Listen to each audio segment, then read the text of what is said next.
Sup, my fellas. Don't forget to leave feedback, and enjoy the story. The sunset was falling over the trees. A bloody body was lying on the ground. The grass near the body was covered in blood, and everything the protagonist saw was the color of blood. He stood with wide open and frightened eyes. A grown man was lying in front of him, and he thought that the only thing left here was death. One of his clansmen was leaning against a tree, and the guy did not understand why all this blood was spilled. A bloody sword was stuck into the ground. The protagonist, whose shoulder was, looked back at the weapon. He looked again at the man whose arm was torn off. The protagonist remembered the fatal blow to his school leader. Then in his memories of killing a young student who entered our path. The arm was cut off and his comrade. The man clenched his teeth until the blood came. He squeezed his knee with his hand, thinking about the fact that all his comrades were dead. There were dozens of bloody bodies lying on the field, and this was the last squad of suicide bombers, consisting of representatives of the elite of the world of Nirim, represented by the 9 great schools of martial arts. The clash between them and Chongma eventually led to the complete destruction of all life. Blood was running down the chin of the protagonist, and he wondered who was to blame for all this. A man was sitting on a mountain of corpses, and the guy decided that all this was because of the demon who descended from the heavens, the founder of Meijo, whose demonic followers painted the world in bloody color. In the lotus position, Chongma, the demon founder of the demonic sect, was sitting. The man opened his mouth with a sigh and said about the Huashan school. The protagonist grimaced, hearing words of pity from his enemy. Leaning on his knee, he decided to get up. The young man straightened up. Blood immediately flew out of his mouth with a cough, and he heard that if he got out of here alive, he would be able to enjoy the triumphant victory for the rest of his life. But it seemed that this was the end for them. The guy grabbed the trembling leg, demanded that his enemy be silent. Dead people lay around in the clearing, when the protagonist heard that he could be proud of himself, since thanks to the incredible help of these people, his sword still caught up with the demon. Chongma extended his hand forward and said that he recognized the enemy's swordsmanship with his name, since his opponent was the greatest of all Huashan followers. The protagonist grabbed the sword still sticking out of his shoulder. He pulled the weapon out with force. The guy looked at the enemy furiously and demanded that he be silent. He pushed off the ground and rushed forward. The demon's eyes were glowing scarlet. He thought it was a pity. It was like he had 4 more days. He would reveal his true identity, which corresponds to the name Chongma. The protagonist ran across the clearing to the mountain of corpses. While the demon thought about what must be, this is his fate, after which he said that the follower of Huashan must remember something. He calmly looked at the enemy in front of him, after which he said that this is not the end. The protagonist ran forward with all his might, not paying attention to the fact that he was stepping on someone's hand, when he heard that the demon would return again. Chongma's eyes blazed with scarlet fire. He said that when this happens, the whole world will humbly bow before Mado. The sword in the guy's hand began to glow. He ran, furiously looking forward. The guy swept his sword, listening to the fact that no one can stop the coming of the demon. The weapon cut the demon's neck, and a bright light pierced the enemy's body. Chongma's head separated from his body with a surprised expression. Finally, it fell to the ground. The demon's head rolled down the mountain of corpses. The protagonist took a step forward. He stood among the dead bodies, thinking that the war was over. The boy was breathing heavily, sweat was running down his cheek. He thought that the inevitable death was approaching him too. He looked ahead, where the dawn was breaking, and wondered what would happen to the Huashan school now. The protagonist turned around. He looked at the headless body of the demon, and thought that the bones of all the Huashan followers were now buried in this place. The young old people were all killed. The sword was stuck in the ground. The boy thought that only weak children were left alive. The protagonist looked back and wondered if the lives of the Huashan followers were a meaningless sacrifice. His hair fluttered in the wind. He looked at the dawn sky and thought that he could have saved at least one life if he had offered a little more effort, but it all seemed meaningless to him. Many broken weapons were sticking out of the ground. The protagonist fell on the corpses, once again deciding that all this was meaningless, since plum blossoms sooner or later fall off. He exhaled heavily, looking ahead. A cloud of steam escaped from his mouth. The guy's face froze into a stone mask when he thought that he was the 13th disciple of the great Huashan school, one of the 3 greatest swordsmen in the world. His name was the Noble Blade of the Plum Blossom Kiamayan. The protagonist thought about the decapitated body of the enemy and that after killing Kiama, who plunged the whole world into chaos, he plunged into eternal sleep on top of a mountain made of the heads of 1,000 demons. The night illuminated this mountain, and these were the last few lines that the protagonist would leave to this world. A small child was lying in a cradle made of straw. 2 men were bending over him. An old man picked him up. Many students from the school were training on the playground. The protagonist was training, holding a wooden sword in front of him. His senior student called out to the boy with an angry expression, and the protagonist thought that his life was flashing before his eyes. He stood calmly in front of the teacher, who reproached him that the boy was first and foremost a Taoist, only then a warrior, and he should understand that strength without Tao is just violence. Then, still young, Changmian lowered his head and thought that his teacher was grumbling again, because at that time he was simply bored, and he was a follower of Huashan, but failed to fully follow the teachings, because in fact he was just a narcissistic fool who received undeserved praise only for his outstanding innate talent. The protagonist's body sank into the consecrated petals. He did not understand why he was so blind, did not realize that everything he received thanks to Huashan. An image of a teacher flashed in his head, asking if he regretted it. Without opening his eyes, Qianmayan thought that he regretted it all. He remembered his dead friend, and thought that if he had taken his studies more seriously, and if he had become a little stronger, perhaps he could have changed this terrible end. Something was smoking above the clearing. The image of the teacher and the protagonist had said with a smile that there was no need to regret, because this is Huashan. The protagonist thought about the school when he heard the teacher's voice, that no matter what happened, Huashan's school would continue to exist. A sudden pain pierced the protagonist's body. Screams were heard in the miserable hut. The guy covered himself with his hands from the attacker, think that it was Qianma.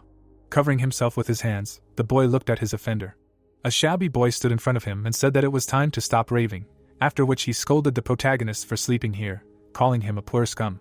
Carefully, despite the interlocutor, Chunmian heard that everyone else went to beg, and he was sprawled here, so the guy did not understand what was happening here.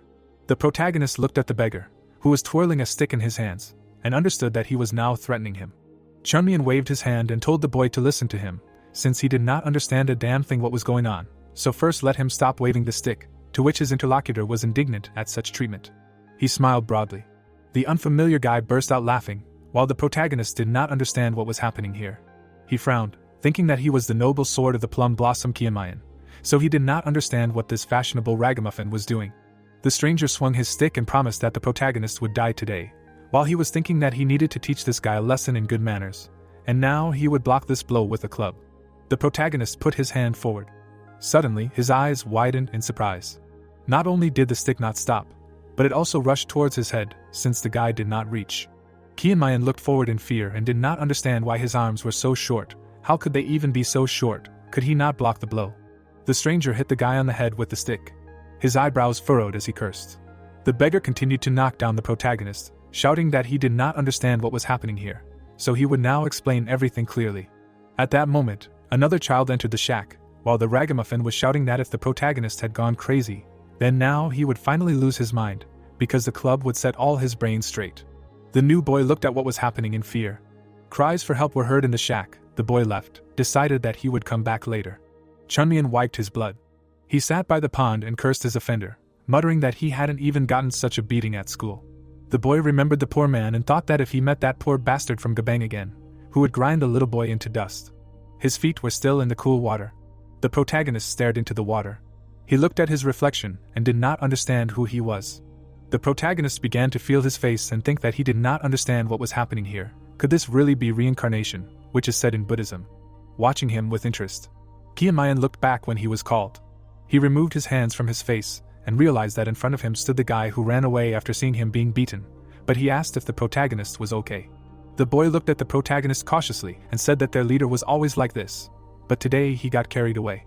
Qianmayan raised a finger and said that he only had one. Then he held up 2 fingers and corrected himself that he had 2 questions. The protagonist looked at his interlocutor seriously. The boy frowned in confusion. They stood opposite each other and were silent. Chunmian frowned warily and asked if he was a beggar. The interlocutor calmly looked at him and explained that it was easy to tell just by looking at his clothes.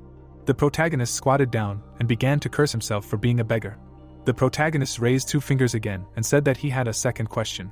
He looked skeptically at his interlocutor when he heard if he knew who Chunma was, after which he replied that he thought the protagonist was okay after being beaten, but apparently not very much. Near the lake, the protagonist's indignation sounded about whether they could answer him normally. The unfamiliar boy folded her arms across her chest. He looked at the sky and said that he knew who Chunma was. Qianmayan looked attentively at the interlocutor, who said that these were demons, the founder of Meijo, who died 100 years ago. The protagonist was dumbfounded. His eyes widened in surprise. Birds fluttered in the trees when the guy exclaimed about the past 100 years. He grabbed the stranger by the jacket and began to ask if it had really been 100 years since his enemy died. He pulled the ragged man's face closer to him and asked if he was lying to him. The protagonist frowned. He let go of his interlocutor. Qianmayan looked forward devastated, thinking that the fact that 100 years had passed was madness, and then why was he reborn immediately after death? The protagonist continued to stare blankly. He felt as if he was left all alone in the world. Why was everything so confusing? The stranger clutched his shirt and asked if his interlocutor was okay. He simply looked at his hand, thinking about his school. The beggar boy raised an eyebrow in surprise when he heard the question of what happened to Huashan. Qianmayan was taken aback when he heard the question of what Huashan was. His eyes widened in surprise. The protagonist pointed at the boy and asked if he was a beggar, to which he answered in the affirmative. The protagonist frowned and said that if his interlocutor was ragged, it meant that he belonged to the Gabung school, but he did not know one of the 9 great martial arts schools, Huashan, and how could this be possible? However, the boy stared at the interlocutor in surprise and asked what kind of nonsense he was talking. Qianmayan thought about the map and heard that there were 9 great martial arts schools, namely Shaolin, Wudang, Danken, Kongtong, Chongmeng, Amei, Kulin, Gabung, Zhongnan, Hainam. The protagonist stood with his mouth open in surprise and listened to the story about how the 9 martial arts schools did not have Huashan. The guy thought about the symbol of his school and repeated that the 9 martial arts schools did not have his school. He frowned and did not understand why this was so. Chongmian grabbed the interlocutor by the shirt again. He began to shake the guy and say that these Hainam villagers from the island joined the 9 martial arts. But this was not the most important thing, because he was interested in why the 9 martial arts schools now did not have Huashan.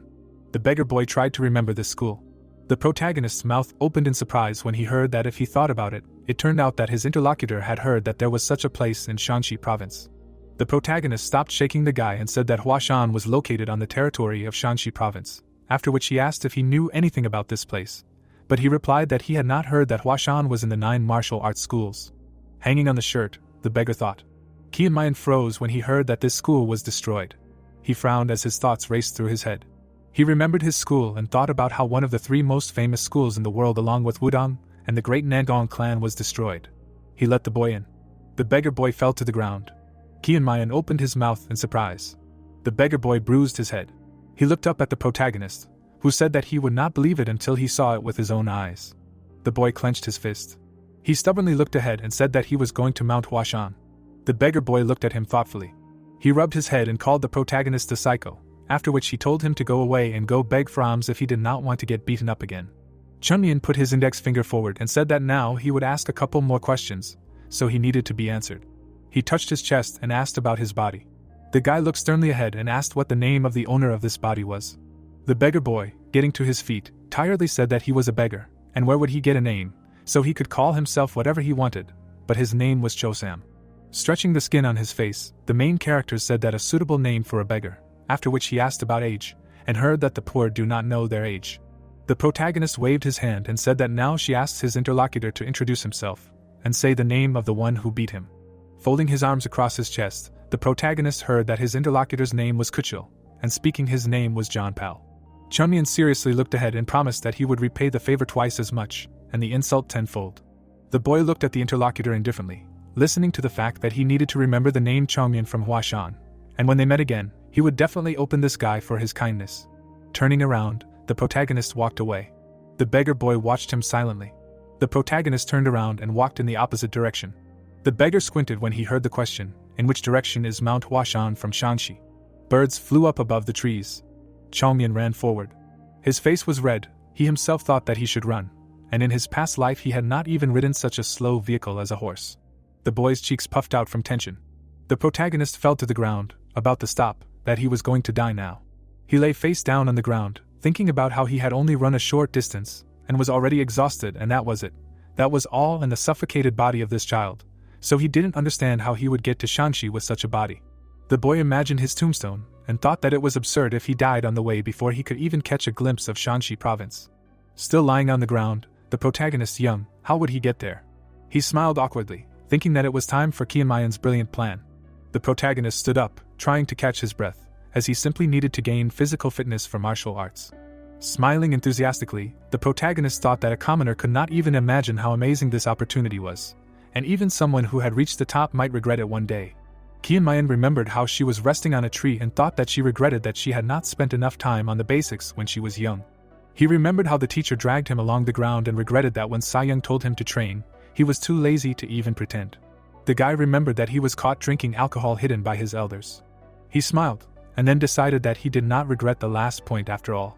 Qianmayan that passed the trees, thinking that he would try again. The guy's feet stepped on the thick grass while he thought that first of all he needed to find a place where he could avoid external stimuli. Putting himself near one of the trees, he realized that this place would be suitable. The protagonist sat down on the ground. He sat in the gilded one and thought about where to start, since his mind stored a lot of theoretical knowledge about advanced martial arts techniques. The leaves tore off the tree as the boy thought about his and Huashan school's techniques. Its history is all that is stored in his head, and he knows a dozen different breathing techniques for cultivating qi, if not limited to the Huashan school, then twice as many. The wind rustled in the leaves of the trees. A small leaf fell past the protagonist, who decided to master other techniques. The protagonist's eyes widened, thinking about the principle of 6 interactions. The boy did not remember the textbook with the inscription Lu He's breathing technique. The man handed the book to his customer, and the protagonist thought that books about Lu He can be bought at the street market for 5 hun. The coins fell into the seller's palm, and the protagonist asked why he needed to learn a technique that was sold for next to nothing. He exhaled heavily, thinking that this technique was not some kind of cheap thing. Chongmian remembered her school and thought that Lu He was studied as an introductory course to the Huashan teachings, and every newcomer who entered Huashan began his path with the technique of 6 interactions. The protagonist's hand was filled with strength. He thought that although this technique did not increase the strength of the student exponentially, it completely cleansed his body. It was a basic technique. The guy thought about a tall building and that there was no need to rush in this matter, since in the end, the tower of ability that he was about to build should become beautiful in its grandeur. The young man's vein was filled with blue auras. He thought that now he needed to cleanse the qi energy of this body a little more. The light through the veins reached the protagonist's neck. He thought that this feeling was similar to sifting out displaced threads from a giant piece of fabric. Blue drops hung in space. The energy was now going along the tree trunk, and the guy thought that now there was a complete cleansing of unstable energy, so collect all the purified energy in the dantian. A ball of light lit up inside the protagonist's body. Its light became stable. Chongmian waved his hands with a smile and thought that he had succeeded, since the dantian would become the foundation and conductor that would open a new world before him. His legs were tired and he thought that he was small, but full of energy. He was rolling like a snowball, and this was a stormy stream that no one in the world could stop, so he wondered if he could now run to Huashan. Chongmian took the first step forward, and he fell again, as he seemed to have used up all his energy. Lying face down in the grass, he thought that Lu He was of no use, as he wanted to use his energy right now. Suddenly, the image of his teacher seemed to appear in the sky and call out to him. The teacher pointed at him and said that he always forgot to use his brain before doing anything, and it was annoying. An exclamation was heard from above the seemingly calm mountains, that at this rate the protagonist would never reach the mountain. People were strolling through the market. 2 men ran into an alley. They stopped near another man resting. He opened his eyes when he was addressed as an elder. One of the men pointed to the side and said that there was a vagabond over there intercepting their alms, and he was a small child, so all the coins were thrown to him. The elder woman tore herself away from the wall. He slowly started to get up, saying that then it would be worth making his life difficult. His subordinates agreed with this with a smile. They approached the protagonist from behind. The protagonist, chewing a bun, heard someone call him. He did not stop. The guy continued to eat, even when they started calling him names. Finally, the protagonist returned to the men. Continuing to chew, he asked what they wanted. The elder took a step forward and asked how he talks to elders. The man began to warm up his fists and say that he does not know who gave the guy permission to beg here, but since he is still young, then let him. But he must give what is in his hand, and everything he collected today, and only then can he leave. Qianmayan froze and looked back. Then he looked at the bun in his hand. The men began to warm up. When the protagonist asked why take away the bitten food, do beggars really have no conscience at all? The protagonist rose to his feet, shaking off the crumbs. He began to warm up, surprising his new enemies. Then he threw his fist forward. Chunmian warmed up her hand and looked at it in surprise. He turned around and muttered that his dantian had not yet recovered, but he thought that this would be enough. The protagonist turned to his offenders and said that now he understood how to control this body, and he was too lazy to mess with enemies, so he suggested attacking everyone at once. The elder began to tremble with rage when he heard that his opponent was not in the best shape now, so he would not be able to be properly. He expressed the hope that the man would not mind if they were slightly drunk, so the elder cursed. He pointed his finger at the protagonist and ordered his subordinates to attack. One of the guys rushed like this. However, his fist immediately missed the protagonist's head. Chunmian dodged the blow. The hand clenched into a fist. The next moment, he punched the attacker in the jaw. His opponents froze, looking at their defeated comrade in surprise. The protagonist's fist was smoking. The protagonist looked angrily at his opponents and said that he was the noble blade of the great Huashan school's plum blossom. Curses rang out over the roofs of the alleys. The beaten men were kneeling in front of the protagonist. He sat leaning against the wall and asked to address the beggar as Lord, to which they corrected him to Great Beggar. The protagonist was indignant that he was still called a beggar. He dusted off his hands. Qianmayan looked at the beaten men and asked if there was a quick way to get to Shanxi. The elder looked at the boy in surprise and said that he was asking such strange things. He leaned forward and explained that if they knew such information, they would live like beggars, so they needed to ask something else. Chunmian said with a smile that everything was clear to him, and that it seemed they had misunderstood each other. He threw his head back laughing, and the tramps immediately joined in his laughter. The next moment, the protagonist grabbed the elder by the shirt. He brought his face close to his opponent's, and warned him in case they met again that when he asked a question, his opponent must give him a clear answer by any means necessary if he did not want to die. The elder's face immediately became frightened. The beggars jumped to their feet and began to run away. The mountains were drowning in fog. All before the man's authority, he looked at the sky through the window with a smile. Janmun turned around when someone called him. Turning away from the window, the man heard Unam come to him. The door to the room opened. Unam looked closely at the teacher and said that nothing special had happened, but a child was asking to meet him. Janmun, surprised, approached his subordinate and asked again about the child. Chunmian folded his hands in a welcoming gesture. He smiled and greeted the head teacher, introducing himself and expressing his desire to join Huashan. Janmun watched the boy closely, repeating after him that he wanted to join Huashan. He turned to his assistant and asked if he had told the child that they were not accepting new students, to which Unam replied that he had tried to stop him, but that he had strongly requested to meet. Both men turned to look at the protagonist, who was still folded in a welcoming gesture. Chunmian was smiling. Despite his stretched smile, the boy was actually furious, and to find out the reason, one had to travel back a few moments. The stick hit the ground. Chunmian, leaning on the staff, muttered that he had finally arrived. In front of the boy were the steps leading to Mount Huashan. He grimaced in displeasure, thinking that the shortcut that these beggars showed him didn't help much, but in the end he managed to get there on his own. The staff lifted off the ground. Leaning on it, the protagonist decided to go to the top. He climbed the steps. His feet stepped on the crooked ground. The protagonist was breathing heavily, but he wanted to do it, no matter what it cost him. Chunmian caught on a ledge of a rock. He held a stick in his hands when the stones rolled down. The stones fell, but the protagonist continued to climb up. He looked down in fear, thinking that nothing is impossible if there is willpower. The protagonist forcibly squeezed the staff in his hands. He reached for the next stone, thinking that it would burn Mount Hua. Finally, Chunmian climbed the rock. He looked up. The protagonist disappointedly waved his hands and asked where she went. It turned out that the wooden sign was missing from the school. The protagonist grabbed his hair and remembered how Sa-young wiped it every morning, so she did not know where it could have disappeared to. At the gate to the school, a guy exclaimed that this could drive one crazy. The gate opened. The man asked who had come there. The protagonist looked at the man who entered in fear. Wuna stared at the guy in surprise. Well, he opened the door and asked if he had come or if the protagonist was alone, after which he asked how he managed to climb the mountain alone. Qianmayan looked at the man with wide eyes and said that he wanted to ask something. Wuna looked at the guy with interest and heard the question of whether he was a Huashan Taoist. With a smile, the protagonist heard that this was indeed the case, which meant that the school had not yet fallen apart. He perked up when he was invited to come in. Near the roof of the school, it was said that they were currently not accepting strangers, but it was unlikely that the boy was able to go down the mountain, and it was not right to leave those who came to Huashan on the street. Unam waved his hand and said that it was very cold here at night. Qianmayan opened his mouth in surprise. Let's go to the training ground. He thought about why it was covered with earth, and where the blue jasper coating was damaged, to which the Taoist, who noticed his condition, asked what was wrong. The protagonist smiled at the hospitable host, thinking that he should be calm. Since these were just stones, they probably needed money, so they sold them, and said out loud that they had an excellent sight. Sweat flowed down the protagonist's face. Stairs, the guy thought where they were Delhi Golden Palace. He opened his mouth in irritation. Pointing his finger at the missing palace, Qianmayan asked why the place looked a little empty, and whether there was really nothing there to begin with. Unam looked up and said that it was indeed noticeable, since there used to be a palace there, and the protagonist thought to himself that he knew, so he was asking where it was. De touched his chin and said that the guest was too young for this story. He frowned, saying that he was ashamed to even remember it, since his honor expressed this. Upset, he looked forward, saying that what is dead cannot die. Unam looked at the guest and asked what he said, but the boy lay down and waved. I will explain that the man only heard it. The Taoist, with his hands behind his back, asked the boy to follow him, as he had something to do, and then he thought to himself that in fact such schools are not guilty of anything, on the contrary, they are trying with all their might to save the dying school. He took a few steps forward.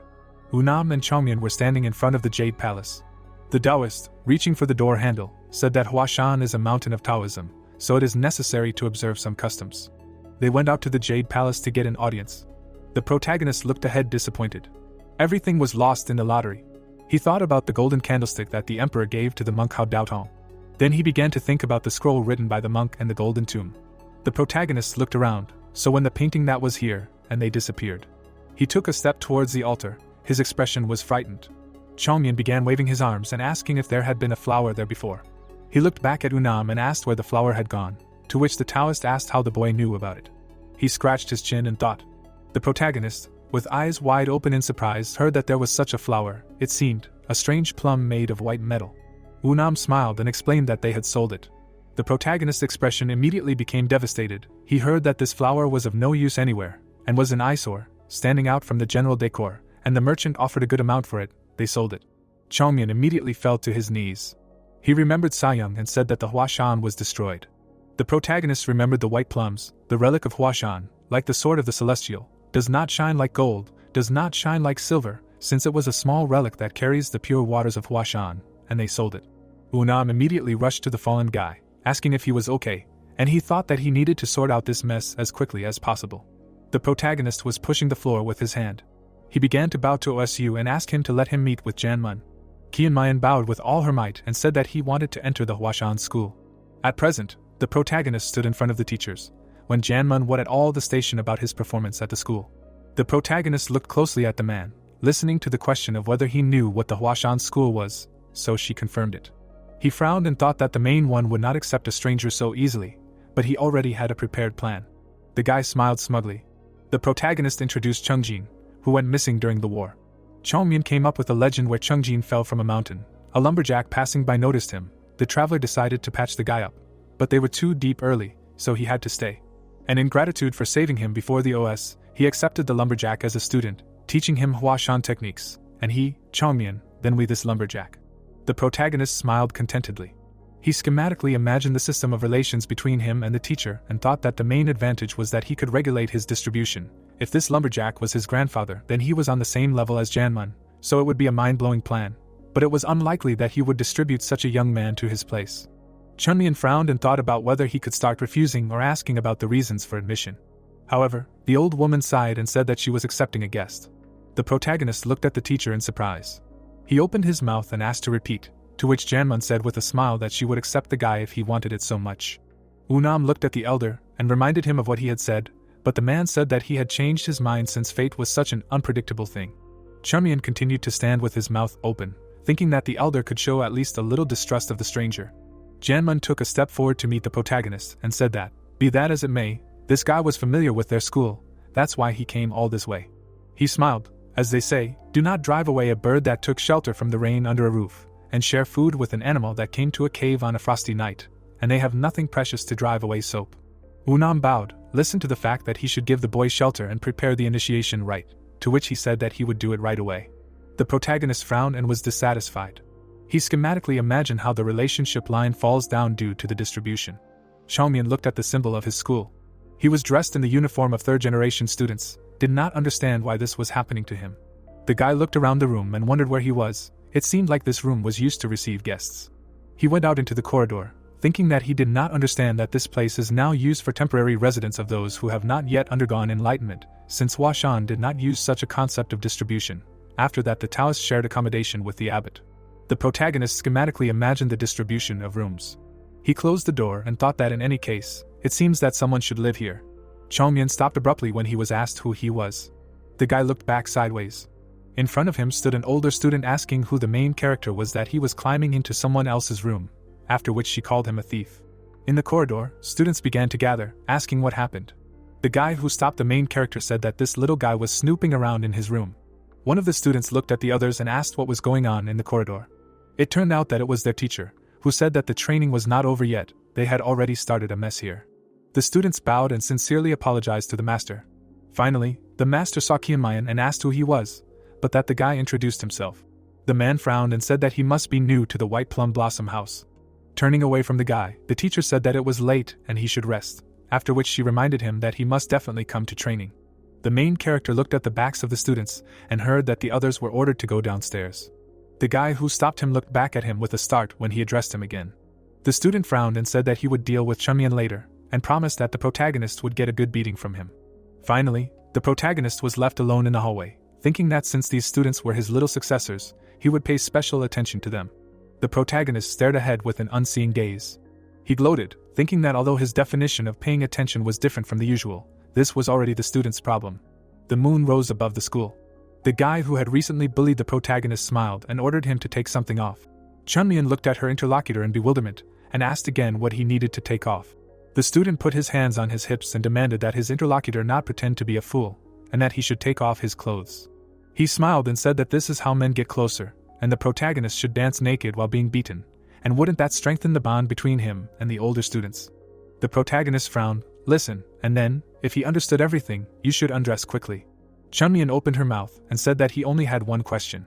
The protagonist leaned slightly to the side and asked where advisor Unam was, to which he received the answer that the advisor did not study after the first half of the day. The student looked at his interlocutor with disdain and said that this boy would not shut up, and he changed his mind, so they would begin an edifying beating. He frowned when he heard someone call him. Chunmian stared at the boy and demanded that he grit his teeth. He really did not want to ask something again, but then he received a fist in the face. The blow was very strong. An explosion was heard somewhere under the roof. The other students looked up in surprise. It turned out that the senior student was the one weighing in the air. Chunmian looked at the fist with a smile and said that the edifying beating had begun.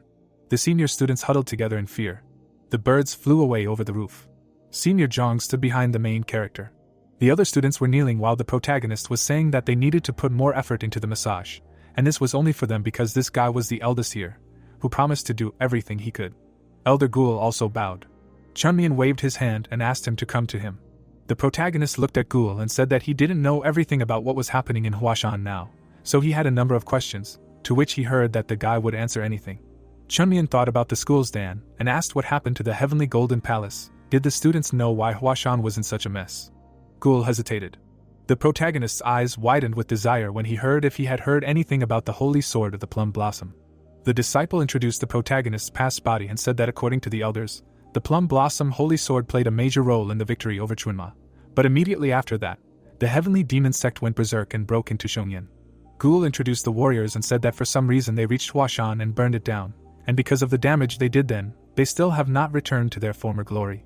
The protagonist stared at the interlocutor in surprise and realized that this meant that the reason why Huashan fell into decline was himself. A bead of sweat ran down his cheek. He thought about the roof of knowledge and there, that he hated his life. The sun had long since risen above the house when it sounded that the Tai Flumox sword technique has no Taoist foundations. Without them it is extremely weak. Kimayan chewed on the cookie and listened to the other man say that he didn't think there would be any problems even if they got rid of the Huashan technique. The protagonist replied with a smile that this sword technique was terrible, it wasn't worth paying attention to, so they should probably throw it away, to which he heard the answer that although it would cause some problems, since it was their ancestors' technique, so that the children wouldn't be interested in it, why don't they just take it out of the library? Sa-young turned to his student. The building resounded that it sounded good, so they would do that. Cherry blossom petals fell from the tree. The protagonist continued stuffing his mouth when he heard that there was something else they needed to talk about. Sa-young sat across from him and said that he hadn't called the guy over just for this question today. The man smiled and said that he thought it was time for his interlocutor to have his own students, and then asked how he would train them. Kianmayan froze for a moment. He squeezed the cookie in his fist. Sa-young looked at her interlocutor in surprise and heard that there was nothing to think about. The guy extended his hand forward and said that for starters he would simply beat them, and when they were on the verge of life and death, they would surpass themselves. Silence reigned in the house, and after that Sa-young never offered him any more disciples. The protagonist closed his eyes. Suddenly he looked back, as someone called him. The protagonist was lying on a wooden bench and asked not to be addressed so formally, after which he was told that Advisor Annam called him to the training ground and said that they must be at today's training. The disciples were standing on the training ground. The teacher, frowning, shouted for them to prepare their blades and the disciples swung their blades. The teacher frowned furiously again and again demanded that they swing their blades. The disciples lowered their wooden swords. Unam and Chunmian watched them from the side. The protagonist prayed in surprise. He watched the teacher and asked what kind of sword technique this was. The Taoist looked closely at the students and said that this technique, which the elder practices, is called the ball balance technique. The guy continued to swing his sword furiously when it was said that this technique is the basis of Huashan.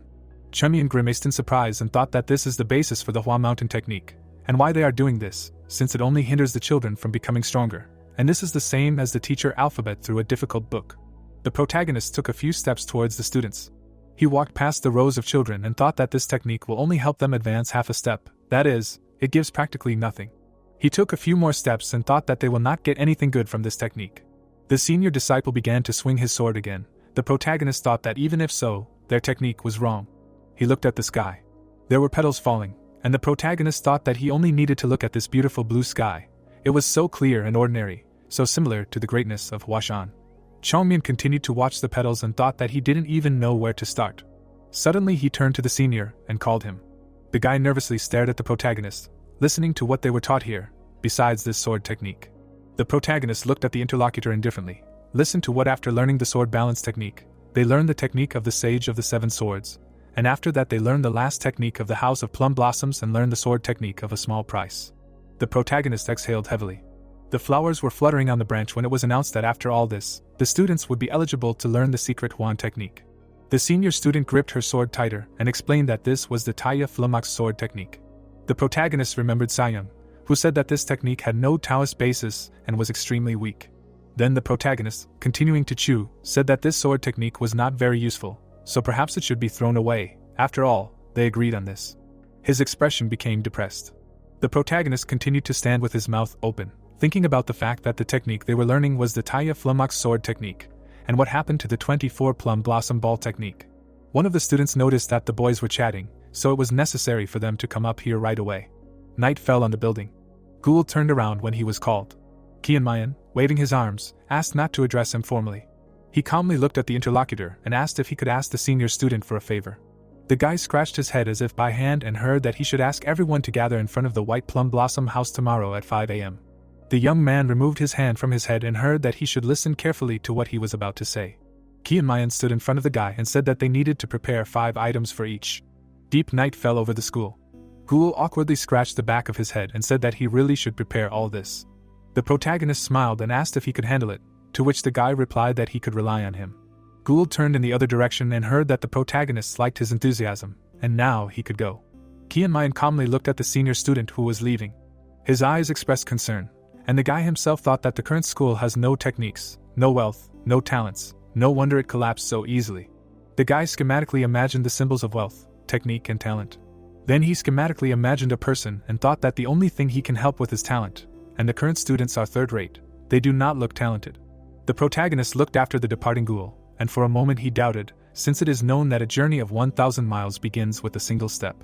He continued to look after the departing senior student. The protagonist's face was expressionless. He thought that educating useless seniors would be his first goal. The senior students left the building. They looked indignantly in front of them, muttering, "What kind of junior makes his seniors come whenever he wants?" Ghoul, warming up, heard a question about whether his comrade was telling the truth, and he thought that apparently these guys were not with them last night. The guy turned around indignantly when he heard that the junior in question was the one who spoke. Chunmian was playing surrounded by senior students. The guy looked at him in surprise. The protagonist calmly looked at him and listened to him about why he was forcing his seniors to get ready so early. How dare he? The protagonist sighed heavily. Chunmian suddenly smiled, turning to the senior. He started pointing at the entrances to the house and started saying that he was very sorry and that his elders probably misunderstood him. The protagonist started pushing the indignant guy towards the house, apologizing at the same time and muttering, "Why don't they chat in the boarding house?" Several elders entered the boarding house. The protagonist followed them. The doors closed. What a quiet moment it was. Ghoul and John looked at the boarding house silently.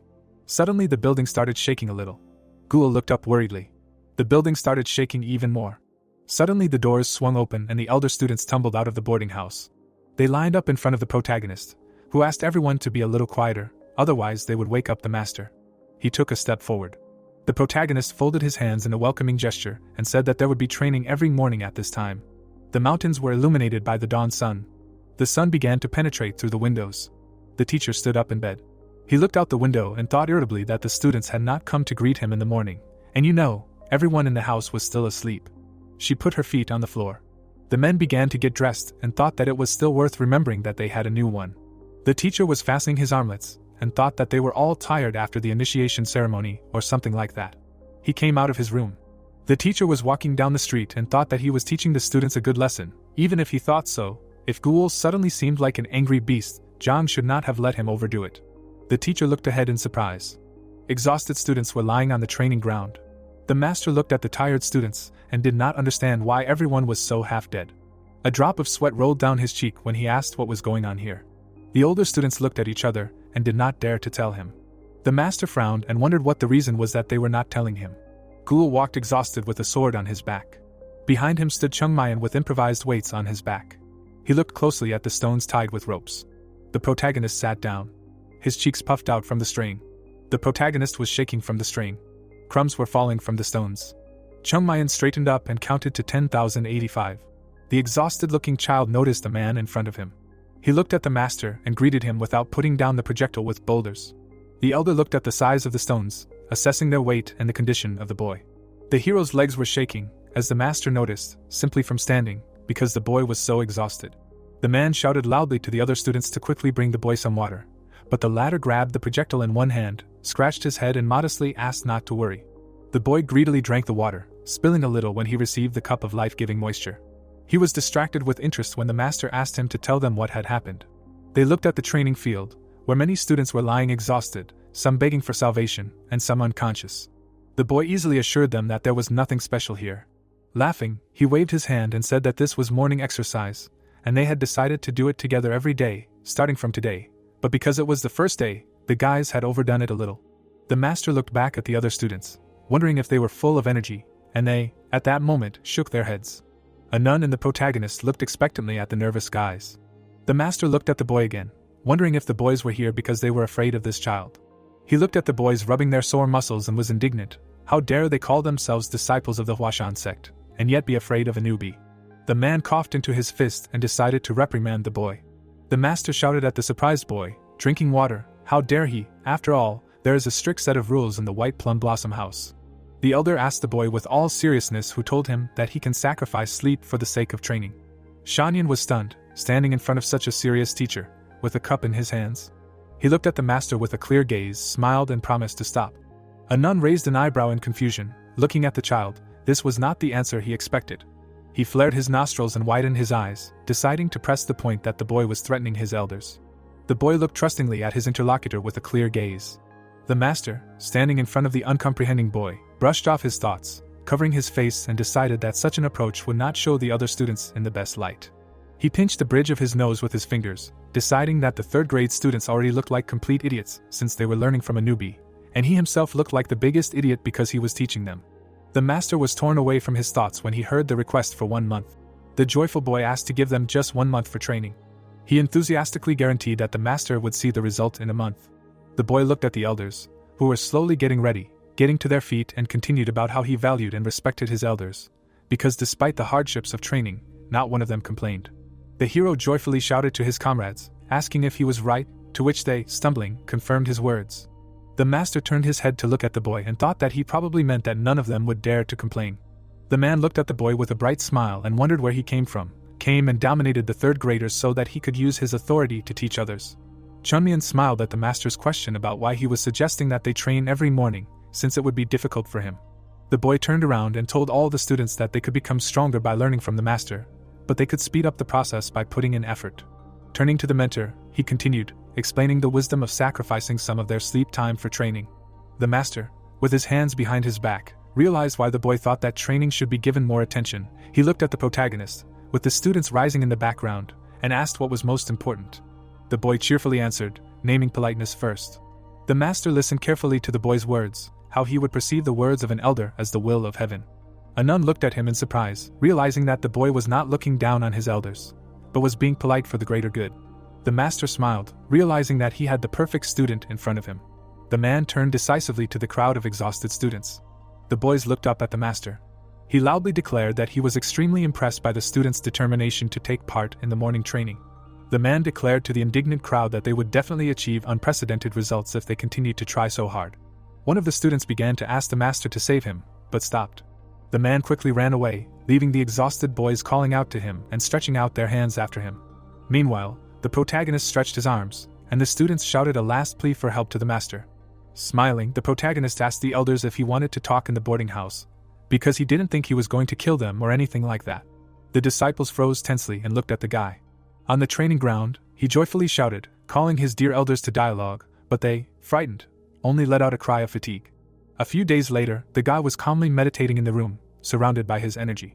His body was shining, and he knew that this still small and weak dantian, despite its size, gave him a sense of peace. The guy continued his meditation, over the past time he learned the morals of Huashan. The House of White Plum Blossoms, as the hero thought, was more of a dormitory. This happened due to the lack of people to conclude a contract between a disciple and a master.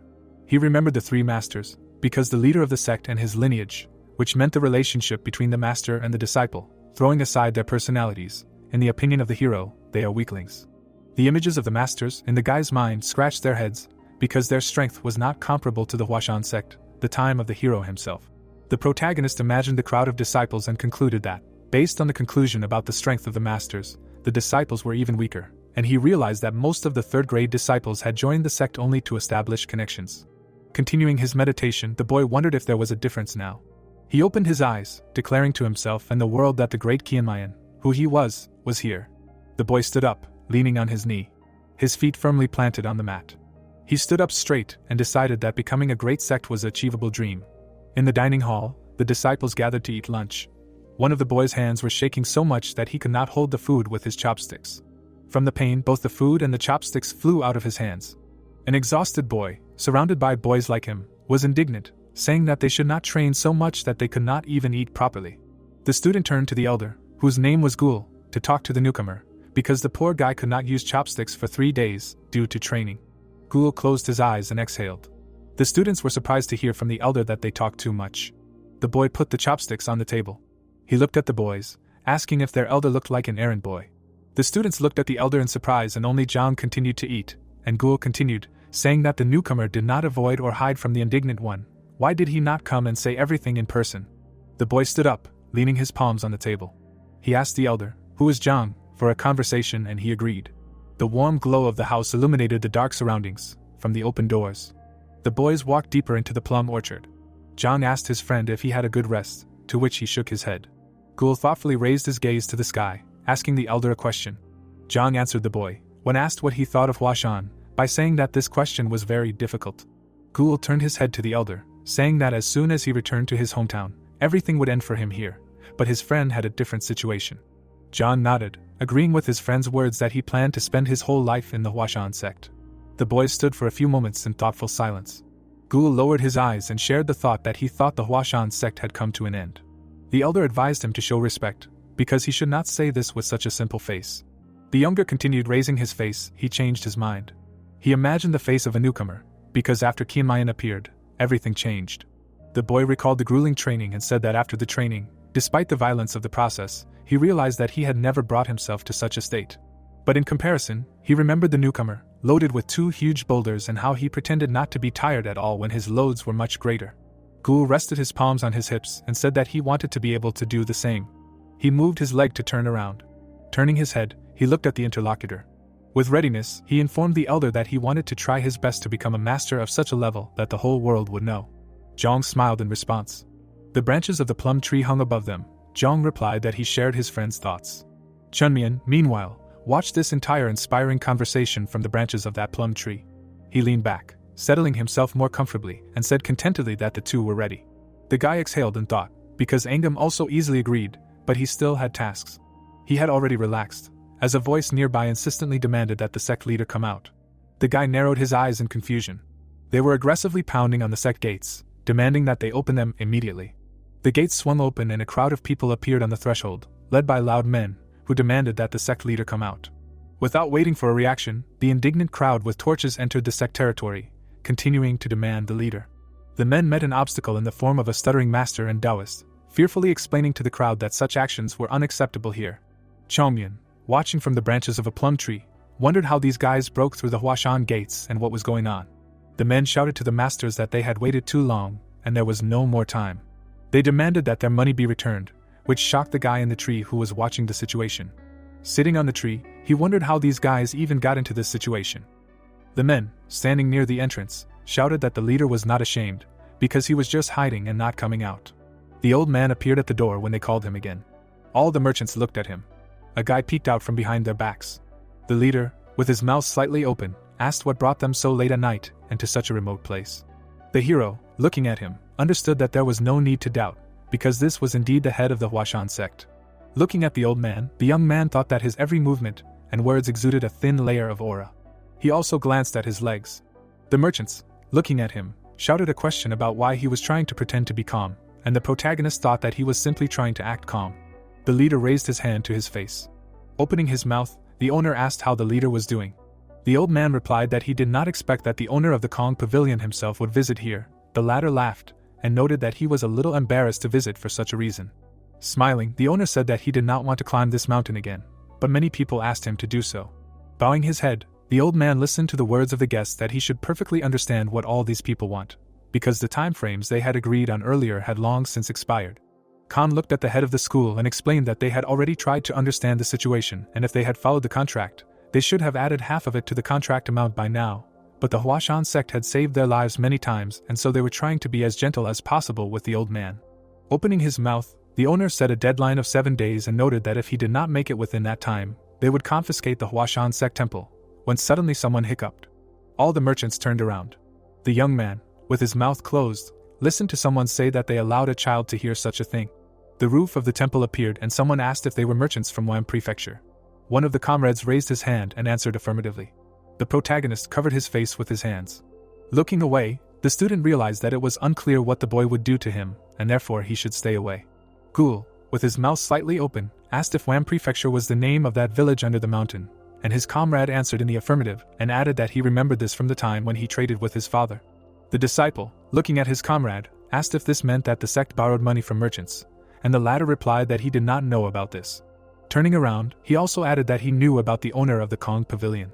With his mouth open, the guy said that he was the owner of the Taihua Pavilion in Wam Prefecture, and that he owned the largest pavilion in that place, and also participated in many events, being a rich merchant. The hero, looking at them, asked if the man was the owner of the Taihua Pavilion. The disciple's mouth suddenly fell open. The guy, stretching his neck, listened to his friend's cries that he needed to calm down, and the latter asked if they really told him to calm down. The protagonist, with his mouth open, remembered that this pavilion actually belonged to the sect. Suddenly, the youth grabbed one of his comrades by the clothes. With his mouth wide open, the hero shouted a question about whether this merchant really owned that pavilion and whether he was trying to confiscate the Huashan sect temple just because they lent them money, and his comrade answered in the affirmative. After letting him go, the boy thought that something didn't add up in this matter. Standing in front of his comrades, the protagonist thought that it was very strange that the first one who wanted to lend money to the sect was Kong. Bowing his head, the youth realized that all of this was planned. Turning away, the hero called out to his comrades. Ghoul, with his mouth slightly open, listened to the protagonist's question about whether he remembered what they had talked about earlier, and also the request for him to bring this thing, but the disciple did not understand. Frowning, the boy reminded him what they were talking about. As he ran away, his comrade shouted that he would bring it right away. Holding it in his hands, his comrade asked him what he was going to do with it. Taking off his clothes, the hero said that there is a proverb in Buddhist literature.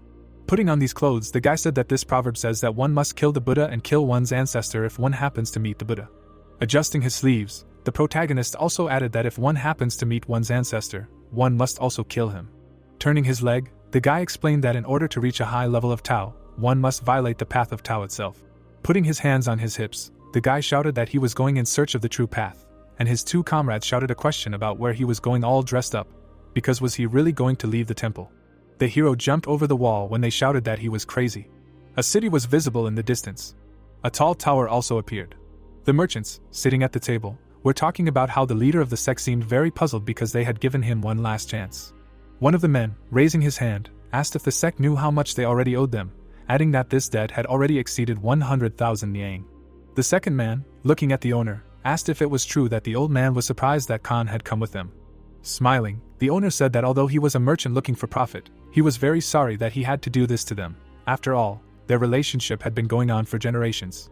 The merchant, looking at him, noted that he had already done everything possible and asked how many concessions had already been made to this school, and therefore everyone would praise how generous the owner was.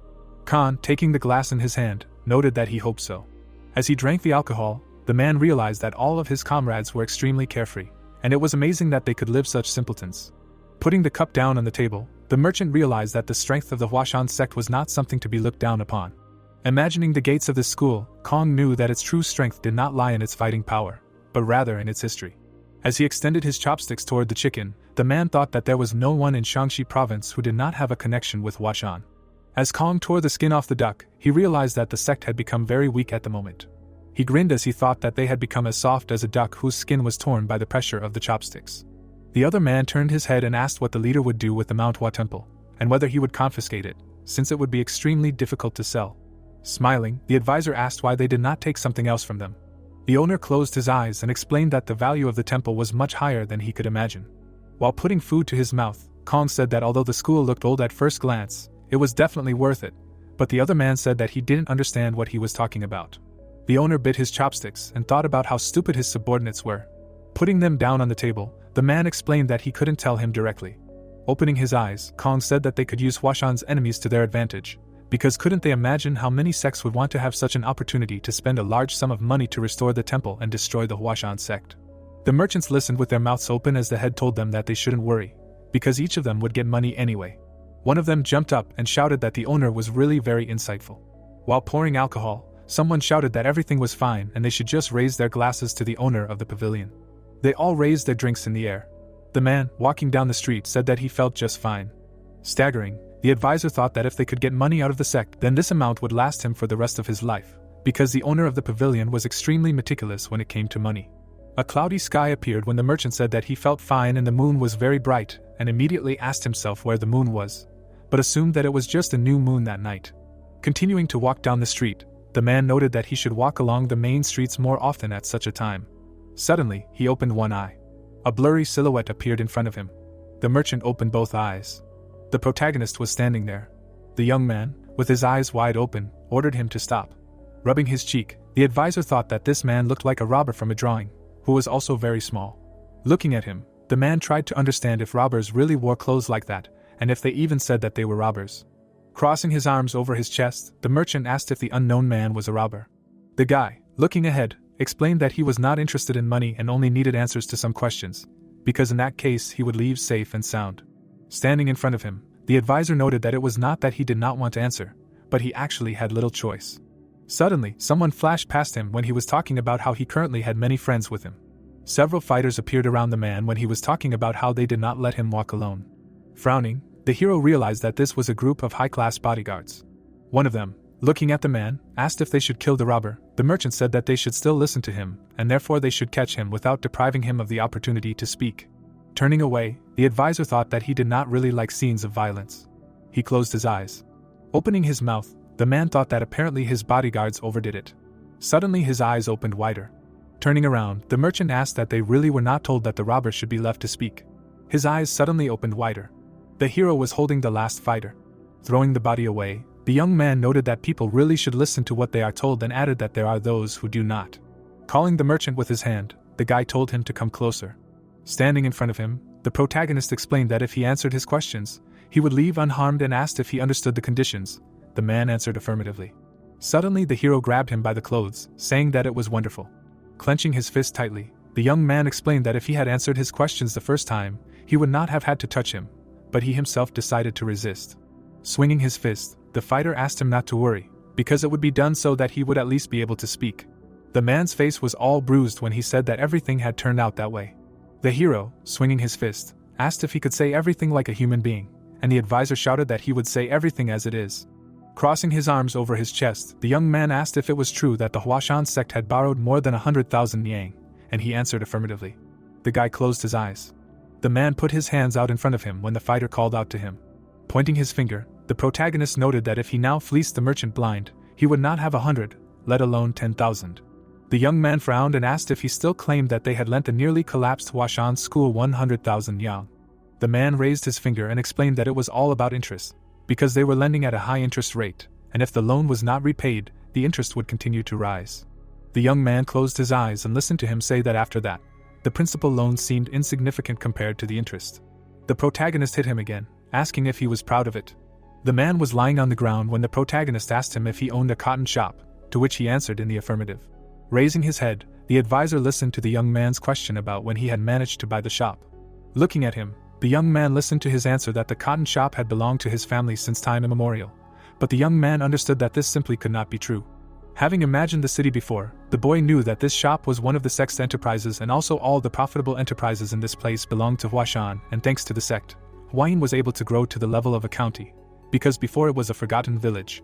While beating the man, the protagonist thought that the management of this shop was transferred to trusted people, but when Huashan fell into decline, they most likely took over the business.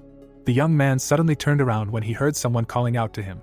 Someone stood up, saying that he had cowardly attacked them from behind. The man, holding the hilt of the sword, shouted that judging by his skill, he was not a simple warrior and asked who he was. Opening his mouth wide, the bodyguard introduced himself and said that the young man should be familiar with this name. After letting go of the man, the guy apologized for his poor knowledge and asked what would happen if the opponent found out the fighter's identity. Standing in front of him, the guard shouted that he needed to know who would die from his sword, while the hero noted that he had recently fainted from one blow. Frowning, the swordsman thought about what an upstart this man was. He began to take his sword out of its sheath. Immediately after, the opponent rushed to attack, shouting for the young man to defend himself. Jongbin, gritting his teeth, flew at the guy. Standing in front of him, the protagonist understood that there was clearly an influential family behind him, but his skill, strength, and speed were stupid to compare with the guy. The hero's blade lay on the ground when he thought that he might be weaker than the enemy. His sword was already flying into his hand when the guy thought that speed and strength are not yet an indicator of power. Immediately after, the hero repelled the enemy's attack. Suddenly, the man's mouth opened in surprise. Holding the opponent's blade, the young man knew that they had a huge difference in experience, but the hero still had the memories of the noble plum blossom blade. Frowning, the protagonist knew that if he was not strong enough, he should just use the enemy's strength. Suddenly, the enemy flew back. Immediately after, the hero turned the blade slightly. The young man swung his sword to strike. Suddenly, some petals began to appear near his face. The man's mouth was wide open in surprise when the fighter said that he should study more and come back later. The guy passed through his enemy, using 24 palms of the plum blossom sword. The sword was lying on the ground. Suddenly, the weapon began to rise in the guy's hand when he said that the enemy should know his place. The young man turned around when he heard a cry that this simply could not be. Looking at the advisor, the protagonist realized that he had completely forgotten about this person, and he should not have shown his style like that. The merchant opened one eye when the hero thought that perhaps he recognized him, because the guy even drew a bud and he should have guessed. With his mouth slightly open, the man said that it was a polished, and at the same time exciting technique, which speaks of an excellent level of skill, and added that the most important thing was that he managed to catch a barely perceptible note of freshness. The guy, looking back, could not understand where he caught the freshness, and realized that this would not work at all. His eyes suddenly opened wider. The man, opening his mouth wide, asked if the young man from Zhongnan had arrived. They silently looked at each other. The hero, opening his mouth wide, shouted that it was true. A cloudy sky appeared when the merchant said that he would answer all the fighters' questions. Some mountains were visible. 2 people were standing in front of the door. Ghoul, biting his nail, asked his comrade where the young man could be now. The latter asked him to calm down. Looking at him, the guy exclaimed. Then John explained that the hero was not some kind of fool. Opening his mouth, the student also noted that he would return before it was too late. Looking at the door, he also added that the main thing was that no harm happened to him. Some sounds came from behind the door. It began to open. The young man, opening it, asked if everything was okay. Ghoul closed the door behind him. Zhang, looking at him, noted that they should ask this and inquired if everything went well. Putting on his clothes, the protagonist said that they just had a heart-to-heart talk and also noted that he was even given money for the trip. The young man adjusted his sleeve. The man, opening his mouth wide, asked if the fighter from Zhongnan had arrived. The guy, adjusting his belt, understood that he was not exposed and therefore everything went well, but also realized that he was a little sad about it. The hero looked down and thought that no matter how great the plum blossom sword style was, it was no longer the symbol of Huashan, but Zhongsan, who had spent his entire life in Huayin, still did not recognize their sect even after seeing this style. His comrade looked at him and asked him why he had left the school. The young man smiled and said that children did not need to know such things.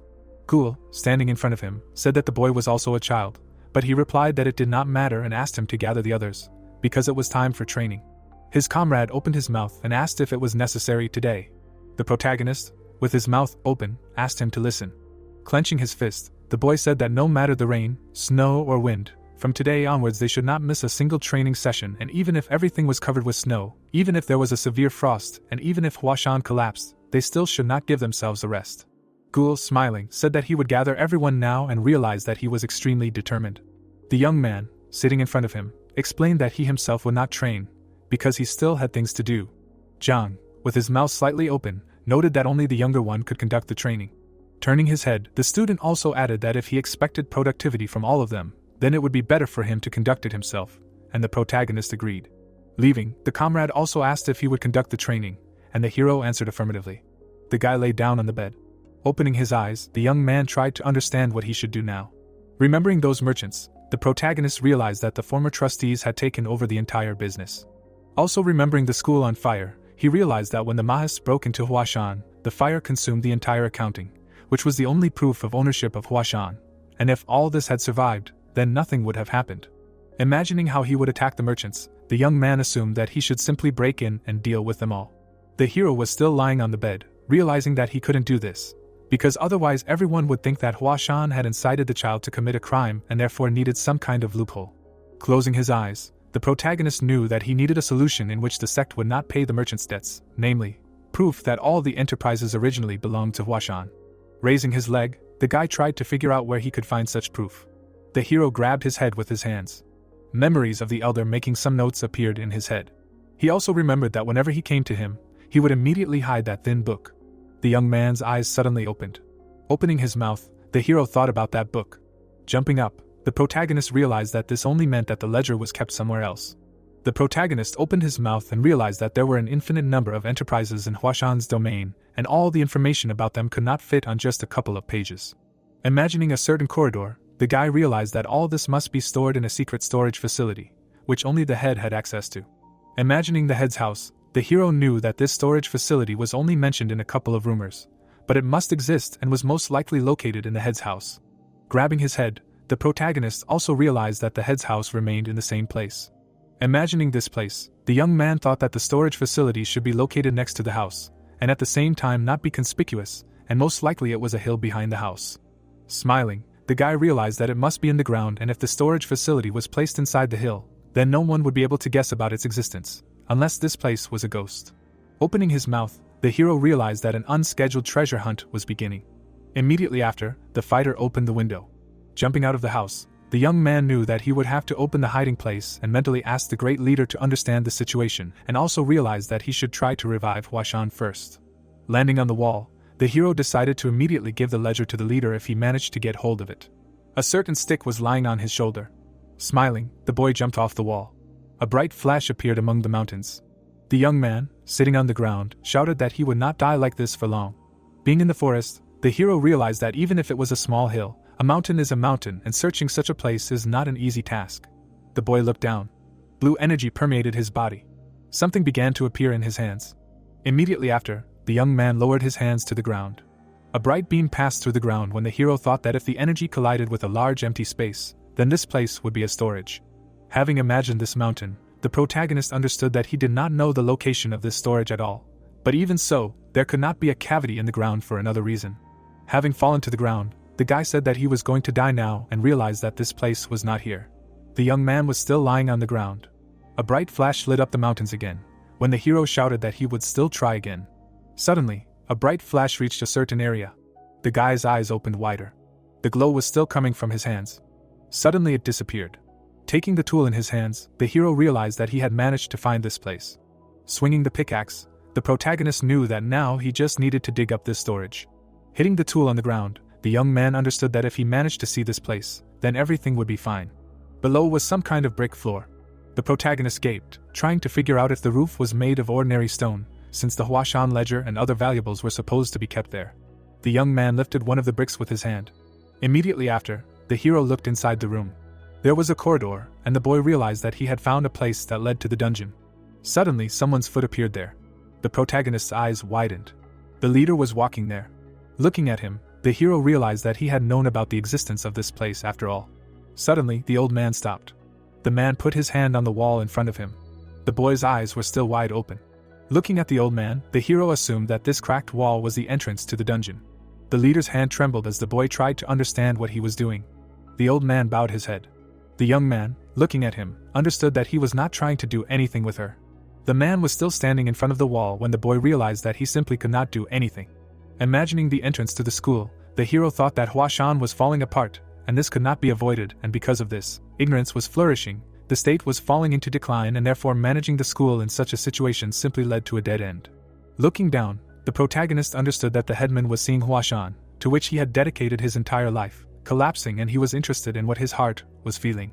His hand was still shaking when the young man thought that the headman could not share this with anyone, because he was the kind of person who should become a support for his students.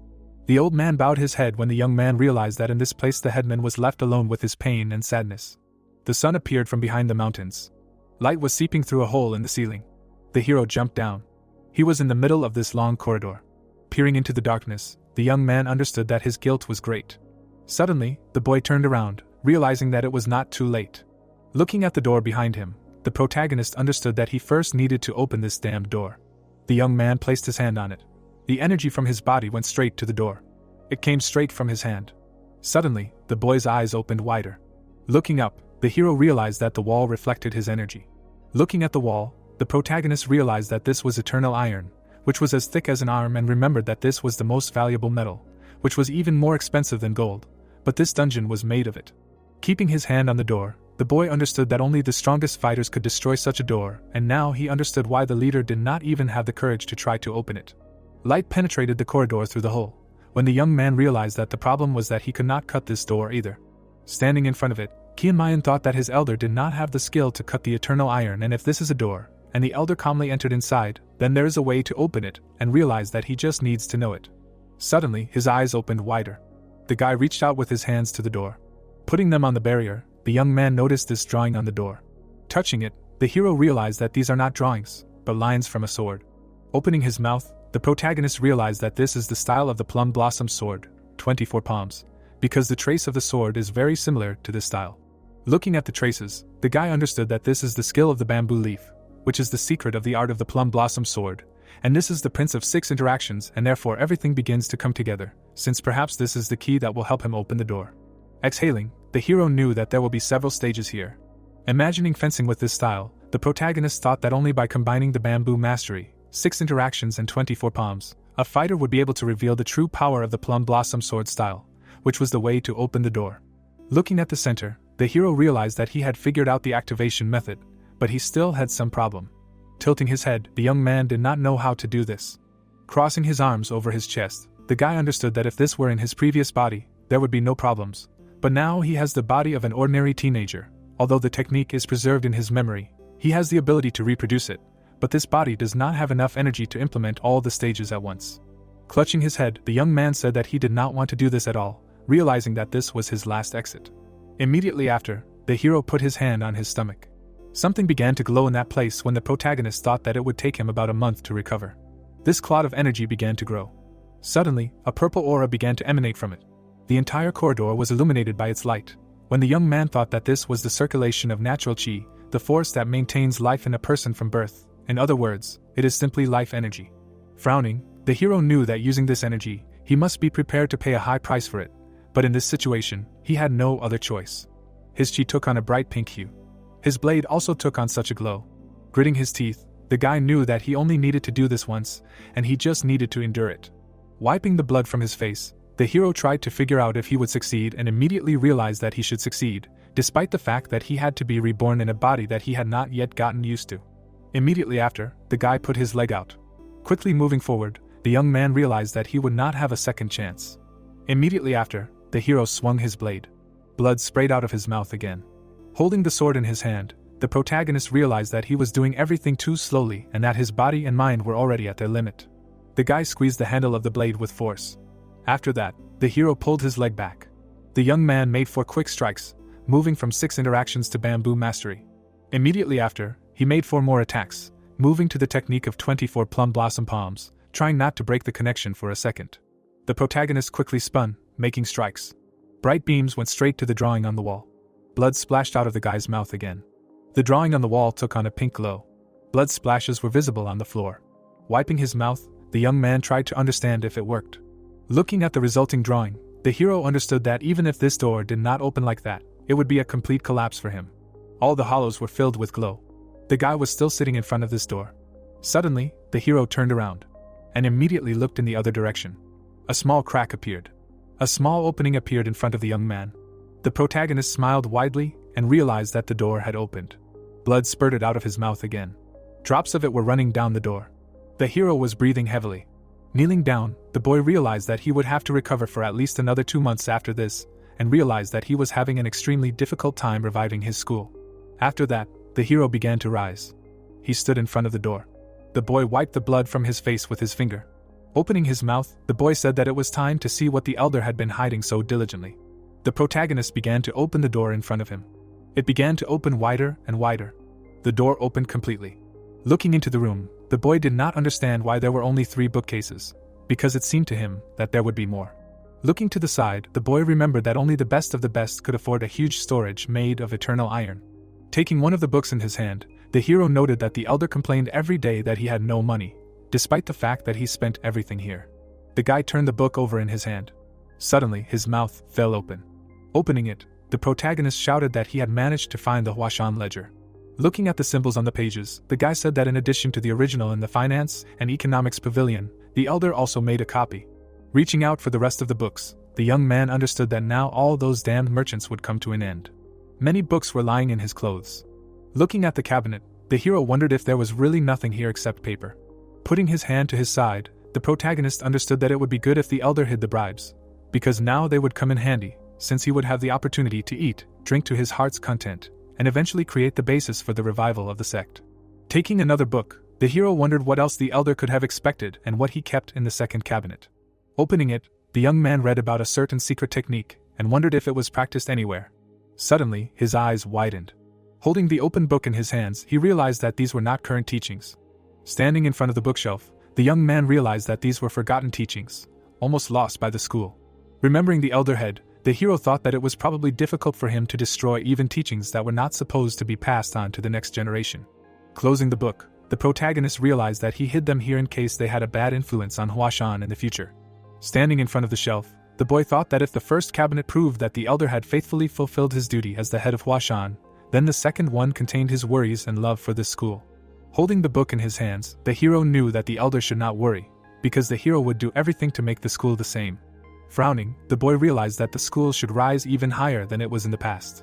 Then he turned his head to the side. Looking at the third cabinet, the young man noticed that there was only one package. The hero took it in his hands. Opening his mouth, the protagonist read that this document was personally signed by the head. Looking at the document, the young man read that if someone happens to read this text, it means that he has been approved by the head of the new generation, and also read that sometimes one line on paper contains more than 100 words spoken out loud. Standing in the middle of the repository, the young man read that the head expresses his will in this letter. The man wrote on the piece of paper that being the head of Huashan does not mean keeping the school in a tight rein, and if the reader is the successor, then he should already know about this. Looking at the paper, the head wrote that those who really lead the school are its students, children who strive to become better. The man remembered his students and wrote that the head only acts as a guide, that he protects them, helping the students to realize their potential. The school appeared and the head wrote that he wanted the reader to not worry about how to manage this place after becoming the head, because Huashan is Huashan, it is a spirit, an energy that no one has the power to tame and push around at will. The man remembered how he stood with his back turned and wrote that even in decline, even experiencing a new heyday, Huashan continues to exist. The head turned around. There was a smile on his face and the young man read that in order for the aspirations of the school, carefully protected by the ancestors, not to fade away and for the school to continue to exist for many years, they educate successors and pass on their will to them, and he, as the eldest and previous head, will have to shoulder this heavy burden on the shoulders of the successor. The guy looked at this document. Immediately after, the hero folded it back, saying that this old man really loves meaningless talk. Standing in the middle of the room, the protagonist realized that he had not gotten what he had hoped for, but what he had should be enough. Turning around, the guy knew that the most important thing was that he had managed to get the ledger. Leaving the room, the young man realized that with the help of this ledger, he would be able to return all the business that belonged to Huashan. Turning around abruptly, the hero thought about the structure of the storage facility. Opening his mouth, the protagonist asked himself if the structure of this place aroused some suspicions in him. Imagining the previous head, the young man understood that he was too fastidious and meticulous, because even the kerosene lamps were symmetrical so that the light evenly flooded his room. Looking at the third cabinet, the guy realized that only this cabinet was completely empty. The hero put his hand on one of the shelves. Suddenly, the young man grabbed it with his hands. Picking it up, the protagonist knew that there should definitely be something in it. The guy lowered the furniture to the floor. In the previous place of the cabinet, there was a hole. The hero looked into this place. Opening his mouth wide, he realized that he had found a secret hole. Looking there, the hero knew that there must be something there. The guy jumped down. Suddenly his eyes opened even wider. Gold lay in front and the young man realized that he had managed to find tempting gold bars, tightly stacked on top of each other. He also noticed weapons and realized that he had managed to find precious swords, neatly arranged by the wall. Sitting on the floor, the hero realized that he had found a mountain of wealth and secret techniques unknown to him. Taking the jewelry in his hands, the guy laughed. The sky appeared and the cry of the young man was heard about how he had become a rich man. The headman's house was visible. The man exhaled. Standing in front of the window, the old man understood that the morning had come and this day would bring joy to someone, but for him the day would be full of despair. Hyunjong closed his eyes and remembered that there were only 5 days left of the time that the owner of Kong had given him. The door to his house appeared. The man suddenly turned around when he heard his name being called. Opening the door, the old man asked what had happened. The assistant, with his mouth wide open, shouted that he would tell him more about it on the way, since he himself needed to see it. The old man, looking at him, asked where he needed to go and added that since he said that the matter was really urgent, then it was okay to go there without details. The two of them jumped. They ran through the forest. Suddenly, the old man's eyes opened wider. The leader jumped over the fallen students. Continuing to run, the man asked what had happened to the poor children, and the assistant explained that they were just training on their own in the morning. They stopped when Ngam said that they had arrived. The protagonist was sitting there. Suddenly, he looked to the side when he was called. The assistant, with his mouth wide open, called the boy and asked where he was. The young man, standing to the side, asked them to come to him. With his mouth wide open, the leader shouted a question about what had happened here. An exhausted boy stood in front of him. Pointing somewhere, the hero explained that he should look there, because it was an extremely important matter, while the old man said something about how the student's condition was more important to him. Looking somewhere, the leader tried to understand what was being discussed that was so important. There was something too bright in front of him. The light flooded his face.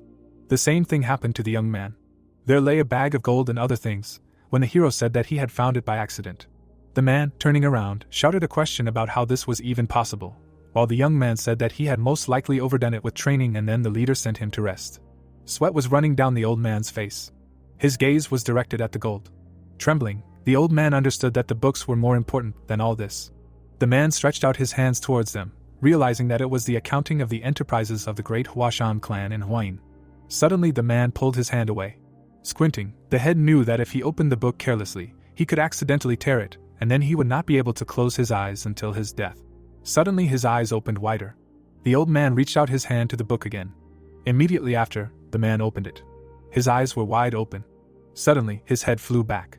Immediately after, the man fell to the ground and the assistant tried to call out to him.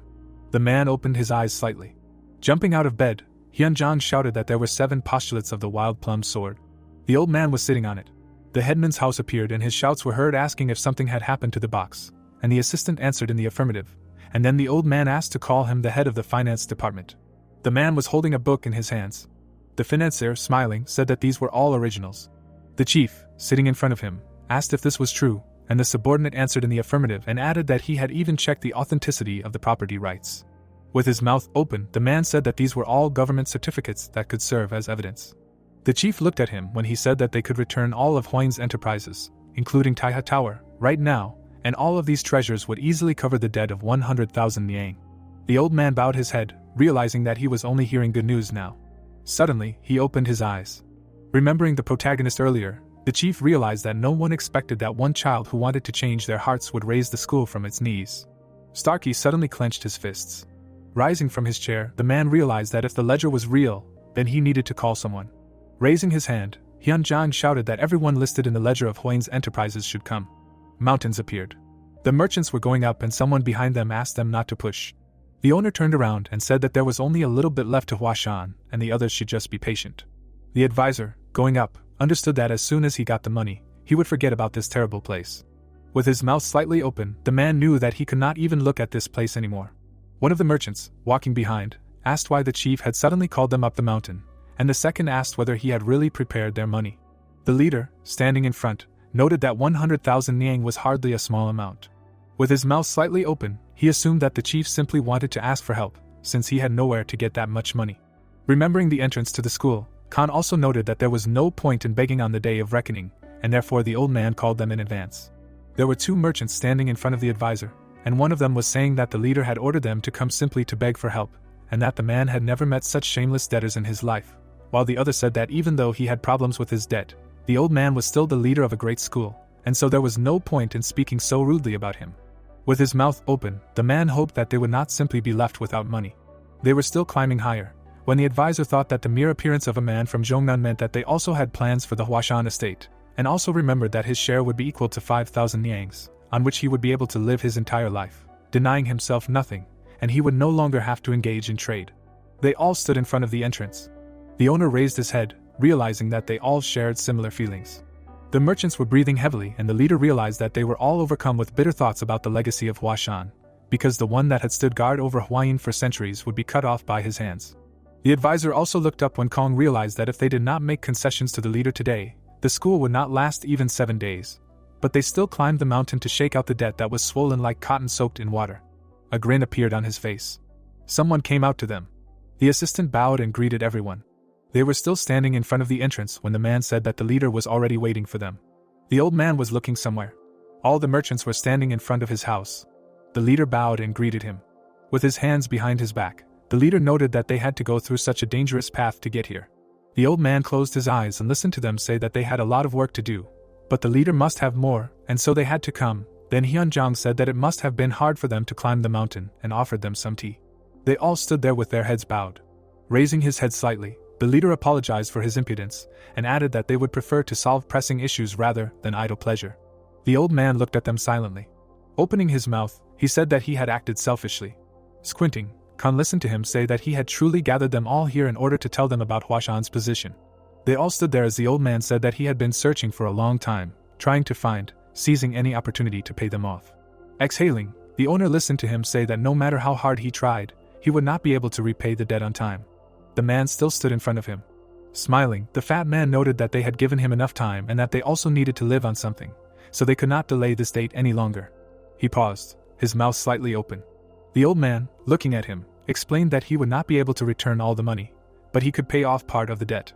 Holding his hands in front of him, the leader asked if there was anyone present who was willing to wait a little longer. Bowing, Hyunjong asked them to help the school. The merchants silently looked at him. The advisor's eyes widened. The leader still stood with his head bowed.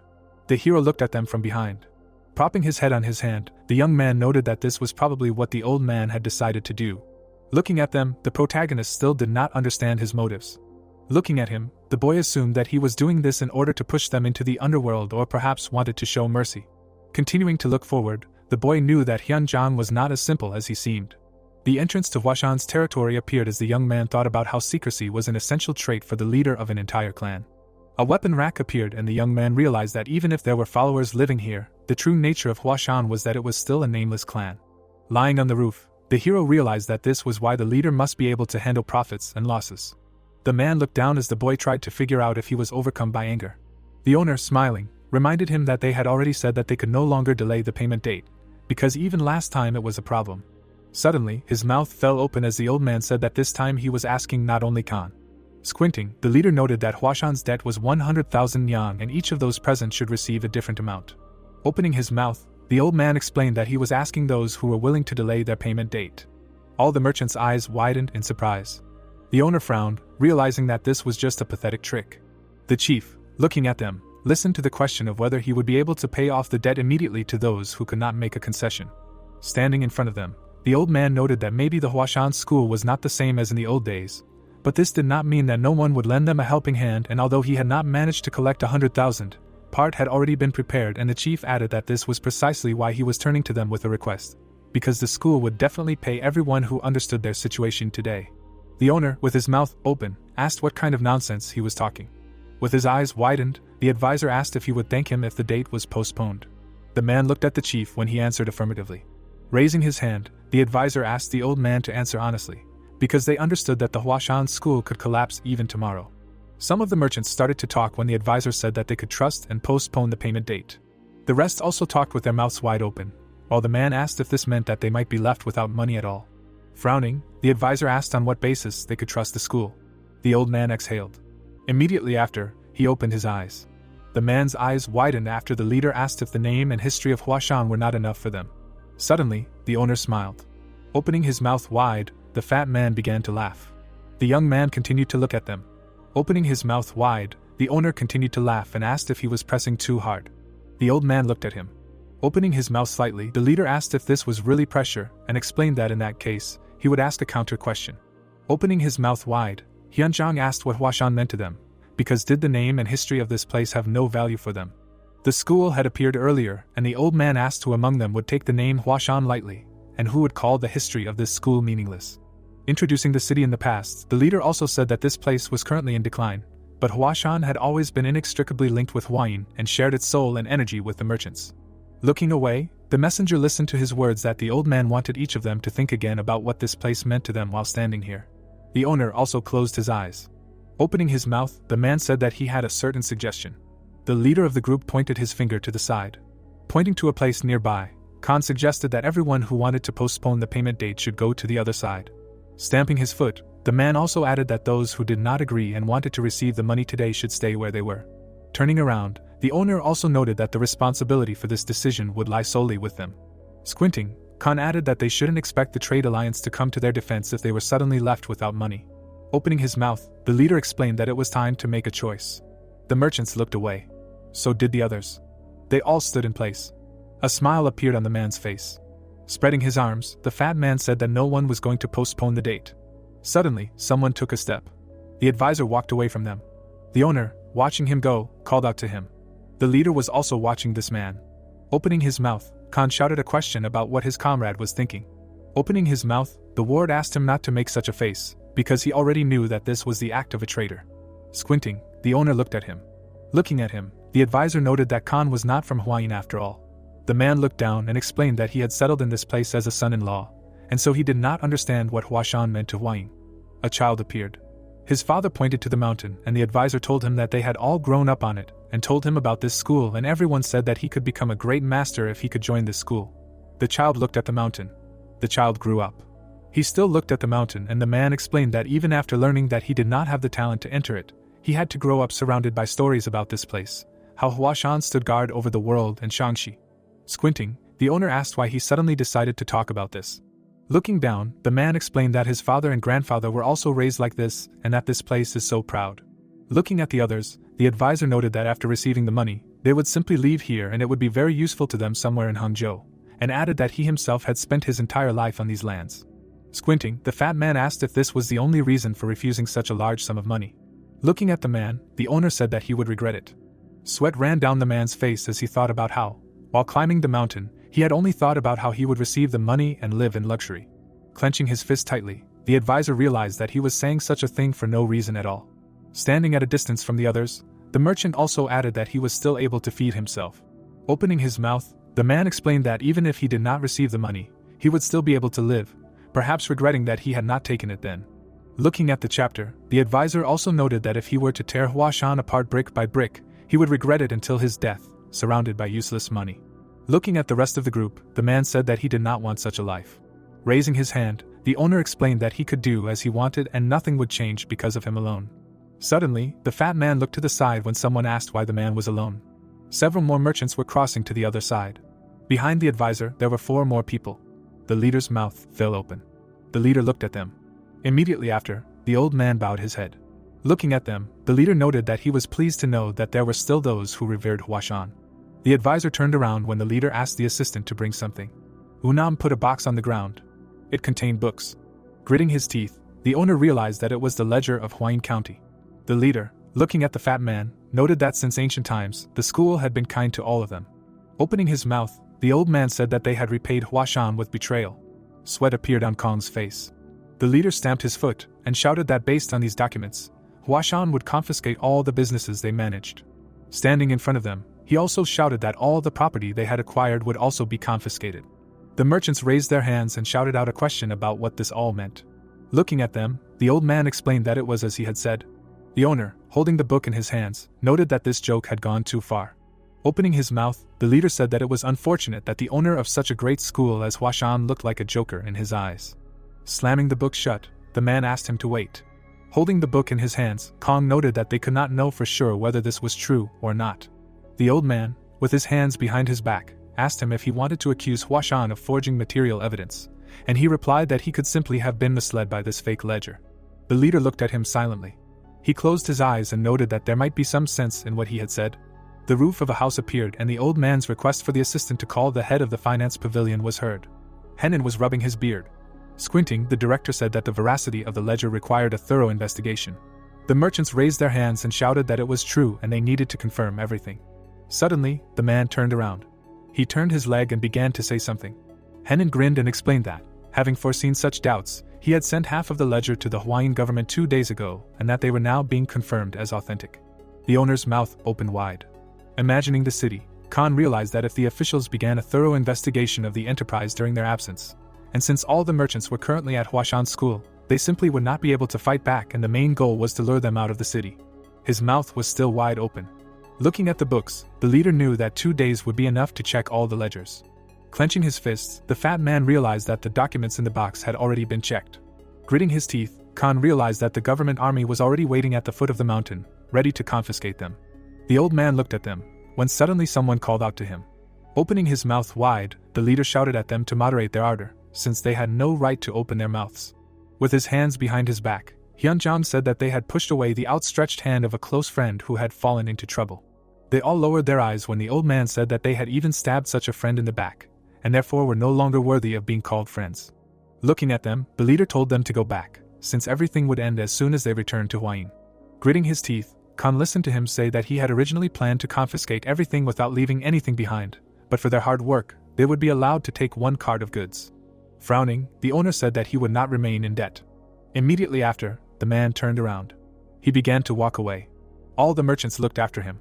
The advisor turned around, listening to the leader's words about how they had not lost their humanity until the last moment. Looking at them, the old man said that their enterprises would also belong to Huashan, and that would not change, and that the school would also return everything that was lost.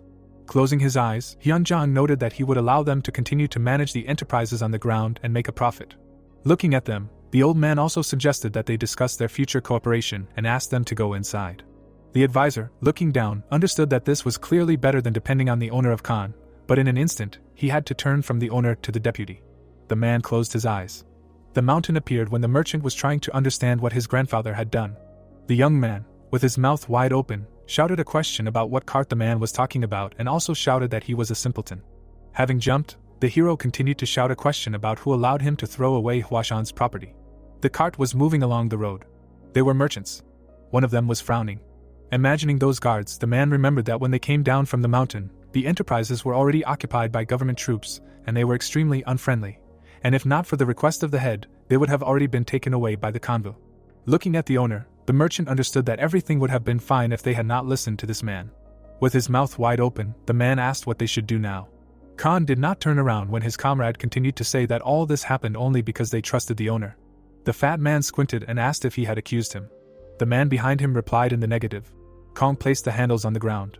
Raising his hand, the leader asked him not to talk nonsense, and added that they just needed to find shelter from the rain for now, and asked if he really thought the ledger was genuine.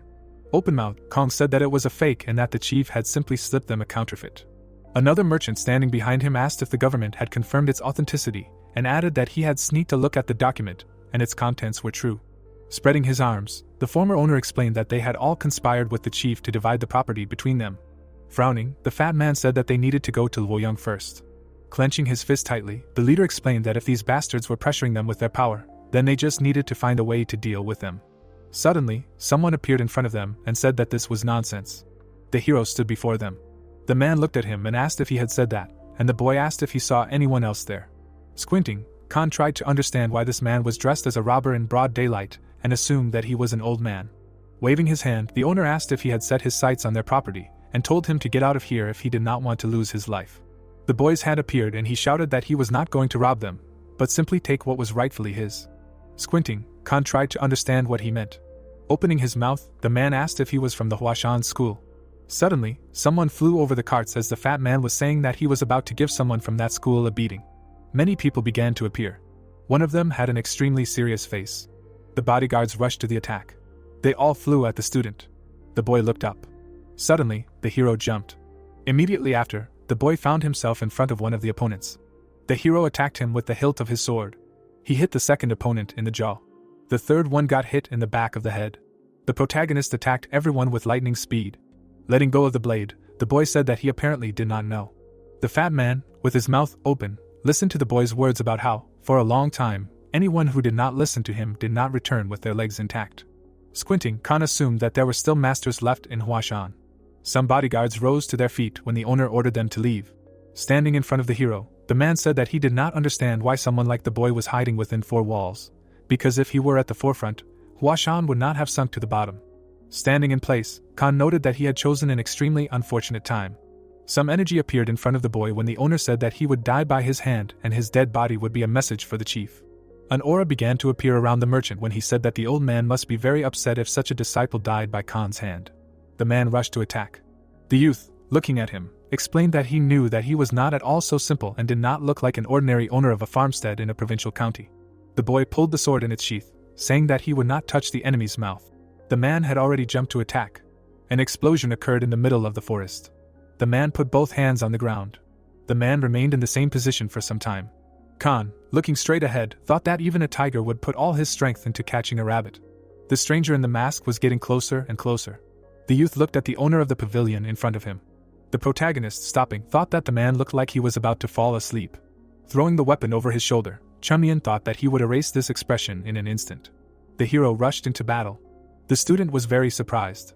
A second later, they were already a meter away from each other. The enemy touched the weapon with his fist. Magic rushed through the fist. The enemy was frightened by what happened. Looking at the man, the protagonist mentally explained his actions, that he blocked the charged fist, and the energy gushed back. Throwing the weapon back over his shoulder, the student advised him to stop, because he slowed down a lot. Khan got angry when he heard the phrase that his fingers would explode if there were a couple more such blows. Magic energy began to accumulate in the pavilion owner's leg. A moment later, he made a turn with his leg. The swordsman's next action was to attack. Something exploded in front of the enemy. The protagonist appeared behind the enemy. The hero touched the weapon with his hand again. A charge of energy passed through his hand again. Looking at his opponent, Chunmian said that, as he said, the fingers would suffer first. The dark-haired man fell to his knees. The man looked at the protruding veins on his hand. Grabbing his hand, Khan thought that the masked stranger was not strong or fast at all, but only looked like he could beat 10 people. The next thing the guy did was turn around. Having made another blow, the man realized that he still couldn't do anything to him, because even though he was constantly hesitating, he was choosing the perfect moment, moving in the right direction and at the right distance. Grinning, he continued to think that there was nothing superfluous in the enemy's movements. The protagonist leaned back to avoid the blow. The enemy took a step forward. Looking at the stranger, the owner of the pavilion thought that he couldn't even imagine how strong he was. Standing not far from the enemy, the young man muttered that things wouldn't work out like this. Scratching his neck, the swordsman continued that he wanted to frolic a little longer, but his strength was already leaving him. Opening his mouth, the opponent asked how it was that someone like him had never announced himself. The two guys stood in silence for a few seconds. The weapons hit the ground. Throwing the weapon over his shoulder, the guy asked what would happen if he found out. Closing his eyes, the hero heard the question of whether he really expected an answer to his question, because those who are only good at chatting live in some kind of illusions. Taking a step forward, the protagonist continued that he should rather ask, adding that the interlocutor was too skilled in combat to be a simple pavilion owner, and asked whether such a master was really content with managing a pavilion. Closing his eyes, the opponent explained that there was no law that prohibited masters from managing pavilions. Standing opposite, the student said that although there was no such law, such a master had many other ways to make money. The swordsman put his palm forward and said that they could close the topic of conversation. Slightly squinting his eyes, the student also added that it was not a conspiracy and was not planned, but simply a personal initiative, since he did not follow anyone's orders, and asked if this was what the man wanted to say. Clenching his hands into fists, the interlocutor replied that everything said was true. Putting his index finger forward, Chongmian said that now there would be a riddle. Pointing his finger at the guy, the protagonist asked what he should do to find out information from such a scoundrel. The fighter clenched his fist. Standing with his fist outstretched, the stranger himself answered his question that for this you need to beat him. The opponent was surprised. Holding a weapon in one hand, the protagonist asked what is the point of shaking someone who will not answer anyway. Taking a step forward, he also added that it would be a waste of nerves. Running forward, the student shouted at him not to say anything, because he would just beat him until he was satisfied.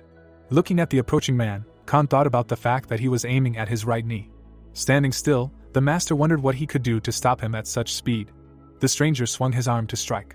Opening his mouth in pain, the owner of the pavilion did not understand why he had hit his shoulder if the stranger was aiming at his knee. The opponent frowned in pain. The student swung his arm for the next strike. Raising his hand, the dark-haired man thought that this time the blow would definitely hit the head. The antagonist saw the weapon in front of his face. The fighter approached the enemy's face. The hero tensed up even more. A second later, the dark-haired man grabbed his throat. Frowning, he thought about the fact that he had seen everything with his own eyes. Looking at the blurry image of the masked stranger, Khan thought about the fact that he had never been able to dodge. Several magical blows passed over the body of the pavilion owner. Throwing his head back, the opponent thought that at this rate he would really die. The student of the school looked at the man's face. The swordsman's pupils turned red. With the next movement, the young man took the sword out of its sheath. The man became even more scared. Bending over in pain, Khan thought that he did not want to die under any circumstances. The protagonist took a step forward. A moment later, the guy swung his weapon. Out of fear, the dark-haired man put his hand forward in front of him. Blue magic hit the area. Smoke was visible through the treetops. The antagonist put his hand forward. The man tried to gather magical energy in his hand. He frowned when he heard the question about the palm of the Lord of Tai. Squatting down, Chongmian addressed his interlocutor. Staring intently into his face, the stranger asked if the opponent was from the Zhongnan school. In the same position, the young man said that it was a surprise that the owner of the pavilion, who was shaking off debts from Huashan, skillfully wielded Zhongnan techniques. Raising his hand, Khan heard the question of whether the Zhongnan school had sent him. Frightened, the man thought that he should have endured even if his throat was cut. Biting his lower lip, he thought that this was a fatal mistake. Remembering the last swing of the sword, the hero thought that if he had not been caught by surprise, he would not have lost his head and would not have used the palm of the Lord of Tai. And if this was all planned, it is difficult to imagine how insightful the enemy is. Watching his interlocutor, the swordsman asked if he would continue to remain silent. Raising himself from the ground, the ninja said that this is also not bad, this is loyalty, and such an outcome is also good. Standing nearby, the protagonist thought that there had been hostility between the school and Huashan for a long time, which is why the relationship never worked out. But even so, one cannot help but admit that the Zhongnan school rightfully occupies a place among the 9 great schools. Rubbing his neck, the guy also thought that a powerful school would not solve matters in such a way. Looking at the enemy, the stranger thought that he did not know much and was unlikely to be useful. It was enough to just know that the matter was related to Zhongnan. Slightly grinning, the fighter cursed at someone. Standing with a weapon in his hand, he said that the previous Mirim, although not trustworthy, did not act so lowly and asked whether people from the 9 great schools were now competing in wealth. The dark-haired man closed his eyes. Standing opposite the interlocutor, the master asked if this was the best outcome for Huashan. The fat man frowned and shouted that Huashan had no more hope. The master frowned even more and continued that having lost the school's secret technique, Huashan would never be the same again. The only question was whether it would collapse now or stand for a little longer. The student was surprised to hear the phrase that a school that had lost its masters could only die. Putting his hand forward, Khan asked if he really couldn't understand. Throwing his sword over his shoulder, the student asked who told him that Huashan had lost its technique. Swinging his sword, the young man asked if all the chatterboxes had such bad logic. It would have been better to say that they would crush Huashan by force, while the interlocutor was thinking that the 2 schools had a lot in common with each other, and even the sword styles were similar. 2 swords flew through the air. The man lay face down. A memory of the hero standing on a pile of people, thinking that if 2 great schools with similar systems were located next to each other, one of them would definitely have a hard time. The treetops were visible, while Khan shouted that he was not from Zhongnan and asked what nonsense. His eyes widened. Putting the blade to the opponent's face, the stranger said that in gratitude for the technique, he would show something interesting. The fat man raised his head higher. Frightened, the man heard a phrase about how it would be funny if he found out. Standing with an outstretched hand with a sword, the protagonist also added that it would be a shame if he did not find out.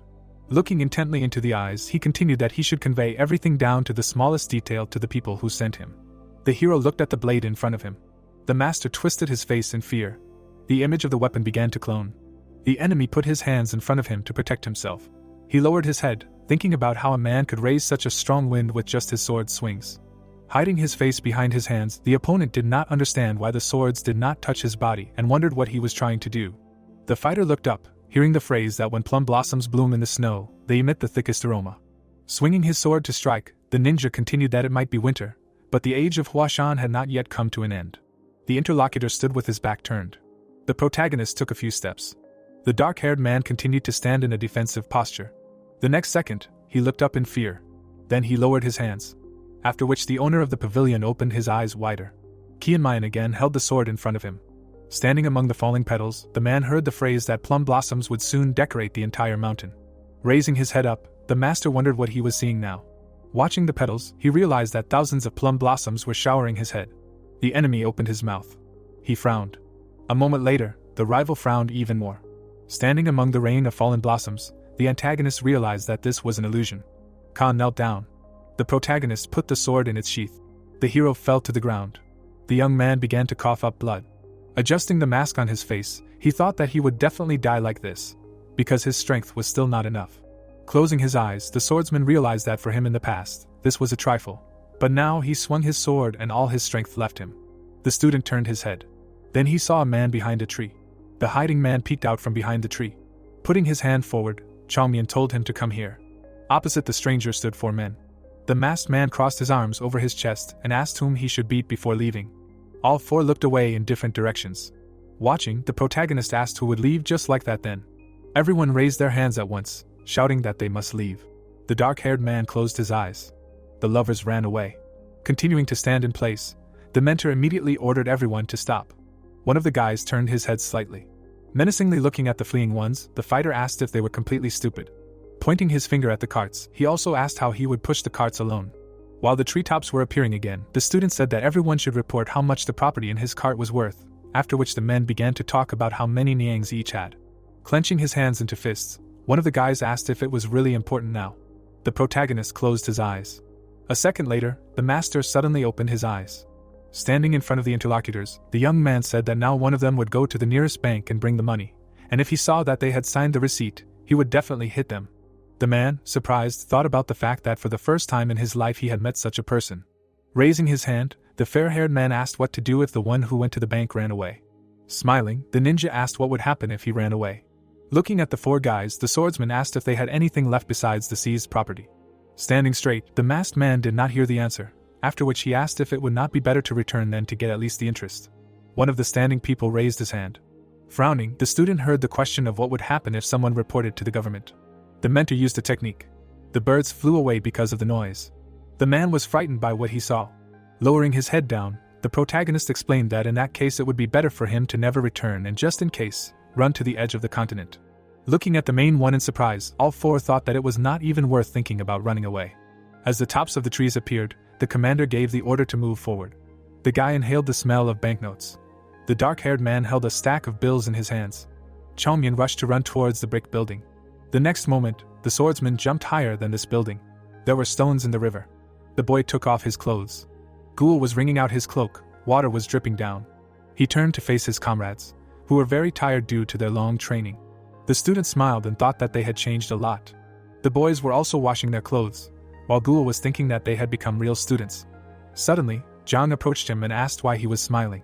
The student turned away. They looked at their comrades, and he said that he thought that they really were followers of the school now. Ghoul looked down and added that it must be a strange thing. He turned around when Zhang denied it. The dark-haired boy smiled and admitted that he had thought the same thing. Ghoul closed his eyes and laughed happily, thinking that he did not expect to train so hard. Then the disciples jumped towards the mountain, before they would go down to complete the minimum quota and then come back up. But lately something had changed. The Taoist smiled as the wind blew through his hair. Ghoul ran forward. There was a slight smile on his face, and he assumed that the protagonist was to blame for everything. A dense forest was visible.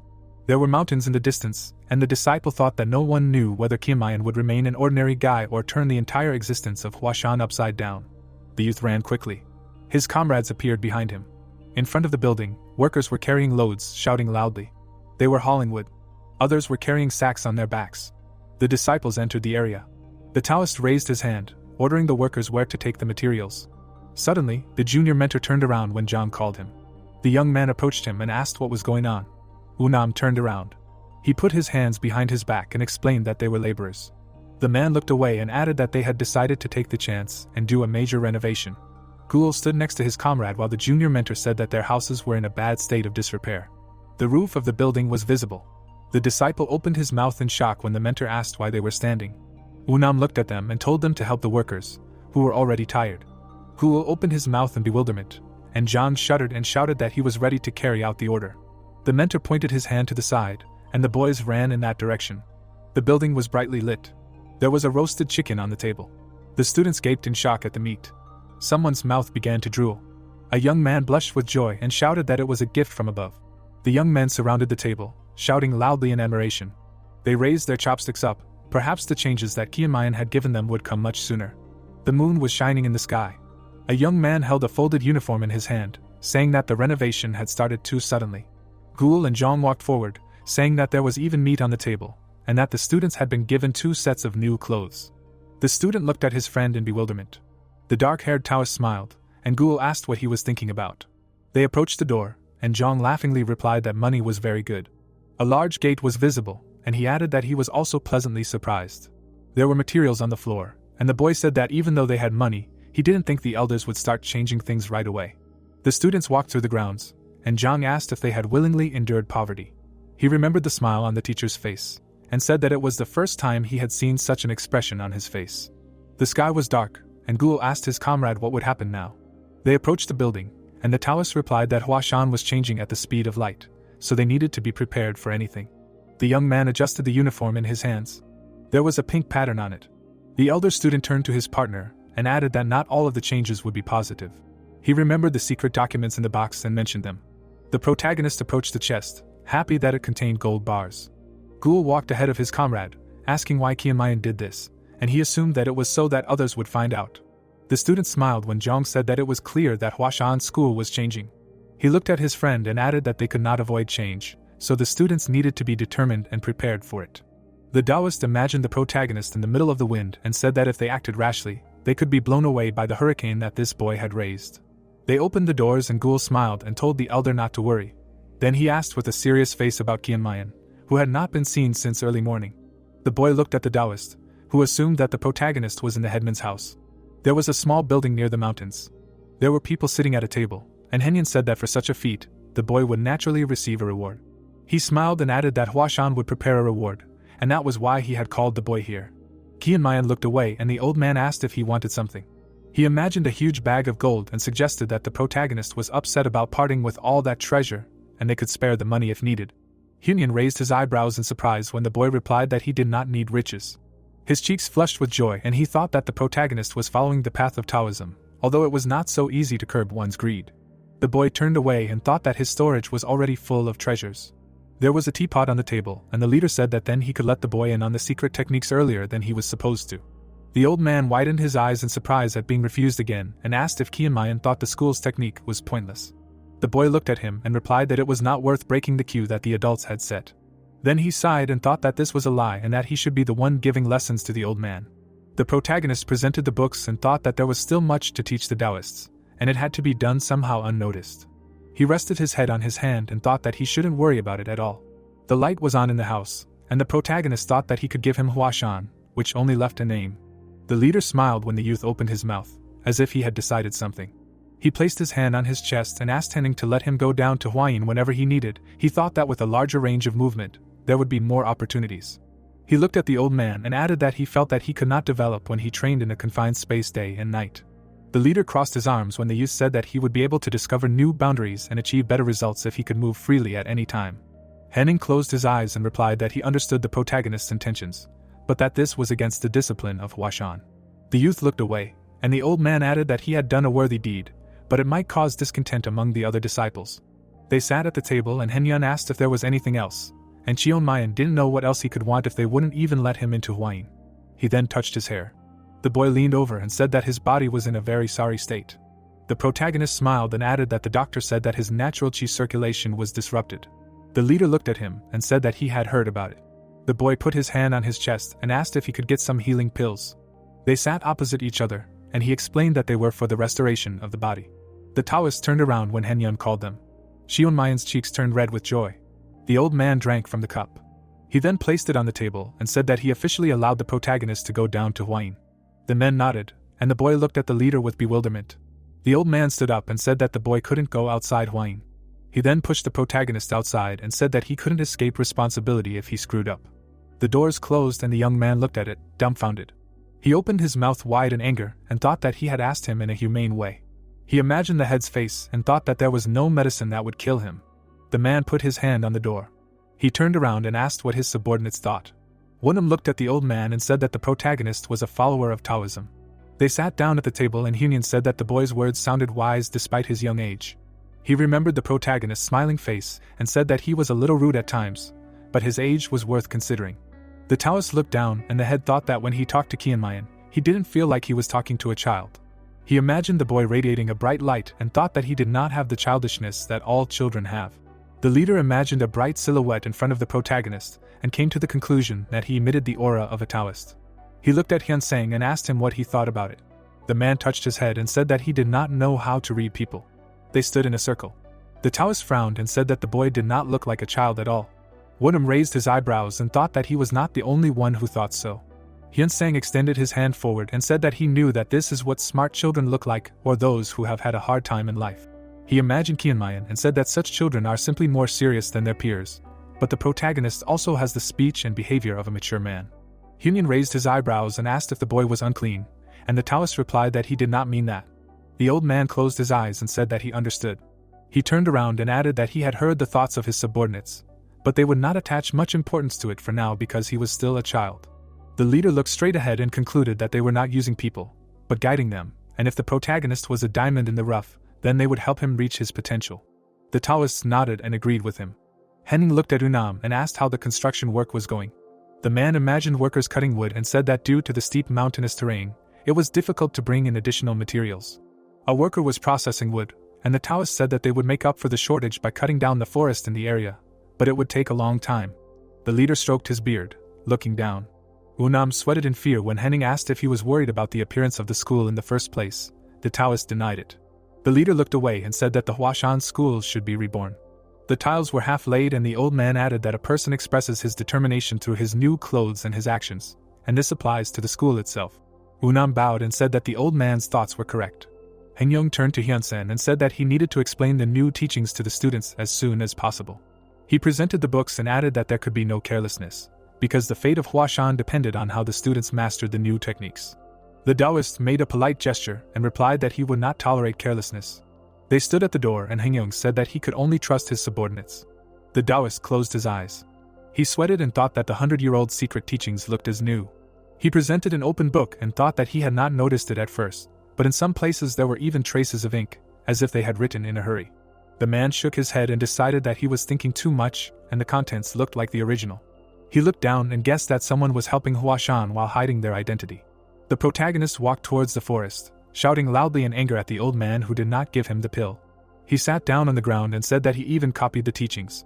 The young man wrote letters on the paper, shouting that not even a beggar would come to this school. Chunmian imagined the headmaster's face and thought that not only did they lose their money, but they also lost the recipes for all the elixirs. He stood up, thinking that this was one big headache. A purple light appeared around the guy, and he thought that he knew that he should prepare for serious consequences. He hit his forehead and thought that the problem was that everything turned out much worse. The protagonist stood in the middle of the field, deciding that he would freeze and die in 6 months because he was not getting better. The guy imagined the silhouette of a student and thought that it was too risky for a child to stop training for 6 months because the body grows and changes. The chi was shining brightly in his body, and the young man thought that this was the most favorable time to form internal energy, and if this was missed, there would be no second chance. The protagonist frowned and decided that he had to find a way. He imagined pills, which were one way to restore the circulation of natural chi. Then he imagined 2 disciples sharing energy, which was the second way. The Taoist imagined a pill falling to the floor and thought that there had been many of them in the past. He picked up the pill. The boy remembered how he used to eat them to cure a hangover. The young man looked down and thought that he should take this now. He raised his hands and thought that in the past he would secretly get drunk and then take pills and feel better. Suddenly, Kian Mayan's eyes widened. He was covered in sweat and his mouth wide open, as if he had realized something. He was standing next to a forest. The disciple ran forward quickly. He ran past the trees. The sky was dark, and the protagonist thought that a bad head could also be useful. The moon was shining in the sky. The boy stopped, looking up. There was a huge obstacle in front of him. It was Duanchang Cliff, the highest and most dangerous point of the mountain, and in the middle of the cliff there was a place that the boy was looking for. A cave was visible, and the protagonist thought that in all of Huashan, only he knew about this secret place. He crossed his arms and thought that training was prohibited on the cliff, but thanks to this, there was no better place to hide from the eyes of the leader. The Taoist's cheeks turned red as he remembered how he had often hidden meat there and slept when the elder was not looking. The young man stood motionless, not understanding how the elder had not killed him for this. He clenched his fists and thought that it did not matter now. Standing in front of the cliff, he decided that he needed to go up. Chunmian turned around and thought that in the past he could have gotten there in 2 jumps, but with this body, he would never crawl. He ran in the opposite direction from the cliff. The boy was holding a rope in his hand. It was dragging behind him along the ground. The protagonist stood at the edge of the cliff, deciding to go down. He looked into the abyss and thought that this was 10 times more dangerous. He clenched his fist and shouted that he had already died once, so he would die a second time. He sat on the ground, saying that he really did not want to die a second time. The rope was tied around a tree. The student held on to the cliff, shouting that saving the school was too difficult. He touched the ledge with his foot and thought that training on the cliff was prohibited not only because of its height. He stepped on a stone and thought that Duanchang Cliff was named so for a reason. Its name means steep cliff. He went down, thinking that he had nothing to hold on to. His foot slipped. The youth began to fall down. He opened his mouth in shock. This cliff was unusually smooth. The protagonist opened his mouth wide and screamed loudly. A bright flash was visible above. He thought that he would definitely die. Suddenly, the rope tightened, and the protagonist flew up.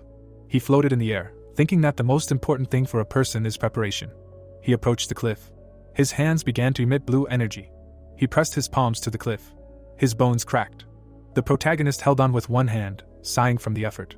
He gritted his teeth and thought that his bones broke as easily as if they were reeds. He sweated and looked to the side. The boy was hanging on a cliff. He saw the entrance to his hideout. Kianmayan looked to the side and thought that he needed to get there. Then he kicked off with his foot. The rope tightened. The student quickly jumped to the side. He grabbed the rope with his hand.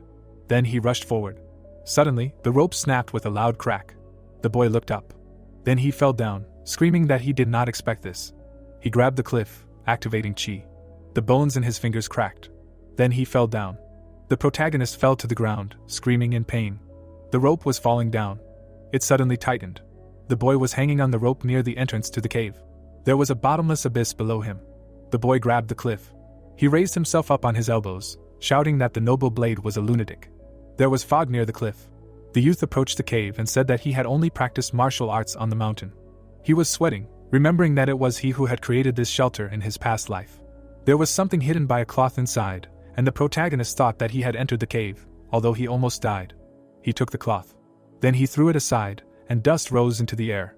There was a mattress and a table on the floor. The disciple smiled, seeing even a ball of light there. It illuminated the surroundings. There was a chest in the cave. Kianmayan opened it. Inside was a box. He took out the item and thought that he had definitely hidden the plum blossom pills here, which would help him heal. There was a bright pink light inside the box. Suddenly, a sharp wind blew, and the Taoist frowned in shock. He imagined the trees around him and thought that the air immediately smelled of plum blossoms. There were bright pills inside. The protagonist took them, smiling widely with joy. He imagined the displeased face of the elder leader, and thought that he did not hide the most precious ones after all. The youth sat on the mattress and decided that he needed to fully heal first. He took the medicine with trembling fingers. Then he swallowed it, closing his eyes. The object moved deep into his body. Then the shell dissolved. The pill was shining brightly inside the protagonist's body. He sat on the mattress while his body was being healed. He curled his lips and thought that he could not be distracted. His body was radiating pink energy. Kianmayan gritted his teeth and thought that he could not let the effect of the snow plum leave his body. He clenched his hand tightly into a fist, trying to hold it. A pink glow was visible.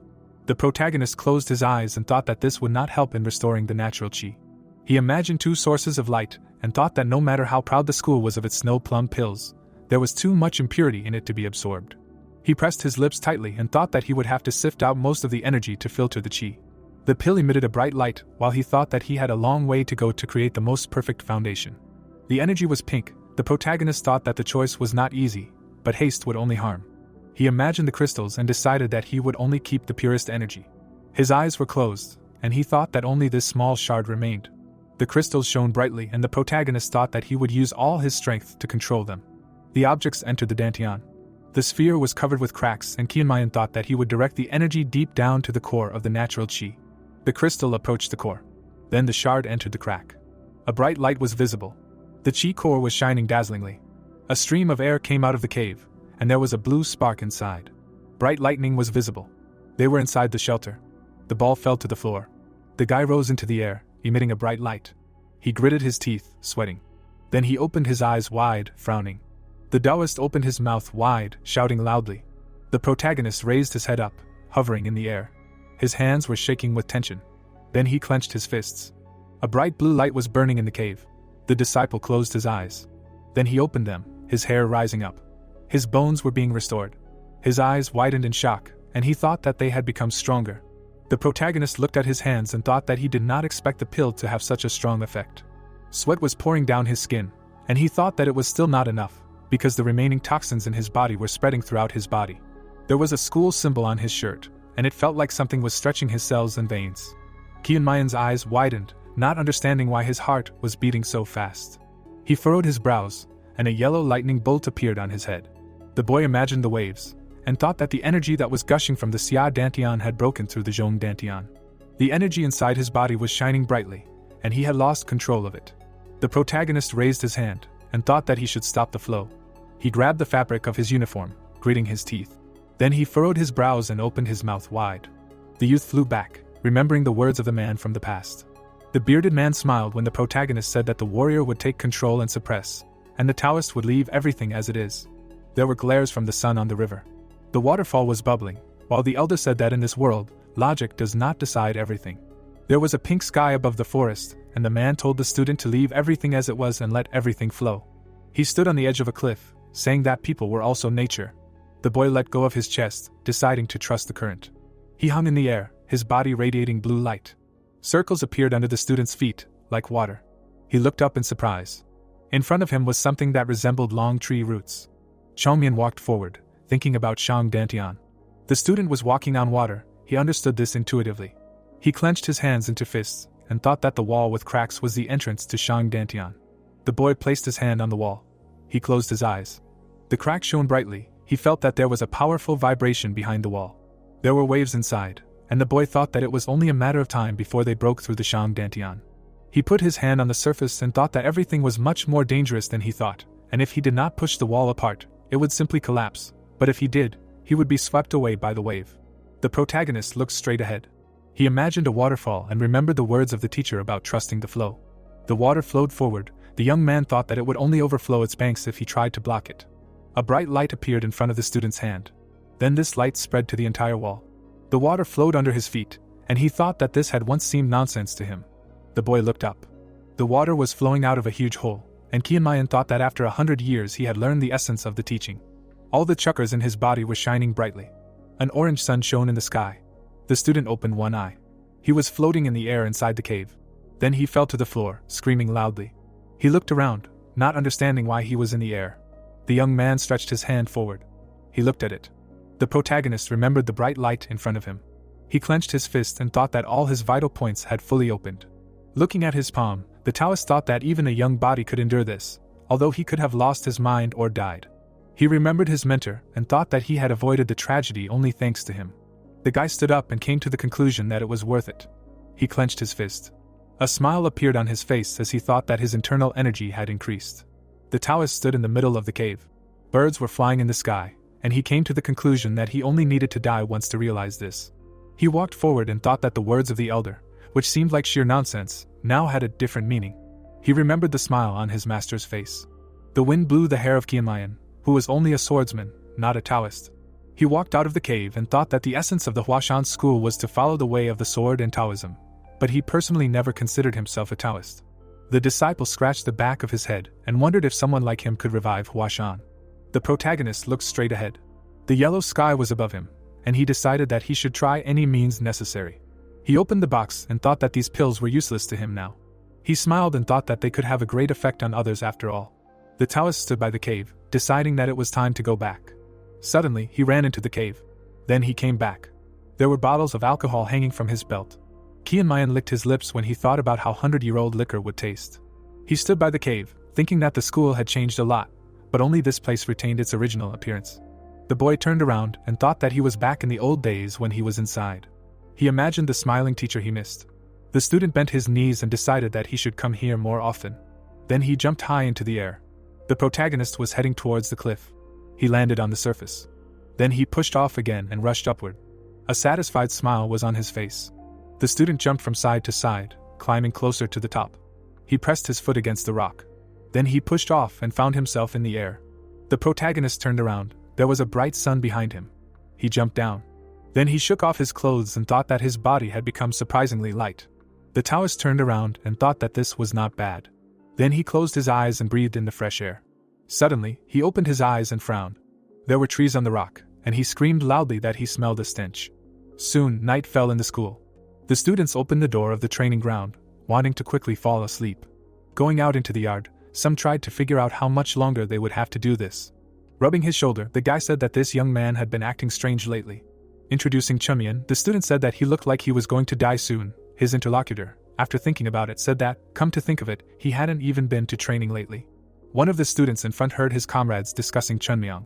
The boys looked at him sharply when he said that many were saying that the boy had a chi distortion, that he was looking thinner and emaciated every day, that Chunmian was skipping training because he was unwell. All the students turned around when they heard his words. Looking at the gate, One of them asked if they could skip training then. The boy narrowed his eyes and looked at his comrade. His friend was sweating and nervous, asking if there was another reason why they were following him without complaint. Imagining Chunyang's evil image, his friend said that it was because they would lose even if they all attacked him together. However, the protagonist was weak and sick now. The crowd standing in the courtyard began to think about rebellion. Ghoul, standing to the side, listened as many discussed the possibility of rebellion. Zhang smiled and said to leave these fools behind. He sighed and said that they would soon have to face reality. The school gate opened. Zhang and Ghoul turned around. A bright light came through the gate. The protagonist stepped inside the school. His face became elastic again. The students' mouths dropped open in shock. Qianmayan's face was shining. He was completely healthy. The students froze, realizing that they would die if they attacked now. The protagonist parted his lips. Standing in front of the crowd, he said that as a teacher, he was extremely guilty towards them. Because he was feeling unwell, he could only skip their training. Bowing his head, he said that a teacher felt a deep responsibility. The boys nervously raised their hands, saying that it was okay, because anything could happen, and they really didn't mind. Clenching his fist, the young man said that even without him, they trained hard, it was entirely his fault. He raised his eyelids and said that mistakes cannot be undone, but they can be corrected, and since training was not enough, they will simply increase them.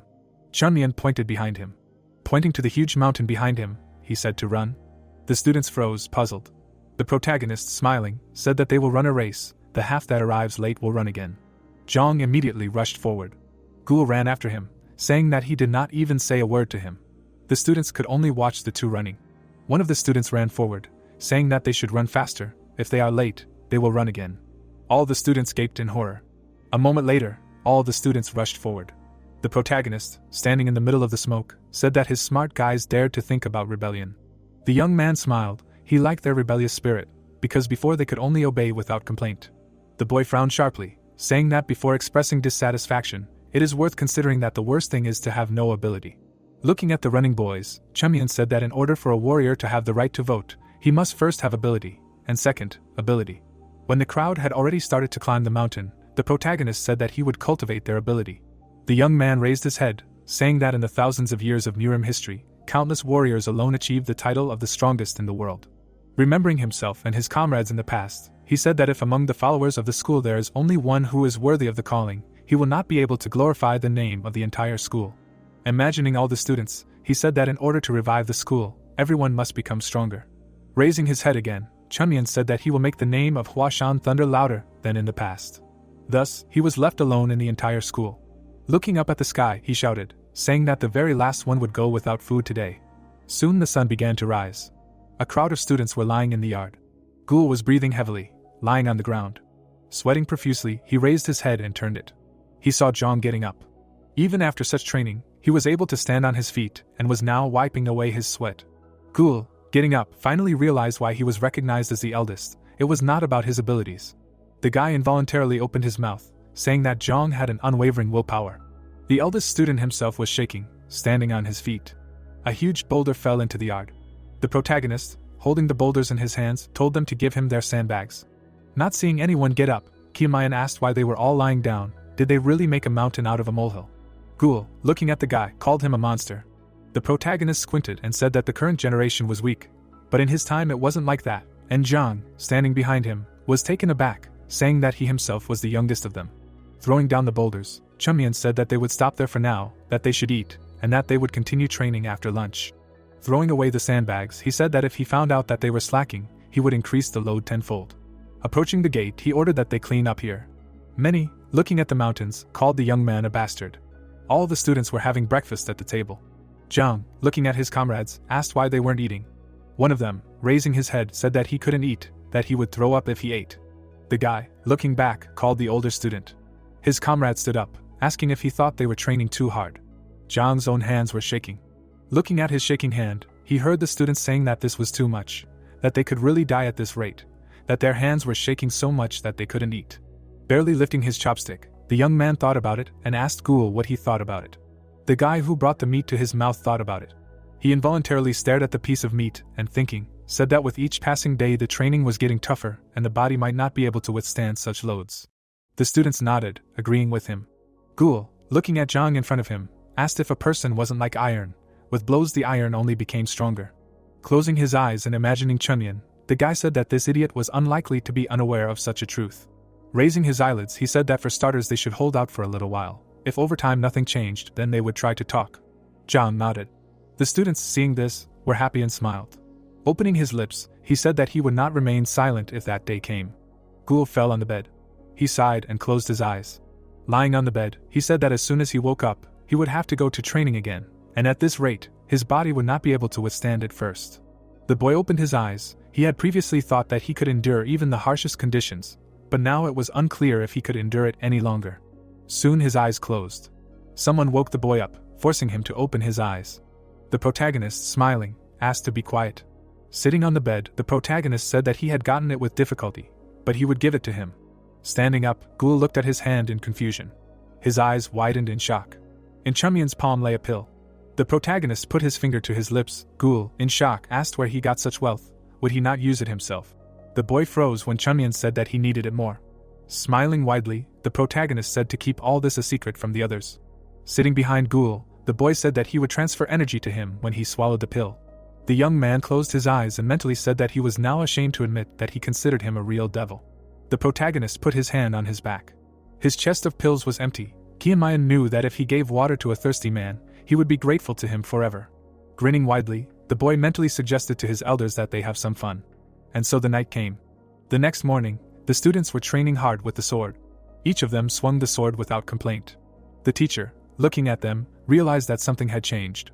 He involuntarily parted his lips, realizing that the boy's sword technique had become stable, and they were doing the same lunges.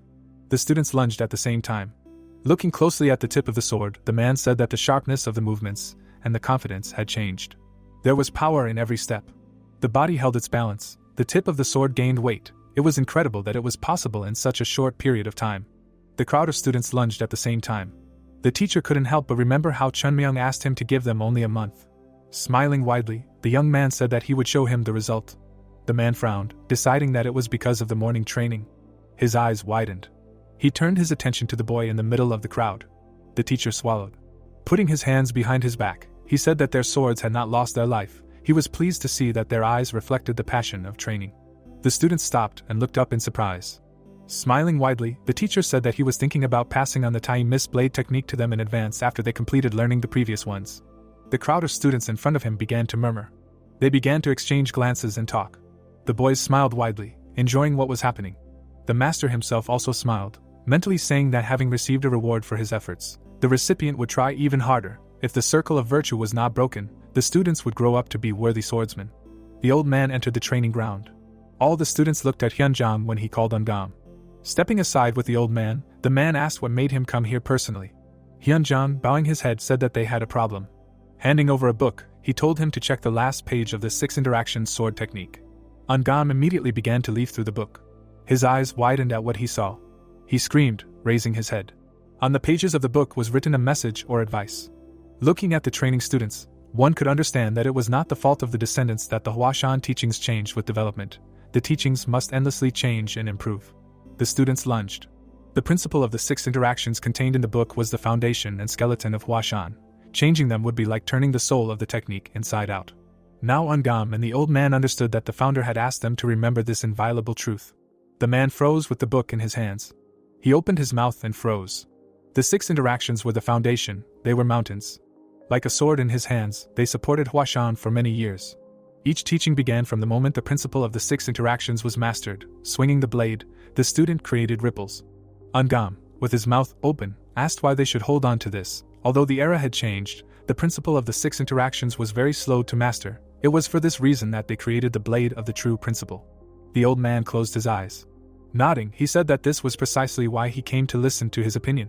Looking at the disciples' training, Hyunjang said that Huashan had decided to abandon the 6 interactions and use the blade of the true principle as a basis. But the words of the ancestors were very important. Ungam looked at the pages of the book. The man frowned. He knew that the words of the elders were a guide for descendants, a trodden path. Holding the book in his hands, the man did not know how one could go against the will that was written so clearly. The old man, smiling, told Ungam that he was the one who taught the children, and he could not ignore the opinion of the one who stood at the origins. The master frowned and thought. Looking again at the pages of the book, he was trying to decide whether to follow tradition or choose change. Ungam glanced at the disciples behind him. Then he looked at the blossoming tree. The master froze, standing in front of the leader. Bowing his head, he told the leader that he had created the blade of true principle because Huashan's days were numbered. They could not afford to delay in training their followers. The disciples lunged in unison. The tablet on the gate earlier could fall at any moment. Frowning, Ungam said that he would ask the elder. Bowing his head, the man asked if he could now see into Huashan's future. Hyunjang froze. Looking at the mountain, the old man thought. Compared to before, the situation had improved greatly, but due to the weight of problems, they had only managed to resolve the money issue with difficulty. Narrowing his eyes, Hyunjang said that the question was not an easy one. He could not give a clear answer. Ungam raised his head. Covering his head with his hands, he said that he was against it. The old man parted his lips, asking why he objected. He turned around. Looking at the training ground behind him, he said that it was not that simple, because the true principle blade and the 6 interactions had the same origins, but their teachings were completely different. The 6 interactions teaching was slow and arduous, but had a solid foundation, while the true principle blade disciples advanced quite quickly. Turning his head, the master said that he had already imparted the foundation of combat to them. If they were to give up everything and teach them the 6 interactions, it might not yield results. The old man stared at the man intently as he said that in order to excel in the 6 interactions, one needed to be steady on one's feet and have serious intentions. Hyunjang couldn't help but look at the disciples. He couldn't help but raise an eyebrow, asking what he had just said. The man half turned and looked puzzled. Ungam shuddered and opened his mouth. The man turned around abruptly. He saw the disciples firmly stepping on the ground. Each one was swinging his sword diligently, showing the seriousness of their intentions. Hyunjang smiled, saying that the training had not been in vain. Ungam scratched the back of his head, knowing that it was not his merit. The mentor turned his head. He noticed a boy picking his nose. He closed his eyes, lazing around right in the middle of training. Turning to the leader, the mentor asked for some time. He had to ask one child something. Kian Mayan shuddered all over when he was called. He looked at one of the Sehiyuan buildings. When he approached the elders, Ungam asked him what was better, walking slowly to the very top or running fast to get instant results. The protagonist raised his head and thought. He extended a finger, pointing to the sky, saying that he would certainly choose the path to the very top. The 2 elders in front of him froze. Ungam, frowning, asked why he chose this. The boy, lowering his hand, said that he chose this because it was Huashan. The old man raised his eyebrows, surprised. In the youth in front of him, he saw an unwavering confidence in Huashan. A piece of the lost past sounded from the mouth of the junior. His eyes did not close. The protagonist parted his lips, saying that the second option was suitable for an ordinary school, but not Huashan. In order to regain the former glory and make the name of the school thunder throughout the world, they should not put up with reality. The senior standing in front of the youth froze. With his mouth open, Hyunjang mentally said that he gave an answer, having guessed the hidden meaning in Ungam's words. Slightly leaning over, he asked if he wanted to say that they should not put up with Huashan.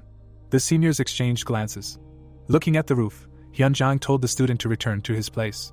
After that, both mentors watched the youth leave. Ungam sighed, saying that he even felt ashamed. The old man, looking closely after the boy, said that he could not even imagine that a child could say such a thing. The boy who was leaving was the hope of the school. Ungam, who was standing near the head, said that these could only be empty words of a boy. Turning his head, he said that this boy also might not bend to reality precisely because he was young.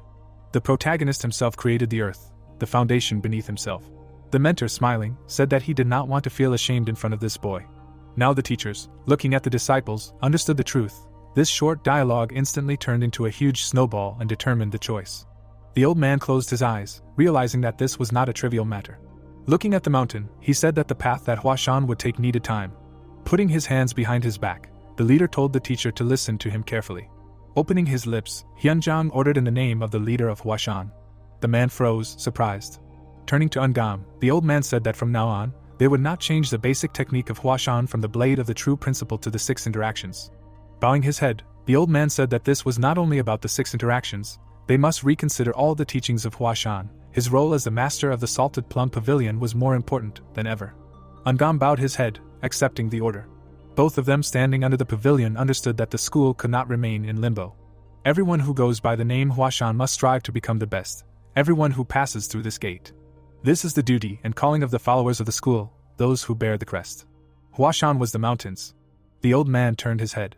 Looking at the departing Chunmyeong, he said that these children are the future of the school. Maybe this will not happen while he is alive. But these children do not give up yet. Hyunjang turned towards the students. Looking at the sky, he said that their school has a chance to regain its former glory. The protagonist, walking among the crowd, called the old man a fool.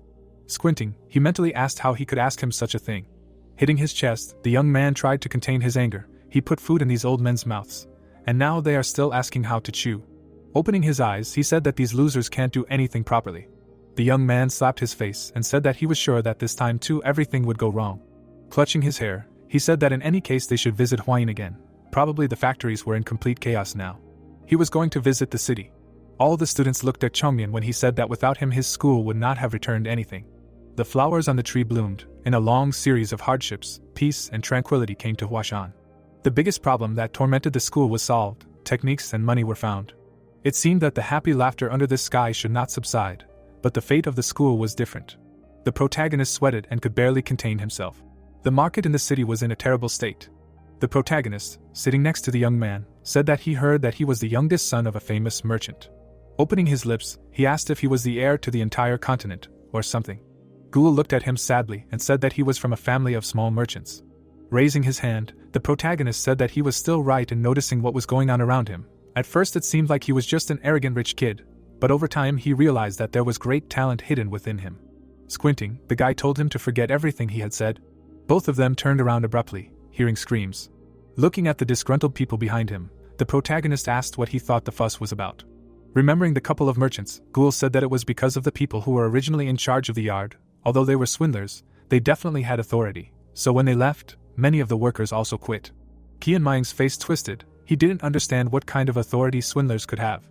He couldn't help but imagine a chain of people when Ghoul said that they had no authority, but impeccable relationships with schools, authorities, and influential families. If you pay attention, everyone who quit was either their relatives or family members. The guy parted his lips and asked, so they had a problem with the staff. Bowing his head, the young man said that this was just one of the problems. He couldn't help but shift his gaze.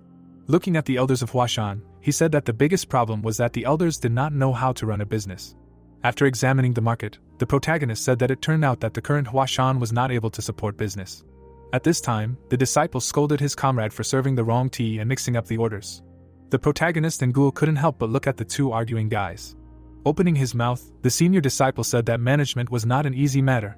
You need to carefully approach the selection of products and raw materials before buying. It was because of the wrong purchase of tea that the two guys were now arguing. By frivolously choosing high-quality ingredients, one could not expect a large profit. And by using cheap products, many lost guests, who were unhappy with the quality of ordinary tea. If you hire entrepreneurs, unable to cope on your own, they will take all the money, leaving the workers penniless, while they themselves get rich. The protagonist, bulging his eyes, asked if it was really too late to learn everything. Ghoul turned around, telling him to try to force 40-year-old men to learn himself. Sighing and bowing his head, the guy said that this was not all. They would have problems even when selecting products. What did he think would happen to a simple-minded Taoist, who knew nothing about the material world, if he came to buy the goods? The protagonist involuntarily imagined this, saying that they would simply take all his money. Ghoul responded by saying that they would not just take the money, they would strip you naked and gnaw your bones, which made Qian Mayan involuntarily imagine himself and his comrades as beggars. Closing his eyes, the young man said that this was a mistake. It was clear from the start that nothing would work out. The protagonist involuntarily looked at the elder. He raised his head, looking at the sky. Qian Mayan imagined his master, finally realizing his greatness. The boy closed his eyes, realizing that under the leader, all business went well. He exhaled like a bull, deciding to do everything himself. Opening his eyes, the young man asked what they should do then. Ghoul yelled at him, asking why he was even listening. Bowing his head again, the elder disciple said that if he had the talent to find a solution, he would have already taken over the family business, and was sitting on a mountain of money. Even his father could not figure this out. Raising his head, he said that there was no solution. Looking at the streets of the city, Ghoul said that to manage such enterprises, at least a competent merchant who understands good goods is needed. They do not have such a person. Involuntarily imagining an old man, Ghoul said that if Mr. Huang could do this, there would be nothing to worry about. The protagonist, opening his mouth, asked what he was doing. Turning his head, Ghoul said that Mr. Huang was a merchant. The old man was one of the most influential merchants who acted impartially. Under his control not only the goods of Shanghai, but also Yunnan and the Western Edge. After thinking, the senior disciple said that Huang had sponsored Huashan for a long time.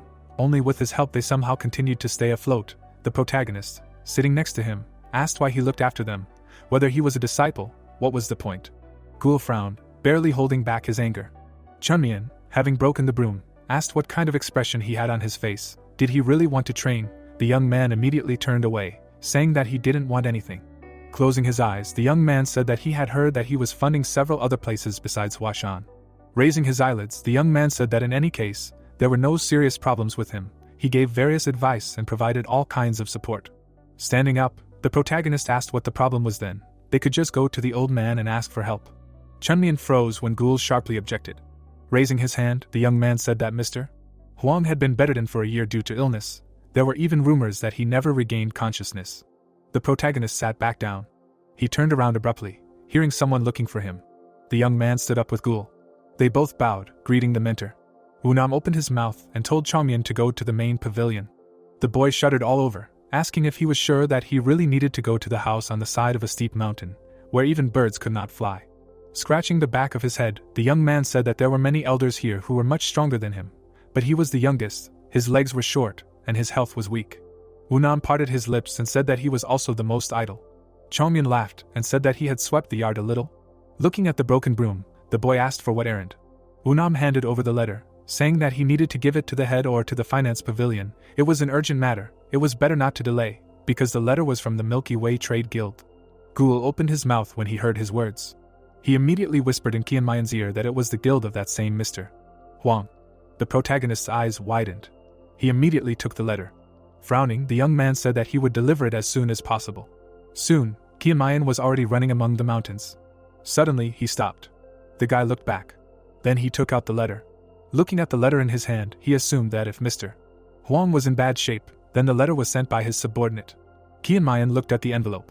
He looked closely at the seal. The protagonist licked his lips, asking who wouldn't want to read a letter that had fallen into his hands. His master's face would have twisted in anger. He often scolded the young man for this prank. The boy turned the envelope over. On the back was written, "Personally delivered to the head." Concentrating chi in his finger, Chunmian said that if the head received an urgent message from the lying down master, it meant that something had happened to him. The boy's chi passed through the seal. He immediately unfolded the envelope. Reading the lines, he decided to skip the greetings.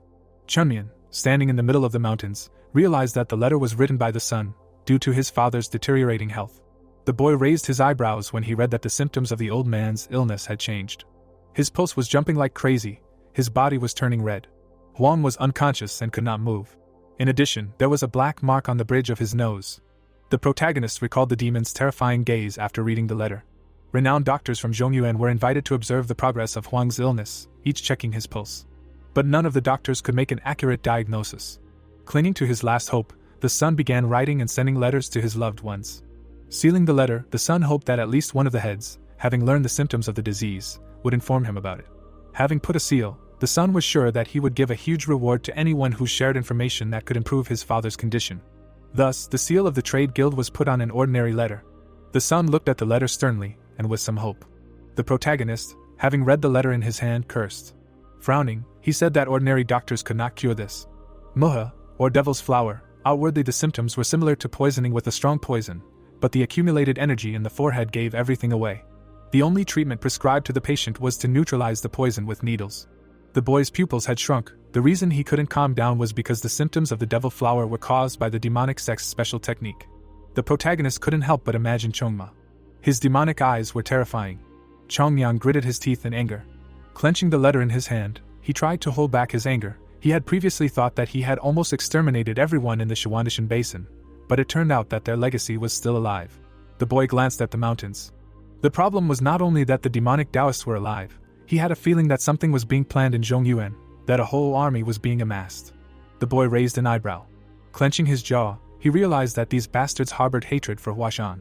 The protagonist spread his arms out and shouted, asking why his school always got hit. Out of the 1,000 people of Zhongyuan on the huge map, it was necessary to cause a fuss by affecting Mr. Huang. Chongmayan frowned. Looking at the letter again, he said that it would not do. Reading the text, he said that it was difficult to say that it was Manhwa based on the contents of the letter alone. Standing still, the protagonist decided to see for himself. His eyes turned into coins from anticipation.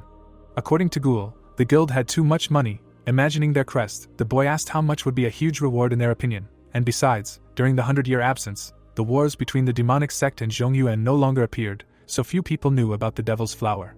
The protagonist sealed the envelope with his chi. Recalling the battlefield, he said that those who could recognize the symptoms had died at the hands of Chongma that day in the Shuandishan basin. Returning the seals to their original state, the youth said that the world was unpredictable. Frowning, Chongmian supposed that some of them could have survived, and one of them could have received the letter. The veins on his forehead bulged. The boy rushed away, telling himself not to even think about it. No impudent person would dare take away his food, meaning, intercept the patient. Chongyan ran at a tremendous speed. His eyes turned into coins again when he said that for moral reasons, he should be the one to decide. Jumping up, Chongyan said that he would eat everything himself. Soon night fell. The students, climbing the mountain, tried to understand why they could not simply rent an inn. John was breathing heavily. He turned his head when he heard a scream. Ghoul ran towards him and shouted. John narrowed his eyes, trying to understand why this boy was becoming more and more impudent every day. What made him run so carelessly? Soon Ghoul ran up to the elder. He opened his mouth wide, saying that they had a misfortune. The head disciple frowned, realizing that he was talking about Chunyan. Both of them immediately ran to the school. Ghoul slid the door open. Looking around Chunyan's room, they did not find him. John frowned and asked where this bastard managed to run off to. Pointing to the letter, Ghoul said that he should take a look at this. The head disciple took the letter.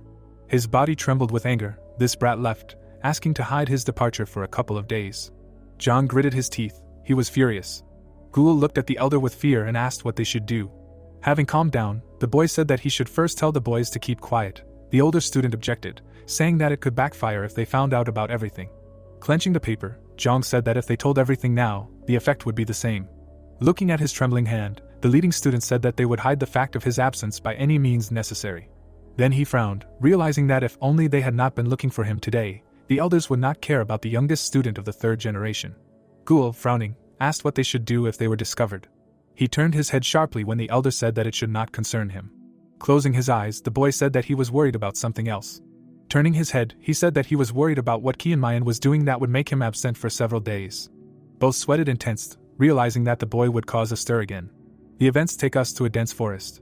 The protagonist flew over the tree like an arrow. He landed on a branch. Then he immediately jumped forward. The boy moved at a tremendous speed. The boy jumped from tree to tree. Only for a moment he landed on a branch. A moment later he bounced back, gaining height again. This time the boy jumped high. He had to slide along the ground to stop. Sweat was pouring down his face. Putting his hands on his hips, Qianmayan decided to take a rest. Having covered a distance of 300 li in one go, the boy was already at his limit. The mountains were long gone. Raising his head, Qianmayan asked himself what he was like in the past. In the past, he could cross an entire mountain with one step. He jumped across wide rivers in 2 jumps. Bending over, the boy said that he would not refuse a glass of cold water. Qianmayan wiped his sweat, saying that he had not been here for a long time. The boy turned his attention to the city. The bright lights of the city at night illuminated the streets. A boy stood on the edge of a cliff, looking out over Xi'an. Qianmayan smiled widely and said that many things had happened here. He had once been drinking sake. Qianmayan wiped the sake from his lips, saying that it was just right. As he walked down the street, the boy said that this was a great area to drink and have fun, away from the eyes of an elder. As he passed people, he said that he was a little tipsy. Suddenly, the shoulders of 2 boys collided. The gourd fell from the boy's hand. He immediately turned his head. A moment later, the gourd fell. The swordsman who had collided with Qianmayan asked him if he thought he should apologize for pushing a man. Rubbing his shoulder, he said that he had already wondered where the smell of sour plum came from, and it turned out that it was another bastard from Huashan. The protagonist suddenly became serious, looking at the guy. Sake began to flow out of the vessel. Chongyan's hair hid his eyes, then he demanded that the gourd be raised. The guys in front of him were taken aback. One of them grinned. Raising his hand, he said that they were all the same from Huashan, it would seem, one of the 9 great schools, and the students do not even know basic politeness. And yet for such behavior he should have been beaten and chased away like a dog. The speaker's partner grinned, saying that he still continues to go to Xi'an, and judging by the sour smell, they do not teach anything at all in Huashan. Another student of the school grinned. Raising his hand, the guy said that the great Zhongnan schools should teach him a lesson. Chongyan's hair no longer hid his eyes. He stepped over his gourd. A moment later he tossed it. The guy raised his head. At that moment, the protagonist moved through them. The youth's body trembled. His companion also trembled. The leader of the group fell over backwards. Chongyan caught his gourd. He rushed away, striking the disciples of the other school. His fist glowed with chi. Huashan and Zhongnan could almost be called sworn enemies. The disciples of Zhongnan began to fall. The protagonist turned over the gourd, realizing that there was no sake left inside. The great schools that were neighbors to each other could not initially have good relations. They had much in common. Their schools followed the same dogmas, learned the art of fencing and so on, so they competed even in small things, clashing with each other. At the moment when the question was raised about who was stronger, there was nothing left but to draw a blade and clash. It was a question of honor. So it happened that when meeting the followers of Zhongnan, the students of Huashan felt only hostility. Of course, they tried not to appear in Xi'an, in this city. However, this did not concern the grinning Chongmayan. For him, Xi'an was one of the places where he could properly rest, without being seen by the elder. However, he could not visit here often, otherwise he would be discovered by more experienced cultivators. He was often pestered, but he himself never attacked Zhongnan with his fists. While he was eating, the guys from the school could come up to him. Soon they would fall to the ground. The guys always found him first and attacked him in a crowd, but they always lost. A huge crowd could be left lying right on the square. And yet it was worth giving credit to at least their fortitude. They always came back again even after their limbs were broken. For this reason, there were frequent explosions in the city. It was the fortitude that made Zhongnan a name. Their crest proudly fluttered. The protagonist's hair flew in the wind, touching his crest, realizing that something would definitely happen if they crossed paths. Smiling, the guy said that nothing serious would happen. Running forward, he said that there were no longer those who looked for him in the past. The doctor tried to feel Huang's pulse. He carefully placed his hand on the bed. Turning his head, he told Zhongyi that the old man had a serious case. The old man closed his eyes. Raising his eyelids, he asked if he meant to say that even the masters of the Tang clan, nicknamed the Poison Suppressor, could not cure his father. The man looked at the sick man and said that their clan, of course, understood poisons best, but the master's illness was not caused by poisoning. Looking at his father's face, Zhongyi cried out. Raising his hand, he asked how, with such symptoms, it could not be poison. The doctor answered, saying that despite the similarity of symptoms, it was clearly not poisoning. Zhongyi froze with his mouth open. He abruptly grabbed the man's hand. Shaking him, he hysterically asked what kind of illness this was then. He suddenly froze, realizing something. Zhongyi let go of the doctor. While rubbing his wrist, he apologized, saying that he knew that this was not his path, but he was so upset that he could not hold back. Soon the doctor left the room, asking for forgiveness for his helplessness. The door closed. Sitting next to his father, the man did not know what to do. With each passing day his father was getting worse. Even the huge amount of money did not help them. Zhongyi clenched his fist until it trembled. Looking at his father's face, he said that he had worked hard all his life for the poor, and now he would die of an unknown disease, having spent a whole year in suffering. The man could not hold back his tears. The fate of his loved one was too cruel. He turned around abruptly when someone called out to him. The man, opening the door, announced his entrance. A moment later he entered. The person who entered was a stately man, the son of the elder of Zhongnan. Frowning, he told Zhongyi that he had to give in. The only way to save the Huang chief was through Daodi. The man frowned at the guest's words. With his back to Kamak, he said that he understood what he was saying, but he didn't want to resort to such things for now. Narrowing his eyes, Kamak said that it was rare for the chief of the great Zhongnan to personally offer to perform the ritual. How could he not understand that he was only granted such an honor because of the chief? Bowing his head, Zhongyi said that his letters had not yet received all the responses. He would make a decision once he received them. The man gritted his teeth, saying that this was pointless. Zhongyi's face twisted in anger, but he could not say anything. He closed his eyes. As he stood up, the man mentally said that the reason why he had to endure this and turn a deaf ear was simple. It was because Kamak was the son of the Zhongnan chief. Zhongyi stood up and turned around. Zhongnan was famous as one of the 9 great schools in the past, but recently its name and crest rose as a synonym for invincible power. Several generations passed, and it was able to rise to the title of the best fencing school in the world. Looking closely at the crest on its chest, Zhongyi understood that Zhongnan had a strong influence on Xi'an since ancient times. If the elder himself gave advice, he, not even the head of the merchant guild, but only the successor, had no right to reject it. Therefore, he now silently looked at the man behind him. He clenched his fist, understanding that this elder would again demand a huge amount of money as a fee for the ceremony. Zhongyi did not mind the money. He was ready to give all his property if only it could save his father. But if they were really sure that it would save his father, they would not ask for payment in advance of the ceremony. His money would simply fall into oblivion. The elder's eyes flashed as he told Zhongyi that he was being unreasonable. Looking at the sick man on the bed, he said that even renowned doctors had failed to cure the illness. Suddenly, both of them turned their heads sharply, hearing a scream. The servant bowed, saying that a man from Huashan was looking for him. The man's mouth dropped open in surprise, taken aback. He had sent a letter to Huashan last. At best it should have just arrived, but the school had already sent a man. Kamak's face twisted in anger. He asked if this was the Huashan that had collapsed. Raising his hand, he asked who they thought they were. Putting his hand on Zhongyi's shoulder, he said that it was a waste of time. He did not need to see these worthless people. Zhongyi glanced at the hand on his shoulder. Looking behind him, Kamak said that he had contacted them himself, and now he could not throw them out so easily. The man froze. He removed his hand from the merchant's shoulder. Walking with the servant, Zhongyi asked where the gentlemen who had arrived from Huashan were. The servant replied that they were at the gate. Looking up at the sky, the man scolded the servant, saying that he had left the guests who had come from far away to languish at the gate. Had he really lost all his skills? Zhongyi pulled the rings of the gate. Soon the door opened. He immediately bowed, apologizing for his ignorance, and introduced himself. Without raising his head, Zhongyi apologized for the servant's behavior. Looking closely, the man saw only a pair of legs. His eyes widened, these legs were too small. He involuntarily raised his head. The protagonist was picking his ear.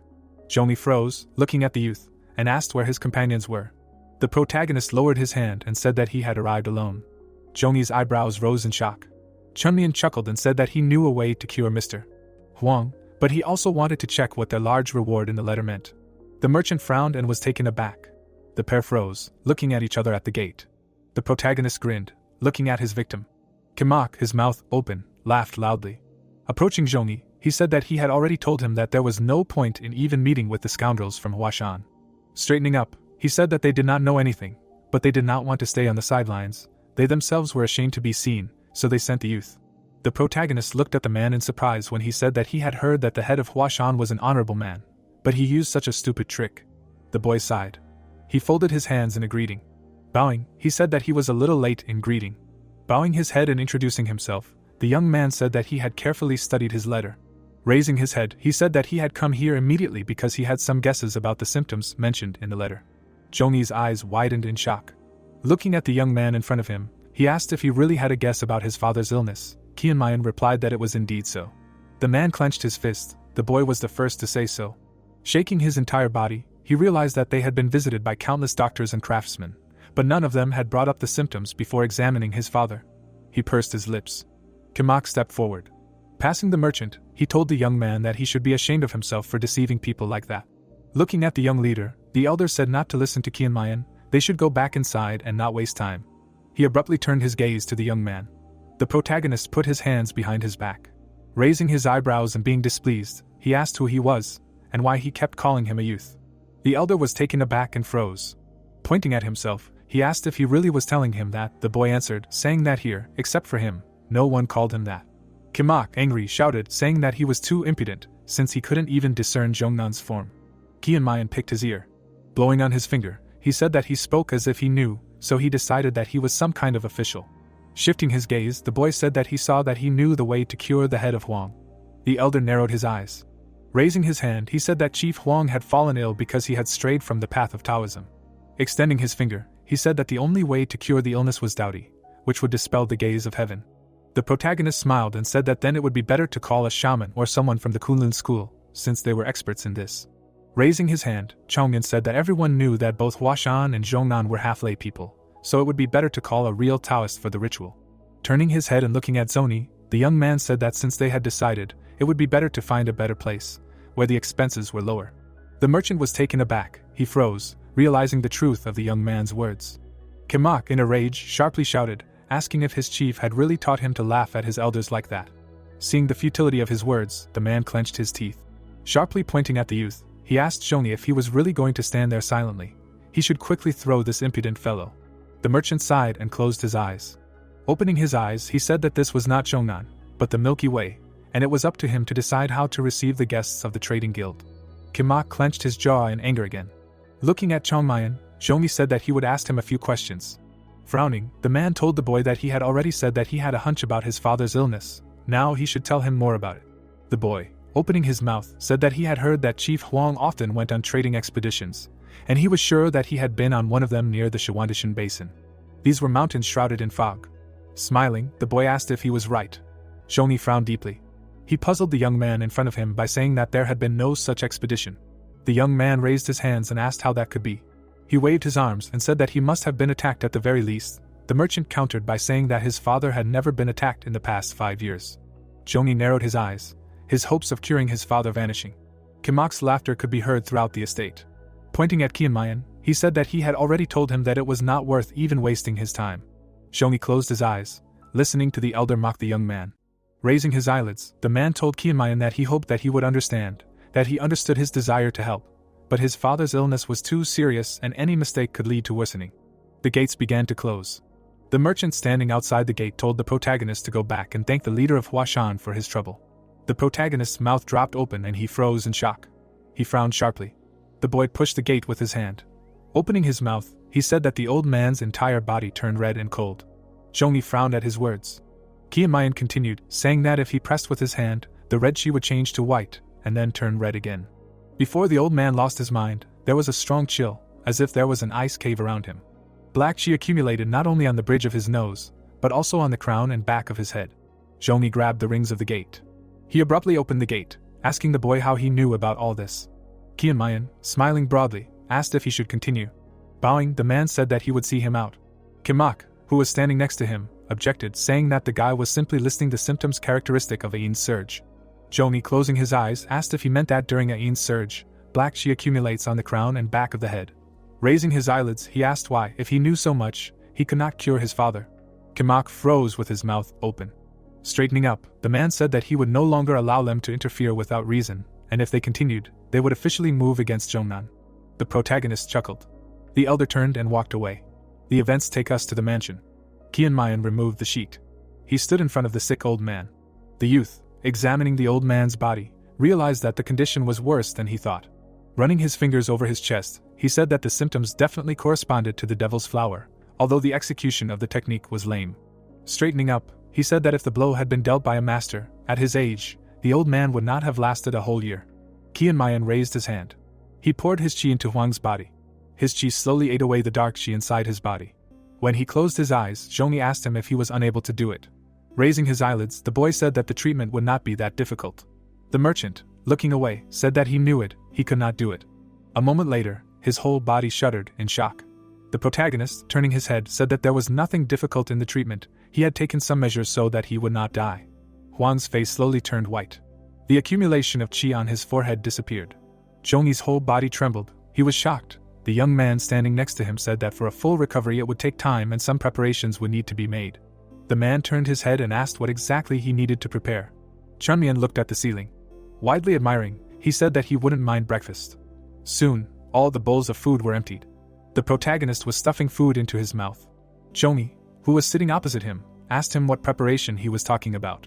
Chunmian swallowed the meat. Smiling widely, he said that the treatment took a lot of energy, so it was important to eat well, and besides, their local chef was an excellent cook. Zhongyi narrowed his eyes at the young man. He frowned, mentally saying that, looking at what had happened, it was hard not to believe him. Biting into a piece of chicken, the guy said that treating his father was not a matter of primary importance. First of all, they needed to find the reason why he had fallen ill. Raising a leg, he said that therefore he would ask a few questions. After chewing everything, the young man asked who was closest to his father. The boy opened his mouth wide and said that he needed someone who had been observing the leader's surroundings, who would accompany him from his bedroom to the expedition, or someone who would never be suspected of anything, except for him, of course. Raising his eyebrows, the merchant asked why he was asking this, and he answered by saying that it was necessary for treatment. The man crossed his arms and thought. Raising his head, he said that he had no idea, because his father had too many assistants. Imagining 5 people, he said that there were at least 5 people who matched his description. The protagonist bit off a piece of meat, saying that it would be difficult to find. Only the bone remained untouched by the boy. The man parted his lips and asked what he was looking for after all. Chewing, Qianmayan thought for a moment, and said that he himself should understand this. Zhongyi, opposite the boy, froze when he said that, judging by the details, it was not someone from the outside who harmed the leader. Pointing his chopsticks at the man, he said that it looked like it was his own doing. The merchant jumped up, demanding that he watch his expressions.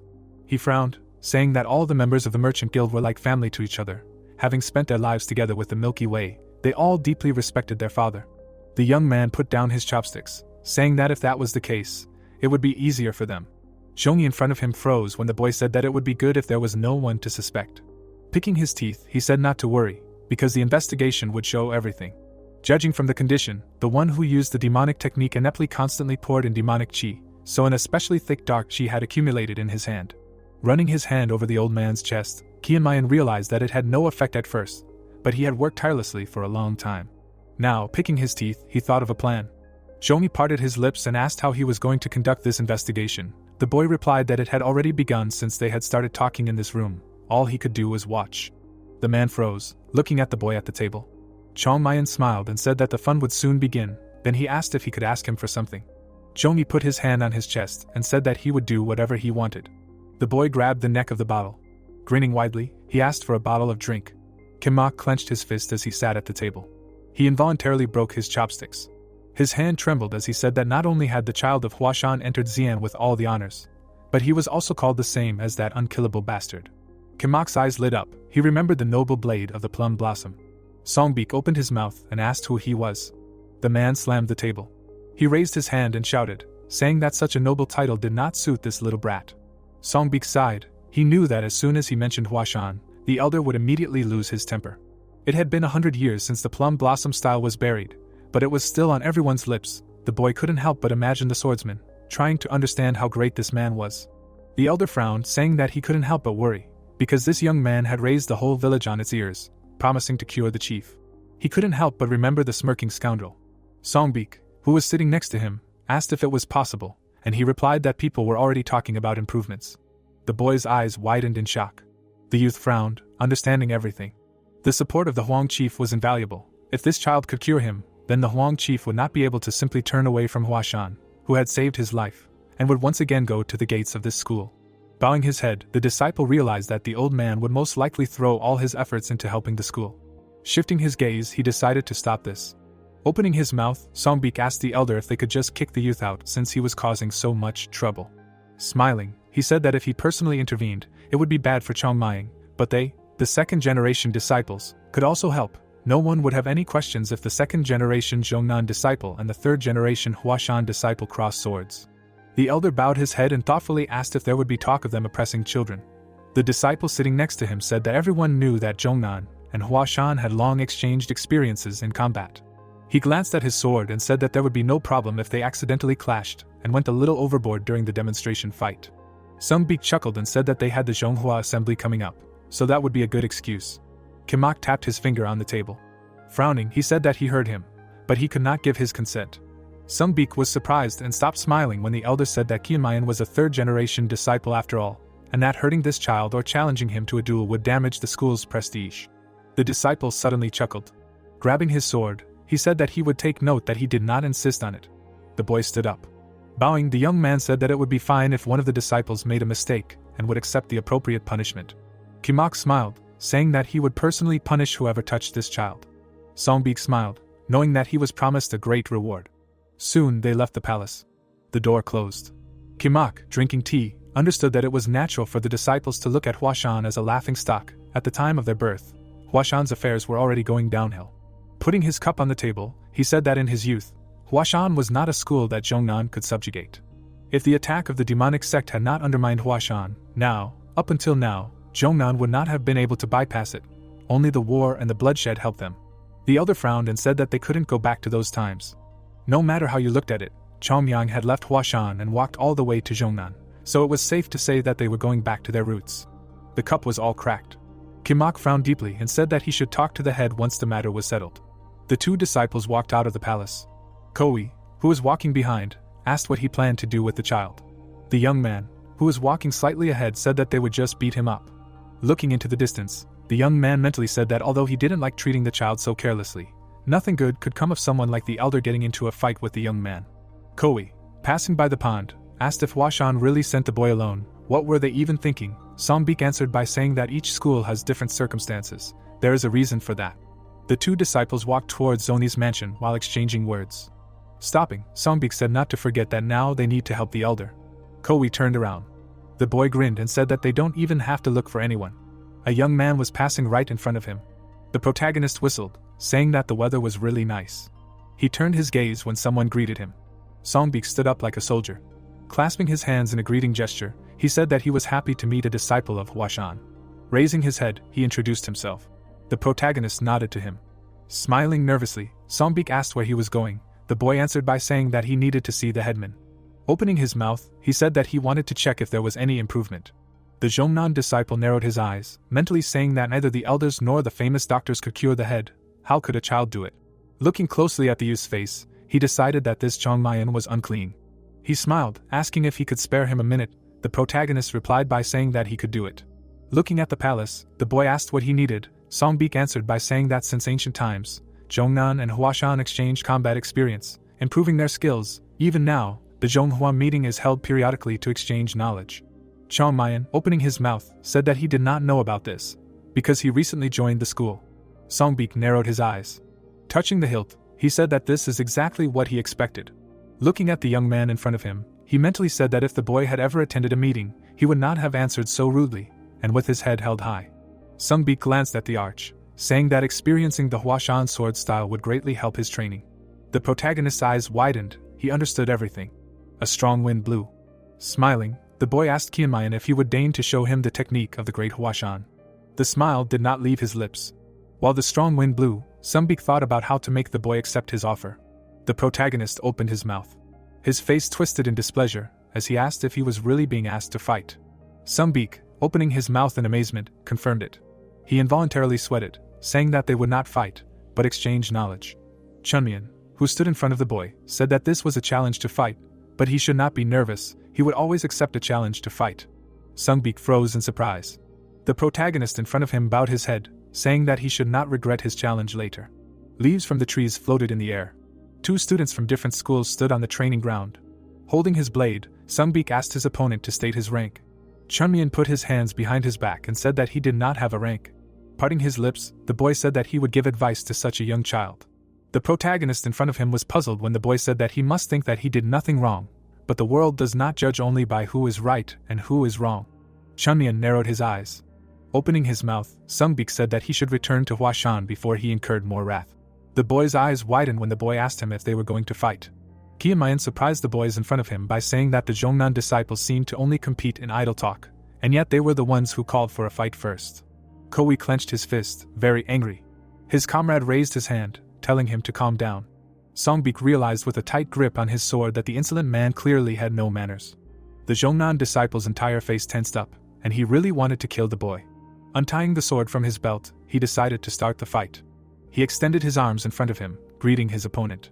Songbik scowled, calling for the Huashan Qianmayan disciple to draw his sword. The boy almost fell over when the protagonist asked for a moment. Raising his head, he asked what else he wanted.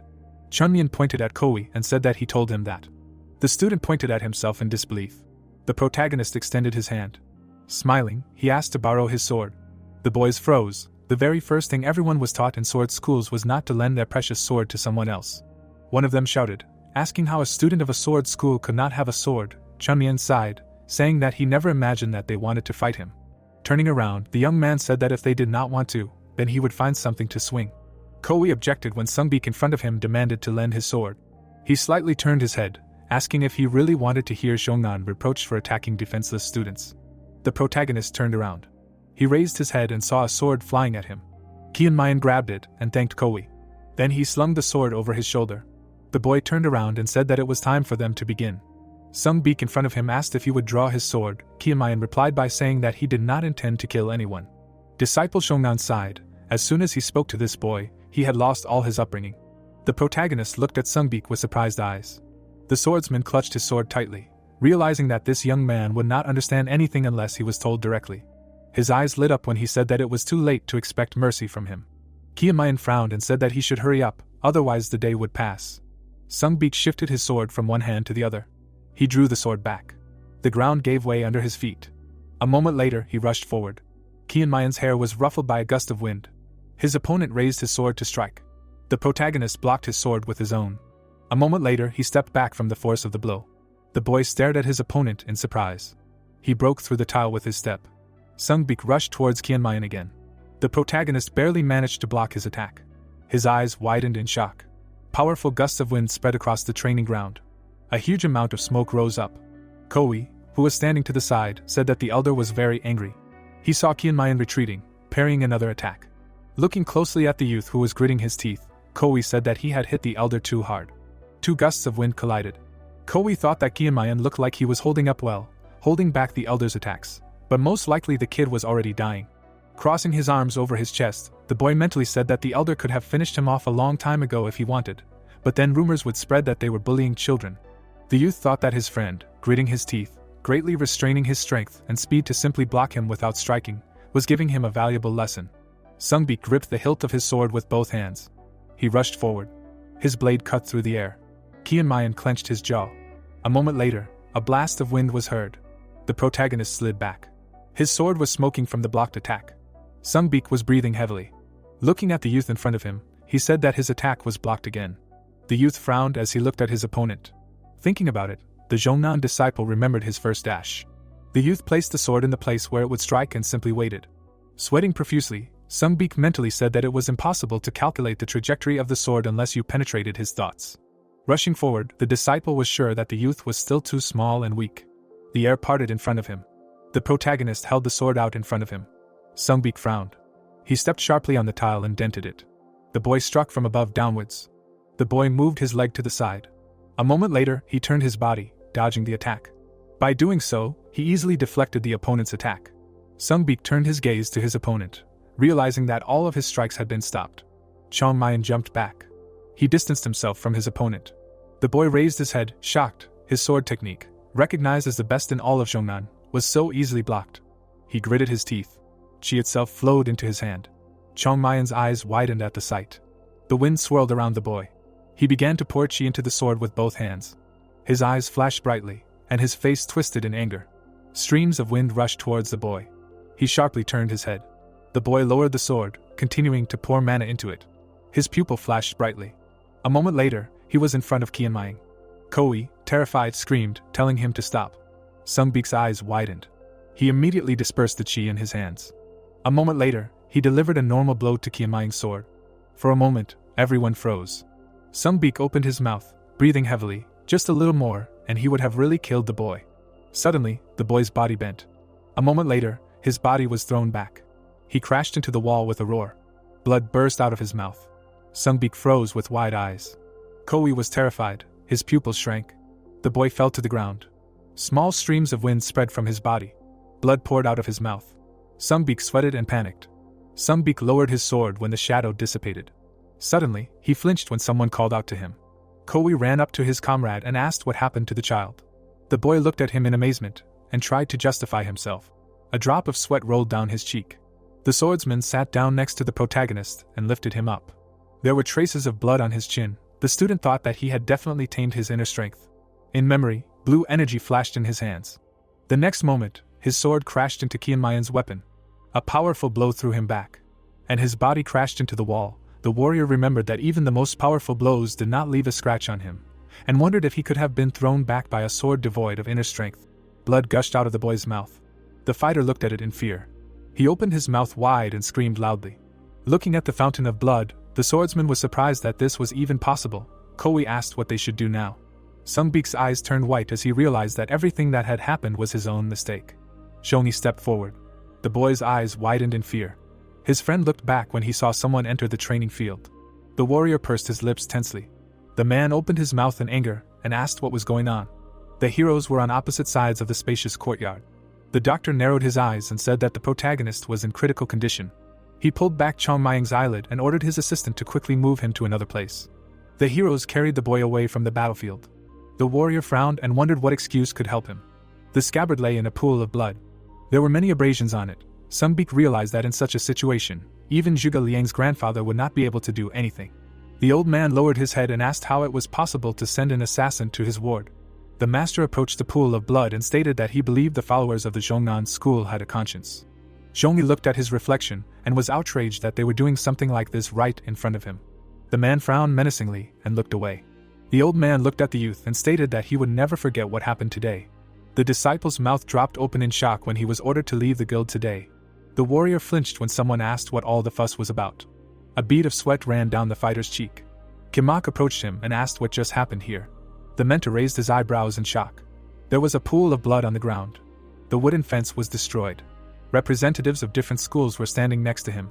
The teacher angrily clenched his teeth and mentally called his disciple a fool. The man raised his hand and assumed that some kind of accident had occurred here. The old man's mouth dropped open when asked if an assassination attempt could be called that. The master frowned sternly and explained that just now, the child who was treating his father had almost died at the hands of the disciples of an influential school. The master's eyes widened and he said that an accident meant there was no hidden intention. Songbeak's mouth dropped open and he shouted that this was not the case and explained that he had not crossed the line. The master furiously knit his brows and asked if the problem was not that he had used too much force. The young man's eyes widened when Zhongyi asked what the reason was for the Zhongnan disciple to raise his sword against the child from Huashan in the first place. Standing in front of a pool of blood, the man reminded him that sparring was when two opponents of equal strength met in a duel to exchange martial knowledge.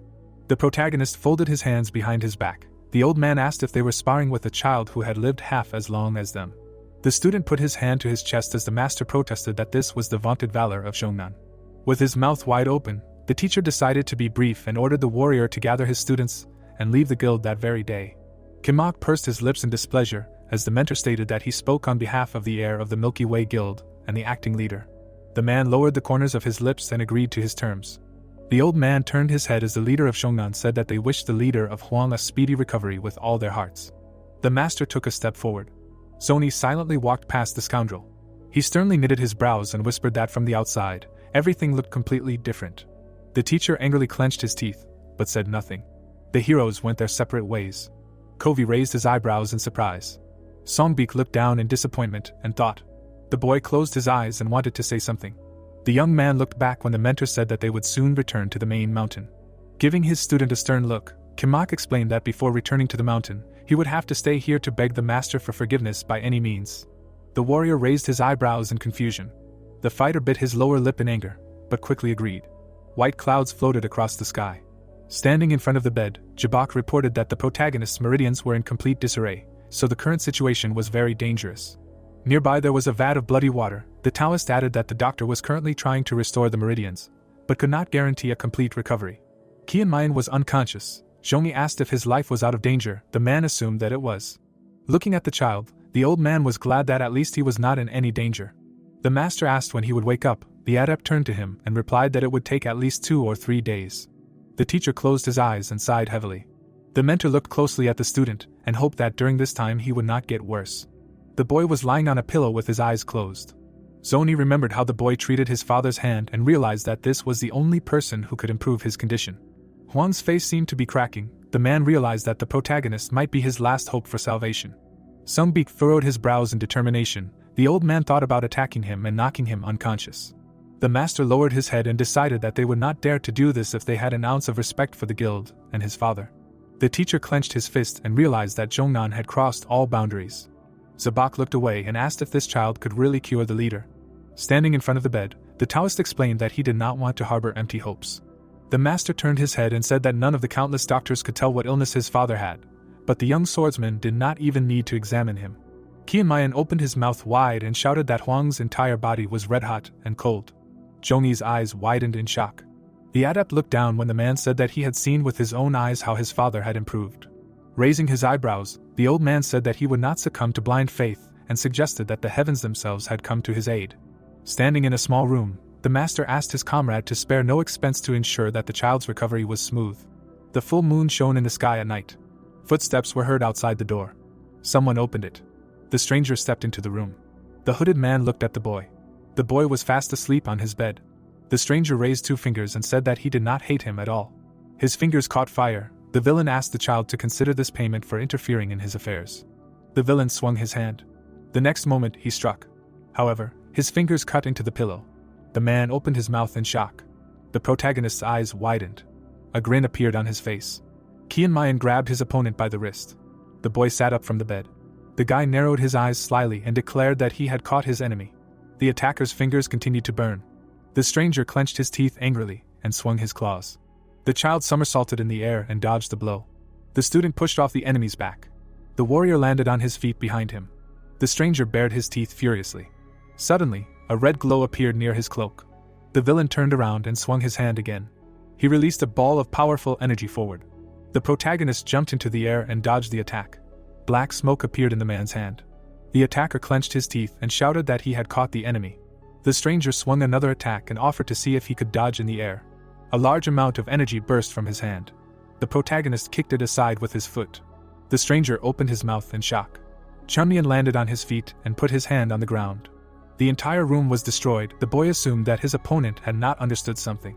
The boy removed his hand and said that no one had caught him. Zhongyi burst into the room. The man looked around in horror when he heard his footsteps. The school representatives were standing at the threshold. The child smiled broadly and said that they had caught the intruder. The old man frowned menacingly and asked what was going on here. Light illuminated the face of a frightened Zabak. The student picked up a piece of cloth from the ground. The warrior tied his long hair with it. The protagonist approached the exit of the room. Chunmian turned around and explained that he knew that the villain would appear on his own. The master said that he did not doubt his words. The Taoist clenched his fist. The teacher called it unexpected that the villain was the one who was trusted the most. The adept frowned and asked how they managed to figure him out. The boy smiled and replied that he had no idea who the villain was and that he had thought that someone would definitely come to kill the one who was treating Huang. The disciple looked at him in surprise and said nothing. Zabak asked what would have happened if he had not come, and the boy folded his hands behind his back and said that he had no other choice. The child presented his dead body and asked if the villain would have missed the chance to kill him and blame it on Shongnan. The man frowned furiously and assumed that they had agreed with Shongnan in advance, but the disciple immediately denied this. The warrior raised his hand and explained that those children had simply decided to tease him at the right time. Opening his mouth wide, the Taoist asked about his internal injuries and stated that, according to the doctor, the injury was so serious that even the meridians were in complete disarray. Closing his eyes, the protagonist asked him not to ask such obvious questions and said that there was nothing difficult in deceiving one simple doctor. Chunmian smiled and decided that his enemy could wait was satisfying his curiosity. The boy confidently knitted his brows and said that the villain who was going to kill the leader had fallen into a trap. The adept grinned slyly. Standing in front of the crater from the explosion, he laughed loudly. The heroes watched him in amazement. The novice opened his mouth wide and said that his attempt to kill a child in no way proves his involvement in the assassination attempt on Huang. The villain hoped that the master would not believe him, since his words lacked logic. Zhongyi frowned in confusion and asked what he was talking about. Zabak spread his arms and explained that he would never do such a thing, because the leader treated him very well. The master frowned tensely when the man suggested that he too suspected him of the assassination attempt, and asked why his comrade hid his martial arts and tried to kill the young swordsman. The Taoist raised his hand and asked if the child had bewitched him. The adept opened his mouth in anger and asked how the boy could do something that even the most famous doctors could not do. The teacher frowned angrily and said that he simply needed to convince him, and then that would be enough to resolve the situation. Standing in front of him, the disciple said that the one who was bewitched would never listen to others.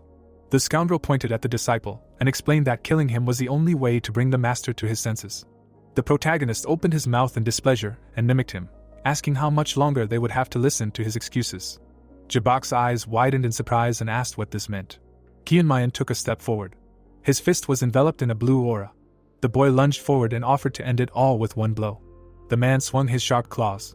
At that moment, the boy was too close and was attacked. A red spot appeared on his hand. The child landed on one knee. The student raised his hand above his head and attracted the attention of everyone present. His palm also turned red. Zhongyi looked at him in shock. Looking back, the warrior said that this was called the cinnabar hand of the monster, and explained that such a mark leaves red marks on a person's body and kills him in a matter of hours. The Taoist looked at his hand in fear. The protagonist said that he was not in danger, but an ordinary person could die from such a thing. The adept opened his mouth in surprise when Chunmian added that an ordinary old man who was not trained in martial arts could become a victim. The boy smiled broadly and said that he would believe in the villain's innocence if there was someone else next to the leader who could continuously inject the energy of the cinnabar hand into his body. The teacher opened his mouth furiously and ordered his subordinates to seize the manager at once. The guards rushed into battle. The mentor gave them permission to kill the villain if he resisted. The novice raised his fiery hands and cursed him. Zabak frowned angrily and shouted that he would have succeeded if not for this guy. At this time, Songbik was sitting on the steps of the stairs. In memory, Kimak sternly knitted his eyebrows and asked him to stay here to beg the master for forgiveness by any means necessary. The young man lowered his head and decided that this looked more like a punishment than an order. Suddenly, an explosion was heard in the school courtyard. The swordsman raised his eyebrows in surprise. With one blow, the man destroyed the wall of the building. The hands of the Taoist were burning with an ominous aura. The smoke enveloped the heroes who remained untouched. The protagonist said that what was happening was only spoiling his mood. Standing in the white haze, Qianmayan asked if they had really managed to uncover everything, and expressed confidence that the villain had serious reasons for attempting to assassinate the leader. When the dust cleared, the boy narrowed his eyes and said that he wanted to quickly knock the villain down and end it all because he wanted to sleep. The disciple frowned angrily and was outraged by his self-confidence.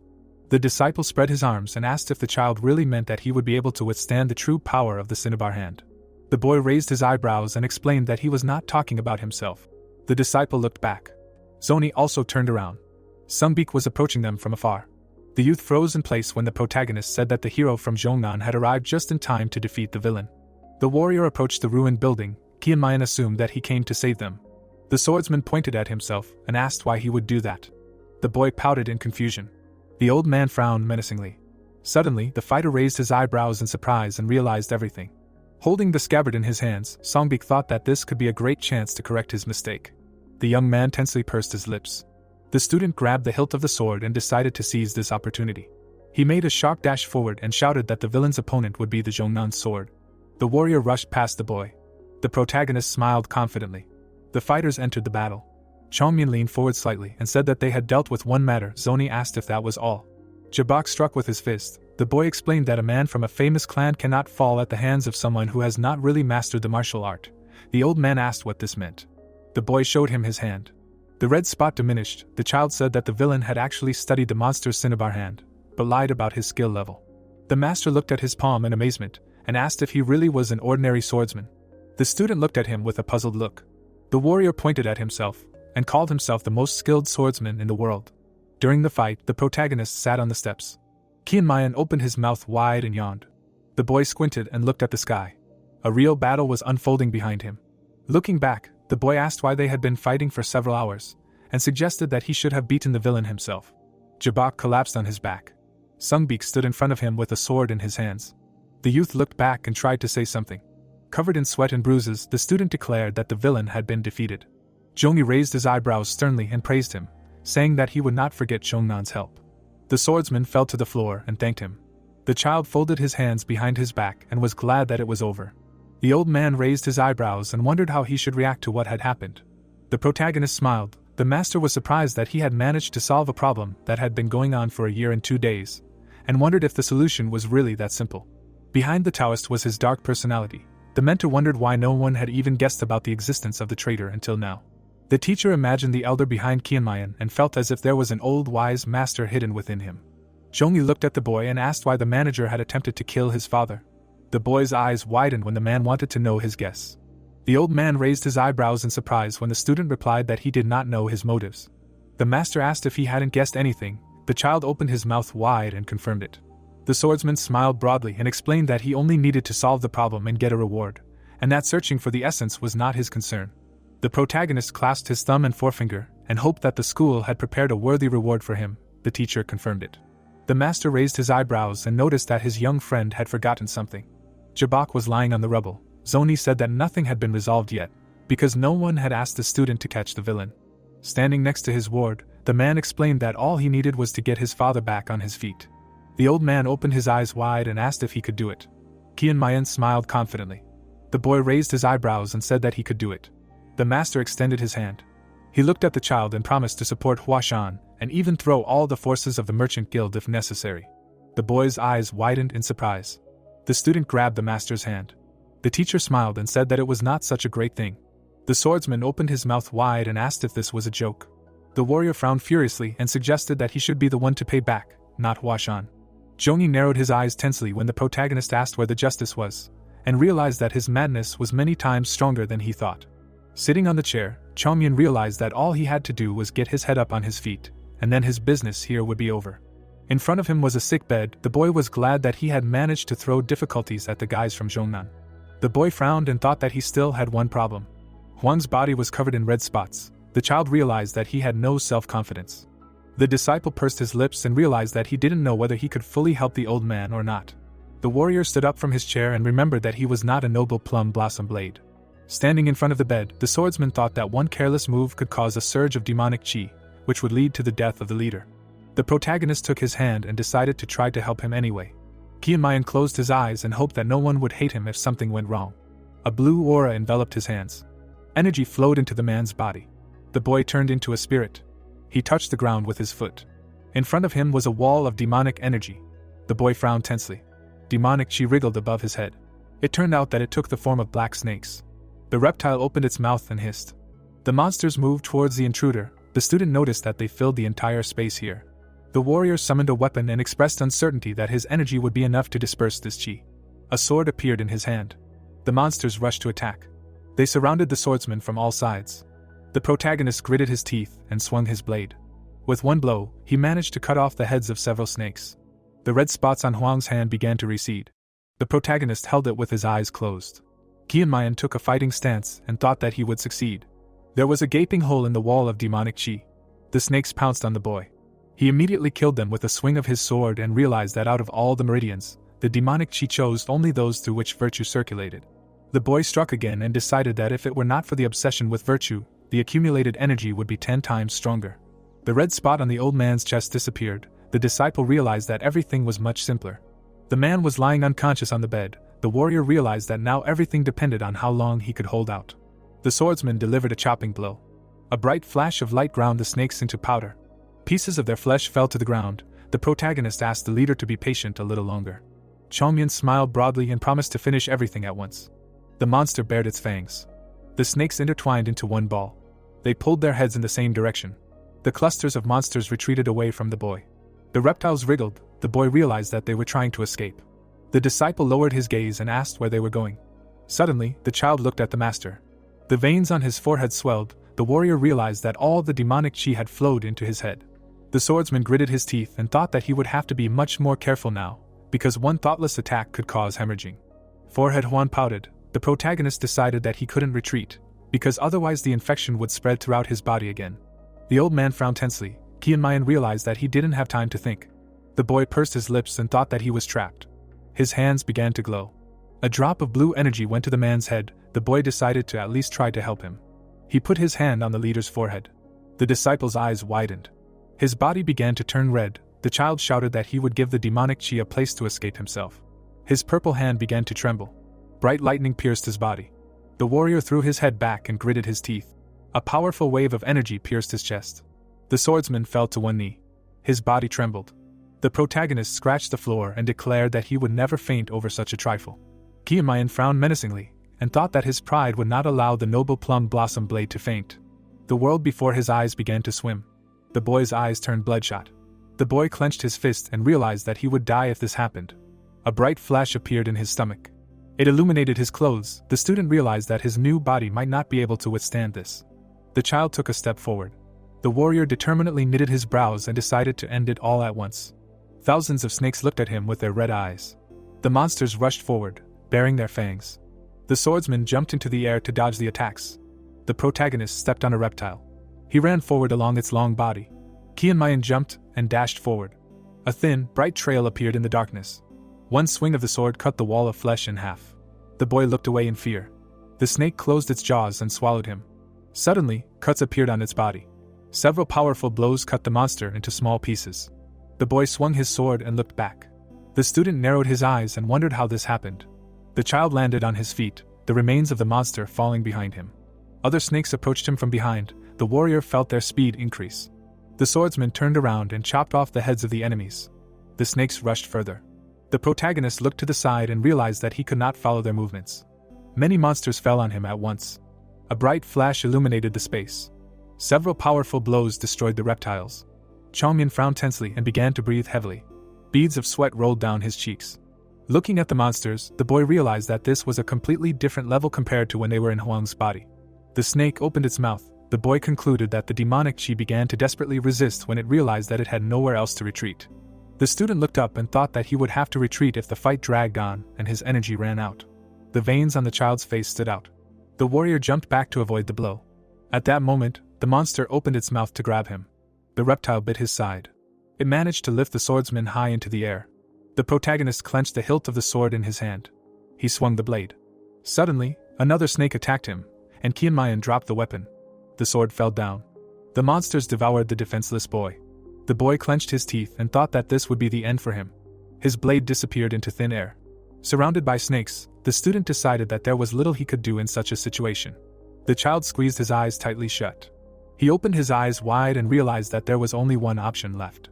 The warrior clenched his fist and thought that he wanted to avoid this. The swordsman clenched his second fist and realized that one mistake would deprive him of both his body and his mind. A white haze appeared around him. Waves of energy flowed away from the snakes. The protagonist remembered that there was only one way to destroy all the demonic chi in the body at once. Streams of aura swept over the monsters. Chongmyun had to fill every cell of his body with energy from the dantian. The reptiles tried to get close to the light rays. They opened their mouths and let go of the boy. A bright explosion destroyed their heads. The boy opened his bloodshot eyes wide. Many flashes appeared all over his body. The student angrily clenched his teeth, trying to cope with the incredible pain. The child opened his mouth wide and felt his body crumble. Red spots came off his hands along with his skin. Demonic chi evaporated from his fingers. The crimson aura left the warrior's body. The swordsman collapsed to the floor. White smoke came from him. Drops of sweat flowed down the protagonist's cheeks. Chongyan squinted. Suddenly, the boy opened his mouth wide and took a deep breath. He clutched his chest. The boy leaned on his hand and raised himself.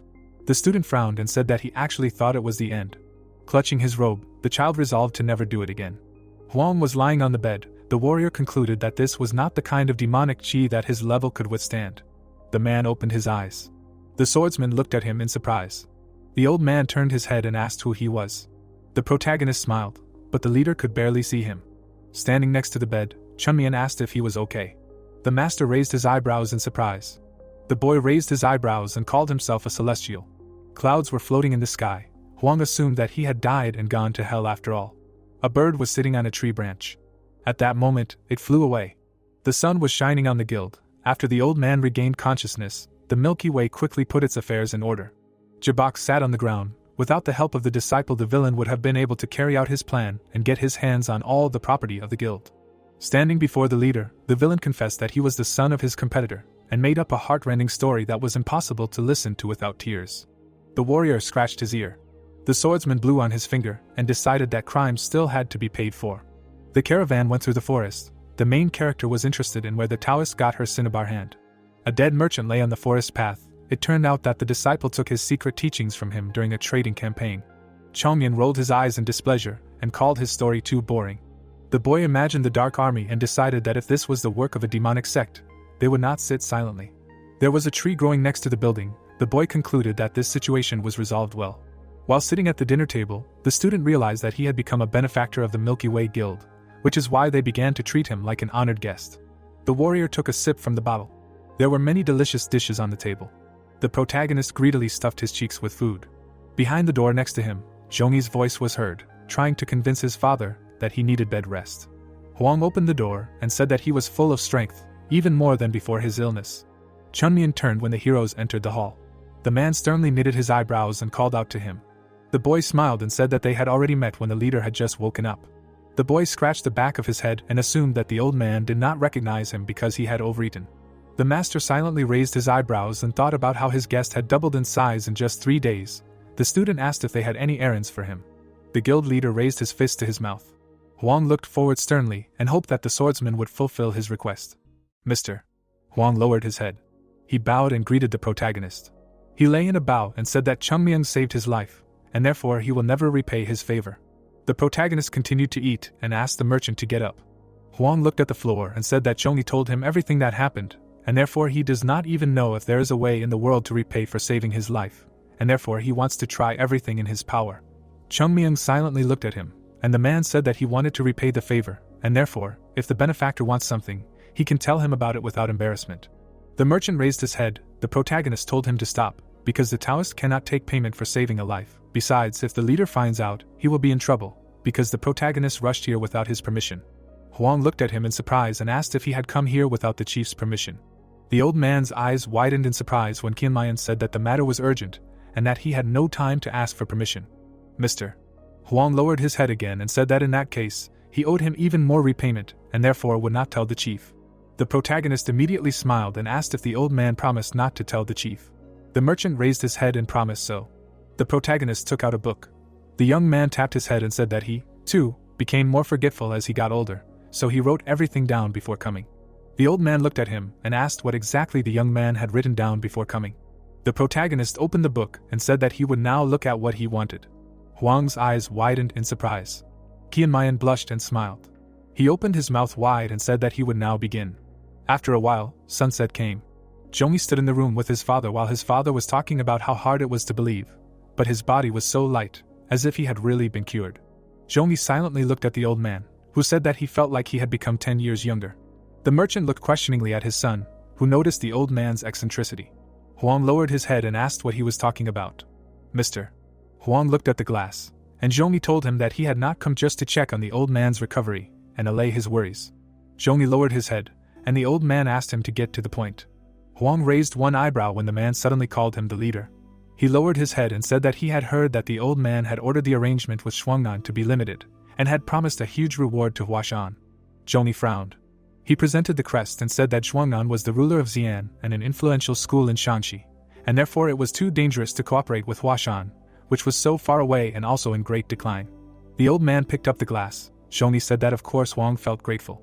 The man took a sip. His son continued to say that he had promised them too much of a reward, no matter how you look at it, and in his opinion it was too dangerous to strengthen ties with Huashan while cooperating with Zhongnan.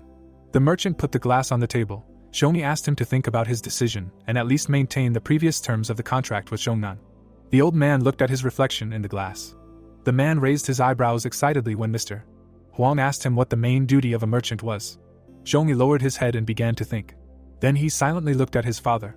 The old man watched him silently as he explained that a merchant's main duty was to conduct business on the right path and to create sound trade policies. The man frowned and added that he also needed to develop himself and contribute to the country and the world. Saliva flew out of his mouth. Huang laughed out loud. Mr. Huang looked at his son and said that his mouth was greased because it sounded plausible. The old man narrowed his eyes and said that there was no need to brag in front of him because he knew Zhongli as well as he did. The merchant took the coin in his hands and said that a merchant's main duty was to earn money, and sometimes a merchant strives to earn money even if he transgresses the law and moral standards. He held the coin between his fingers, saying that he must use the money he earned if he wanted to follow the right path, and if he wanted to help others, he would have to help with this very money. The old man looked at his son through the hole in the coin and declared that there was no room for either feelings or virtue in a merchant's business. Mr. Huang looked at his son and said that there is only efficiency. A drop of sweat rolled down Zhongni's cheek. The old man squinted at him as the man asked in a daze if he was really going to benefit from the crumbling Huashan. Zhongni frowned, and Mr. Huang asked if he had forgotten how he had expanded the merchant guild. There was a bright aura around the old man. He looked at the coin and said that one should find value in what others overlook or consider unworthy and invest in it. He presented a crest and said that it could be a school or another merchant guild. Zhongni also presented a crest and mentally said that his father had thus turned the Milky Way into the best merchant guild in Shangxi. The man extended his hand and said that he still did not see a reason to invest in Huashan. The old man silently took a sip of tea. He remembered the appearance of the protagonist and asked if Zhongni had not seen it himself. The man silently looked at his father. Mr. Huang closed his eyes and said that the current Huashan was not comparable to Zhuangnan.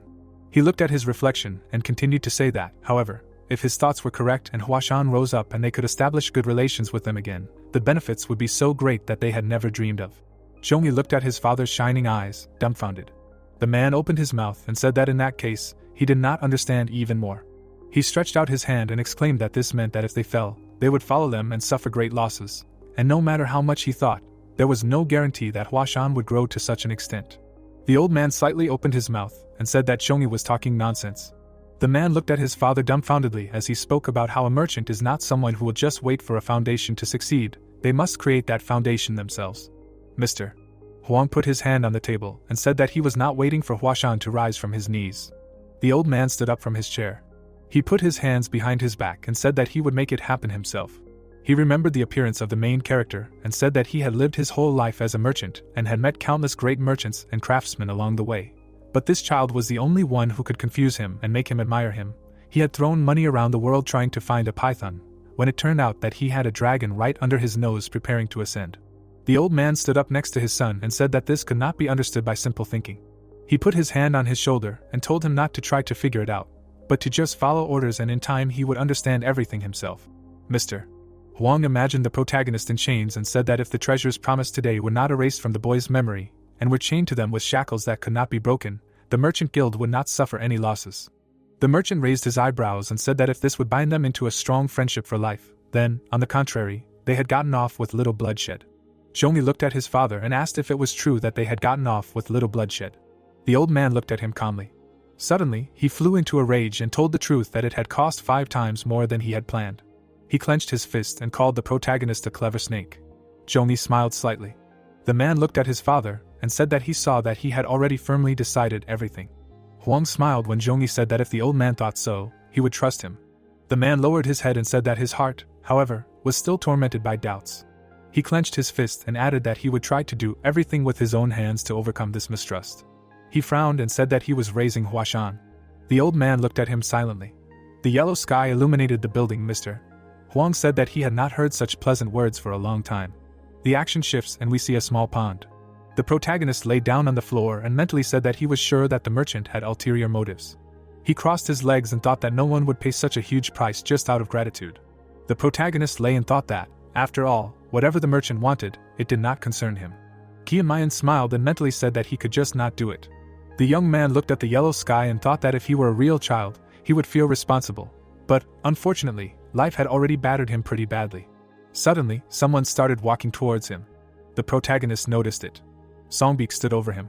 They were standing alone in the square. The protagonist asked what was wrong. The young man held out a wooden sword. Kiamayan looked at him in surprise, and he said that he had no immoral intentions. Songbik frowned and said that if the protagonist allowed it, he would like to exchange skills with him again. He held out a wooden sword and said that he was offering it in all seriousness. Songbik extended his hand and said that he already knew that Kiamayan had lured him into a trap in order to figure out what happened, but since it worked, he could understand. The protagonist stood up and asked him what Songbik was saying that was strange, since he didn't know about any trap.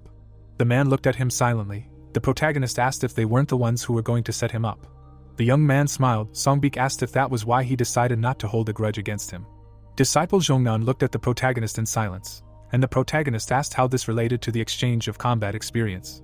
The disciple held out his sword and said that no matter whether he was disgraced or put in a precarious position by the protagonist, and even if he was just a toy in his hands, it did not matter, because everything happened only because of his ignorance.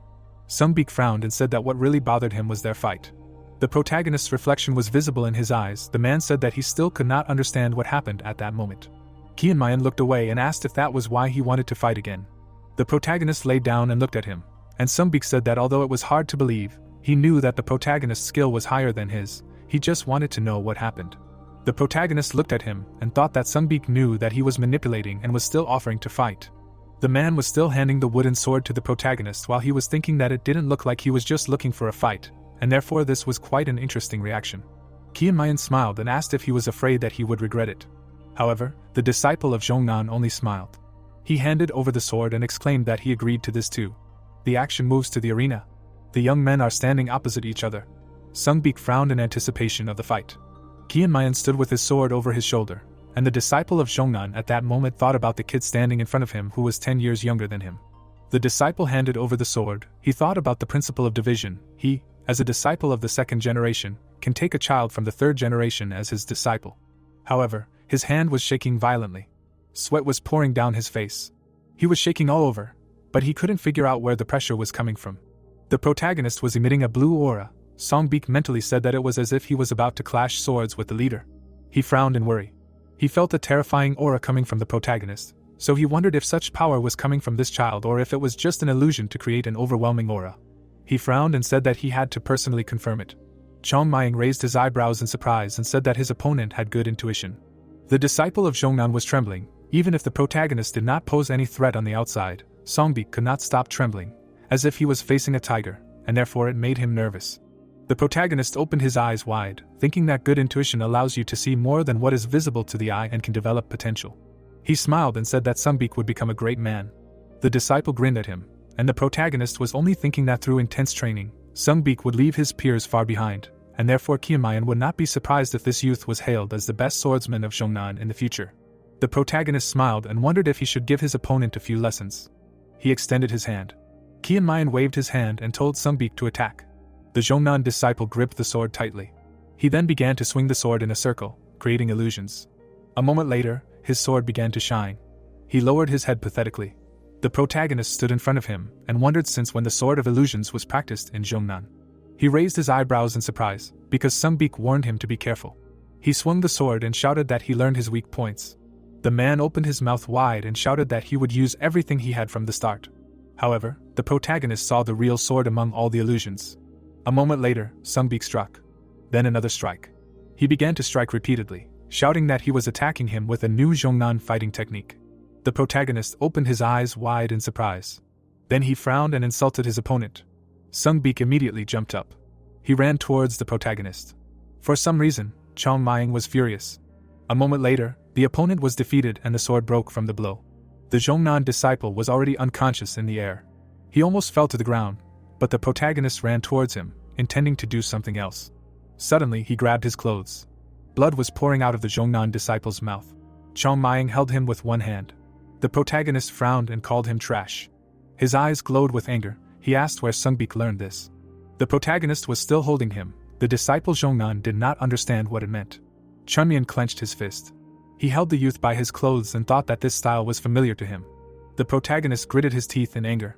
He remembered those movements and mentally said that this style was familiar to him like no one else.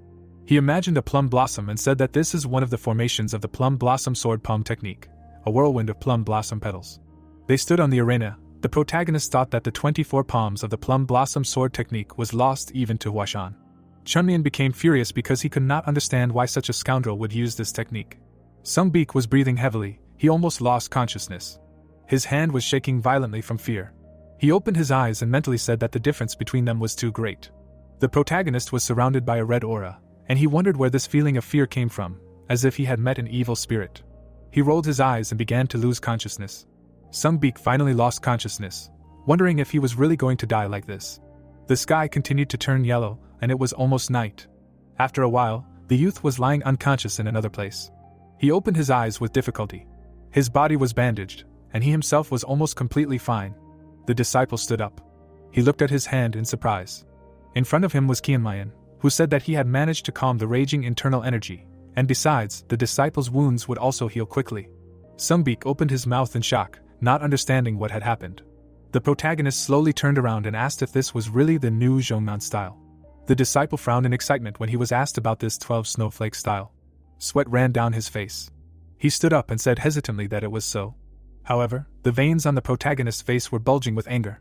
He frowned, thinking that after committing such a lowly act, they were sure that Huashan would not know anyway, since there was no one left who remembered the 24 palms of the plum blossom sword. Qianmayan gritted his teeth and mentally said that this was clearly a mockery of Huashan.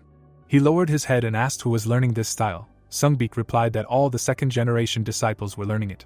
The protagonist turned around and asked if that meant that the first and second-generation disciples and the leader knew the style. The disciple looked at him and said that he heard that the leaders had never learned it. The protagonist was still frowning with anger. Sungbeek said that now only the first and second generations have mastered this style. Qianmayan exhaled upon hearing this. He imagined the hierarchy and thought that if the 12 snowflake style was invented by one of the heads, then naturally the style would be passed on to those below, starting with the first generation disciples. He clenched his fist. The protagonist bared his teeth in anger, because he realized that the last one to master this style was still alive and in Zhongnan. A village was burning. The protagonist recalled the past and said that there was no need to find out what happened then. The corpse of a warrior lay on the ground. Qianmayan remembered that when the demonic sect captured Huashan, most of Huashan was destroyed, and the rest, who were in a daze, were finished off on Showdown. The disciples of Huashan fought against the enemies. A fire was burning behind them. One of the disciples closed his eyes in fear. The rest were mostly small children. Suddenly, a man opened his mouth wide and shouted that he needed to help Huashan and stop the demon sect. The young disciple turned around. He saw a glimmer of blue aura in the sky. It was the heroes of Zhongnan. The protagonist lowered his eyes and thought that he had guessed this, because the Jianghu would definitely condemn him if he simply watched the demon sect destroy the neighboring school. He presented the book of Huashan teachings that someone stole while pretending to be a virtuous person. The protagonist saw the Huashan crest in the fire and began to doubt that Huashan being burned was the work of a demonic sect. Chongmyang remembered the field littered with corpses, so he said that 100 years ago, they gave their lives to protect the Jianghu from danger. He presented the Zhongnan crest and said that these worthless people, in response to Huashan's mercy, repaid her as enemies. The protagonist gritted his teeth in anger, thinking that even if someone was blinded by greed and made a mistake, it was the duty of the school to correct it, but they dared to present it as a new technique, even giving it a new name, as if to mock Huashan. Songbeek looked at him in surprise. Suddenly, the protagonist turned to the student. He turned around and urged him not to practice this technique. Sungbeek raised his eyebrows in surprise and asked why he couldn't practice it. Qianmayan immediately hit him on the head and yelled that he shouldn't practice it if he said that. They both fell silent. Then the protagonist said that with this teaching, he wouldn't be able to achieve success. Sungbeek held his head and didn't understand why. The protagonist looked down at him and thought that he wanted to beat him to death, because he was from Zhongnan. The protagonist bared his teeth in displeasure, because he knew that he couldn't harm the student who taught him about the 12 snowflakes technique. Sungbeek opened his eyes in surprise, because the protagonist said that the Zhongnan martial art is based on laying down the foundation, layer by layer. Then the protagonist frowned and said that the basis is the art of fencing, so mastering it can be difficult and slow, but the more he hones it, the stronger he becomes. This is the essence of the Zhongnan martial art. Sungbeek grabbed his neck. Qianmayan said that the 12 snowflakes technique is not like that, and therefore he should forget about it if he wants to succeed like the Zhongnan sword. The protagonist stood next to the bed and said that the steps of this technique are confused and the formations change chaotically. It does not suit Zhongnan. The student silently looked at him. The protagonist also silently looked at him. However, after a moment, Sungbeek frowned in bewilderment, not understanding what the interlocutor was talking about. Kianmayan looked at him through his fingers and wondered if the Zhongnan student did not know the basics of fencing of his school and why he had to explain it to him. Sungbeek continued to look at him with a frown of bewilderment, and the protagonist wondered why they would even covet such an unpredictable technique. Suddenly, he lowered his head and remembered something. Beads of sweat appeared on his face, because he assumed that the reason could be in him. Sungbeek looked at the protagonist with his mouth open. Kianmayan frowned. This thought that flashed through his head caught him. He looked at his hand.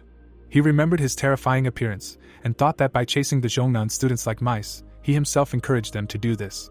The protagonist imagined the appearance of the students of this school and began to think about the fact that, as one of the 9 strongest schools, Zhongnan was confident in the power of its sword. But suddenly the protagonist appeared, smashing them all, and therefore their confidence in their power diminished. The young man clutched his head and thought that if he were in Zhongnan's place, he would have increased the school's swordsmanship. But for them, in the end, it is not the martial art itself that is important, but the power it can bestow. He opened his eyes and wondered if Songbeek had done something like this without even suspecting anything. Songbeek silently looked at his hand, and Kianmayan thought that nothing would happen if he found out, because he was not the one who started all this. The protagonist took a step to the side. He passed by the bed and said that he was leaving. The disciple extended his hand and asked him not to leave. The protagonist stood with his back to him. He asked the disciple to forget everything he had said, because no one could force his own path on him. The protagonist turned around a little and said that advice could only help, but Songbeek had to make the decision himself, and the instructions of his leader and his words were limited to this. The disciple of Zhongnan looked at the protagonist in surprise, because the latter said that Songbeek should find a solution for himself, what he should do to become stronger. The disciple frowned. He immediately got up from the bed.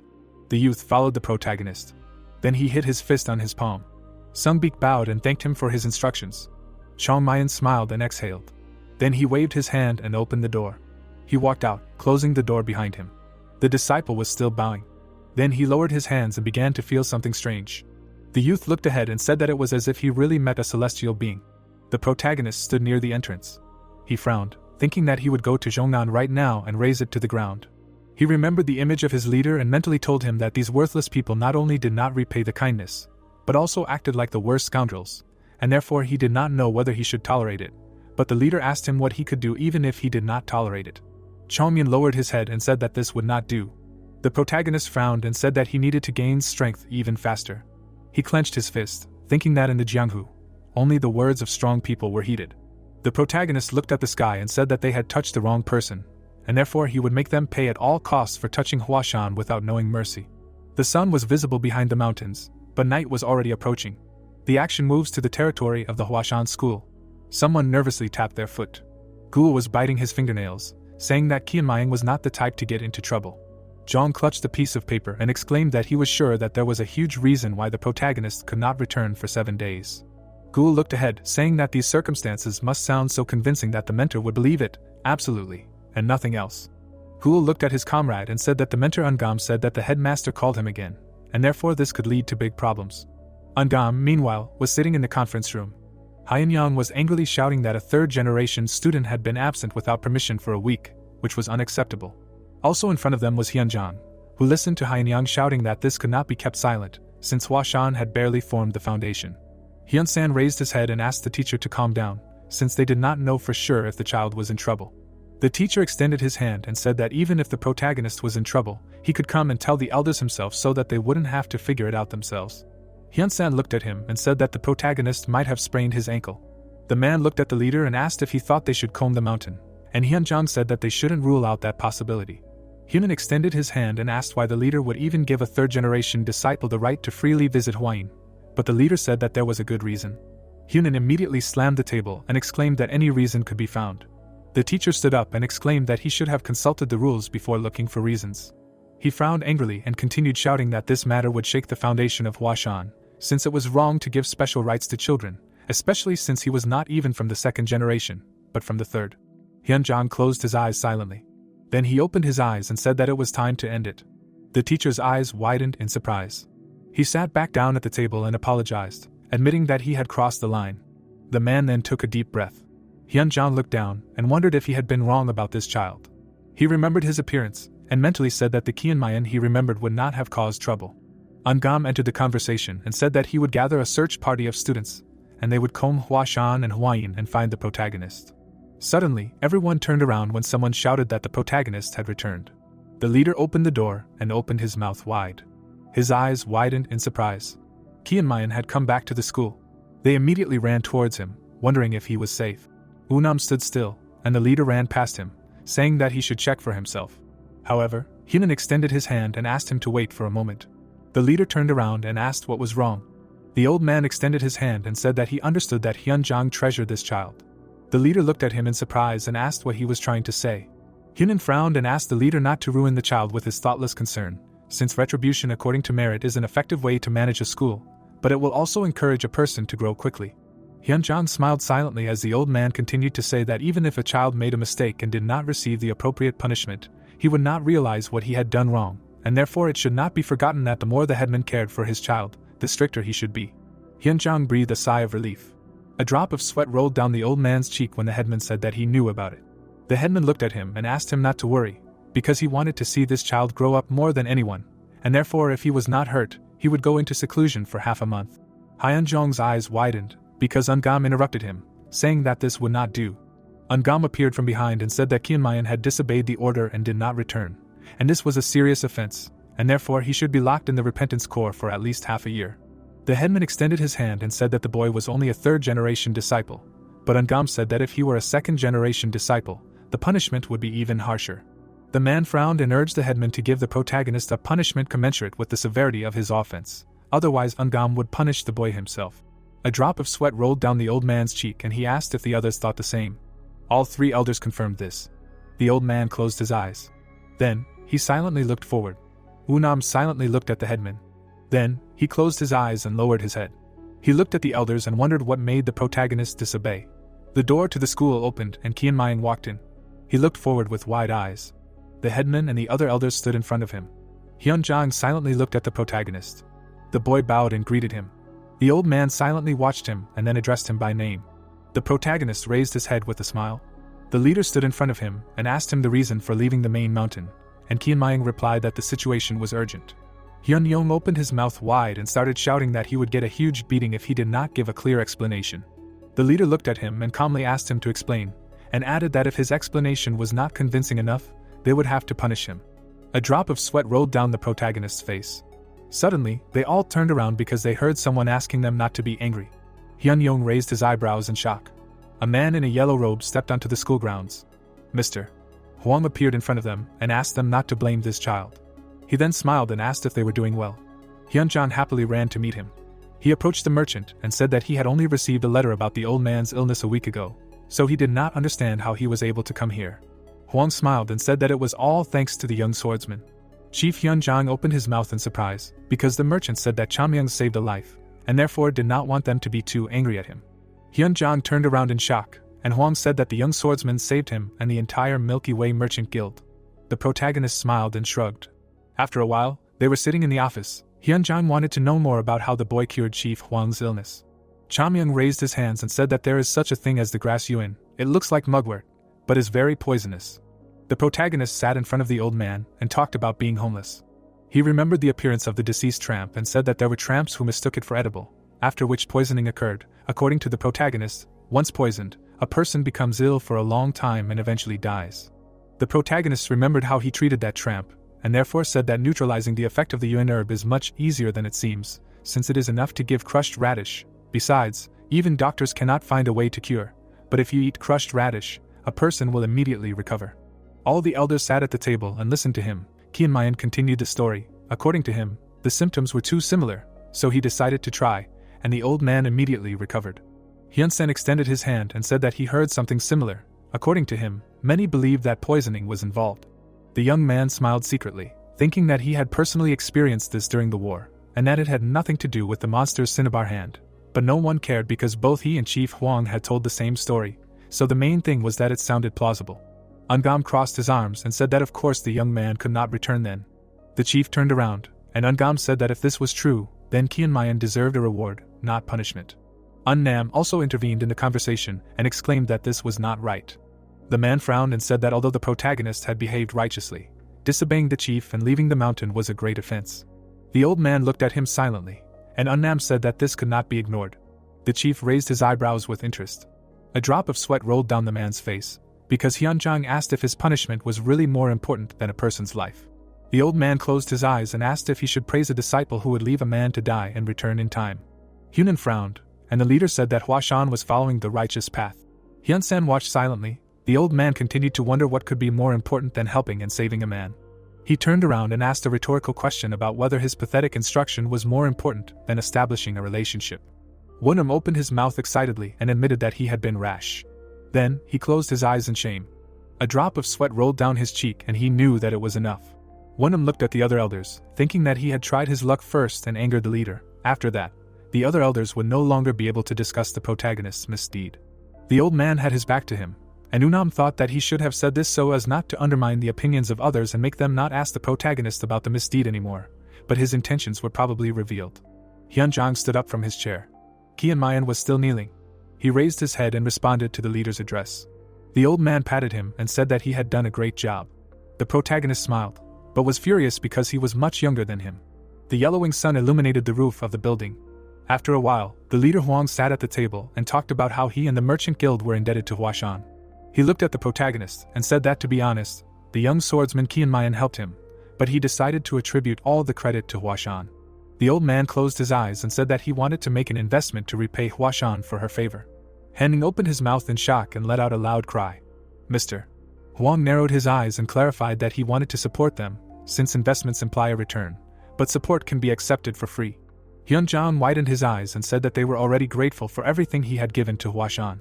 The old merchant looked at him and said that he would not have come here personally with his entire family if he had planned to stop there. He narrowed his eyes and said that now he wanted to bet everything he had on Huashan. The leader raised his eyebrows in surprise, and Huang continued to say that since he had already brought the guild members, they should thoroughly discuss what Huashan needed and what the guild could give them. Hyunjang closed his eyes and thanked him.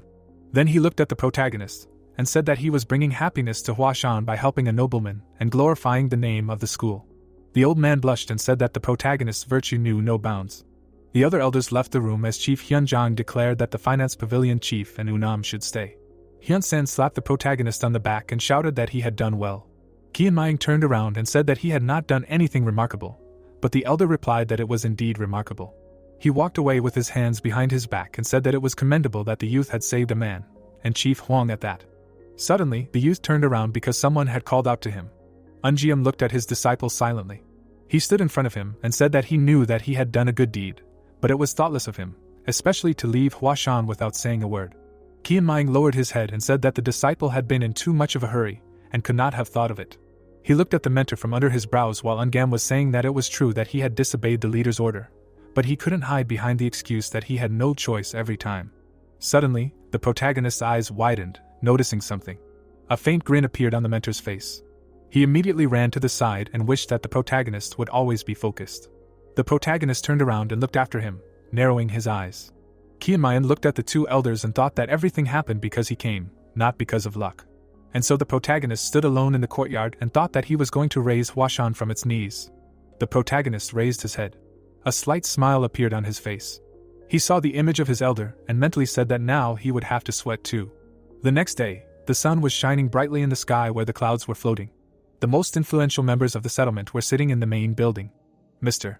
Huang looked at those present and said that he would take over the management of Huang's enterprises, and henceforth Huashan would no longer have to worry about money, but he had two conditions. Hearing this, Hyunjang raised his eyebrows in surprise and asked for the conditions. The old man pointed his index finger and said that the first condition was that they should not save the money they earned, but spend it on the development of Huashan.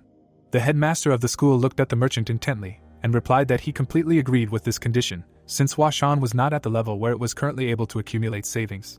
Then Mr. Huang held up a second finger and said that his second condition was to give privileges to Kianmayan, a third-generation disciple. Hearing this, Hyunjang folded his arms and said to himself that privileges were a rather vague word. Closing his eyes, he added that Kianmayan was already enjoying rights that exceeded those of third-generation disciples, and then asked himself what other special privileges there could be. Hyunsen then looked at the old man and asked how about letting the protagonist master the techniques and secret teachings of the school that he had discovered in advance. Imagining several notebooks in his head, he clarified that he meant the sword of fallen petals and the sword of 7 plums.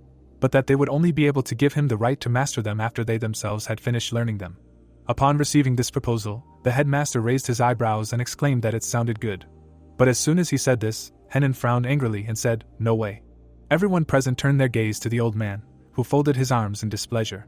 Hen Zhang looked at the dissatisfied man and asked what was wrong again. Why was he dissatisfied again? To which he asked in response, "What kind of reward is this, since sometimes it cannot even be called one?"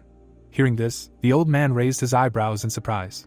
Henan fixed his narrowed eyes on him and added that the guy was already busy mastering the martial art, after which he asked how the additional workload could be considered a reward, since it was more like a punishment, and it would take no time to arrange a massacre.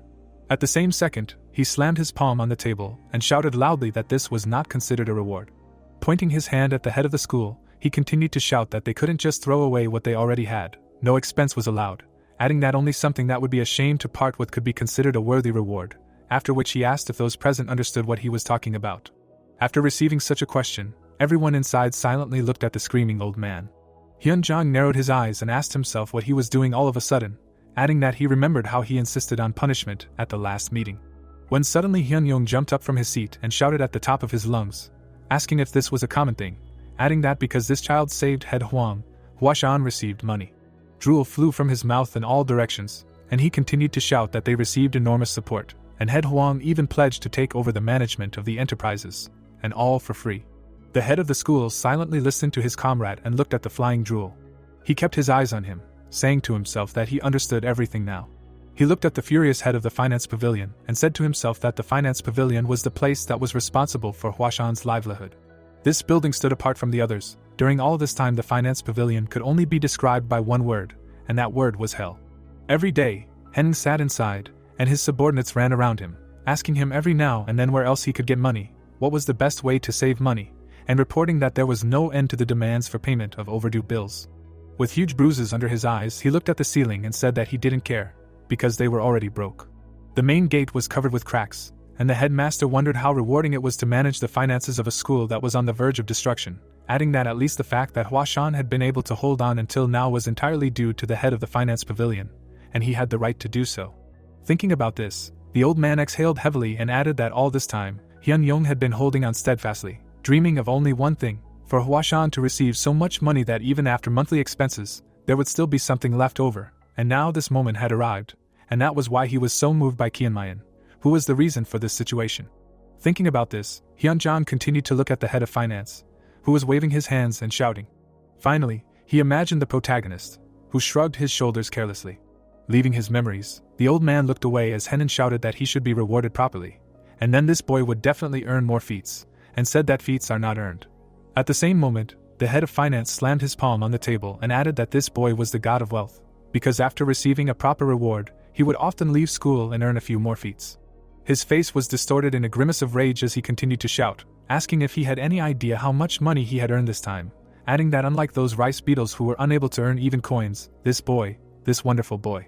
His face suddenly turned red with anger, and he continued to shout, asking if he understood what he was talking about. Suddenly, Hensen grabbed him with his arms. And while the head of finance was shouting that the boy should be given a big reward, the man carried him out of the building. A few seconds later, the door slammed shut. Everyone was staring at one spot, when suddenly Hyunjong said that he hoped they would understand everything, since he had experienced many difficulties, to which his comrades replied that they understood everything, but the head of the finance pavilion was right. Hearing this, the old man raised his eyebrows in surprise. Unam spread his hand to the side and said that the main character should be properly rewarded, and also, from his reward, the other students would understand that Huashan rewards according to merit. When the head of the school asked what would be the best reward for the boy, the man slightly raised his eyebrows and replied that since this child loved to go down from Huashan, why not make him responsible for communication with the Milky Way Guild? Hyunjong listened attentively to his comrade and asked if he remembered correctly that it was called a messenger, but he was not sure if it could be considered a reward, to which he explained that Mr. Huang valued the protagonist very much, so he would be received with honors every time. Hearing this, the old man nodded slowly and said that it would definitely be so, after which he asked how about giving him the plum blossom sword in advance. After all, this technique is the symbol of Huashan, or giving him permission to freely visit the library. The three remaining glanced at each other and thought about the decision. When suddenly the head of the financial department opened the door and shouted at the top of his lungs that they should just give him money, adding that they all irritated him, because there was nothing to even think about here, the main thing is that there is money. As soon as he shouted this, Huashan immediately covered his mouth with his hand. After that, the door slammed shut. The head of the school silently looked towards the closed door and said to himself that he could not shake the feeling that the further he went, the stranger Huashan was becoming. A steep mountain rose high into the sky. At the top was the protagonist with Mr. Huang. Looking at the settlement, the boy said that the old man had become an excellent actor. Hearing this, the merchant looked at his interlocutor and asked if they were now in the same boat. Kianmayan looked back at his interlocutor and asked who he was to get into the same boat with him, since he had only been lucky enough to save his life, and now he should talk to the leader, to which the old man replied that he had no desire to be in the same boat with Huashan. After hearing this, surprise appeared in the boy's eyes. Mr. Huang did not take his eyes off his savior, and explained that he was not interested in Huashan if he was not in it. Hearing this, the protagonist chuckled and said that he seemed to be overestimating him. The merchant looked at the settlement. After a short pause, he raised his head and said that he had lived his whole life as a merchant and intended to remain one until his last breath, and as a merchant he had one main weapon: he saw right through people. Chongmyun looked at his interlocutor again. The old man looked back and said that if his eyes were deceiving him, he would have already failed, and even if he considered everything that had happened as simple luck, someday he would definitely fail, and in that case there was nothing to lament or regret. Suddenly, he narrowed his eyes and asked that if his eyes did not fail him, wouldn't only good things await the Milky Way Guild and Huashan? As soon as the protagonist heard this, he raised his eyebrows in surprise. After a short pause, he raised his hand to his face and replied that he would agree with this. Putting his hand behind his back, he asked him not to say words in the spirit of one boat anymore, because he did not like them at all. Closing his eyes, he explained that those who throw around loud words will definitely stab you in the back. Opening his eyes, the guy looked tensely into the distance, and said to himself that from now on he did not like such phrases. He suddenly remembered how he walked forward with Sayang and the rest of his comrades. They were surrounded by those who praised them and shed tears for them when they volunteered to save the entire world. The protagonist looked at them with surprise in his eyes. However, none of them extended a helping hand. Everyone only shouted and got angry. Leaving his memories, he glanced out of the corner of his eye at the old man, who said that he also did not like such words. He looked into the distance and added that the merchant could get off the boat at any time. Slightly turning to the guy, the merchant said that, however, there was no reason to leave the common goal, because if two people take up the oars, it would be faster. Hearing this, Kianmayan raised his eyebrows in surprise. After a short pause, he turned away and said that this was true, because in any case, there was nothing wrong with it. Hearing this answer, Mr. Huang lowered his gaze and said to himself that this helped him to be sure that they had similar views, and something told him that helping and supporting Huashan would bring profit to the guild, but this was more likely if cooperation with this child was maintained, because in his head Huashan was already rising from its knees, as if he was sure that Huashan would definitely be revived, and this was an amazing faith in his own strength. Thinking about this, the old man looked at the boy who was looking far into the distance. After these thoughts, he directed his gaze in the same direction. The settlement was calm, and clouds were floating in the sky, when suddenly the merchant said that the Milky Way Guild would throw all its forces into supporting Huashan, after which he asked the boy if he understood what this meant. The protagonist looked at his interlocutor and asked if he understood correctly that now they would become enemies in the eyes of Zhongnan, to which the old man replied that this was true. After a short pause, Kianmayan knitted his brows and asked him not to say that he was expecting payment for something that was not even asked of him, as it was quite shameless. Hearing this, the old man closed his eyes and said that he was not expecting payment, as he only wanted the young swordsman to know about it. The boy smiled broadly and said, "Of course." After these words they laughed.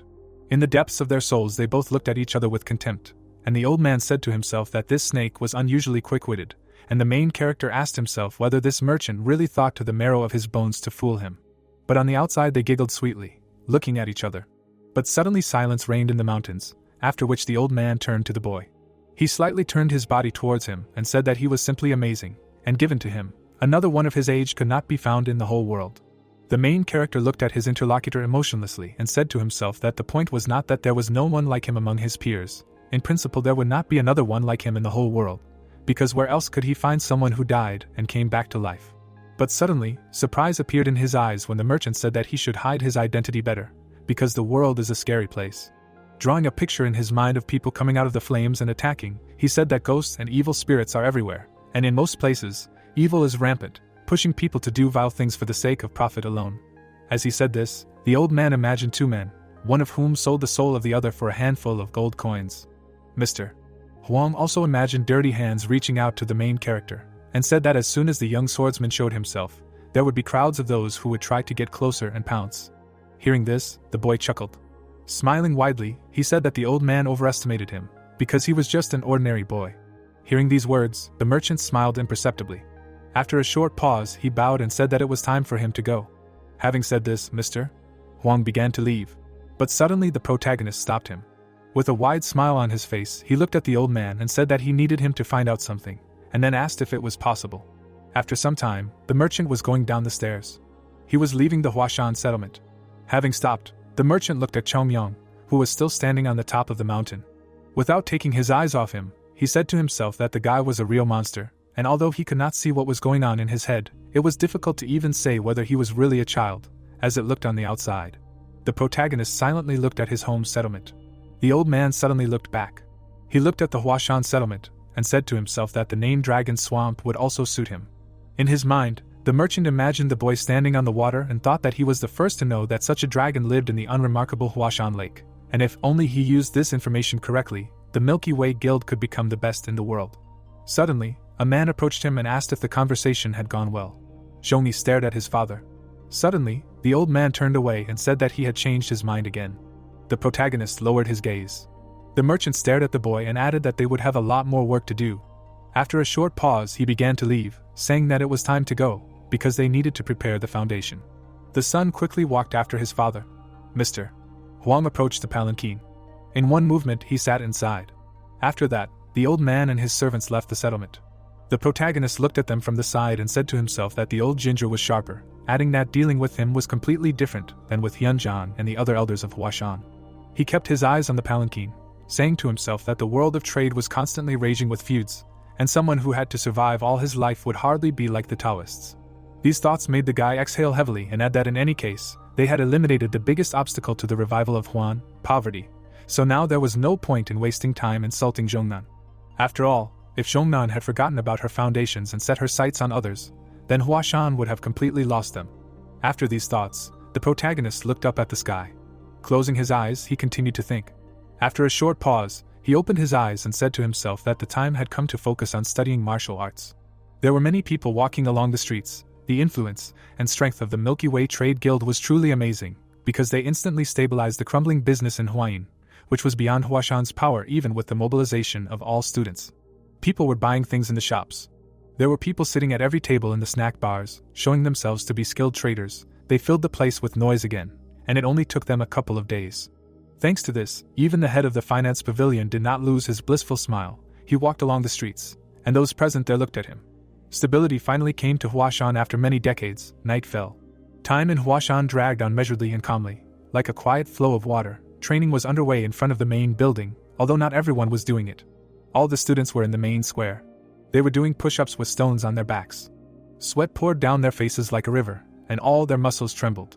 The main character was sitting on one of the stones and telling the guys to do another push-up, to which they screamed with their last strength that he said that this was the last repetition, adding that it would not be long before they died like this. The guy folded his arms across his chest and said that no one had died yet. Suddenly, he slumped down. The guy underneath him was trying his best to do a push-up. Looking at this, Chumyan smiled contentedly. Ghoul was using all his strength to push his body up. After a few seconds, he was able to do a push-up. Opposite him was Zhong.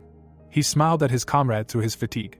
After such training, the protagonist punched his palm and shouted that every day at dawn they would all train their bodies together, while saying to himself that at first, when he had just started his morning training, he would be overcome by many doubts, because he was afraid that simply hardening the body would not bring any results.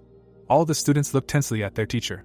Drawing in his head the masters of fencing, the guy said to himself, since the Huashan fencing technique is based on the speed of the fickle sword and the sword of illusions, simple training to increase physical strength could only become an obstacle to mastering the sword. However, to his surprise, as soon as they had hardened their bodies, their sword strikes became twice as sharp and fast. Their hands gripped the hilts of their wooden swords tightly. John launched powerful attacks. All the students with stones on their backs ran through the forest, and the changes were visible on their faces. As time went by, they enjoyed the training more and more. Before, everyone was looking forward to the end of the training at dawn, but now there were those who even stayed late on purpose. The students with weights in the form of buckets quickly ran up the stairs, after which they challenged each other to run to the top and back again before breakfast, and competed for first place. It got to the point that the sun was rising over the horizon. They had all changed, but something still worried him. The guys' bodies were filled with strong muscles. They strained their biceps and laughed contentedly about it. The guys showed off and shouted that all this was thanks to training, and now they wanted more boulders. John looked at them from the side and wondered if this was a school or a gangster's den, then told them to clean up the place and come back, adding that they should eat first, and then go to morning training. The guys turned around and replied that they would quickly do everything. John turned to Ghoul and asked if Kianmayan had shown up today. The guy looked at his comrade and replied that he had rarely been seen at training lately, and he had not been there today either. Hearing this, John closed his eyes and said that this was to be expected, since he had stopped showing up during training ever since they started training voluntarily. But even so, he did not sleep in, but on the contrary, he always got up earlier than everyone else. After saying this, he remembered how, having entered his room early in the morning, he saw that the bed was empty, after which he asked where he was running off to. Ghoul raised his eyebrows in surprise and asked if he wasn't at the Milky Way Guild, since he had been coming there often since Huashan had calmed down. He carried a bag full of stones on his shoulder, and added that to be honest, the main character was the busiest in Huashan. The lights were bright in the building. Ghoul suddenly turned to the elder and asked if he could feel the difference, how much stronger they had become, to which the elder turned around and said that he didn't even know. Without taking his eyes off his comrade, he explained that strength was a relative thing, and to know how much stronger he had become, he needed criteria for judging, and since all the seniors had become stronger together, it would be difficult to judge the difference. But with the appearance of Chunmian, they had become about twice as strong. Hearing this, the boy frowned in disappointment and asked if it was really only twice as strong, to which Zhang asked him to leave the bag alone, after which he added that in any case, he did not know, since twice was not an entirely accurate answer either, but he could definitely say that he was able to defeat 3 of his past selves. Ghoul listened attentively to the senior, without taking his eyes off him, when he suddenly said that this was still not enough. Hearing this, Zhang raised his eyebrows in surprise. The boy suddenly frowned and said that he himself knew there was a meeting coming up. He tightly squeezed the handle of the bag in his hand and added that they must become stronger, many times stronger. Zhang silently looked at his comrade, when suddenly a smile appeared on his face. At that moment, it became even wider, and he said that he understood everything, adding that as soon as the protagonists returned, they would ask for more work. Dark clouds floated across the sky. Kianmayan opened his eyes. Then he slowly sat down on the bed. After that, he yawned deeply. A few minutes later, the guy was walking through the forest. Holding the sword behind his back, he said to himself that even if this was all for the sake of becoming stronger, why did he have to run away from the guys every morning? The protagonist rose higher and higher, adding that this training was not even part of his obligations, and all he came to while swinging the sword to death was only reducing the disharmony between the body and spirit, and the method was extremely simple and ignorant. The moon illuminated his path with its light. The strong wind was bending the treetops, and the guy was saying to himself that they were using the sword fusion technique, where a person becomes one with their weapon, and now his sword had achieved perfect harmony with his previous physical body. He suddenly pushed off the ground. Jumping up the cliff, the protagonist was saying to himself that accordingly, even if it looked passable on the outside, he could not bring the technique to perfection as it had been in the past, and the awkward imitation had already caused him to experience a side effect. In other words, if he wanted to increase his strength, he had to train endlessly and quickly become one with the sword. Having said this, Chongmayan jumped to the top and added that the problem was that he could not train in front of everyone, otherwise, if he trained at full strength, it would turn the entire Huashan upside down. Having climbed to the very top, the boy continued moving forward, saying that if he wanted to do something, he had to do it himself, and that was why, as soon as it was light, he climbed the mountain peak of fallen leaves, trained with the sword, and came down every morning. But suddenly, surprise appeared in Kianmayan's eyes at what he saw. In the distance, someone was swinging a sword, and the boy, looking at this, wondered if there was really someone here besides him at such an early hour. The person who was training had long hair. The swings of the sword left a bright trace behind them. The sword moved with such speed that its blade dazzled the eyes. After another blow, the girl stopped. The protagonist watched her from the side and wondered if this was really a beautiful maiden under the moon. He looked at her while she stood with her sword drawn out, and said to himself that she was gentle but strong, bright but graceful, and this sword dance looked soft but had no money, like a plum blossom. With his eyes wide with surprise, Chongmian looked at the girl and added that in the maiden's sword dance under the moon, he saw the technique of the past Huashan, and it seemed to him that no one remembered it except him. The girl continued to train with the sword again, and the protagonist said to himself that the ancient art of Huashan fencing, which it seemed that no one else would be able to see, was unfolding before his eyes right now. Smiling broadly, he added that the question was not what technique she had mastered, but what meaning was embedded in the sword. But before he could finish speaking, the girl's eyes lit up. At that very second, she rushed towards him and screaming loudly, asking who was there, she attacked. Her sword whistled past the protagonist's head. The girl was standing right in front of him. The guy's expression immediately changed, and he said to himself that now his mood was terrible, because he revealed his presence to the child, and there was no trace left of the great swordsman. The stranger burned him with her gaze and asked who he was, adding that she had never seen him. Frowning, the protagonist said to himself that he wanted to ask her who she was at all, but first, it seemed that she was a disciple of Huashan. Looking closely, he saw the emblem of his settlement on her kimono. But suddenly, surprise appeared in his eyes. The guy could not take his eyes off the girl's face, saying to himself that she was capable of charming men. He continued to sit with the sword at his neck, saying to himself that in his past life he had lived for more than 50 years and had traveled all over Jianghu, but during all his many travels he had rarely met such beauties, and if he were really a boy now, not even 20, he would have stood rooted to the spot. After these thoughts, Chong Myong folded his arms across his chest and said to himself that she was beautiful. But at that very second, the girl made a sharp movement with her sword and ordered him to answer who he was. The sharp blade left a wound on the guy's neck, and then he answered that he was wearing the Huashan school uniform. Hearing this, the stranger raised her eyebrows in surprise. She slowly moved the sword away from the protagonist's neck. Then the guy pointed his finger at the emblem of his settlement. Seeing this, the girl said that she had never seen him before, after which she asked if he was really a third-generation disciple, to which he firmly replied that this was so. The stranger did not lower the sword and said that third-generation disciples are forbidden to go outside the gate after sunset, to which Kiamayan raised his eyebrows and replied that he had permission from the head. They looked at each other, and the stranger continued to ask, really from the head, really for a third-generation disciple, to which the guy firmly answered, yes. The girl, frowning in displeasure, exclaimed that this was a lie.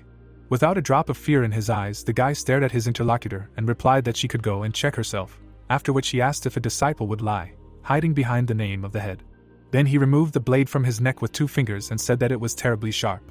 With a sharp movement of her hand, the girl removed the sword from the guy's throat. Black clouds floated across the night sky.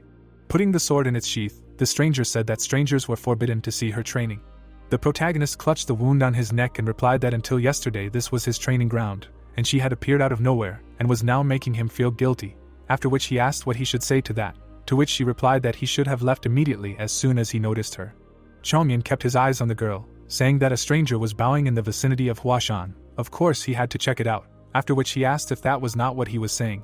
Hearing this, the stranger frowned with displeasure. Seeing this, the guy raised his eyebrows in surprise and wondered if she was really angry. The girl bit her lips in anger, when suddenly she turned away abruptly, and the protagonist realized that she was not strong in verbal altercations. Her sword was sharpened properly, which cannot be said about her tongue, because with such a face, she hardly often had to quarrel. The stranger silently looked into the distance. Suddenly, she turned to the guy and asked his name, to which he immediately answered. Hearing the name, she asked in surprise if he had already received a middle name, to which the protagonist raised his eyebrows and answered no, his name is Chunmian, after which the stranger asked if his real name was Chunmian, although now it was the turn of the third-generation students to inherit the surname Chan. The guy removed his hand from his neck and answered yes, after which he added that of course his middle name would also be Chunmian. After hearing this, some surprise appeared in the girl's eyes. Suddenly, she raised her eyebrows, realizing everything. Raising her hand to her chin, the stranger quietly said that this was logical, and the protagonist realized that she was definitely stupid. While he was thinking about this, the girl closed her eyes. After a short pause, she opened them and looked at the guy. Without taking her eyes off him, she firmly said that her name was Isol, she was a second-generation student, and if he was of the young generation, then she was his shirgu. Hearing this, Kianmayan raised his eyebrows in surprise and asked himself if it would be someone from the Beck generation, adding that of course the order of inheritance of the family name was Jung, Myung, Hyun, Un, Beck, and naturally the Un generation was followed by the Beck generation. After saying this, he imagined an arrow that moved in a circle, starting with the Jung family name and ending with the Beck family name. Focusing on the end of the arrow with the Beck family name, Chongmayan said to himself that he had not met anyone from Beck's generation since he returned to Huashan, and it seemed natural to him that Huashan had skipped a generation due to the hard times. But suddenly, surprise appeared in his eyes when the girl asked if that was all. Introduction, Isol added, causing the protagonist to become slightly angry and said to himself if this was serious, adding that being small was a crime. Deep down, he was very angry, but on the outside, he folded his arms and said that he was glad to meet Shirgu. The protagonist suddenly saw the sun rising over the horizon, and said to himself that it was time for her to go already, since it was starting to get light, and she should stop coveting someone else's training spot and stalling for time. As if she heard him, the girl began to leave, saying that she would check with the leader if he was telling the truth. As she left, she added that if he lied, he should prepare for the consequences. The protagonist watched her leave out of the corner of his eye. Suddenly, Isol looked at him in the same way. Turning away, she quietly said that he was a strange child. Hearing this, the guy narrowed his eyes and asked who. Was it really him? The protagonist wondered, continuing to watch the girl leave. As the sun rose, it painted the sky in brighter colors, and Kianmayan said to himself that he should look for another place to train. The sun brightly illuminated the cafeteria building. Inside, one of the students exhaled heavily. After him, the second student exhaled heavily. Turning around, the protagonist saw that the third student had also exhaled heavily, and he wondered what was wrong. He saw how each of his comrades were sitting with their heads down, and he said to himself that such a gloomy atmosphere had not been seen since he turned the Salted Plum Pavilion upside down a few months ago. Turning to John, he asked him what his mood was, to which he replied that his sure shoe had returned. Hearing this, the guy raised his eyebrows in surprise and asked if it was the Beck generation, and what was wrong with the Beck generation. John immediately frowned and said that he should not call the elders the Beck generation, because if they heard, they might scold him severely. Him or them? Kianmayan asked in surprise, to which his comrade, putting down his chopsticks, replied that it was worth thinking about. After that, he slightly lowered his head and said that in any case, they left Huashan for a while to go to a closed training, because the training places in Huashan are not properly equipped, so there was no place to conduct a large-scale secluded training. Hearing this, the boy raised his eyebrows in surprise and asked what was wrong with the other boys. Did all the elders have a nasty character and bully the younger ones? To which Zhang replied that the elders do not beat people like some. Hearing this, Chongmian asked who some were, to which his comrade, turning away, quietly told him to forget about it. Then Gul intervened in the conversation and said that it was all because of the Huazhong meeting, after which the boy turned his gaze to his comrade and asked what kind of meeting this was. Was it really a meeting for the end of flowering? Gul closed his eyes and quietly replied that it was not about that. Then suddenly he abruptly opened his eyes and said, "This is the Huashan and Zhongnan meeting. Every 2 years Huashan and Zhongnan get together to hold his competition to compare achievements." Hearing this, the protagonist folded his arms and said that he thought he had heard of this before. Zhang looked up at the guy and said that it was originally held once every 5 years to strengthen friendship, but gradually everything changed and it turned into a duel called the exchange of experience between the second and third generation. Opening his eyes, he added that he was not sure if it should be called a duel. Then suddenly the guy who was sitting at the same table with them said that usually they were just beaten up, and the back injury from 2 years ago still haunts him. Hearing this, the protagonist abruptly turned to the side. The students stirred. They began to talk among themselves, asking each other how to survive this again, adding that if they got it badly, the elders would have to wear iron masks on their faces again, and then the atmosphere would become pure hell. After hearing this, Chongmian lowered his head and asked if it was true that the teachers could not personally engage in combat because things would get serious. So only the second and third generation disciples participated in the competition, and during this time they were simply beaten. John lowered his head in shame and replied that it was true, and that was why the elders said that they did not want to experience this hell anymore, and went into closed training, and now they have returned. In other words, it is time for the Huazhong meeting. Hearing this, the protagonist, without raising his head, asked if this was true. Suddenly, his face distorted into a grimace of joy, and he asked if this meant that they were waiting for a demonstration fight with Zhongnan. He tightly clutched his chopsticks in his hand and said to himself that this did not happen in his time, but now this friendly duel is organized in order to expose the weakness of Huashan. Suddenly, the chopsticks broke, and Chongmian wondered if they were trying to show that Huashan had become soft. His hand shook with tension as he said in his head that despite all the chaos in Huashan, he couldn't stand to see his comrades being beaten by others. With these thoughts, he raised his head and asked if these seniors had returned from closed training and could now win, to which Zhang replied that going into closed training to prepare for a fight itself indicated a disadvantageous environment, and no matter how high the level, it was difficult to say that they would win. After saying this, he imagined a whole crowd of second-generation seniors. After listening to his comrade, the protagonist stood up and said that he was right. Clenching his hand tightly into a fist, he said that then they should win too. After saying these words, the guy turned around and asked the guys if they were willing to do anything to win, even if they had to drink poison or break their arms and legs. One of the students turned around to look at the protagonist. The others turned around after him. Chong Myong's eyes filled with anger, and he shouted with all his might that of course they would even die to defeat the bastards of Zhongnan and restore the good name of Huashan. Raising his fist above his head, he added that they should not worry, for he would lead them to victory and turn Zhongnan High School into a bloody stain. Birds were flying in the clear sky. The sun was shining brightly on the buildings of Huashan settlement, and a voice could be heard from the main building, announcing that the second-generation disciples were returning. Some had already arrived in Huayin, and the rest were already on their way to the county. There was no one at the entrance of the main building. Inside, Unam was standing, his brows furrowed in excitement, and asked why the Huazhong meeting, which was scheduled for another 6 months, had been moved forward. The old man put the glass of drink on the table and said that there was news from Zhongnan. They wanted to hold the meeting earlier this time, to which the man asked if it was really so that they could not postpone the meeting. The leader closed his eyes and quietly replied that it was difficult.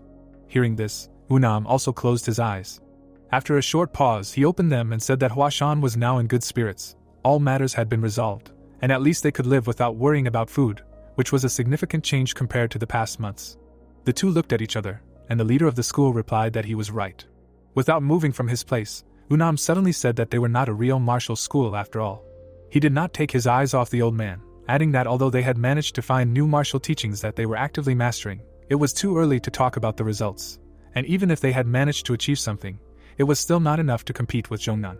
The man's eyes showed excitement and worry as he said that if the outcome of the meeting were to be the same as before, he was afraid that Huashan, who had just regained hope, and the children, having suffered defeat, would decide that they were incapable of anything. As he spoke, the man introduced the protagonist, Zhang, Gul, and the rest of the children. The old man lowered his head slightly and asked if he really thought that he did not understand. Raising his head to his interlocutor, he asked whether the students would regain hope if they avoided the meeting, and whether he thought that they would instead decide that even their own leader did not believe in them. Unam raised his eyebrows in surprise and replied in confusion that he had not thought about that. But before he could finish speaking, the head of the school, without taking his eyes off his interlocutor, said that he himself knew that it would be difficult to get good results, because Zhongnan had gone so far ahead that they could no longer catch up with them. But there was nothing shameful in losing. What could you do if you lost? Even after putting in all your efforts, you would just have to try harder. There was kindness in the old man's eyes, with which he said that avoiding a battle so as not to lose was another matter. It was absolutely unacceptable to do so. Such an action would only cause more anger for the sake of some momentary peace. After listening to the leader's point of view, Unam lowered his gaze and said that he had been thinking too narrowly, after which the old man said that the children had suffered a lot, so they needed to set the table and open the alcohol. It was getting on for the evening, and the man said that everything would be ready now. The door to the main building closed. Hyunjang was left alone. He slowly walked to the window. Opening the shutters, the old man looked up. Beautiful red flowers grew on the branches of the tree, and his head said to himself that his heart felt like it was being pierced by thorns. Holding his hands behind his back, he added that it hurt every time he breathed, and it seemed that someday the thorns would pierce deeper, and his breathing would stop altogether. After these thoughts, he silently lowered his head. Fog wandered in the high mountains. At this time, there was no one in the training ground, and a voice could be heard from the building where the students lived, asking if they could defeat Zhongnan, to which he was not answered right now. Gul put his hands on his hips and said that they had become much stronger, to which the protagonist replied that it was true, they had become stronger. Creating a small distance between his palms, he added that they had become stronger by about this much. After that, a dead silence hung in the room, and the guy's friends stared at him. After a short pause, Kianmayan chuckled and said that he was just joking, not that much. At the same second, he made the distance between his palms a few millimeters larger and said that they had become stronger by about this much. Seeing this, Gul hit himself in the chest and screamed loudly, asking what the difference was, because they almost died while training, and they only became a little stronger. How is this even possible? Because his body feels that. But before he could finish speaking, the protagonist chuckled and said that a few months wouldn't make a difference, because if an acorn grew 3 times bigger, would it be comparable to an oak tree? After that, the guy's expression changed. Chong Myong folded his arms across his chest and said to himself that the growth of the third-generation disciples was truly frightening. They had never shown such a speed of development before, but they were still far from the third generation of old Huashan, and they couldn't even compare with Zhongnan. Zhang and Gul lowered their heads in disappointment. The protagonist stared at them, saying to himself that if Zhongnan's abilities remained at the same level, then no one from the third generation could defeat them now. Fixing his attention on Gul, who was angrily examining the floor, he thought that maybe only he could handle it, because there was a chance that he would win if he met a suitable opponent. Then Chunyan turned his gaze to Zhang, who had a drop of cold sweat running down his face, and added that if he was lucky with his opponent, he could also win, and it turned out that they only had 2, and the rest were pointless to compare. After a short pause, Gul frowned and asked how they could win. The guy raised his eyebrows and immediately answered, of course, by becoming stronger. Hearing this, Zhang spread his arms out to the sides and said that at best there was half a month left until the meeting, and they could not defeat the opponent after several months of training, after which he asked how they could then catch up with Zhongnan in just 2 weeks. But suddenly, surprise appeared in the guy's eyes when the protagonist said that this was exactly why he was asking them. Smiling widely, Chunyan asked if they were ready to die. Night had fallen, a bright moon was floating in the sky. The students gathered at the training ground and asked each other if he had really changed the format of the training, but why did he always gather them in the middle of the night, adding that it seemed to them or if it would become more difficult than before, but the results were obvious, so maybe it was better. When suddenly they heard the voice of the protagonist, who asked if everyone had gathered, and they turned sharply in his direction. Changmian was staring at everyone present. Zhang came out to him and answered that everyone was here, as he had asked, after which he asked what kind of training awaited them today. But before he could finish speaking, the guy hit the ground with a wooden sword. Then he grabbed the handle of a real sword. With a sharp movement of his hand, he pulled the weapon out of its sheath. Seeing this, each of the students was very surprised. They looked at their teacher and asked each other if it was true that this was not a real sword, but what he had planned this time. The protagonist lowered his head slightly and asked if they really wanted to learn about a new way of training, adding that it was all nonsense, nothing special, just. Having said this, he threw the sword over his shoulder. Suddenly, madness appeared in his eyes, and he finished saying that he would have to try to die once.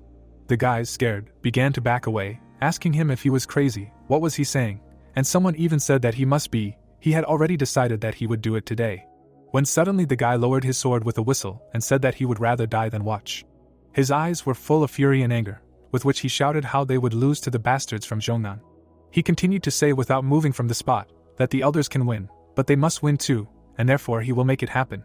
Ghoul, frightened, stretched out his arms and said in a shaking voice that if so, he would go to the end, no matter what the training was, and then asked what his words began with. What did it mean to try to die?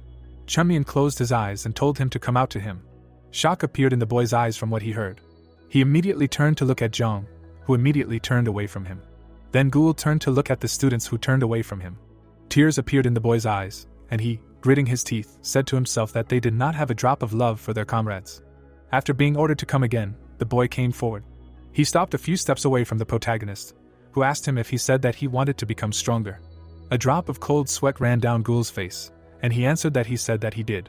Changmian looked at his comrade and said that he knew it would sound a little strange, but they were already strong enough. Raising his eyebrows, he added that all the training had not been in vain, to which Ghoul asked if he had not told them that they were not equal to Zhongnan. Spreading his arms out to the sides, the protagonist replied that this was true, after which he was asked whether they had become stronger or not. The guy suddenly drew an image of Sungbeak in his head and said to himself that if he was considered strong, then their abilities remained at about the same level as in the past, which meant that Ghoul could compete for victory, and Zhang would need luck. Thinking about this, the protagonist looked at his comrades. Focusing on the other students, he added that all of them, the third-generation students, would never win unless fate decreed it, but even with the help of fate, they would not be able to defeat Zhongnan. Changmian, thinking about this, continued to look at all of his students. The light was shining from the windows of the building, when suddenly the guy said that in fact, they could not defeat Zhongnan not because of their weakness, it was because even after strengthening their bodies, they continued to do the same things. Hearing this, Ghoul raised his eyebrows in surprise and asked what the same things meant, what was wrong with what they were doing now, and then the protagonist asked him why he learned fencing. Confusion appeared in the guy's eyes.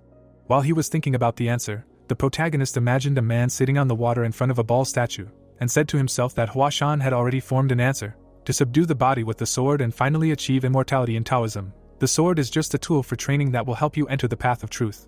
But this guy is unlikely to want to give such an answer. Leaving his imagination, Changmian continued to look at his comrade. Confusedly knitting his eyebrows, Ghoul answered, in order to defeat the enemy. Having received such an answer, the protagonist laughed and said that this was a typical answer of a follower of the dark path, which does not suit a Taoist at all, but he liked it, while saying to himself that it was worth simply giving an obvious answer. Everyone present listened attentively and looked at their teacher, who said that this was so, but only half, it was all for the sake of victory. Then he put out his sword and asked what in this case should be done to win with the help of a sword. Ghoul looked at the blade extended towards him and asked if it was really to become stronger, to which the protagonist firmly answered, right. Without lowering the weapon, he continued to say that he would win if he was stronger than the enemy, however. At the same second, he sharply turned the blade of the sword and added that this carried a slightly different meaning. Ghoul looked at his comrade with confusion in his eyes and said that this was somehow not very clear. Then Changmian threw him a sword with his left hand and said that everything was simple. Ghoul caught the wooden sword, after which his teacher said that they would have a duel right now. Hearing this, the boy raised his eyebrows in shock and asked what. Putting one hand behind his back, the protagonist ordered him to use all the tricks he could, and he would only parry. Holding the sword with both hands, Ghoul asked if he would really just parry, to which he replied yes. Hearing this, the boy looked down at the wooden sword. A drop of cold sweat ran down his cheek while he said to himself that he knew that he would never defeat him, but if he were to simply defend himself, then it might be a different story. After thinking this, he firmly grabbed the hilt of the sword. Then the boy abruptly changed the position of his leg. Eventually, he got into a fighting stance. Before starting, Ghoul frowned and asked if he would really use a real sword, to which the protagonist firmly replied, yes. Hearing this, Ghoul wanted to say something else, But his teacher interrupted him with a laugh. Cold sweat poured down the boy's face, and he asked in confusion, "Is it true that he will not cut him?" Then Chunmian looked at him and told him to stop. Ghoul could not move from the spot, asking himself why he was mumbling, not giving a clear answer. Let him just say that he will not cut. Is it true that he did not have anything in mind? The boy's eyes filled with discontent, after which he asked if he could begin. Hearing this, the protagonist raised his eyebrows in surprise. Without lowering his sword, he asked if he was so confident in himself, to which he replied, "Of course, after his deadly training." Suddenly, Chunmian's eyes appeared surprised at what he saw. His comrade's left hand trembled with fear. From this, a smile appeared on the boy's face, and he said to himself, "Wonderful." Suddenly, Ghoul shouted loudly that he was starting, and in that same second, he took off. In an instant, he was above his opponent. Flying towards him, he remembered all those moments when the protagonist made him look humiliated, after which he shouted, "Nothing personal." Using the fallen flower sword technique, Ghoul launched a powerful attack. Dodging, the protagonist frowned tensely and said to himself that in my opinion, this is actually very personal, after which he asked himself what he had done wrong to him. The guy's eyes were burning with excess rage. Suddenly, Ghoul's leg was enveloped in magical energy. He used the 7-star step to quickly approach his opponent. After closing the distance, he used the fallen flower sword technique again. Kianmayan smiled contentedly upon seeing this, and said to himself that the guy closed the increasing distance with the 7-star step technique and finished the attack with the fallen flower sword. This guy is definitely talented. He saw some beak in him and added that if we were to evaluate only his abilities, he was not inferior to him at all, so there was room for confidence. However, the protagonist easily escaped the opponent's attack. Ghoul continued to swing his sword. Everyone present watched him carefully. One of the guys leaned over to Zhang and said that even though the elder Ghoul was attacking one-sidedly, wasn't he doing better than they expected? Zhang watched the fight carefully, answering that it was a little visible, because despite the one-sided attack, he was unable to touch even a hair of the protagonist. Kianmayan easily dodged any attack from his opponent. A drop of cold sweat appeared on Zhang's face, and he said to himself that this did not look like some special stepping technique. He was simply retreating step by step, and this was enough to elude all of Ghoul's attacks. The protagonist simply moved his legs. Moving his body, he also dodged the quick vertical blows. Frowning, Zhang said to himself that he felt as if his comrade's sword was fluttering in a dance, deliberately avoiding his opponent. But could he say that he had understood all of his movements? After all, it had been several months since Chongmyong came to Huashan, but this was the first time he saw him fight with someone, and now all he did was dodge without making a single strike in response. But he could still feel how big the difference in their levels was. Each of the students could not take their eyes off such a battle. Without any emotion on his face, the protagonist continued to dodge. Zhang narrowed his eyes and wondered until what point he could see his movements. At this time, Ghoul launched a powerful horizontal attack. But his opponent was already 10 meters away from him. Breathing heavily, the guy said to himself, "Just 1 inch, the attack missed by just 1 inch. He recalled how the protagonist easily dodged by tilting his body to the left. Then he tilted his body to the opposite side, also dodging. Kianmayan dodged the horizontal attack by leaning back. Leaving his memories, Ghoul stopped and said to himself that the teacher, as if he knew where the sword would strike, simply nodded his head and dodged all of his attacks. He gripped the hilt of the sword with a trembling hand, adding that it was hopeless. He tried to death, so he thought he had become stronger.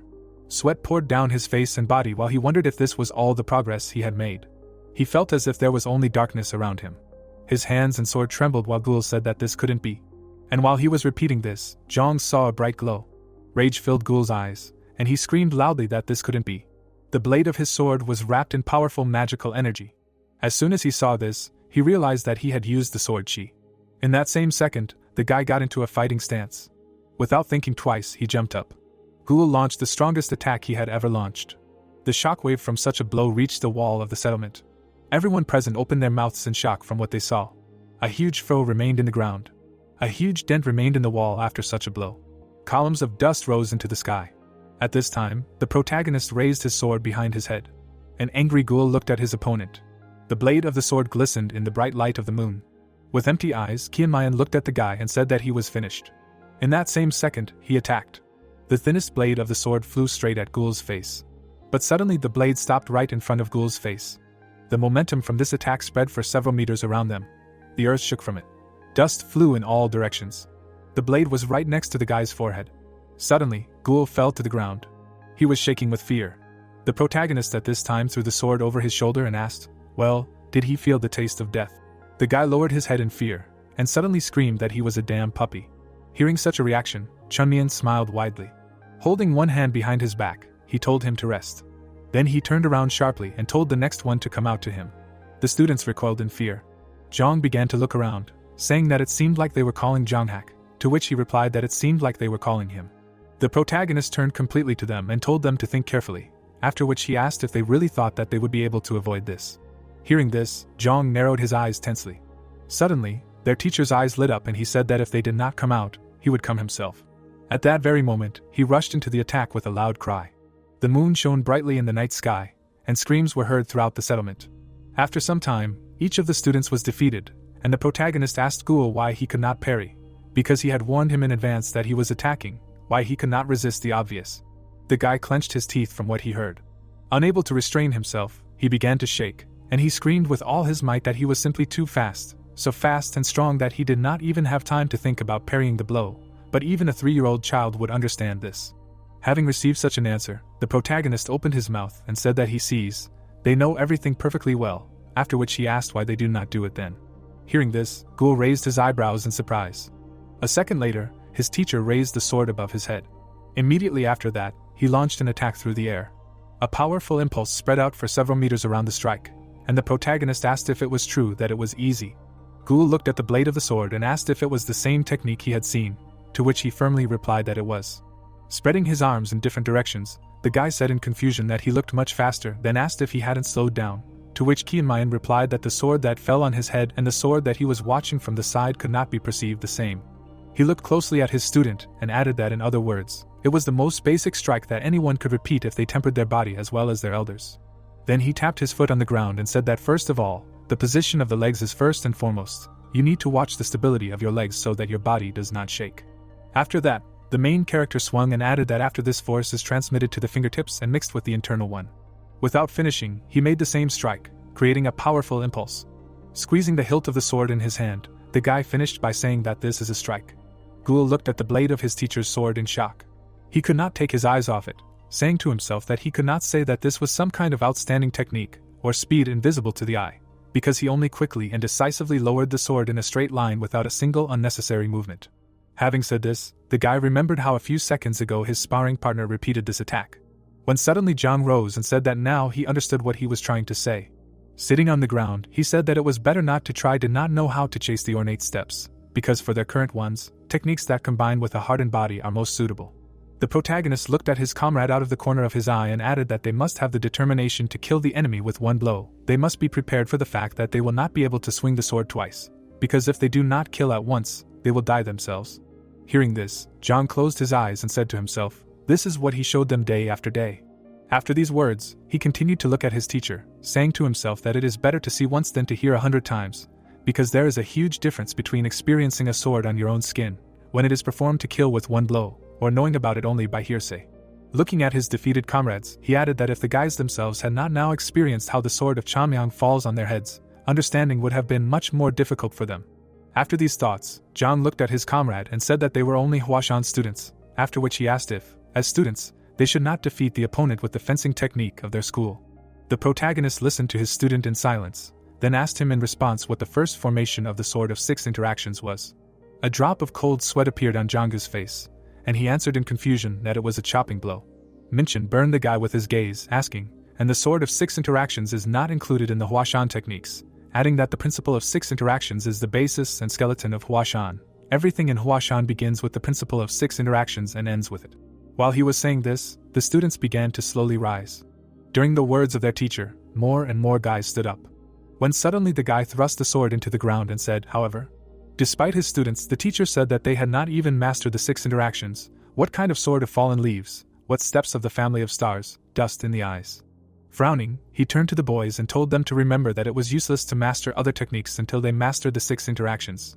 Clutching the sword handle tightly in his hand, the protagonist added that a building without a foundation would collapse from a light breeze, since all Huashan fencing techniques were based on the principle of the 6 interactions, and the elders first needed to perfect what they already had. Hearing this, the boys nodded silently.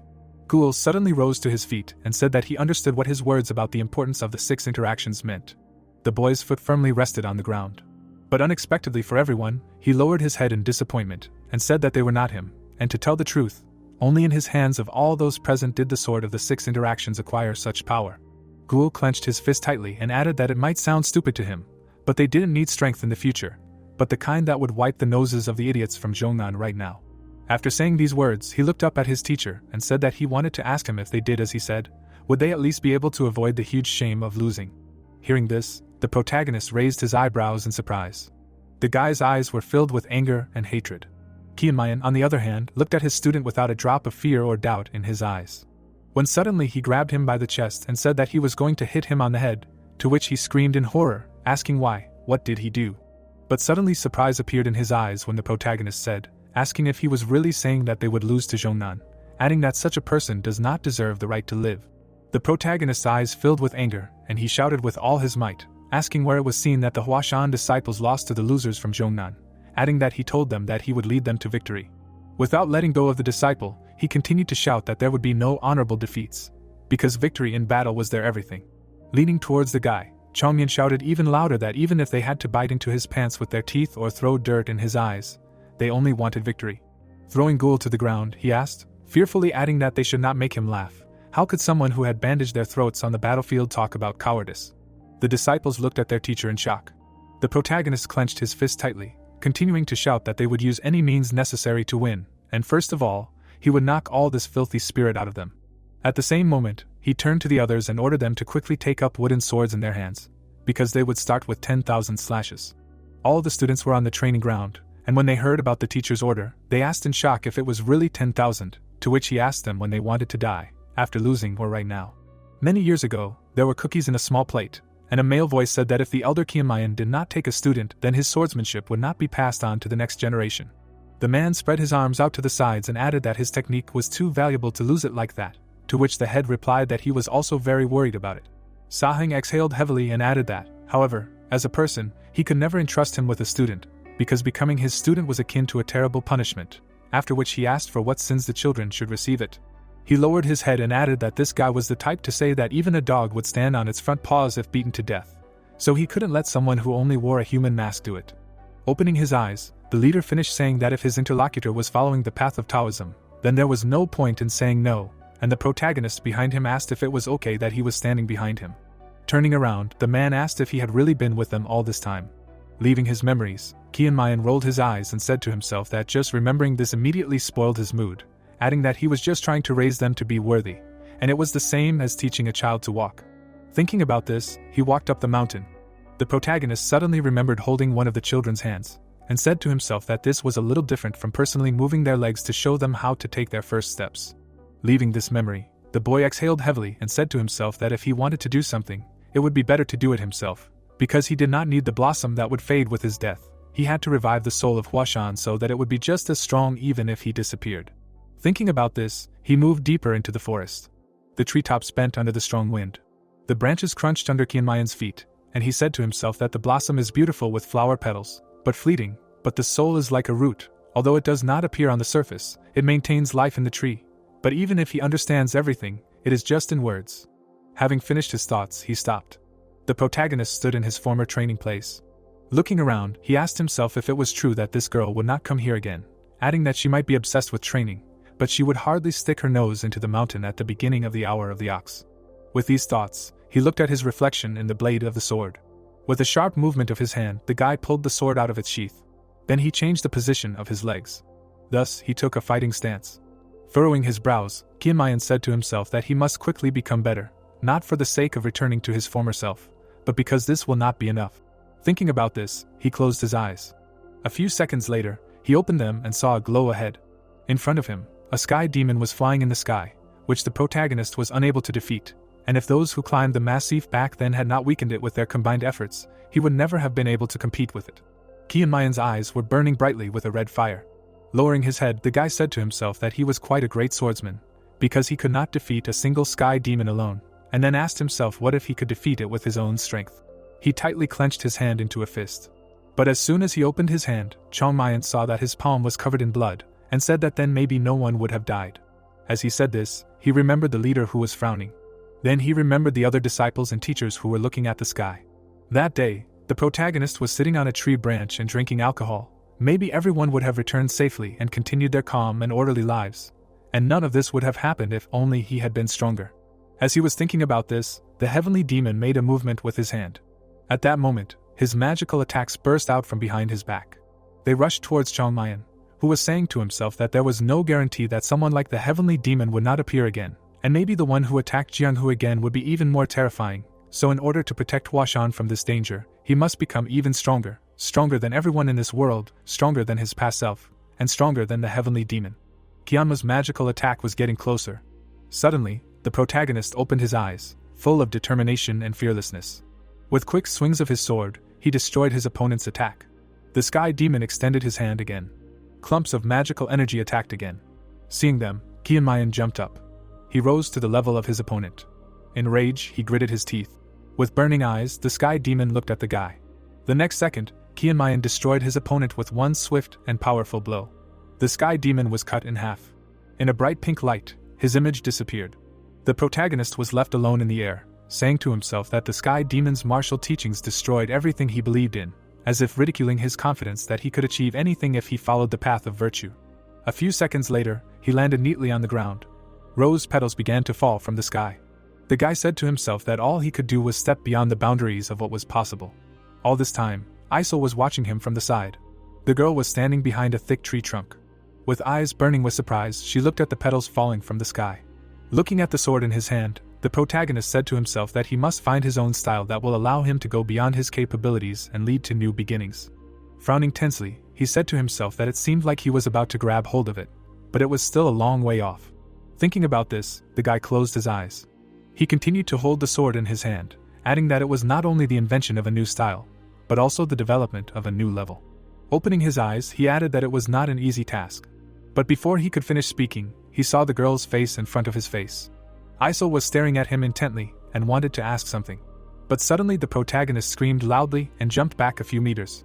The girl slowly straightened up, and the guy recognized not the same girl he had met just recently.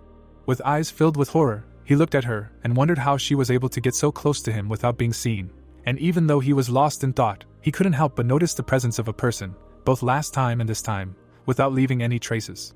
Isol looked at Qianmayan silently. They looked at each other, and the guy said to himself that if he thought about it, he still felt her presence rather vaguely. And then he asked himself who she was. Maybe she had mastered the art of hired killers. Frowning in displeasure, he wondered how to settle this now and how much she had managed to see. But as soon as the guy asked himself this, the girl opened her mouth and said plum blossom. Hearing this, the protagonist realized that she had seen everything, which meant he needed to act naturally, as if nothing had happened, so he slowly moved his sword. Isol grabbed her sword at the same second. Frowning tensely, she asked if he would really kill the witness. Hearing this, the guy winced and asked what he meant by kill, if she had really gone crazy. But as soon as he realized what he had said, he immediately covered his mouth with his hand. For a few seconds, they looked at each other in complete silence. Sweat appeared on Qianmayan's face, and he said to himself that this was not entirely natural, which meant that there was only one way. At that very second, he sheathed his sword.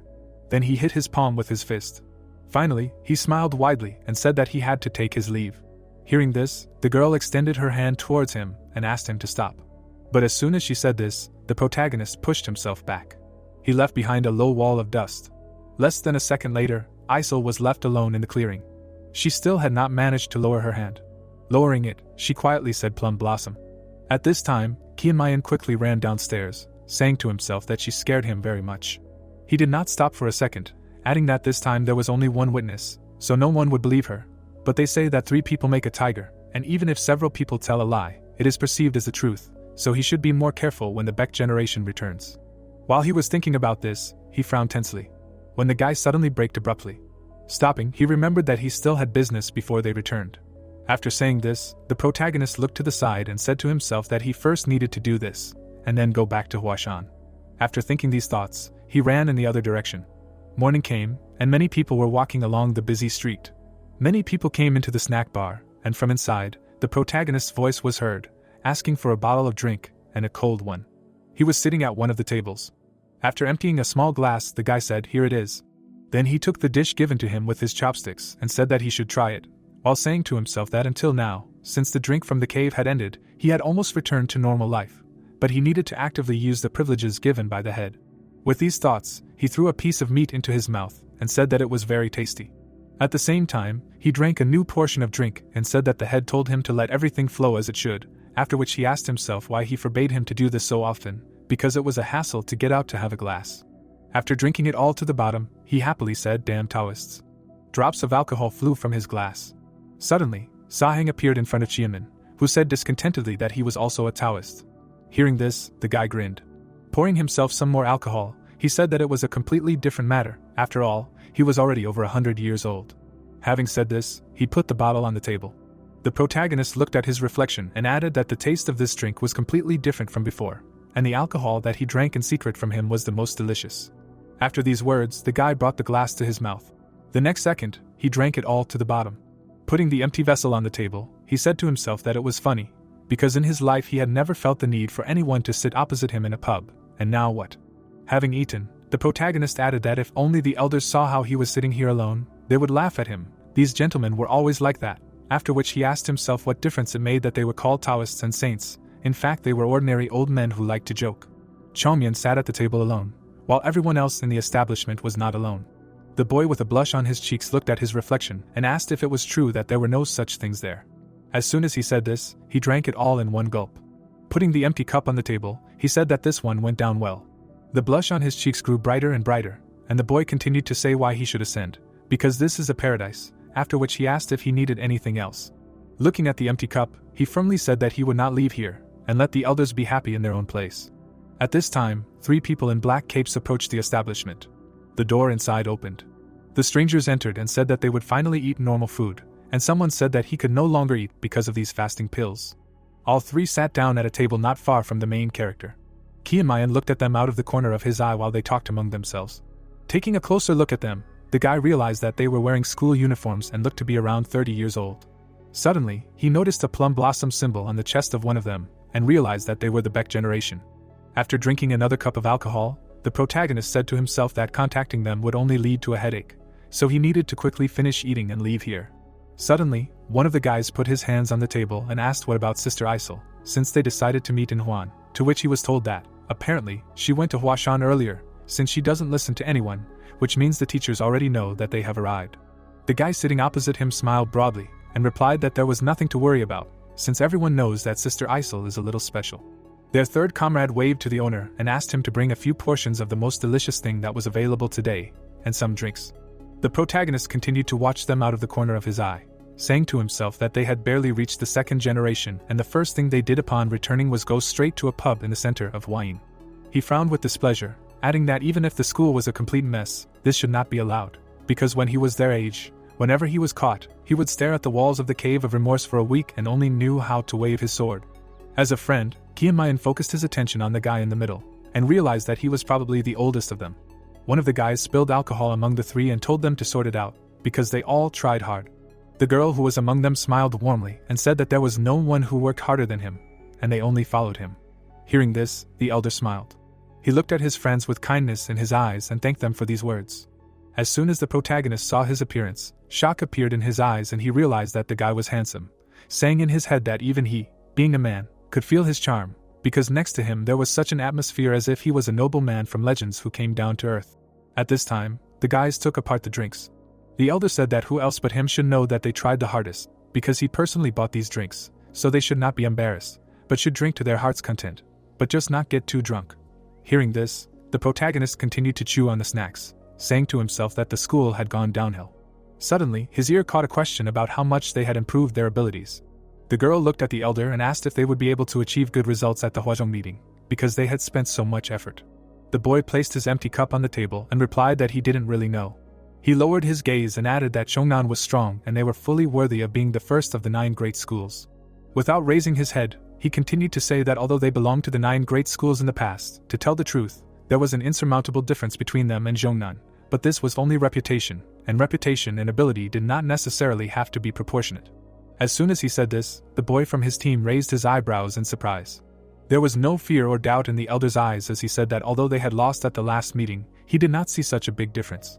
Showing his injured hands, he asked if they hadn't progressed in their training, looking at how far they had come, adding that they had endured this difficult secluded training, hadn't given themselves a second's slack, had worked to the limit, and effort would never betray, so now he thought they would be able to confidently engage Zhongnan. As he spoke, his comrades looked at his hand.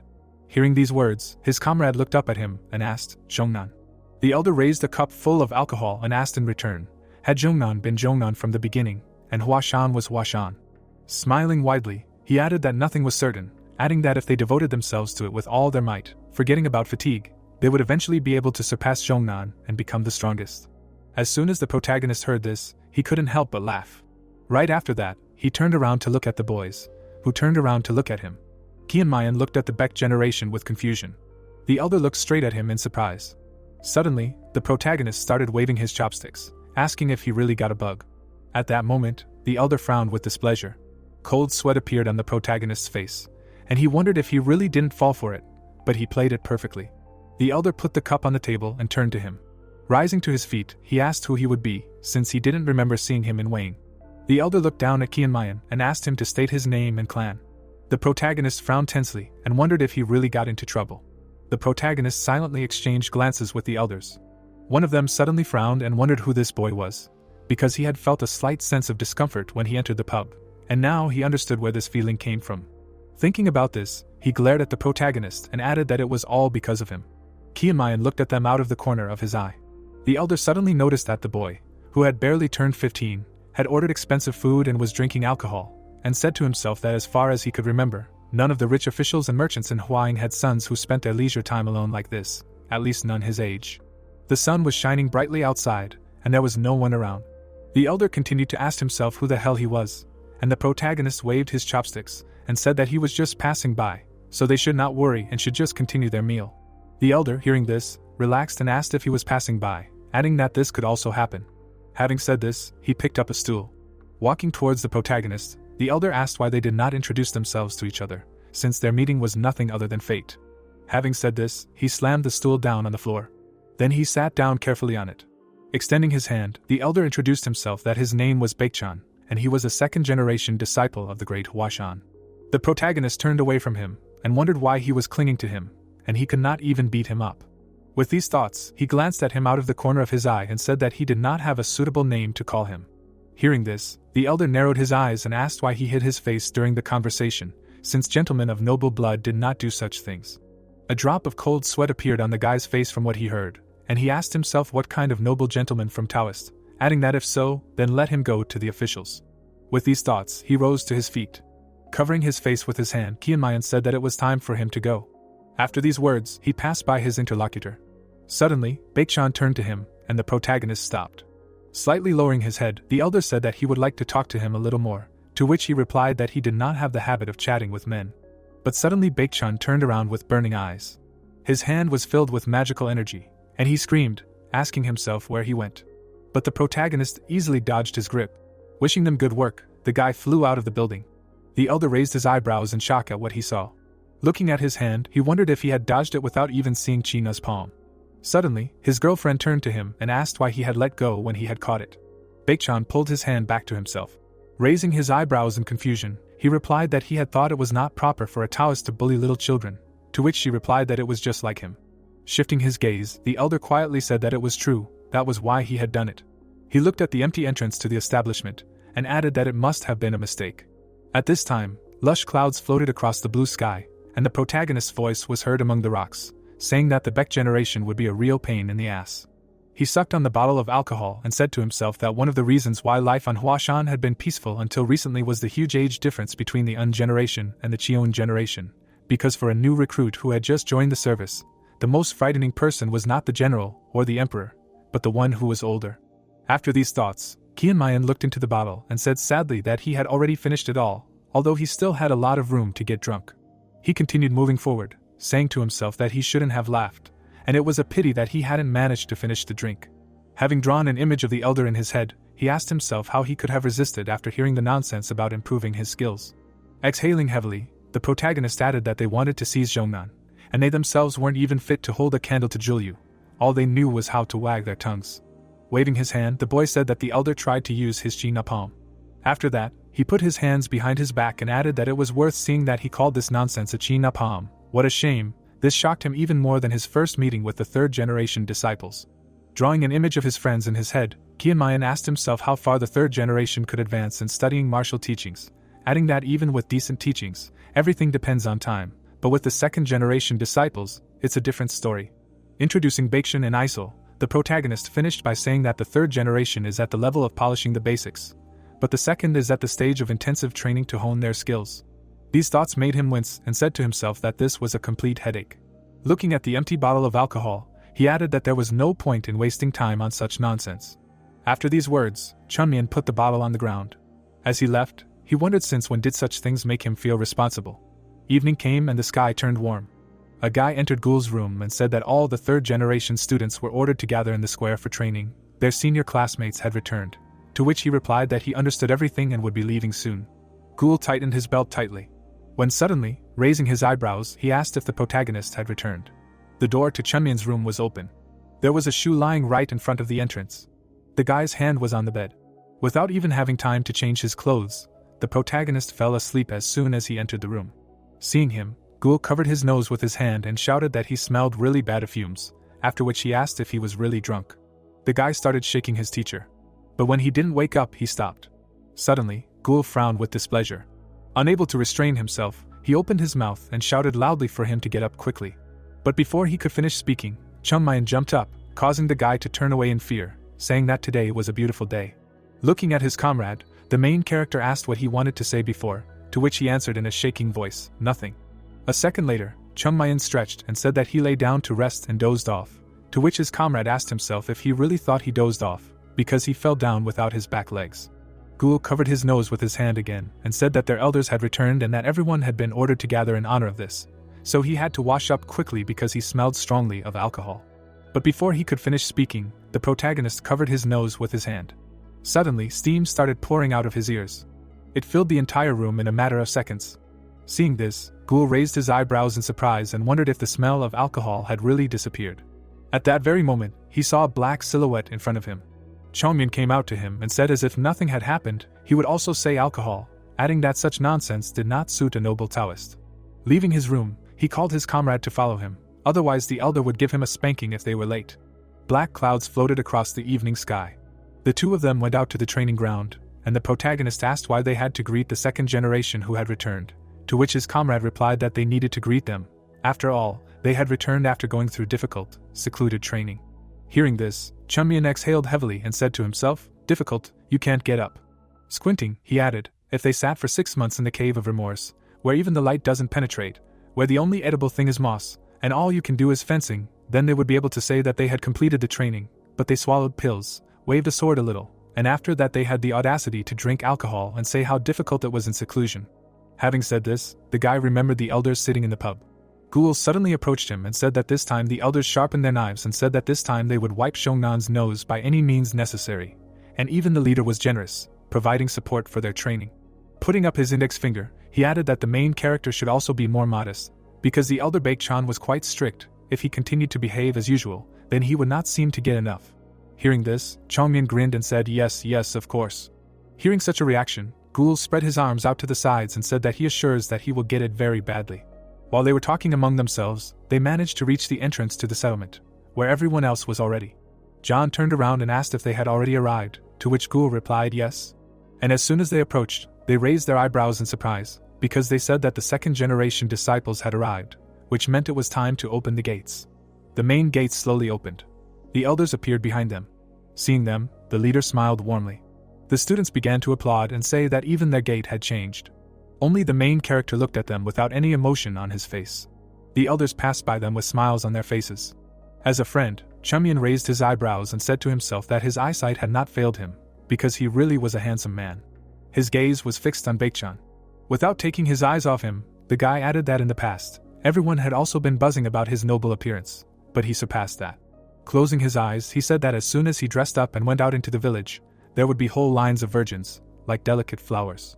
But before the main character could finish speaking, the former leader of the village appeared behind him and whispered in his ear about conscience, to which he replied that he should not interfere right now. When suddenly Baekchan noticed him. Stopping, he raised his eyebrows questioningly. Suddenly, he went off the path. The elder walked straight to the main character. Seeing him, Chunmin raised his eyebrows in surprise. But unexpectedly for him, Baekchan raised his hand at the level of his face. He was clutching his kimono in his hand. Seeing this, the guy drew his eyebrows together in displeasure. The elder silently looked at the younger. Suddenly, a sarcastic smile appeared on his face, and he asked if they had recently become acquainted. After hearing this, the main character's eyes filled with anger. Baekchan burned him with his gaze and called him brother. Looking into his eyes, Chunmian asked himself what was wrong with this bastard. Maybe he should really beat him up. With each passing second, his eyes were filled with more and more hatred and anger. Without lowering his hand, the elder said that, judging by his look, he knew him. The protagonist continued to frown and replied that he had no idea what he was talking about.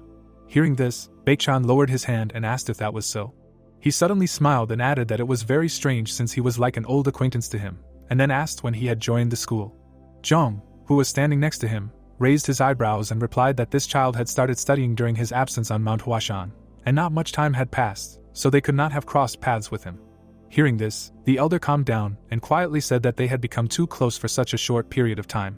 All the students stared at Baekchan, who said that it was very good when older students took care of the younger ones, and then asked the protagonist if that was true. Kianmayan did not take his angry gaze off the elder. The boy suddenly smiled broadly and said that he thought that fate itself had brought them together, and although they had never met, it was as if he had known him for a long time, and then asked what his name was. Kunmayan, the protagonist, answered quietly without raising his head. Baekchan looked at the boy with kindness in his eyes, and then said his name.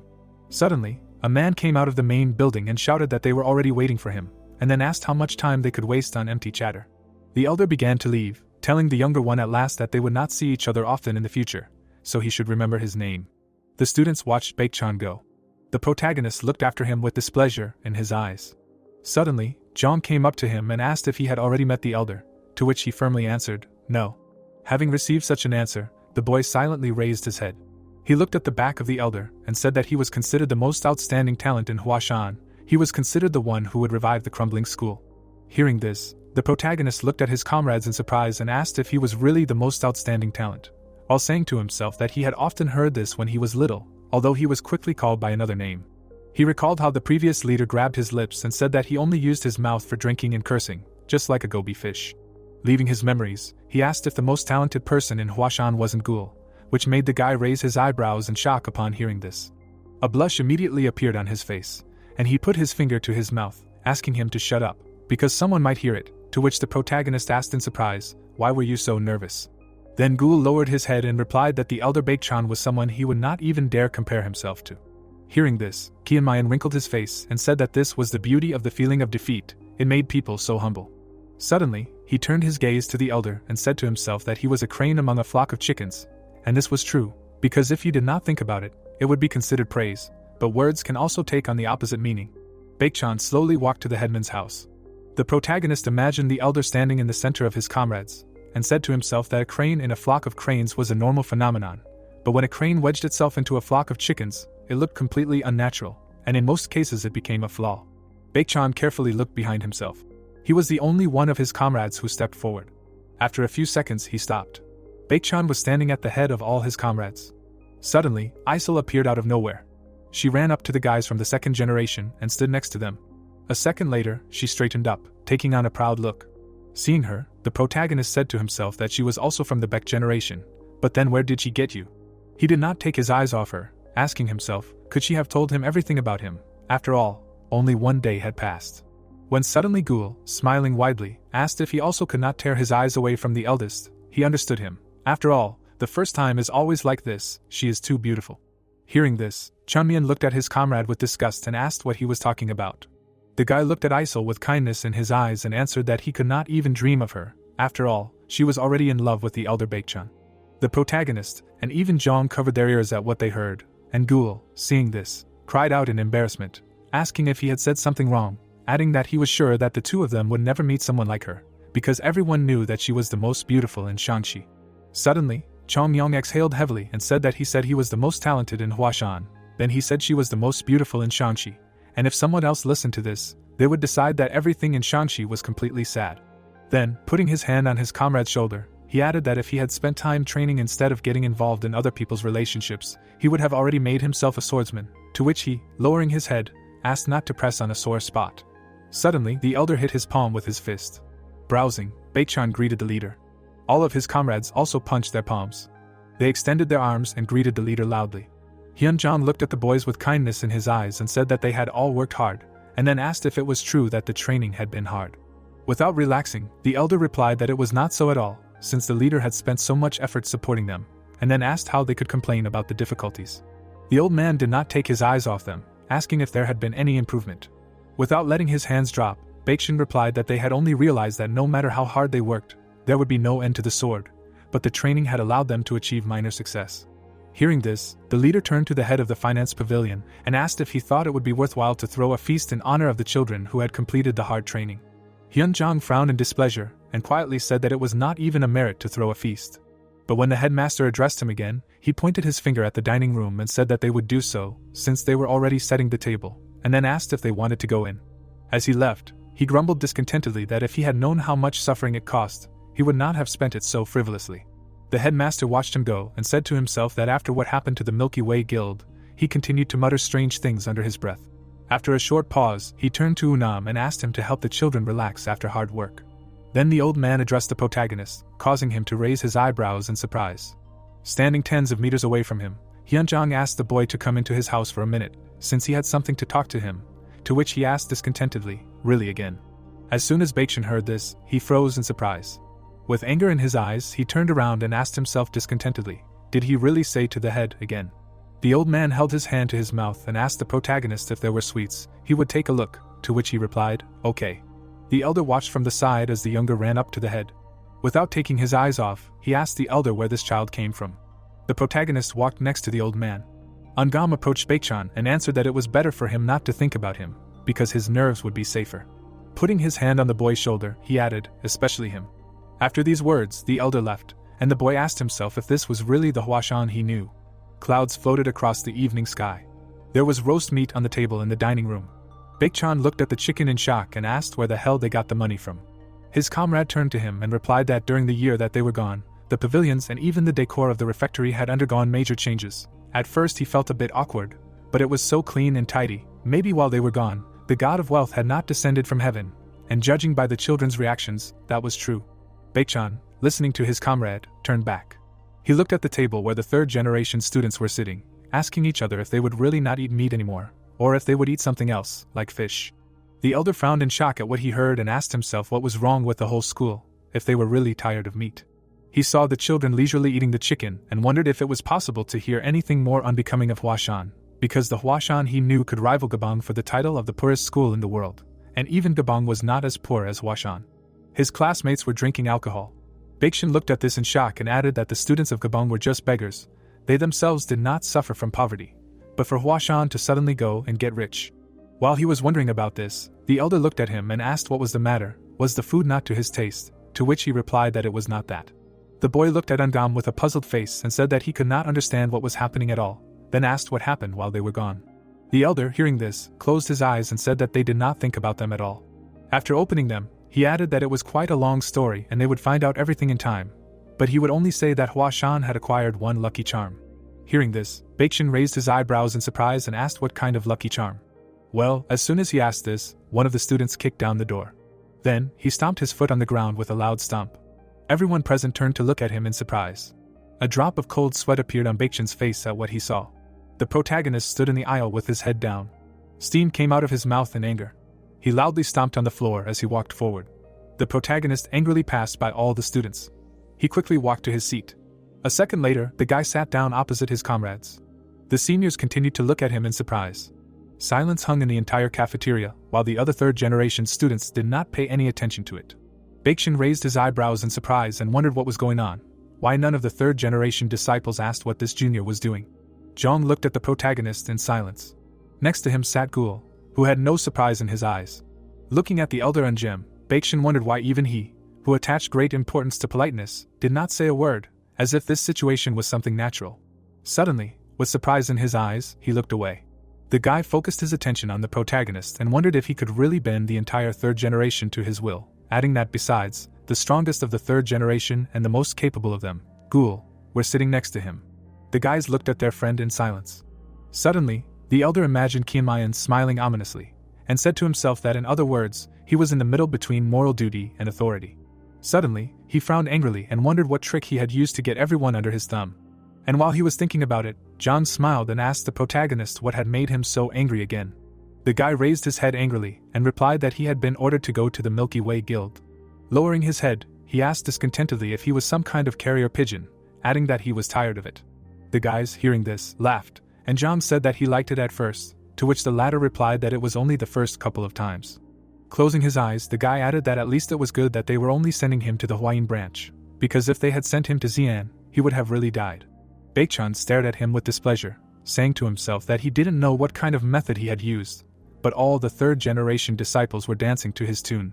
While the boys were talking among themselves, the elder was glaring at them and saying to himself that Zhang was naturally very respectful of his elders, so he thought he would bow his head even if he didn't push too hard, but it didn't seem like that was the case. Frowning, he realized that he needed to find the right time so that. But before he could finish speaking, one of his comrades turned to him and asked if he wasn't eating. The elder's plate was empty, to which he answered correctly.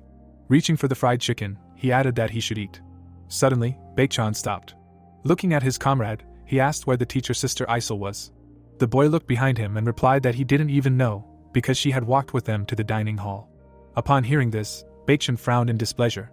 Looking at his comrade, he asked if he shouldn't look for her, since there was a person missing from the place where the elders could let go of their thoughts, and they could eat as if nothing had happened. The second-generation disciples looked at the elder with surprise in their eyes. After a short pause, one of them, without looking away, replied that no one could find her, since he himself knew that if she didn't want to come herself, no one could find her. The guy sitting next to him turned his head and replied in confusion that it was true, since it was a waste of time. Baekchun's eyes quickly filled with discontent at such words. His comrade exhaled heavily and said to himself that he was fair in other respects, but as soon as it came to his little sister, he became hopeless. After a short pause, he put his chopsticks on the table and said to himself that he was full. Suddenly, a man entered the dining room. He walked forward quickly. Hearing the footsteps, Baekchun turned around in surprise. Suddenly, his eyes showed joy at what he saw. Isol entered the dining room. The elder immediately raised his hand and called her. But the girl first turned to one side. Then she looked to the other side. Stopping, Isol looked away from her comrades. After a short pause, she continued walking, and the elder continued calling her. But when he saw that the girl had passed by, he raised his eyebrows in shock. Isol confidently walked towards the table where the third-generation students were sitting. She stopped next to the protagonist. Feeling her approach, the guy turned around in surprise. The girl was standing right behind him, asking if she could sit next to him. As soon as her comrades heard this, they jumped up from their seats and shouted, asking if she had really spoken to the guy when she had last started a conversation. Kianmayan silently looked at the familiar face. After a short pause, he turned away and firmly replied, "No." Hearing this, Isol raised her eyebrows in surprise and asked to talk to her. The guy began to wave it off, answering that he would not, because he had no desire to talk to her, adding that she should leave. Each of the second-generation students could not contain their emotions. Gul, who was sitting opposite, looked at his friend in shock and asked what kind of situation this was, because no one in Huashan had ever had a friendly conversation with an elder, but she was the first to talk to him. The guy could not take his eyes off the beautiful girl. Cold sweat poured down his face. Isol asked to talk to her at least for a short time, to which the main character, looking at her out of the corner of his eye, answered discontentedly that he would not go. The girl did not take her eyes off him, saying that it was true, just for a short time. Kianmayan raised one eyebrow and said that he wouldn't go, and that was it, since they had nothing to talk about, and then asked if she didn't understand the words. Without moving from her place, the girl said that she had something to say, to which he asked with displeasure if he could just eat.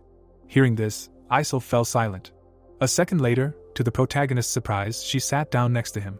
Closing her eyes, she said that she would just wait for him to eat. Seeing this, the guy frowned with displeasure and exclaimed that he had already told her that he wouldn't go anywhere, that he had a lot to do, so she should look for someone else. Looking at the interlocutor, Isol replied that she came specifically for him. When suddenly, they turned around and saw that all the second-generation students had crowded around them. Hearing a loud cough, some of them turned around. The rest turned around after them. Everyone present looked at Baekchun, who was sitting in his seat, in surprise. After a few seconds, he stood up. Then he turned around. Frowning, the elder asked the protagonist if he remembered correctly that his name was Kianmayan. The boy tensely knitted his brows and replied that it was true. Baekchun stared at him and said that from what he had heard, he often visited Xi'an on behalf of the leader, and he understood that he was getting tired. Having said this, he closed his eyes. Suddenly, a smile appeared on his face. At this time, Isol pointed at herself questioningly. The protagonist suddenly raised his eyebrows and told the girl to apologize quickly, because the elder was scolding her for being distracted by personal matters during the celebration of the return of the second generation. Hearing this, Isol bowed her head to the elder and asked for her forgiveness, to which he waved his hands negatively and said that this was not what he meant. Then Kianmayan waved his hand and told the girl that she should apologize not to him, but to the seniors, because she made a mistake right in front of them. Isol immediately bowed her head to the seniors and asked for their forgiveness, adding that she was too narrow-minded. Ungam laughed and said that it was all nonsense and there was nothing wrong with it, and Baekshun silently lowered his head. In anger, he left scratches on the table with his nails. The protagonist looked at this with a smirk on his face and wondered if he should stop him. Jong rested his hands on the table and congratulated all the seniors on their return, because they did a great job. Gul raised his fist and added after his comrade that today was simply a wonderful day, and since even the eldest Isol was here, it was time to start the celebration. After that, they laughed and began to eat the food. But the eldest suddenly exhaled heavily. Without turning around to look at the protagonist, he asked if he remembered his name correctly. Gul knew that they might be in trouble, so he looked at his comrade and asked him to just keep quiet just once, to be polite. Kianmayan looked at the elder silently. After a short pause, he opened his mouth and said that they had come a long way. It must have been very difficult. But unexpectedly for everyone, he waved his hand to the side and added that considering that he kept clinging to the same thing, why didn't he go and rest if he was so tired? Hearing this, the elder, without raising his head, said that he would ask him only one thing. With anger in his eyes, he looked at the boy and asked if it was true that they hadn't seen each other today, adding that it would be better for him to answer honestly. Receiving such a question, the boy smiled widely and said that he had already said that it was the first time he saw him, after which he asked if he had really been fooled. Receiving such an answer, Baekshun furrowed his brows in anger and asked, "Is that so?" Suddenly, he hit his fist into his palm and said to himself that he did not want to go to extremes, but if he was not put in his place, he would look like a laughing stock. Bowing his head to the elder, he turned to the mentor, saying that one question was bothering him. The man looked at the boy in surprise and asked what kind of question. Without lowering his hand, the elder said that as far as he knew, third-generation disciples were forbidden to leave Huashan without a special assignment, and civilian clothes instead of a uniform were out of the question. But today in the afternoon he saw a disciple in Hawaiian walking around without a uniform. Ungam silently looked at Baekshun, listening to him. The elder suddenly looked to the side and finished saying that it was this child. Realizing that someone had complained about him, Kianmayan raised his eyebrows in surprise. The mentor, hearing this, frowned in displeasure and asked, "Really?" The elder man furrowed his brows and replied that it was true, that it was a terrible precedent, and that he could therefore instruct him to investigate his movements today. But to his surprise, Ungam opened his mouth and said that it was nothing to worry about. Hearing this, the boy raised his head in surprise and asked what again. The mentor continued eating, answering that everything was fine. Hearing this again, the elder rubbed his ears and wondered if there was something wrong with them, adding that he was constantly haunted by auditory hallucinations. After a short pause, he lowered his hand and asked himself if the mentor, who was always so demanding of the rules, had turned a blind eye to a third-generation student who had violated discipline, if it had really seemed that way to him. Closing his eyes, the man explained that this child was allowed to leave the school gates without permission from the older generation. As soon as the boy heard this, surprise appeared in his eyes and he asked in confusion what did he mean without permission, who in the end could give such rights to a third-generation disciple. Raising his head, Ungam replied that the headmaster ordered it, and then asked if something was wrong. Baekchan rested his fist on his palm and asked if this was true. Silence fell in the dining room, and everyone present looked at the mentor and the elder. Suddenly, a loud chomping sound was heard, causing Baekchan to turn around. The protagonist was greedily eating chicken. Everyone immediately turned to look at him while he was saying that the meat was a little tough. Veins appeared on the elder's face from anger. Suddenly, the head of the finance department entered the dining room. Holding his hands behind his back, he walked forward. He stopped and thoughtfully looked around. The elder immediately turned to look at him. He frowned in displeasure and said to himself that since this was the case, he would go to the very end, and no more concessions. With these thoughts, he stood up from his seat. The boy walked confidently towards the old man. After a few seconds, he stopped in front of him. Folding his hands, the elder greeted the elder. Then the head of the finance department waved his hand and said that there was no need for any formalities, since he came to check on them and saw that they were all having fun. Then he looked at Ungam and asked him to keep a good eye on everyone and not to overdo it. Then suddenly Baekchan said that he had a report for him, which caused the old man's eyes to become surprised, after which he asked what was the matter. The elder looked at the old man from under his brows. After a short pause, he opened his mouth and said that he was embarrassed to say this, but today he saw a third-generation disciple drinking at the Wayne Inn. As soon as Henyang heard this, he immediately narrowed his eyes and asked what. His face suddenly twisted into a grimace of rage, and he shouted, asking, "Drinking?" The old man's gaze burned into the boy, shouting, continuing to ask, third-generation disciple and drinking, whether he was sure he was not mistaken, and which of the disciples he saw. With his brows furrowed, Baekchan replied that it was absolutely true, he denied it all, but he clearly saw it with his own eyes. After saying this, he smirked and said to himself that the protagonist would not hate him, since he was the one who started this provocation. After thinking these thoughts, the elder looked to the side and said that child named Kianmayan was sitting there. The protagonist continued eating, looking at him out of the corner of his eye. Upon seeing him, the head immediately calmed down, after which he asked if it was Kianmayan. Baekchan smiled and confidently replied that it was true, he saw him drinking. But suddenly, surprise appeared in his eyes when the old man asked, "So what?" Raising one eyebrow, the head of the finance department asked the same question again, "So what?" The elder raised his hands in confusion and replied that he had just said that the third-generation disciple was drinking alone in Huayin, and that was a crime. Cold sweat appeared on his face when the old man asked him if he was making the rules of Huashan, to which he replied no. Hunan frowned angrily and asked if the rules he mentioned prohibited drinking outside the school, and anyway, he could drink a little, what's wrong with that? Surprise and shock were expressed on the guy's face, who did not understand what was happening. The elder waved his hand from side to side and continued shouting that there were a lot of parasites who could not even pay for their own food, and the guy who fed them all decided to buy himself a drink with his own money, after which he asked if he really thought that he had become an elder, and now he could find fault with little things. The protagonist continued to eat chicken. The old man's face turned red, and he pointed his finger at Baekchan, shouting, asking him if after this he still called himself an elder, called himself the second generation. He swung his sword and added that all they knew was how to swing their swords and eat food. What was there to be proud of? They were simply a disgrace. The second generation disciples turned around in surprise at the head of the finance departments, who continued to shout that they were only eating meat with the money the disciple had earned, and if this disciple decided to drink a little of the saved-up penny, couldn't they endure it, and would immediately come running to gossip? Beads of cold sweat appeared on the faces of each of the disciples. Drool flew from Henan's mouth in all directions, and he continued to shout for them to stop eating then, because they had done nothing to deserve the meat. But at that very second, someone grabbed his face. Henson covered the old man's mouth with his hand and happily said that he had finally found his favorite disciples. After that, he and the head of the finance department went to a place where there were no children. The elder one continued to stand in the place where he had been scolded.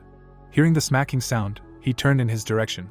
All the second-generation disciples crowded around the protagonist. The boy with full cheeks was actively chewing. Surprise appeared in Baekchan's eyes, and he wondered what the hell was going on here.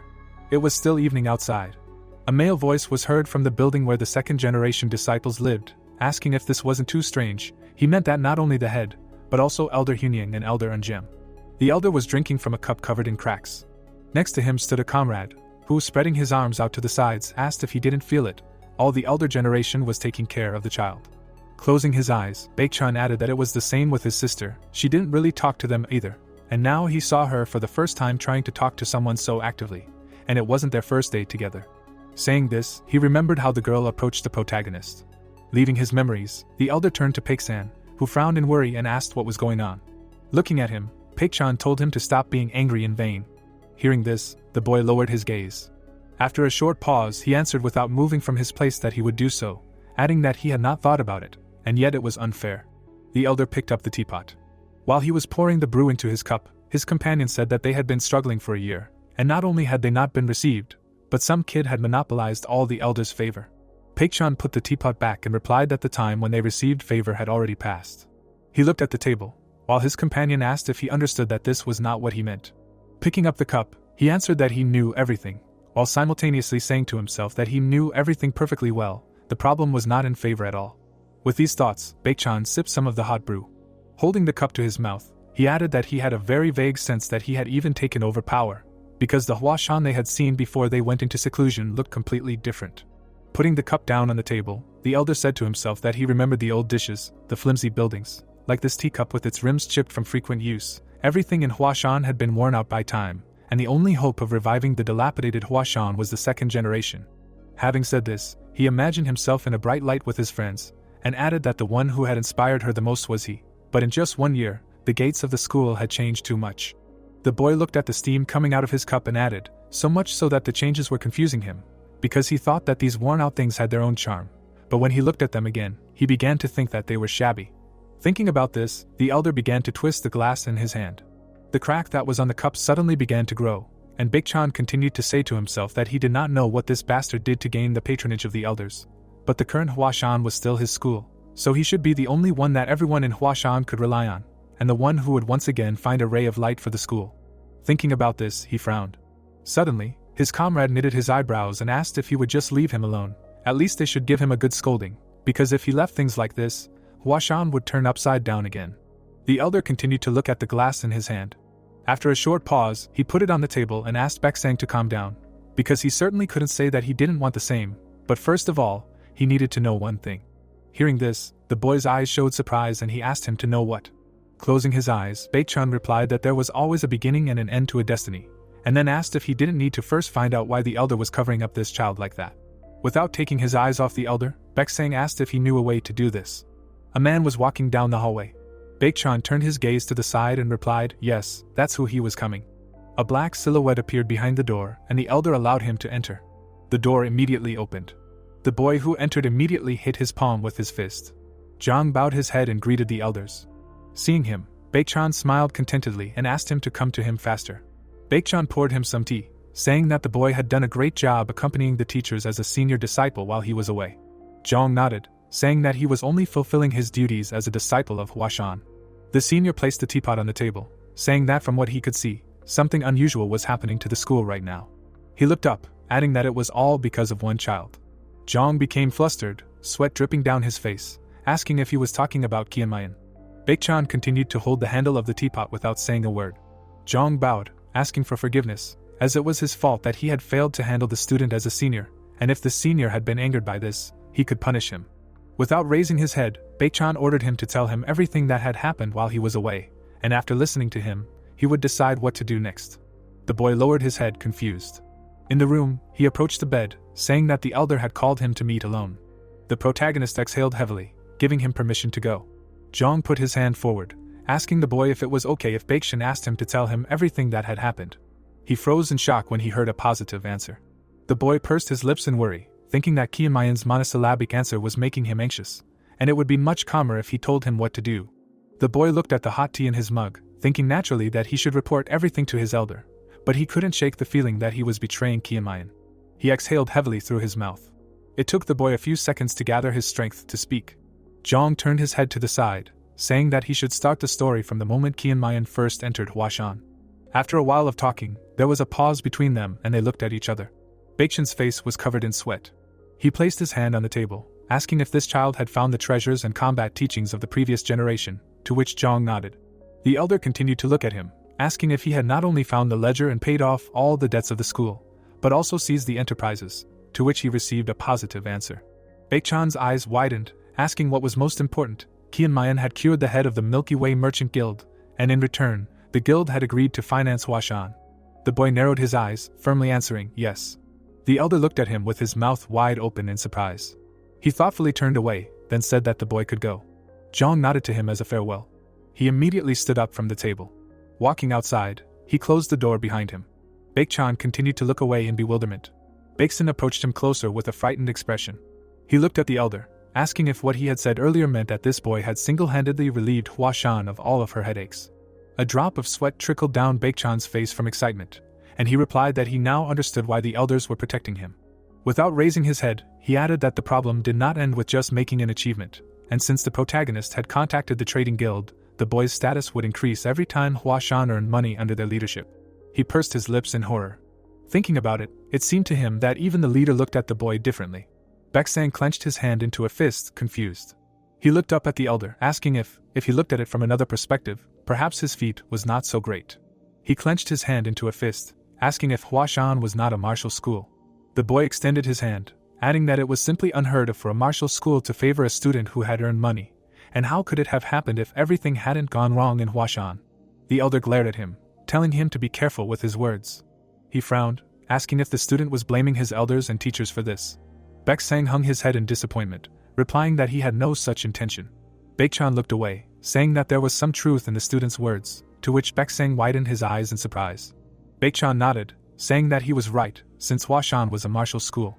He angrily picked up the mug, saying that no matter how much money was earned, this was a martial school, not a trade guild, and in the end, only the martial training was important. The boy took a sip of his drink, adding that the Huadong meeting was approaching. The elder placed his hands on the table, saying that when the elders realized that it was approaching, they would no longer have time to worry about the Cheon generation. He emptied his cup, saying that first of all, they needed to concentrate on their martial training, and in just a little while, they would have no choice but to return to their roots. Baeksang looked at him with fear. He clenched his fist, asking if it wasn't just them that were participating in the meeting, but also the third generation. The boy smiled, shouting that in that case, It wasn't just them that needed to be tempered, and then asked if they shouldn't protect the third generation from disgrace. The elder nodded, asking him to continue. Baeksang became embarrassed, saying that if they were only worried about themselves, it would be right to focus on training, but as elders, they couldn't only worry about their own generation. He came closer, asking with a smirk, "How about personally observing the third generation's martial arts training?" He spread his arms out to the sides, waiting for an answer. Baekshan exhaled, telling his student to keep it up. He smiled, saying that Baeksang was the one who cared and protected the school more than anyone else. The elder suddenly narrowed his eyes, thinking that it would not be enough to simply lure the elder's attention. The image of the protagonist popped into his head, and the boy thought that if things were left like this, the Cheon generation would definitely rise up, but before that, he should explain to them. Baekshan hit the table with a trembling hand, continuing his thoughts about who their adults were, and why they should bow their heads to them. The boy grinned, saying that he hoped Kianmayan had martial arts skills as well. His nose immediately wrinkled, and he added that otherwise, the protagonist would have a hard time. The sun was shining above the school building. Kianmayan continued to lie on the bed. John looked at him, realizing that the boy was sleeping. He breathed out in relief, thinking that he had been worried for nothing. The main character was tossing and turning in his sleep, muttering something under his breath, when suddenly the elder smiled from him, asking in his head where his dignity had gone. Gould turned back, asking how it went. John sat down on the bed, answering that the elder made him tell everything that this boy had done up until now. Gould turned to him, asking, "Did he really just tell everything as it was and go back?" To which the boy pursed his lips, answering, "What was it?" The student raised his eyebrows in anticipation of an answer, to which the elder breathed out, answering, "Nothing." He lowered his head down in disappointment, asking what was the point of hiding something. Gould continued to look at him, asking how Baekshan reacted. John looked at the sleeping Kianmayan, answering, "It's obvious how." He narrowed his eyes, thinking that the main character was crazy. Lost in thought, the guy asked who would dare to inconvenience not just the elder, but the mentor in the first place. John closed his eyes, thinking that the elder Baekshan was not strict with the third generation at all, and now it was known what would happen to them, since the relationship had deteriorated so much. Gould closed his eyes, upset, saying that they would only be hit by a stray arrow in vain. Both guys simultaneously exhaled heavily. Jong turned his head to the side, saying that one way or another, everyone had guessed about it since they heard about the return of the elders. He looked at Gould, asking him to gather the guys and tell them to be more careful from tomorrow, nothing special, but it was better not to give reasons to find fault with, to which the guy immediately got out of bed, answering that he understood. He confidently headed for the exit. Suddenly, he stopped at the door. Gould turned to the elder, addressing him. The guy raised his eyebrows, saying that he was just curious. Without changing his expression, he asked who would win if the elder Baekshan and Kianmayan met in a duel. Jong immediately excitedly imagined the fight, asking the guy not to talk nonsense, and do as he was told. As he left, Gould rolled his eyes in displeasure. Jong looked after him, thinking that this guy was also in trouble, because now he was treating him like a neighbor's elder. The guy sighed heavily. He carefully turned his gaze to the side. Looking at the main character, he thought that he was sleeping like a log, not even knowing what he had done. Jong pursed his lips. He looked out the window, saying that it was time for Huashan to forget about peace. The man looked into the mug of tea, saying that everything was exactly as the head said, because the second and third generation disciples now have a rather strange relationship compared to the past. The leader looked at the petals in the drink, thoughtfully answering, "Probably." Hyunjong took a sip of tea, thinking that this would have happened sooner or later anyway.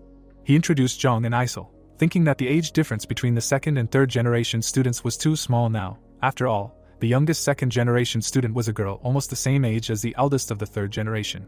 The old man looked at the school, thinking that maybe they were not in the best shape, but their school was still one of the most respected. They tried to be more selective in recruiting students, but the financial problems became more significant, and it became difficult to regulate the applicants, and in the end they began to take children from families that supported them. The leader introduced the students, thinking that if the age difference between the second and third generation was large, then they would not perceive each other as rivals, but if the difference was 10 years or less, then hostility was inevitable. He looked down into his mug, wondering if they were in too much of a hurry. Hyunjong looked at the man and asked, "What does he mean by that? The third generation disciples who couldn't stand up to the second generation have changed." Ungam nodded, answering that way.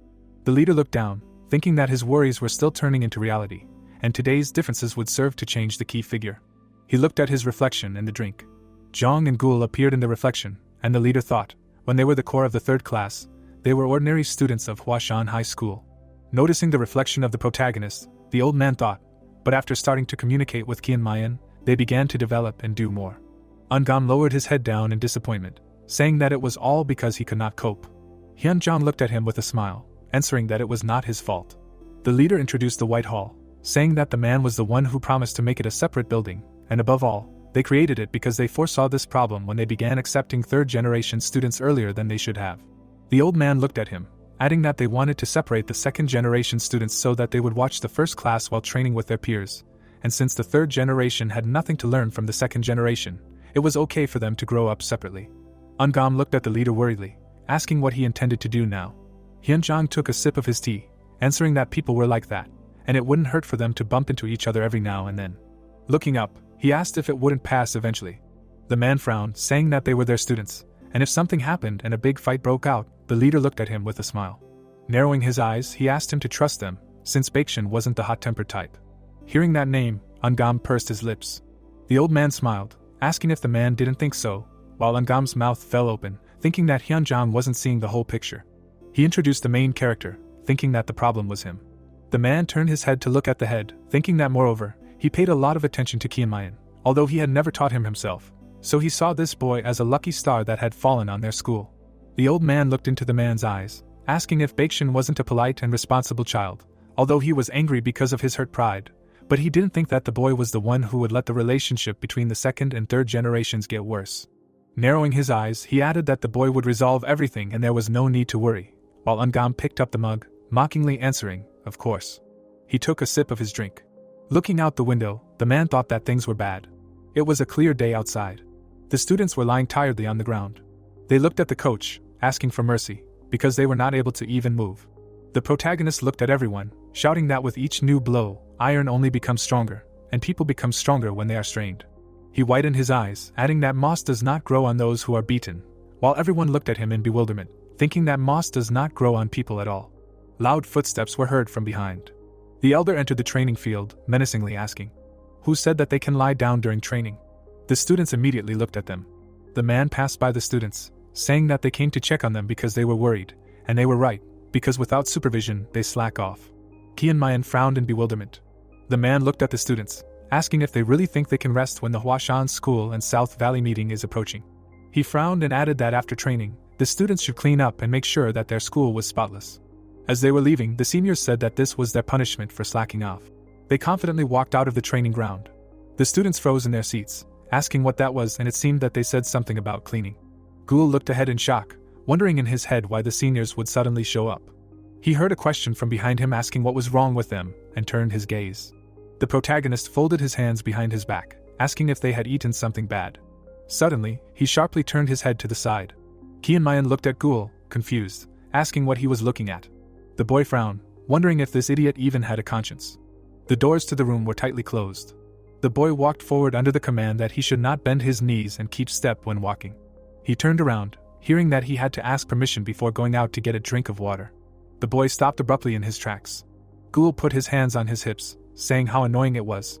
He looked up at the elder, saying that he was used to being beaten, but he couldn't stand this kind of torture, and he didn't think their elders were like that. John frowned, saying that it looked like they were going to bully them by bringing back the old rules.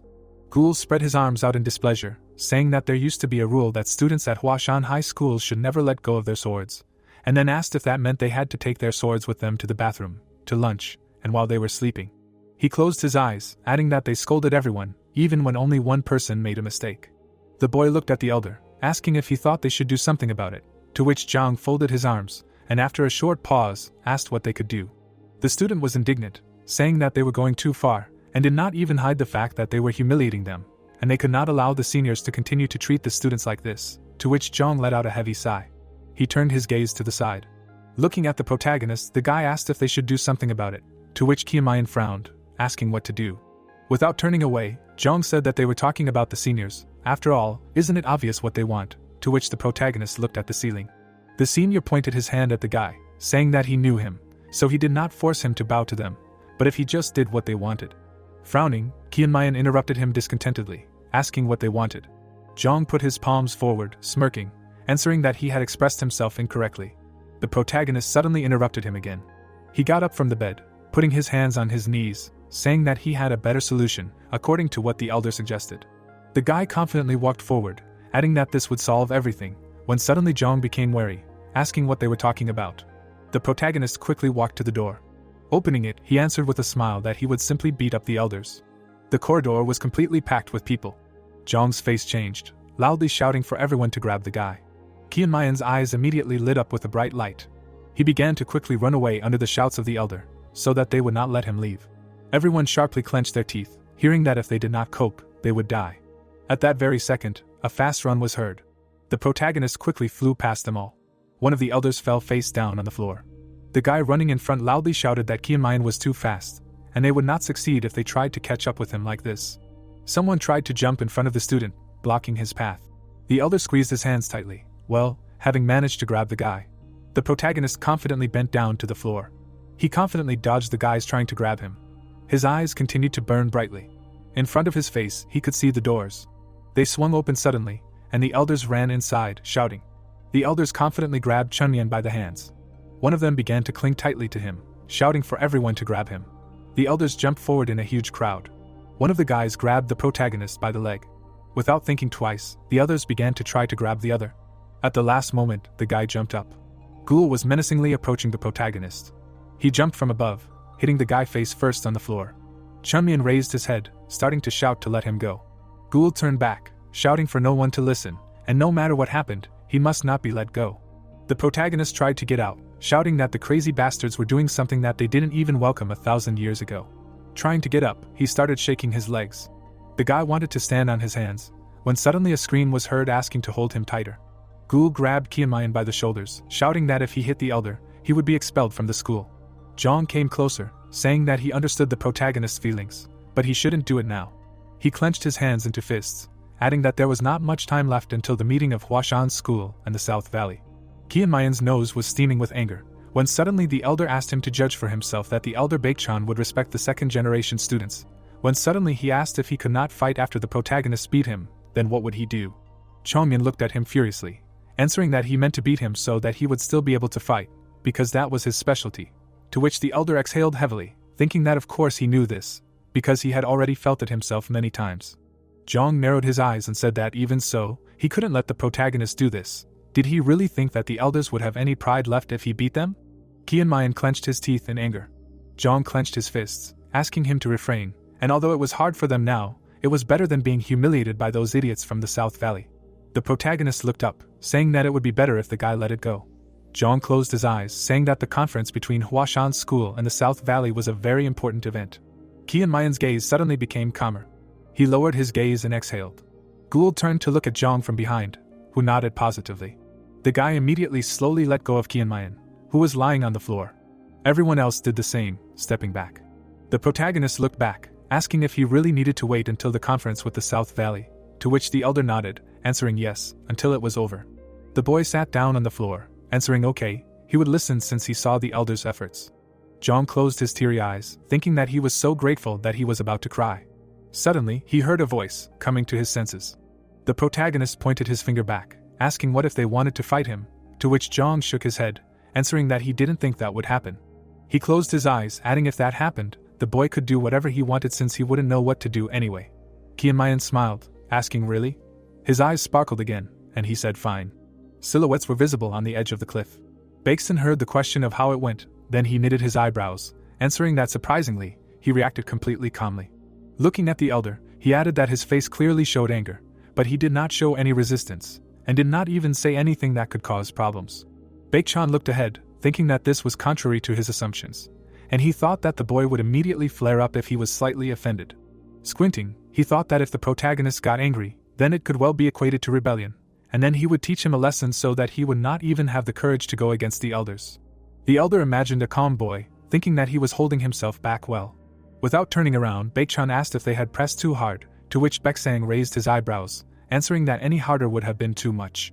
Without turning away, he added that if they had pressed harder, they too could have gotten into trouble, in terms of right and wrong. The elder continued to look ahead thoughtfully, wondering if Qianmayan was not such a thoughtless troublemaker. Turning his head back, he asked what about the other third-generation disciples, to which Baeksang replied that they had seen them briefly, but other than the strange training, nothing special. The boy extended his hand, saying that they could not wait any longer. Moving closer, he added that it was unknown when the teachers would express their dissatisfaction, and the Huazhong meeting was just around the corner, so it was time for them to start preparing for it as well. Baekchan turned away, saying that he knew, and the water had boiled enough, so it was time to pour the porridge. Baek-sang looked at his back with interest. The elder smiled, saying that the boy knew that the Cheon generation disciples had always been good guys. Lost in his memories of Gul and Zhang, he said that before they went into closed training, they were all naive children. Looking at the boys now, Baek-sang asked who would have thought that everything would change so much in just a year. He turned his gaze back, adding that they say that you become like the people you hang out with, and in fact, there is no need to punish all the children of Cheon's generation. The image of the main character popped up in his mind, and the elder said that the problem was only with this child. Baek-sang continued to look at him, asking what the elder thought of doing. Baek-chan turned back, answering that the only thing they should do now was follow the laws of Huashan. Narrowing his eyes, he added that they needed to take good care of the precious Qianmayan. He looked at the school building, saying that although he was a little impudent, he would become a worthy swordsman. The elder fiddled with his hand, adding that, however, the problem was in the method. Without turning around, he said that if possible, he would not like to use harsh methods, but unfortunately, they did not have time for that, so there was nothing to be done, while Baek-sang watched him with a smile. He stopped, saying that sometimes the rod was necessary, to which the student nodded, saying that one day they would definitely understand the deep meaning that the elder put into it. Baek-chan smiled, answering, "So it will happen." He smirked, saying that even if it was painful now. In the dark night, only the bright moon was shining outside. There was no light visible in the building. The exit door suddenly swung open slightly. The protagonist carefully looked out. After looking around, he asked if there was really anyone.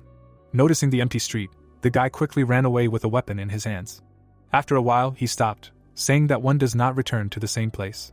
Chunmian walked through the forest, saying that even though he had been caught twice, there definitely wouldn't be a third time, and then asked who would get caught 3 times for the same thing. He exhaled heavily, saying, and yet he had to avoid some green youth. How did he end up like this? The protagonist remembered Baek-chan, saying that he had come up with some non-existent rules and was training people with them, and if he wanted to do something, he had to do it himself. Squinting, the guy thought that he would like to turn everything upside down. A memory of Zhang asking him for something surfaced before him. Moving further through the forest, the guy thought that these were strange things, but lately his consciousness often superimposed the leader's face on Zhang's face. He imagined the two of them, thinking that it wasn't their faces that were similar, but their expressions, that pained expression every time Chunmian did something, and surprisingly, it could cause a feeling of guilt. The protagonist looked up. He put his hands behind his back, saying that he would be patient until the Huazhong meeting was over. He remembered his elders, saying that he wanted to beat up the Baek generation, but he wanted the heads of the bastards from Zongmamor. After a while, he stopped in place.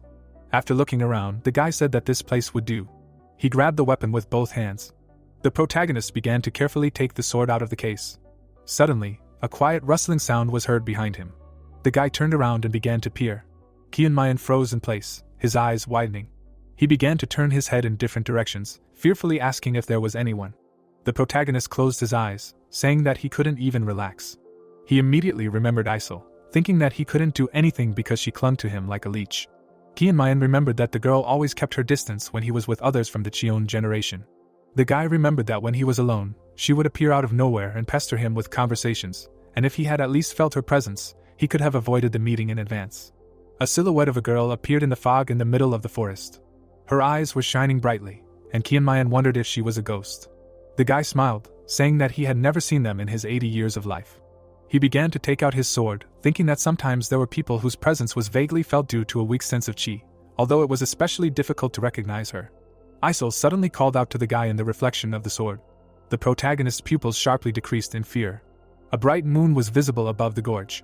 Qianmayan turned around, angrily shouting for her to at least show signs of life, because his soul almost sank into his heels. The girl continued to look straight at him. She pointed her finger at herself, saying that she was the guy's older sister. Pointing at the frightened protagonist, the girl continued that he was her junior. Chunmian frowned. Continuing to hold his hand outstretched, Isol said about manners towards elders. The protagonist got angry, asking why she was following him. Isol was surprised, asking, "Following?" when suddenly the guy corrected himself, saying, "You are following." He closed his eyes in shame, thinking that if the leader saw him now, he would burst into laughter, because a girl who was not even old enough to be a granddaughter points out his ignorance. Life is futile. Chunmian exhaled heavily. He looked menacingly forward from under his brows. Looking into the girl's eyes, he thought, so what if she was beautiful on the outside, because it was impossible to guess what was inside her. Isol noticed a sword in his hands, which made the guy tense up. The girl narrowed her eyes, saying that this was a sword that makes the plum blossom. Chunmian's expression changed. He scratched his head in embarrassment, saying that he didn't understand what she was talking about. The protagonist looked at the girl, saying that he didn't know what she was imagining, but he didn't have it, so she shouldn't waste his time. Isol interrupted him, asking him to teach her. The guy's eyes widened in shock. He froze at what he heard. Kian ducked down and asked what she said. Isol frowned, telling him to teach her the sword that makes a plum blossom. The protagonist continued to look at her in confusion, wondering if this was the reason the girl was following him around. He looked at the sword in her hands, thinking that he thought she would ask where the guy learned a technique that didn't belong to Huashan and pester him about using some kind of witchcraft. Kian raised his hand, asking if she knew. Suddenly, he closed his eyes, saying no, that's not right. He said he didn't understand what the girl was talking about. Isol's face showed anger, and she said she would tell the teachers everything. The protagonist smiled, telling her to tell him if she wanted to, but he wasn't sure they would believe her. The girl continued to look at him menacingly. After a short pause, she said that she would even tell the headmaster. Chunmian began to shake his head mockingly, answering that she should do as she wishes. He looked ahead coldly, asking in his head whether they would believe that a youth who had not spent even half a year in school was making plum blossoms bloom with a sword, showering them on the sky. The guy proudly put the sword behind his back, saying that the elder one herself said that she was the mentor sister. Pointing his finger at her, the protagonist repeated that she was the elder. Turning his finger towards himself, Chunmian added that he was the younger one, so what could a student teach a mentor, because on the contrary, it was she who should teach him. Isol pouted angrily. She grabbed the sword tightly, still asking to teach her. She frowned, shouting that there were no elders or youngers in teaching. The protagonist rolled his eyes in displeasure. He grabbed his head, saying that he didn't know what the elder saw, but that she had just dreamed it. The boy looked up at her, adding, or was it an illusion, and if not, then it could have been a dream due to fatigue, since he didn't understand what she was talking about at all, so it would be better for them to end it here and for her to leave. Isol lowered her head, after a short pause, saying that she couldn't be mistaken. She grabbed her sword even tighter, saying that she had seen this before. Kian thoughtfully raised his hand to his head. At that moment, his gaze changed. Lost in thought, the boy thought that the sword that makes the plum blossom is the technique of the blossoming sword. Among the countless techniques that exist in Huashan, there are only a few that do not simply imitate the images of a blossoming plum, but can make it blossom for real. He knew that the plum blossom sword technique was not recorded in books of teachings, but was passed down orally, and unlike techniques that ordinary disciples could learn, this technique could only be inherited by reaching the position of an elder. However, that day, all the elders of Huashan fell on the top of Shuandishan mountain, and the sword was stuck in the ground. It was covered in scarlet blood, and no one could think of destroying the Huashan school, so they could not even leave any records. With a trembling hand, Chongmyong began to squeeze the weapon tightly, thinking that Isol was saying that she saw the blossom sword on someone else besides him. Wrinkles appeared on his nose from anger. Surprise appeared on the girl's face. Veins appeared on the protagonist's forehead from anger, and he menacingly asked how she was related to the Zhongnan school. They looked at each other with an awkward pause. Isol asked again, perplexed, the name of the school. The protagonist's sword flashed brightly. He slowly began to take it out. The girl leaned over slightly, asking why Zhongnan. Looking at her head, Chongmian wondered if she was pretending. The girl's expression was surprised. The guy frowned even more, thinking that this foolish girl would hardly be able to act so perfectly, right down to the expression that knew nothing. He exhaled heavily, thinking that on the other hand, in Zhongnan, she could see the 12 snowflakes technique, and it was unlikely that anyone there could reproduce the plum blossom sword. The protagonist put the weapon back, thinking that it could only be realized to its full power together with Nigong Huashan. Chongmian looked up at her, saying that according to her, she had already seen something like this. But what did it mean? Isol looked down, hearing the question of where and when. Without raising her head, the girl answered after a short pause that she had seen it in the past. She looked up at the guy, adding, a long, long time ago. Her expression changed to pitiful, and she asked him to teach her again. Closing his eyes, Chunmian replied that he really didn't understand what she was talking about, when suddenly Isol squeezed the weapon in her hand tightly, saying, okay. The protagonist's eyes widened, wondering if she had really agreed. He looked at her face lowered down, wondering if she had finally given up. At that very moment, she abruptly grabbed the hilt of the sword. The girl confidently began to bear the weapon, saying that she had no choice then. Strong anger appeared in her eyes. Isol threw the protective cover of the sword on the ground, answering that according to the guy, he would not teach her. The protagonist looked at her with confusion, asking if she was crazy. The guy looked at her angry expression, shouting that he would not teach him, but why did she draw her sword? Without changing her expression, she replied that he was right. At the same time, she abruptly moved her leg behind her. Pointing the sword forward, the girl said that he was her junior. The girl ducked, shouting that she should take up his training. Kian smirked, thinking that now it was clear why the students of Beck's generation were not close to her, because she was crazy. Narrowing her eyes, Isol shouted that she was attacking. She instantly made a sharp dash forward. At the last second, the protagonist managed to duck from the sword. Noticing this, the girl frowned in displeasure. The guy looked at the raised sword in horror. Isol began to quickly spin it in a circle. Kianmayan gritted his teeth in fear, thinking that her sword was quite sharp. His pupils sharply decreased when he thought that Isol decided to cut him. The girl jumped to the side, and the guy asked in confusion, which mentor would raise a real sword against a junior. An angry Isol looked at him, answering that he was stronger than her. She landed softly on the ground. In a second, the girl was next to Kianmayan with a sharp sword. Isol quickly threw the sword from one hand to the other. Noticing this, the protagonist thought that this was the same as he saw last time. He quickly began to dodge the attacks, thinking that she was confusing him with the fast and flexible, like an illusion, way of the sword. In a second, she threw the sword again. Grasping the hilt tightly, the girl directed a furious look at her opponent. Suddenly, she slightly grazed his head with the sword. The protagonist grabbed his sword in his hand, thinking that naturally, neither the disciples of the Cheon generation, nor even the Ungam sword was capable of this. The guy noticed the girl bending down to the ground, thinking that she was using a style that appealed to the very origins of Huashan. Chongmayan gritted his teeth when he heard her scream. The sword quickly passed the guy's face. Some of his cut hair appeared in the air. The guy noticed this in horror in the reflection of the sword. He jumped back sharply from the blow coming towards him, asking if she had really gone crazy, since he would have died if he had not dodged. Isol seemed to be very short of breath from fatigue. She threateningly knitted her eyebrows, shouting that he couldn't help but dodge. Jumping up, she shouted that she was attacking again. The protagonist held out his sword in front of him as a defense, thinking that if the girl had no connection with Zhongnan, then one wrong move with the sword and he would be branded an immoral person for harming the elder. He gritted his teeth hard, thinking that he needed to restrain her, only fighting back so as not to injure her. Isol sat down a little. Her eyes lit up brightly. The girl started spinning around quickly with the sword in her hands. After a few seconds, she began to stop carefully. Kianmayan jumped to the side, asking in fear what kind of woman was trying to kill him. Isol was breathing heavily, drenched in sweat. The guy clenched his hand into a fist, shouting, "What kind of elder would attempt to kill a child, and did she even have a head on her shoulders?" Suddenly, his eyes grew bigger.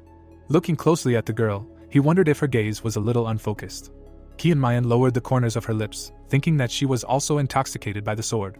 The guy took a step back, thinking that Isol had fallen into self-forgetfulness by spreading her murderous desire left and right. He looked at her hand, thinking that she was trying to find her way with the sword by entering a trance. The girl quickly ran forward, and the protagonist thought that if he carelessly disturbed people in such a state, it would hinder the breakthrough, and in the worst case, they would go crazy. Kianmayan dodged her attacks, thinking that the others would not even think of interfering and retreated as quickly as possible. But despite the fast speed, there were many errors in her continuous attack. Looking at the next attack, he thought that he should strike at a greater angle. Stopping the attack with his sword, he thought that it was correct. Isol thoughtfully looked at her sword thrown up. She opened her mouth in surprise. After sliding on the ground, her feet stopped. The girl stood in one place, confused. The protagonist looked at her from the side, thinking that she had entered a state of breakthrough during the battle. Trying not to blink, the guy thought that only Chagall could be called the most capable swordsman in Huashan, but he could not compare to her. The girl froze in place without moving. Having come to her senses, she directed an angry look forward. Pushing off, Isol quickly rushed to attack. Kianmayan looked forward in shock, thinking that her speed was excellent. Dodging another blow, the guy thought that she should hold her hand higher. A sharp sword quickly rushed past his face. Rounding his eyes from shock, the protagonist thought that this would be enough power to cut someone's throat. Isol frowned, preparing for the blow. The guy put his sword forward, thinking that this time she hit too low, and he needed to hit it a little higher. Blocking another blow, he thought that this time it was higher. Stopping the blow with his sword again, Kianmayan thought that he shouldn't hit here. Slightly tilting his head down, he thought that he should hit like this. The girl confidently jumped up. Someone was watching them from the edge of the cliff. Baekchan clenched his hands into fists. Kianmayan and Isol silently looked at each other. Without taking his eyes off her, the guy thought that it seemed to have gotten better, but it was only temporary. He heard her loud breathing, thinking that judging by her condition, she was sinking deeper into oblivion. Baekchan took a deep breath through his nose with all his might. Looking down, he menacingly asked the main character what he was doing now. The guy looked up with a puzzled look. He recognized the guy as Baekchan, asking where he came from. The elder confidently grabbed the hilt of the sword. Without thinking, he abruptly tore off the sheath. The boy pushed off the edge of the cliff with all his might. With the brightly glowing sword in his hands, he confidently flew down. Frowning, the elder called the protagonist a bastard as he flew. Kianmayan's pupils narrowed in shock. His nose suddenly wrinkled with anger. He also pushed off the ground with all his might. The boy was quickly approaching his opponent. His legs suddenly began to glow brightly. The protagonist kicked the elder's sword with all his might. A strong stream of energy scattered everywhere. The protagonist's legs suddenly bent. Baekhyun looked at this in surprise. Kian-mayan's expression remained menacing. With all his might, he suddenly pushed his opponent away from himself. The elder fell to the ground at great speed. The protagonist landed softly after him. Swirling sand rose up above the elder's body. Kian-mayan sighed heavily, thinking that it was dangerous to use the sword's chi like this. Suddenly he came to his senses. Turning around, the guy remembered that Isol was there. Trying to see her from behind the raised sand, he thought that the moment of immersion in self-forgetfulness was incredibly desirable and valuable for a Taoist. The protagonist carefully ran up to her, wondering if she had suddenly woken up because of the noise. Kian-mayan noticed the emptiness in her eyes, asking in surprise that she hadn't woken up. He pursed his lip, thinking that it was impenetrable. The guy exhaled in relief, realizing that this was even fortunate. Kian-mayan looked around, thinking that if she had suddenly woken up because of the recent conflict, she would regret it her whole life. Baekhyun rose to his feet, menacingly asking the guy what he was doing. He grabbed his sword tightly, asking if the protagonist didn't know how important the moment of self-forgetfulness was for a Taoist. The elder clenched his fist tightly, saying that it was true that he didn't like the boy, but he never thought that he was so petty as to disturb the elder in her state of self-forgetfulness. Kian-mayan looked at him coldly, asking if a knowledgeable person would draw a sword to attack, which surprised Baekhyun. The protagonist pointed his finger at the girl, asking if the precious elder was hurt, what would Baekhyun do? The elder frowned, shouting if only the boy didn't counterattack. Kian-mayan raised his eyebrows, asking if he was really suggesting that they die. They began to look at each other silently. The protagonist rolled his eyes, wondering in his head if the Beck generation was only made up of psychos, since usually the majority of people are sane, and only psychos are mixed in occasionally, but it seemed that in the Beck generation, it was just the opposite. Baekhyun began to look forward menacingly. He frowned, shouting that he had no intention of killing the guy. Kian-mayan began to count off his fingers one by one, listing, release the killing aura, use sword chi, did everything that could be done. The elder's face changed, thinking, just like that bastard said, he had definitely released the killing aura and used sword chi. He immediately remembered their clash in the air. The guy looked at the untouched Kian-mayan, asking in his mind how he could have remained safe and sound without a single scratch. His nose wrinkled with rage as he said that he would no longer ask what the guy was doing. The protagonist had been looking at him attentively at the time. The elder grabbed his weapon tightly, adding that now Kian-mayan should immediately lower his sword and retreat, otherwise. He pointed the sword forward, continuing that he would have to stand against him not as a mentor, but as a Taoist. The protagonist became interested, asking if it was true, and then thought that in this case, he would only be grateful. Suddenly, he abruptly turned his gaze to the side. Isol continued to stand motionless, while Kian-mayan thought that if he adjusted it a little more, it would be something very grand. Without taking his eyes off the girl, the guy thought that the moment of breakthrough was very precious. Someone spends their entire life waiting for it, and the fact that he was there and could guide her could be considered a fate that does not come twice. Turning back, the protagonist thought, how suddenly a strange pest appeared. With his eyes closed, he exhaled heavily. The guy coldly looked ahead, thinking that it was a shame to miss the skill that would contribute to the revival of Huashan, but it seemed that she had already gotten off the boat. His pupils suddenly narrowed. The protagonist looked at Baekhyun, thinking that beating up the bastard who made him miss the boat was another matter. Kian-mayan placed his hands on his hips, asking if everything would be okay. The elder grinned, when suddenly the boy shook his head, saying that he didn't mean that, he was just impulsive. With his eyes closed, he exhaled, saying that he was worried. Looking up, he said that this was his mentor, and if the mentor clashed with the younger, then he could say goodbye to his good name. Baekhyun took a step forward, asking if it looked like he was looking for a good name by going this far, and the boy was very wrong if he thought that he would be protected by mentors or elders deep in these mountains. He smirked, adding that he would definitely receive his punishment later, but now there was no one who could hide the younger from him. Kian-mayan hummed thoughtfully, saying that he hadn't heard such manly words for a long time. Suddenly, he raised his index finger, saying that he had a better way, so he asked if the mentor would like to listen. Baekhyun looked at him incredulously, asking what kind of trick he was trying to pull. Still holding his finger, the protagonist replied that he simply wanted them to swear to each other that no one in the entire world would know about the fight that was happening here. Smiling, he added that this meant that even if he got punched, it would not reach the mentors, and he, like the elder, would also act like a real man. The elder listened to him attentively. Frowning with disdain, he wondered what the boy was planning. He pointed his finger at his opponent, saying that he seemed to be trying to dodge, and he would not let this go so easily. Kian-mayan waved his hands, answering, no. He placed his hand on his hip, saying that he did not mean that, but that they would forget about the mentors, students, and the school, and just settle this once and for all. Baekhyun's expression remained unchanged. The protagonist smiled, adding, without any consequences, and then asked if it wouldn't be better for both of them. Leaning on one leg, the boy said that it didn't matter how much he suffered because the elders wouldn't hear a word from him, and if he did blab, he would do whatever the elder ordered, but of course, the same went for him. Baekhyun pursed his lips in disbelief. Lifting the corner of his lips, Kianmayan asked, "So what?" The elder nodded, saying, "He's coming," and wow, the boy could act like a man. He looked at the younger's grin, saying, if he wanted to, he could swear and no one would know what happened here. The protagonist smiled, asking if he swears. Baekhyun smiled back, saying that the protagonist should too, which he then did.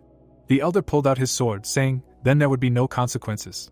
He raised his hand up, adding that in this equal fight, he is not his mentor, and the boy is not his junior, and also with this fight, he will get rid of all the hostility towards the student. Chunmyeon smiled, asking, equal fight. Looking at the senior, he wondered what kind of nonsense. Kicking the ground with all his might, the protagonist asked who told him that this was an equal fight. Steam was released from his nose, and he shouted sarcastically that the opponent was finished. The senior's face showed great bewilderment. He looked at the approaching student, thinking that not even half a year had passed since he joined the school. Baekhyun raised his sword in front of him, shouting that the junior had really gone crazy. Stopping, the protagonist firmly answered, no. A drop of sweat ran down the face of the excited Baekhyun, and he asked, what did you mean, no? Chunmyeon's gaze became insane, and he replied that he was not the crazy one here, but his opponent. His finger snapped, and he said that only a crazy person would dare to touch him. The elder's teeth began to grind, and he thought that this bastard was until the very end. He confidently swung the glowing sword forward, shouting that he would send the student to the next world. The guy immediately brought the weapon behind his back. Baekhyun began to swing it in different directions. In an instant, he sharply cut the stone lying on the ground in half. The noise of his swings was heard in the air. The protagonist clenched his hand into a fist, thinking that his opponent had a crude technique. At that moment, the elder firmly grabbed the hilt of the sword with his other hand. Baekhyun made a dash towards the protagonist, who stood unwaveringly in place. Chunmyeon looked at the face of the angry opponent, thinking that his clumsy steps forming the technique resembled the righteous path of Showdown. The air suddenly rose up above him, and the guy thought of Sungbi copying the Huashan technique. Raising his head up, the protagonist wondered. Did the opponent really decide to follow the Showdown path? He rolled his eyes, thinking what a loser. Baekhyun swung, shouting that today he would correct the guy's habits. The protagonist managed to sharply dodge the attack. He carefully watched the opponent's movements.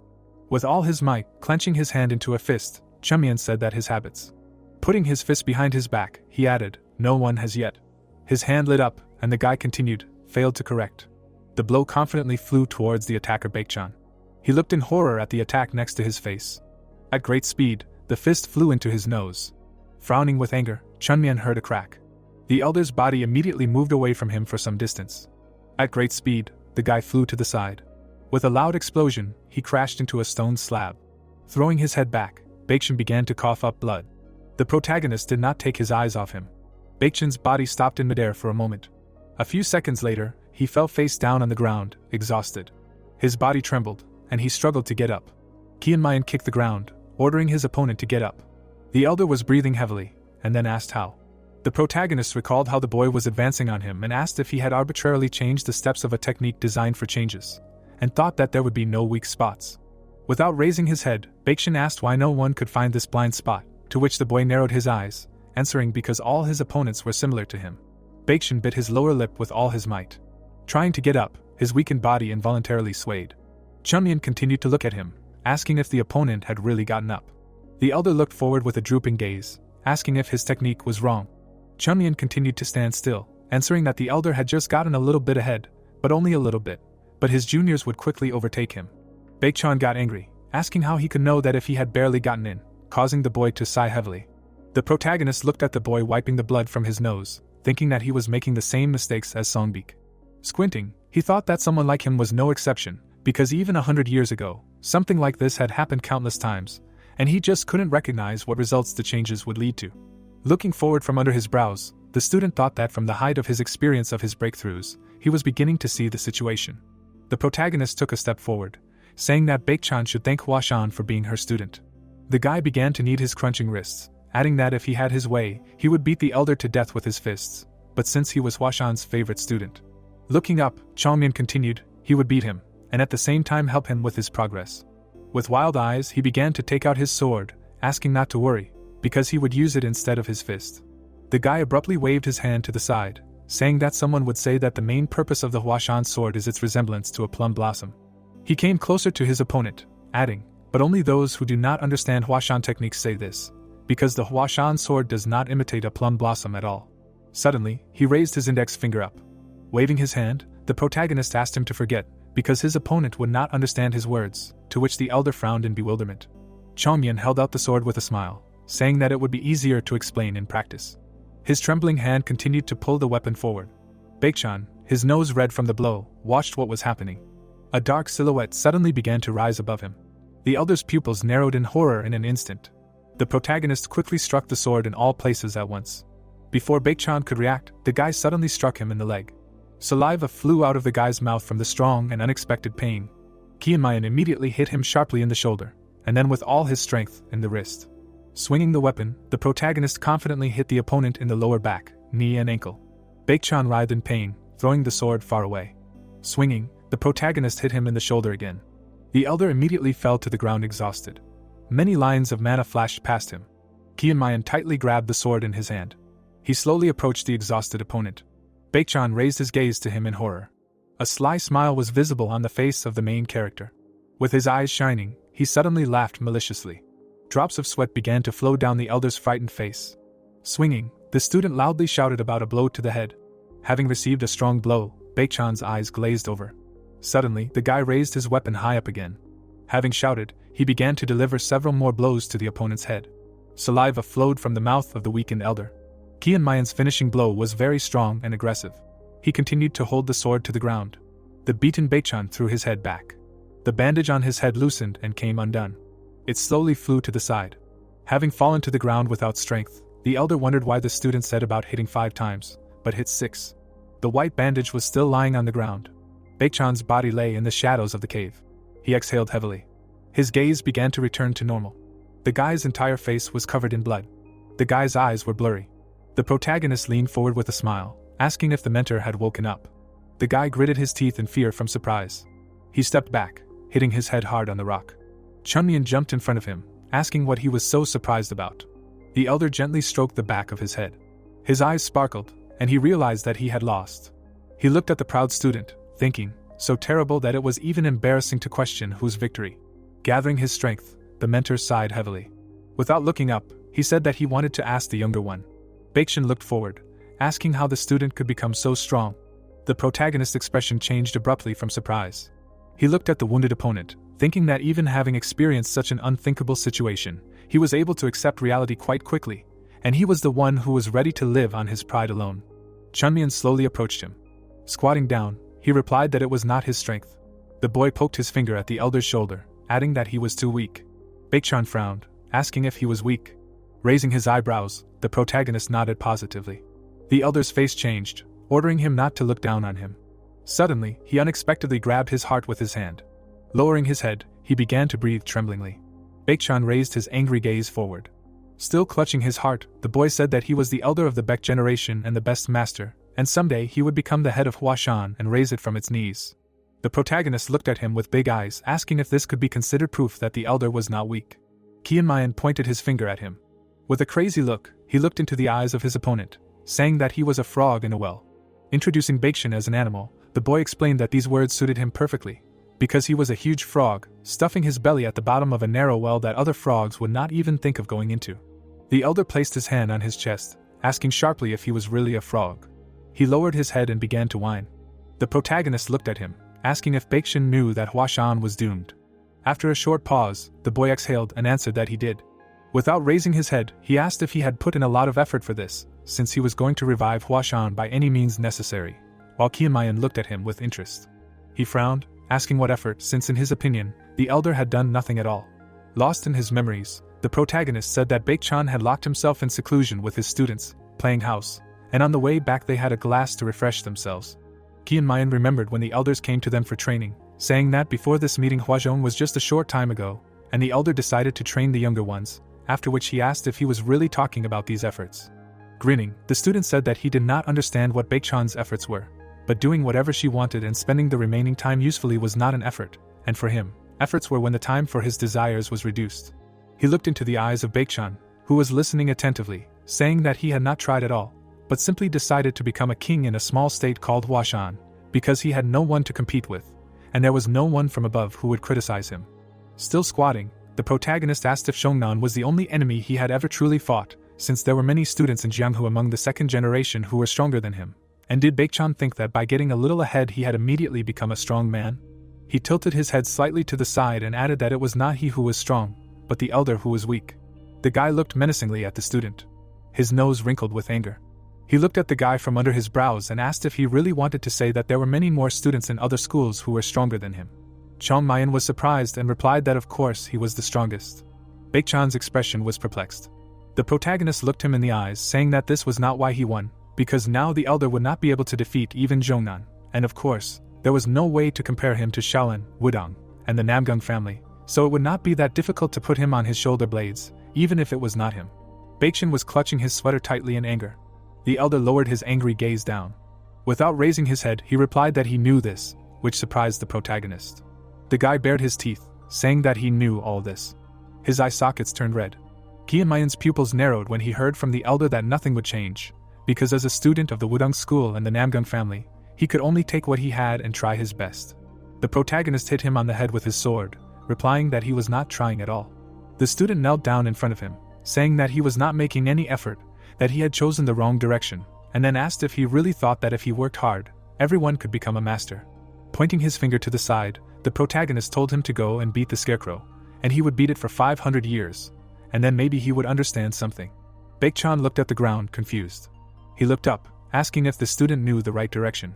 Looking at him, the protagonist replied that at least he knew better than him.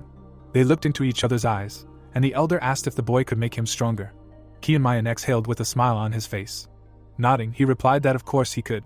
Baekchan tensely pursed his lips. He pressed his hand to the ground. Raising it, he said that in that case. Pounding his fist into his palm, the boy asked to make him stronger. Frowning, he confidently said that he would follow everything the younger ordered to do. Baekchan leaned on the ground to get up. As the boy stood up, he had an idea. Folding his hands in petition, the elder asked the protagonist to make him stronger. He frowned and looked the protagonist in the eyes, saying that he would do everything he told him. Sitting on his knees in front of the protagonist, he was even ready to learn from the younger. If only he could become stronger, the boy was ready to call the hero an older brother. Qianmayan, looking at him in surprise, firmly answered that he did not want to. Sitting in shelter under a cliff, Baekchan was surprised. The protagonist repeated that he did not have such a desire, and the wounded boy asked why. Frowning, he asked if everything the protagonist said was not to show the way. Qianmayan looked at him in surprise and said that it was too tiring. The boys looked into each other's eyes, and no one dared to speak. The protagonist stood up and said that the elder seemed to have misunderstood something. Baekchan looked at him in surprise when he heard that they were not finished yet. Fear appeared in the young man's eyes when Qianmayan said that humans have a very selfish trait. The protagonist released his sword and said that Baekchan did not think about what he had done at all, and, having come up with some kind of agreement with himself, decided that he had already fully repaid for his actions. Cold sweat came down the young man's face when he heard that he had repaid for what he had done. It was quite enough for the training of the third-generation disciples. Qianmayan smirked, because there was more. The protagonist raised his sword and said that the retribution the boy had in front of him for exposing him and himself would not end there. The young man's eyes burned with a scarlet flame when he shouted that he had convinced the boy. Looking at the afraid Baekchan, the protagonist said that the elder had not yet fully realized. Even now, judging by his expression, it was clear that he still did not understand how this happened. Continuing to raise the sword over the trembling boy, the protagonist told him not to worry, because the night is long, and today he will let him figure everything out thoroughly. Chunyan looked at the scrap of clothing on the ground and offered to figure out why the elder was so weak. Looking at the sword, he asked why his style was wrong. The protagonist clenched the sword in his fist. Looking into Baekchan's eyes, which looked with concern, the hero said to figure out why he cannot be touched. With glowing red eyes, Chunyan attacked the enemy. The battle was heard throughout the forest. Having finished, the protagonist stretched. He fell to the ground and began to laugh carefree. Closing his eyes and exhaling, he was glad that the problem was solved. The protagonist jumped up and continued to sit on the ground. The boy turned around. Baekchan's beaten body was lying by the cliff, and Qianmayan thought that he was pretending. Continuing to look at the older student, the hero thought that he had beaten him up thoroughly, but not so much as to harm his body, so he had fallen down a little unconscious and would get back on his feet, and the fact that it hurt was no longer his concern. The young man exhaled and thought that he had simply beaten the man unconscious, and he immediately felt so much better. His thoughts were interrupted and his brows furrowed. Isol appeared in front of his face. The protagonist's frightened scream was heard throughout the area. Kianmayan grabbed his heart and shouted for the girl to show signs of life. Iso looked at the protagonist in surprise and said that she had shown signs of life, and the protagonist asked when. The girl pointed her finger somewhere behind the protagonist, who frowned at her. She pointed to Baekshun's body and said that she showed signs of life when the protagonist was beating the guy. The protagonist turned to Isol and looked at her in surprise. The young man asked if she saw everything, and the girl replied that not much. They looked at each other incredulously. Cold sweat came down Isol's face, and she asked if he would kill the witness, but Kianmayan was not going to do that.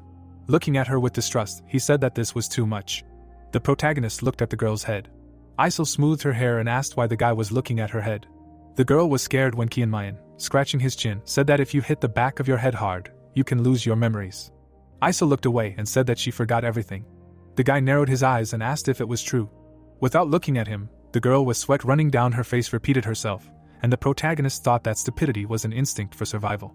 They were sitting in front of each other when Isol asked to learn how to handle a sword, and the protagonist thought that it was starting again. Exhaling, Kianmayan thought that since she even saw how he joyfully beat up Baekshun, it would be difficult to just get away from her. Without saying a word, the protagonist looked into the girl's eyes. Isol was surprised when she asked why she wanted to learn it. The second-generation disciple looked away and said that she could not tell the reason. Kianmayan was surprised when she said that she absolutely had to master this style. Continuing to look at the girl, the hero thought that she just wanted to learn because of the beauty of the plum blossom. The protagonist asked her again, and Isol nodded. Kianmayan looked at her again with distrust.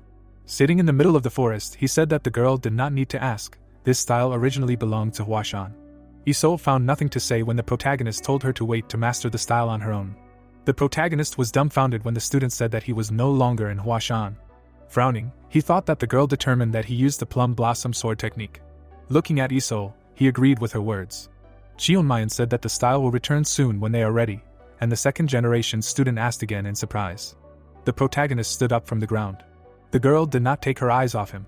The protagonist stretched his hand up, raising 2 fingers, in which a blue light flashed. The guy ran his fingers through the air, leaving a blue streak. The next moment, he sped up and there were more lines. Isol watched with bated breath. The stripes reflected in her eyes, and she thought that this was the way of the moon's sword. She remembered herself holding the sword that she had spent the most time on the base and sharpening. Continuing to look at Kianmayan, she thought that after all, it was a little different from her sword. Watching the protagonist's fingers, she saw that the difference was not just at the level of movement, but as if at a fundamental level.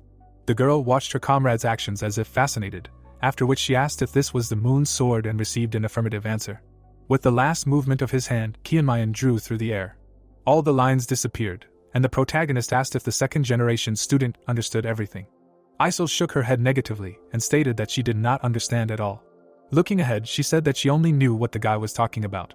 Kianmayan listened in surprise to the girl whose task was to achieve this, because if she did not rise to a certain level, she would not be able to master it. The protagonist sighed with a grin, thinking that her head was thinking well when he heard that now she should hone her skills and first master the basics. Isol looked at the protagonist, who stated that she understood everything correctly. The guy said with a smile that in return he would never teach her if she told anyone about what happened, and the second-generation student agreed.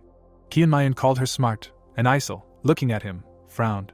The protagonist clenched the sword in his hand, and the girl, frowning, said that she was the eldest, and the guy was the youngest. Putting his hand on her head, he patted her and repeated that she was smart. The protagonist walked on, and Isol frowned and twitched. Chunmian stopped and wanted to add one more thing. Looking at Baekshun's beaten body, he ordered the girl to throw it into the room, because if he left it here, people would definitely start gossiping about it. The protagonist left, leaving Isol alone. The second-generation student did not answer.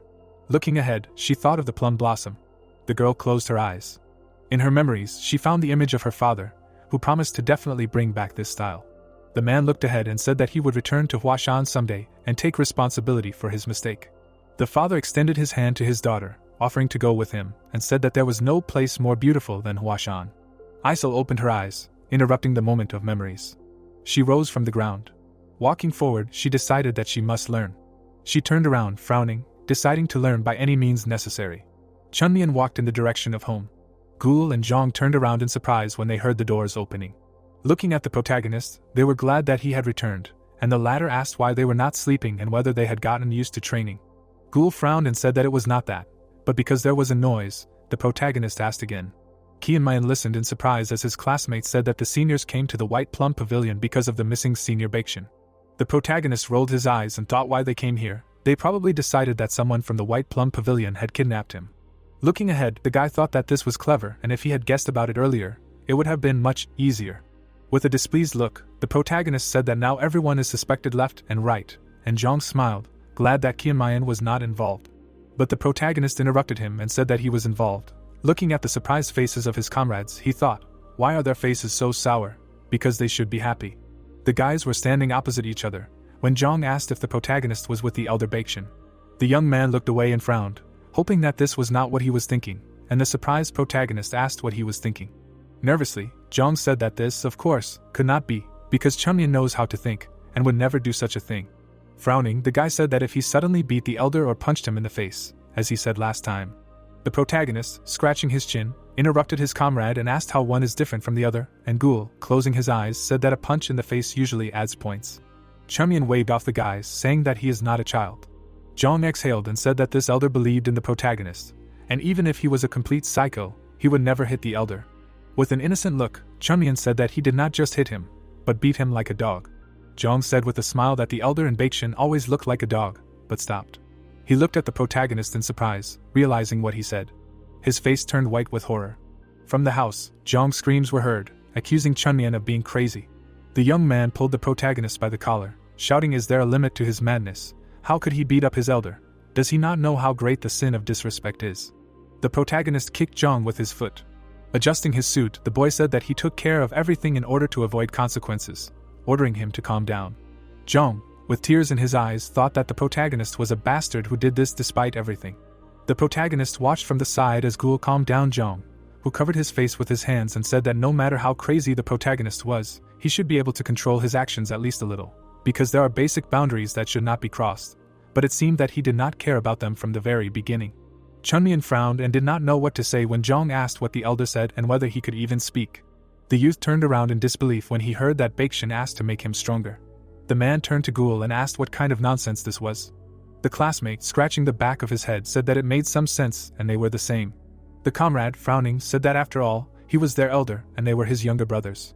Silence reigned. Zhang looked at Chunyan again and asked what his answer was, whether he agreed. The protagonist said that he did not agree and beat him, and the boys asked why. They were surprised when they heard the protagonist's answer, who did not feel satisfied, so he decided to just beat the elder until he felt better. Passing by the dumbfounded boys, the protagonist told them to stop filling their heads with all sorts of garbage and go to bed, because in the morning they themselves will understand everything. Zhang watched the protagonist leave. Looking after him with distrust, he wondered if he really beat the elder. Looking at Ghoul, he asked if this was a joke, and the latter realized something about Kianmayan. Raising his finger up and frowning, the young man said that the protagonist never lies or talks empty words. Zhang, white with fear, said what a great discovery this is. With each passing second, his classmate turned white before his eyes, realizing that the monstrous protagonist defeated even the elder. Looking at the courtyard, he asked what Huashan was turning into. Morning had come. Zhang and Ghoul came out into the courtyard. Looking at the empty gate, they put their hands on their chests. Zhang closed his eyes and wondered why they hadn't shown up yet. The boy looked at the gate again, thinking that now was the time to come and torment them. The scene from yesterday appeared before his eyes, where Kianmayan claimed to have taken care of everything so as to avoid consequences, and Zhang wondered if this was true. Frowning, the boy had no idea what kind of care for everything was, but it looked like everything could be resolved now. He knitted his brows even tighter, thinking that beating up his seniors could smooth over the differences with them. Ghoul distracted him from his thoughts, asking why it was somehow quiet today. Surprised, the boy turned to Zhang and asked if Kianmayan had really defeated the elder Baekshun. The fellow student, without opening his eyes, said that the protagonist would not lie, otherwise it would not be so quiet here. Zhang turned around in surprise at his comrade, who concluded that Kianmayan was stronger than the elder Baekshun. Zhang asked why the guy was asking again, since the answer was obvious.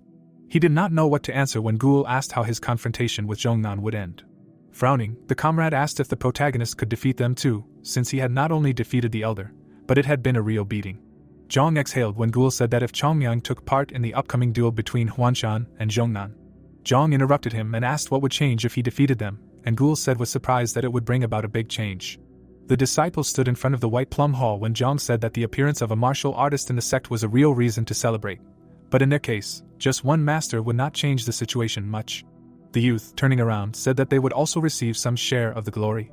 Ghoul found nothing to say when the comrade said that if it happened that Chongyang suddenly disappeared, Huashan would immediately return to its original state. Looking at the gate, he continued, saying that if they really wanted to revive the sect, they couldn't just rely on Qianmayan's strength, they had to become stronger themselves. The disciples looked at each other, and Zhang asked, wouldn't the true revival of Huashan happen when no one dared to look down on our disciples? Ghoul thought about his words, frowning. Zhang smiled when the other disciple told him that he was right. Still not moving, the young man continued to say that, as his friend had said, he was also interested in the upcoming meeting between Huashan and Zhongnan. He was sure that this time it would be different. Ghoul asked what he meant. An image of Qianmayan appeared in front of his eyes, who would supposedly become a hero who would bring about changes to Huashan, but it was possible that he would turn out to be a dictator who wanted to take over their small sect. The students' conversation was interrupted by Qianmayan's scream, asking someone to get lost. The protagonist ran away, screaming that he had nothing to teach. Iso ran after them, screaming about the blade of the Maiden of You. The girl attacked the protagonist from the air, who screamed for her to ask the mentor to teach her, and Iso said that the blade of the Maiden of You is a female technique of ball control. The mentor has no experience in wielding it. Continuing to run, Qianmayan was outraged that, in her opinion, he looked like a woman. Iso did not give up, asking to teach her. The students watched them from the side and Ghoul asked if the elder Iso was always so talkative. Looking at the sky, Zhang suggested to start morning training and his friend agreed. Two people appeared on the cliff, looking down. One of the guys watched as Iso chased after Qianmayan, who screamed for her to leave. Baeksang turned to his older brother with a surprised expression, asking if he would really leave things as they were. The disciple turned to the elder and said that the protagonist did not seem to have any remorse. Would it not be more useful to punish him somehow? Baekchan frowned and asked again, looking towards Baeksang. The latter looked at the elder in surprise when he asked if he should punish him. Baekchan turned away and told him to forget, and the disciple was confused. Baekchan grabbed his side and thought that he could not admit that he had been defeated. Frowning, he thought that the more he looked at Qianmayan, the more absurd the situation seemed. He wondered how it was possible to beat a person so badly without leaving any external marks. He looked at the protagonist with hatred. The friend asked why he forbade them to teach a lesson to the third-generation disciples, not understanding Baekchan's intentions. The elder closed his eyes and thought that the intention was no longer necessary. In front of him appeared the image of a laughing Qianmayan with shining eyes. The man opened his eyes and frowned, thinking that he simply did not want to be beaten again. Looking at Baeksan, he said that there was not much time left until the conference, and only now did he realize how short-sighted he had been. The boys looked at each other when Baekchan said that they would still have time to teach the disciples a lesson, but the meeting of Huashan and Zhongnan was an important event that only took place once a year, and Huashan's current situation and its reputation were no less important than internal affairs.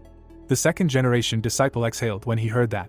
Given how important the upcoming conference was, Baekchan was determined to focus all his attention on it. Baeksang turned to his friend who was holding his side and said that it made sense, and the elder added that in the end, the enemies were not their disciples, but the Zhongnan sect. The comrade thought about it when Baekchan asked if he had forgotten why they had been training in isolation from the outside world. The elder closed his eyes when Baeksang said that he was right, and seemed to have lost his mind for a moment, but Baekchan thought that the only one who had lost his mind here was him. Looking at his fellow disciple, he thought that in any case, it was good that he believed his words, because if he had said something about how he had started everything and now decided to retreat, the elder would not have been able to answer. Looking at his comrade, he thanked him for understanding. Looking ahead, Baekchan said to put off the disciples' business for later, and now to put all his efforts into making the sect meeting go perfectly. The elder gave the order to the second-generation disciples to solidify their skills one last time and think about them well, and Baeksan nodded in understanding. Baekchan watched his comrade, who ran off to carry out his order. The guy exhaled. Looking somewhere into the distance, he thought that once the competition was over, they would not remember the minor problems with the third-generation disciples.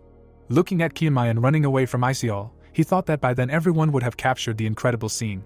Watching the enraged protagonist, he decided that not only they would be surprised, Zhongnan would be much more confused. Baekchan frowned and decided that he would do what was required, although his plans were slightly confused by Qianmayan. But for 2 years now, his goal has been to prove himself in the eyes of Huashan and Zhongnan. The youth frowned.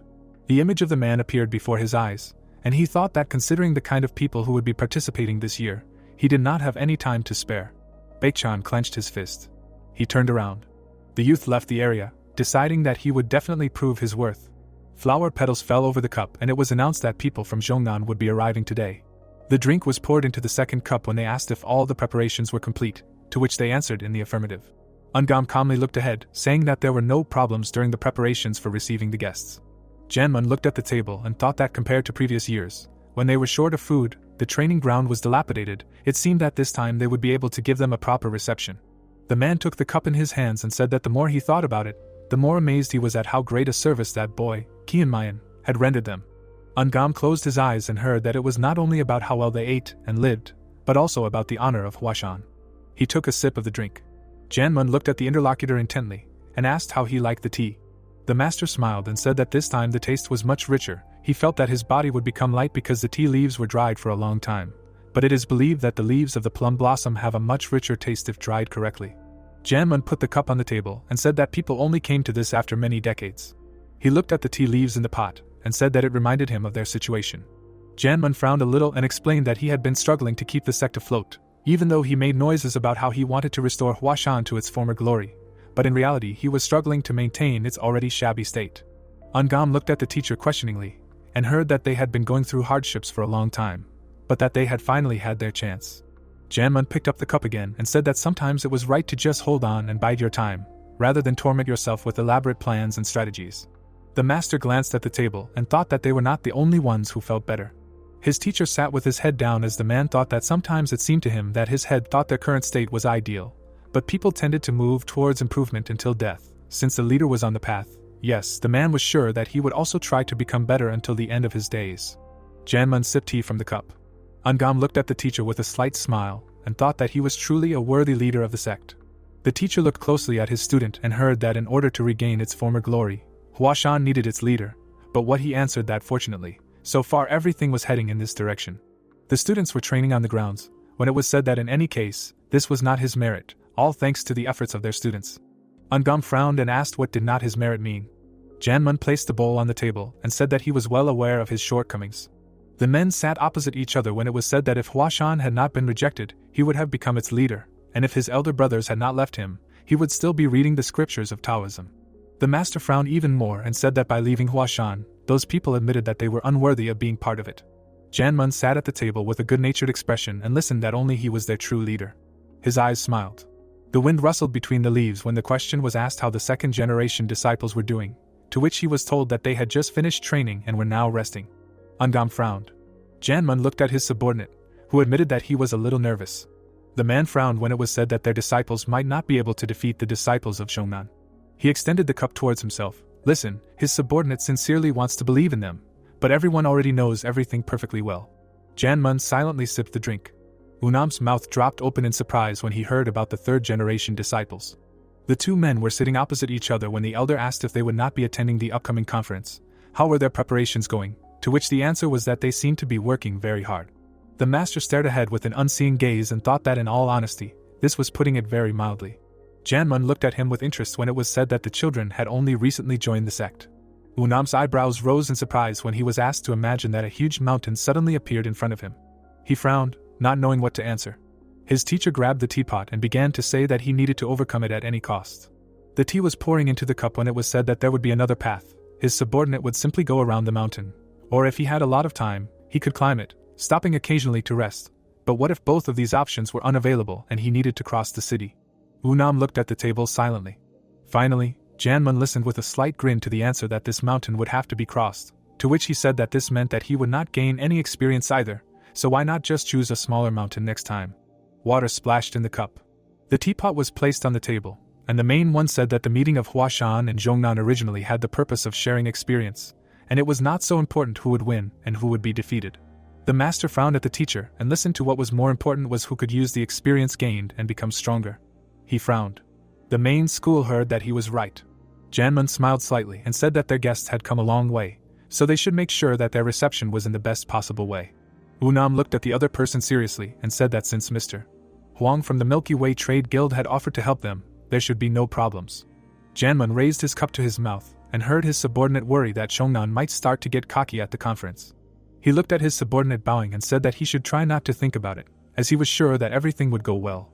A request was heard in the house to allow them to take their leave, as the master wanted to make a final check of all the preparations. The corridor was quiet. Janmun was left alone in the room.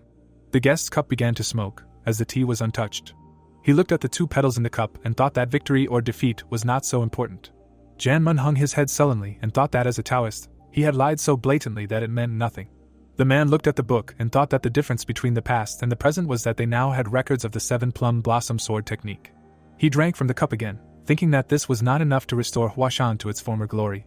Janmun put the cup down on the table. His face was reflected in the eye of the water, and he thought that if only they had the plum blossom sword technique. The man exhaled heavily, calling on his ancestors. He straightened his back and decided that they needed help. A tall tower was bathed in sunlight. People were walking along the city streets. Someone put his hand to his forehead and looked at the sky. The mountain towered over the man. The youth turned around and said that Huashan was indeed one of the 10 great sects in the past. Sohun turned his body and said that their village was too small and dilapidated for such a great sect. His interlocutor smiled and said that such a village only had a chance to exist because there was a great sect here. Jimrian adjusted the strap of his bag and said that this sect was incredibly powerful, so much so that they managed to develop the village to the point where ordinary travelers could come to this village and stay here forever. Sohun looked at the interlocutor indifferently and said that he understood. He turned away, asking if they had not lost their power, and he saw no point in holding this event. The youth continued to look away, asking why compete with those who were obviously weaker and it would be much wiser to practice ourselves. Jimrian frowned and expressed confidence that the sect elder had his reasons for this, so he should try to be careful with his words. Sohun turned back to the boy and said that he knew it. Suddenly, something caught his attention. Sungbeek was walking behind them when it was said that this conference did have some meaning after all, and it would be great to avenge that humiliated boy. Sungbeek stared ahead as he walked forward. Sohun looked at him in disappointment as the boy had no reaction at all. The youth looked at how the student lowered his head and thought that after that incident, he had become completely quiet, and it was boring. He took a step forward, saying that they would finally be able to avenge the humiliation they suffered from them. Sungbeek looked at the backs of her comrades.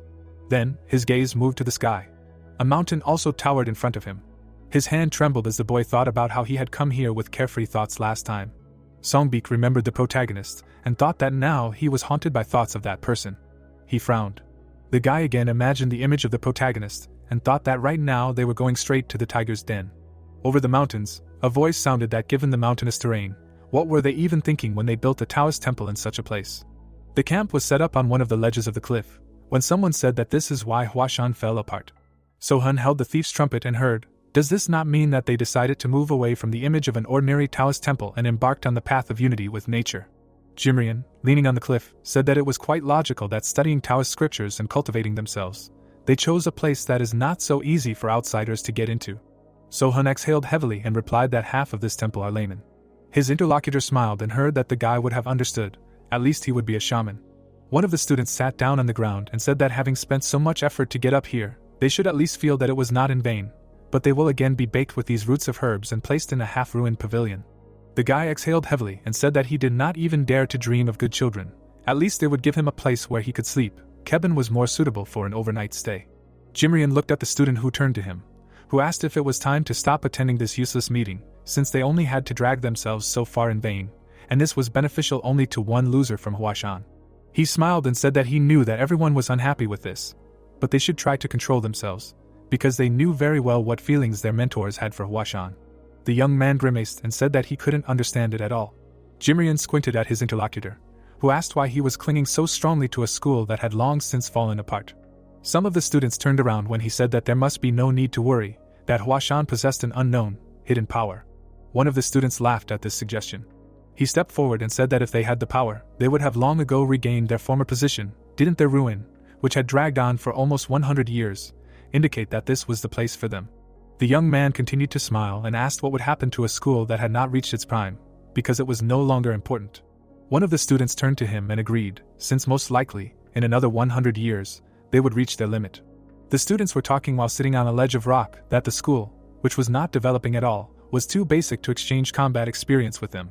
In the crowd of students, they began to say that they did not believe that this was one of the 9 great schools.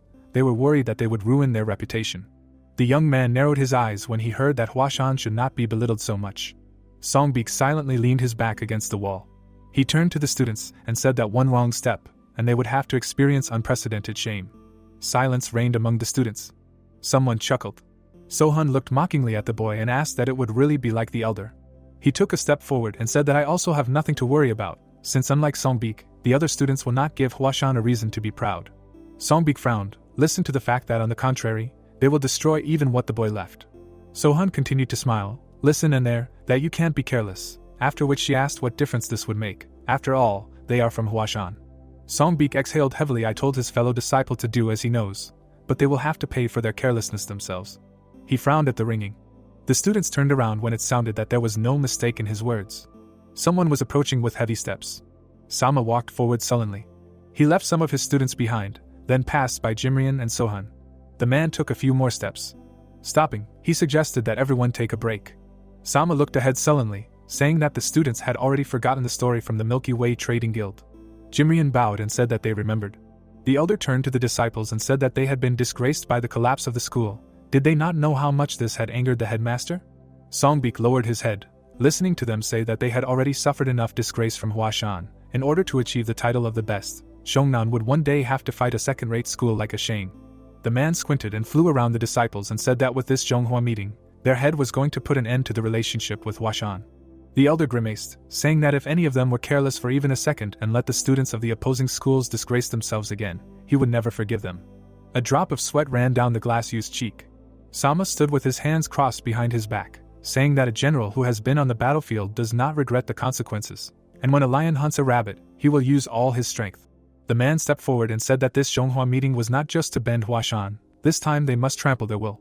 He looked sideways at the disciples and ordered them to remember all this. The young men standing in the group said that they would remember this. Above the mountain, sacred to the sun, sounded that since everyone had rested, they must continue moving, as they must be until Huashan's elbows were all bitten by anticipation. The Zhongnan disciples made their way through the mountains. They walked forward tirelessly. Finally, they appeared at the school gate. The man stopped. The disciples approached the gate. Sohan, sweating, said, "Why is the gate looking neater compared to last time?" Jimrian squinted and thought that he knew that the Merchant Guild sponsored Huashan, but it was only recently. He looked at the roof and thought that in such a short time they had solved all the financial problems, and even restored the temple gate. The guy raised his head and looked at the missing sign. "I don't understand how this is possible." His gaze was attracted by something behind him when it was said that they got finances. They first subjugated the gate, since this is the first thing that outsiders see. Sama approached the students, saying that it looks like they found someone to beg for money from. The man passed by his subordinates and asked them not to worry about anything, since you can change the gate, but the essence of it will not change. He stepped forward and said that this act does not suit them. The gate swung open. A man appeared behind them. He came out in front of the guests from Zhongnan. A cloud of a couple grinned around the people. The man who greeted the guests greeted them, saying that they had spent a lot of effort to come such a long way. Hyun-sen folded his hands in a greeting gesture and introduced himself, saying that they had met before. Sama looked at the host haughtily, saying that he was glad to see them. Hyun-sen froze when he heard the question of why the leader had not come out to greet them. The man turned around and said that the leader was inside now. Sama rolled his eyes haughtily. Hyun-sen frowned, saying that the guests had come from far away. The leader had not even shown his nose. He grimaced, thinking about ordering the elder to come out at the head. This was impudence and beyond all bounds. The guest looked haughtily at the interlocutor when he thought that judging by their behavior, this time they had planned everything in advance. But he exhaled heavily. The man waved his hand and asked them to go. Hyun-sen stepped aside to let the guests pass, saying that they had prepared a banquet to welcome the Zhongnan disciples. Sama chuckled. Speaking of the resharpening, the man rolled his eyes and said that it seemed that for Huashan, the Zhonghua gathering was just food and fun. Hyun-sen smiled, asking if that was possible. Sama walked forward. He took a few steps and said that the first thing he wanted to do was meet with the head. As he walked across the square, the man thought about how much financial aid they had managed to obtain. The elder grimaced, thinking that it was as clear as day, considering that they had started the changes with the gate and uniform, which were the first things to catch the eye. His feet stepped on the tiles. The man suggested, thinking that they shouldn't have enough for the interior decoration. Sama looked down and perked up. He frowned, not understanding what was going on. He walked on the tiles, realizing that the training field was not on bare ground. The elder turned around in surprise. He looked at the building, and was impressed by the condition of the inner pavilions. Sama looked at the building, which had become much cleaner and brighter than before. The men looked around, thinking that not only the gates had been repaired. Hyun-sen chuckled contentedly and asked if something was bothering the elder. Sama narrowed his eyes and asked. It seemed that something had changed a lot, and there was still someone who was willing to provide such support to Huashan. Hyun-sen listened with displeasure to the fact that those who claimed a noble family would not make a living by stealing. He frowned deeply, as this assumption angered him too. Sama listened with an arrogant expression to the fact that he should watch his words. His interlocutor frowned furiously, saying that this was simply unthinkable. Suddenly, both men heard the elder talking nonsense. The protagonist twisted his lips in displeasure and told the man in front of him to get lost. Sama looked at the guy in surprise. Hyun-san turned around in confusion. Chunmyeon looked displeased. The students were running behind him. They continued running while the protagonist stood in front of the guest. Sama frowned and asked again. Chunmyeon stared intently at the guest. The elder's face darkened with anger when he asked to repeat what the protagonist had just said. The young man opened his mouth in surprise. The old man, frowning, asked again about what the interlocutor had just said. The guy's comrades were next to him. Gul, looking to the side, listened to the hero's question about how much he had run, that he was already whining, that he was already tired. The protagonist hit him on the leg, saying that he should stop talking about it and run properly. The comrade fell to the ground. The guy, turning his head, explained that he had meant exactly that. Opening his mouth, the young man noted that he had apparently heard something else, and that it was extremely awkward. Gritting his teeth, the old man thought that he wanted to deceive him with such nonsense. Someone came up behind him and called out. The student, opening his mouth, asked the leader to calm down, because a fight with a child would not lead to anything good. The student was looking somewhere. Looking at the hero, Gimrian asked who he was. The young man, pointing his finger at himself, asked again. The interlocutor continued to look at him when the protagonist asked if he would understand what would be discussed. A smile appeared on the student's face. Still standing in place, the fighter explained that he might have heard about the guy and asked if he could identify himself. Opening his mouth, the young man said that it was not that difficult. Looking forward, the student listened to the fighter's words that his name was Chongmyeon. The hero picked his ear with his finger. Standing in front of him, the interlocutor realized that the Huashan disciple who had disgraced Jongnan was definitely named the same. The boy blew on his finger when Gimrian thought that he was younger than they expected. Looking at him, the student realized that because of some boy, Huashan had taken away all their deals with one of the 10 most influential trade guilds in Shaanxi. Immediately after, the student exhaled, realizing that this was simply unheard of. The youth glanced to the side when someone called his name. The interlocutor, looking ahead, noted that he apparently had no training in decency at all. The hero blew on his finger again. Opening his mouth, the protagonist asked again and explained that he was too far away and therefore could not hear well, and asked if he could come closer and repeat. The student's mouth was open. Looking at the guy, the interlocutor asked again, and the hero asked if his ears were clogged and again asked him to come closer and only then start talking. Pulling his ear, the young man said that he could not hear what he was saying. The interlocutor bowed his head. Holding on to part of his suit, Gimrian did not understand where this man got such self-confidence from. Imagining blood spurting from his mouth, the student realized that if it was true that he lost the fight with Sambeek with one blow, spitting out a mouthful of blood, then his martial arts were not at a high level at all. Frowning, the student could not understand how he dared to behave like that in front of him. Opening his mouth, the interlocutor asked if the young man belonged to the third generation. The hero raised his hand to his face and asked the question that depended on the answer. A smile appeared on the student's face. Raising his hand, the student explained that in this case, the interlocutor was the protagonist's elder brother mentor, and therefore it would be more correct for him to approach him himself than to give orders. Looking at him, Gmirian noted that this was self-evident if he was at least a little familiar with manners. The hero, opening his mouth, asked if this was true. Immediately after, the guy closed his eyes. Raising his head, the young man said that this was true, and therefore the interlocutor was right. The young man, opening his mouth, asked about conveying these words to the elder standing next to him, and said that his phrases to the elder sounded much more polite than the same phrases of the elder Zhongnan, addressed to the head of Huashan. The student's eyes opened wider. The guy, smiling, asked if this was true. The interlocutor clenched his teeth.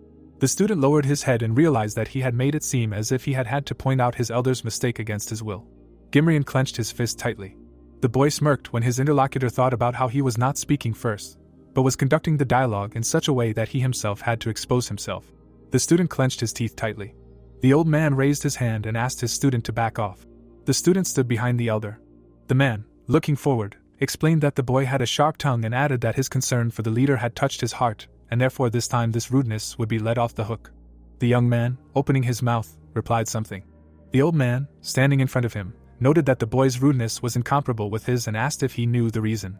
Opening his mouth, the elder said that the essence was in strength. With his hands behind his back, the old man said that someone's remark on rudeness, one way or another, becomes rudeness itself, and if no one says anything about it, then they will simply turn a blind eye to it.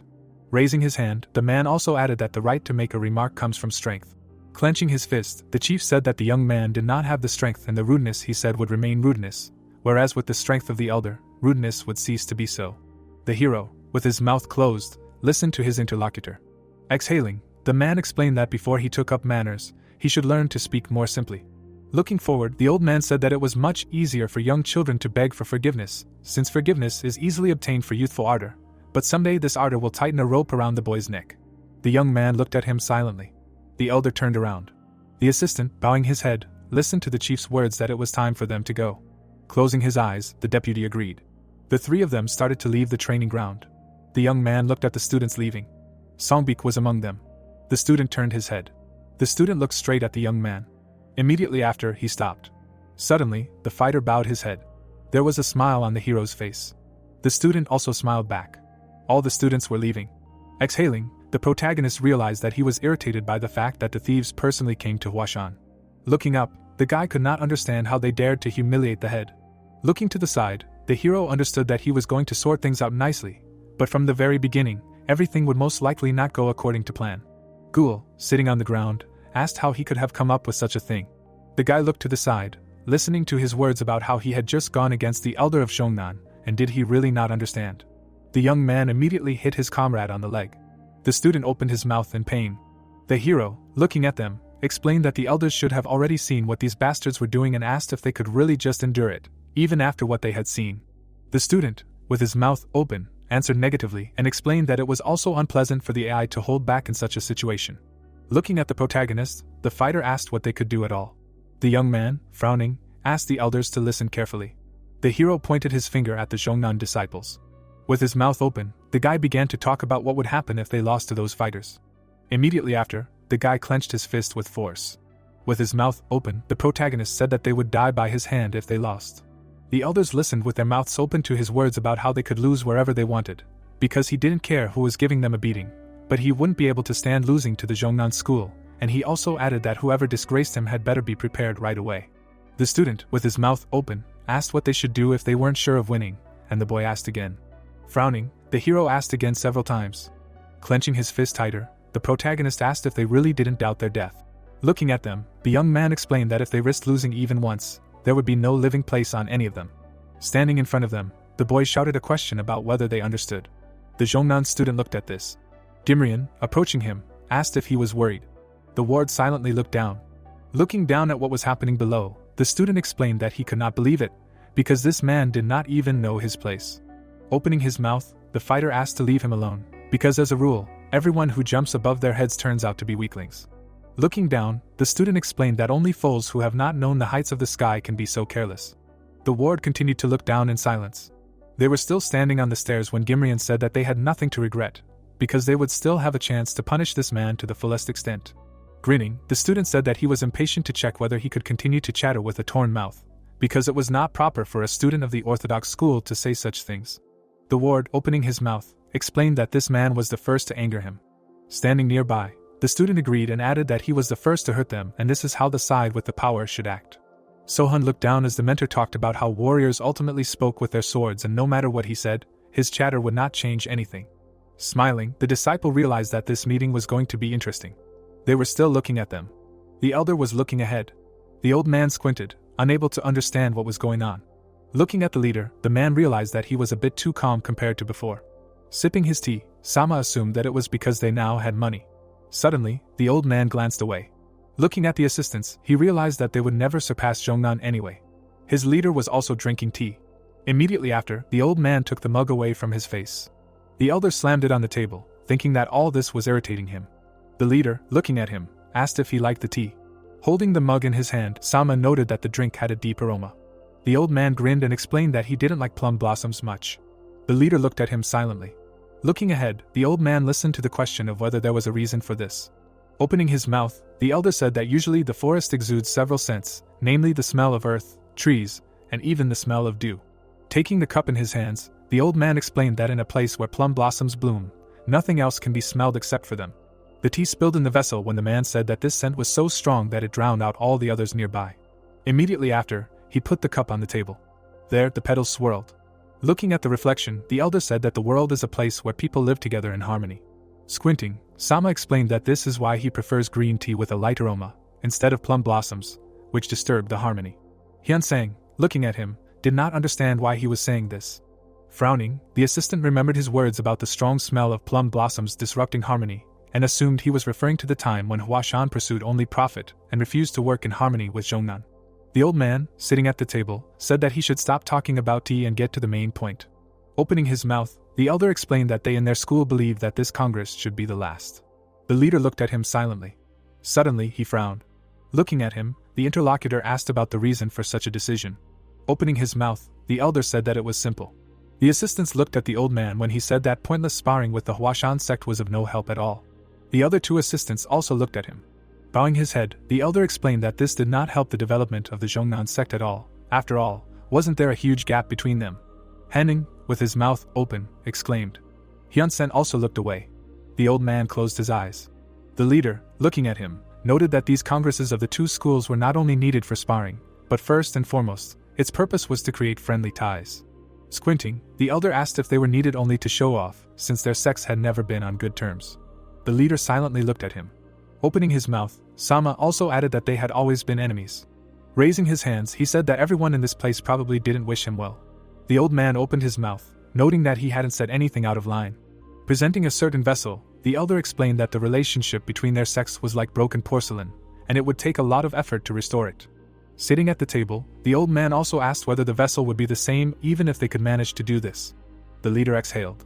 The building they were gathered in appeared, and the leader thought that his interlocutor was no longer going to participate in the Huashan Zhongnan Congress, which meant that they were saying that they had been using him all this time to publicly bring Huashan to its knees, and nothing could be more insulting than that. The leader closed his eyes. The assistant, with his mouth open, asked if the old man thought it was too sudden for him to say this, and the old man explained that they should have done it earlier. The elder was looking somewhere, when suddenly someone called out to him. Unam listened to the old man's words with his mouth slightly open. Suddenly, his eyes widened when the old man asked him if he really thought that the current Huashan was good enough to be a rival to Zhongnan. A grin appeared on the old man's face. Looking at them, the elder explained that they thought that they had already done enough for Huashan, considering how good their attitude was. Unam stood up and shouted a question about what exactly they had done and also a question about whether the old man was exaggerating. The old man raised his hand. Placing it on the table, the elder asked where the exaggeration was. Looking to the side, Sama explained that they had forgotten their past grievances and helped Huashan. Sitting at the table, the representative of the school said that although the Congress was always held at Huashan, they never complained about it, and each time brought treasures to support them and asked about whether they would say that little was done for Huashan after this. The assistant clenched his fist tightly. The elder still looked at them when Unam thought that the reason why the Congress was always held at Huashan was because they wanted to mock them, and see how low they would fall, and also to show the superiority of their sect. Looking to the side, the assistant understood that the treasures they gave them under the pretext of helping were only so that the beggarly Huashan would not refuse even them. Suddenly, he stood up. Looking at the head, the man assumed that he should think the same. Immediately after, the assistant bowed his head. Turning his head, Unam understood that what was even more annoying was that they could not even answer anything properly. Raising his glass of tea, the elder turned to the leader and noted that if it was so difficult for him, then he would say it in simple language. His reflection appeared in the tea when he said that after this Congress of Zhongnan and Huashan, he would have to say that they were no longer interested in this. Standing up, the old man explained that if he was concerned about the fate of the disciples, then he should think it over carefully. After that, the elder began to leave. The leader watched him go. Sama was already reaching for the door when someone called out to him. The leader, looking at him, asked if Zhongnan was going to cut ties with all the sects. The old man glanced to the side. Without turning around, the elder explained that it was not for him to make such decisions. Immediately after, the interlocutor opened the door. They all remained sitting in the room. The man clenched his teeth. Banging his fist on the table, the financier shouted a question about what kind of impudence this was. Ungam, with his hands on the table, noted that they had always behaved improperly during the Congress, but they had never gone this far. Unam, frowning, asked how an ordinary elder could dare to behave like this in front of the leader. Raising his hand, the man asked if they should directly tell their leader everything. The leader, with his eyes closed, asked them to forget about it. Sitting on a chair, the old man explained that sometimes words are useless and asked why they should say anything then. Looking down, the leader also explained that they could endure as much humiliation as they wanted, but added that there was something that was bothering him greatly. Recalling the students, the leader said that he was worried about the students. Unam also looked down. With his hands on the table, Hyunjang explained that from what he himself had said, one could conclude that this Congress would be dangerous. The leader closed his eyes and said that he didn't care whether he was hurt or insulted, but he didn't want to see the children suffer. Ungam lowered his gaze. The assistant, looking down, knew that it would be very dangerous, but even so, they couldn't just stop the Huashan and Zhongnan sect Congress. The man closed his eyes and realized that if they gave up before the fight, then shame and disgrace would follow the children for the rest of their lives. They were still in this room.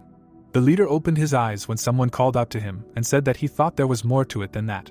The assistant, looking at him, explained that the opponents wanted to show the gap between them through sparring, and most likely their goal was to show that Huashan could not be a respected sect in the Shaanxi region. The man opened his mouth and added that this would be the final nail in the coffin of the already fallen sect and asked if the leader thought that was what they were trying to achieve. The leader opened his mouth and said that it was possible. Looking down, the old man explained that there was nothing they could do. Ungam raised his hand and said that they didn't need some genius plan to solve this problem. The man opened his mouth and asked if they just needed to win the sparring match to solve it. Recalling the third-generation disciples, the assistant suggested that the leader should just trust their disciples who had been trying so hard all this time. He also remembered the protagonist. Raising his fist, the man said that they could actually bring them good news. The leader opened his mouth. The assistant had a smile on his face. The disciples were on the training ground and the boy was shouting that they needed to run faster. The young man opened his mouth wide and shouted that he would kill anyone he could catch. The students were sitting in the dining hall. Each of them was eating something. One of the students brought food to his mouth with chopsticks. Gimrian was sitting among them. There was a lot of food on the table, and the student said that he never thought that they could enjoy such a luxurious meal here. Frowning, the fighter explained that he did not like it. Sohun, looking at him, realized that he had an extremely dissatisfied face. Gimrian lowered his gaze and listened to his comrade's words about Huashan having become quite arrogant lately. Opening his mouth, the comrade asked whether the most important thing now was whose martial skills were more skilled. Looking at the food, the student also noted that even though they presented themselves in a beautiful wrapper, a martial sect without good masters was just a pathetic empty shell. The student, opening his mouth, agreed with him. Suddenly, he picked up the chopsticks. Immediately after, they broke. Gimrian bowed his head and explained that all he wanted at this moment was a perfect victory. The student slammed his hand on the table. As he stood up, the boy said that no matter the fame, wealth, or martial arts, he wanted to destroy them in every way. Opening his mouth, the fighter also explained that he was haunted by the fact that the ruined Huashan now dared to be their equal. The other students raised their heads, listening to the boy shout that they would never be their equal. Some students turned around, listening to his question about whether they had all lost their resolve.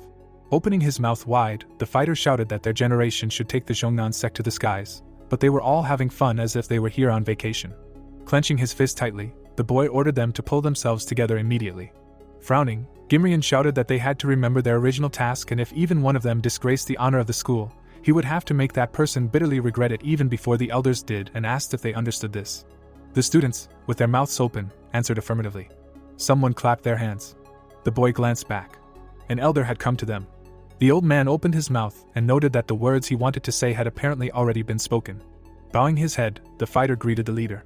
All the disciples also bowed and greeted him. Opening his mouth, the fighter apologized and explained that if he had known about the leader's arrival, he would never have spoken like that.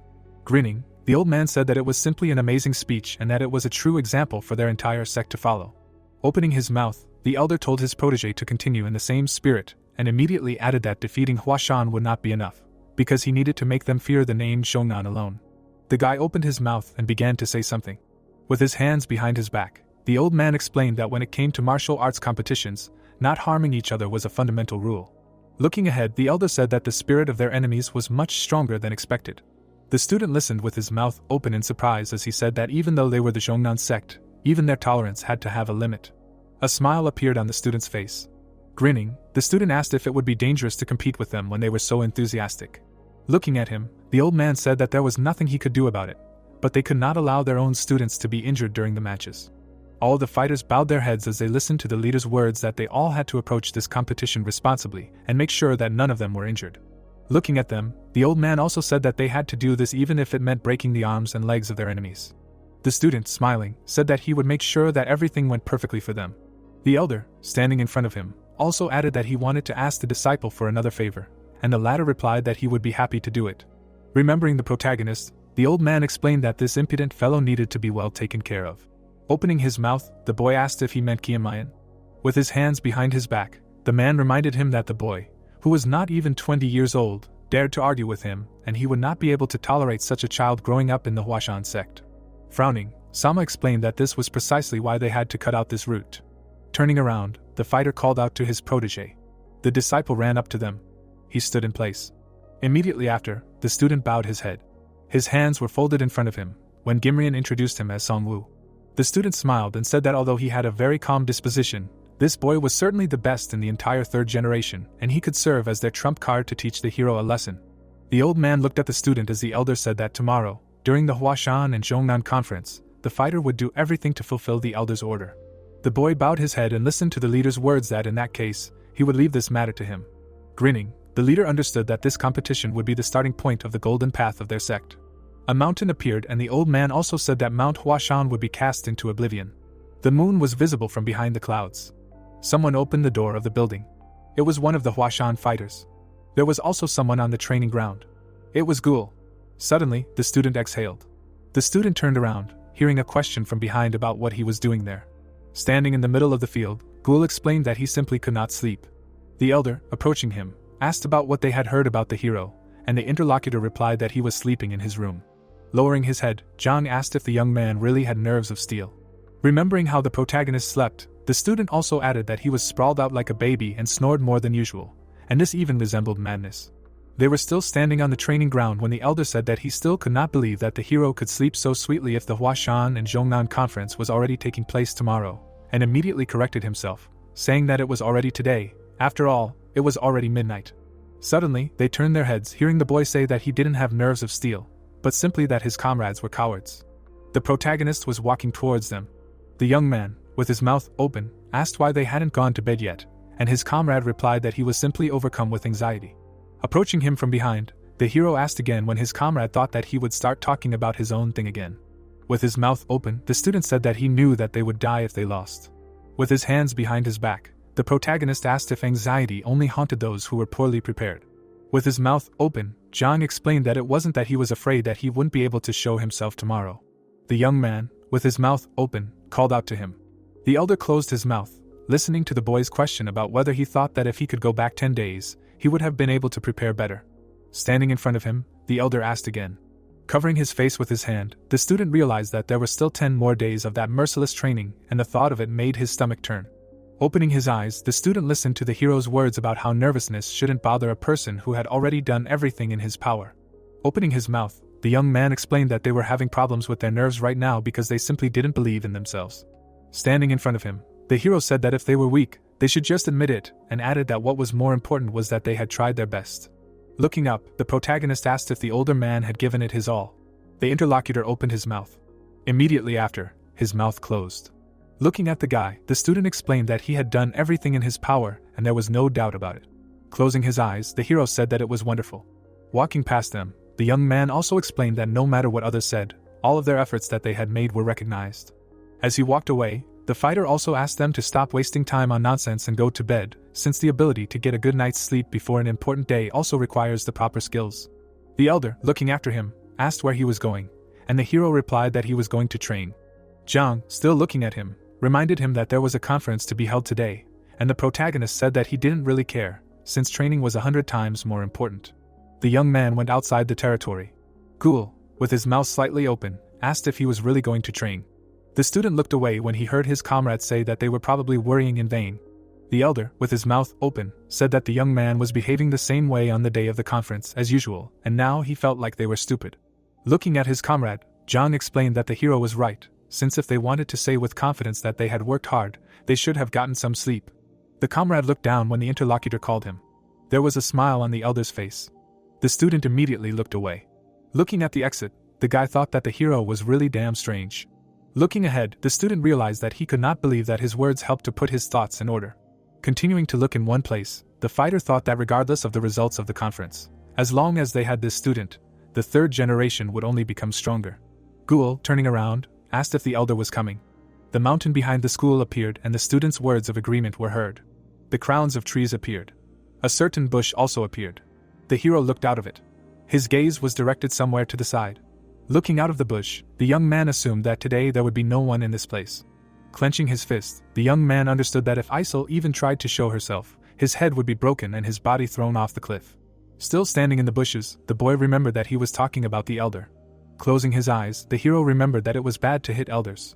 Hitting himself in the chest, the student understood that it was bothering him, because how did he manage to roll to the point that he had to hide here? Suddenly, the young man quickly turned his head. Tree trunks were visible. The protagonist peered into the distance, realizing that there was someone there. Opening his mouth, the guy said that he knew that this would happen and that the elder would pursue him. Peering, the young man thought. Looking at the silhouette in the distance, the hero realized that it was not her, and therefore something was wrong. The hero squinted. 2 silhouettes appeared. Opening his mouth, the guy realized that 2 people decided to meet in such a wilderness in the middle of the night. Grinning, the protagonist realized that everything looked extremely unclean. Immediately after, the fighter rushed forward, thinking about what these people could be planning. The student jumped along the tree trunks with lightning speed. The young man flew over the tree crowns. The guy grabbed a branch right away. Immediately after, the hero sat down on it. Baekhyun was standing there. Looking at him, the protagonist tried to understand what this man was doing here. Looking down, the guy tried to understand who else was there.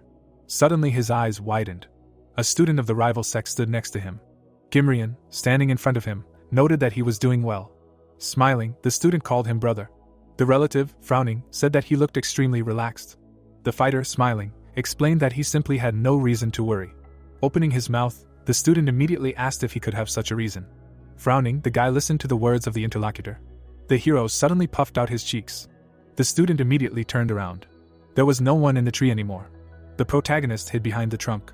Turning his head back, his comrade asked his brother not to call him that. Opening his mouth, the fighter said that his name was now Baekhyun.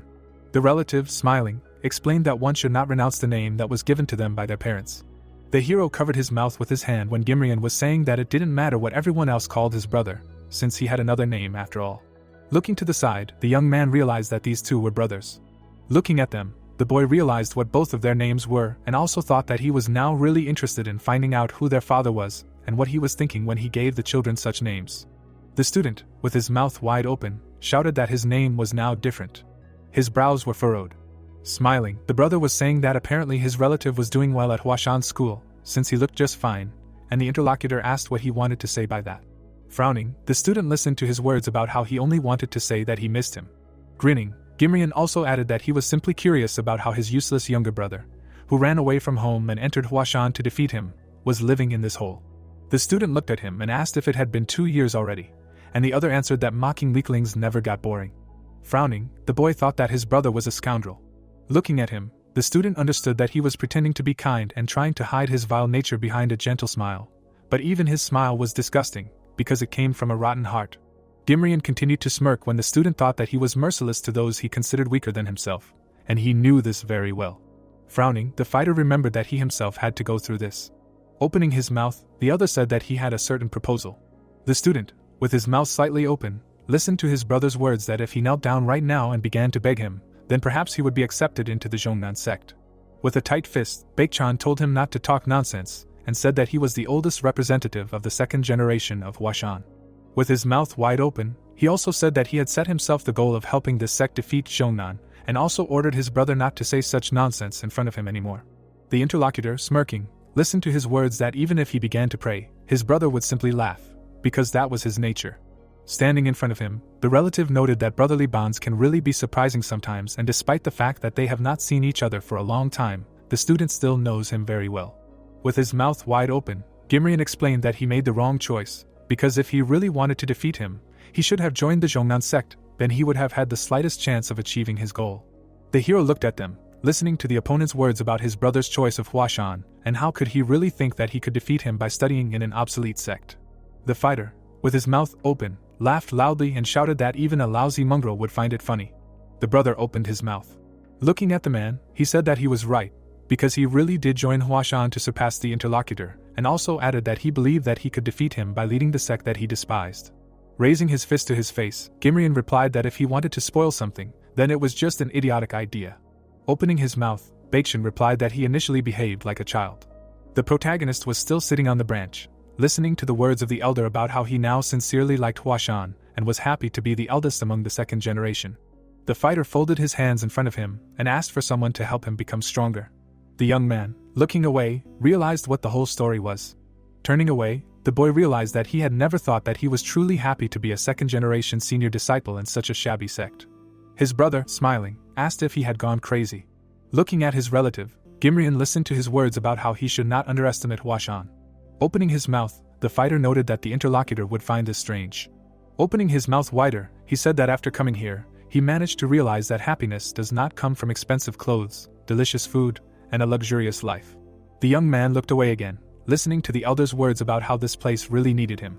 His brother, squinting, listened to the words of the interlocutor about how this was the reason he had to set himself the goal of elevating Huashan above all other sects. Baekchan punched his chest and said that he had found his own purpose in the sect and moreover, that the sect responded to him with kindness and care. His mouth half open, his brother asked again about care. Looking at him, Gimrian said that after hearing his relative's stupid speech, he had managed to realize that he still had not understood anything. The opponent, frowning, explained that it was already over for his brother. The student clenched his teeth as his relative said that Baekchan, because of his idiotic choice, was doomed to spend the rest of his life as a third-rate fighter, and would have nothing left to do but pitifully watch his rise in the Zhongnan sect. His mouth half open, the student said that he didn't care, because this was his life. Smiling, his brother called such a life the life of a scumbag and added that it was extremely funny to watch such a person. Pointing his finger, the fighter also explained that the other man would not have to wait long, because today it would become clear how pathetic and meaningless the path he had chosen was. Smiling, the relative said that it was an extremely wonderful combination of a fallen sect and a foolish brother. With his mouth open, Baekchan shouted at him not to insult Huashan, because otherwise he would have to force him to shut up. There was a smile on his brother's face. An aura began to appear at his feet. It began to spread around. The student covered his face with his hand, while the relative asked him if he really thought he could force him to shut up. Grinning, Gimrian explained that his skills were too pathetic for that, and therefore today everyone would see the worthlessness of his brother and his sect. The student clenched his teeth hard. The aura began to move away. The opponent, standing in front of the other man, said that he would take care of it later. Turning away, he asked his brother to wait for this moment. The relative began to walk away. The student was breathing heavily. Gritting his teeth, the boy tried to figure out if he could handle this. Biting his lower lip, the student realized that he just had to cast aside all doubts. Clenching his fists, the fighter knew that he was a disciple of the Huashan sect, and one day he would become its leader and return it to its former glory. Turning around, the student decided to definitely cope with such difficulties. Suddenly, the boy looked up, as he heard the hero's words that this was a source of pride. The young man was sitting on a branch. The fighter, with his mouth wide open, asked why he was there and also asked why he could not sense his presence. The hero stood up. Opening his mouth, the elder asked if the young man had heard everything. Smiling, the protagonist answered affirmatively and added that he was very impressed, because who would have thought that he was so devoted to their sect? The student standing in front of him asked him not to tell anyone about this meeting, because there would certainly be those who would spread a bad opinion. The fighter punched himself in the chest and said that he would never tell anyone about this secret, and the interlocutor asked why it sounded as if he would definitely tell everyone about it. The student bowed his head and listened to the hero's question about whether it was true that he was Gimrian's younger brother. Opening his mouth, Baekchan answered affirmatively and added that their relationship could not be called warm and that they already had different mothers and had already started telling something. Putting his hand in front of him, the young man asked him to stop, because he had no desire to listen to this pitiful story. Waving his finger, the hero explained that, besides, everything was clear anyway, because the interlocutor was the youngest son and did not receive due attention and treatment because of his talented older brother. Looking at him, the boy asked if it was true that in the end everything turned out that he ran away from home and entered Huashan, and the student asked him not to simplify the life story of other people so much. Closing his eyes, the interlocutor said that his life could not be described in such a story. His eyes opened wider after the praise from the young man. Standing in front of him, the student asked again. The protagonist smiled and explained that he had made the right decision to join the Huashan sect. Looking up, the youth explained that no matter where he was from or what his story was, as long as he came to this sect of his own free will, he was a full-fledged follower of Huashan. Baekchan listened with his mouth slightly open as he said that it would be proven that his choice was not a mistake. Looking at him, the student knew that this was not something an immature child would say. Looking down, the student realized that for some reason, the man's words had given his heart peace. Standing before him, the fighter asked when he intended to prove it, and the hero asked if it was obvious. The youth raised his finger. The moon appeared in the sky as the hero said that day was already today. The student raised his head. The boy smiled and said that it was time to teach those bastards from Zhongnan a lesson. The other man looked up, listening to him say that they needed to try hard. The sun was already shining over the mountains. The students were already standing on the training ground. In front of them were the leader and the assistants. They were all lined up neatly. The leader, with his mouth slightly open, noted that they were all slightly nervous. With his hands behind his back, the old man said that there was no need to tense up so much, because regardless of victory or defeat, this conference should be another step for the students. The hero, also standing in line, listened to him say that no matter what the result was, they were all still worthy students of Huashan, and they should keep that in mind. Closing his eyes, the boy realized how pathetic this speech was. The rest of the comrades also stood in line, while the protagonist thought about how this speech did not even raise the morale of the others. Iso was also standing in line, when the young man realized that the leader's speech did not even give him the determination to defend the honor of their sect. Baekchan was also standing there. Grinning, the hero knew that those words were able to calm the hearts of those who felt burdened a little. The leader held his hands behind his back. A smile appeared on his face. Opening his mouth, the old man wished everyone good luck in the competition and added that he believed in all of them. The training ground appeared. The disciples of the Zhongnan sect were already coming out onto it. The Huashan fighters were already there. They all walked forward. The students immediately stopped in front of the seats. They lined up on one side of the arena. On the other side, Gimrian was standing among the students. Something was hovering around his feet. The elder sat down on the chair. The leader's assistants looked at him. The arena appeared. The leader opened his eyes, hearing the guards telling someone that the person was not allowed in here. Holding the door, the guard said that it was extremely rude to go wherever they wanted and asked them to leave. Some people started to enter the school grounds. Henning jumped up, not understanding what was going on. Unam turned around and called the leader. People continued to enter the school grounds, and the assistant explained that those who wanted to see the Huashan Zhongnan Sect Congress had come here and were demanding to be let in. Looking at them, the old man realized that they were wearing rather expensive clothes and that he knew some of them personally. Looking ahead, the leader realized that these people were among the top 10 leaders of the Milky Way trade associations and other major merchants in this area, but he could not understand why they would want to watch this congress. The leader glanced to the side. An elder was sitting there. The old man remembered the assistant who had said that soon a rumor would spread throughout the Shaanxi region that Huashan was no longer a prestigious sect. The leader frowned, realizing what a cheap trick this was. Unam turned around, listening to Hyanjung scream that he didn't know that outsiders were not allowed to enter here without permission.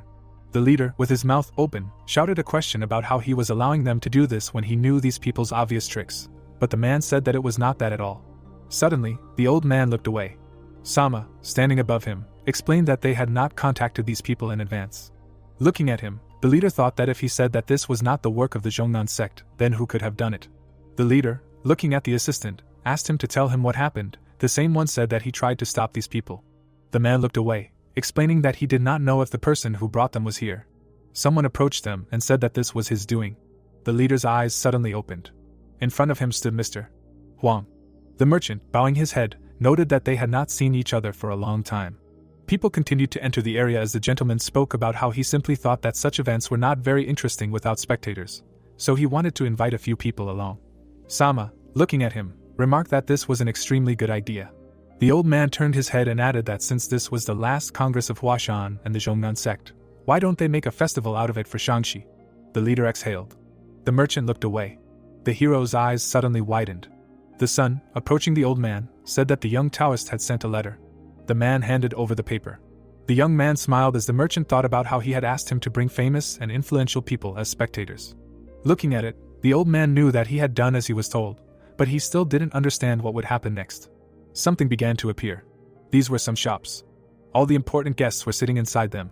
The young man, looking somewhere, said that now everything was definitely ready. An assistant was walking towards the center of the arena. He stopped in the center. Unam took a breath. The man opened his mouth wide and started shouting something. All the disciples, looking somewhere, listened to his shout that the Congress of the Huashan and Zhongnan sects was starting this year. Mountains appeared. The arena was visible and they started announcing the first participants. Someone was walking along the arena. 2 fighters were entering it when someone asked the elder not to get hurt. The disciples, with their mouths open, shouted that he had to win and he couldn't lose. The guy had a wooden sword in his hand. His face was serious. His brother was standing opposite him. The merchant, sitting at the table, laughed and said that he was already in anticipation. The 2 fighters were standing opposite each other when one of the guests said that he found it hard to believe that the representatives of each sect would fight, because in fact, the result of this duel would show what this congress would be like. Someone else answered in the affirmative and added that it would not be an exaggeration to say that the outcome of the entire congress depended on this match. Looking at the Zhongnan student, the guest remembered that they said about that student that he was the most talented and therefore he would lead his sect to prosperity, and at the same time he looked amazing, like a young hero from some story.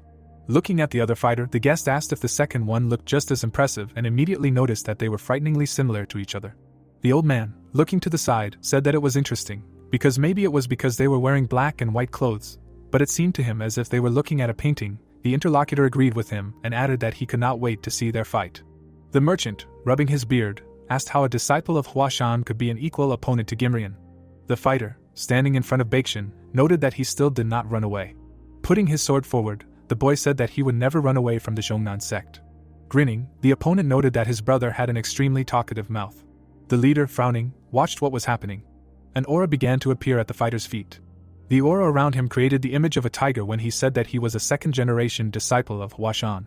Opening his mouth, the young man also added that he was the one who would become the leader of this sect in the future. Immediately after, the fighter rushed to attack. The blade in his hand seemed to vibrate. The brother noticed this. Putting his sword in front of him, the student used the Yuan sword of the crouching azure tiger. Suddenly, the opponent's eyes opened wider. The arena was filled with many vortexes after using the furious tiger claw dance. The merchants grabbed the chairs. Ghoul, with his mouth wide open, spoke about the elder's technique.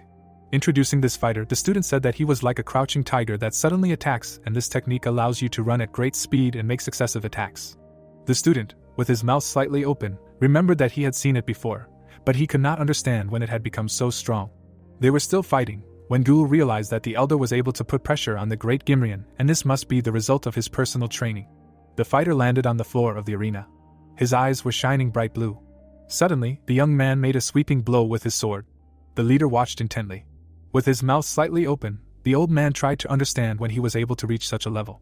The elder also watched the fight. Jiang, with his mouth slightly open, said that their elder was driving his opponent into a corner. The hero hit him when he was talking about their comrade pressing Gimrian. The student, looking at the protagonist, asked if their comrade would be able to win. The young man, with his mouth slightly open, answered negatively. John looked at him as he spoke about how he needed to attack to win. Looking at Baekshun, the boy asked how he could win if he had not yet managed to land a single blow. Sweat was pouring down his face, and the hero asked if his face looked like the face of a winner. A silhouette was visible in the dust in front of him. His opponent appeared there. The fighter opened his mouth and shouted a question about why he was doing this to him. Baekshun jumped up. Gimrian dodged the blow. The black swordsman ducked. The fighter looked down on his opponent. Baring his teeth, the man could not understand why this was happening. The warrior rushed forward. Gimrian dodged another blow. Baekshun looked away. Raising his head, the student continued to ask himself why he was powerless. The young man slid along the ground. Dust rose on the battlefield. The guy grabbed the sword with both hands. A moment later, the fighter made a sweeping blow. The boy pushed off the floor. Gimrian lowered his head, not looking at his opponent swinging his sword. The white swordsman leaned back. Baekshun landed on his feet. Standing there, the student couldn't understand why this was happening. The man looked up. A moment later, the swordsman looked at his opponent. Baring his teeth, the boy was furious that he couldn't even scratch his opponent. Sweating, the boy noticed that his opponent was too far away from him. Imagining Gimrian's face, the fighter thought that she looked like a sheer cliff that reached high into the sky. The boy's hand began to be covered in a blue aura. Making an angry expression, the young man thought about how much time he had wasted training. Opening his mouth wide, the swordsman screamed that it was all in vain. Baekshun held his sword. A moment later, the student struck. The boy made many quick attacks. The blow flew past Gimrian. The fighter dodged the attacks flying at him. The boy looked forward. The fighter looked at his opponent. Taking a fighting stance, the young man saw how quickly his opponent dodged the attacks. Baekshun bared his teeth. The boy grabbed the sword with his other hand. A moment later, the student raised the sword back. The young man quickly ran forward. Second-generation disciple Zhongnan extended his hand in front of him. The opponents stood with their backs to each other. Gimrian looked down. Baekshun's clothes began to tear. The young man opened his mouth in pain. The boy fell to his knees. The opponent stood behind. The man walked forward. The young man began to sweat. Second-generation disciple Zhongnan smiled. Looking down, the swordsman declared that his opponent had had enough fun. Baekshun looked back. The enemy raised his sword to strike. A moment later, Gimrian's attack struck his opponent. The boy opened his mouth and screamed in pain. The young man fell to the ground. The swordsman's foot was on the loser's back. Looking down, the white swordsman declared that his opponent was a fool. Kiamayan listened with wide eyes as he was told that no matter how many techniques this warrior learned, he would not be able to touch even a hair on the Zhongnan fighter's head. Gimrian raised his sword above his head. Smiling, the scoundrel declared that he would make his opponent realize how foolish his words were. Powerful blows were heard within the walls of the training ground. Baekshun rolled on the ground. A moment later, the boy was lying face down. Looking at his opponent, the student realized that the gap between them had not become any smaller. The warrior extended his hand. The boy grabbed the sword. The boy knelt down. The young man stood up. A moment later, Gimrian lunged forward. The boy noticed the enemy approaching. The fighters made their strikes. The warriors dodged each other's attacks. The second-generation disciple of Zhongnan circled around his opponent. Numerous blows struck Baekshun's body. The boy's mouth opened wide, unable to understand why he couldn't even reach his opponent. The young man stamped his foot. The young man lowered his hands. The swordsman's body trembled. Turning his head, Gimrian heard his opponent scream. The disciple jumped up. The second-generation disciple of Zhongnan dodged the attack. The villain raised his hand to strike. Baekchen looked away. A moment later, the enemy struck his opponent, causing bleeding. The boys' mouths to open at what they saw. Baeksen's eyes widened in surprise. Blood splashed in the air. Baekchen was lying on the ground. The boy tried to get up. Standing next to his opponent, Gimrian said that he was very stubborn, but he would never be able to injure him even in his entire life. Sweating, the boy asked why this happened. The second-generation disciple of Zhongnan opened his mouth and said that he had already explained this. The old man frowned and listened to the words about how it was all about the difference between their sects. The disciples listened to the scoundrel's speech with angry faces. With his arms outstretched, Gimrian shouted about the huge gap between them. Standing next to his defeated opponent, the second-generation disciple of Zhongnan said that even after 1,000 years, Huashan's martial arts would not compare to the martial arts of the Southern Region sect. Baekchen looked at the floor and listened to the words about how he should leave the Huashan sect because it had no future.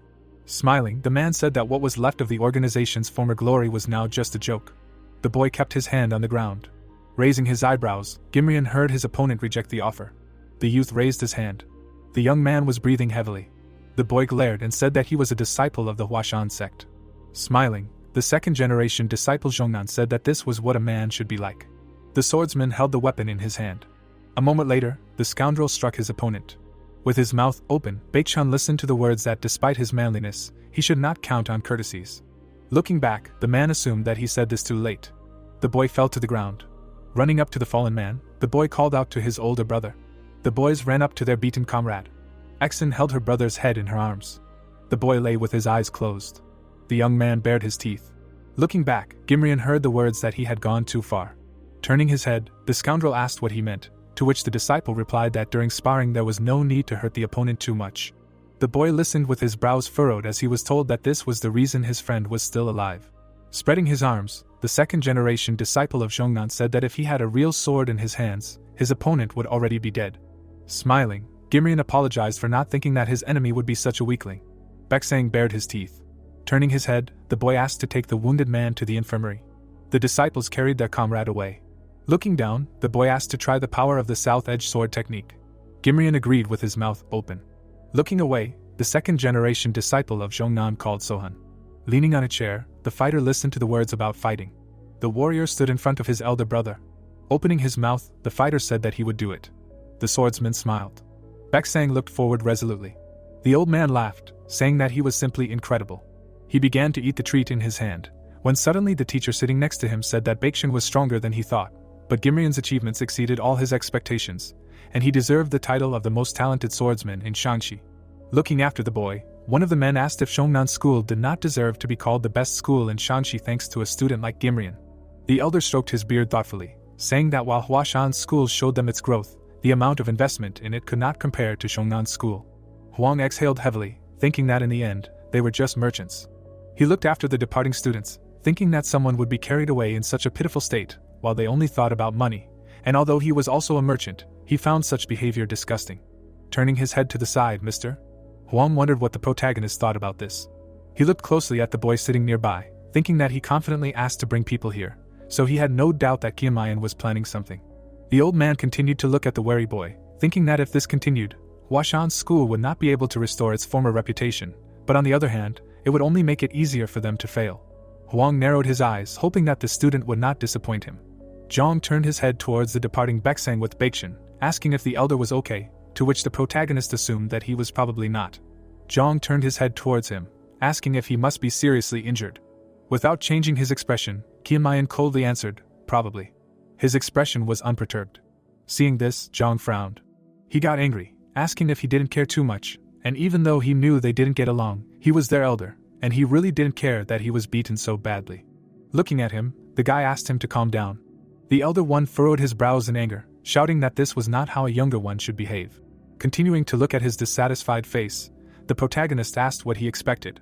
He looked ahead from under his brows, telling Zhang not to tell him that the elder was actually confident in Baekchen's victory. Zhang looked at the battle on the battlefield, thinking that he did not even hope that they would win the conference between Huashan and Zhongnan.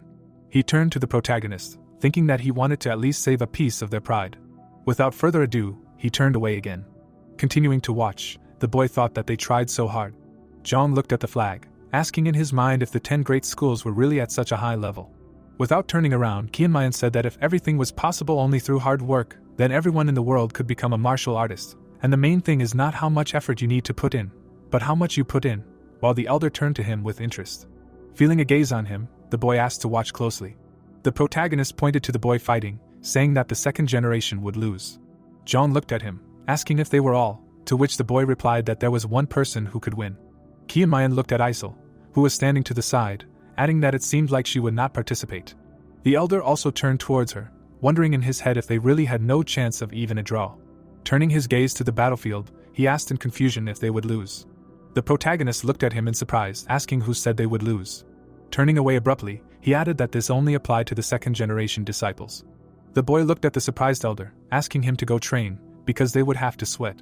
On the battlefield, a powerful blow flew into the boy's body at great speed. The second-generation disciple fell to the ground exhausted. His opponent quickly approached him. He placed his foot on the chest of the lying boy, asking if he was done. Siohan raised his eyebrows in pity, saying that he could continue. He quickly turned his head to the protagonist, who was sitting in the direction. Siohan smiled maliciously, saying that they were nothing but empty talkers. Qianmayan frowned in anger. His nose wrinkled, and he thought that he would see how long this grin would last on his face. The injured boy was flying quickly through the air.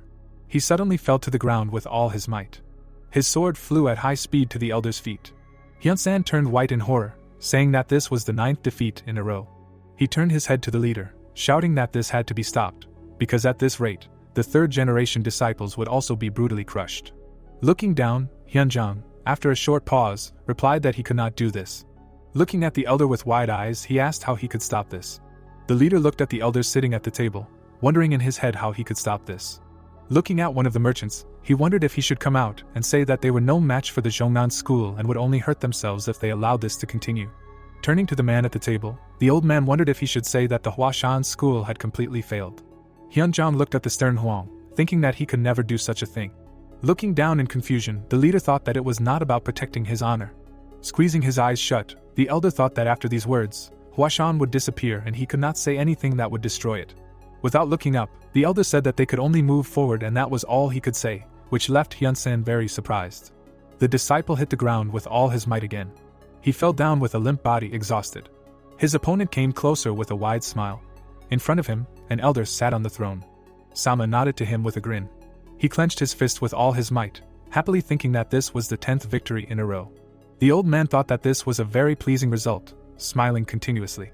He looked forward with wild eyes, wondering in his mind if this was what they had wished for countless times since their predecessors, and their cherished wish had finally come true. One of the merchants extended his hand, saying that this was already like a beating, and now he could not tell whether the Zhongnan school was so strong, or the Huashan school was simply weak. His partner extended his hand, replying that the powerful Huashan school had become so pitiful. Hearing their conversation, Sama happily thought that even the general preferred Huashan. He suddenly turned back to the front. Looking at his opponents with a wild look, the old man thought that all that was left was to uproot them so that they could never rise again. He sat alone in complete silence. Looking up at the bright sky, the elder thought about how beautiful it was today. Unam exhaled heavily. He closed his eyes, thinking that he wanted to leave here, but his gaze immediately turned forward. The man raised his hand up, shouting loudly that the matches between the third-generation disciples would begin next. Zhang sighed heavily, excitedly asking if it was really their turn. He closed his eyes, thinking that perhaps they felt confident because they had gone through hard training, however. Looking at another student's injury, he thought that the reality they saw with their own eyes completely trampled their confidence that they had accumulated. The elder suddenly turned his head to the side in surprise. His gaze changed dramatically from what he saw. The protagonist bared his teeth in great anger, gritting his teeth. Zhang put his hands forward, saying that he knew the boy was angry, but it was better to calm down, which made Qianmayan even more furious.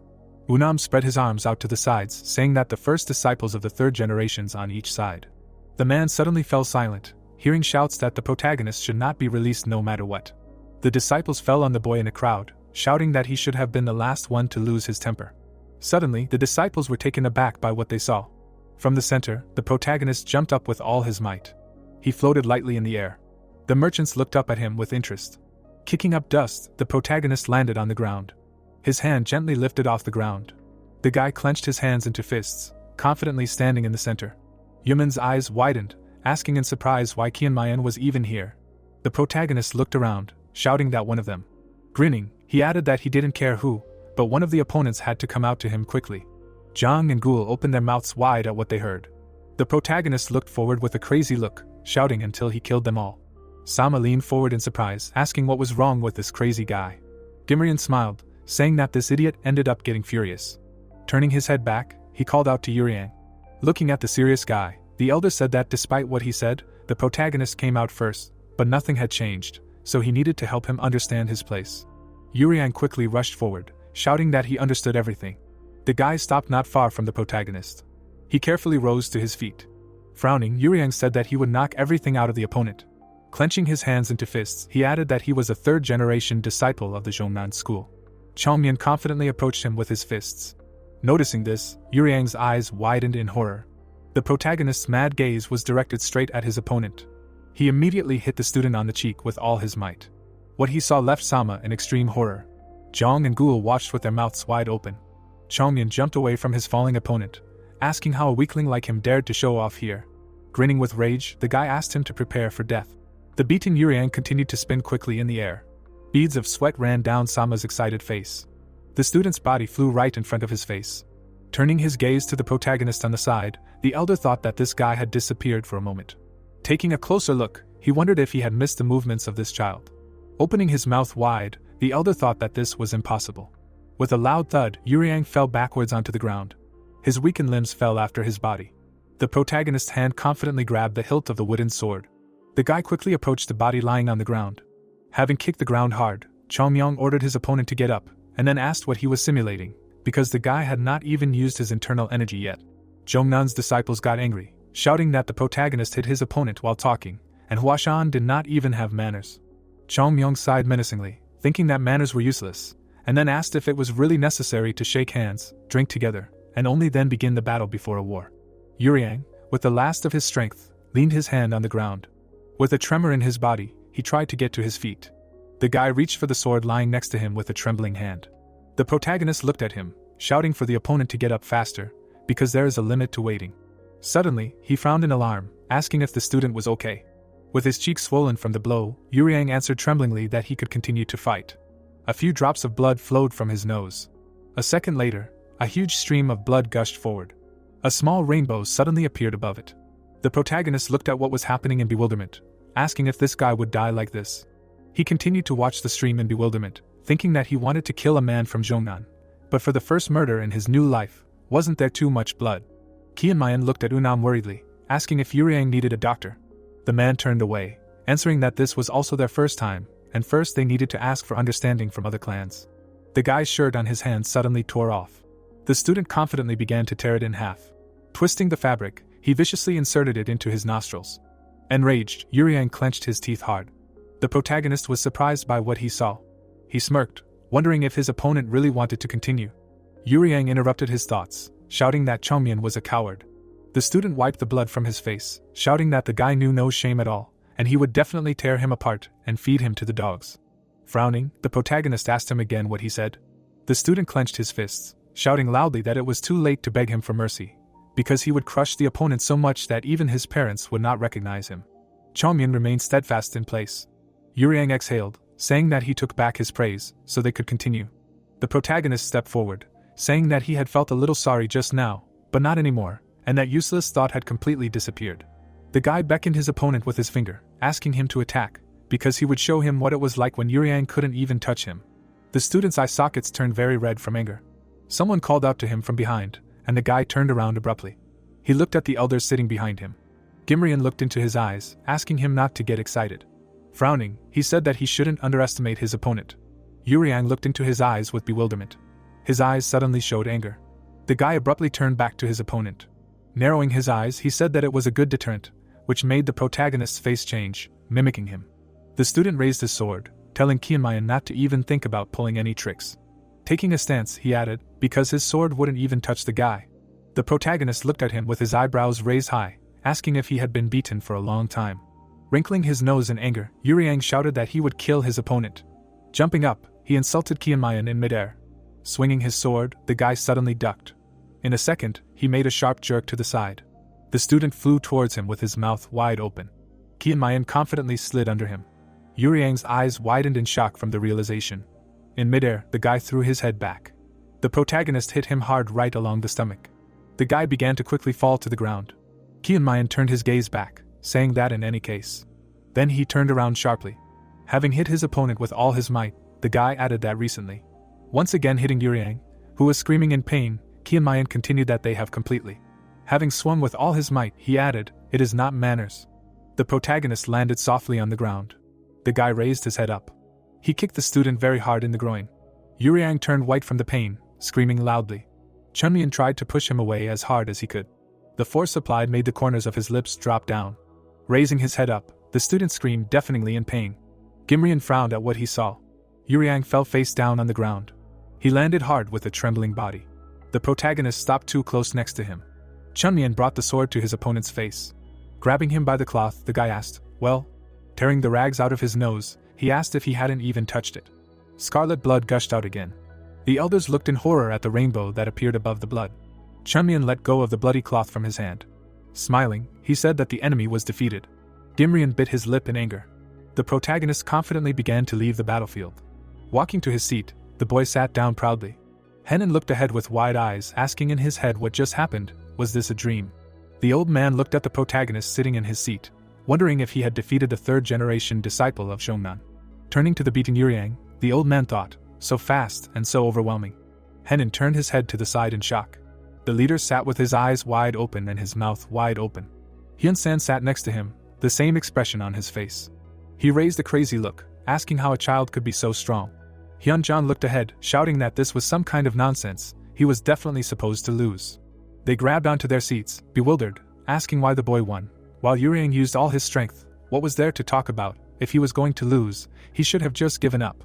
Hyun-sen abruptly covered his face with his hands. He turned his head to the man, asking how long this child had been here, to which Angam firmly replied that it hadn't even been 6 months. The leader's subordinate widened his eyes at such a short period of time. With his pupils narrowed in horror, he turned forward, asking if in just 6 months he could catch up with the level of the Zhongnan disciples and even surpass them. A couple of disciples were carrying away the beaten Yuryang from the battlefield. Hyun-sen was horrified, asking if Angam was saying that it only took half a year for the protagonist to reach this level, and maybe he had studied other martial arts before entering the school, to which the man shook his head, saying nothing of the sort. He looked down in confusion, adding that he actually couldn't determine Qianmayan's exact strength yet, since he was a very secretive child. Hyun-jan continued to look forward, saying who knew that the boy would be such a treasure. Remembering the boy's innocent smile, the leader thought that it was useless to expect anything from this child because he hadn't done anything like that in Huashan. Representing Qianmayan on the battlefield, the old man thought that the student had just shown that he hadn't stopped at what he had achieved with his talent. Looking at the child, he thought that he was a genius. Hyun-yong looked away, asking, anyway, to sum it up, it was a victory, right? Looking at the leader, he added that if he won, Hyun-jam said that he would take care of his reputation. The elder narrowed his eyes, thinking that he wouldn't say that this was a level of just taking care of his reputation. Watching the boy sitting down, he thought that perhaps Huashan had found a talent that would revive its former greatness. Smoke rose into the air from the wind. Huang looked forward, hearing that it looked like the child from Huashan had won. The merchant looked at the man, asking if it was too one-sided. Since he was the one who came out in the vanguard, the Zhongnan disciple must have been an outstanding talent. The man was surprised, asking if there was someone so talented in Huashan. Huang narrowed his eyes, thinking that he was unconscious when the incident at Yunhe Temple happened, so he couldn't personally see his strength, but still, there was reason to believe and invest. The old man looked at the boy, thinking, because he was not the type to fight in a battle he was sure he would lose, and perhaps he had already foreseen all of this. But even so, the result was different from everyone's expectations. The merchant extended his hand, saying that the protagonist couldn't have defeated the Zhongnan disciple by chance, to which the other man pointed out that it was not enough to say that he was amazing, considering his age. Mr. Huang sighed heavily, thinking that from now on, there would probably be no one who would not understand that the boy was a big fish, and he had already caught it. The old man took the treat in his hand, saying that one victory was not enough for sure, and when all the main disciples were defeated, then it would be recognized that this child was an incredible talent. Huang overheard these words, thinking that it was not to say that they were wrong. Clenching his hands into fists, he mentally asked Qianmayan to show the merchants what he could do. He carefully watched the main character, wondering if this would be the end of it. The old man lowered his head, wondering if Huashan would start a counterattack. The flag fluttered freely in the wind. Qianmayan took a deep breath of fresh air with a smile. Stretching his neck, the boy said that it helped refresh him, when suddenly Zhang frowned, asking in his mind how he could say something like that after a fight. Suddenly he was surprised to hear shouts from the side, "Great job." The students looked at the protagonist, saying that he did well and should have punched the other guy even harder. The guy laughed, saying that all the frustration that had been building up for decades evaporated right after this guy beat that bastard, and it was so awesome. The elder listened to their praise with surprise. The students surrounded Qianmayan with smiles, saying that he was really good, and if he was strong, he could afford to behave like this.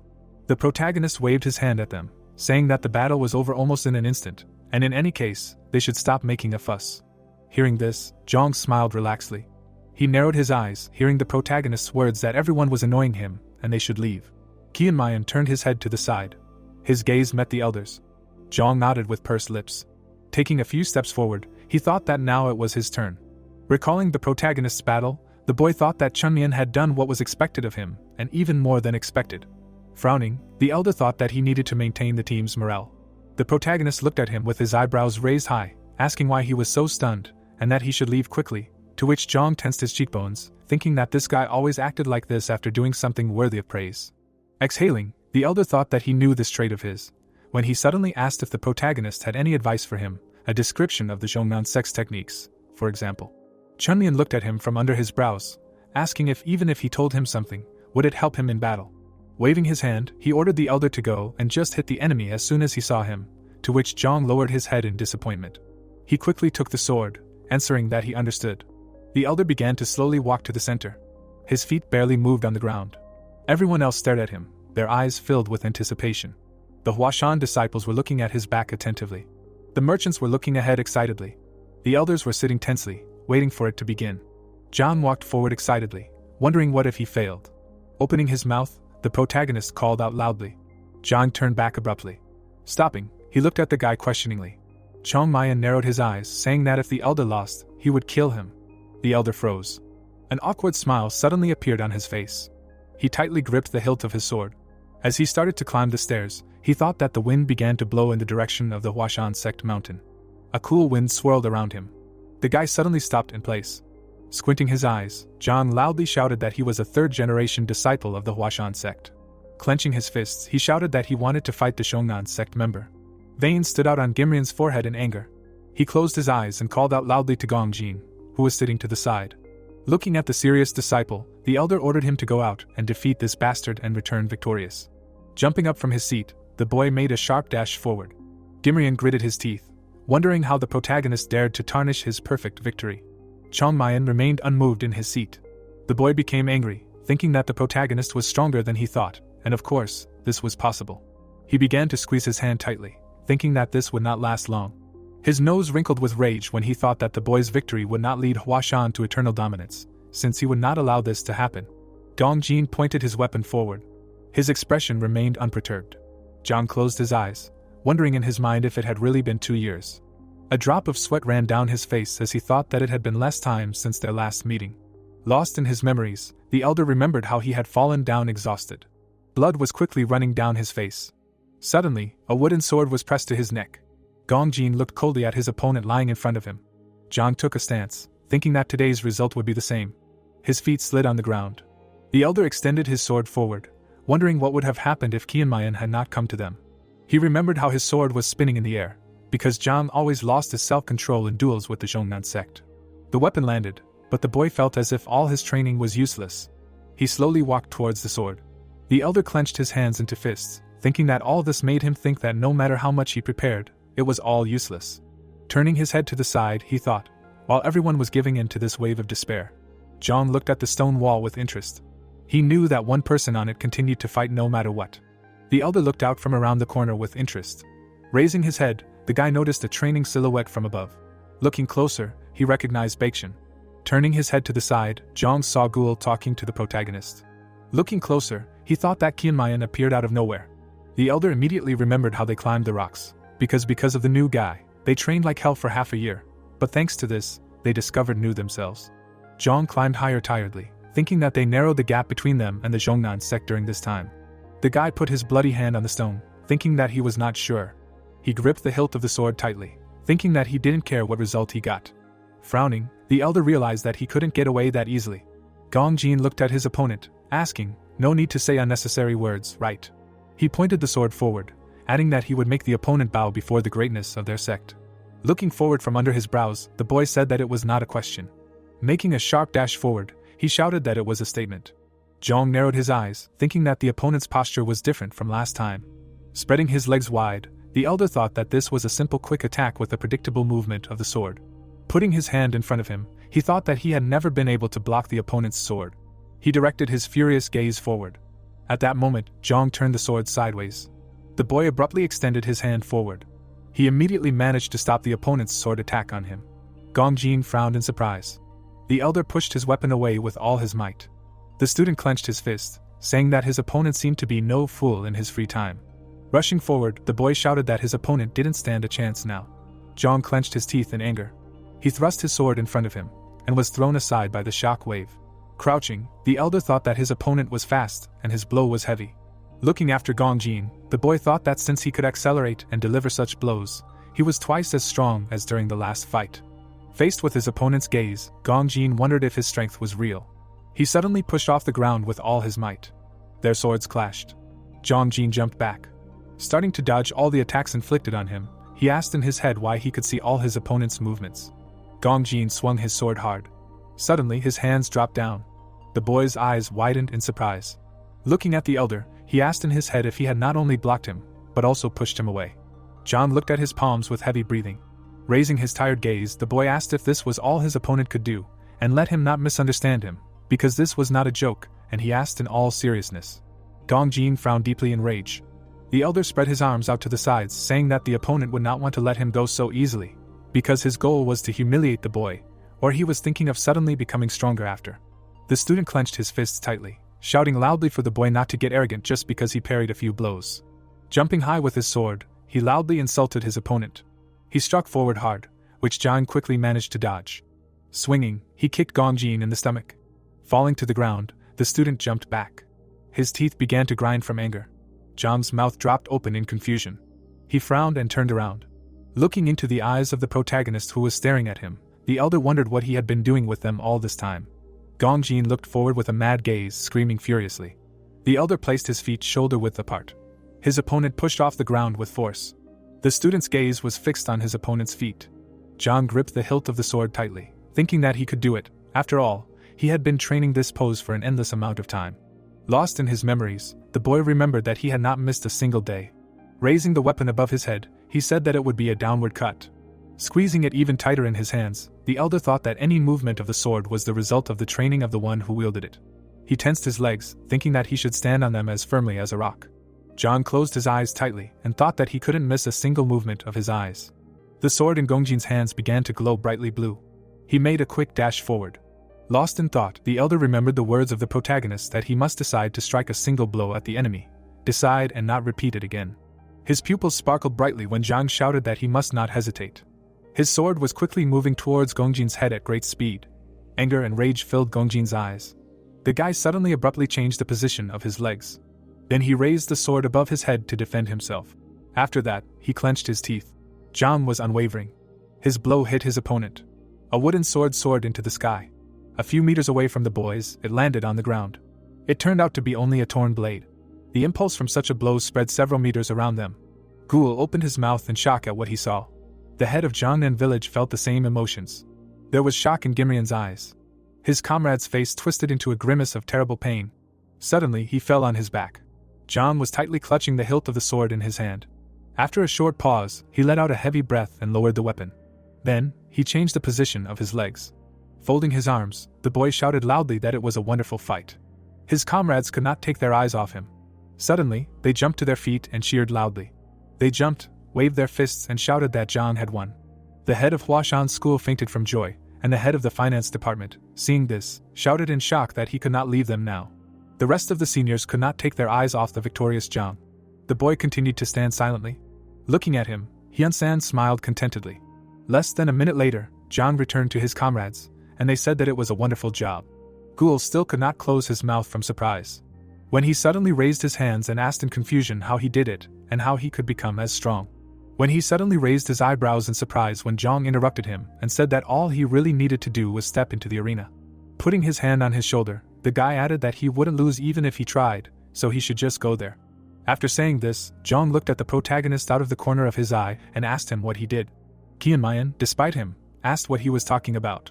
Smiling widely, the guy asked what he did to them, to which he grinned and replied, "Nothing like that." Looking at his comrade, the protagonist added, "He just made them into those who were obliged to win, because the members of Zhongnan are strong, extremely strong for their age. But if you think about it from the other side, they are weak." Zhang sat down next to him and asked, "They are strong and weak at the same time, how can you even understand this?" Continuing to look at the arena, the boy did not answer that they had learned a lot for their age. Without taking his eyes off the teacher, Zhang asked if it was bad to know a lot. A huge tower rose into the sky, and the protagonist answered that learning martial arts was like building a tower. Its maximum height depends on the quality of the foundation, but they began building the second and third floors before they finished the first. Imagining a collapsing tower, he added that they did not strengthen the tower and continued to build, which made it unreliable. Imagining the tower collapsing, the boy asked what he thought would happen if two towers collided, of which only one had a strong first floor, to which Zhang answered that the weak tower would collapse.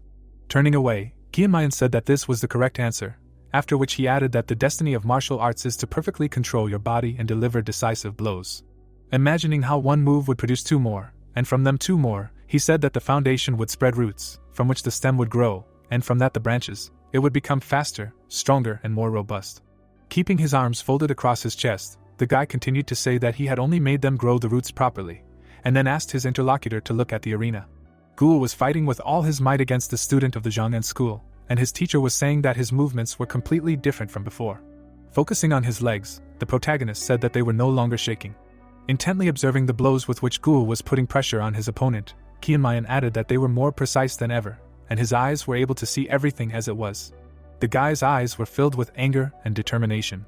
He was tightly gripping the sword in his hand, when suddenly he delivered the final blow to his opponent, and the protagonist said that the most important thing was that he was able to put all his strength into this blow.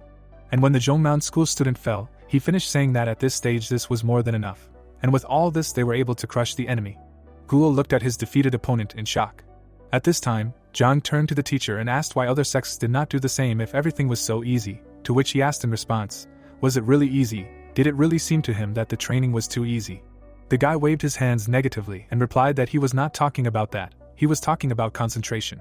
Turning to the student, Changmian asked if they could cope if he made them spend half a day studying and the other half meditating and thinking, taught them to respect their elders, not to deceive the weak and not to be greedy, respect authority and be an example for the younger ones.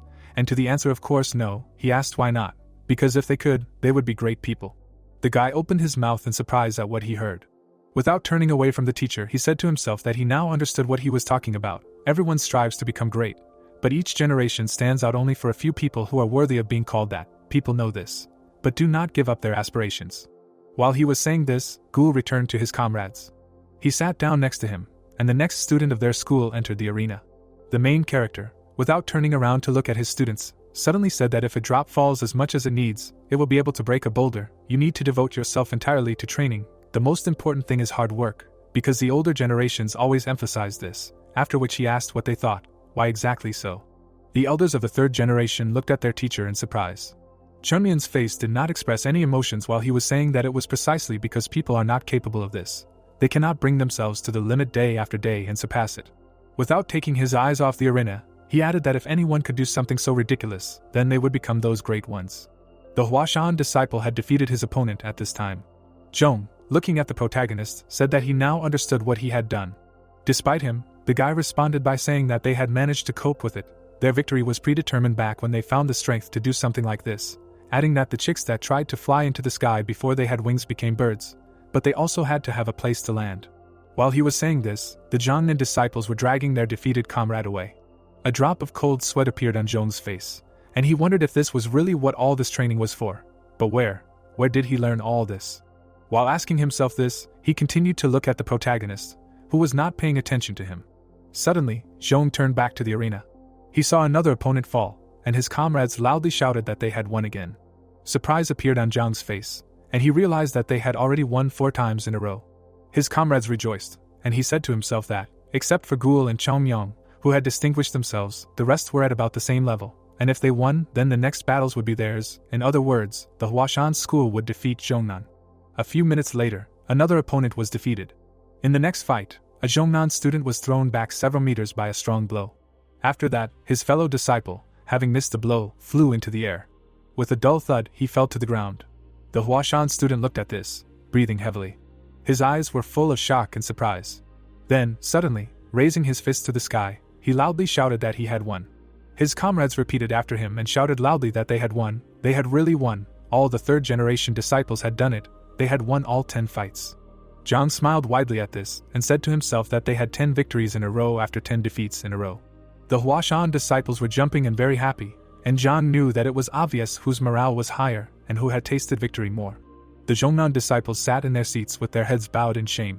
Zhang turned to his teacher and shouted that they had won, and it was all thanks to him.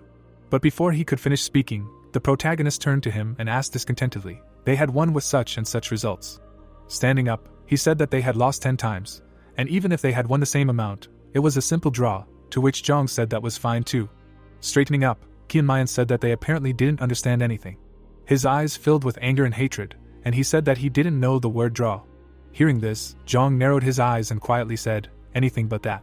The protagonist reached out for the wooden sword and said that if something like that happened to him, he wouldn't dare to raise his head again. Taking the weapon, he said to himself that if a draw was enough for him, he wouldn't do anything. Drawing an image of Songbik in his mind, Qianmayan added that they hadn't yet paid for stealing the plum blossom techniques. He then imagined Siohan and Gimrian and wondered if they really wanted him to let them go so easily. After introducing the elder of the Zhongnan school, the protagonist finished speaking, dismissing those who dared to enter the Huashan domain, those who mocked the head of the sect. The guy's eyes lit up, and he firmly said, no way, and then turned to the elders. Zhang frowned tensely. Chongyan looked towards the arena and said that they should not miss a second of what he was about to do. Hearing this, the guy opened his eyes in surprise. After these words, the protagonist walked towards the arena. All his comrades watched him, as if bound by his phrase. The guy hurriedly walked forward. He loudly stomped his feet, stepping onto the stairs. His back, which had been seen many times, this time seemed to represent the future of the Huashan sect. His former greatness could be felt in the protagonist. Lush clouds floated across the blue sky. The headmaster of Huashan school came to his senses and quietly said that he could not believe that this day had come. Closing his teary eyes, he said to himself that this was bound to happen eventually, but he thought he would not live to see it. Han-san held his shoulders and laughed as he said that they had done well, to which he replied that it was very good and that he was filled with pride. He exhaled heavily and said to himself that he could not even find the words, he could only say yes over and over again, and in his next life he would look into the eyes of his ancestors with his head held high. Suddenly, his eyes showed surprise at what he saw. Seeing the protagonist enter the arena, the old man asked what the young man was doing. At this time, the headmaster of Zhongnan school was tightly clutching the armrest in his hand and shouting at his students that they were pathetic idiots. The boys didn't dare raise their heads as the old man shouted, asking if they really thought they would all come back after such a humiliating defeat. His face twisted into a grimace of rage as he continued shouting that they were all just useless fools who had ruined his school's reputation, and how dare they lose to Huashan in front of so many people. Gimrian lowered his head and quietly said that they had suffered 10 losses in a row. He clenched his fist until it shook and repeated that they had a draw with Huashan. His eyes were filled with anger and hatred as he said that Zhongnan's great victory had fallen into a pit of shit, and then asked how dare they even do that. Suddenly, the protagonist raised his hand and asked if he could say something. The headmaster of Zhongnan suddenly turned to look at him. Gimrian raised his head in displeasure. Standing in the middle of the arena, Qianmayan said that he wanted to speak, and then turned to Mr. Huang. The old man raised his eyebrows in surprise and asked the boy what was going on. Turning his head to look at the merchant, the boy said that he thought he would be able to make a decision after he saw everything. He then pointed his index finger at the arena and asked who had won this conference. Upon hearing this, Mr. Huang's eyes grew surprised, and he asked himself what it meant, who had won. The protagonist did not take his eyes off the old man, who suddenly realized that he had no intention of declaring a draw. He chuckled and added that now that he had asked so openly, they should answer, and then asked his comrades what they thought, because, as he had said, they should decide who had won. The judges looked at the merchant in surprise and quietly answered, okay. One of them turned to his comrades and said that if they had to choose one, they should probably choose the warrior from Zhongnan. After all, he was older and more experienced. Suddenly, the old man raised his hands and said that it didn't matter at all, because they had to look to the future, and according to the perspective of both sides, the victory should belong to the disciples from Huashan. The fat man, hearing this, raised his hands and said discontentedly that this was all nonsense, then asked if the third-generation Zhongnan disciples were younger than the disciples from Huashan, adding that if he was going to talk about it, he should take into account all the nuances, and Mr. Huang watched them from the side. After a short pause, he turned to the protagonist and said that it was difficult for them to make a verdict. Chong Mayan did not leave the center of the arena and replied that he understood this, then asked if it was true that if it turned out to be a draw, everyone would feel that he was not finished. Turning away abruptly, he firmly said that he had a proposal, that if they had one last battle that would decide everything once and for all, since Zhongnan had won 10 battles and Huashan had won the same amount, so it was winners versus winners. It was simple, it would allow them to sum it up. Gimrian gritted his teeth in anger. The Huashan high school students looked at the student in surprise. Gul and Zhong opened their mouths in shock and said that they were all from the second generation, while they were only from the third. Mr. Huang did not take his eyes off the protagonist, who suddenly said that he had conditions. A one-on-one battle was boring, so he wanted to arrange something more interesting.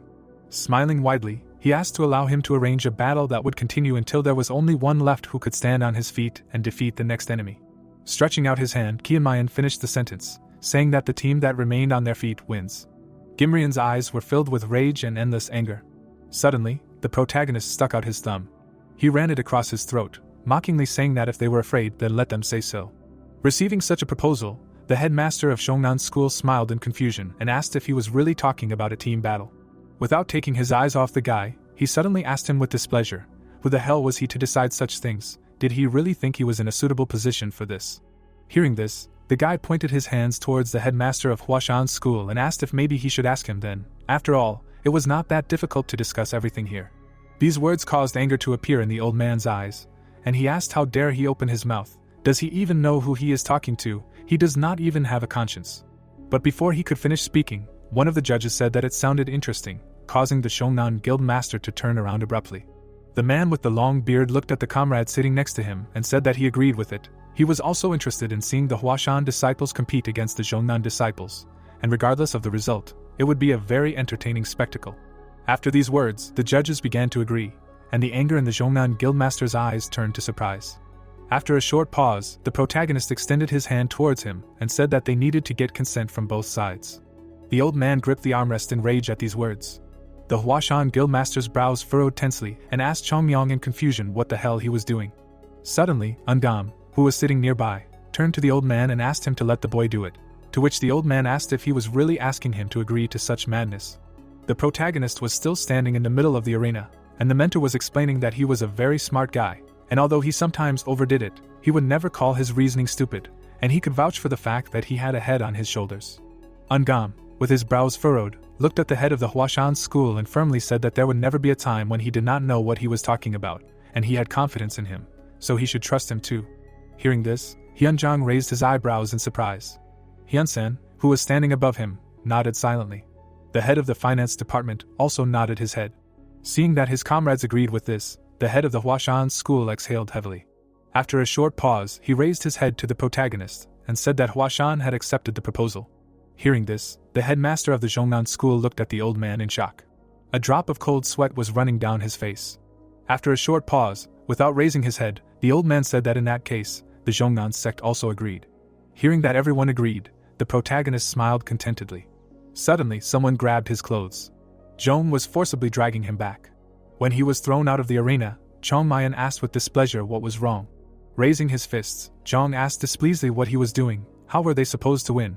After all, they were all second-generation disciples, and Gimrian was also with them, the most talented swordsman in the province, after which he asked if he understood that they couldn't handle this. After all, they weren't that strong. Hearing this, the protagonist wrinkled his face and asked displeasingly if they would really lose to them. Was he really saying this seriously now? After hearing this, Zhong raised his hand behind his head and said that his decisions were thoughtless as always. Squinting, Qianmayan suddenly told him not to even dream of winning.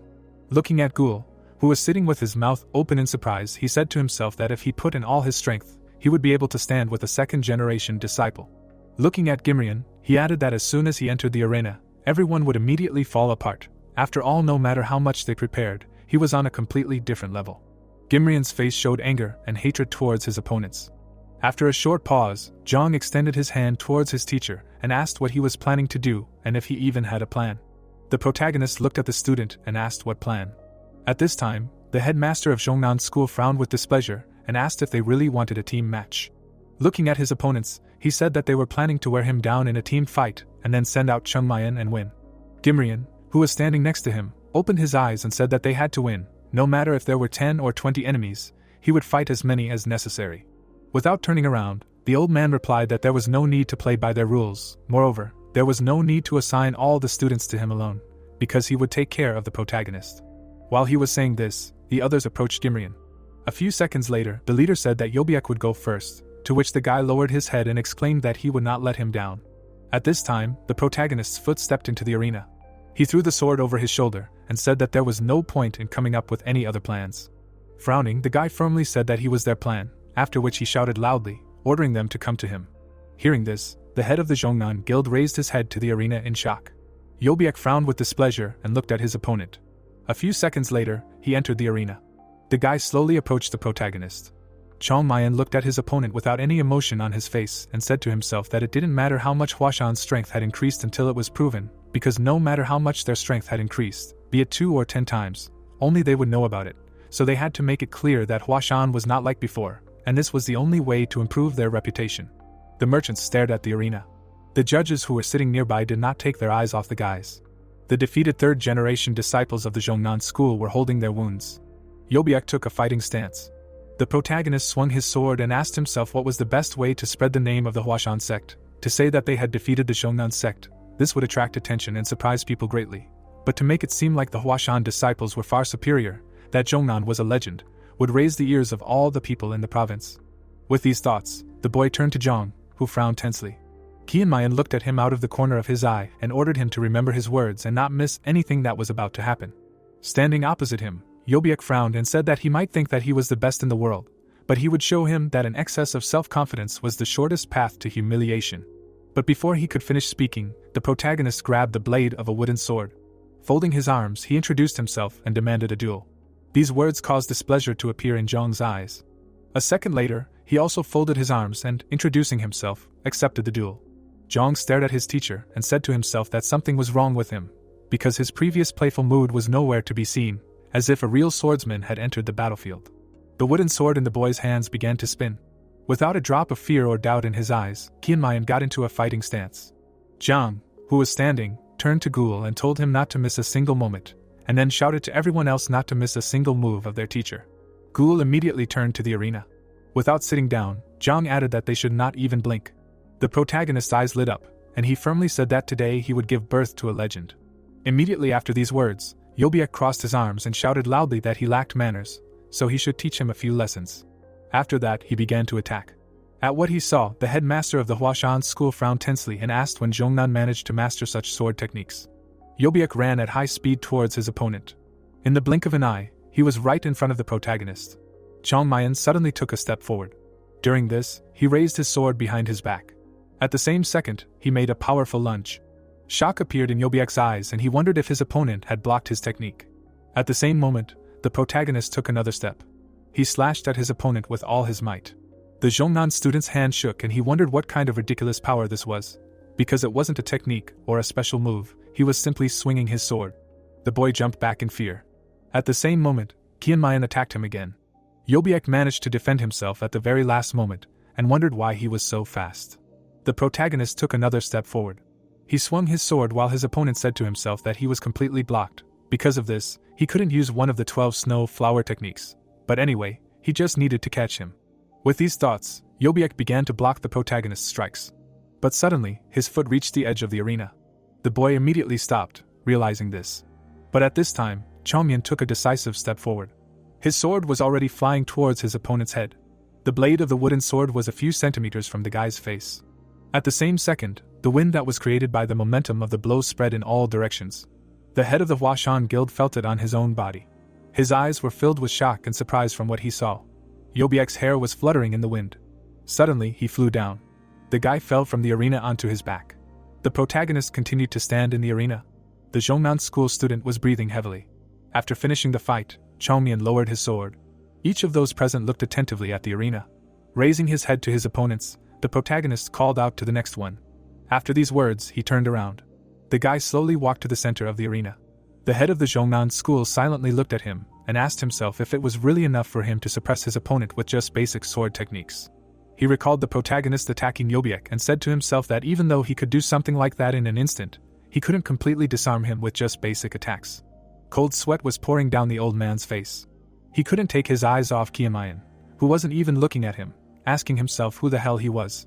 His mouth was open in surprise, and he added that his whole being was screaming that they needed to stop him immediately, because if he continued to grow so madly, their school would end up in his shadow. When suddenly, the protagonist looked at him with blazing eyes. But suddenly, the headmaster of the Zhongnan school remembered the protagonist in the past and said to himself that it was exactly the same with the plum blossom sword in the past. Leaving his memories, he called out to Sohan, who raised his eyebrows in surprise. Frowning tensely, the old man said that he would go next. His eyes filled with anger, and he ordered the boy not to let the protagonist win easily, adding that he should stall for time and wear him out as much as possible. Siohan nodded silently. Less than a minute later, he entered the arena and said to himself that he should not be overconfident. Kianmayan stood in the center with his head down. Extending his sword towards the boy, Siohan said to himself that he should not underestimate his opponent. Closing his eyes, he added that he should not be overconfident. Opening them, the boy finished saying that if he did not weaken his defense like Yobiek, he would never lose. But unexpectedly, he felt as if a huge protagonist was standing in front of him, his eyes shining brightly. Terror appeared in Siohan's eyes, and he asked himself with a trembling voice what kind of crazy pressure this was. And while he was asking himself about this, Kianmayan jumped up. In an instant, he was in front of his opponent, raising his sword behind his head. At the very last moment, Sohan managed to raise his sword, blocking the attack. From such a blow, he had to fall on one knee. Without lowering the sword, the guy asked in a shaking voice, "What the hell?" At this time, the main character took a step forward. From what he saw, shock appeared in Sohan's eyes. But before he could do anything, Chongmyan dealt him the decisive blow. Blood spurted from the boy's mouth and nose. Immediately after that, he fell to the ground. The protagonist lowered his weapon. Raising his head to look at the remaining opponents, he ordered the next one to come out. His comrades jumped up from their seats at what they saw. Zhang, frowning tensely, said in shock that in one move he had defeated a second-generation disciple. Sohan lay on the arena, unable to get up.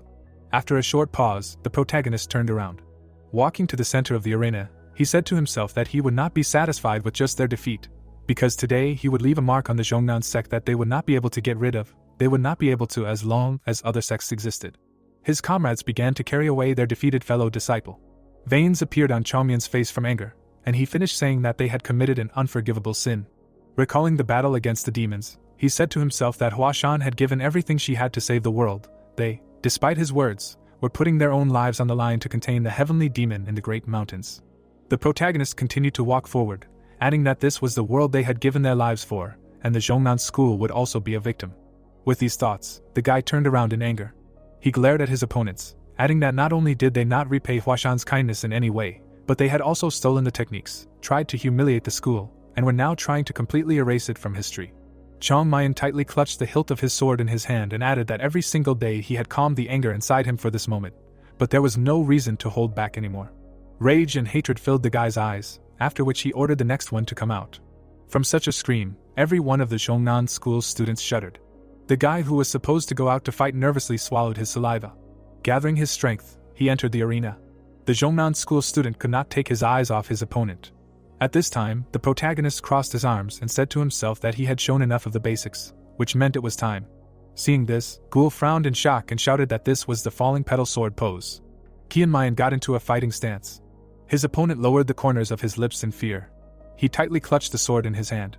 But unexpectedly for him, the protagonist was already behind him. The guy looked behind himself in confusion. Then suddenly a blow hit him. The kimono on his left shoulder was torn. Kianmayan looked at him out of the corner of his eye. Enraged, the guy rushed to attack with a loud cry. The protagonist immediately turned around. Without thinking twice, he repeated the same technique. This time, the blow landed on the opponent's right shoulder. A second later, the Zhongnan disciple fell to his knees. Chongmyan immediately attacked him. His wooden sword stopped at the opponent's throat. After a short pause, he struck the air. His opponent fell on his back. Each of the Huashan disciples looked at their teacher and said to themselves that this was incredible, because his level of mastery of the falling petal sword was dramatically higher than theirs. Zhong could not close his mouth in surprise, saying to himself that he would never have thought that the falling petal sword would be able to suppress the Zhongnan sword technique, adding that he could not believe that their friend was so strong, as if he was talking to them with his techniques, saying that Huashan was not inferior to Zhongnan one iota. The protagonist stood next to the defeated opponent. Ghoul's eyes were full of shock and incomprehension, with which he told his comrade that their teacher's falling petal sword. But before he could finish speaking, Zhang frowned and ordered him not to take his eyes off him, because this was a real Huashan technique. A drop of cold sweat ran down his face as he added that this was a technique that they would learn and pass on to future generations, and then asked the teacher to show them what the Huashan technique really was and how incredible it was. Chong Myung stood firm on his feet under the bright sunlight. During the next fight, the Zhongnan disciple lost his balance. He fell unconscious onto the arena. The protagonist looked at his opponents and ordered the next one to go. The defeated opponent lay on the ground, and Chong Myung said to himself that this was the sixth one. He had defeated 6 second-generation disciples. Those who were supposed to go next looked at the protagonist with fear in their eyes and said to themselves that at this rate he would defeat them all. But was he really a third-generation disciple? Chong Myung looked at the Zhongnan students in silence. The boys spread their arms and said that someone had to accept the fight. Suddenly, Gimrian, without raising his head, said that they were all pathetic, and then asked how the students of the great Zhongnan sect could be afraid of someone who was 10 years younger than them. Leaning on the armrest, he firmly said that it seemed like they had not felt shame for a long time. Rising to his feet, the elder said that he would go now. His comrades looked at him while he said that he could no longer look at this arrogant bastard, and that they should stay here while he restored the honor of the Zhongnan sect. With eyes full of anger, he looked at his comrades and added, of course, if, after them, there was still something to restore. Entering the arena, he ordered a wooden sword to be brought to him. His foot stepped into the arena. Suddenly, the headmaster opened his mouth and ordered him to stop, then said that it was Manhwa's turn. The boy looked at the old man with fear and asked if he really wanted him. The headmaster of Zhongnan School looked at the arena with anger and ordered him to go out and take away his opponent's strength. The boy jumped to his feet and said that he would try. After saying these words, he overtook his elder. Gimrian stood rooted to the spot, and the old man ordered him to follow him. The boy followed the headmaster. Walking in front, the old man asked if they could defeat him. The elder lowered his head thoughtfully. At this time, Manhwa stood in front of his opponent. The headmaster of Zhongnan School lowered his head and said that he probably thought about it too, and he did the right thing, because he was a real monster, and yet he was still too young now. But if they did not stop him, then one day he would become one and darken the bright future of their school. Then asked if the elder understood what he wanted to say. Gimrian frowned tensely and said to himself that he agreed that this boy was too strong for his age, but not so strong that he would make the elder worry, and then asked himself if it was possible that Chong Myung would stand in the way of the Zhongnan sect. The protagonist looked at his opponent without a trace of doubt or pity. Veins appeared on the elder's face from anger, and he wondered if the elder really thought that he was not a match for this brat. Suddenly, the old man looked at the boy out of the corner of his eye and said that he was talented, and then asked if he knew how many of his peers in Jianghu were equally gifted, about 10 or more, but had he thought that he could become the best warrior in the world? Gimrian closed his eyes. The headmaster of Zhongnan School held his hands behind his back and said that talent alone would not allow him to reach such a level, so he must become a monster. This is a different rank, because monsters do not know common sense, they violate the laws of nature, and gifted warriors feel like nothing compared to them. Only monsters can become the best of the best, this is their essence. These words made Gimrian shake. At this time, Manhwa fell to the floor. The protagonist stood over the defeated enemy. Gimrian tightly clenched his hand into a fist. The old man continued to say that although he was a monster, he was still young, and a dog's bite could kill even a tiger cub. These words appeared in the guy's eyes in surprise. Raising his head, he asked what he was trying to say. Then the old man looked at the student with burning eyes and ordered to kill the protagonist. Turning to the boy, he explained that they had to get rid of him before he reached his full potential, and while they still had the opportunity, the bite could still hurt him, despite the fact that he was a monster. Spreading his arms out to the sides, the headmaster of the Zhongnan School continued to say that this was precisely why they had to finish him off here and now. Take this chance and do it, and if Gimrian couldn't kill him, then at least let him cripple or cut off his arm. The boy looked at the old man with horror in his eyes, realizing that he had gone crazy, and then asked him to act wisely. Cold sweat poured down the headmaster's face, and he asked what wisely meant. Did he really want to live in the shadow of this brat for the rest of his days? As soon as the boy heard this, understanding appeared in his eyes. The old man added that it was up to him to decide, causing the boy to furrow his brows in anger. He clenched his fist tightly, and the leader said that he would take responsibility for the consequences, so he just had to make a mistake, because mistakes happen in sparring.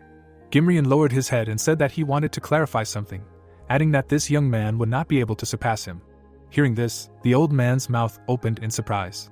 Raising his head, the elder firmly said that if his mere existence threatened the prosperity of the Zhongnan sect, he would stop it at any cost. After saying this, a mad smile appeared on the face of the head of the Zhongnan school. With eyes that hid anger, he said that this was the right approach. At this time, the wind from the protagonist's powerful blows went beyond the venue. His eighth opponent was unconscious on the floor. Chong Mayan looked at the Zhongnan school emotionlessly and said to himself that he wanted to win 10 sparring matches in a row, but it seemed that it would not be that easy, because he could deal with these weaklings in no time. The disciples of the Zhongnan school trembled in fear, seeing what was happening to their comrades. With a heavy sigh, the protagonist turned away and added that in the end he would have to try harder, because no matter how offensive it was, perhaps he should stop at 9 victories. Suddenly, the next disciple entered the arena.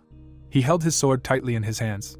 Stopping a few steps away from his opponent, he said that he knew he was not strong enough to face him, but he could not just stand aside and watch his comrades being humiliated. Seeing him, Qianmayan smiled contentedly and said to himself that his words were worthy of respect, and however, this was expected. Sungbik stood opposite him. After a short pause, the guy folded his hands. Extending them, he introduced himself and challenged the main character to a fight. Qianmayan, folding his hands, extended them and accepted the challenge. He did not take his eyes off his opponent, saying to himself that this was very strange, but he was the only person from the Zhongnan sect whom he did not despise, and in this case, he could show him something, the level that he had yet to reach. Sungbik looked at his opponent without a drop of fear or doubt in his eyes. Less than a minute later, they moved a few meters away from each other. The Zhongnan disciple exhaled heavily. Then he changed the position of his legs. As a result, the guy got into a fighting stance.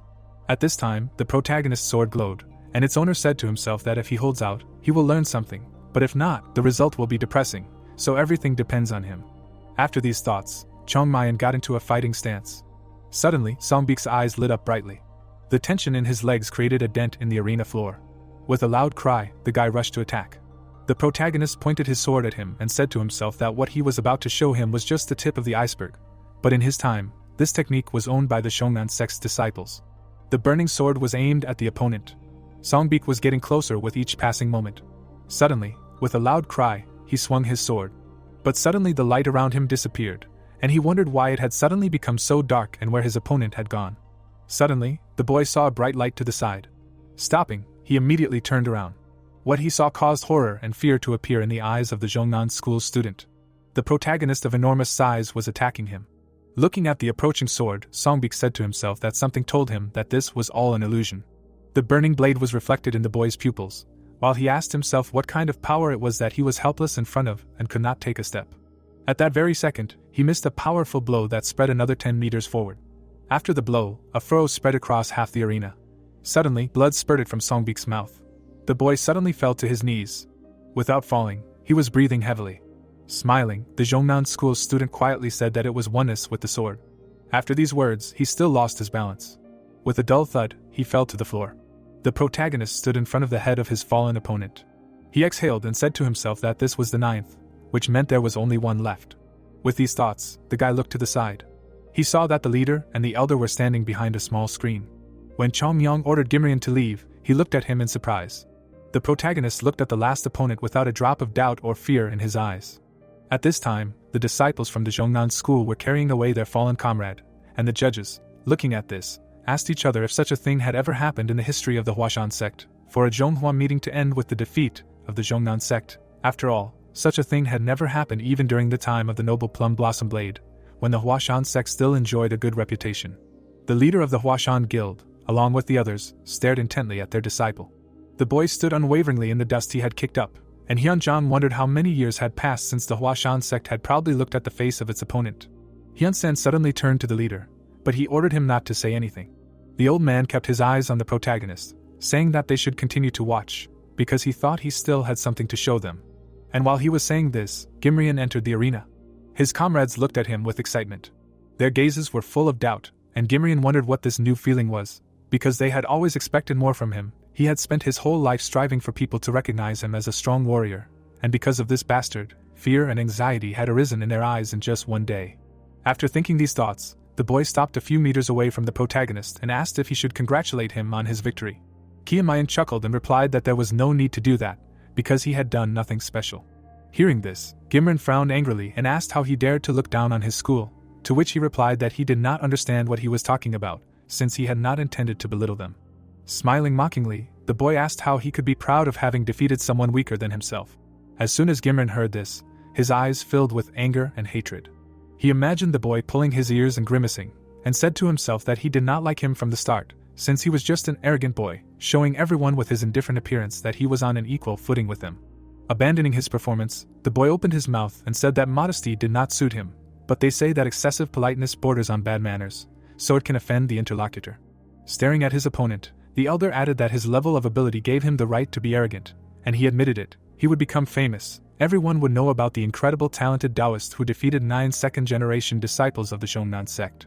His eyes were filled with more and more anger with each passing second, while he said that he was unlucky to be born in the same era as him, which meant that he would always be behind and would never be able to match him in strength. But if he had entered their school instead of the Huashan school directly, then perhaps he could have surpassed him. But it seemed that it was not meant to be. Hearing this, the protagonist raised his eyebrows and said that he was too confident in himself.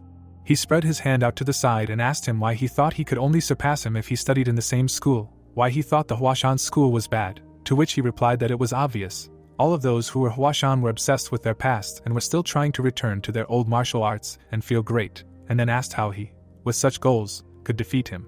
He clenched his fist until he shook and added that the Zhongnan school thought differently. They did not hold on to the past. Gimrian smiled through his anger and added that they were improving their martial techniques, inventing a new system and looking to a bright future, and that was why the Huashan sect would never be able to catch up with all of those who were Zhongnan. After these words, Chongmyong, with contempt in his eyes, continued to look at his opponent, said to himself that he believed in his sect, supported it, showing his abilities and authority. He admired him so much that he would not mind if the elder took a few lessons from him, if only the future he was talking about was not built on the stolen martial techniques of the Huashan sect. Thinking about this, he slightly lowered his head. After a short pause, his eyes filled with anger, and the guy finished that he thought a lot about the future of the Zhongnan school, about how he would deal with these vile bastards who betrayed them instead of repaying their kindness. After drawing an image of his 9th opponent in his mind, he added that he had planted a seed in the Zhongnan sect not long ago, and of course he was not sure if it would grow, but he had done his best, and then said that since they wanted to steal the Huashan sect's sword techniques, then they should do a better job. After thinking these thoughts, the protagonist gripped the hilt of his sword until it shook. He stood confidently in front of his opponent, firmly saying in his mind that he would show them the true power of the techniques they had stolen, and now he would fight not as Chongmyong, the 3rd-generation disciple of the Huashan sect, but as Chongmyong, the noble plum blossom blade. As he said this, a silhouette appeared behind him. It was him, but from the past. Suddenly, surprise appeared in Gimrian's eyes when his rival said that he would give him a gift that would be useful in the future. Frowning, the protagonist firmly said that he would not forget him for the rest of his days. Each of the Huashan students looked at their teacher. Suddenly, Zhang turned around in surprise, hearing a familiar voice. Holding his bleeding wound, Baekshun was walking towards them, saying that he had to see this. The 2nd-generation guys immediately ran up to him and asked how he was feeling. Suddenly, the eldest fell to his knees, saying to himself that he had to see this. He was breathing heavily, adding that as soon as he woke up, he learned that the protagonist had won 9 victories in a row, and after such news, he could not allow himself, as a 2nd-generation student, to lie down any longer. Raising his head to the arena, the guy added that he could barely stand on his feet, but he could not help but support Kiamayan personally. Cold sweat was pouring down his face, and he was saying to himself that the protagonist must win. The guy stood in the arena with his head down. A few seconds later, he got into a fighting stance. Seeing this, Gimrian did the same. They silently looked at each other. After a short pause, both of their legs tensed up. At that moment, both of them jumped up. From what he saw, Baekshun's eyes were shocked, and he shouted that they had disappeared. And as soon as he shouted this, the protagonists and Gimrian's swords collided. After such a blow, the guys jumped in different directions. Kianmayan's hair fluttered in the wind. His opponent frowned angrily. A second later, the protagonist landed in the arena. The senior of Zhongnan High School landed after him. Without thinking twice, they crossed their swords again. The guys pressed against each other. The wood creaked from such tension. Suddenly, the opponent's swords flew in different directions. Not intending to give in to each other, they began to attack again. The protagonist easily blocked the opponent's blows and managed to attack himself. Gimrian screamed furiously, waving his sword. His entire face expressed anger and hatred towards his opponent. The wind from such powerful blows spread tens of meters around them. Suddenly, their images disappeared. Ghoul looked at this with his mouth open in surprise and said to himself that they were moving too fast and they did not have time to follow them. His eyes were full of shock and surprise, with which he asked himself what was even happening here, adding that it was really hard to believe. Kianmayan and Gimrian fought in the air above the arena. Their wooden swords crossed again. The senior of Zhongnan School pressed the opponent's sword and used the technique of 12 snowflakes. From what he heard, surprise appeared in the eyes of the protagonist. Suddenly, he saw a small snowflake in front of him. At that moment, his opponent used the infinity snowflake technique. Kianmayan fell to the ground. He put his hand on his knee and said to himself that it seemed like his opponent had combined a technique of breathtaking beauty and a hidden fatal blow. The guy stood up, and there were cuts on his kimono. Fixing his gaze on his opponent, the protagonist said to himself that there was a difference, of course, but they did a good job of attributing the 24 Plum Blossom sword style to themselves, and he was better at this technique than Sunbeak. While he was thinking about this, Gimrian crossed his arms. He used this technique again, and Kianmayan, looking at it, said to himself that this was a fantastic technique, truly mesmerizing, adding that he was amazed by the precision of his movements and the enormous strength he put into this strike. While he was thinking about this, the senior of Shongnan High School jumped up. The protagonist continued to stand in place. There was not a drop of fear or doubt in his eyes. Each of Gimrian's strikes was reflected in his pupils. The bright light from the boy's strikes while using the infinity snowflake blocked his entire view. The kimono on Kianmayan's left arm was torn. A second later, a cut appeared on his legs. Suddenly, a scratch appeared on his cheek, from which blood spurted. Without thinking twice, the protagonist jumped out of the epicenter of the strike. Straightening up, he wiped the blood from his cheek. In the air, Gimrian suddenly shouted that he would not be able to defeat him if he constantly ran away. Landing on the arena, he asked if he was right about the Huashan Sect's sword techniques being known for resembling snowflakes. The boy frowned angrily, adding that this was already a thing of the past, and what belonged to his sect was now the sword techniques of the Zhongnan Sect, and the techniques of the Huashan Sect would be forgotten, and their descendants would only remember the 12 snowflake technique. Spreading his hand to the side, the senior of the Zhongnan school continued to say that the ancestors of the Zhongnan Sect created this technique to show the whole world that no matter how it was used, the Zhongnan Sect would always be one step ahead of the Huashan Sect. But he thought that it didn't matter, because there was no need to prove its superiority to a sect that was on the verge of disintegration. The protagonist silently lowered his hand. Suddenly, Gimrian extended a sword towards him. He smiled mockingly and added that it was worth confirming that this sword technique would be the end of the Huashan Sect, and then told his opponent to attack, because he was ready to deprive his school of its last hope. Suddenly, the protagonist chuckled and asked, "Really, using this worthless technique?" Hearing this, surprise appeared in Gimrian's eyes. In an instant, surprise turned to rage, and he shouted, asking, "Worthless, how dare he speak like that about his technique?" Then Chongmyun waved his hand and told him not to misunderstand him, because he was not laughing at him, but at his sect. Stretching out his hand, he added that it seemed like she was the one who had a bad influence on him. The Zhongnan senior's entire face expressed rage and contempt, with which he shouted that he definitely would. Before he could finish speaking, the protagonist interrupted him, causing a certain surprise to appear in his eyes. Chongmyun looked at his opponent without a drop of fear or doubt in his eyes and asked what his technique was. Without lowering his sword, the guy asked what he meant. Hearing this, the protagonist slowly opened his mouth and said that everything was clear to him now. The guys did a good job stealing the Huashan Sect's technique and giving it the name of the 12 snowflakes. Hearing this, Gimrian slightly lowered his hand. Raising his eyebrows, Chongmyun continued to say that this was not enough, because the Huashan Sect's sword technique was faster, clearer, and more beautiful. Angry again, the Zhongnan Sect senior opened his mouth and ordered him to watch his words. He simply realized that there was no point in continuing this conversation anymore. His legs were suddenly enveloped in powerful magical energy. The guy tightly clenched his fist and added that he had wasted too much time. Veins were visible on his neck and face. His eyes were shining. He raised his weapon and firmly said that today he would fall under its blade. A powerful aura emanated from Gimrian. He suddenly slowly raised his hand. Suddenly, the boy launched a powerful attack through the air. Snowflakes slowly fell onto the arena, and suddenly several cuts appeared on the floor. The Zhongnan High School senior knitted his brows in anger and said that the blade-sharp snowflake technique would swallow him up along with the sunlight, and therefore he had nowhere to run. The image of his hand holding the sword began to flicker. A second later, Gimrian began to swing his sword from side to side. Each of his strikes sent snowflakes flying out of himself, and they flew in all directions in large numbers. Unexpectedly for everyone, the Zhongnan High School senior used the technique of snowflakes swallowing the sky. A huge snow tornado rose into the sky. The senior of Huashan High School looked at this with his mouth open in shock and said to himself that this was beyond his expectations, adding that there was no way he could surpass his level. John looked at this in fear and shouted his teacher's name. All the students of Huashan High School could not take their eyes off the arena. Isolde tensely knitted her eyebrows and said to herself that this looked like the plum blossom sword technique, but it was different from the protagonist's technique. Chongmyun stood unwaveringly in the arena, saying to himself that he had never experienced anything like this before.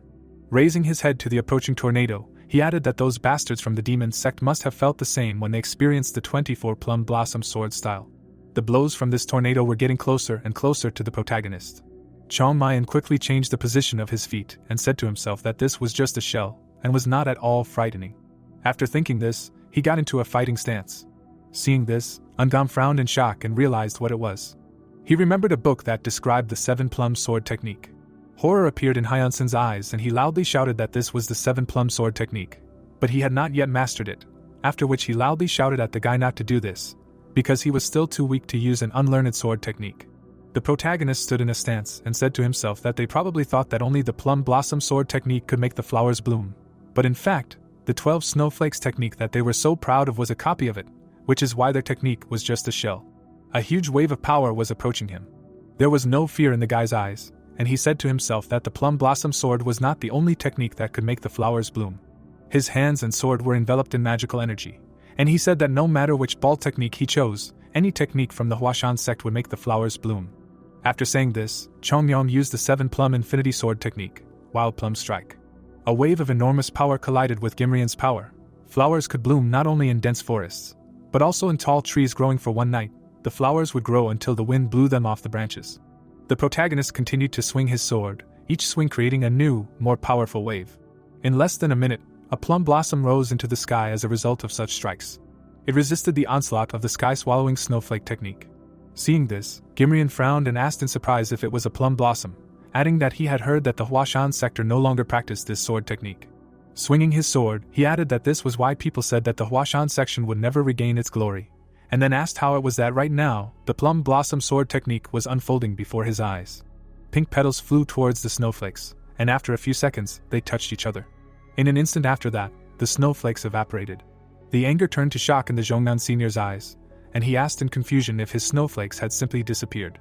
Then the protagonist raised his hand behind his back and replied that they were just an illusion. After answering, he slapped his hand into the air, creating another wave. Seeing this, the boy prepared to defend himself. Chongmayan used the 7-plum infinity sword technique, a plum blossom barrier that flew a meter away from his opponent. A huge plum blossom appeared on the surface of the arena, and the sky-swallowing snowflakes technique was completely dispelled. The remaining snowflakes disappeared, and Gimrian asked his opponent how he managed to do this, because this was the best use of the 12 and snowflakes technique in their full, excellent performance. Clutching the sword in his hands, he added that this simply could not be, because the 12 snowflakes technique is several times stronger than the plum blossom sword technique, which is just an echo of the past. The eyes of the Zhongnan Senior School were filled with anger and fury as he continued to shout that this technique conveyed the essence of the Zhongnan sect. Veins stood out on his face in rage as he continued to shout, asking how this could be. Then the protagonist opened his mouth and asked him in return if he really thought that the Huashan sect's techniques simply took the shape of a plum blossom now. He looked at the falling petal and added, "Of course not." Imagining a map of all the sects, he said to himself that all the Taoist sects in the world strived for the highest form of expression of their beliefs and customs to be as close to nature as possible. Some had the sun technique, some had the 5 elements technique, but only the Huashan sector had the plum blossom technique. The crest of the Huashan school consisted of 5 plum blossom petals. There was always a plum tree growing on the school grounds, and it was this technique that distinguished it from other Taoist sects, and in the hearts and eyes of others, the Huashan sect represented strength and magnificence. However, after spending his entire life refining the Huashan sect's techniques and becoming the strongest Taoist in history, the protagonist realized something. Shrouded in powerful and magical energy, the boy looked at his opponent. In front of him was a huge flowering tree, which he looked at, saying to himself that the Huashan sect's sword techniques could not only manifest in plum blossoms, they did not just create the illusion of plum blossoms, they actually made plums bloom. Petals slowly fell onto the surface of the arena. Chongmayan closed his eyes and said to himself that it was not the plum itself, but the process of blooming. With these thoughts, he opened his eyes. It was as if a blooming flower had appeared behind him. As he imagined the forests of plum blossoms, he said to himself that the Huashan sect only used plum blossoms in their techniques because their petals covered the entire Huashan mountain, and as long as a sword technique could create new life, it didn't matter what kind of flowers were used, and it wasn't limited to just the plum blossom sword technique and the 24 plum blossom sword style. Clutching his sword tightly in his hand, the protagonist said that the 7-plum sword technique could also make plum blossoms bloom. This was the true intent of the Huashan sect's sword technique. The crest on his chest glowed brightly as he spoke, and that those who held the noble name of the Huashan sect in their hearts should remember this. But confused by the strangeness of this technique and bewitched by the precision of the sword technique, the Zhongnan sect was unable to comprehend the essence. Enveloped in magical energy, Gimrian stood in the arena, and Chunlian added that they were destined to wander forever in the quagmire of its bizarre outlines, which is what his opponent is doing now. The guy, filled with rage, gritted his teeth. His comrades looked at him in fear. The protagonist looked at his opponent without a drop of fear, adding that he would put an end to his sword technique, and this defeat would forever remain a brand on his memory.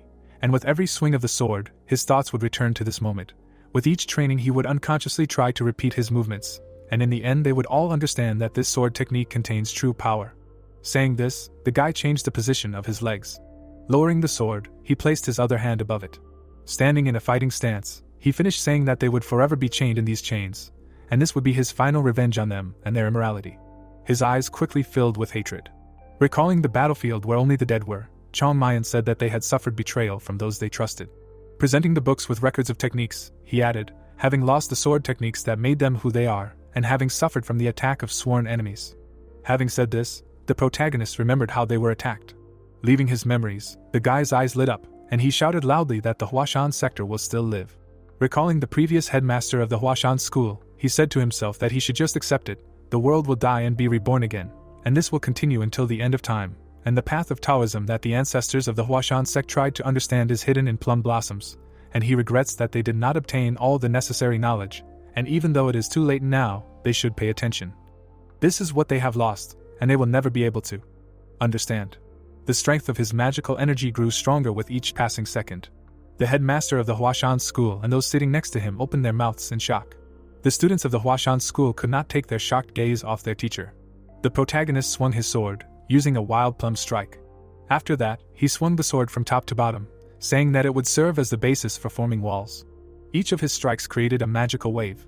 The guy continued to swing the sword, adding that the walls would crumble into dust. Raising and swirling it, the wind would turn into a real whirlwind. Each new strike became brighter than the last. The magical waves merged with each other. And as soon as the protagonist finished speaking, they created a whirlwind. The petals of the blooming plum blossoms surrounded the opponent from all sides. Gimrian looked at this in shock. Pointing his sword towards his opponent, Chongyang firmly said that this is a sword technique of the Huashan sect. After saying this, he used the 7-plum infinity sword technique, Plum Blossom Whirlwind. This attack hit the opponent perfectly. The plum blossom petals left cuts on the guy's arms. His kimono was torn into small rags. Gimrian looked at this with his mouth open. His eyes were full of shock. He saw the plum petals swirling around him and knew that this sword technique of the Huashan sect was beautiful. And when he asked himself what he did wrong and why his sword technique was not beautiful, a petal touched his forehead. The protagonist appeared behind his opponent. The glow of the petals slowly faded. Chong Mayan gently landed on the arena. The senior of Zhongnan High School continued to look at the sky. Suddenly, the ornaments on his forehead cracked. A second later, it shattered into 2 pieces. Under the blue sky, the plum petals were still swirling in the wind. The headband on Gimrian's head flew into the sky. With a loud ringing sound, it fell to the ground. At that very moment, the Zhongnan School student fell to his knees. Immediately after that, he fell to the arena. The protagonist was the only one who could still stand. The students of Huashan School looked at the defeated opponent. The protagonist stood with his back to him. He was twirling a sword in his hands. There were many furrows and cuts left on the arena from powerful techniques. Turning around, Chong Mayan said that this time Zhonghua was at the meeting. Each of his friends could not close their mouths from the shock that came over them. Suddenly, tears appeared in the eyes of the head of Huashan School. His students smiled. Smiling even wider, he firmly said the victory was won by the Huashan sect. Baekshun's eyes were full of surprise. Suddenly, he and his comrades punched the air and shouted loudly. All the other students rejoiced after their elders. Even the head of the finance department jumped to his feet and laughed loudly. Each of the protagonist's comrades jumped and joyfully shouted that they defeated the Zhongnan sect, adding that their teacher won 10 fights in a row. The smiles never left their faces as they continued to shout that this was their first victory in all the years of gatherings, and now they had finally defeated the damn Zhongnan sect. Zhang smiled contentedly, saying to himself that everyone had been depressed because they had always been on the losing side for the past 10 years. But now even the seniors who had been at odds with the third-generation disciples were incredibly happy. He looked at his joyful comrades and added that they might be at odds with each other and constantly quarrel. But now that the Huashan sect had shown its greatness, none of that mattered. This was the martial arts sect. While he was thinking about this, the jubilation did not end. Suddenly, someone grabbed Zhong by the chest. Ghoul began to shake him and shout loudly that this crazy idiot did it. He defeated Gimrian and had 10 victories in a row. At this time, the protagonist was holding his heart. Blood spurted out of his mouth, and he said to himself that he had overdone it a bit. After wiping the blood away, he added that it was only because he had put his all into the 7-plum sword technique that he was able to defeat Gimrian, but it seemed like the internal injuries would take longer to heal this time. But it doesn't matter, Chong Mayan finished, holding his hand to his mouth. Looking at his opponent's school, he added that it wasn't the end yet. As long as the Zhongnan sect stood in their way, they would clash often, but for now, this was a good result. After thinking these thoughts, the guy turned to Unam, who raised his eyebrows in surprise. After coming to his senses, he walked into the arena and said that he had completely forgotten about it. He suddenly stopped. The man looked at the fro beneath his feet. Then he looked at the protagonist, who nodded silently. Without thinking, Unam nodded back at him. After a short pause, he exhaled heavily. Raising his head proudly, he shouted with all his might that he was happy to announce that at the Zhonghua assembly this year. Pointing his hand towards the Huashan school, he finished speaking. The Huashan sect had won. Hearing about the victory, the protagonist raised his head to the sky and said to himself that a start had been made. After this day, the fate of the Huashan sect would most likely change. Looking at the clouds floating in the sky, he asked the previous headmaster if he was happy about this. But there was no answer, and the clouds continued to float further. After a short pause, Chongmyong smiled and said that he did not expect anything else from him, because he was always stingy with compliments. And as soon as he finished speaking, all his comrades rushed towards him. They surrounded the guy from all sides, shouting loudly. The headmaster and the others watched them from the side. The old man's eyes were full of kindness. He looked at the rejoicing disciples and said to himself that he had not seen them all rejoice so much together for a long time. Ungam suddenly turned to him and asked if he should hold off on celebrating and end things properly, since the Zhongnan sect must be unhappy to see them rejoicing. The Zhongnan sect's headmaster sat in his seat with his head down. He was shaking with anger when Hyunjang approached him. With difficulty, the old man raised his head and congratulated the other old man on his victory. With his hands behind his back, the Huashan sect's headmaster replied that they were lucky this time. His face was calm and peaceful, while the Zhongnan sect's headmaster said that his joy was understandable, since the Huashan sect had never had such an occasion before, so he should celebrate, since this could be the first and last time.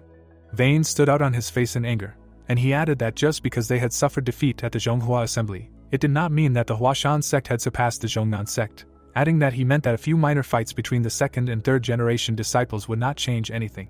Just then, the protagonist took a step towards him and asked if it was true that he was still such a rude person. The Zhongnan sect leader raised his head upon hearing this. Chong Mayan looked at Gul and asked if it was possible to behave so rudely after winning the assembly. Hearing this, the disciple pointed at himself in surprise and asked if he was really telling him, and if he really said that he was rude, adding that he was actually his senior. The protagonist, upon hearing this, silently raised his eyebrows. Just then, he suddenly kicked the disciple in the leg with all his might. Gul fell to the floor, and the protagonist said that he should show more respect to his elders. He turned away, adding that it was damn rude of him. Seeing this, the Zhongnan sect leader's face began to turn red with anger. At this time, Chong Mayan folded his arms and turned to the Huashan sect leader, saying that now that the sparring was over, he wanted to show respect to the Zhongnan sect leader, to which the latter smiled warmly, and said that he had done a good job, while simultaneously saying to himself that he was very polite. And when each of the Huashan students folded their arms, the Zhongnan sect leader gripped the armrest in anger and said to himself that this was all the fault of these idiots. His arms shook from the strain as he added that no matter how angry he was now, if he did not take action, this guy could become the main enemy and stumbling block of the Zhongnan sect. His hand was suddenly enveloped by a powerful magical energy, and he wondered if he should just do it. But before he could finish speaking or do anything, the protagonist, without raising his head, asked if he really wanted to attack him. At that moment, shock appeared in the old man's eyes, and he wondered how he knew. While he was wondering this, Kiamayan straightened up. He chuckled and said that it seemed like they would be meeting more often now, so he would try to greet him properly next time. Realizing that he had failed, the headmaster of the Zhongnan school clenched his fist tightly. He gritted his teeth in anger, and then loudly ordered everyone to go back. His disciples, clutching their wounds, looked at him with excitement. Before they could get up from their seats, the old man began to leave. The protagonist watched him go, saying to himself that it seemed like he was completely unable to control his anger. The students of Zhongnan's school rushed after the headmaster, and the boy, looking at this, said to himself that it was even funny. Suddenly, Hyunjang approached him. What Kiamayan saw made him very surprised. In the old man, he saw the previous headmaster, who at the same time said that he worked hard. Hearing this, the boy lowered his head. He imagined that there were only two of them here. Remembering how he used to stand in front of Seheng, Kiamayan expressed his gratitude. Suddenly, hearing strange sounds, Hyunsan turned around. The merchants who arrived with Mr. Huang were rushing towards them and offering to talk to the headmaster. They approached from all sides and said that they wanted to discuss a certain deal. As soon as the head of the finance department heard the word deal, he immediately stepped forward and asked if they really had any business proposals. Coins appeared in place of his eyes and he shouted loudly that if that was the case, then they should discuss it with him, the head of the finance pavilion. He raised his hand and led everyone after him, since he had plenty of time to discuss all the details. Less than a minute later, the head of the Huashan school looked at the boy and said that he had to go. Bowing, each of the students saluted the old man. Suddenly, someone approached Zhang from behind and asked him to go.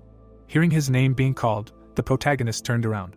Seeing that Songbik had approached him, he asked him what he was doing here. Didn't he need to catch up with his comrades, since his seniors had already left, gritting their teeth, to which he replied that they had little connection with him anymore. Songbik's wounded comrades stood to the side and looked at him. Chunlian looked at them and said to himself, to be precise, almost nothing, adding that he hates traitors more than enemies, although he most likely does not care about that. When suddenly Songbik smiled and said that he came to thank him for the lesson he gave him, because he said not to let others decide which path to take, and at first he did not understand what he wanted to say, but now he knows which path to choose. The protagonist did not move from his place, listening to the guy. He looked at him with raised eyebrows and mild surprise, and then asked if a disciple from another sect helped him with this. Receiving such a question, Songbik smiled. With kindness in his eyes, he looked at Chunmian and replied that school did not matter, because now he was looking at the teacher. A teacher could be anyone who had something to learn from. After saying these words, he suddenly looked away. Seeing Gimrian being carried away in his arms, he added that he must have experienced a lot during this fight, after which he asked the protagonist to be careful, because he really was an incredible person. Turning back to his interlocutor, Songbik said that now he would set himself the goal of defeating him. He would become stronger and more terrible. Closing his eyes, he finished that he probably did not care about it. Chunmian silently looked at his interlocutor, when he suddenly said that it would be a difficult path. Hearing this, the guy raised his eyebrows in surprise and asked what he was talking about. Without taking his eyes off the interlocutor, the protagonist answered that the path he chose would undoubtedly be difficult, after which he asked if he was sure that he wanted this. Receiving such a question, Songbik chuckled and replied that it was impossible to hide anything from him. Opening his eyes, he replied that he did not want to go this way, he just had to follow it. Receiving such an answer, Qianmayan smiled contentedly. After a short pause, the Zhongnan school student said goodbye and began to leave. The protagonist watched him go, saying to himself that perhaps this would be a lonely battle, but certainly not the easiest one, because he would have to continue studying the techniques of the Zhongnan sect, while striving to reach the level of the Huashan school. Songbik confidently returned to his comrades. Imagining that he was walking alone, Qianmayan added that the battle would be incredibly lonely and difficult, but if he achieved victory in it, he could become the hope of the Zhongnan sect. And while he was thinking about this, Zhang approached him from the side. Spreading his hand to the side, he said that the leader was looking for him, he wanted to talk to him face to face. Hearing this, the guy looked at the destroyed arena and said to himself that he would hardly miss this, which meant that the time had come. These thoughts caused a drop of cold sweat to appear on the protagonist's face. Evening came, the sky was painted in warm colors, and the protagonist asked himself, in fact, he was their ancestor, adding that this would not do. He walked along the bridge, asking, he accidentally stumbled upon a secret martial arts textbook, adding that this would not do either. He scratched the back of his head in confusion. Stopping at the entrance to Huashan school, the guy asked himself what he should say as an excuse. But unexpectedly for him, in the building of the head, his cheeks were pulled in different directions.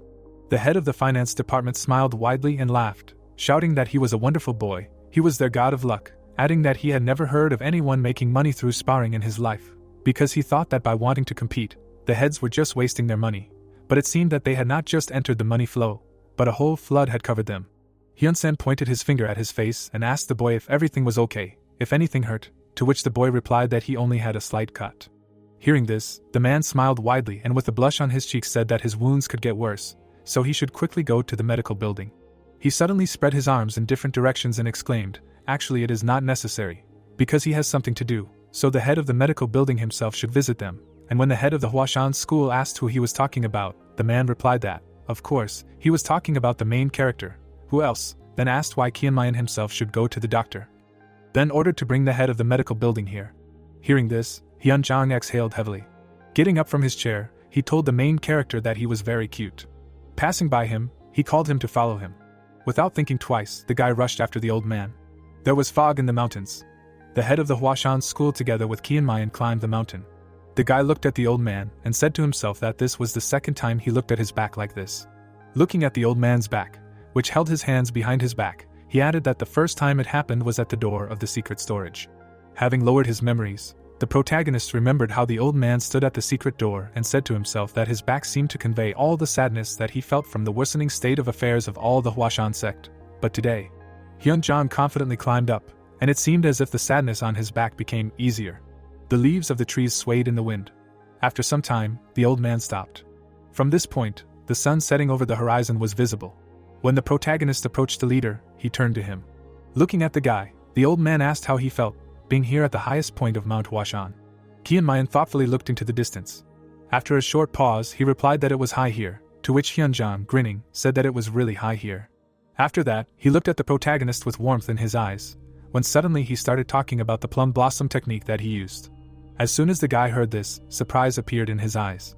Squinting, he wondered if this was it.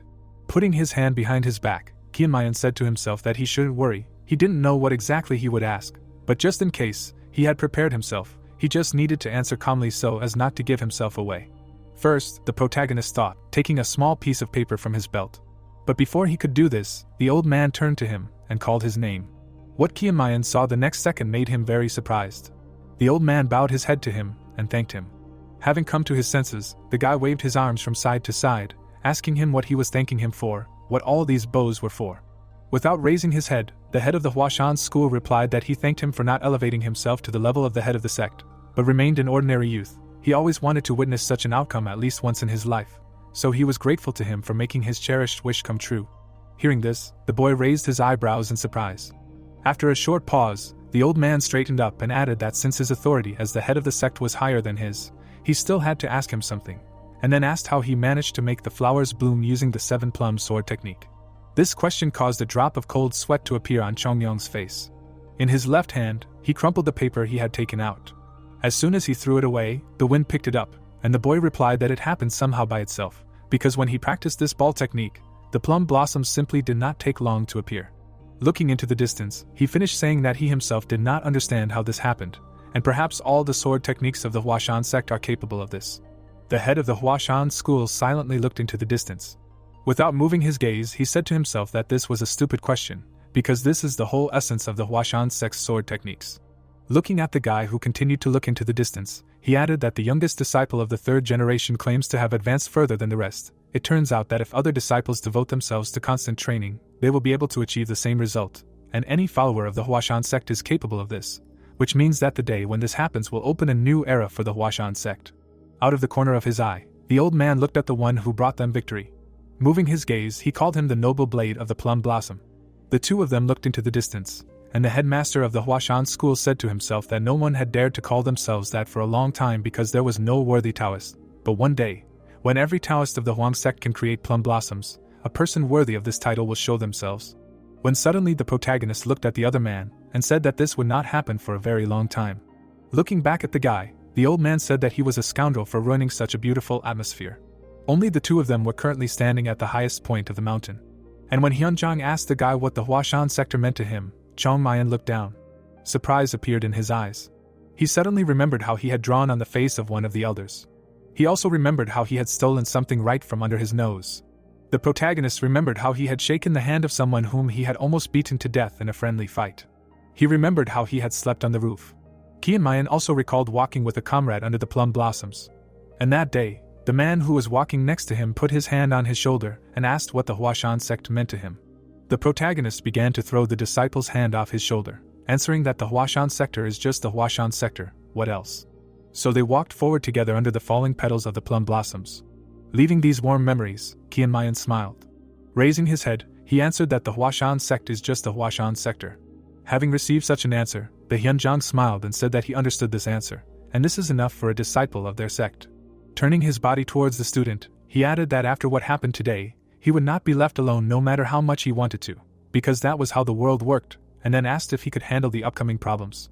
This question caused a smile to appear on the protagonist's face, and he replied that if he could not, there was no point in starting. The old man did not take his eyes off the boy. After receiving such an answer, he lowered his head and said that's how, adding that since he had decided so, then they would do everything possible to protect him. Raising his hand to the crest on his chest, the headmaster of the Huashan school declared that on behalf of himself and the entire Huashan sect, he promised that they would protect him. Keeping his hand on his heart, he added, from any adversity that he would have to face. Hearing this, a certain surprise appeared in the eyes of the protagonist, and he said to himself that he undoubtedly had a lot of questions for him, but instead of asking them, he said that he would protect him. Looking at the smile on the old man's face, Chongmian added that he, unlike him, had not achieved as much, and he was also unfamiliar with the taste of glory, but nevertheless, he deserved his respect and his recognition. After thinking these thoughts, he put his hand on his heart and said that he did not need to be protected, he just had to go through this path with him, because this was the meaning of the Huashan sect. After saying this, the interlocutors looked at each other silently. A few seconds later, the head of the Huashan school smiled warmly and said that he hoped to hear more such words from him in the future. Without lowering his hand, the guy replied that he was sure that he would hear it again one day. By the end of the conversation, the sun had already set halfway beyond the horizon. Night had fallen, and from the building where all the students lived, laughter and shouts could be heard that they could not believe that they had defeated the Zhongnan sect. The guys waved their hands, repeated the techniques and laughed. Standing to the side of everyone were Zhang and Gul, who said that he couldn't sleep a wink. He folded his arms across his chest and added that as soon as he closed his eyes, he could see the outline of that sword technique, as if it had taken over all his thoughts, and he didn't know how to describe it, because he couldn't find any other words. Zhang silently looked at his comrade, wondering if he felt the same way. Looking at his hand, he added that he didn't realize it right away because he was too happy about their first victory. But as soon as the excitement subsided, his head was filled with thoughts only about that technique, and then he asked himself what to call it. Was it really fantasy? He remembered how the main character used the strongest technique he had ever seen. Continuing to look at his palm, Zhang wondered what if he could use that fantastic sword technique himself. When suddenly, Gul, without raising his head, asked him if they would ever be able to use the same technique. He suddenly looked at his comrade sharply when he spoke to him. Without taking his eyes off his palm, Zhong replied that perhaps he shouldn't say this as the oldest disciple of the third generation of their sect, but to be honest, he just wanted to become stronger. He didn't care what level he reached or what techniques he learned, he only had this goal.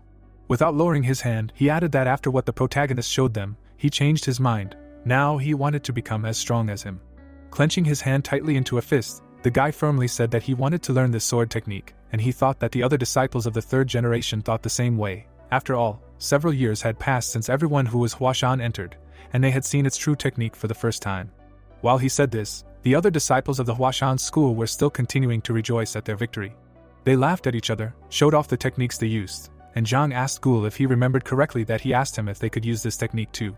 Suddenly, smiling broadly, he firmly said that he believed they could, because they were all Huashan sect disciples, and then asked how the Huashan school's technique could be beyond the control of its disciple. Gul smiled contentedly at what he heard. Closing his eyes, he said that he thought he was right. But unexpectedly for everyone, the main character kicked the door and asked discontentedly what he was right about. The guy kicked the floor with all his might and asked how they dared to brag to each other after such a pathetic performance. He walked forward with an angry frown, saying that if he were them, he would grab a sword and climb up and down the mountain a couple hundred times instead of celebrating here, and then asked if they really thought that they had won the meeting and that was it. Veins stood out on Kim Mayan's face from anger, and he asked discontentedly if maybe they were just tired of living. With his hands behind his back, he said that he had heard about a disciple of the Zhongnan sect who had left it and chosen the difficult path of lonely searching for the true essence of his sect, and here they were celebrating that they had beaten Taoists 5 years younger than them, and then he shouted that he meant that they looked so young, and 2 years ago they were still babies, and these brats were able to defeat them. These words seemed to stick in the ears of Gul and Zhang.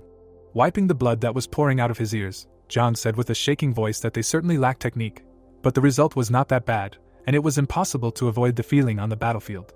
But before he could finish speaking, the protagonist narrowed his eyes and asked what he meant by impossible. Hanging over the guy, he shouted with all his might, asking if they really thought that the enemy would cut them into pieces and then say that it was a mistake, adding that they had trained so much not to make mistakes in battle, and now they were saying that it was a common thing. Pointing his index finger, he continued shouting that with such an attitude, it was no wonder that they fought so poorly during the meeting, and then asked what else they had said. Chunmian folded his arms and asked if they had said that they would definitely learn this sword technique, if they really thought that day would come if they continued to get bruised in battle and fool around. Pointing his finger at the boys who had been happy just a moment ago, he firmly said that there was nothing to be happy about, but there was no reason to be upset either. This was just one battle, and there were many more battles ahead of them. Time would pass, and this victory would seem empty to them. Zhang listened to the teacher with tense eyebrows, and then asked if, as he said, they trained without stopping, would the day come when they would actually be able to use this sword technique. Hearing this, the boy turned to his comrade with displeasure, and said that he thought they did not understand something. This look caused beads of cold sweat to appear on Zhang's face. Suddenly, the protagonist's eyes lit up and he told them not to even dare to ask whether they could or not, because they simply had to, and that was it. After which he asked if they really thought that he would allow the disciples and sects of Huashan not to bloom a single plum blossom using sword techniques. Of course not. The guys' mouths dropped from these screams. And as soon as Chongyang ordered them to go outside to train, everyone immediately ran away. In just a few seconds, the protagonist was left alone in the building. Breathing out heavily, he said to himself that they could not allow themselves to be so happy yet, because this was only the first stage. Turning around, he added that it was great that they had gained confidence in their own abilities, The main thing was that it did not develop into arrogance. Suddenly, what he saw made him raise his eyebrows in surprise. He looked at the empty doors and asked what he was doing there. After this question, a man came out from behind the door. The Huashan student looked at the protagonist and replied that he came to talk to him. Baekhyun frowned and asked if he would walk with him for a while. Black clouds floated across the night sky. The protagonist sat down on a rock and said that his legs hurt. Baekhyun turned to the boy and said to himself that he was so young, but he acted like a middle-aged man. Closing his eyes, he thanked him for giving him his time, to which the boy replied that he should not thank him, he was his senior after all. Kian hit his leg with his hand and asked why he brought him to this dark place. Was he really going to attack him again? Turning around, the senior replied that he saw his fight with Gimrian, he won a crushing victory, and even his seniors were stunned with surprise, and now that the excitement has subsided, they have conflicting feelings. Hearing this, the protagonist stopped kicking his legs and asked him what he meant by this, adding that he should not beat around the bush and speak directly. Hearing this, Baekhyun's eyebrows drew together tensely. Clenching his hand tightly into a fist, he declared that he wanted to become stronger. Without taking his eyes off his interlocutor, he added that he probably did not understand, but as his elder, it was not easy for him to ask him for help. However, no matter how hard he tried, he could not think of a better solution. He lowered his head slightly and added that it wasn't that he doubted the abilities of their sect masters, he just thought that there was something that only he could teach him, and he hated to admit it. But he was afraid that if he didn't try to change something, the third-generation disciples would surpass him, and he couldn't let that happen. Hearing this, Kian raised his eyebrows and asked if that meant, in other words, he was stepping over his pride and everything and asking to be the mentor of the second-generation disciples, including him. But why would he want to do that? As soon as the elders heard this, they raised their heads in surprise and asked what he was talking about. Then the protagonist spread his hand to the side and said that he had already told him that it was too much trouble, and what could he gain from it anyway? Why should he put himself through the trouble? To which he replied in confusion that they were all from the same sect, so they should. But before he could finish speaking, confusion appeared in his eyes when the boy interrupted him and said that in that case he didn't know if he had heard, but he had already allocated some of his time to train the third-generation disciples. Unclenching his fists, the elder said that according to his logic, he had no reason to train them too, but he still did. But why? The boy shrugged and replied that he didn't know himself. After this answer, the interlocutors looked at each other in silence, and Baekhyun asked himself what the reason was. What benefit would he get from training the third generation specifically? Finding no answer, he frowned and asked if he really wanted him to address him as an elder. Hearing this, the protagonist waved his hand and replied, "Of course not, he wasn't some kind of ignorant person, he didn't say he wanted that." A drop of cold sweat appeared on the elder's face, and he said that there were rules that the Huashan sect follows. Then the boy folded his arms and asked if he had ever seen the third generation disciples train. Remembering the scene where Kian was sitting on Gul's back and giving orders to the boys who could no longer stand on their feet, Baekhyun replied that he had, while simultaneously saying to himself that most of the time they were just crawling around and going crazy. Without taking his eyes off the elder, the protagonist asked if he really thought he could train the second generation disciples, his elders, in the same way as them, adding that he had somehow managed to find an approach to his peers, but if he started training the elders too, then he would definitely not escape the punishment of the head.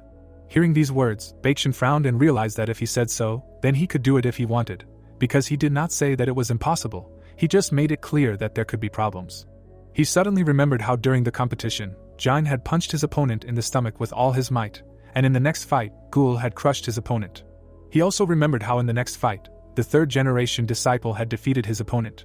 Remembering how he had raised his hands to the sky and shouted loudly that he had won, the elder left the memories, and the veins on his face stood out. He suddenly bit his lip in anger. After a short pause, Baekhyun clenched his fists and said that only a disciple has the opportunity to learn, and until their training is over, he will address him as a master. As soon as the protagonist heard this, he immediately put up his index finger and asked him to stop. Without lowering his hand, he asked if he really meant only until the training is over. Did he really mean that after the training is over, he will lose the right to be his master? He folded his arms again and said that if he was willing to obey him, he should do so before and after training, not just while he was teaching him, but for the rest of his life, and if he did not do so, then he would be unable to help him. Hearing this, the elder let out a heavy sigh. He suddenly remembered how Kian had recreated the strongest technique. That day, a plum blossom whirlwind surrounded his opponent. This confused Gimrian. And after that, he was defeated. Leaving the memories, Baekhyun frowned and firmly replied that from now on, he would address him as a senior, and none of the second-generation disciples of the Huashan sect would be able to use their rank against him. The protagonist listened to his interlocutor in silence. And as soon as he heard the oath, his eyes lit up, and with a crazy smile on his face, he said to himself that he was caught. In the early morning, the sky was covered with thick clouds. The door from the students' building opened, and one of them said that they had been training for several days already, and he still wasn't used to such a load. The guy turned to his comrades and added that at least they were convinced that all this was not in vain, and he even began to like it. But before he could finish speaking, the third-generation students froze in place from what they saw. Every second-generation student lined up on the training ground, and the guys, seeing this, asked in confusion what was going on here, why they had gathered here. Then the main character came out through them and asked if everyone was there. John immediately went to the teacher and asked what was going on here, why the elders lined up in the yard of the White Plum House at such an hour. Then the guy hit his comrade on the shoulder and replied that they had been through a lot. He saw how badly the elders treated them, and it broke his heart. Smiling sarcastically, he added that now they could take a break, because from today on the world would be a better place because all the Taoists would train equally. Baekchan stood at the head of the second-generation disciples. Zhang looked at the elder and asked the teacher if this world he mentioned was by any chance hell, to which he replied, "Of course not." After these words, Kiamayan hit his fist into his palm and shouted loudly that the fact that the second-generation disciples had voluntarily joined them today touched him, as their master, to the depths of his soul. Standing in front of his disciples, he added that, as they already knew, training was not considered effective if it was easy for them, so they did not come here to rest and relax, and when at the end of the training they did not have any censored words, and they were in so much pain that they did not even have the strength to hold their chopsticks while eating, and they just sat there staring at their plates. Then it could be said that the training was a success. He frowned and exclaimed that they should not look for easy ways to improve, because the only way was to give it their all every time they trained, and if they did as he said, they would definitely become stronger, and then asked if everyone understood everything. Each of the students raised their heads proudly, and shouted loudly that they understood everything. The protagonist's face broke into a wide smile and he said that this was what he was talking about, they should all want it with their hearts and bodies, while his friends were silently saying that after training with the third-generation students who did nothing but complain about how hard it was for them, it was a pleasure to work with those who were so dedicated. The senior looked at his master without a drop of fear or doubt in his eyes. The protagonist looked back and asked himself if he really needed to start over again, and then asked the third generation what they were worth. This question made Zhang raise his eyebrows in surprise, and their teacher told them to show their seniors how their training was going. Hearing this, the second-generation disciples looked at the third-generation disciples in surprise. Suddenly, each of the third-generation disciples turned to the second-generation disciples with crazy smiles on their faces, and said that they now understood why they were there. A few minutes later, they picked up the stone bags. And while they were throwing them over their shoulders and arms, Kinmayan said that he was thinking that in 3 months and 10 days, the walls of Huashan's school would hear their screams and shouts more than once, and they would train them well. The second-generation disciples looked at what the third-generation disciples were doing with horror in their eyes. Suddenly, the protagonist saw a girl standing not far from him. Aisel was staring at him intently. When everyone left, she said that she wanted him to teach her, to which he, waving his hand, told her to go to the others, after which the girl replied that she was left without a partner. At this time, one of the second-generation students was being loaded with stones by 2 people at once, and he asked in confusion why there were 2 of them, since his sister was free. Hearing this, the girl turned around, and the protagonist exhaled heavily. Raising his head to Aisel, he said that he would teach her, but would not engage in sparring with her, to which the girl replied that she was not asking for this. Rolling his eyes, Kianmayan said to himself that she was very stubborn, simply unbelievable. Descending from her seat, Aisel asked if, after enduring all the training, she would be able to create a plum blossom with her sword, to which the teacher, hearing this, exhaled in displeasure and said that she was talking about this again, after which he turned to everyone and asked them to remember what he was about to say. Each of the students turned to their master.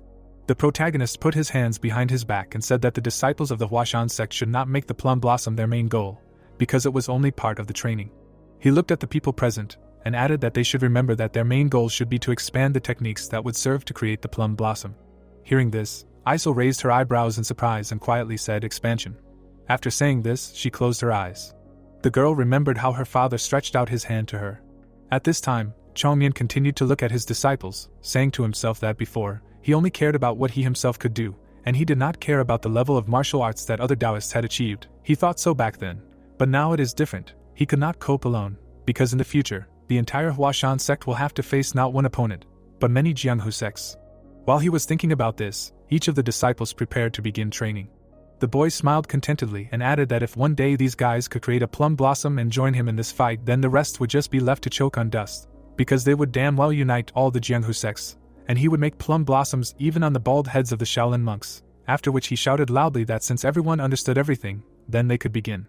At this time, a man was standing on the mountain. Ungam looked down. He saw the second and third generation disciples training and wondered if they had now submitted to him too. He suddenly remembered how the day before, the headmaster of the Huashan school had stood at the window and told him to leave it, because they could not forbid him. Closing his eyes, he added that if they interfered they would only make things worse, because they were old, like their teachings, and these children were plants for which they should serve as fertilizer, to help them grow and become better. Hearing this, Ungam lowered his thoughtful gaze. The old man glanced at him out of the corner of his eye and told him to just trust him, because he was on the path of Taoism, so he would not get lost, and Ungam, leaving his memories, asked himself who taught him to create plum blossoms, how he achieved such an incredible level of martial arts and where he came from, so many questions that have no answers. At this time, the protagonist looked around angrily and shouted loudly, ordering the students to straighten their backs, adding that if they could not hold out like this for 2 hours, then he would kill them with his own hands. The guy walked along the rows, while the second and third generation students with bags full of stones squatted. Ungam looked at him from the side and said to himself that he could not make the others treat him with caution, because the path of the Taoist is a stream that needs to be tamed. On his chest was the crest of the Huashan school, and he continued to say that no matter how the protagonists behaved, they had no reason to forbid him anything, because he was still a disciple of their sect, because the path of a Taoist had no end. Smiling contentedly, the man firmly said that since they had decided to completely entrust the disciples to him, he would not interfere with the process. He, in turn, also had to work hard to make the Huashan sect stronger or at least not become a burden for it. There was some surprise in his eyes, when he suddenly wondered if it would be too greedy of him to ask Chongyong to train him too. And while the protagonist loudly shouted, ordering him to hold his stance, Ungam left. The protagonist sat on the edge of the cliff and said to himself that they had solved one issue, but there were still many trials ahead of them. Yes, the third generation disciples had made significant progress, but they were still far from being martial artists. And he felt as if he had a heavy burden on his shoulders. While he was thinking about this, a tree petal gently landed on his shoulder. Introducing his friends, the guy said to himself, "This is probably what it means to be a teacher," and then asked himself if he had known this feeling earlier, would the fate of his comrades have turned out differently? Asking himself about this, Chunmian remembered how he went to war with the heavenly demon more than 100 years ago. Leaving the memories, he suddenly shook his head from side to side, saying to himself that now it does not matter at all, because what is more important is that his past can serve as a basis for making thoughtful decisions in the present and creating a better future. After these thoughts, the protagonist exhaled heavily. Between both palms, he created a small magic ball and thought about how he felt it growing slowly but surely. It just needed time, and he would constantly and confidently move forward. After dispelling the magic, he added that there would come a day when Huashan could go beyond these mountains and become the best sect in the world, and then they would face cruelty that they had never dreamed of. Looking into the distance, Chongmin added that this was why he had to create a safe place for the disciples, no matter if it was him or the Huashan sector, and to do so, he had to become even stronger, like the noble plum blossom blade. After saying this, he looked at his palm. Clenching his hand tightly into a fist, the guy finished saying that when he achieved his goal, he would finally be able to defeat even the heavenly demon. Suddenly, a man from his past appeared behind him and asked him if his plum blossom had already blossomed. Hearing this, the protagonist turned around abruptly. After a short pause, he turned away again and answered, "Not yet." Standing up, the boy added that one day, this day would definitely come, rounding the tip of his sword, and the lameness would sweep over the world. Firmly resting his foot on the rock, the protagonist said that there was no need to worry about it, because he would do his best. With a wide smile on his face, he looked at the sky, firmly saying that he was Chongmayan after all. After saying these words, he turned around. Without stopping, he began to leave. After a while, yellow leaves fell to the ground. The plum blossom season on Mount Huashan was slowly and calmly coming to an end. Autumn came to Mount Huashan. After a while, winter came, and the branches of the plum tree became bare. When spring came, the plum blossoms bloomed again. They bloomed and withered again and again, so time flowed away like water through fingers. Winter came again, and snow lay everywhere. Large icicles hung from the ends of the roof. After winter, spring came, and a melted drop fell on a blossoming plum blossom. At this time, a man was climbing up Huashan mountain. His foot suddenly reached the top. He put his hand on his knee and said that he had finally arrived. Raising his head, he saw the inscription on the big gate. "The Great Huashan Sect," and happily said that he had reached it. Sweat poured down the boy's face as he said to himself that after the Zhonghua meeting 2 years ago, the level of respect for her had increased, and the Huashan Sect, as far as he knew, had never had such a good reputation, so he hoped that his father was not mistaken. With these thoughts, he walked up the stairs. Less than a minute later, the boy knocked hard on the gate and asked if anyone was home. After his question, he stood in silence for a few seconds. Then the boy raised his head and said that he would like to visit the Huashan sect, and then asked if anyone was home. The sign above the gate read, Great Huashan Sect. After hitting the gate a few times, the guy raised his head to the sky and said to himself that if there was someone there, they would have heard him by now and opened the door. As soon as he thought of this, the door opened. This made the stranger smile widely. Pekson looked at the guy in surprise and asked who he was, to which he replied that he was here to meet the head of the Huashan sect, after which the second-generation disciple explained that they were not accepting guests today, so he should come back tomorrow. Hearing this, the stranger raised his eyebrows in shock and asked what again, while simultaneously saying to himself that it was not surprising that they did not have a single visitor, after which he wondered if he really wanted to tell him that he had to climb this mountain again tomorrow. No way. Fluffy clouds floated across the blue sky.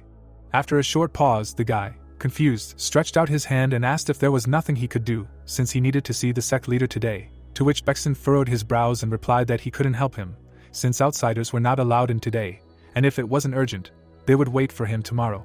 But suddenly, surprise appeared in his eyes when the guy shouted that he wasn't an outsider. At that moment, he threw the bag off his shoulders. Turning his back to Pekson, he gave his name and said that he was from the Hua Shadow Sect, which was affiliated with the Huashan Sect, and that he needed to talk to the sect leader right now. After that, Son turned around and added that he knew it was his own fault for not finding out in advance whether he could come to them today, but could they, taking into account everything he said, tell the leader that he had urgent business with him? Hearing this, Pekson raised his eyebrows in surprise and asked if he was from the Hua Shadow Sect. So he was a representative of the sect that was affiliated with Huashan. After a while, a loud laugh came from the building of the headmaster of Huashan's school and asked if he was from the Hua Shadow Sect, adding that out of all the sects in the past 30 years, they were the only ones who continued to send them at least some money, and he seemed like an honest and decent guy who resembled the disciples of the Huashan sect. The head of the finance department smiled broadly and asked what brought the guy to them, adding that he would try to help him with his question, to which the guy asked himself in confusion what was going on here. Why was he suddenly so friendly towards him? There were 4 other people inside besides the 2 of them, and Henning continued to say that they would be happy to lend money to them if they needed it, at the most attractive interest rate. But as soon as he said this, Hyun-san started to stand up, which the head of the finance department immediately noticed and said that from now on he would remain silent.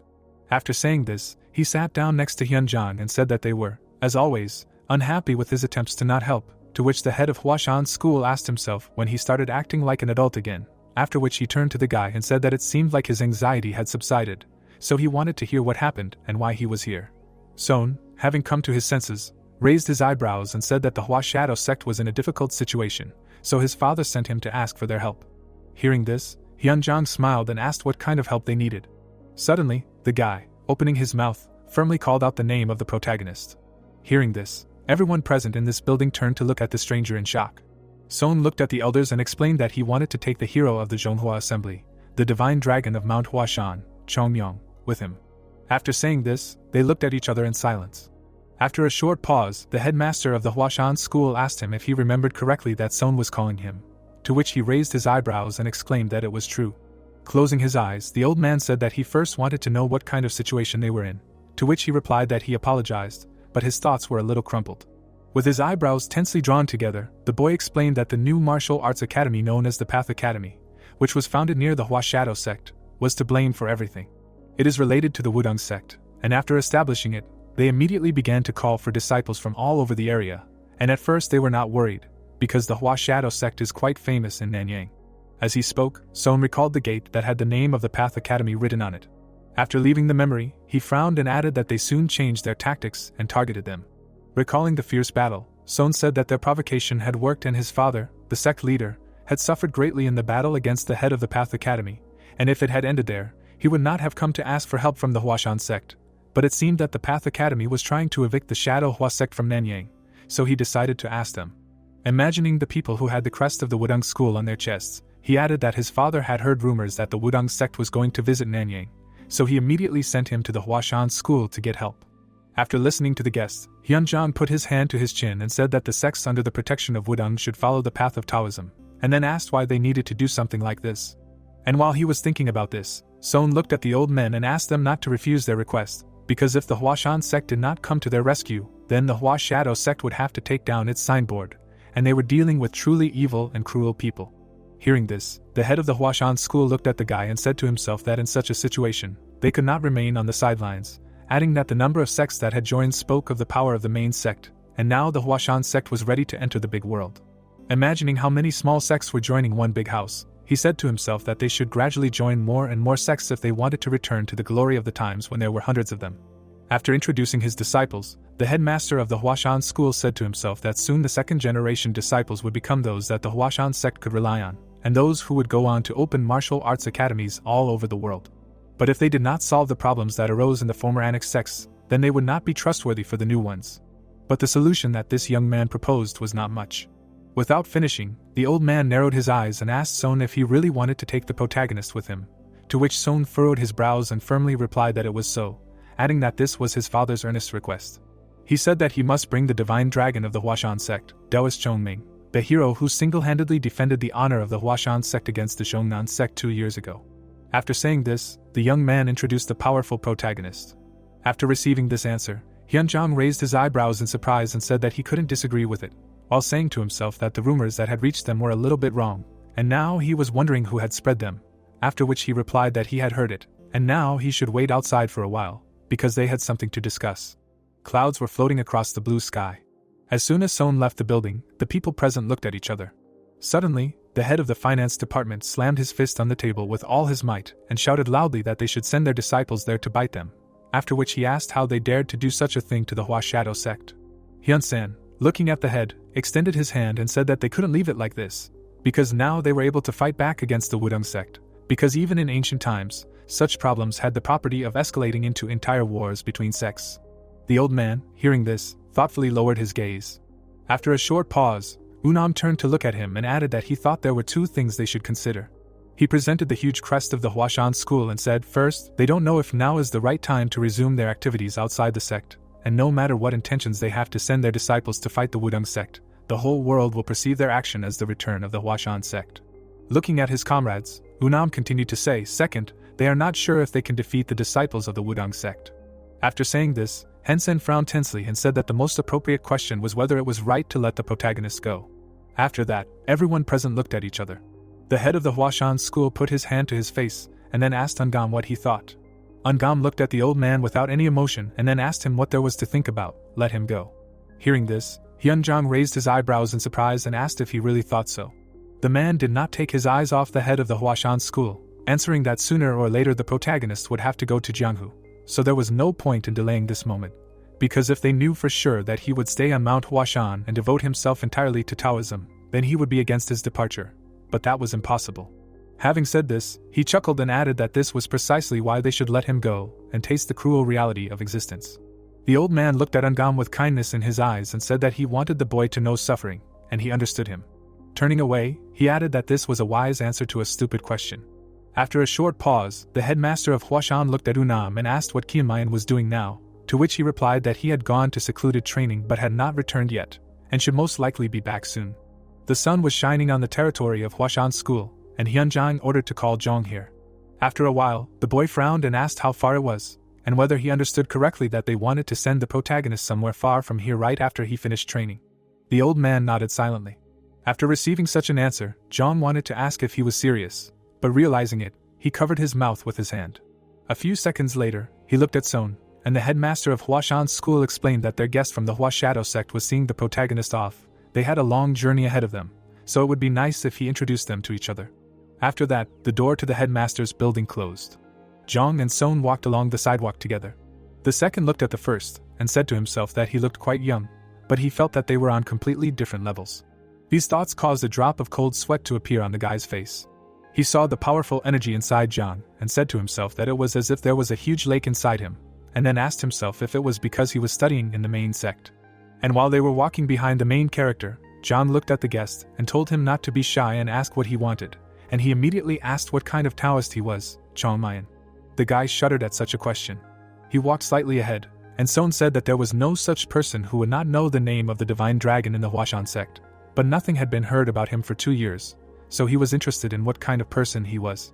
He smiled broadly, adding that some say that his aura is covered with sharp blades, others that he is a noble warrior of broad views. Hearing this, Zhang slightly turned to his interlocutor and asked what kind of noble warrior he was. Why the hell did people think that? Realizing what he said, he turned away and asked in confusion if this was really how they were talking about him, to which he replied that it was true. Zhang went up and said that he thought it would be better for him to see him himself, and see what kind of person he was, since they had already arrived. Son looked up in shock. In front of him was a mountain with many tunnels, and Zhang said that this place was called the Plum Blossom Caves, and that Taoists came here to quietly train alone and achieve enlightenment. The guy's face blushed at what he saw, and he asked if this meant that Taoist Qianmayan was currently here achieving enlightenment. Zhang stepped forward and said that he would call him. Before doing so, he frowned tensely. Then, he raised his hand to his mouth in confusion. Stopping in front of a large boulder, Zhang almost whispered to the protagonist and asked if he could hear him. After this question, they stood in silence for a few seconds, after which the Huashan student laughed in confusion and said that he was probably too busy with the process. Seeing this, Son narrowed his eyes and wondered if he thought he had called him quietly. But while he was thinking about it, Zhang turned to him and said that it seemed like Qianmayan was training hard, and he probably wouldn't be able to talk to him, and it would be better for them to go back. But as soon as he said this, the boulder that was blocking the tunnel where the protagonist was sitting was destroyed. Shards from the huge boulder flew in all directions. Through the dust, the guys saw a black silhouette walking towards them. Son raised his eyebrows in shock and said to himself that it was him, the man who single-handedly defeated 10 second-generation disciples of the Zhongnan sect, including Gimrian himself, one of the best up-and-coming Taoists of the next generation. The protagonist was getting closer to the light. Suddenly, surprise appeared in the guy's eyes when he heard Qianmayan's voice, who said with displeasure that he almost died on these grain balls. The protagonist's foot stepped onto the ground with a stomp. While stretching his neck, he added that this was exactly why he did not want to do solitary training. But after saying this, he raised one eyebrow in surprise. Suddenly, displeasure appeared in his eyes, and the guy firmly said that he would never agree to this again. After these words, Soyan silently looked at the protagonist. There was a forced smile on his face, and in his eyes there was doubt, with which he said to himself that he seemed to have made a mistake. Qianmayan at this time looked at the stranger with some surprise in his eyes. The clear sky was slightly covered by clouds of dust. 3 people were standing on the rocky slope. One of them, shaking the dust off his shoulders, noted how much of it there was. The other, with a surprised look, mentally wondered who it was, believing that in front of him was definitely not the divine dragon from Mount Huashan. A drop of sweat ran down his cheek, and the guy thought that something stood out about the stranger, in addition to his rude speech. Perhaps the harmony of muscles and good looks made him charming. Chongmian vigorously waved his right hand, asking if the time had come, to which the one who came for him answered negatively. Sighing and explaining that there were still 3 days left, the warrior rudely asked what they were doing here, since his time had not yet expired. Zhang, turning his face to him, replied that the head of the sect was looking for him. The divine dragon smugly closed his eyes, saying that he must have missed him again and therefore asked to be taken out of isolated training, adding that he loved him very much. But another disciple objected to him that this was not the matter, but most likely something had happened. The protagonist looked at the speaker in surprise, then asked again what was the matter. He squinted his eyes. Then, without waiting for an answer, under the surprised look of the young man, he asked who the kid was who came with the envoy. The interlocutor, without looking at the face of the questioner, said the name Son, specifying that he was from the Shadow Sect Huashan. The divine dragon asked again in surprise. Then he looked at his companion with a smile. The young man, folding his hands in a greeting sign at his chest and smiling awkwardly, bowed. Under the warrior's thoughts that the sect the young man came from used to be one of the outer sects of Huashan, and he thought that they had all closed down. But apparently, even in difficult times, such eccentrics remained. Zhang turned his head to the interlocutor and asked if he knew this sect. The latter, throwing his hands behind his head, answered in the negative. Chongmian leisurely walked past the envoy, who was just saying that it was time to go to the head of the sect, explaining that they would find out everything there. The divine dragon had already taken a few steps away from those who had come for him and hurried them, shouting that he would not wait. The 2 watched him in confusion and heard him dreamily say that he would finally be able to eat meat. Son looked after him in surprise, thinking that this guy did not look like a Taoist from the main Huashan sect at all, but more like a bandit from the gateway. His thoughts were interrupted by his companion, who said that they needed to follow him. The young man did not expect this and looked at the sect disciple in surprise, asking again. Son even raised his right hand, trying to explain to his companion that they were going to meet the divine dragon of Mount Huashan and were following him. His companion felt awkward. He did not immediately answer that he did not know what dragon they were talking about, but they came specifically for this guy. Son asked again in shock. A moment later, he was covered in cold sweat, and, not believing his ears, asked again. Then he shrank all over and said the name Chongmian. His interlocutor, knitting his eyebrows, replied that he was somehow scared early, because all the surprises were still ahead, while the one they were discussing had already moved far away from them, walking and whistling. Someone slammed their fist on the table, asking if what he had just heard was serious. There were 5 people sitting at the table, 3 more were standing a little further away. Chongmian was opposite the sect leader, asking him that the disciples of the Wudang sect not only dared to bully their disciples, but also asked for help from the Taoists of the main sect. He confirmed. His face twisted. He did not understand how they dared. while Son watched him in surprise. The divine dragon hit his chest with his palm and said that the leader had nothing to worry about, because he would immediately go there and solve the problem. Zhang, calmly looking at him, asked how. He yelled furiously that it was obvious how he would go there and properly teach the scoundrels from Zhongnan a lesson, but he was corrected that from the Path Academy, and he agreed. Then, looking up at his interlocutor, he began to shout loudly that it made no difference what they were called, he would simply go and deal with the Wudangs and burn their academy to the ground so that they would never set foot in Nanyang again. Zhong lost his temper with such words and shouted back, calling his interlocutor names, that it was a Taoist academy. He responded that it did not matter, because everyone was equal before fire, whether it was the Zhongnan Academy or Huashan. His opponent noted that he had already corrected him, because it was the Academy of the Way. Asking what Huashan had to do with it at all, he replied that it was because they were also Taoists. The teacher, still calm, asked the advisor if they should send the disputant, and he, leaning over, replied that it was probably worth thinking about it some more. Henan sat silently, closing his eyes. Chunmian asked, sitting on a chair and looking up at his opponent, "Isn't it natural to protect those who pay for it? Because otherwise who would pay at all?" But his friend answered that it was not payment, but a donation, but the student objected that it was the same thing. In the end, the hero slammed his fist on the table and jumped up from his chair, concluding, turning to the leader, that the enemy started it first, and it was their duty to respond to it, and asked to give him a chance, assuring that he would kill everyone before Janmun had time to make tea. The leader massaged his temples with his hand, saying that his head was splitting, under the warrior's request for permission to go fight. He lowered his hand a little lower, without removing it from his face, and said that several more students would go with the divine dragon, because they needed to find out exactly what happened there. Since he was confused by the inconsistencies in this matter, they should go tomorrow or the day after tomorrow. Chunmian clenched his fist and said enthusiastically that it was their style. Just the thought of being able to get even with the enemies from Wudang made him happy. The sect leader said that he would let him know when he decided who would go with him. Then Janmun turned to Zhang, asking him to prepare a room for Son and feed him. He folded his hands in front of his chest and bowed, accepting the order, asking for permission to leave. The three walked out of the small house with a grey roof into the courtyard. The hero was the last to leave. The others followed him with intent glances. The sect leader suddenly called out to him. He stopped at the door and smiled. When asked about his training, he said that the punching bags from Wudang would soon answer this. Janmun remained silent and only sighed. The door closed. The remaining ones sat in silence for a while. Then the sect leader turned to Hyun-san. He responded by turning his head. The leader intertwined his fingers and said that he might be exaggerating, but he felt uneasy about the sudden appearance of the Wudang outer sect in Nanyang, where nothing had happened for quite some time, and asked if it was a coincidence that they had chosen them as their target. The subordinate looked at him blankly and asked what he was trying to say. The leader looked down and said that he was not sure if it would be right to send Kianmayan away. His brows furrowed and he continued, but the subordinate interrupted him. Before he could finish his sentence, the subordinate disagreed, explaining that if the leader thought that they had attacked one of their outer sects to lure out a warrior, then he was definitely exaggerating. Hyun-sen raised his hands, palms up, continuing that Wudang would gain nothing from fighting them, since they would not get anything out of the shallow soil of Nanyang, and Janmun hummed thoughtfully. And looking ahead, the elder said that after their competition, Chongmyang became quite famous, and it was said that he was now one of the main candidates for the title of the strongest in his generation.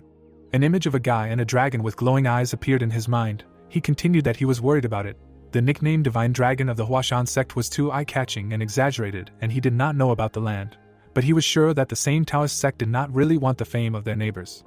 A subordinate standing behind the head asked what to do. Then, smiling, the man asked Janmun if he knew what the other disciples called Chongmyang, and he became interested. An image of an angry dog and a screaming disciple appeared in his mind. The interlocutor said that they called him Mad Dog.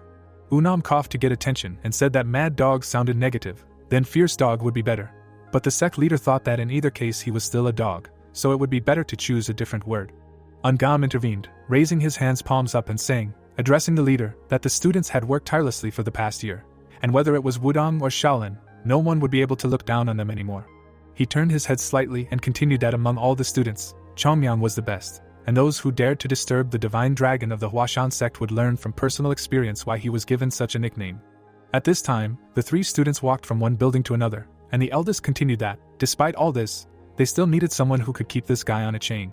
Janmun coughed, stroking his beard, and Ungam continued that he had a couple of people in mind and offered to talk about them. The leader stopped looking at him with interest. The sky was clear above the roof of the building. The students turned to look at the noise coming from one of the food tables where Chunmian was eating. He had stuffed both cheeks and was drinking with a sound from a straw.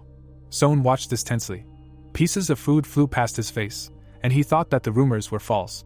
The youth turned his gaze to his new acquaintance, reasoning that a divine one could not act so ignorantly. Then the guest looked at Zhang, concluding that he was more suitable for this role. The warrior, with his cheeks still stuffed, grunted, and then asked if the other students had trained hard while he was gone. At this time, his companion was just carrying another portion of noodles to his mouth and literally felt the irritation of the others on his back. Everyone angrily condemned him for bringing back this demon, because they had just had a quiet day. Beads of sweat appeared on his cheek and forehead. He secretly glanced sideways, feeling the tension coming from the others in his direction, and assured his interlocutor that everything was so. The protagonist, having finally chewed his food and freed his mouth, asked again and immediately said that he should personally verify this. Zhang, waving his hand, assured him otherwise, reminding him of the problem with the Shadow Sect Huashan, and the warrior agreed that this was a priority task, specifying when they were leaving. The interlocutor, standing up, said that the leader had spoken about tomorrow morning, and since this was earlier than he had originally said, the situation seemed more serious than expected. Son looked at his plate. Zhang added that if the hero had finished eating, then he should start getting ready, because there was not much time. He, satisfied, threw the gnawed bone into the dishes on the table and agreed. Then he left the common building. The students peacefully continued their meal. One of them, exhaling, said that he thought they were finished and that it was scary. Then he asked, not noticing Son's surprised look, why this particular guy was sent from hell.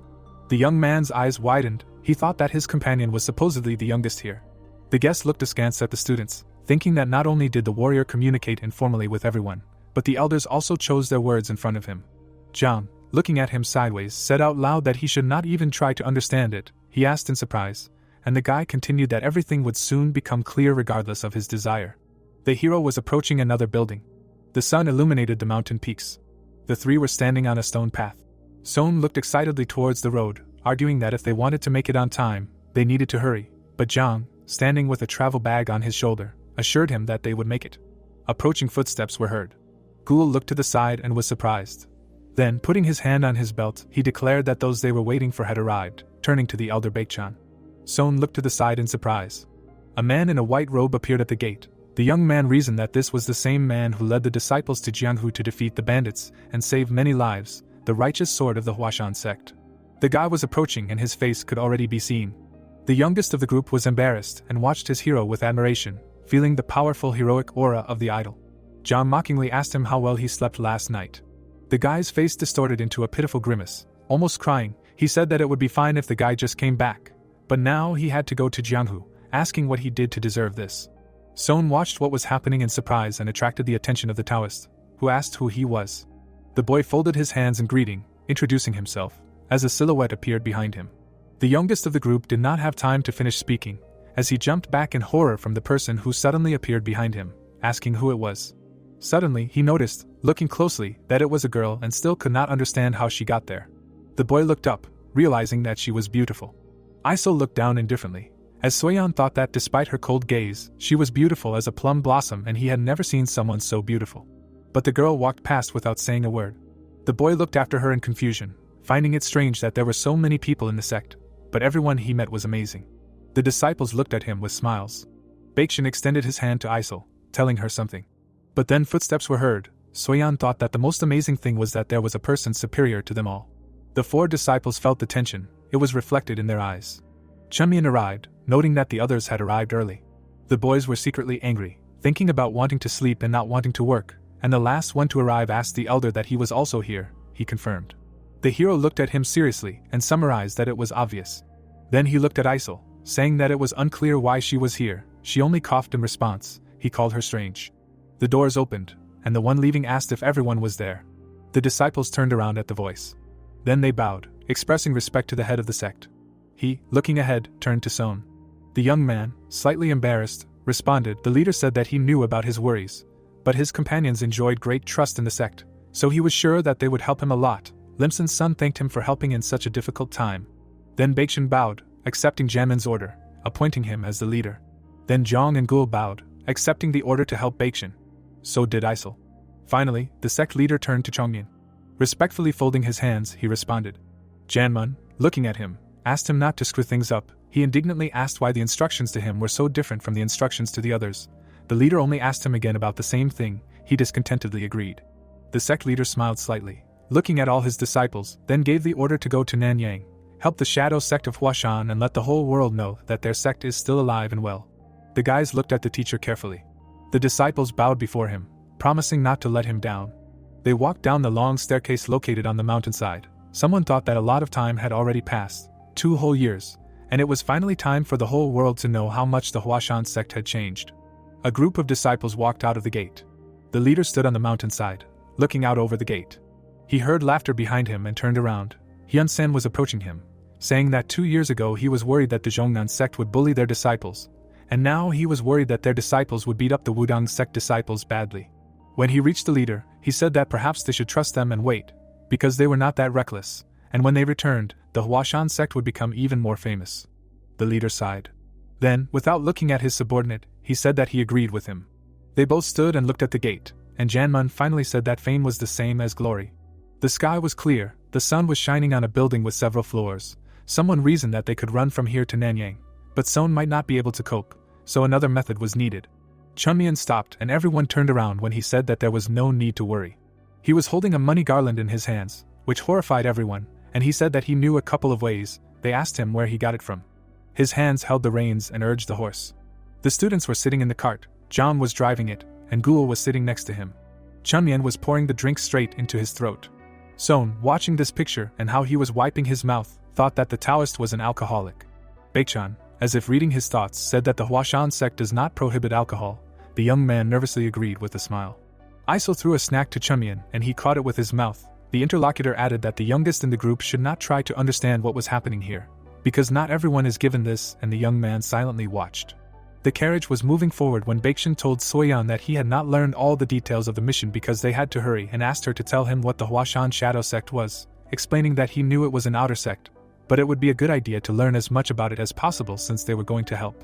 The young man sighed before beginning his story, noting that there was nothing special about it.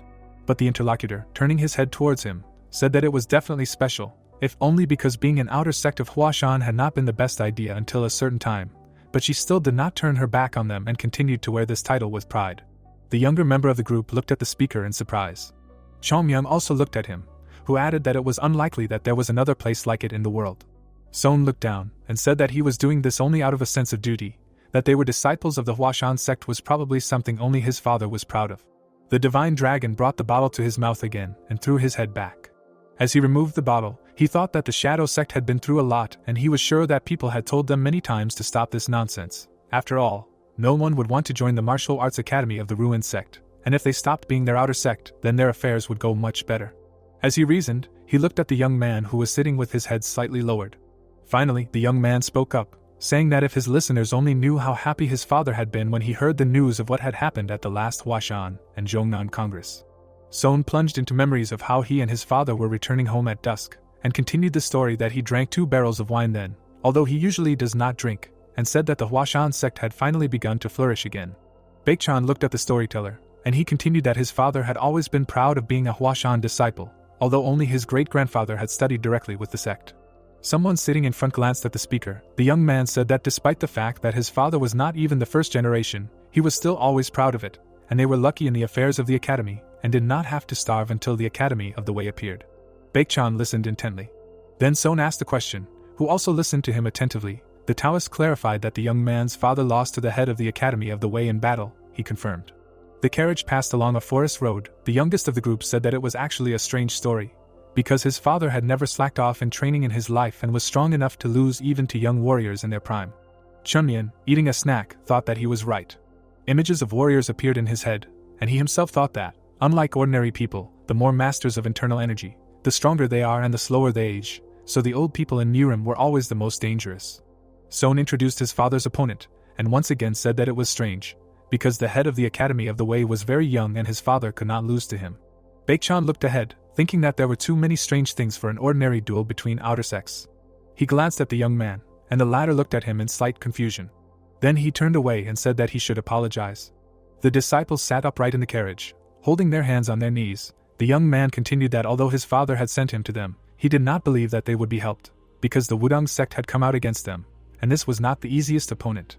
Son slightly clenched his hands, saying that unlike him, his father had always believed in the Huashan sect and now he understood why. Because no matter how it all ended, he would be eternally grateful to them for their help. Chongmyan, with his mouth full, indignantly asked what he meant, no matter how it ended. The young man stood at attention, looking at him slightly fearfully. He asked what he was even talking about. it would only end in one way. The protagonist raised his fist up, shouting with his cheeks stuffed that he would defeat everyone there, rip off their heads. To this Son asked the Taoist why their companion was so obsessed with other people's heads. He answered that they themselves were interested in this. Zhang finally raised his voice so that the one threatening everyone would hold back his horses, because the head of the sect would not be happy if he went too far again. The divine dragon waved it off, that deep down he himself wanted the same thing. Chongmian sat among the allies with a bottle in one hand and a snack in the other, broadcasting that the leader did not have much time left, and the disciple would make sure that he could fully enjoy how he would take revenge on the guys from Wudang, because only in this case the Janmun would be able to ascend with a smile on his face. Ghoul barely audibly said Zhang to this that their comrade was incredible, because he managed to show both respect and disrespect for the leader in one sentence. The divine dragon greedily pulled a piece of food in his teeth, saying that everyone needed to be shown how fragile the skull of a person who crossed Huashan Road could be, then turned to the elder, asking why they were traveling for so long, noting that they should speed up, because the heads were already waiting for them. Zhang, turning his head in his direction, replied that the horses would get tired if they hurried too much. The interlocutor replied that they were very expensive and everything would be fine with them, ordering them to hurry. The guy spurred the horses and the carriage rushed forward. It began to rain. Raindrops pounded the roof of the building. The doors were locked. Sounds were heard behind them. Lim San was coughing heavily. His hand slowly sank to the bed. He was sure that help was already on the way. His face lit up slightly with hope, and he confidently repeated that help would definitely come. Yampen, who was standing next to him, answered his master that it didn't matter anymore, because the Wudang sect was against them. Lim San sat on the bed. The subordinate continued his speech, that he knew that the name of the sect had recently become famous. But this was not enough to fight the Wudang sect. Of course, they would be glad of any help. But if they understood their place, they would not get involved in the conflict. It was time to accept the bitter truth and not wait for help, but to resolve the conflict themselves. The head of the sect silently looked away. He closed his eyes and the speaker asked him where he got so much faith in a place that had abandoned them long ago. They were in a half-empty room. The leader answered that they were an external sect of Huashan, which meant that they could not and would not betray their roots. He clenched his hands into fists, asking that the interlocutor really thought that something would change if they betrayed their own, and added that nothing would change if they changed the sect they were under. Empen listened intently, and the speaker continued that if Ulan fell, they would betray them, if Shaolin, then them. He added bitterly, putting all his strength into these words, that he did not want this and did not see his life this way. And then immediately began to cough. The servant, standing right in front of the chief, said that no one would recognize him for such a choice, but the latter replied that he was not looking for recognition. Clearing his throat again, he said that he was simply doing what he had to. The subordinate clenched his hand into a fist. It was trembling. His eyebrows frowned. He looked at the chief, sitting in bed, and thought that he was too stubborn and he would never be able to persuade him to betray Huashan, and for this he respected the leader, but he did not have time to continue his thought. The rain pounded the walls and doors of the house with all its might. Lim San, looking ahead, repeated again that he was confident in the Huashan sect and that they would not abandon them at such a time and would definitely send the divine dragon to help. There was a knock and the two were surprised and excited by the uninvited guests. Someone was trying to get through to the sect leader, asking if he was inside. Outside the gate, 7 umbrellas were visible in the rain. The leader of the group shouted that he had come to sort this out once and for all and demanded that the leader come out. The master and subordinate silently looked at the door. The eyes of the sect leader were wide open. Empen asked what he would do. His eyebrows furrowed. Lim San put his feet on the floor, saying that there was nothing to be done. He had to go out, otherwise he would be branded a coward. The rain did not subside. The gate opened slightly. The master appeared in it. He asked why they had come to him again, because he had nothing to say. The head of the Path Academy, looking at him sternly, said that he knew everything himself. Since he lost to him, he should get out of Nanyang, and asked how long he could sit it out. The head of the sect answered just as sternly that there was no rule that would oblige him to leave. The impudent man, slightly throwing back his umbrella, answered that this was an unspoken rule. The host stood at the gate, not letting the guests in. Their head said that even if the sect stayed here, it was obvious that it would only get worse, and he suggested that they leave today. Lim San, frowning, refused. The head of the Path Academy also frowned and said that he would understand what situation he was in only when blood was spilled. Thunder was heard. 7 umbrellas still stood against 2. Raindrops noisily hit them. One of the uninvited guests standing behind the head of the academy turned to him, asking to speak. He agreed, but said that he should not get his hands dirty. But the speaker said that everything was fine. Lim San's eyes widened. It seemed that he recognized the person who came to him. His gaze fell on the hat. It was familiar. Then he moved on to the black robe. Then to the pine symbol on the chest. The leader only squeezed the umbrella in his hand tighter. He knows many sects in the world, but only one wears such clothes. It was a disciple of the Wudang sect, the guy, stepping forward slightly, said that he was glad to meet them. And looking him straight in the eyes, he introduced himself as a second-generation disciple of the Wudang sect, saying his name, Jin Hyun. The heroes stood in the rain opposite each other. Lim San asked if this was really the same inexorable immortal sword in front of him. Jin Hyun nodded and said that it embarrassed him when people called him that. The man's mouth opened in surprise and he remembered that he was also called the Wudang Sword Dragon. The boy was holding an umbrella in his hands. The master mentally called him the best disciple of the new generation, who was predicted to become the strongest swordsman in the world. The teacher frowned and decided that this man's appearance meant a declaration of war on Huashan. The young man said that he heard about everything that happened from the head of the Path Academy. The mentor looked at him sternly and confirmed the fact that they wanted to stay in Nanyang. The warrior closed his eyes and explained that this was a bad idea, because if there were 2 martial arts academies in a small area, it would be difficult to avoid problems. Standing at the threshold of the gate, the swordsman said that there would obviously be fewer disciples, which would make things bad for Huashan. The sect leader asked why they should leave here if this was their place. Jin Chin raised his eyebrows and said that if both academies remained, their sect would suffer the most. The boy smiled and added that he was not asking them to just leave and that they had compensation. Limson's mouth dropped open in shock when the boy offered to pay for their move in full if they agreed. The man frowned furiously and thought that this was not about money at all. There was a crest on the tablet. The master remembered that Nanyang was where the Huashan Shadow Sect began, and he thought that asking them to leave would be tantamount to destroying their past. The warrior narrowed his eyes when the teacher flatly refused his offer and stated that they had only one option left. The master raised his eyebrows in surprise and asked if this was a compromise. His eyes widened in shock when the student asked him to remove the plum blossom symbol from their board. Raindrops poured down from the roof. The swordsman said that 2 academies of such large sects could not exist in the same place. Standing under the umbrella, Jin Chin called the Huashan sect their rival and explained that they could not allow them to exist next to them. The boy opened his mouth wide and asked the leader to make the right choice and get rid of the connection with Huashan so that they could move forward with Wudang. The youth frowned menacingly and said that otherwise, the name of the Shadow Sect would be erased from the history of Nanyang forever. The clouds thickened in the sky. The warrior wanted to hear the answer. Lim San trembled from overexertion. His shaking hand clutched the umbrella. The man replied that they would never betray the Huashan sect. The disciple sighed heavily and said that they were bringing trouble upon themselves.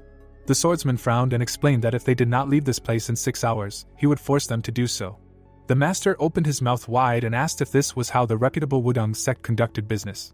Jin Chin narrowed his eyes and asked the teacher to understand him correctly. There were many people standing behind him. The boy said that Wudang is famous all over the world precisely because they do business like this, and was indignant that Huashan was refusing and being unreasonable. The boy turned away and asked the master to remember that they had 6 hours. The people from the Wudang sect walked away. The youth stepped in a puddle and asked if the Shadow Sect was really resisting because they were waiting for help from Huashan. The leader frowned in surprise and remained silent. The warrior looked back and asked if he really thought these old men would decide to go against him. The disciple smiled and decided that the Shadow Sect should have made a different choice. The swordsman looked away when someone asked what they were talking about. An unknown person in a hat approached the Wudang representatives. The man raised his hand and asked who he was. The intruder poked him in the shoulder.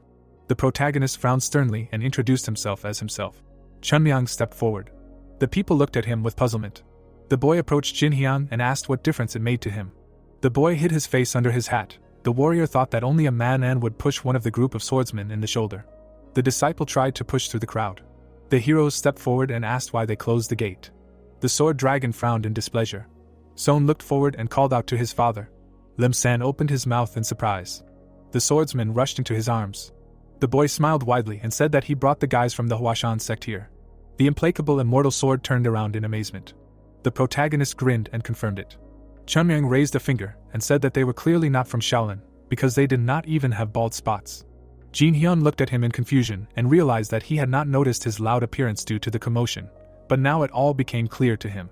There was a plum blossom on the boy's chest. Baekchin stepped forward and said that their sect leader had sent them here after hearing that the Shadow Sect was in trouble. The boy closed his eyes and greeted the master. The man's mouth opened in shock and he realized that it was the righteous sword Huashan himself. The master was unable to stand on his feet at this news and fell. The warrior looked up, and the master decided that his charisma was no less than that of the immortal sword. Lim San raised his eyebrows and wondered if the divine dragon Huashan was here too. The boy ran forward and said that he had heard about him, and that they had been paying them tribute for 30 years for protection. John closed his eyes and asked him not to say that. The boy shook the leader's hand and introduced himself. The man looked at him in surprise and asked him again for his name.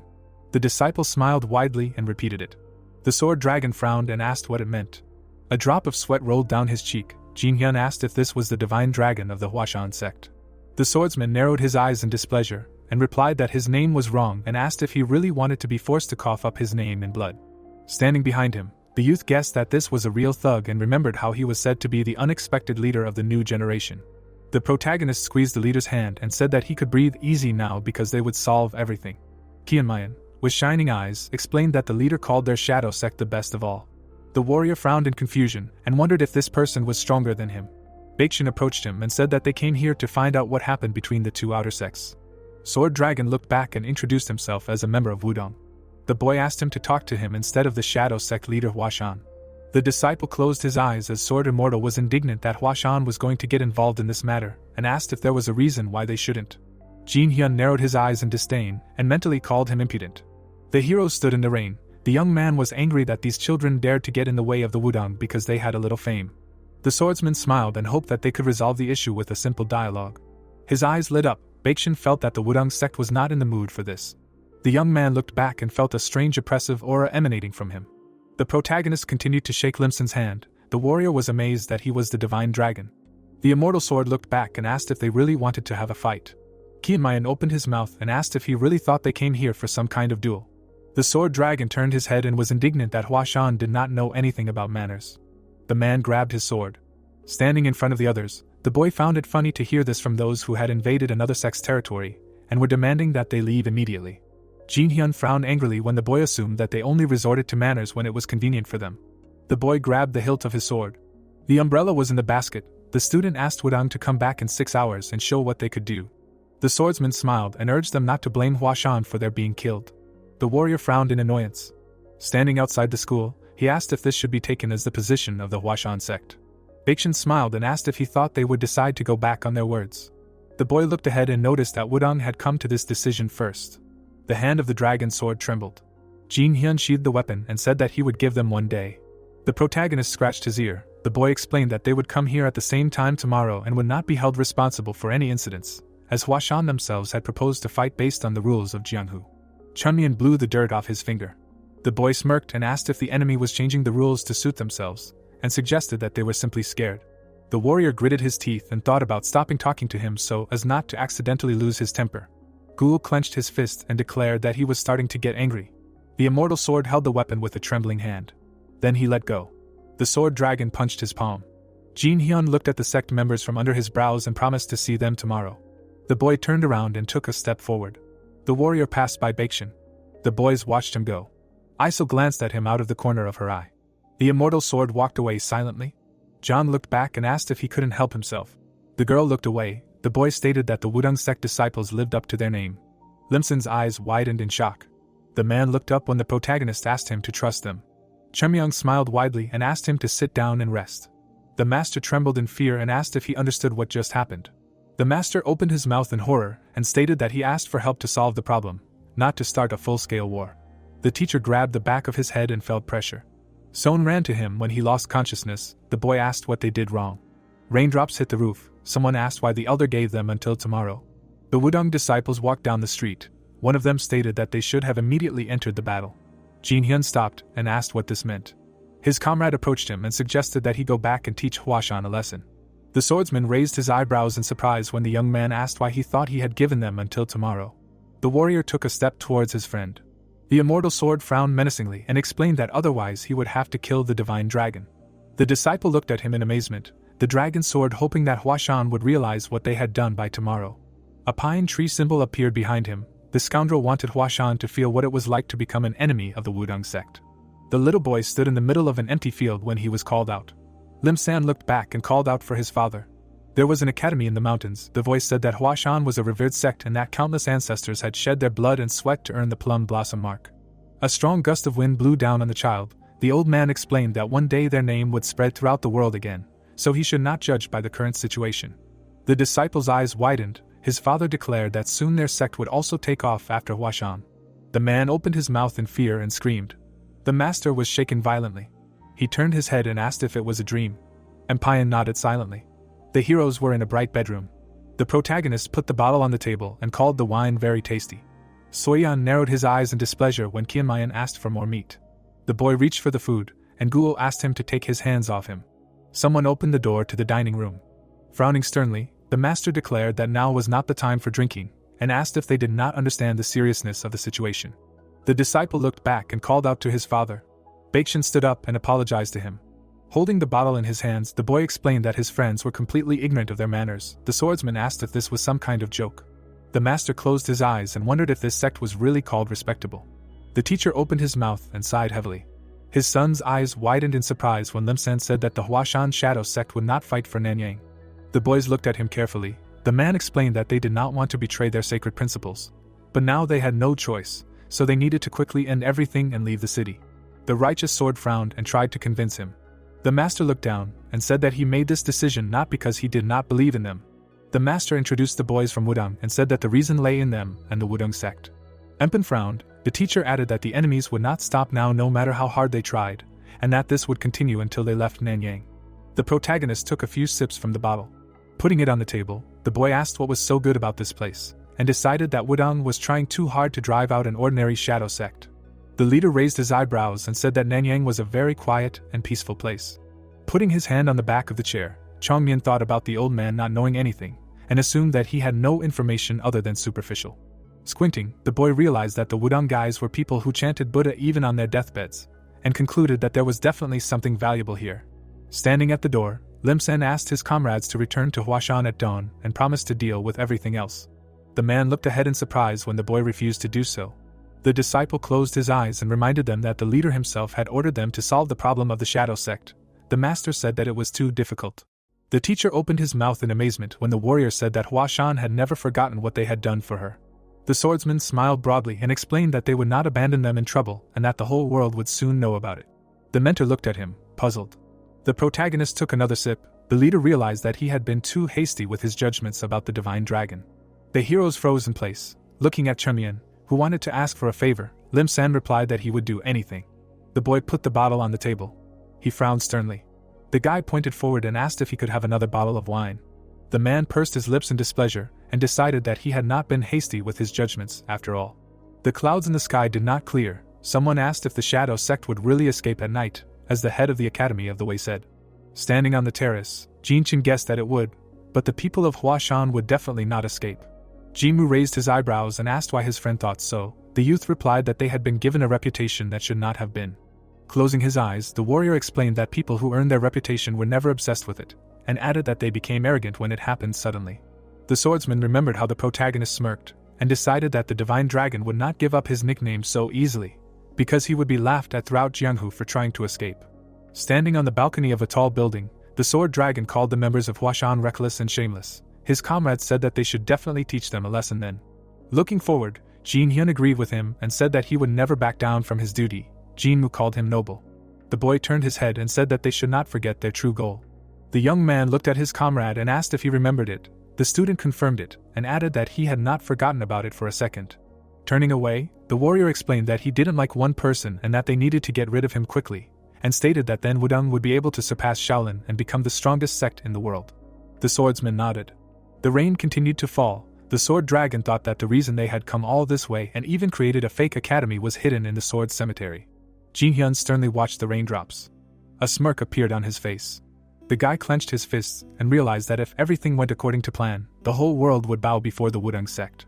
The sun was shining brightly in the sky. Sitting on the step, the protagonist said that he had overdone it with alcohol. Chunmian squinted and complained of feeling unwell. Zhang said that he should have controlled himself and not drunk from the bottle. The boy took another sip and said he was innocent. The student asked why he was drinking if he felt sick. The boy explained that he just needed to sober up. Ghoul covered his nose with his hand and complained about the terrible smell. Baekshun closed his eyes and sighed heavily. The doors were closed. Son announced that he had gathered all the members of their sect and locked all the gates. Looking ahead, Lim San thanked him. The warrior raised his eyebrows and asked if they should not fight the people of the Wudang sect. The man thought about this as he sat on the bed. The master closed his eyes and realized that this war was provoked by Wudang, not Huashan. The teacher frowned and decided that they had already resigned themselves to their fate, so they would not lose much if they left without a fight, but some of them could get hurt. The swordsman frowned in disappointment. The mentor realized that they would not be able to leave unscathed. The sect leader looked down and asked what they should do. The boy looked at him in amazement. Suddenly, he frowned. His father looked at him when the boy said that they should go out and fight. The Huashan disciples were in the courtyard. Son explained that they could not just sit and watch the boys fight for them.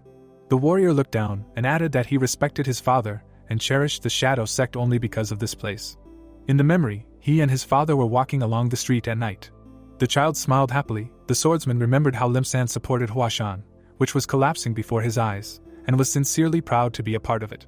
The man happily held a bottle and a cup in his hands. The master's mouth fell open in surprise when the boy said that all this happened right here. The mentor clutched his blanket and agreed with his son. Putting his hand to his chest, the boy called himself a member of Huashan and asked how they could sit back while their comrades fought. The sect leader looked ahead with confidence. Son said that he sent these disciples to help them without a doubt. The protagonist squad gathered in the rain. The warrior explained that they were acting strangely and incorrectly, but still sincerely wanted to help. The swordsman frowned menacingly and said that he would fight them even if it cost him his life. Sitting under the blanket, the teacher realized that his son was ready to give his life in battle. Lim San lowered his head and felt how ashamed he was for himself and his words.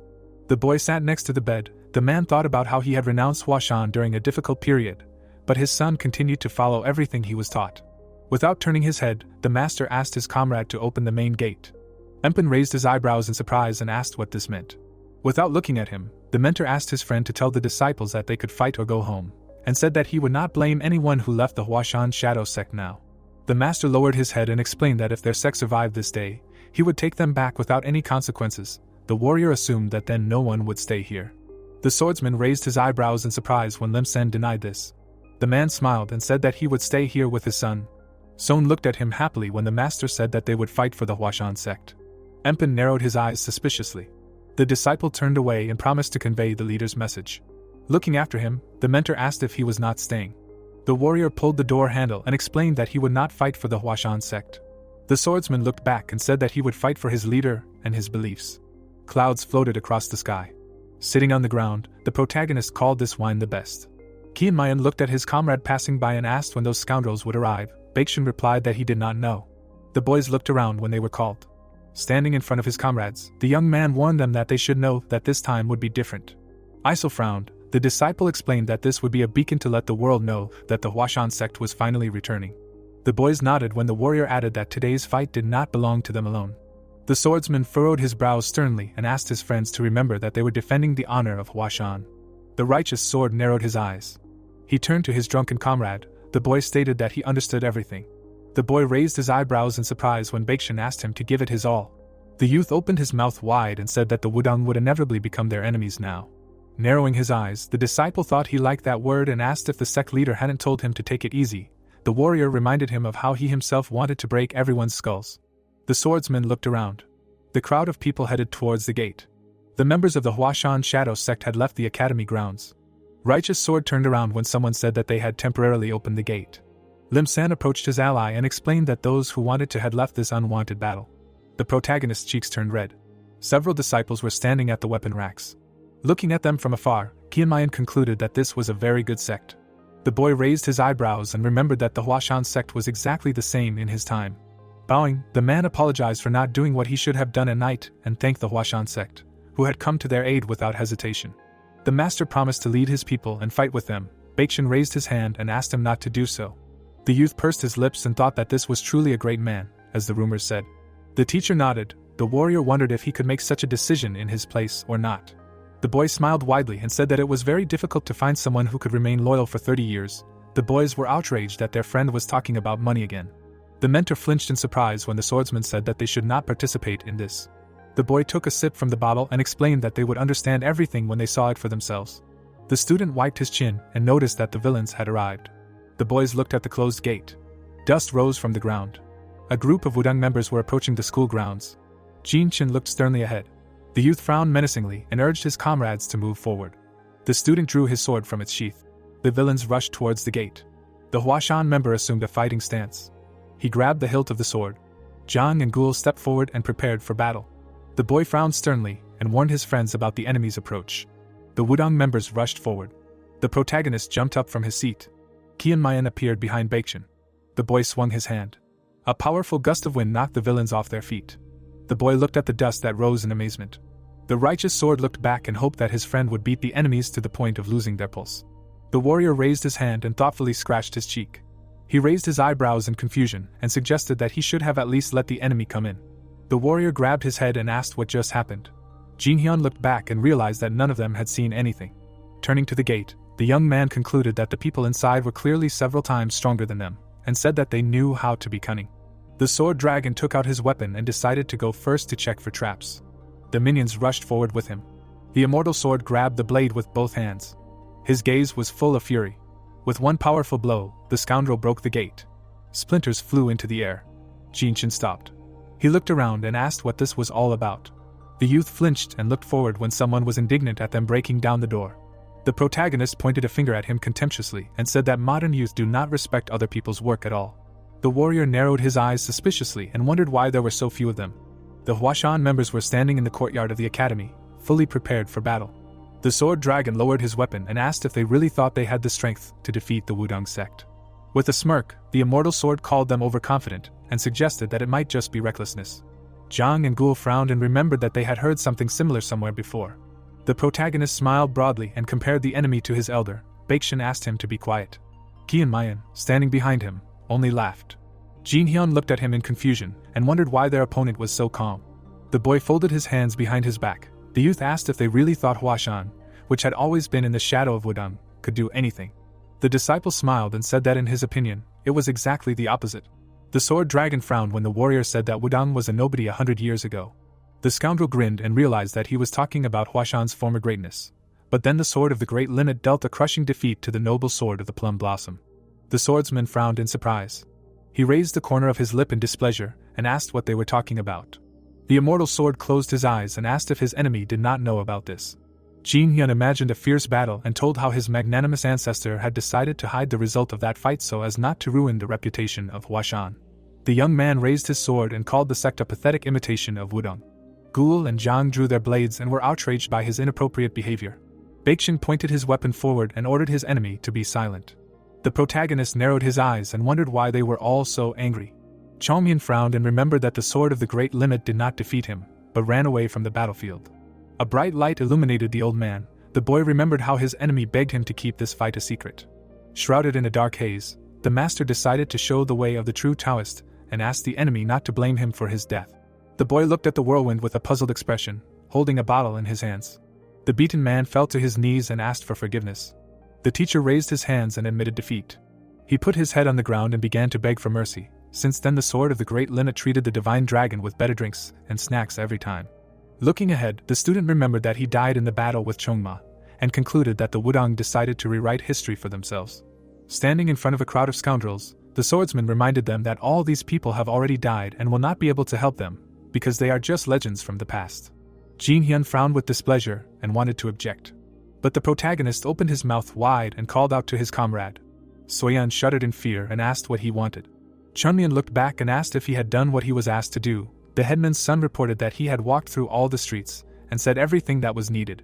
The boy smiled and praised him. At that moment, he grabbed the sword. The student drew it from its sheath and delivered a powerful blow. A strong gust of wind almost knocked the Wudong members off their feet. The youth raised the blade in front of him and asked what it was. The gate behind him cracked. After that, the supports broke. The wall collapsed behind the villain. Pieces of stone fell to the ground. People gathered outside the academy. The warrior put the sword on his shoulder and said that he really liked pathos. Gul and Zhang frowned and asked their comrade to leave a couple of enemies for them too. The swordsman narrowed his eyes and suggested that 4 opponents would be enough for his friend. Isel nodded silently. The sword dragon looked around in amazement. The protagonist asked Baeksin to deal with him. Ki and Mayan joyfully raised his fist and ordered everyone to attack. The boy frowned in displeasure. The girl pursed her lips tensely. The boys raised their swords in front of them. The elder closed his eyes, hoping that it would not end so easily, and asked the Wudong members to show what they had learned over the years of training. The righteous sword opened his mouth wide and ordered his comrades to show what Huashan's insults were worth. The heroes determinedly knitted their brows and agreed with him. They immediately rushed forward. Jinhyun frowned furiously and gave his minions the order to engage in battle, so that the enemies would experience the full power of their sect. The villains ran forward.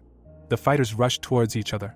Gul frowned and guessed that, despite their experience, it was unlikely that any of the enemies would have experienced the same thing as they did when they met this devil.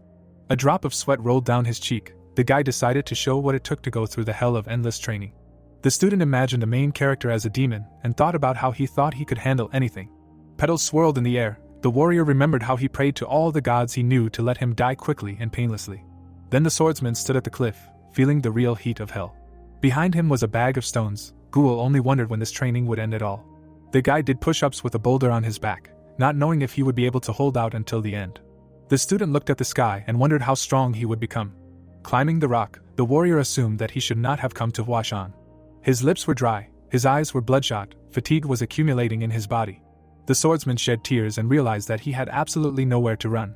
The heroes rushed into battle. All those 2 years that ghouls spent torturing the protagonist broke him and built him anew. A member of the Wudang put his sword forward. The boy saw its power. He saw how the enemy was holding the sword. The disciple knew where his menacing gaze was directed. The warrior could discern the position of his body in the jump. A smirk appeared on his face. The swordsman frowned sternly and realized that he and the enemy were on completely different levels. The blades hit each other. Zhang parried the villain's blow and realized that the Wudang members were using the technique of the waiting sword. Jinmu struck again. The boy noticed that they were not in a hurry and were waiting for the first move from the opponent in order to catch him in a mistake. The disciple parried the blow and concluded that this technique allowed the sect to become the strongest. The warrior parried another attack and wondered how to counter it. Swinging the blade, the swordsman realized that he had to be faster and stronger. The villain gritted his teeth in anger. Zhang decided that even water would not be able to extinguish the rapidly growing flames. One blow threw his opponent far back. The boy frowned and realized that it was too slow. He made a lightning dash forward. The boys narrowed their eyes furiously and realized that they had to be even faster. Ghoul knocked several opponents off him and decided that victory would be his. Jinmu opened his mouth wide and shouted that this could not be. Blood gushed from the wound. The Wudang member asked if they had lost the Huashan. The villains fell to the ground, dropping their weapons. John straightened up and declared that they had made good swordsmen. The warrior intercepted the weapon. The student turned around and declared that they had used their time differently. The man lying on the ground lost consciousness. The boy looked at his comrade. Ghoul looked back and smiled widely. Looking at him, the fighter wondered if they had really become that strong. A flame appeared behind him. The swordsman narrowed his eyes in displeasure. The protagonist pouted contemptuously and counted the mistakes of his comrades that could have led to their deaths. The warrior concluded that they would not receive praise today. Holding the blade in his hands, the student fully realized the power of the Huashan sword path. At that moment, Baekshun and his opponent met in the air. Their swords crossed in battle. The guy frowned tensely and decided that it was time to show the power of his sect to the whole world. The opponents jumped away from each other. Limson's eyes widened in shock because he could not believe that the Huashan members defeated the enemies, despite the fact that they were several times smaller. Ghoul and Zhang stood in the middle of the battlefield. The righteous sword attacked the enemy in a jump. The man was surprised that he was able to withstand the great wolves of Nirim. Son called out to his father. The master looked up and said that they would be saved. The mentor put his hand on his chest and felt not pain, but joy. Watching the fight from the sidelines, the teacher came to the conclusion that Huashan had changed for the better. The protagonist looked back. Holding a bottle in his hands, Chunmian offered the leader a drink. Lim San remembered that there was no one like them in the ranks of the sect before. The man raised his eyebrows and asked why the boy was sitting and drinking while his comrades were fighting. The boy took a sip and explained that they could handle it without him. The student wiped his chin and decided that their training had not been in vain. Baekshun threw Jin Hyun away from him. The youth landed on his feet. His opponent was barely able to stay on his feet. The villain frowned and realized that his enemy was too strong. Standing in front of him, the righteous sword called him to attack. The warrior frowned and asked his opponent to fight with all his might and not worry about what the others thought. The sword dragon furrowed his brows sternly and began breathing heavily. A drop of sweat rolled down his cheek. The Wudang members looked up as the immortal sword ordered them to deal with the others. Jin Hyun opened his mouth in anger and asked why they were standing still. His subordinates immediately rushed in different directions. They surrounded Ghoul and Zhang. Baekshun looked back and saw someone moving. The opponents were scattered all over the courtyard. The youth turned his head and called it an interesting sight. The righteous sword smiled and said that the members of the Great Wudang were taking a small group of people from Huashan in a vice, just to win. The scoundrel sighed heavily and realized that he had already disgraced his sect, so he had no other option left. The warrior looked ahead and, recognizing the strength of his opponent, asked why the divine dragon showed them such disrespect. The protagonist tried to shake the last drops from the bottle. Standing in front of him, the swordsman explained that the enemies were not strong enough for him to engage in battle. The sword dragon asked what this meant, veins on his forehead bulging with anger. Closing his eyes, the disciple asked him not to be angry and called his comrade a true genius. Baekshun imagined Kianmayan as a three-headed monster with 6 arms. Raising his sword, the young man promised not to let his opponent get bored and said that his abilities were more than enough to give him a good beating. The righteous sword smirked and added that his opponent was no match for the divine dragon. The villain rushed into battle and ordered him to shut up. The immortal sword clenched his teeth in anger. Frowning, the warrior realized that he had heard of him before and remembered that he was considered one of the best. The sword dragon swung his blade. The student thought that his brother would have been among them too if not for the Huashan and Zhongnan competition. The sword was enveloped in blue energy.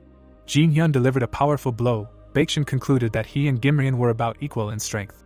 A wave of energy rushed towards him. The young man compared this technique to a scroll of silk fluttering in the wind and realized why his opponent was so famous.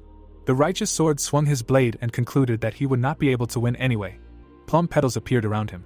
The warrior dashed forward, moving from side to side in the air. The villain's eyes widened in shock.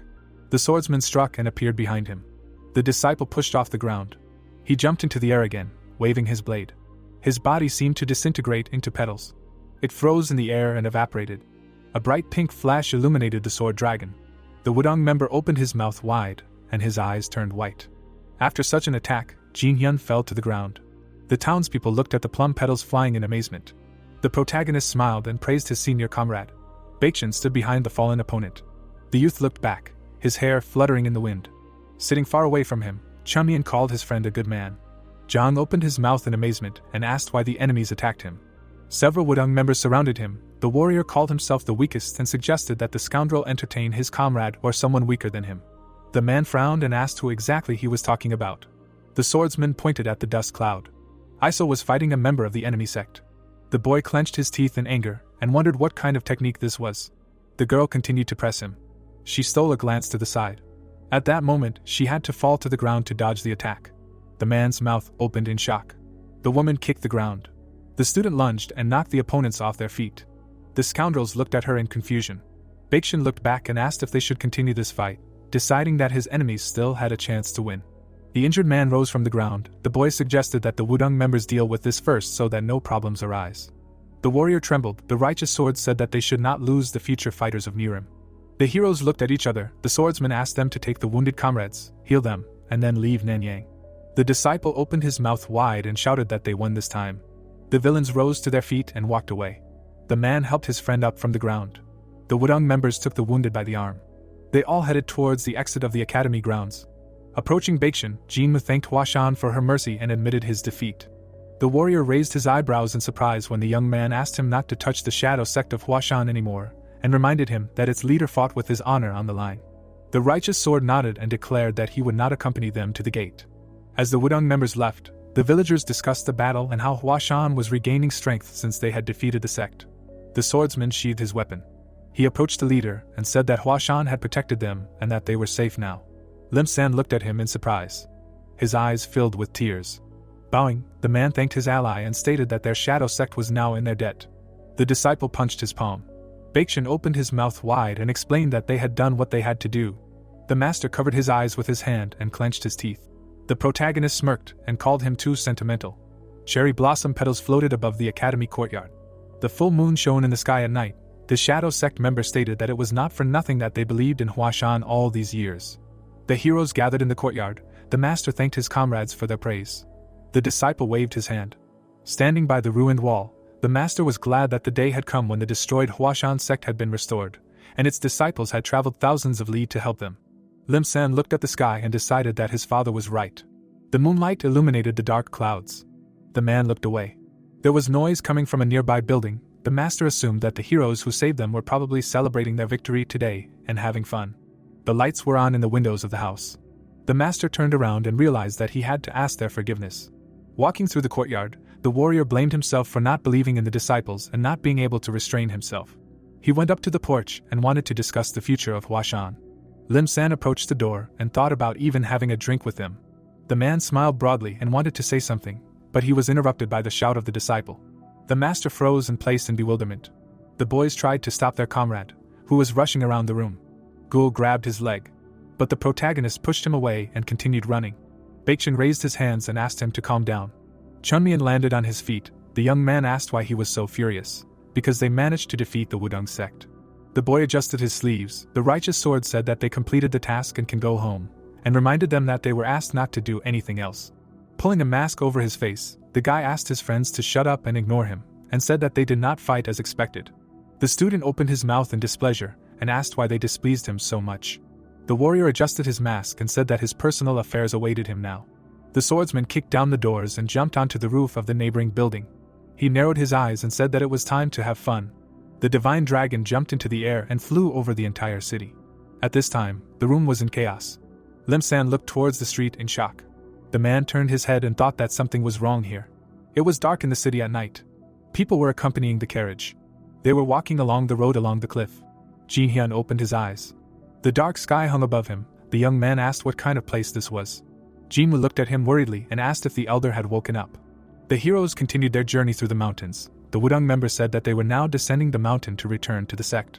The sword dragon rose up and asked what happened on the mission. Suddenly, the disciple clutched his chest. In memory, Baekjin frowned menacingly.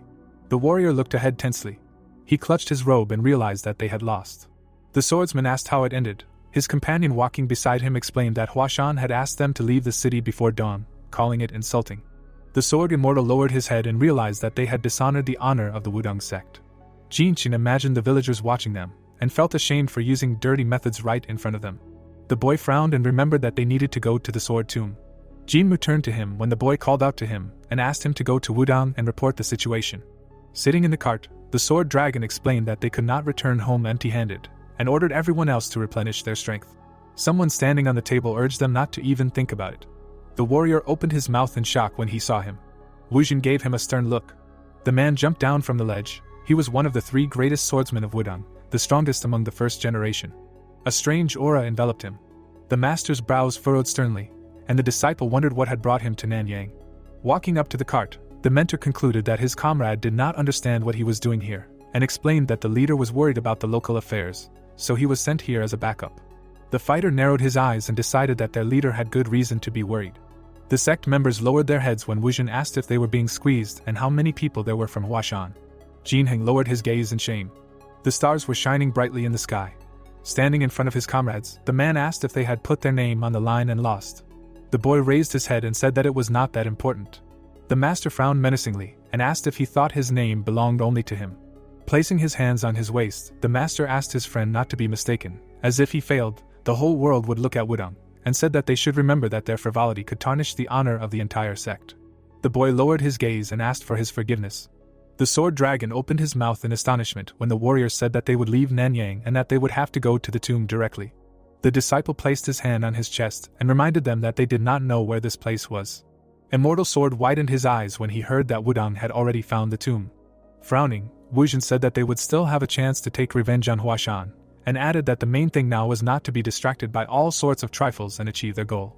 The boys nodded when the man ordered them to follow him and said that reinforcements would soon arrive from the main sect.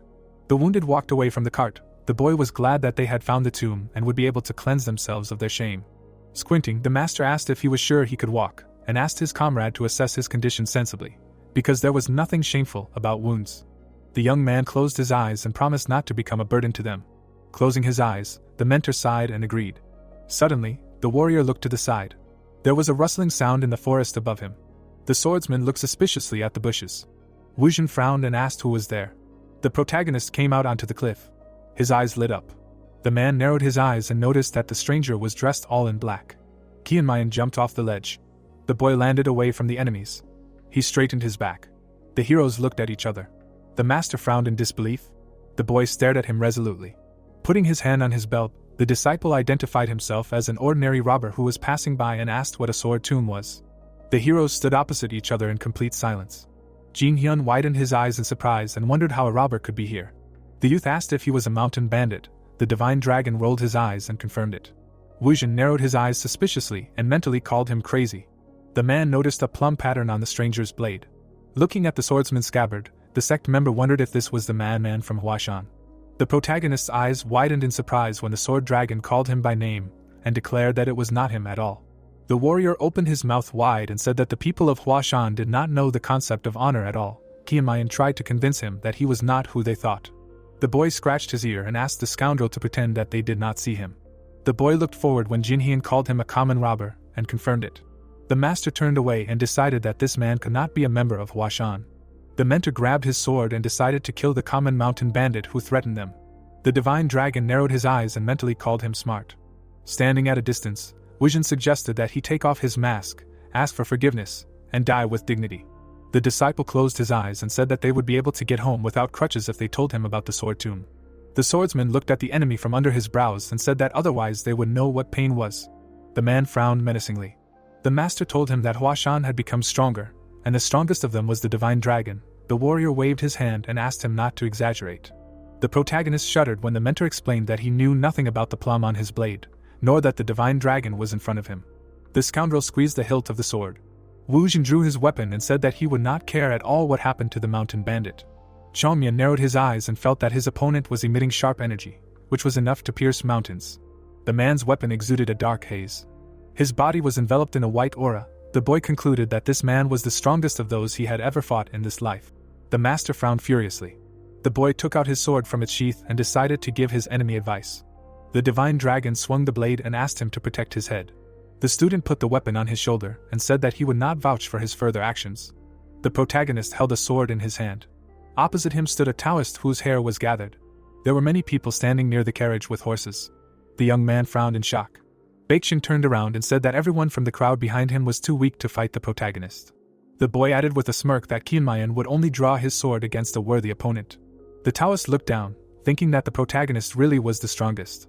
He turned around and thought that even like this, he would not be able to defeat the elder with whom he had a 13-year difference. Qianmayan raised one finger and proposed a bet. Huashan raised one eyebrow, looking at the youth with displeasure. The boy put his sword on his shoulder and replied that it would be unfair if the winner did not get anything for his victory, so the loser would be obliged to grant one wish of the winner. The man furrowed his black eyebrows and sighed when he said that he wanted to know about that tomb. They stood opposite each other, and Huashan said that if he lost, the youth would take off his mask and apologize, and also admit that Huashan would never be able to surpass Wudong. The protagonist closed his eyes and said that he agreed to these conditions, but he asked his opponent not to take back his words in the future. The man's lips curled in displeasure. Qianmayan raised one finger and added that then they would start right away. They stood opposite each other, and the Taoist asked if the young man was offering to attack first. A blue aura appeared around him, and he said that arrogance should also be measured. He frowned, glaring at the protagonist. The young man swung his sword and said that he would be the first then. Suddenly, a strong wind blew. Huashan's eyes widened in fear as a tree behind him was cut in half. The trunk fell to the ground with a loud sound. The Taoist turned around abruptly and opened his mouth in shock. The protagonist looked straight ahead and said that they would consider this a normal greeting. The representative of the Wudang school turned around, smoke rising around him. Blood appeared on his cheek, and he thought that if the protagonist had aimed for his neck, he would have lost his head. He wiped his face with his sleeve and thanked the protagonist for his concern. The young man put his sword on his shoulder and said that if the opponent was grateful to him, then he should show everything he can. The Taoist rushed forward, disappearing in an instant. Qianmayan's eyes widened in surprise. The enemy appeared in front of him, intending to attack. The protagonist smiled and said that this was different. A loud explosion thundered. A crater formed in the ground. The protagonist jumped back and thought that now they would check what happened to Murim in the past 100 years. Huashan rushed forward, frowning. He jumped towards the boy who was pressed against the rock. The man was holding a sword in his hand. Its blade approached the boy's face. Suddenly, the protagonist jumped to the side. He found himself on the ground, thinking that the enemy's martial arts had developed. Then, he jumped up. The opponents were fighting in the air, holding swords in their hands. Suddenly, the man brought his hand to the blade. He attacked the protagonist, but he dodged. The Taoist's body emitted blue energy. He jumped up and stretched his hand forward. The man frowned in shock as the enemy's leg appeared in front of him. Suddenly, there was a loud explosion and Huashan screamed. He clenched his teeth tightly and screamed even louder. Then, Chunmian threw the man down. Thick smoke rose on the ground. Jihyun frowned in fear and called out to his elder. Suddenly, he fell silent, his mouth hanging open in surprise. A bright light appeared in front of the disciples. The protagonist held onto the rock, thinking that the continuous energy of the sword requires great internal strength, so this technique is not given to the next generation of disciples. Streams of light appeared around the man, and the boy thought that the strongest techniques of Wudong cannot be used without many years of grueling training. Mist filled the space. Chunmian extended his hand to the side and said that this technique is very strong. He jumped forward and decided that he wanted to see everything that the enemy is capable of. His sword emitted a bright glow. The youth fell down, standing directly above Huashan. The man's eyes were shining brightly. He was stunned that the opponent was able to cut through his continuous flow of energy. He frowned and shouted that if this did not work, then let the protagonist try to block the entire river. After saying this, his body began to emit a blue glow. White shadows appeared in the air as he used the Great Flood technique. A gust of wind blew past the disciples. The youth frowned and said that his senior had used the ultimate purity technique very skillfully. The waves rose high into the air, and the youth jumped even higher. He looked down and made a dissatisfied sound. Then he rushed down. Huashan gritted his teeth and thought that this was the end for the youth. Suddenly, he opened his mouth in shock. In the distance, Qianmayan could be seen swinging his sword and cutting through the fog. The man raised his hands up and screamed loudly. The Taoist's eyes turned white, and he was covered in sweat. The protagonist looked down and asked if this was all that one of the strongest swordsmen in Wudang could do. Suddenly, Huashan fell to his knees. He opened his mouth in shock and frowned in anger. The boy grabbed the sword and approached him. His eyes were glowing red and he said that he would listen to the enemy after he fought him. The man's eyes widened. He managed to roll to the side and Qianmayan fell to the ground. After this blow, a powerful explosion occurred.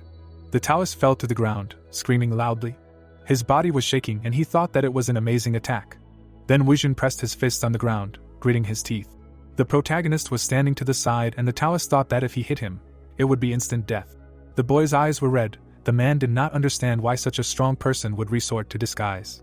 He stood up and decided that now was not the time to think about it. Huashan raised his sword. There was gray smoke around, and the representative of the Wudang school said that he was amazed at the superiority of the enemy. A flash flashed in his eye and he added that he himself was not so simple. Then he waved his hand, creating a white shadow. It almost knocked the youth off his feet. The enemy furrowed his brows and asked loudly how he felt about that. Streams of mana rushed towards the protagonist. There were white streaks in the air, created by the limitless Qinjiang technique. Qianmayan turned around. Then he said with a smile that this was what he was waiting for. A red light appeared under his feet. Then he rose into the air, where the scent of plum appeared. The disciple opened his mouth in shock, seeing that the protagonist had dodged such a vast technique. A pink streak stretched behind the boy. He approached the enemy. The man's arms trembled with tension. He released more streams of mana. They rushed towards the youth, who was hanging in the air. He then quickly jumped back, avoiding the blow. The enemy's technique occupied all the space below, and Qianmayan thought that it would not be so easy to stop it with a sword, but while Huashan was far away, his blows would go nowhere. The man gritted his teeth in rage, and he thought that he was waiting for the moment when the boy would be in the air and would not be able to escape anywhere. Then the Taoist raised his hand up and used the silk palm technique.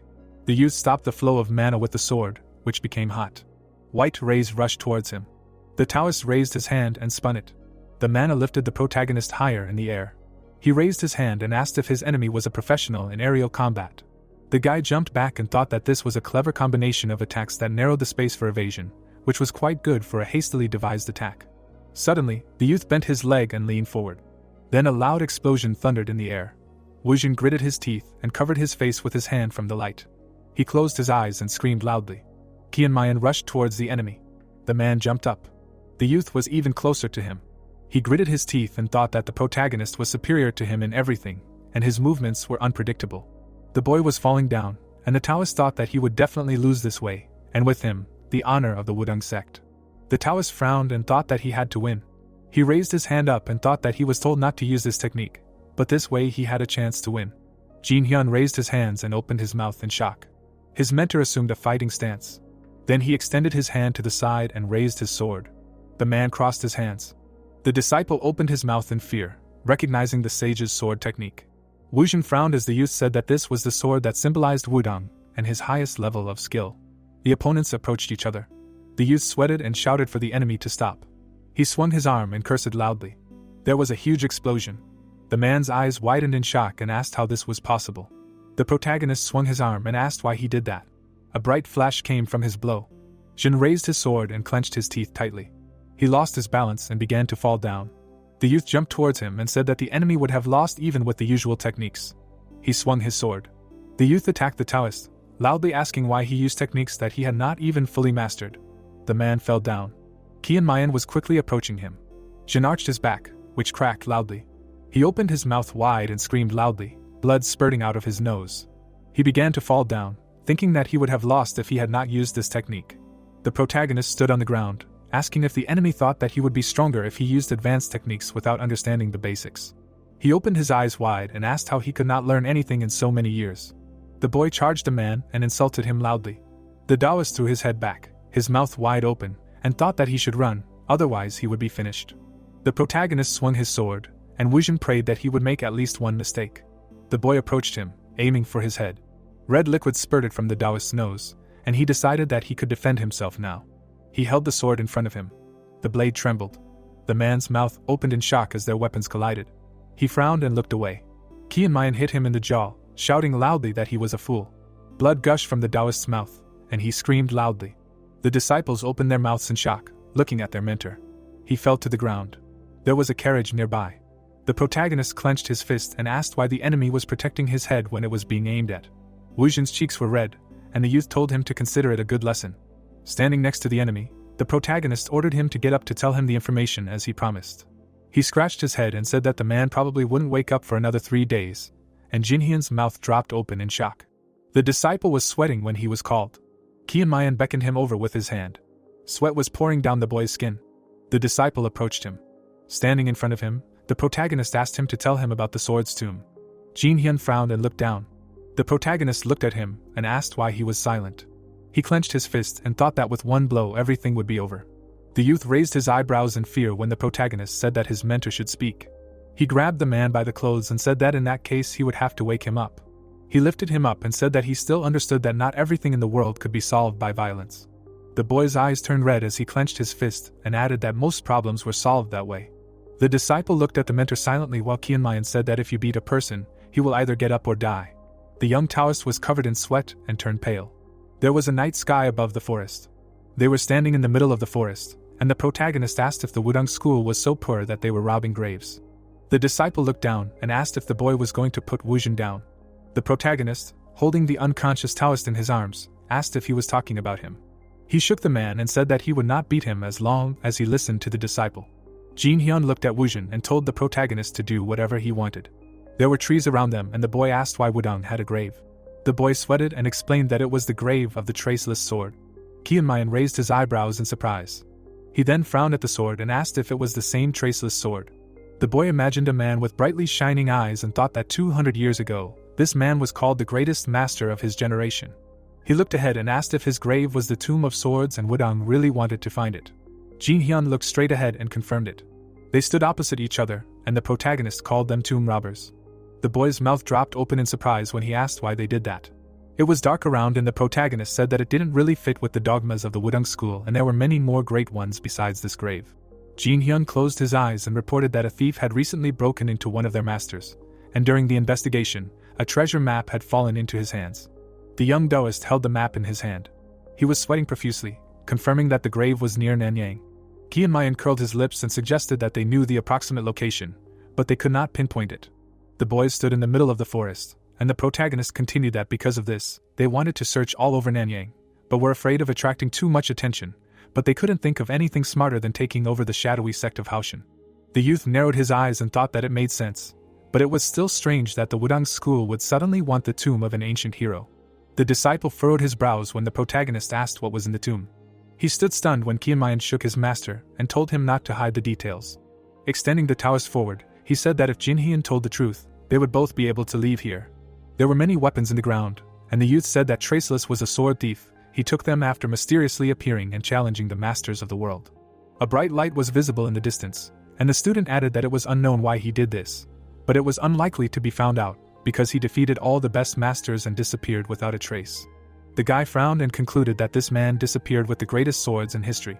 The protagonist looked straight ahead and asked if those masters gave up their weapons so easily.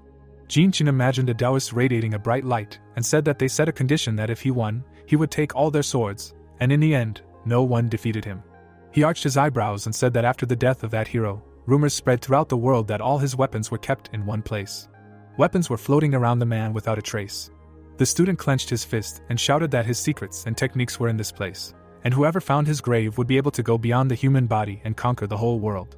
Chamyang waved his hand and said that he understood everything and the boy could stop talking. The sky was dark and the protagonist said that it seemed like a normal legend, but the people from Wudang found a trace, so it suddenly sparkled with different colors. With a serious look, he asked if that was all. Jinhyun frowned and said that their plan was only to find a grave. They were standing in the middle of the forest. Suddenly, the protagonist slapped Wuzhen in the face, and the boy opened his mouth in fear. He frowned when the protagonist loudly shouted for the man to wake up because his disciple was talking nonsense. The boy then grabbed his clothes and he shouted that he had told everything.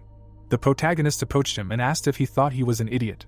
Chunmyang then let go of the disciple and asked if he had kept something quiet. He narrowed his eyes and stared at him. Jin Hyun screamed in fear as the protagonist hit his mentor again to wake him up. Dust rose around them, and the protagonist said that if the god Jin heard this lie, he would jump out of the grave and hit his head with such nonsense. He hit the Taoist again, loudly asking why he raised this young man so poorly. The disciple opened his mouth wide in fear, afraid that his mentor would die. The protagonist raised his hand and said that he could see through the boy's lies. He looked at him carefully and added that they all came here together for a reason, but for some reason they did not start looking for the sword tomb right away. His hand exuded gray smoke. He clenched it into a fist and said that instead they would have to pay for playing with people's lives. Jin Hyun's eyes and mouth opened wide in fear. Blood flowed out of the Taoist's nose. The protagonist hit the man in the face. Suddenly, the disciple loudly yelled Yaxin's name. Dust rose around them. The wind blew through the trees. The protagonist stopped his fist in front of the enemy's face. Huashan fell down, and Qianmayan asked what it was. The boy raised his hands and said that their target was Yaxin. He frowned and confirmed that he was the same doctor who lived 200 years ago. The protagonist sweated and said that one of his pills could even resurrect the dead. His eyes widened in shock. The disciple looked at him in surprise as he let out a chuckle.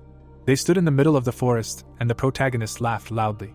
His eyes turned white, and he shouted that everything made sense now. The boy imagined Yaxin standing in the middle of the smoke, and thought that he was considered the best pill maker in the world, which was once a priceless treasure.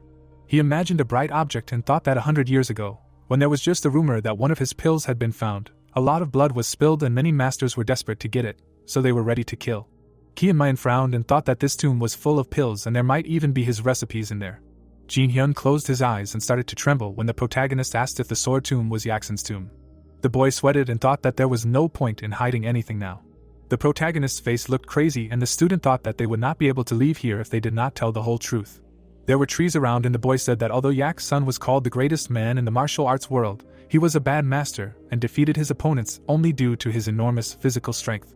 He introduced many faces and added that at that time many doubted whether this man was a witch doctor, and there were many rumors about him, and after his death, someone finally revealed Yaxin's identity, but this fact is known only to a few sects. The boy closed his eyes and said that this time he really told everything he knew. Huashan was lying bloody on the ground, and the disciple asked Qianmayan to let them go. The protagonist slapped his chest and replied that he kept his word. He extended his hand forward and added that he would let them go. The young Taoist raised his eyebrows in shock when the protagonist asked him to give up the map. He frowned and shouted that they had not agreed on this. There was a dark forest around, and Qianmayan said that without the map, the disciples' stories were worthless, so the agreement was cancelled. He imagined running away and said that after that, all of Wudong would chase him, so he would be left without a tomb, and would also turn into a dog running around the back streets. He slapped his palm and concluded that this was the reason he needed the map, but Jin Hyun still thought it was unfair. The protagonist frowned and asked if the boy was going to give him the map. The boy raised his hand, calling the protagonist a Taoist, and the protagonist replied that it was funny to hear. Suddenly, Qianmayan raised his leg high. A loud sound echoed through the forest. The disciple looked up in surprise. He turned around, looking into the depths of the forest. Jin Hyun opened his mouth in fear, and the protagonist told him to choose between giving the map and then returning to Wudong and bringing his comrades here, or staying here up to his neck in the ground. Huashan was lying on the ground. The boy fell down, trembling with fear. His eyes turned white and his mouth was wide open. There were dark clouds in the sky and the protagonist said that Taoists should give up worldly desires. The young man walked along the path. He looked at the map in his hands. There was a red drawing on it, and the Taoist suggested that he would only be able to find the tomb after he deciphered the code. The protagonist smiled and said that it was possible because he was the strongest warrior in the history of Huashan. He frowned and decided that he could do it. Qianmayan stared at the map. Then he pulled it closer to him. Then even closer, his eyes wide open. The protagonist waved his arms and shouted that it was all incomprehensible. The drawing was lying on the ground and the young man said that there was not even a hint of a tomb. He crossed his arms and hummed thoughtfully. The Taoist imagined the faces of his comrades and thought about entrusting this matter to them. He reached out his hand for the map.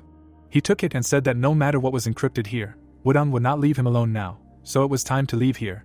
He had a drawing in his hands and said that he was still not strong enough to fight the entire sect, and even if he stalled for time, he had 4 days at most. The boy looked down and thought that in that time, he should find the tomb faster than the other treasure hunters. The protagonist frowned and thought that if he could find the recipe for the elixir of eternity, Huashan would bloom again. He put his hand on his waist and said that he needed to eat well first. Then the boy jumped high in the air. There was someone standing at the entrance of the building. The boy turned around and told his comrade that Qianmayan had probably gone to beat up the Wudong disciples, and he could be found if they went straight to the camp. Zhang frowned and turned around abruptly. Baekshun looked away and asked if the disciple was going to stop him. They were sitting in the middle of the room, and the righteous sword Huashan asked him what he had done in his past life that made the gods send the most evil demon to him. Ghoul looked down and asked if the protagonist would do something big and stupid. His companions looked at him in shock, and the boy explained that he hoped the protagonist was not so stupid as to start a war between Huashan and Wudong. The girl drank tea against the wall, while the disciple said that Qianmayan was always good at dealing with the consequences. Baekchong looked away and asked what about the suffering they went through while he was figuring it out. Ghoul paused, unable to find an answer. Then he looked away. Isol was standing behind him, and he thought she was amazing for being so calm in this situation. Suddenly, she looked down. She furrowed her thin eyebrows and said that she noticed something. Suddenly, there was a loud explosion. The protagonist was standing in the middle of a destroyed building, saying that he got the directions a little mixed up. He pulled out a map and said that he would get to work right away. The sky was dark, and the guy called all of his friends. There were broken dishes on the floor. Qianmayan put the map on the floor and said that they needed to decipher this. He looked straight ahead when Baekchong asked what this was. He opened his mouth wide and asked who the protagonist beat up again. His eyes turned white with horror when his friend replied that it was the older brother of that scoundrel from Wudong. He furrowed his brows and asked how many times he had to repeat it. The student smiled and said that the protagonist had robbed the Wudong school. A loud, angry scream was heard from within the building. Two boys were holding Baekshun, who shouted loudly that the Wudong would not forget this for the next 1,000 years and half of their sect would soon come running here. Qianmayan waved his hand and replied that he was wearing a mask, and the boys shouted that they must have noticed his sword.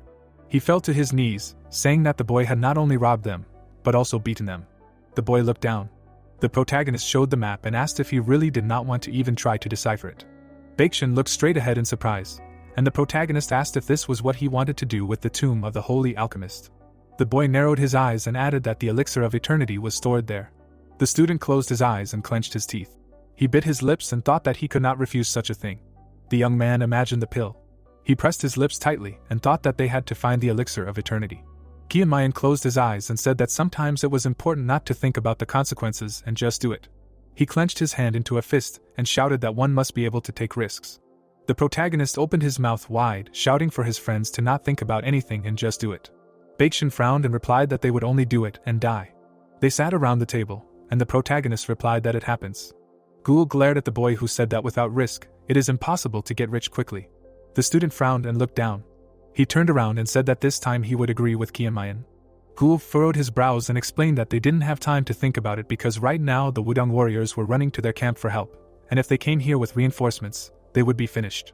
Baekshun's mouth dropped open in shock when his friend said that they had to defeat the enemy no matter what. Zhang furrowed his brows and began to sweat. Righteous Sword's mouth dropped open in shock when another of his comrades said that they would do it. He began to sweat when he saw the glint in their eyes. All three of them looked at him seriously, and he realized that they weren't joking. The boy gritted his teeth. Qianmayan's brows rose in shock when he asked if they just needed to decipher the map. He lowered his head and asked if they would have any problems with the defense mechanisms and traps once they got into the tomb. The protagonist smiled and replied that he didn't have to worry. He showed the drawing and asked his friend to just decipher it, and he would figure it out on his own inside. Baekshun frowned and asked if the boy promised. He put his hand on his knee and said that they could not give the map to the enemy. The boy stood up and added that they had no time to waste and they had to do it no matter what. Ghoul and Zhang turned around when they were called. Isol also turned around. The student frowned and shouted that they would start deciphering the map right now no matter what, and use any means necessary to finish before Wudong arrived. They raised their hands in the air, shouting loudly in honor of the elixir of eternity. The protagonist smiled widely, holding the drawing in his hands. The students clenched their hands into fists, and the boy thought that they had grown. It was night above the house, but their screams could still be heard. The lights were on in the windows. The man looked out the door and thought that in just one day the walls had almost been pulverized and he was beginning to forget what they were so grateful for. He closed the door and thought that it was not for nothing that he had thought that something was wrong with them. Suddenly the Taoist clutched his chest and screamed loudly. He lowered his chest, groaning painfully. Then he pressed his palm to his mouth. The man fell to his knees and said that he thought he was finally getting better. He tried to cough silently, thinking that his illness could not be cured with ordinary medicine, because internal wounds almost never healed. The Taoist exhaled loudly and decided that he should not show it. He stood up and thought that the Huashan Shadow Sect had just recovered and had a chance to start over. He gritted his teeth in pain as he thought that he could not allow anyone to know about his condition. He walked to the bed and decided that it would be easier for him to sleep. The Taoist took off his shoes. He lay down on the bed and thought that he should at least be patient until Huashan was reborn, and then he could pass everything on to his son. He squeezed the fabric, thinking that there was just a little bit more left. Suddenly, the protagonist opened the doors. The man turned around. The youth was standing at the entrance, asking if the Taoist was already asleep. The sick man raised his hand and asked what Qianmayan was doing here. He sweated and asked if something was wrong. The protagonist narrowed his eyes, which were shining brightly. The door closed, and he said that he was fine, unlike the elder. He walked up to the bed and offered to calmly sort everything out. The youth put his hand on his shoulder. The man screamed loudly when the boy pinned him to the bed. Qianmayan's hand shone brightly. He opened his mouth wide and ordered him to be quiet and not move. The man, with his mouth wide open, screamed for the boy to stop. His eyes widened after the hero told him that the wounded man had internal injuries. The young man, with his mouth open, said that he had the ability to heal them, and the man asked again. The protagonist, looking at him, understood that if the patient knew how well informed the guy was.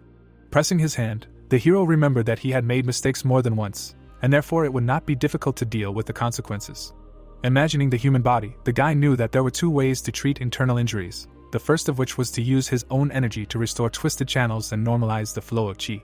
The young man stared at the man. Looking at his wounds, the hero knew that the head of the sect was not skilled enough to heal himself, and therefore he would have to move on to the second option. The guy, looking at him, knew that the second way was to use the energy of another person. Squeezing the man's hand with force, the protagonist understood that this was tens of times more difficult than the first way, but he simply had no choice. The energy began to flow along the leader's hand, when he suddenly tried to scream something. The young man immediately covered his mouth with his hand. Squeezing the wounded man's hand, the boy knew that the energy had to be received with his mouth closed, despite how suddenly everything happened. Looking at the wound, the hero remembered that if the energy were to come out through an open mouth, the person would simply die. The remains of the wounded man's energy broke into small fragments. The protagonist, opening his mouth, said that fortunately the wound was not very severe and they were almost at the end. The man, looking at him, realized that the pain he had to endure for so long had disappeared. Imagining how the energy passed through his body, the leader felt a cool and at the same time warm feeling filling his body, which is the real energy of a Taoist, and this man is indeed a true disciple of Huashan. Lim Sen suddenly opened his eyes wide, realizing what the young man had just said. Looking up, the man remembered that only outstanding masters could talk during the energy transfer process, but he could not understand how this man could do it so calmly, because even the elders of the best sects would not dare to do so. Looking at the young man, the leader tried to understand what kind of monster this was. The hero was still holding him, and asked him to sit down. Lim Sen's body began to rise. The protagonist was still holding his hand. Sitting down in a meditative pose, the man realized that the matter was moving on its own. His hand was on his leg. Looking at it, the leader assumed that the savior was controlling him with energy. Looking forward, the wounded man listened to the words of the young man about how he needed to listen to his instructions carefully and clearly. The guy, standing in front of him, said that in order to heal, it was necessary to conduct his internal energy through each meridian of the wounded man's body, even where it would be difficult to reach. The young man placed his hand on his chest, telling the man to allow the internal energy to guide him along the right path. A sphere of energy entered the chest of the protagonist when the hero said that it was time to begin. Lim San bit his lower lip hard. The protagonist, looking at him, understood that the energy flowing in the body was like a river merging into a single stream in the dantian. Imagining 2 points on the human body, the guy remembered that the dantian was the best place for energy to spread throughout the body. Looking at such a point on the wounded man's body, the hero also understood that it was the most vulnerable spot of martial artists, and therefore everything should be done carefully and delicately. The protagonist peered at this point. Bright energy emanated from his hand when he thought that he would do everything in the best possible way. Qi threads began to penetrate the wounded man's body when the hero thought that this whole procedure should be done slowly and carefully, but realized that he had neither the time nor the desire now. The threads went further and further when the young man realized that the man would most likely have to face some shock. Qi penetrated the man's hands as well, and the boy realized that this shock was better than death. The boy still held his hand on his chest, knowing that the wounded man only needed to endure a little. The energy also passed into his head when the protagonist thought about how qi, breaking through the meridians, cleanses the body and heals old wounds. Threads penetrated the man's hand. The hero held his hand, realizing that this was the end of the cycle. Looking at him, the boy also remembered that there was another moment that had not been told to the wounded man. The man was breathing heavily when the boy thought about how this cycle needed to be repeated 12 times to cleanse 12 ordinary meridians. Immediately after, the protagonist again hit the leader in the chest with his hand. She passed through his face. Blue light poured from the windows of the building. The boy held the wounded man's hand. Smoke emanated from his body. The hero began to remove his hand from the man's chest. The leader turned his head.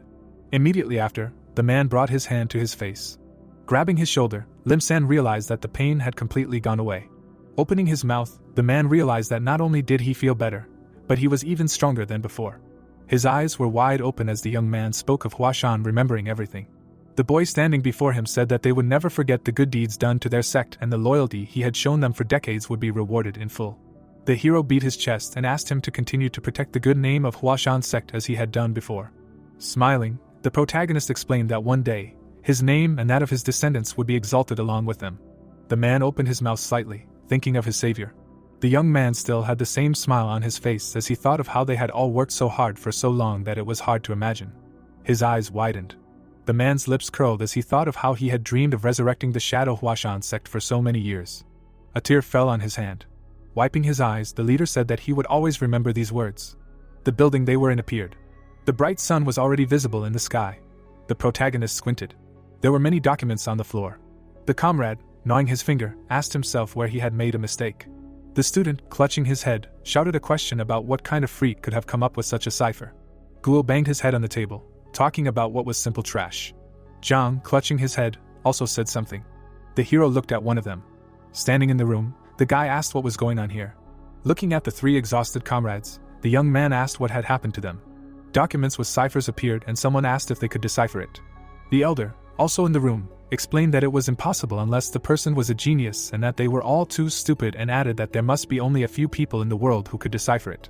The hero, looking at him, said that the Wudang sect was able to do it. Baekshun, looking to the side, noted that apparently this sect had some great genius. The protagonist, squinting, asked if it was true that the best from Huashan could not decipher what they could in Wudang, and the interlocutor exclaimed that he did not say such a thing, because they definitely have someone who can solve this puzzle. Raising a finger, the elder explained that it was all due to lack of time. Closing his eyes, the student also added that at the moment it was beyond their capabilities and therefore they needed a professional. Ghoul, with his mouth slightly open, asked if it was true that even in the capital such masters were hard to find and therefore there was no point in talking about these places. The hero frowned. Zhang, with his mouth slightly open, asked what they should do and added that they should go to the big city as soon as possible. The young man, bowing his head, said that a pack of dogs from Wudang would soon come running to this place. Frowning, the boy asked if his comrade was suggesting that they run away to the big city to escape these problems.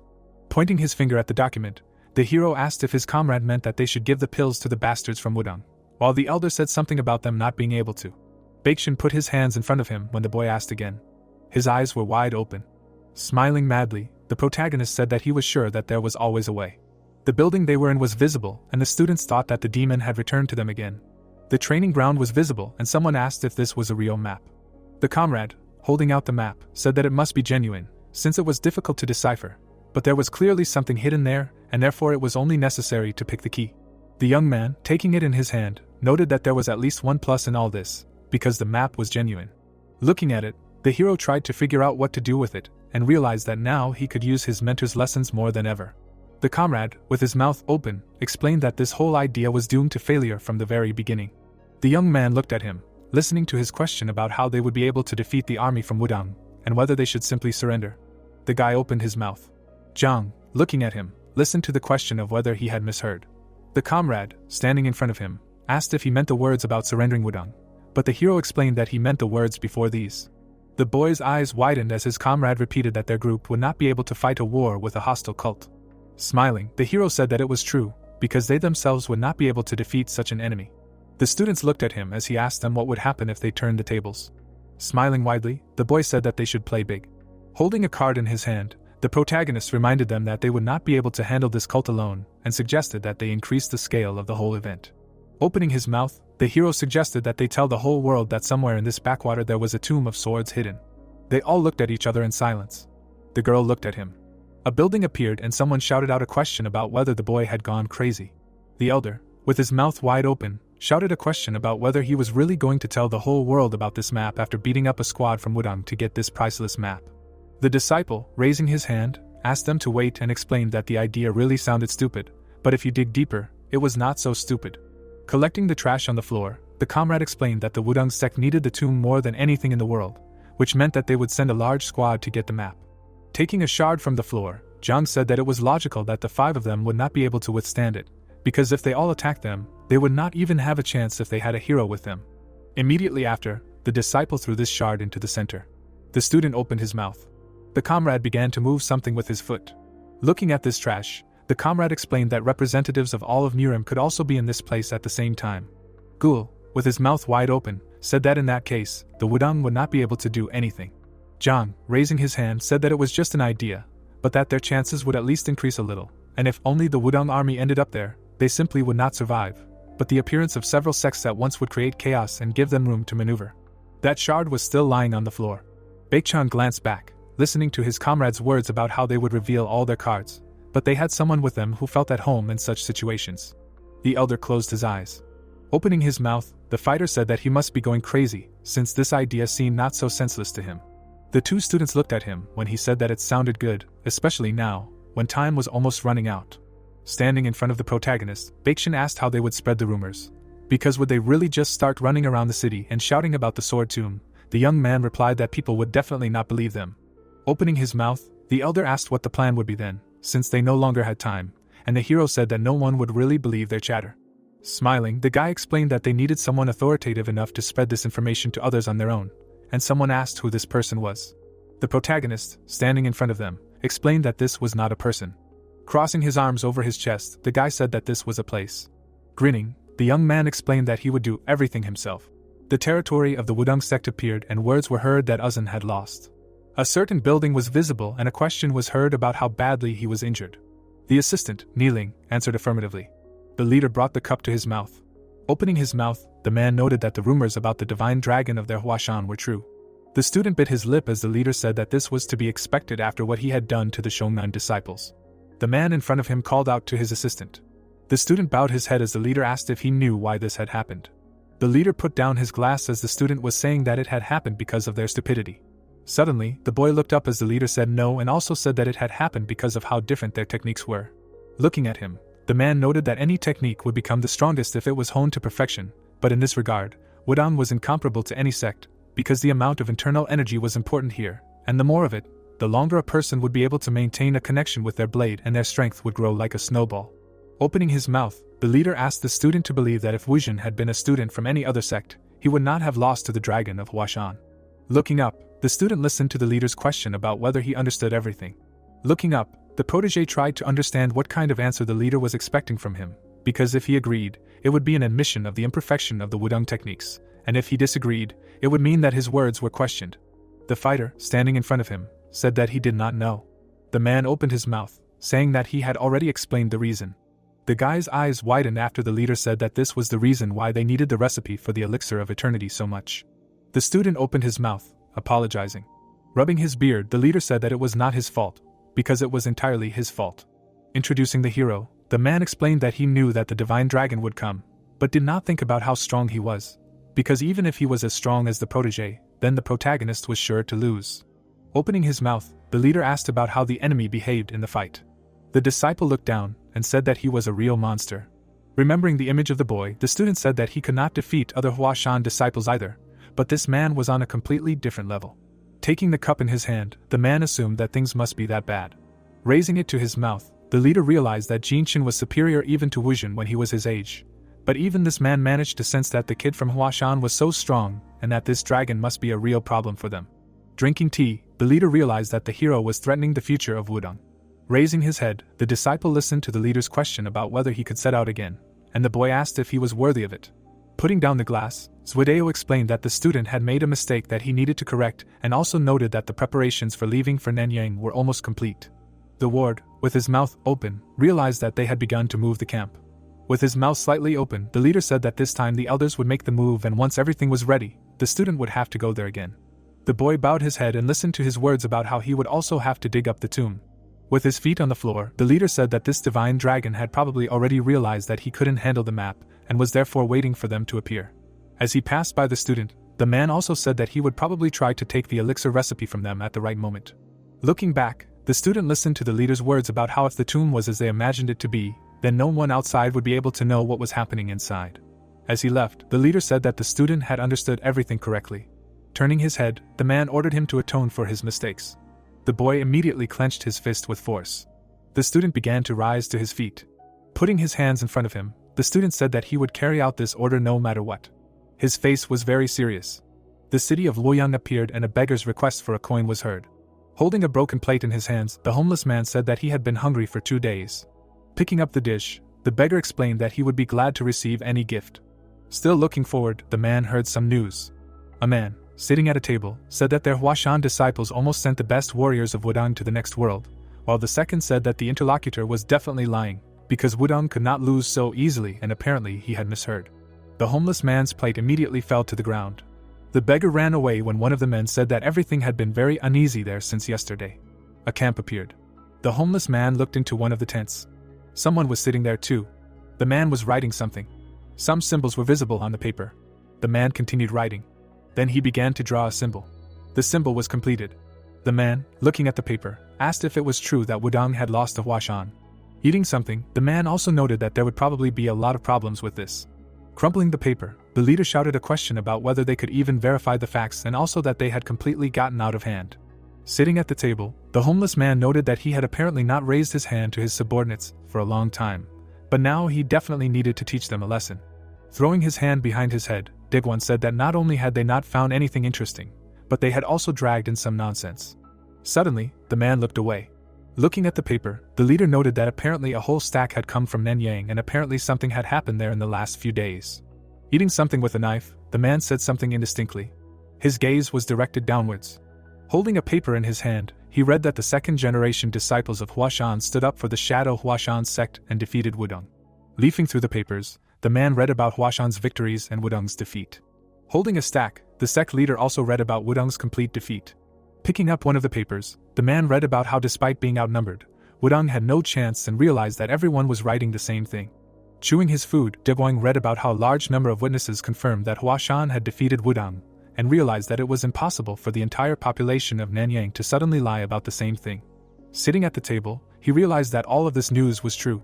Looking at another pile, the leader remembered that Huashan had already defeated Zhongnan before, but now their opponent was Wudang, and if this happened once, it was lucky. But if it happened twice, it was hard to talk about it. Grinning, the man guessed that Huashan was reviving. Imagining an illustration, the leader knew that there were 9 great sects and 5 major families in Nirim, among which was Huashan, but it had long lost its heritage and greatness. Crossing his arms over his chest, Deboing realized that if one of the long-forgotten sects was revived, its future influence would be hard to imagine, because the revival of Huashan would be the main event of this century. The man swallowed a piece of food. Imagining the person from Wudang, he remembered that if there was evidence that Wuzhen, a disciple of the first generation of Wudang, was taken to the sect unconscious. Holding a piece of paper in front of him, the chief realized that the news he had received that day was too incredible. Having pierced the paper with a knife, the man decided to find out more about everything. A door appeared and someone's request was heard that he needed to report something to the chief. Still sitting at the table, Deboing did not understand what was happening there. The door began to crack. The protagonist appeared there. The young man looked forward. The door fell to the floor. The guy, looking at the man, asked if he was the chief. The man reached for his weapon. Looking at the hero, the chief asked what of it. The young man went forward. 2 wards fell to the floor. The protagonist came closer to the man. His eyes suddenly opened wider. Having put a package on the table, the guy explained that he had an offer that could not be refused. The guy drank something from a glass. The man, looking at this, did not understand why he drank tea as if it were wine. Frowning, the leader thought that this man was extremely strange. The young man closed his eyes, while the interlocutor thought about the fact that few would risk drinking such disgusting tea in a beggar's den. But this man did not care at all. Looking at him, the leader noted that the guest was probably the same divine dragon from Mount Hua and asked why he had come to this place. Putting the glass on the table, the guy explained that he wanted to sell something. The man, with his mouth slightly open, asked if he had come to the wrong place to sell. Looking at the door, Dugwan also added that he had also broken down the door, and the young man asked what he should do if his charges had surrounded him from all sides. Putting the glass on the table, the leader said that he understood that the guest was new to Jianghu and explained that he had come to see the head of the beggar sect branch after all. Frowning, the man said that he did not know what the guest had in mind, but he had no desire to buy or sell anything. The young man, his eyes wide open, listened to his words about how if he wanted to sell something, he'd better go to a fence or someone else. The guy was still sitting in front of him. Taking the bundle, the hero said that he could do as he pleased. Stuffing the paper into his bosom, the protagonist noted that it seemed to him that a representative of such a majestic sect would help him, but it seemed that beggars were no longer what they used to be, because he wasn't just anyone, but the head of the department himself was sending him to fences, and the head couldn't understand how he could know what they used to be like. Hiding the document, the guy said that apparently they wouldn't succeed. The man squinted, listening to the guest's words about how such a valuable thing couldn't be sold anywhere.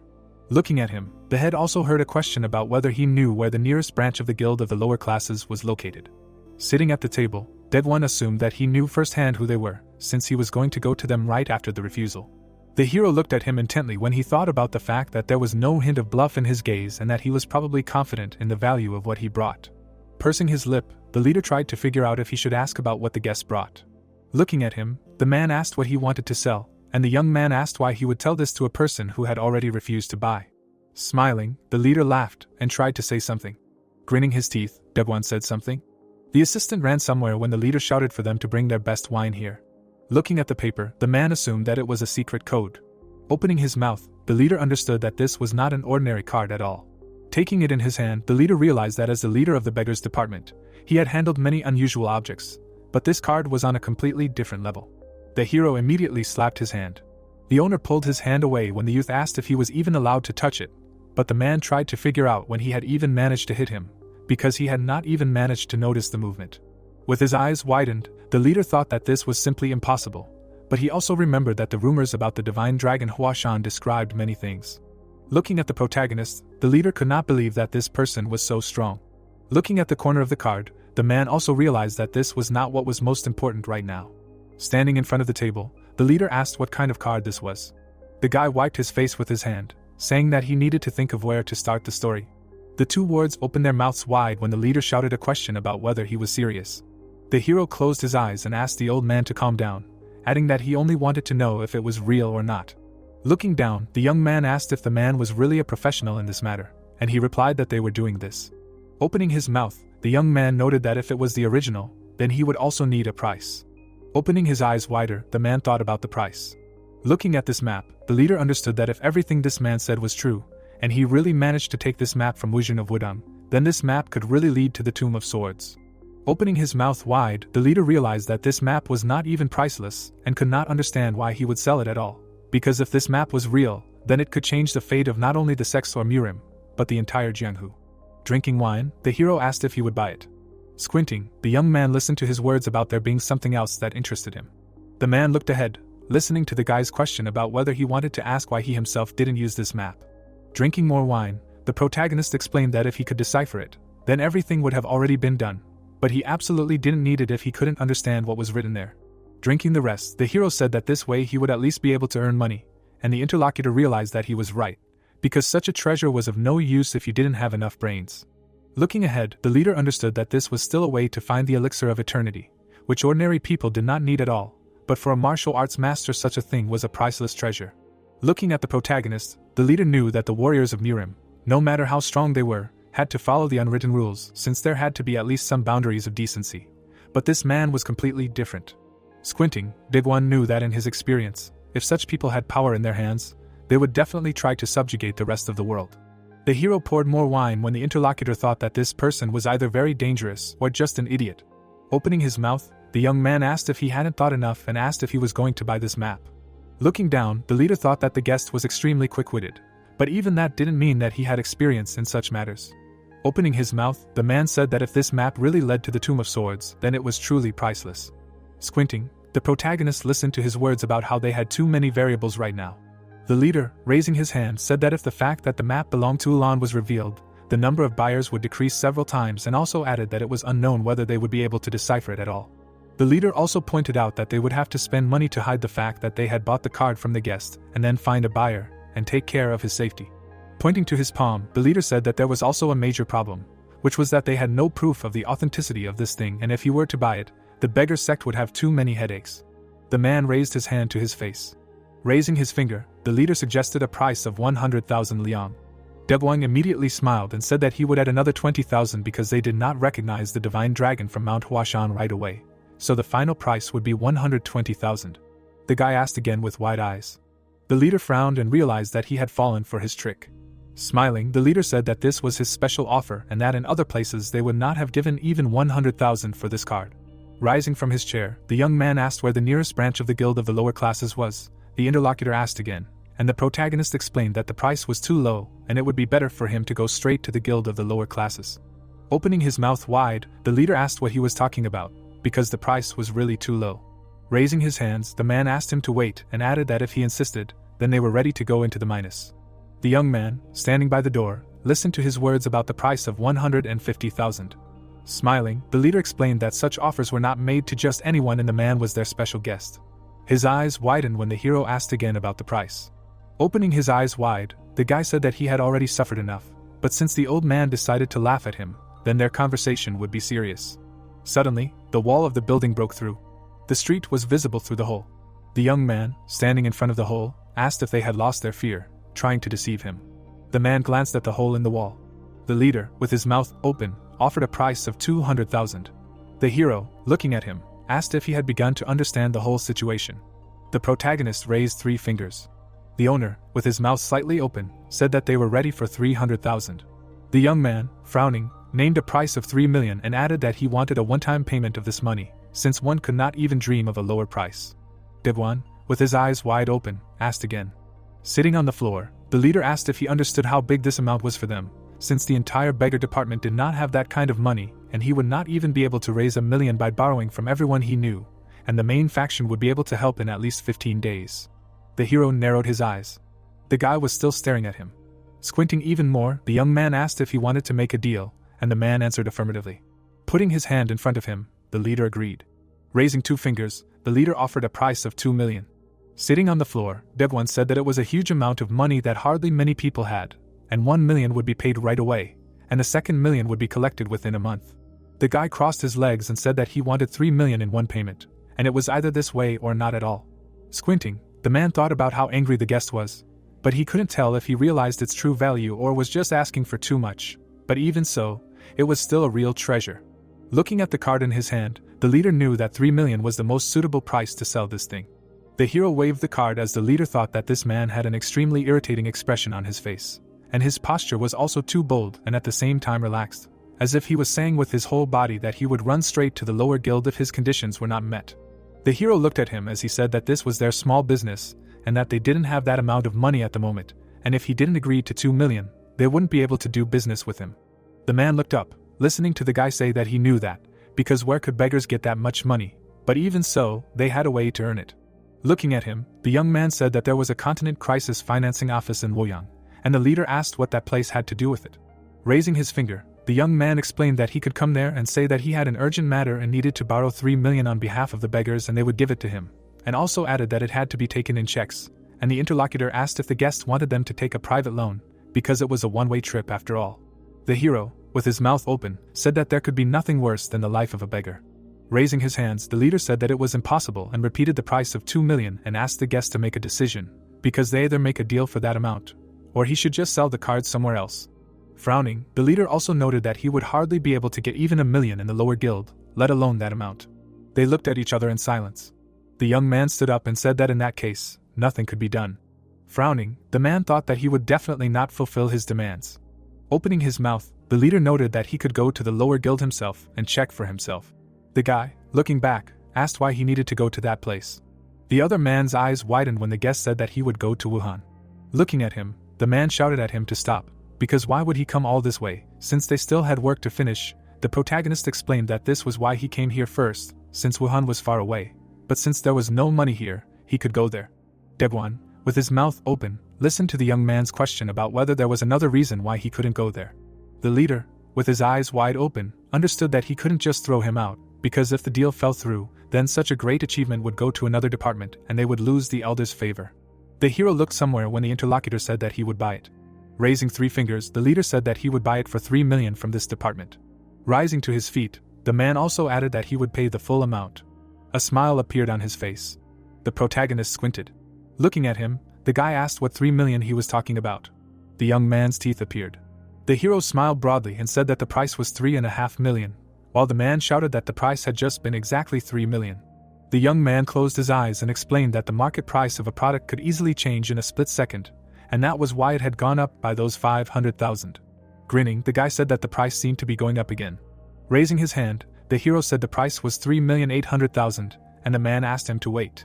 The man opened his mouth wide and shouted that he was buying it for 3,800,000. They looked at each other in silence. The protagonist raised his hands. Smiling, the hero called it an extremely wise choice. There was money on the table, and the leader's words could be heard saying that in addition to the million he had to take out a loan for 2,800,000, and in the end he got the amount he needed, and that was why everything was as agreed. The man, looking down, called it a great deal. Standing in front of the table, the leader also noted that the guests should remember that there is no place in the world where there are no beggars' eyes. Opening his mouth, the leader explained that if it was a fake, he would not get away with it. The young man, holding the money in his hands, said that the card was indeed real, and the interlocutor asked why he was so sure. His eyes widened after the hero said that it was obvious. Looking at the card, the leader understood that if he was so sure, it meant that it was indeed real and would definitely be worth more than the price paid. Stuffing the money into his clothes, the guy listened to the interlocutor's question about the reason for such confidence. Smiling, the man listened to the protagonist's words about the card having already been deciphered by Yiden. The owner, looking at him, suddenly fell silent. The chair moved back and the young man said that this was exactly why he should hurry. Smiling, the boy asked if they had already started to find out anything about this map. Running away, the hero said that he had not lied.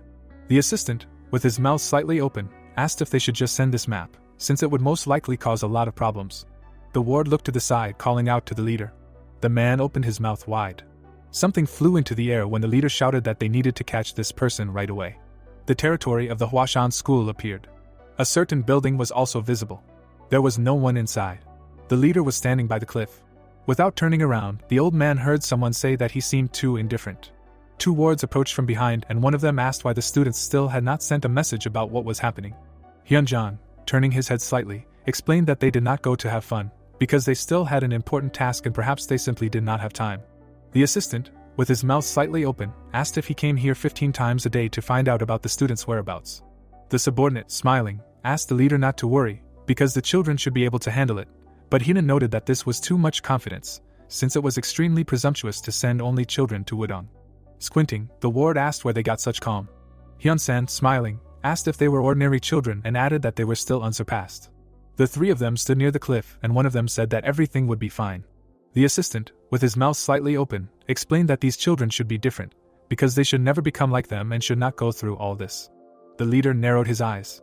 Thinking back to what had happened to Huashan before, the old man knew that these words about what they had gone through were causing pain in the hearts of the elders, as he had personally witnessed the fall of the sect. Thinking back to certain people, the leader also knew that those they had counted on to help them had simply turned their backs on them. He remembered putting his uniform on the bed and realizing that many of the elders who had been like family to them had turned their backs on their hometown and left. Imagining himself behind him before, the old man knew that living in such chaos, it was impossible to learn anything, and therefore they could not allow themselves to bring about the fall of Huashan due to their ignorance. Henning, with his mouth open, spoke about how these children should be different, because they should live without worrying about anything, and they should not live in the same poverty as them. Still standing next to the others, the assistant added that he was ready to sacrifice everything, be it honor or anything else, just so as not to starve and not be ignored.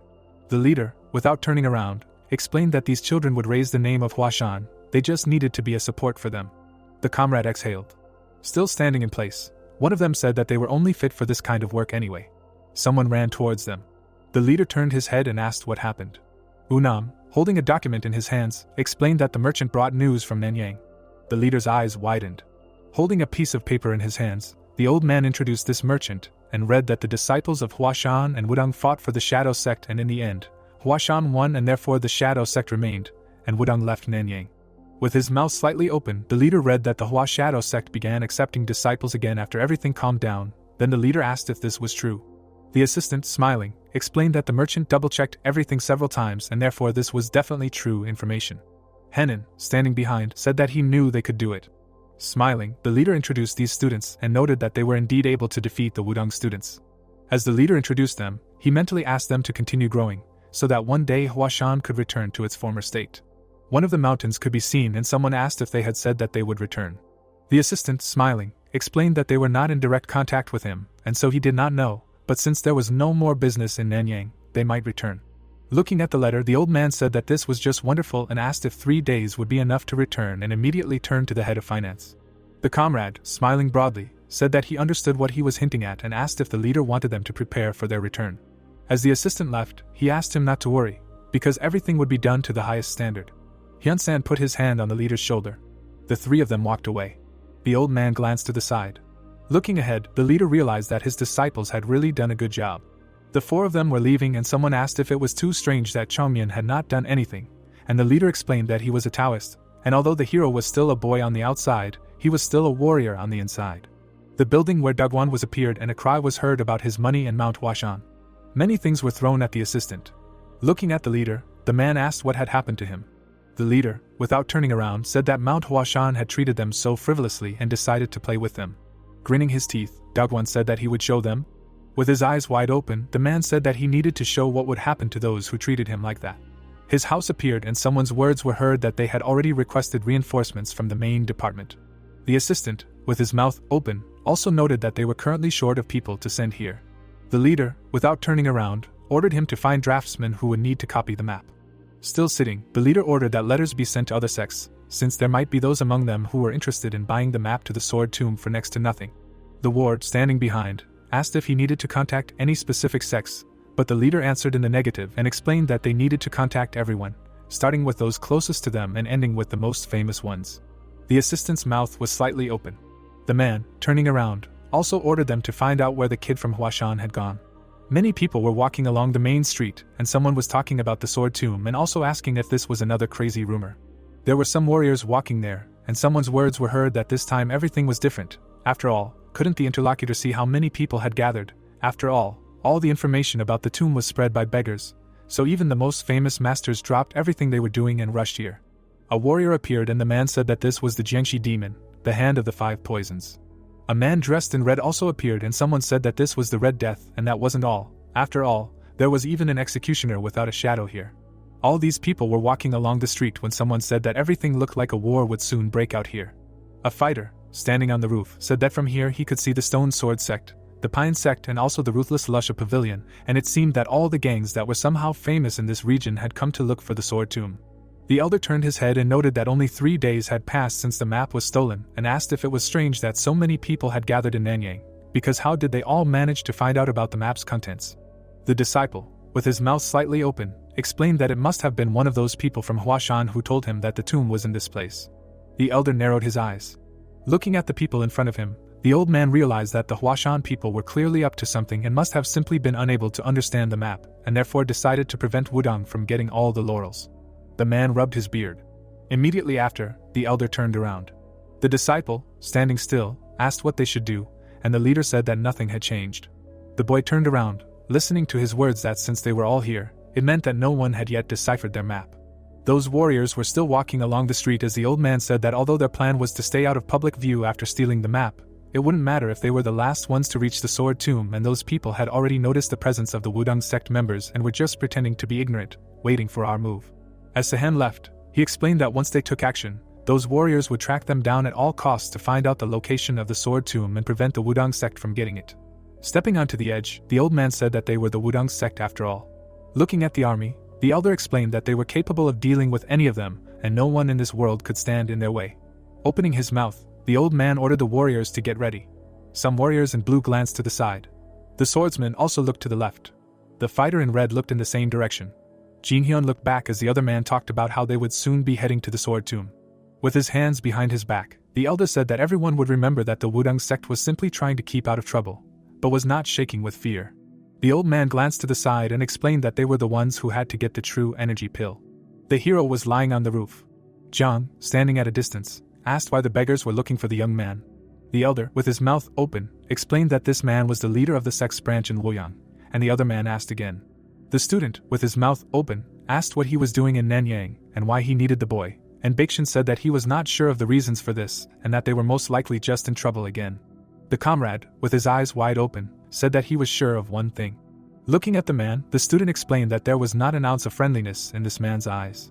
The leader frowned and said that there were now more martial artists than residents in Nanyang, and asked if he was happy that everything was going according to his plan. The young man, with his mouth open, asked what he was even talking about, because surely it wasn't the other man who had spread the information about the sword tomb in this place. The man's headband appeared when the guy was talking about how the other man was probably afraid that Wudang would grab everything for himself. The leader inhaled air through his nose. Immediately after, he exhaled it through his mouth. Sitting on the roof, the leader asked what the hero's plan was, because he would like to hear it, but the protagonist replied that he would just enjoy the show. The man bowed his head, listening to the young man's words about how he now had a lot of money, and there was no need to rush. With his eyes wide open, Devwan thought about killing this man right here. Memories of how he broke through the wall appeared in his head. As the man continued to sit, he realized that he should restrain himself in this situation.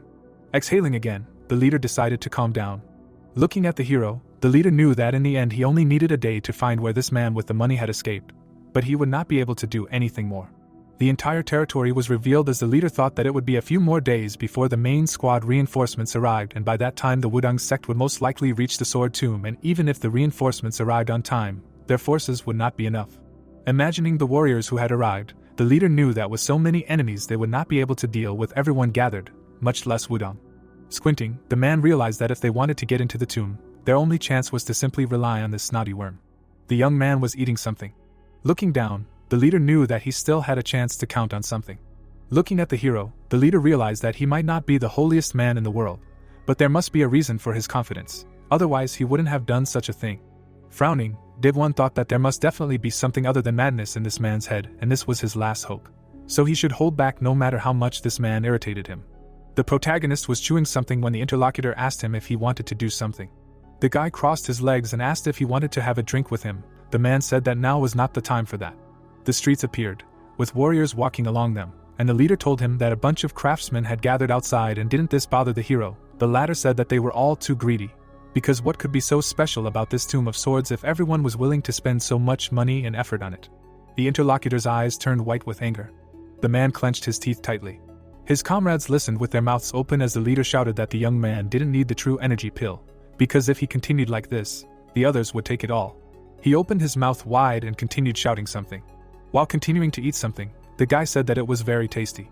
The leader, standing above him, shouted for him to take a look at what was going on there, because everyone had already arrived and were getting ready. Suddenly, someone landed on this roof. The leader's eyes opened wide. His gaze was fixed on this person. The girl, with her mouth open, said that the Wudang sect was already here. The vessel with alcohol flew into the air. The vessel smashed to the ground. The hero immediately stood up. There was a smile on his face, and he told everyone to go. The comrades, with their mouths wide open, cried out affirmatively. The eyes, with their mouths wide open, did not understand what had happened. Everyone suddenly disappeared from this place. The 5 of them were flying somewhere. The man, with his mouth open, shouted a question about why they all stood up and immediately ordered them to quickly follow them to catch up with them. Immediately after, the leader pointed his finger in their direction. Degwan quickly turned around. Running along the roof, the leader understood that he had to join the Huashan sect at any cost. Immediately after, he jumped from this roof. Jumping on the roofs, the leader understood that he definitely had to do this. The haze had already begun to dissipate. The child, standing next to his father, asked what was happening here. The man, with his mouth slightly open, said that he himself did not understand. Introducing the Wudang elder, Degwan, and the protagonist, the father noted that this man must definitely have a plan. The tops of trees and mountains were visible. The man ran very quickly. Looking back, he realized that they had already caught up. Looking at the large number of fighters, the hero thought that even those who usually did not pay attention to the Wudang had intervened. Apparently, they would attack as soon as they reached the tomb. Looking at his subordinate, he ordered him to cover the rear. One of the people grabbed a tree. The rest also stopped on the trees. Holding his sword in his hand, Huashan shouted for everyone to get ready. Looking at the approaching people, the elder shouted that they had to stop them here. The guy with the eye patch was getting closer and closer. While the others were making their way through the trees, the leader was thinking that greed could not be defeated with words. Frowning, the sect leader continued to think about how it was better to use his strength correctly and minimize the number of victims. Moving further and further, the dark-haired man asked how much longer, to which he received the answer that they were almost there. Someone's foot stepped on a tree. The sect members were moving closer to the target. A second later, the man was slightly surprised. His foot immediately landed on the ground. Standing in the middle of an empty field, Sehen wondered if their target was here. Looking around, the elder thought that it was strange that after leaving the dense forest, they found themselves in a muddy field without a single blade of grass. The leader pursed his lips and thought that if he didn't know anything, he would have thought that it was just unusual. But no, it all seemed too suspicious. Clenching his hands into a fist, he said that the tomb was definitely here. The people immediately moved from their place when they heard the order to search for the tomb. The boy pulled out his sword. All the participants began to search for the tomb. The blade of the sword entered the ground. The leader, watching the search, thought that the tomb was definitely here. The blade of the sword entered deeper into the ground. The man was surprised as soon as he heard from one of the young men that he had found something. A second later, Sehen moved towards the find. The elder stuck the sword into the ground. The tip of the sword reached something in the ground. Smiling, the leader thought that this was it. The participants obediently stepped back as soon as they heard such an order. The sword glowed blue. The leader did not move from his place. The people watched from the side in surprise. The hero tried to get the sword out from under the ground. He grabbed the handle with his hand tighter. A second later, he pulled the sword out from under the ground. Some kind of magical energy passed through the area. All the young men looked at the sky. A whirlpool gathered near Sehen. Strange hieroglyphs appeared. The leader was very surprised. Squinting, he thought about what they had finally found. The dark-haired man stood in front of the gate of the sword tomb. The tip of the weapon appeared, while the man was ordering the Wudang sect to get out. Moving quickly, the man asked if the sect thought that they did not know that the sect was hiding something. One of the guys was surprised. Running out onto the field, the enemy shouted that there was something there. Looking at the gate of the sword tomb, the stranger shouted that the sect had found the tomb. Looking up, the elder heard the phrase that the stranger had found the tomb. The hero was even more surprised. A man with a mask over his eye jumped out from somewhere above. The maddened people moved towards the tomb. The fighters rushed at the attackers. The Wudang sect members joined the fight after hearing the order to stop them and not let them break through. Frowning, the elder shouted for everyone to hold on. People stood on all sides of the pit after hearing the order to protect the elder. Huashan turned around. The man, with his mouth slightly open, said the elder's name. 3 enemies rushed to attack. The commander held a weapon in both hands. With one blow, he threw back several opponents. The weapon flew over the ground. Closing his eyes, one of the elders addressed the second. Turning to his interlocutor, Huashan said that the enemies were more aggressive than expected. There was no time for a detailed study. Standing near the gate, the commander asked for help Myung to buy time, because it was too late to retreat. The dark-haired man slightly bowed his head. The people from the Wudang sect were trying to open the tomb. Looking at his subordinates, the hero said that they could not wait any longer. The guys were surprised as soon as they heard the order to leave. Coming closer to the tomb, the chief said that this was definitely not an ordinary piece of iron. Taking the sword in his hands, the man said that something hard was needed for this occasion. Sehen raised the glowing sword up. The elder swung the sword. A second later, he thrust the weapon into the tomb of swords. The iron suddenly split. The chief watched what was happening. The long-haired man stepped back. Light was visible through the iron of the tomb. One of the pieces fell into a deep hole. Small glowing particles were visible at the depth of the pit. The man stood at the edge of the hole. Sehen, looking down, thought that if he had rushed in without thinking, he would have immediately crashed. Putting his sword forward, the chief wondered why the entrance was here. It was obvious that the tomb could only be reached by descending to the bottom of this deep pit. The dark-haired man narrowed his eyes and thought about the presence of negative energy. While his subordinates were fighting each other, the commander thought about blocking those who were attacking from the rear. Sehen turned around and called out to Huashan. The second elder, with his head down, heard the request to watch Myung and the other students, supporting them, and then replied that they were completing a task and would return. Looking at the other subordinates, the old man ordered them to follow him. Pushing off the edge of the pit with his foot, the hero wondered what was waiting for them below. As he descended, the hero thought that even the light-consuming darkness could not stop them. The students followed down into the pit. Rushing forward, the boy shouted to get out of the way. The youth held a weapon in his hands. The sect member frowned deeply. Taking one step, the enemy asked how they dared to touch his things. Makwi, throwing his weapon over his shoulder, shouted that everything here belonged to him. The man slammed the ground and threatened to chop everyone into small pieces. The opponent swung his weapon in midair. The blade flew at high speed. The student looked up in fear. The next second, his eyes widened. The opponent was quickly rushing down. Squinting, Huashan said that he was so big, but he could not use all his strength. Sticking out his tongue, Makwi ordered him to get out of the way, otherwise he would be the first to get hit. Putting his weapon forward, the man said that his interlocutor needed to cool down a bit. The 3 heroes rushed through the trees. Stopping, the enemy laughed and called the people idiots. Smiling, Doxa said that usually in such cases, the one who comes last takes everything, and by the time he gets there, everything will be over. Narrowing his eyes, the villain continued that he would only have to deal with the people exhausted from the battles. Looking ahead, he also said that finally the pills will belong to him. Turning around, the enemy heard some conversations behind him, and said that someone had decided to come even later. The young man punched him and told him to get out. The 3 heroes flew far away. Several guys were running between the thickets. Makwi swung his weapon. Jumping, the villain offered to fight face to face. Huashan stepped back a little. Going on the attack, the enemy asked how long he would run away. The man prepared for battle. Both put their weapons forward. The blades of the weapons were a meter from each other. The opponent continued to hold the weapon in his hands. The men moved away from each other. Swinging for the next blow, the hero said that he finally remembered what skills he had, but it would not help. Enraged, the antagonist said that these skills were useless, he could not even be bitten. The elder kicked him in the face. The enemy flew back from the blow. There was some kind of explosion. The students stared at what was happening in surprise. The three guys also stood still. Huashan stood in the middle of the crowd. The leader closed his eyes and turned to Myung. Bowing his head, the young man heard the order to take the remaining disciples and go to the Tomb of Swords, after which he agreed in response. Turning around at the fleeing boys, the commander said that he would take care of the rest himself.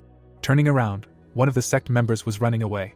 Confused, the fighters heard someone say that from now on this place belongs to Wudong. As the boys approached the pit, someone said that anyone who tried to enter the tomb would have to deal with a sword of this sect. Turning around, the leader asked if the opponents were sure that they could defeat him. The enemies looked at the speaker. While the old man closed his eyes, one of the guys told him to stop talking this nonsense. Jumping from somewhere above, Samsal asked if he really imagined himself the master of the Tomb of Swords. The man stood in front of the man who had just arrived. Clenching his fist, the stranger said that, apparently, he had not yet lost the remnants of his mind. Standing still, the interlocutor continued that the owner of the tomb was a traceless sword that was not from Wudong, and the fact that Wudong found the tomb first did not give them the right to be arrogant. They should come to their senses before the whole world laughed at the sect. Gokbu, holding the man with his hand, said that sometimes this idiot says the right things. Smirking slightly, the swordsman said that it was a great honor for him to meet Huashan, the famous elder of Wudong. Turning around, the dark-haired man realized that even the great swordsman had arrived. Standing not far from the newcomer, the man thought that it would not be easy to deal with them. Too many famous people had gathered here in such a short time. Samsal stood behind the long-haired man. While the villain was looking somewhere in front of him, Gokbu said that he was not going to fight on the same side with him. Frowning, the man continued that if you intimidate those who came later, they will only disgrace their good name. The elder closed his eyes and asked him if he wanted to confront Wudong. Watching closely, the swordsman replied that the sect might have opened the tomb, but anyone could enter. The leader looked at his interlocutor in silence. He instantly frowned and shouted that his sect's greed knew no bounds. One of the rivals, holding a weapon, shouted that they had to get rid of these selfish people. The sect member listened to everyone's statements with his eyes closed. Enraged, Huashan replied that he had warned everyone, and that anyone who tried to enter would have to deal with the Wudong sword. The enemy, drawing his sword, replied that it sounded scary. Taking a step forward, the swordsman continued that if he were afraid of them, he would not have gone so far. He lowered his sword to the ground. One of the youths was confused. A second later, the youth turned around. Everyone stood motionless in front of the light. One of the sect members jumped into the pit. With each passing second, he moved further and further away. Huashan put his hands in front of him and said that it was their right. A powerful blow swept across the area. The enemies looked up at the sky. Looking at the old man retreating, the rival shouted that he was heading for the tomb. A moment later, the elder was already near the pit. The hero's next move was to jump into the pit of the Tomb of Swords. Frowning, the young man ordered to catch up with him. All the people rushed to the pit as soon as they heard the order not to let them enter. Enraged, the man shouted to get out of the way, because anyone who stood in his way would become a corpse. Gokbu flew through the air above the people. Samsal and the swordsman stopped on either side of the pit. The long-haired man put his sword on his shoulder. The hero looked at his opponent. Exhaling, the villain heard the question of whether he was going to fight. The fighter smiled, hearing the answer that he saw no point in wasting his strength. The man moved from his place in an instant. The two jumped into the deep pit. One of the fighters received a blow. The students ran to the Tomb of Swords. The young man thrust the sword deeper into the enemy's body. One man lay unconscious on the ground. A huge number of guys ran to the tomb. Taking a step, one of the newcomers asked what kind of pack of dogs it was.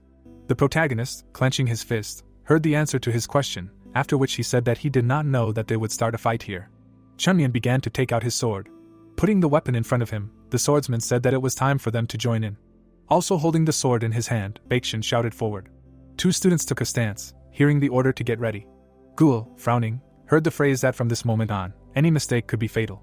Taking the weapon in both hands, the guy ordered not to get underfoot. Smiling, the protagonist said that he warned everyone. The student took a step back. A second later, all the students rushed into battle. The cultivators ran towards the sword tomb. Some turned around after hearing the screams for the elixir. They were terrified by the bright light behind them. The protagonist shouted and threw everyone away, telling them to get out of his way. The sword fell on the cultivator's neck. A moment later, the sword was pierced into the man's throat. The smoke and dust that rose up startled everyone. Kianmayan and his group fought their way through the warriors. Baekshun frowned and looked to the side. A moment later, he blocked the enemy's sword. He tightly gripped the hilt of the sword. The boy slashed at the man's neck with the hilt. The enemy's body was thrown back. Zhong, frowning, realized that they were being attacked from behind. Continuing to run after Kianmayan, he realized that those who were struck by the protagonist's attack had finally noticed them. The boy, breathing heavily, said that this carnage was not even close to duels. If it weren't for Chunmyang leading them, things could have been much worse. Zhang stepped in a pool of blood. Blood splashed on his face. Zhang wiped the blood away and said that this battle had become a chaotic hell where people killed each other without looking back. It was like he was running through a lake of blood filled with corpses. Zhang gritted his teeth. Swinging his sword, the protagonist said that he saw the entrance to the Tomb of Swords. The entrance was a huge pit. Debwan opened his mouth and screamed, calling Chunmyang a bastard. The protagonist recognized the voice and stopped. The boy immediately turned around. Debwan, who was far behind, screamed, saying that after running them, he should at least take them with him. The man, angry, did not stop screaming. The protagonist's pupils shrank to the size of peas. He narrowed his eyes, realizing that he had to take the old man. Baekshun turned around when Qianmayan called him. He couldn't help but raise his eyebrows in surprise. The man dodged the spear. He held the shaft of the spear with his hand. A moment later, Dabwan stabbed him with his spear. Clenching his jaw, he mentally said that those bastards had completely forgotten about them. Looking at the protagonist in the distance, he wondered how those Huashan Sect brats managed to break through so many people. Looking at the subordinate behind him, he ordered him to clear a path for him. The man, breathing heavily, said that they had already spent a lot of effort to get here. They couldn't continue fighting like this. They should retreat. Debwan frowned and said that this was not a funny joke. Turning his head, he said that the sword tomb was right in front of them. His eyes widened. One of the warriors in front of him turned around. A bright light flooded his face. A moment later, an explosion occurred on the battlefield. The cultivators turned around in shock. Debwan's mouth dropped open as the protagonist told him to run forward. The youth, standing in a stance, said that they had no business there, so they should go to them. The man raised his hand, saying that his subordinates were too tired and could not be left here. In this state they would not be able to keep up. One of the beggar clan grabbed him with both hands. The protagonist straightened up, looking at his opponents. He gritted his teeth in anger. A moment later, his figure appeared above the group of beggars. The man raised his head in shock. Qianmayan grabbed him by the clothes. A moment later, ignoring the screams, he threw him. The beggar began to scream as he began to fall. He fell straight into the pit. Qianmayan immediately grabbed the second beggar. Then he grabbed the third. A second later, he grabbed another man. 6 bodies of beggars flew into the air. The protagonist grabbed Debwan with both hands. He gritted his teeth. A moment later, he flew over the crowd. He fell straight into the pit. Qianmayan, raising his hands, said that now everyone who could be useful was already inside, the rest would only get in the way. Shifting his gaze, the young man said that if he waited a little longer, better help might arrive, but there was no more time to waste. Turning his attention to the clearing, he said that such a huge empty space, especially with red soil, looked more like an arena for battles. The guy disappeared from his place. He began to jump on the heads of the cultivators. Soon the young man landed. The guy took out his blade from its sheath. Turning around and straightening up, Qianmayan said that there were no more empty seats. Smiling, the protagonist said that they would see each other next time. Then he jumped up. He flipped right in the air. Pushing off straight from the air, the young man rushed down. As he fell, Qianmayan struck the walls of the tomb entrance many times. Huge boulders began to fall down. The cultivators were horrified to see the entrance collapsing. Huge chunks of earth fell after the protagonist. The youth looked down. The beggar's body fell to the floor. The 3 cultivators in red said that they had entered this tomb in vain. The weeper grinned widely and said that they would now have to fight the weeping trio. He bared his teeth and said that his reinforcements must have stayed outside, meaning that even if they killed them, no one would know. Zhang closed his eyes and asked Baekshun what they would do, and Baekshun sighed and said that he wouldn't even try to talk, since they were in their way, they should kill them. The man bared his teeth as he looked at his victims. Baekshun held his sword out in front of him and said that they were quite notorious in Hainan, but they would have to defeat them to move on. The young man frowned and ordered them to get ready. Someone fell with a rumble near the weeper. He involuntarily looked over and froze. The protagonist landed right on top of his comrade. His pupil lit up as he asked who the hell that was. The man froze, nervous. Sweat began to roll down his face. Chunmyang kicked his opponent, saying that it was time for them to beat the crap out of them. The weeper's body slammed into the wall. When everyone turned around, Chunmyang asked who it was. Squinting, Baekshun said that it was the Weeping Three. In Hainan they were said to be scarier than tigers. The remaining member of the trio gaped in horror. The gang leader's face distorted. He collapsed to the floor. Chunmyang stomped on the floor, saying that these were not the 3 killers, but rather targets. Lowering his sword, the young man asked where such weaklings came from. His elder replied by saying that they were not that weak, they were quite famous warriors. Frowning, the boy tried to understand how high Chunmyang's standards were. The weeper's entire body trembled. The distorted corpses lay on the floor. Baekshun, who was carrying the slab, even felt sorry for the boys. He placed the piece of the door on the floor. The whole group, having assembled the door, examined it. The inscription on the door meant, "Tomb of Swords." The protagonist, smiling, said that it was too obvious. Zhang, surprised, asked what the problem was.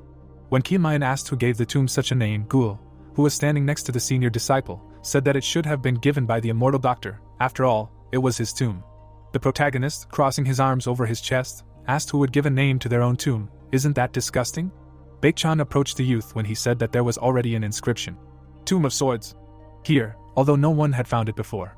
Zhang, turning his head, asked if it was possible that the traceless sword himself engraved this name on his tomb so that the whole world would know about it. Chunmyang, who was standing in the middle of the group, said that there was no point in guessing what a man who had died 200 years ago was thinking. But he was sure of one thing: whoever had carved this inscription, be it the traceless sword or not, was quite a powerful man. Looking into the tunnel, he said that not everyone could create a place of such a huge area out of stone at such a depth. Baekchan frowned, realizing that they had to be on guard. Zhang nodded at the protagonist's explanation. The boy, opening his mouth, said that this was an unusual tomb, and they should be on guard. Deguan, approaching the young man, asked what he was going to do. Frowning, the man said that they would not be able to get out of here without help, and considering that they were not alone here, this place was no different from a lion's den. Everyone looked at Deguan when he suggested that they look for reliable people and form an alliance, and then investigate the sword tomb. Then they will know if this true energy pill really exists. Qianmayan sighed and grinned, saying that if they were ready to do it together, they would not have come here at all, and those who wanted to have long since united into groups and moved on. Deguan sighed and tensed up. A common goal can unite martial artists, and its absence can drive them apart. Even if they were enemies on the outside, here they will have to join forces, like Qianmayan and Deguan's group. The strongest Taoists of one of the top 10 sects have already taken the leading positions. The protagonist stood motionless, understanding this. No matter how powerful the masters came here, compared to the Wudang Sun, they are no more than a ray of light. People tend to unite against a common enemy. Chunmyan licked his lips, mentally telling all the cultivators to die fighting Wudang. Then before they knew it, a snake was crawling up, waiting for an opportunity to attack. Deguan sweated. Noticing his comrade's face, he realized that everything was going according to his plan. The boy turned his gaze to the man when he told him that he didn't know what he was thinking, but hoped that he understood that everything would end as soon as the pill ended up in the wrong hands. The boy, closing his eyes, said that he understood everything perfectly, so they were already moving out. Zhang nodded. Baekchan also nodded, expressing his agreement. Deguan, opening his mouth, agreed with the boy. The protagonist turned around and walked away. Turning around, he asked the old man who told him that they would go with him. Shrugging it off, Chunmyan said that he had never heard of a beggar being of any use. Deguan was indignant, saying that he was not a homeless dog to chase him away like that. They should help each other instead. Hitting his chest, he said that as soon as they got out of here, he would definitely repay him in kind, and he should think about it. They could definitely be of use to him. Throwing up his hands, the guy said that the most he could do was provide him with information. The protagonist froze, realizing that he could really benefit from this. If he could establish connections with the beggar sect, which had information in various fields, he would use this advantage as he wished. Remembering one impudent man who attacked him, Chunmyan decided that he was definitely finished now. That day, a bamboo branch fell right on the top of his head. The protagonist thought about it and asked Deguan how high his position in the sect hierarchy was, and he narrowed his eyes, saying that there were no more than 100 beggars more influential than him. The young man froze, considering his words. Then he asked if he could find and catch a beggar of lower rank at any time, and the man parted his lips and said that it was easy. The guy's lips stretched into a grin when he said that he would now allow him to go with him, and in exchange, he would fulfill his condition.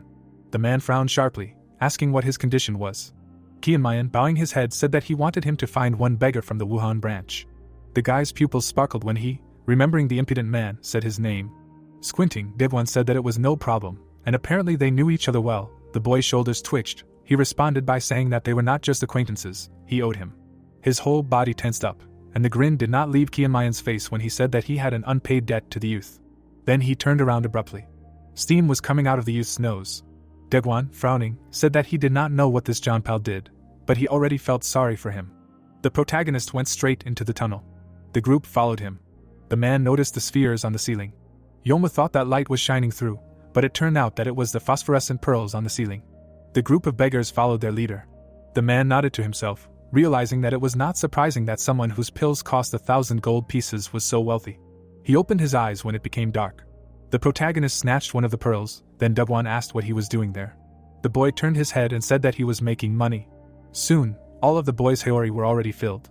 Looking at Qianmayan crawling along the ceiling, the man asked if it was really that important now. While they were messing around here, the Wudang could have gotten to the true energy pill a long time ago.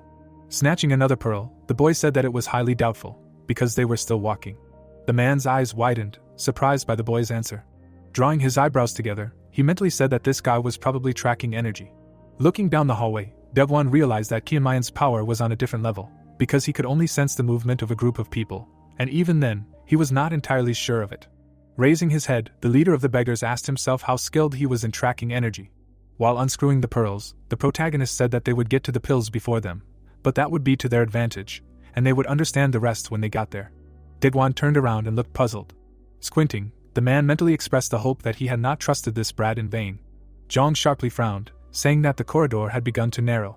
Baekhyun, looking back, said that he had also noticed this, because at the beginning of the journey they had calmly walked 5 people in a row. Now they could only walk in 3 rows, and that was if they stood shoulder to shoulder. Ghoul closed his eyes when his comrade said that he did not see the point in this. Opening his eyes, he said that he had been smelling one extremely unpleasant smell for quite some time. Isel, frowning, said that it was the smell of blood. The protagonist, hanging upside down, said not to stop. The group immediately walked forward. Ghoul, like his partner, was tense. The group of beggars walking behind were talking about something. The protagonist jumped down to the floor. Baekhyun's eyes widened. Ghoul's eyes twitched, shocked. Zhang opened his mouth and called out to the young man. There were corpses lying right in front of them. Baekhyun parted his lips and said that something was definitely wrong. Looking closely at the corpse, he said that the blood flowing from their mouths was not red, but black, and none of those who entered the tomb used poison. The protagonist crouched down and said that there were traps. The guys standing behind him were surprised. Kianmayan thought for a moment, and asked everyone to look closely at the corpses in the corridor. The bodies were pierced with needles, as if they were being aimed at from all sides. Looking around, Devwan wondered how many traps there were that had not been used. He shook his head and mentally said that he couldn't believe that an immortal doctor who dedicated his life to saving people could set up such a terrible trap in his own tomb. His head jerked up when one of the guys called out to Kianmayan. Zhang raised his hand and said that there were corpses everywhere. The protagonist stepped over the corpse and said that they should rather think about how to avoid poisoning themselves, so they should hurry up and continue on their way, but they couldn't touch anything now. The guys accepted his order with their mouths open. They began to carefully follow the leader. Baekhyun, passing by the body, said that this was the true Jianghu. Examining the body, he said that only now did he understand what situation they were in. The noble name of the Huashan sect would not protect them here. If he made a mistake, he would quickly die. Ghoul frowned and asked how many traps they had to pass. Kianmayan looked back and said that they could only guess what the intentions of the traceless sword were, but it could be said that this place was not just a treasure trove. The young man looked at the path ahead and said in his mind that if the old man had simply made a secret arsenal of holy weapons here or was going to use this place as a grave, there would be no need for such traps. They reflected the true intentions of their creator. The beggars carefully followed the group. Devwan raised his head. Isel turned around after hearing a scream. Kianmayan also turned around. The old man climbed the wall and said that the color of this pearl was different from the others. The protagonist was horrified when the man took out a red pearl. The boy opened his mouth and screamed, asking what he was doing. Devwan jumped down and told Kianmayan that he was late this time and he took it first. The beggar asked with a wide smile if he was really going to grab all the glowing pearls for himself. The protagonist's lips twisted. He scowled and shouted in anger, saying that he had told him not to touch anything here. The beggars turned around when they heard the crash. Zhang and Ghoul turned around. The entire tunnel began to shake. Devwan, with the pearl in his hand, was puzzled. His eyes widened in horror. The passage began to collapse. The old man, seeing this, was frightened and shuddered. Huge chunks of the walls were collapsing. The destruction was approaching the group faster and faster. The faces of the 2 older disciples were distorted in horror and fear. Ghoul frowned deeply. Isel's eyes widened in shock. The protagonist, in a rage, screamed, ordering them to run. Then he rushed away first. Devwan shouted, ordering them not to hesitate and to move their legs faster. The beggars running behind started to shout. Kianmayan frowned and said that this was why he didn't want to get involved with them, even though he had clearly told them not to touch them, and if they got out, he would teach him a lesson in life. The man running next to him ignored the boy's shouts. The walls continued to collapse, almost catching up with the group. Devwan gritted his teeth, mentally telling himself that when this guy was collecting pearls, everything was calm, but as soon as he touched one, everything went wrong. He involuntarily looked up. A huge crack appeared right above him. The man immediately caught up with Kianmayan and shouted, saying that no one would wait for those behind, so they needed to run as fast as possible. Baekhyun, breathing heavily, looked at the wall. He shouted loudly, saying that the walls were starting to narrow, now they had to run one after another. Chunmyeon gritted his teeth. He kicked the old man, telling him to move faster, because they would all die because of his slowness. Devwan ran even faster, not understanding what he had done. The man involuntarily cried, realizing that he deserved a good beating. The protagonist, running in the opposite direction, told them to run without looking back, because their lives were now in danger. Zhang gritted his teeth, looking back. He frowned deeply, barely holding back a fit of anger. Huge chunks of the wall fell down. The shards flew like shrapnel at the group. Ghoul shouted, saying that there was light ahead. The light at the end of the tunnel was clearly visible. Baekshun hit Degwan, telling him to run faster. The boy pushed the old man, trying to increase his speed. Ghoul roared like a beast. Isol clenched her jaws. The beggars were breathing heavily. They were all tired, but they did not think of stopping. The protagonist put his foot on one of them. A moment later, he kicked the old man, ordering everyone to jump. The bodies of all the others immediately pressed against each other. Baekchan crashed into Degwan's body. A second later, they all flew out of the corridor. At that moment, the passage collapsed. Degwan fell headfirst on the floor. Lying on the ground, he began to breathe heavily. Opening his eyes, the man realized that he had managed to survive. Now the whole group was safe, and the collapsed corridor was left behind. Baekchan and Zhang, turning around, began to call out for Chunmian. Ghoul, sweating heavily, screamed. He immediately rushed to the passage, removing the rubble. Separating the cobblestones, the two guys did not stop calling for their comrade. The old man's eyes widened. He immediately jumped up and screamed, calling for the young man. His body began to tremble. Imagining Chunmian, Degwang realized that if a strong man like him died because of his mistake, it would be an irredeemable sin. The man fell to his knees. His entire upper body began to tremble. Degwang closed his eyes, realizing that it was his fault. In despair, he roared, calling for the divine dragon Huashan. The cobblestones in the passage were scattered in all directions. Degwang froze with his mouth open. The protagonist walked out of the passage. He, completely unharmed, walked out to the group. A wide smile appeared on the old man's face. He grabbed the boy's hand, telling him that he still survived. Chunmian squeezed Degwang's hand tightly. His eye flashed as he told the man that he must have something to say to him. Baring his teeth, the boy said that no words could atone for what he had done, and he deserved a good beating. Degwan screamed in despair. Ghoul and Baekshun closed their eyes and turned away. A group of swordsmen ran through the tomb. They did not stop for a second. The Wudang disciples ran headlong. The elder who ran in front prayed the whole time. Another tile fell down. The rope snapped. The old man's eyes widened. The blades of chi rushed straight towards their group. The chi gathered in the old man's hand. Releasing the chi from his hand, he deflected the blades. Saiyan frowned deeply, mentally cursing at the fact that this entire tomb was riddled with traps. The shards of the broken plate fell to the floor. One of the disciples screamed, saying that their pursuers were almost upon them. The elder gritted his teeth, realizing that things had taken an undesirable turn. If all the people following them had come here, they would have simply killed each other in pointless battles. But they were far fewer than he expected, and they were quite strong. A group of warriors were running after the Wudang sect. The old man frowned. He felt that something was wrong, as if this was being directed by someone's intentions. He narrowed his eyes, remembering the boy from Huashan. Sehen shook his head, saying that it was impossible. Of course, he had been quite good for his level a while ago, but he couldn't have changed so much in such a short period of time. The elder opened his eyes when his disciple said that the distance between them and their pursuers was closing. Hezin immediately caught up with his brother when he called out to him. The elder, holding a sword in his hands, told his brother to hold off as many of the opponents as he could while he led the rest out. Then he looked at the three disciples behind him and called out to them. Squinting his eyes, Sehen said that the fate of the clan was now in their hands, so they were following him. The group of disciples turned around and ran away.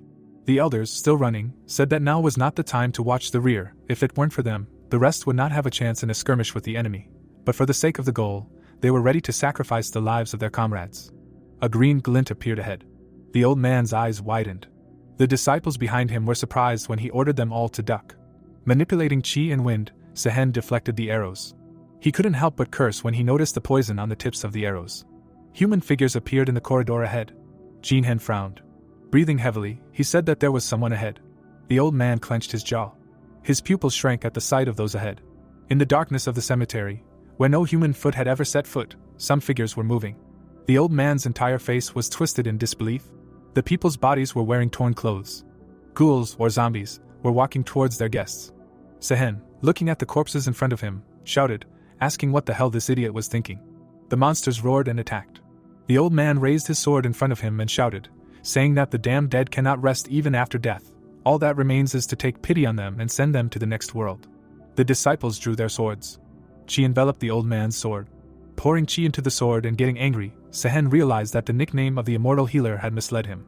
Looking at the dead in front of him, he said that if things turned out worse than he thought, they would all die here. An endless number of corpses came out of the corridor. 2 huge bumps formed on Dagwan's head. The old man, seated in the corner, complained, saying that he was actually a grown man. Ghoul barely stopped another impulse of the protagonist. He pulled his hand back, clicking his tongue. Looking at Dagwan's displeased face, the young man said that he would gladly rip out all of his hair. But unfortunately, his hand stopped itself when he tried to hit someone older than himself. The man looked away when his own subordinates said that it was not proper for the divine dragon to dirty his hands with him, for he was not worthy of it. It was better to just bury him. Standing behind Dagwan, the beggars said that they had met too disgusting a leader. Since he wanted to die, then he should not have dragged them along with him. The old man could not hold back his tears. When Dagwan stood up, Kiamayan told him that he was lucky, for he got off so easily. Now he should think before doing anything. Covering his mouth, the old man said that he understood everything. The protagonist, starting to look around, asked where they were now. Ghoul glanced to the side and said that the gate was locked. Apparently no one had been here before them. The protagonist narrowed his eyes, realizing that something was wrong. He couldn't help but remember how they had run. The guy saw a passage. There, in the tunnel, was another passage. After telling everything, Chumyan screamed, saying that because of one idiot the entire corridor was blocked. His words pierced the man like an arrow. He couldn't hold back his tears again. In the outside world he was considered one of the best in the beggar sect and revered as a veteran of martial arts. Looking back, the young man said that they had only one way left. Since they were going to continue moving forward, they should stick together. Baekchan nodded. Dagwan narrowed his eyes when Chumyan called out to him. The guy, as if he had become a titan, said that if he dared to do something, he would tear his arms off. The boy walked forward. Soon he came to the gate. The boy touched the gate. Kiamayan stared at the gate. His nose twitched because of the smell. Baekchan, who was standing behind, asked if something was wrong, if he noticed something. The protagonist looked forward. He had a strange feeling. The boy pushed the gate apart. Opening a passage for himself, Kiamayan said that it was time for them to go in. Light entered the room inside the gate. The group went inside. Ghoul and Baekchan looked around. Isol, Zhang, and Dagwan also looked around. Soon the last beggars went inside. The boys did not move away from each other even a meter. Everyone followed Kiamayan. He suddenly turned his head. Opening his mouth, he ordered not to make a sound. After that, the group continued on their way. The boy turned around abruptly. Turning to his comrades, he yelled at them, saying that he had already told them to be quiet. Zhang parted his lips and said that it wasn't them. The boy frowned and asked if they really thought he did it. A black shadow passed over the group. The protagonist turned his head. Zhang and Baekchan raised their heads. All the members of the group raised their heads. They saw many red eyes staring at them. The red-eyed vampire bat opened its mouth. Dagwan's mouth gaped. Looking at the red ceiling, he asked if all the red dots were eyes. The protagonist walked forward and said that they should just pass by quietly. The man frowned, hoping that the boy was right. Kiamayan turned around when his comrade called out to him. Looking at the ceiling, the boy said that the story of the bats he had encountered did not mention glowing eyes. The young man clapped his hands and said that glowing red eyes were not found in ordinary vampire bats, but in demonic ones. The beast bared its teeth. These mystical creatures were from Yunnan, and when they bite their victims, they suck out every last drop. The group ran forward while Kiamayan enthusiastically said that even experienced martial artists had a hard time dealing with them. The protagonist opened his eyes to see his entire group running away. The young man turned around. Squinting, he called them scum, and yet they kept saying how they would go through fire and water together, and then abandon him to save their lives. Kiamayan stared intently at Baekchan's back. He let out a sharp cry, and his eyebrows rose. All the bats cackled, opening their mouths. A moment later they rushed down. The protagonist immediately ran away. Running at the end of the group, he asked where these bloodsuckers came from. Dagwan answered by saying that they always live in caves. He himself said so. The boy screamed, saying that the immortal doctor is evil incarnate. Why did he have to catch these creatures all over Yunnan and then lock them here? Looking at his master's reflection, the young man told him that if he met this bastard in heaven, he should give him a good beating in his name. He responded by saying that he would not raise his hand against the strongest in the world. Stepping on a puddle, Chumyan said that they should just attack him in a crowd. Like always, that's what they did with him. Dugan, running next to the boy, told him to stop screaming and just run. The mice rushed towards Kiamayan. He sensed this and turned his head. He slashed one of the mice. Blood gushed out from the bat's nose. The protagonist stared at his hand in shock, saying that it was as if he had struck iron. One of the demons managed to injure the beggar. A wound formed on his hand. The blood did not stop gushing out, and his hand went numb. The demon's eyes flashed, and he opened his mouth. Dagwan, running ahead, cursed, asking why the hell they needed poison with such armor, and how they even existed. One of the monsters rushed towards him. A moment later, it bit his shoulder. The demon tore out the flesh. The old man frowned and roared in rage. His leg was enveloped in chi. Taking a stance, he said that he had no choice but to use martial arts. His palm was enveloped in chi. The bat dodged the blow. Daewon froze, realizing this. Looking at the monster's body, he asked how the earth could support them. The bat closed and opened its mouth. It struck the man. He looked behind him and realized that the smell of blood only made them more hungry. His men were already surrounded by mice, and it was unclear how they were dealing with them. Looking around the battlefield and the Huashan disciples, the old man realized that even if he fought to his last breath, he would hardly be able to kill even 10 of them. A huge crowd of mice rushed towards him. All members of the group were in danger, they would soon be torn to pieces. The protagonist gritted his teeth when the old man turned to him, asking him to save them. The boy frowned. Starting to jump on the mice, he found himself in the air. Daewon's eyes widened in shock. The sword burst from its sheath. A moment later, the blade sparkled brightly in the darkness. The protagonist was floating in the air among the monsters. He stepped on one of the stalagmites. The youth swung his sword. His hand and sword vibrated. The entire world and the mice froze in midair. Kian Mayan's pupil flashed. Plum blossom leaves scattered throughout the cave. A moment later, the protagonist spun around, cutting down the demons. His foot stepped on another stalagmite. Jumping off it, he began to cut all the creatures in midair. His eyes glowed, and the petals followed him. Bright light and cherry blossom petals filled the cave. A thin cut appeared on the beasts' bodies. The protagonist frowned into the distance. His pupil did not stop glowing. The plum blossom sword technique was launched. The monsters' bodies immediately fell down. Soon, not a single mouse was left in the air. The protagonist group raised their heads and froze. Daewon's eyes widened, and before his eyes, a plum blossom that had long been forgotten by history opened up in all its glory. The bodies of the bats continued to fall. Kian Mayan clutched his sword tightly. He sheathed the sword and cursed. The demons froze on the ceiling and did not attack. Baekchan and Zhong raised their heads and said that they were simply scared and did not attack anymore. The man raised his head and said that the sword had struck fear into the minds of these birds. Looking at the corpses, the Huashan disciple said that they were not birds at all. The leader of the beggars, rubbing his shoulder, did not know whether to be surprised or suspicious. He turned his head. Looking at Kian Mayan and his group, he mentally said that staying with him was the best decision he had ever made in life. Without him, he would have long since died. The protagonist raised his eyebrows, echoing the old man's words. He gaped, not believing that he had said everything out loud. Kian Mayan, grinning, asked if he really decided to look at the cave, and he said that he would be useful, so maybe he would start to confirm his words with actions. Turning around and waving his hand, the guy said that it would be great if someone went ahead and paved the way. The boy led the men. Soon they saw the pearls and found another passage. Zhong, raising his head, said that they had found the pearls again. Turning around, he asked his friend if he thought they were going in circles. Baekchan, raising his head, said that it was too early for them to judge, but if they had returned to the same path, it was safe here as long as they did not do anything stupid. Turning his head, he asked Daewon if he had said everything correctly, and he, closing his eyes, said that he had only made one mistake. The boy's face twisted when he called the man a righteous sword. The beggar was shaking all over and sweating. Unable to bear it, he leaned against the wall. Kian Mayan and his comrades turned around. Sitting down next to the man, Daewon said that he understood that they were in a hurry, but could they make a stop to treat the wounds of his men? The protagonist sat down next to him. He closed his eyes and gave permission for a break, surprising the man. Looking at the young man getting up, he said that he had given permission too quickly. Straightening up, Chunmian said that he himself had said that he wanted to examine the wounds. After that, the young man walked away from him. Daewon pulled out the cork. He carefully poured the contents onto the wound. Squinting, the man mentally said that this Chunmian was not a boy, but a complete mystery. He usually behaved differently, but when it came to others, he put their interests above his own. The protagonist, putting his hands on his hips, stared into the distance. The pearls in the guy's haori protruded on his back. The young man squinted. Far ahead, he felt a wave of energy, which meant that a battle was taking place in the depths. His eye flashed for a moment.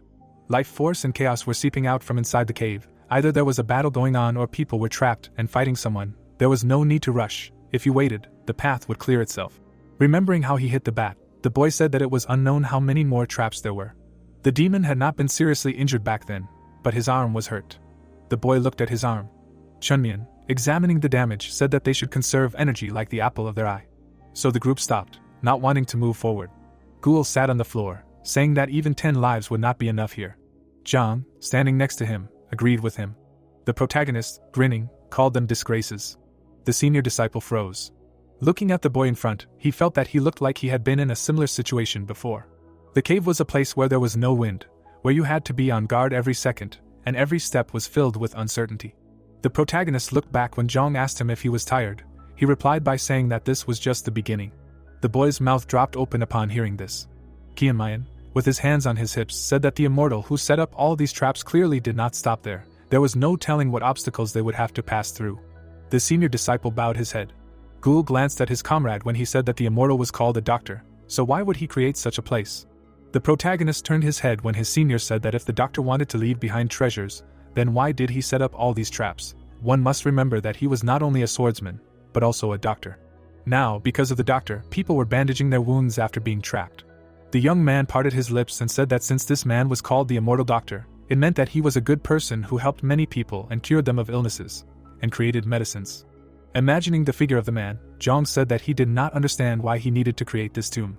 Qianmayan froze and thoughtfully said that first it was worth figuring out whether the traceless sword and the Immortal Doctor were one and the same person, and then find out whose tomb this was.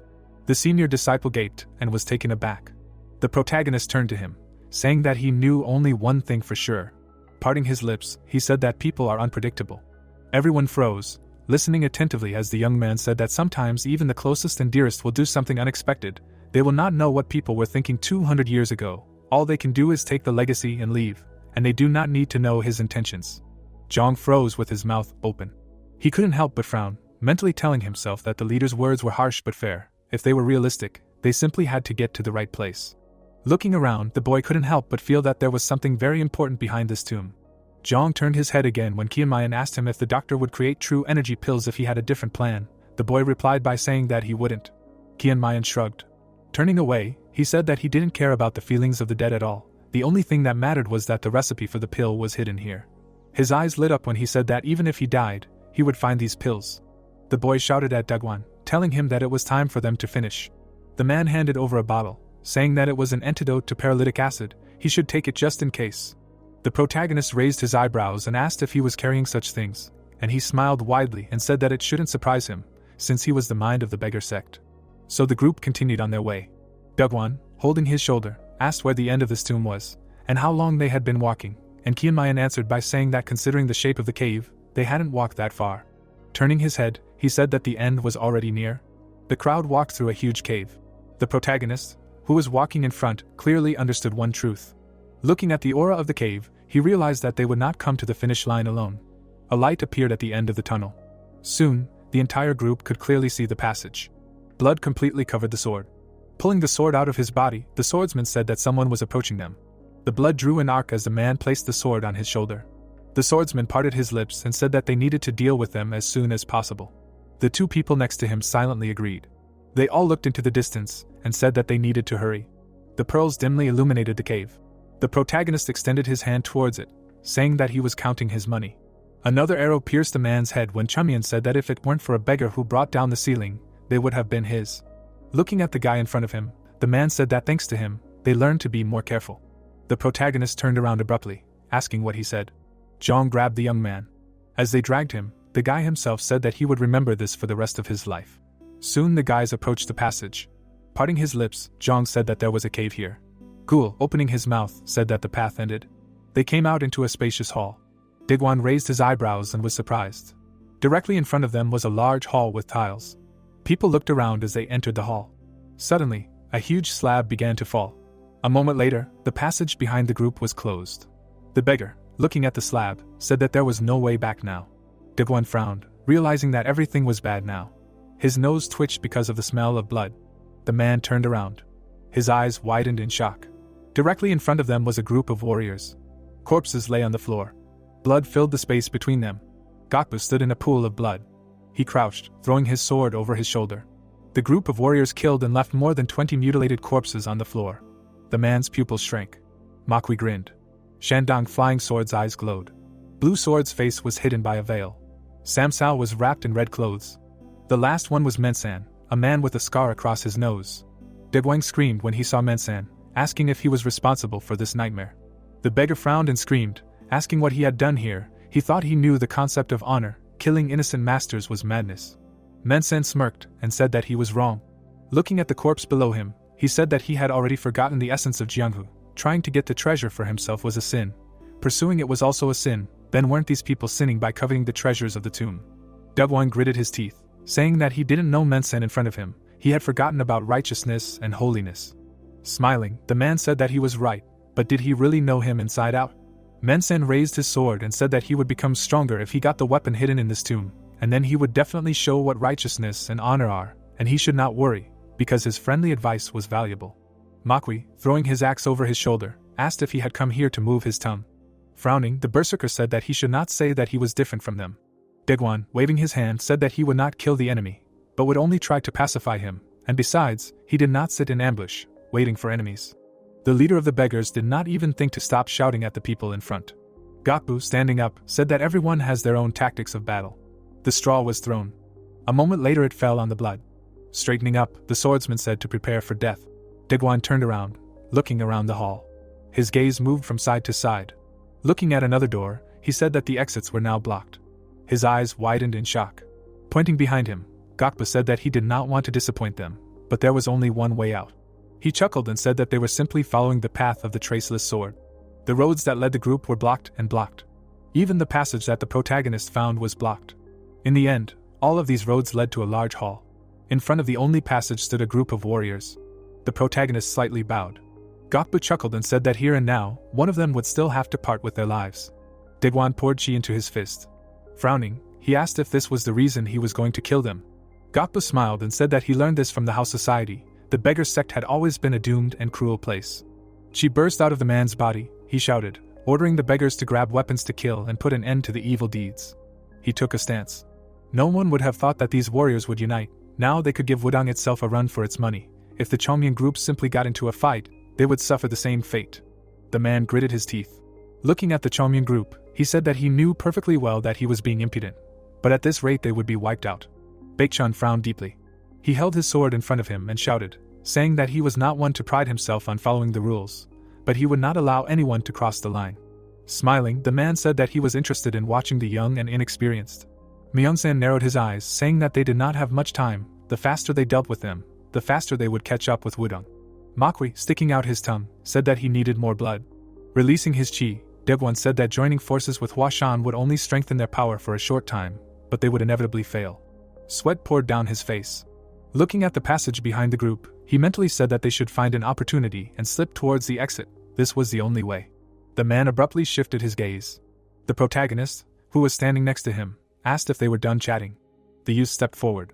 Gakbu frowned, asking who he was. Kianmayan stared at the group in front. Throwing his sword over his shoulder, he asked the protagonist if he really wanted to fight alone. He must be crazy. The youth grabbed the sword, saying that he was wrong to say that Hao had always been a cruel place. Myeongsan's eyes widened. The boy drew his sword from its sheath, saying that he would now experience the power of true cruelty. He frowned and his pupils changed color. The swordsman's hand began to tremble. Mensen grabbed his hand with his other hand. However, his hands did not stop shaking. Gritting his teeth, the man did not understand why his hands were shaking so much. Looking at the young man in front of him, he realized that he was afraid, but he did not feel any special aura. The protagonist calmly looked at his enemies. Sweat dripped down the swordsman's neck and face. His body began to tremble violently. Mensen told Gakbu that he had better not underestimate this guy. The man, smiling, asked what he was even talking about because of this child. The man narrowed his eyes when the group leader laughed, and said that he seemed not as fearless as everyone thought he was, just from looking at the disciple of a famous sect. Then he stepped forward. Gakbu himself walked forward. The protagonist and the man stood opposite each other. Stopping, the man said that he would see what he was worth. He threw the sword up. A moment later, he grabbed the tip of the hilt. Gakbu parted his lips and said that he was about to strike them. He should try to block it. The sword fell on the boy. A bright shine appeared in the hall. A bright glow from the collision illuminated the area. The swordsman's pupils shrank. Kianmayan blocked his sword. The boy's blade did not even twitch. Gakbu retreated. He grabbed the hilt more tightly. The protagonist easily blocked his strike. The glow from the collision appeared again. The man gritted his teeth. He continued to strike, and Kianmayan easily blocked them. The man swung to strike. Then Gakbu turned around. Chi flowed into the sword. A stream of chi rushed towards the boy. The protagonist frowned. He squinted. Blood spurted. Gakbu's head flew up. The man's head and both arms were thrown up. The boy opened his mouth and told the next one to come forward. The swordsman's body fell. The head slowly turned over. Kianmayan's blade was stained with blood. Makwi frowned and said that this kid had just killed the heavenly sword as if it were a bug. The group of warriors froze. Myung-san, horrified, opened his mouth and said that this kid had undoubtedly been through many battles. He must have spilled rivers of blood and left behind mountains of corpses. Looking at Kyumayan in front, he said that someone who knocked people's heads off as if they were leaves on a tree could not be called a Taoist. The protagonist was a merciless killer. His eyes were shining. The swordsman narrowed his eyes. Opening his lips, he said that they should unite. Sam Sao sighed. The mustachioed swordsman asked if he was really suggesting that they fight together against this brat just because he killed the heavenly sword.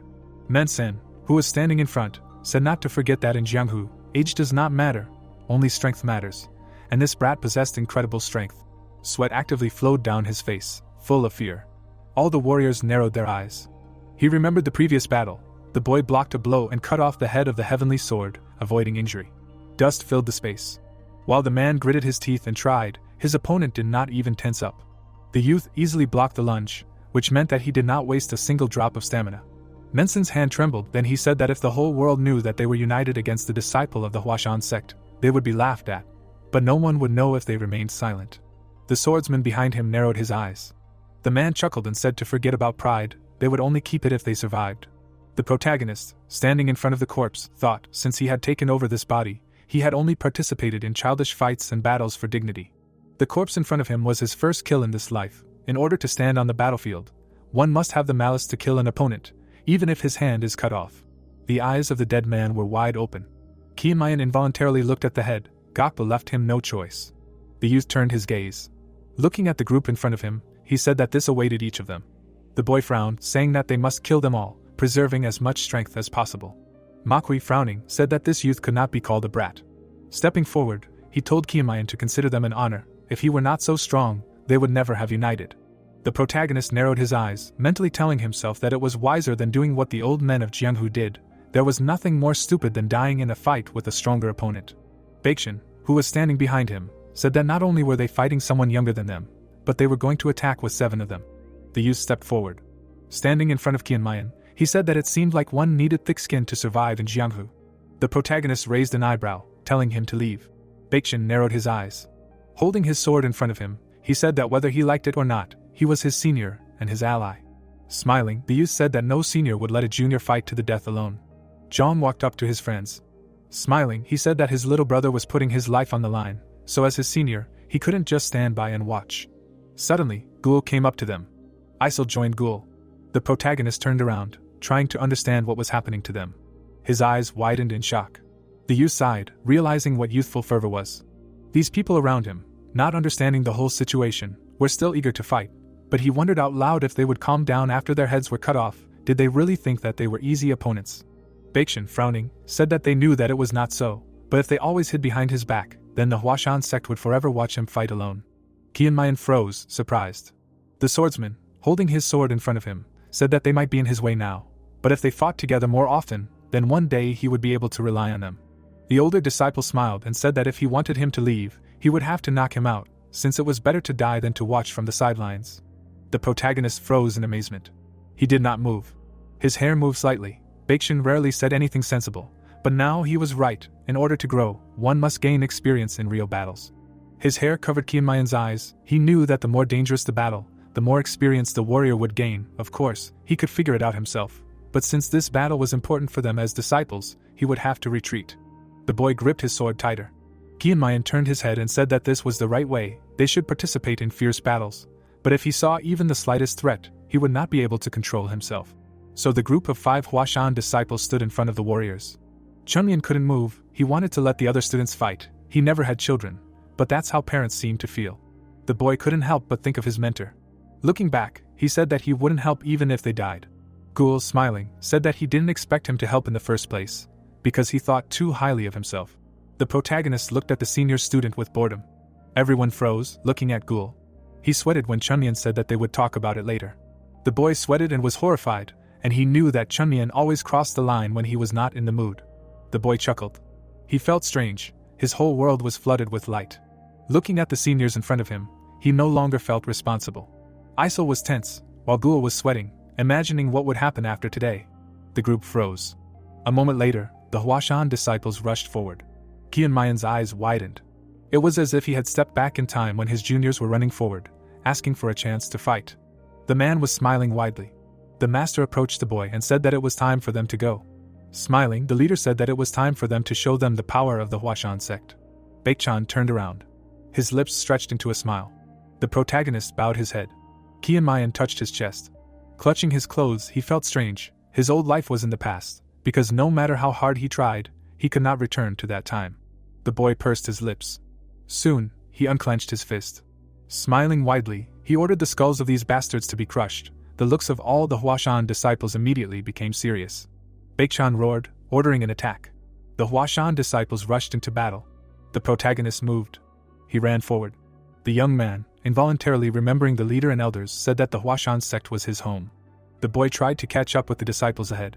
Daeguan, turning around, asked his subordinates if they really decided to sit on the sidelines. He began to shout, saying that they needed to be shown what would happen if they touched the sect of beggars. A furious cry burst from the man's mouth. Baekchan dodged Makui's blow. The berserker swung his axe. He hit with full force, but the boy continued to dodge the blows. Striking another blow, the man called the boy an insignificant rat who only dodged.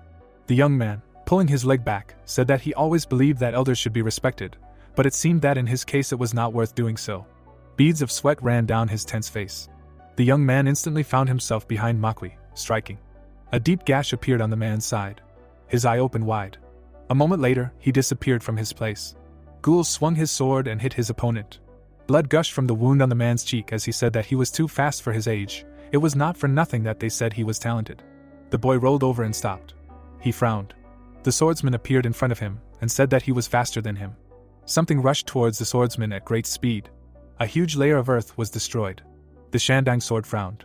Zhang, who blocked the blow, told his comrade not to get distracted, otherwise he would die. Frowning, he roared, telling him to go forward. Ghoul also shouted. The two disciples rushed to attack at the same time.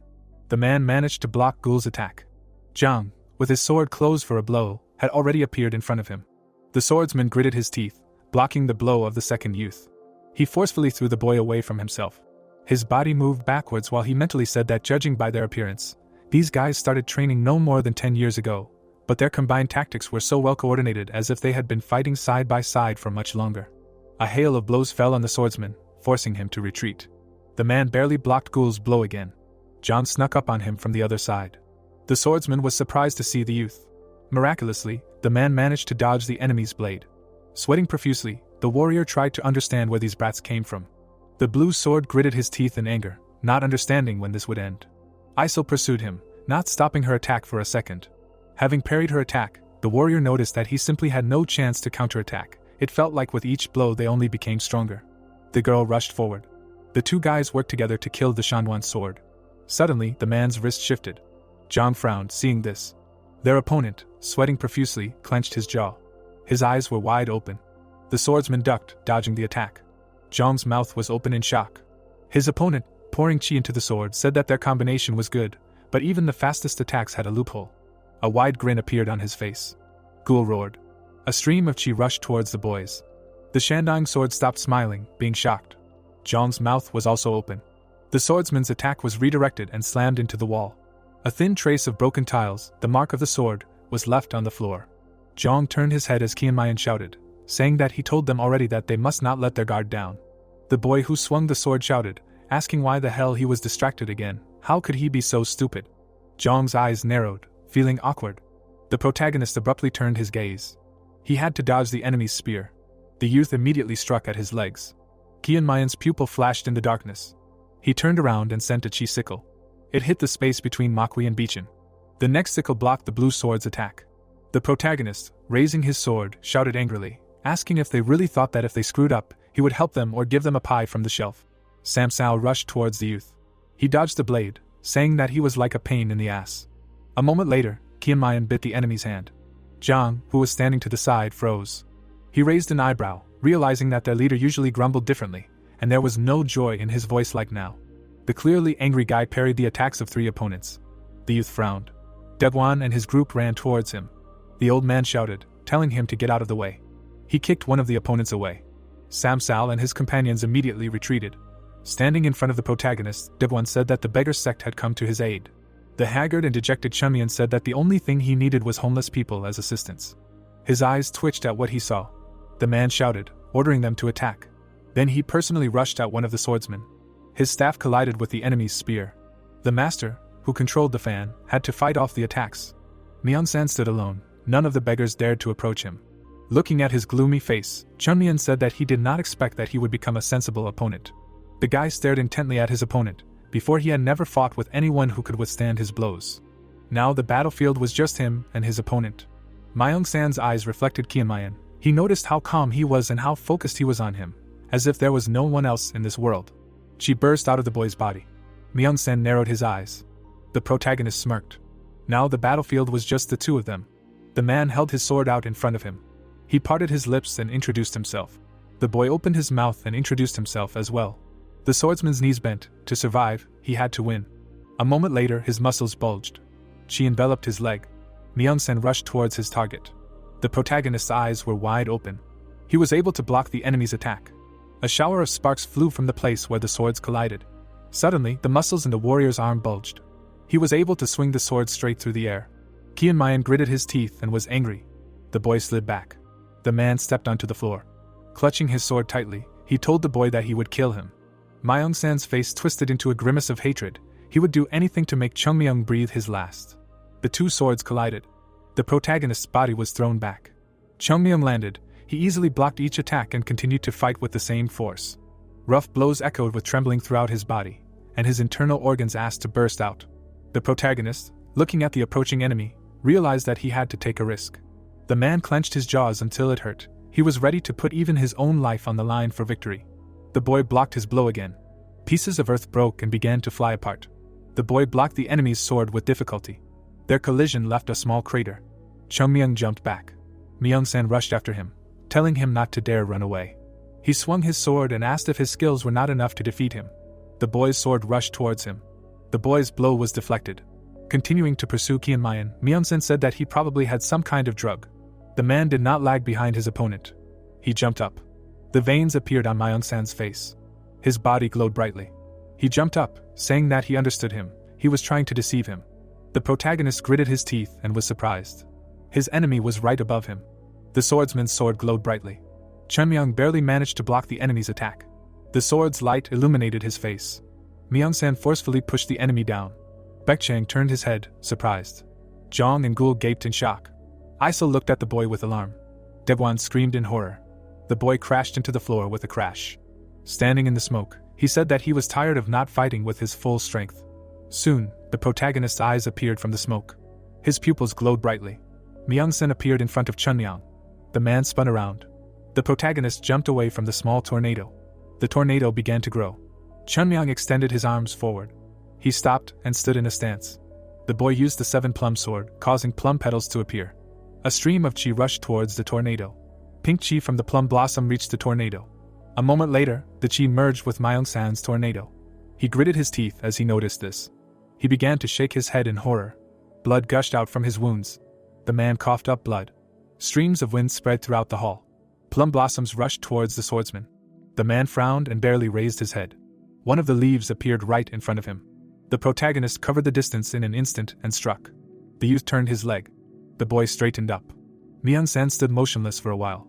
His face was completely covered in blood. The man breathed heavily, barely turning his head. Kianmayan, looking at him over his shoulder, said that it was a good fight. Myeong-san smiled. He began to fall, telling the protagonist that he was inimitable. A moment later, he fell to the floor. Now only Kianmayan remained on the entire battlefield. Samsao, who was standing to the side, tensed up. Cold sweat ran down his face. The villains ran away in fear, one of them wondering why it had ended this way.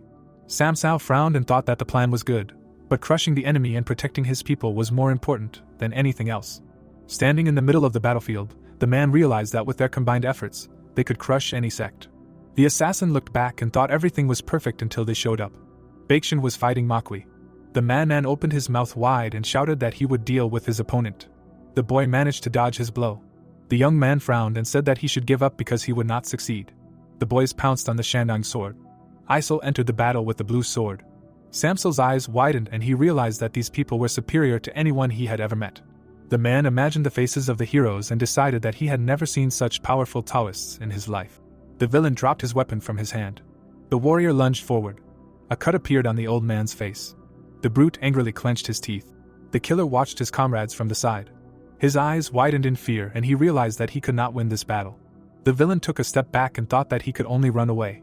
Samsao lowered his sword and realized that there were 3 types of people in this world: those who rule, their followers, and those who managed to escape from the latter and join the former.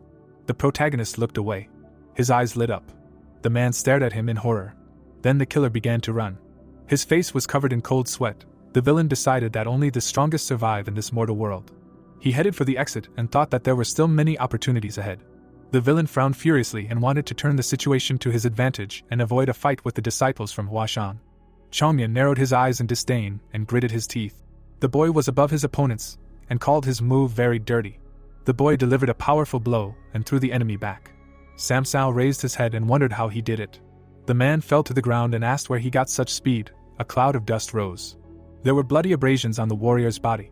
The Shandong sword lay unconscious on the ground. A breathless Zhang stood above him. The boy sighed heavily and felt his whole body tremble. The young man raised his shaking hand and realized that this was the first time he felt something like this. The student remembered how the enemy dealt him a powerful blow and realized that just one mistake could cost him his life, and then anxiety clouded his mind. The warrior looked at his hand and thought about what it meant to feel alive.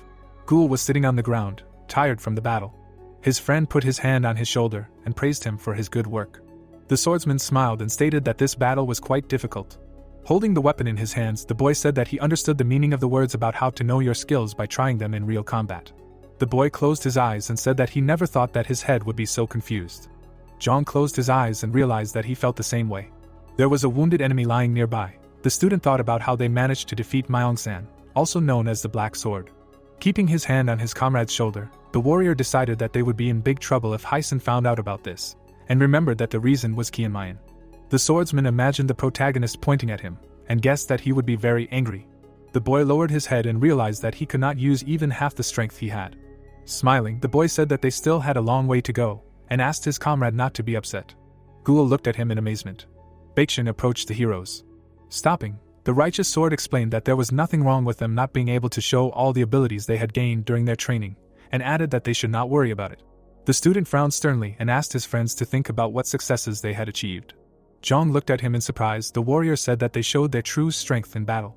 A smile appeared on his face when the swordsman thanked him and promised to remember these words. Suddenly, the guy frowned tensely when he heard someone laugh loudly. The protagonist narrowed his eyes in displeasure and mimicked his friend and his words about true strength. Chunmian pointed at him and asked if he was trying to seem tough. The young man asked him to shut up. Makwi fell to the ground. The guys gathered the villains in one place. Baekshun frowned sternly and realized that no one had died except for the opponents of the divine dragon. The man lay unconscious. The righteous sword realized that he would never dare to kill him. The disciple placed his hands on his waist and decided that this was not his path, even though they still had a chance to kill the villains. The warrior narrowed his eyes intently. In the memory, the boy delivered a fatal blow with a swing of his sword. Blood sprayed into the air in front of the swordsman. He opened his mouth in shock and realized that everything would have been different if the protagonist had not intervened. A drop of sweat rolled down his cheek. Qianmayan silently looked ahead. The boy opened his mouth wide and shouted something. A severed head lay on the ground. A person who takes the lives of others must be ready to die himself. Such is the law of the strong. The boy looked at his thoughtful friend. Baekshun froze in place. The divine dragon assumed that he wanted to avoid death. The disciple clenched his fist and thought that in order to change, one must first let go of the past. The warrior remembered his comrade picking up the sword and realized that it was the same and would most likely always be the same. The swordsman placed his hands on his waist and decided that if his friend wanted to stab him in the back, he would personally give him the weapon. The boys looked around as the protagonist asked if they were ready. Chunmian lowered his head. The boy smiled widely and declared that the sword tomb was waiting for them. There were wide sword marks on the ceiling. Steam was coming out of Sehen's mouth. The Wudong Sect members were walking down a corridor littered with corpses. The man could not find the words to describe it. The old man looked back and asked if everything was okay. His subordinate answered in the affirmative. The elder looked away. The warrior was holding his injured arm. The master approached him to look at the wounds. The teacher lifted his sleeve and asked his comrade not to move. Jinhian frowned angrily. The mentor narrowed his eyes suspiciously. There were several deep cuts on the boy's arm. Looking at them, Sehen thought that poisoned blood was oozing out of the wound and realized that if nothing was done, the boy could lose his arm. The sweaty student was breathing heavily. The man decided that the blood was flowing to the heart, which meant that his life was also in danger. Suddenly, the old man grabbed his arm. The warrior opened his mouth wide and screamed. The elder's eyes lit up. A bright blue aura enveloped the heroes. Energy penetrated the swordsman's veins. He realized that his leader was using true energy. The sword dragon glared at him menacingly and remembered that extracting poison from a person's body with only mana required great wisdom and strength. The teacher's eyebrows furrowed sternly. Jin Hyun realized that he should not waste them for nothing. The heroes stood in the middle of a long corridor. The guide decided that even more difficult trials would await them ahead, so now it was necessary to save every bit of energy. The poison began to leave his wounds. The poisoned blood bubbled up into the air. Sehen pulled his hand away and said it was over. The young man looked up and asked how he was feeling. The man turned his head and said that the health of his disciple was more important than extracting the resources of this place. The old man turned away and asked his protege not to make a sound and to hurry. Looking ahead, the elder called him very strong. The warrior raised his eyebrows in surprise and remained silent. The swordsman approached the leader and asked what would happen to those who were covering their back. The master replied that they could not help them now. Walking forward along the corridor, the teacher said that they did not have much time to linger, adding that they first needed to get what they wanted and then go to help. The sect members furrowed their brows determinedly when the mentor asked them to keep up. Sehen looked back and felt something strange. There was only darkness ahead. The man felt a chilling cold energy fill the space for just a moment, and he knew that they would not be able to avoid trouble if its owner followed them. Sparks from sword swings could be seen in the distance. The old man decided that they should hurry, even if it meant more casualties. Suddenly, the elder's brows furrowed tensely. The master opened his mouth wide and shouted for everyone to step back. The sect members began to run. The fighting people moved further down the corridor. Looking back, Huashan shouted that the enemies were too strong and said that they must not stop. The teacher looked ahead in horror. A fierce fight began in the narrow corridor. Someone said that they would not be able to get out of here alive. The mentor dealt a powerful blow with his blade and said that if the scoundrels did not leave the good way, then they would have to act the bad way. The swordsman, enveloped in blue energy, rushed forward.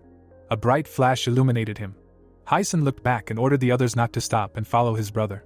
The man frowned furiously and promised to buy them time. The sect members smiled slyly. The warrior closed his eyes and clenched his teeth. Sehen ran forward along the corridor and realized that his mind was failing him. The Wudong disciples followed him. The old man realized that a series of fierce battles and numerous traps, endless darkness and ignorance of what awaited them ahead could drive them mad. The living dead stepped forward. The master decided that no matter how powerful the creator of the tomb was, the difference in their strength was obvious, and concluded that this man was one of the strongest. The teacher frowned tensely and realized that they would soon reach the end. The warrior opened his mouth wide and asked him to look at something. The bright light made the mentor squint. Its source was somewhere at the end of the tunnel. The light became even closer. Sehen thought that their path had finally ended. The sect members rushed forward to get out of here as quickly as possible. Dust rose under their feet. Suddenly, the man stopped. The people behind him began to breathe heavily. The old man looked forward resolutely. He looked up. The heroes were outside the tomb. However, all around them were bare rocks with a single exit high above their heads. The elder looked up and wondered where the treasure was. Suddenly, the master's eyes widened. The teacher noticed that there was some kind of recess in the middle of the rock. There was actually a cave there. The mentor's mouth opened in surprise and suggested that the treasure was there if this was the true end of the tomb. Suddenly, Sehen looked to the side. The remaining sect members were running down the corridor. The man gritted his teeth and realized that things were bad for them. The old man peered into the darkness of the tunnel and felt a familiar energy. A black silhouette was visible in the distance. The protagonist was running forward at a rapid pace, and the elder had foreseen it. The master grabbed a ledge on the rock and ordered everyone to climb up. The disciple clenched his teeth tensely, and the mentor shouted that they must climb up there no matter what. The teacher opened his mouth angrily and repeated his order. All the sect members began to climb the rock after him. At that moment, their enemies ran out of the corridor. The warrior looked up and urged his comrades to pursue the enemy. The heroes ran to the rock and began to climb it. The boy smiled widely. Sehen declared that the Yuden must not let them get ahead of them. The man bared his teeth tensely. Ghoul ran down the corridor. Frowning menacingly, the young man wondered how much longer they would have to run, and realized that he had almost no strength left. Leaving his companions behind, the protagonist asked if this was all they could do and said that turtles like him would never get out of here. Kian looked back and promised to deal with them as soon as they returned home. The student thought that their friend did not look like an ordinary person at all. The warrior closed his eyes and said that he only wanted to defeat him. The boy looked at him in confusion. The swordsman's eyes widened in surprise when he realized that he had said that out loud. The divine dragon pointed his sword at him and ordered him to move forward if he did not want to get stabbed in the back. Ghoul apologized and explained that he was not thinking about that at all. Baekshun continued to run forward, thinking that their companion was a real monster. The protagonist frowned sternly and thought that the end of the tunnel was near, so there was only a little time left until the end of the path. Kian imagined a glittering treasure and decided that it would soon be in their hands. The boy with the glowing eyes declared that he would not let the scoundrels touch their trophy even with a finger. The heroes ran far ahead. Daegwon, who was pursuing them, asked them to wait a little. The man opened his mouth in anger and was outraged that the divine dragon abandoned them after all they had done for him. The members of the beggars sect ran down the corridor. Their leader declared that at this rate they would not be able to catch up with the guys from Huashan. The subordinate looked at him and said that they could not run faster. The master kicked him in the back and shouted that they should do it. The fighter hit him back and asked why he even decided to kick him. The leader frowned in confusion and wondered why the protagonist was able to do it and he could not. Baekhyun frowned furiously and began to breathe heavily. Suddenly, the youth opened his eyes wide. He saw a light ahead and reported it to the others. Kianmayan continued to urge his comrade with his sword. Gul smiled happily and said that this was the finish line. The heroes ran even faster towards the light. The boy stopped, and dust rose under his feet. The disciple looked up in shock. There was a cliff ahead with people climbing up it, and the warrior asked what was going on here. The boy frowned menacingly and shouted that there was a crevice at the top.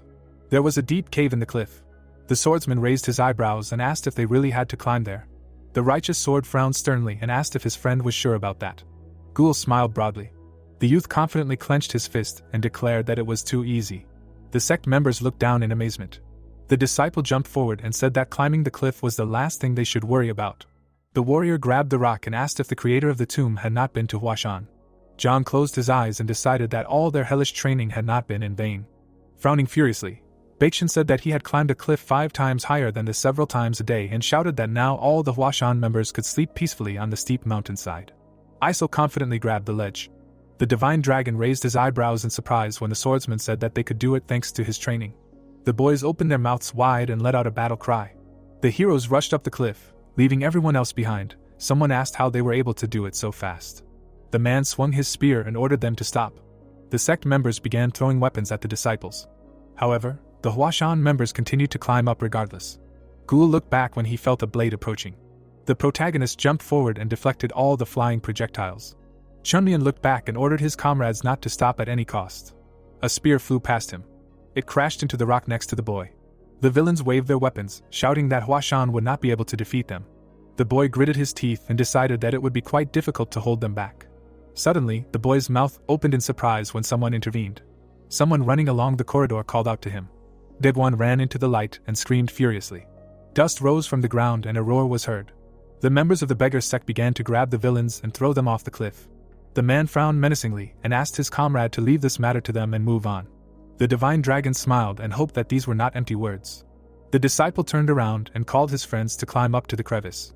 The boys, led by Gul, continued to climb up. Sehen gritted his teeth in displeasure. A blue aura enveloped him. The man pushed off the surface of the rock. A powerful whirlwind appeared behind him. The warrior opened his mouth wide and asked what he was doing here.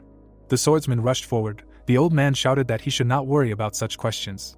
The main character rushed past his comrades and said that he would go first. Enveloped in energy, Kianmayan declared that he would obtain the elixir of eternity at any cost. The elder looked down in amazement and asked how he managed to run along the cliff. The boy overtook him, and they exchanged barbed phrases. The opponents collided with each other. They glanced at each other angrily, and each of them thought about getting the treasure first. The heroes approached the crevice. Rocks were destroyed by their powerful energy. The sworn enemies jumped into the air and saw a cemetery of swords. They landed on their feet. The boy looked up and frowned. Ahead was a field strewn with swords. Among them was a pedestal on which lay a box. The divine dragon looked away when the master called out to him. The teacher frowned sternly and asked if he had poisoned the well and robbed Jima. The student turned to him and said he had no idea what he was talking about.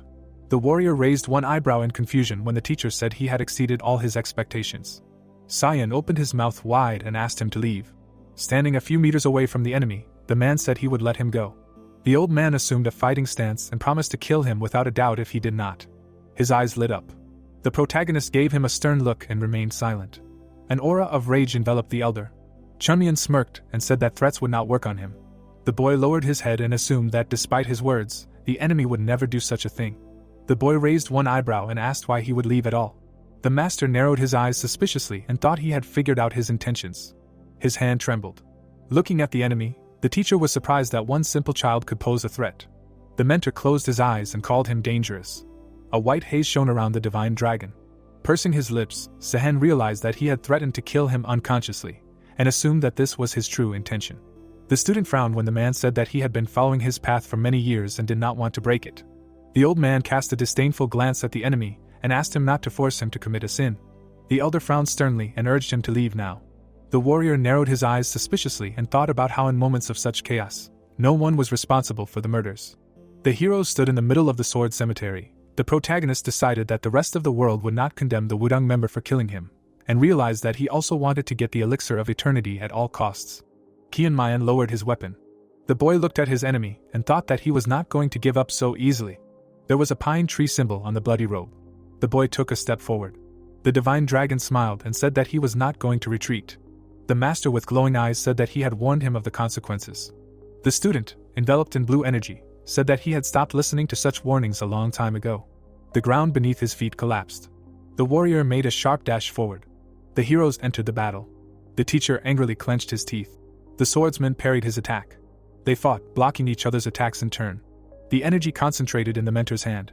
A bright flash illuminated the protagonist. Kianmayan put his hand in front of him to defend himself. However, he was forced to jump back. The boy landed on the hilt of a sword sticking out of the ground. The boy rushed forward and swung the blade. Saiyan frowned menacingly. Suddenly, the divine dragon opened his eyes wide.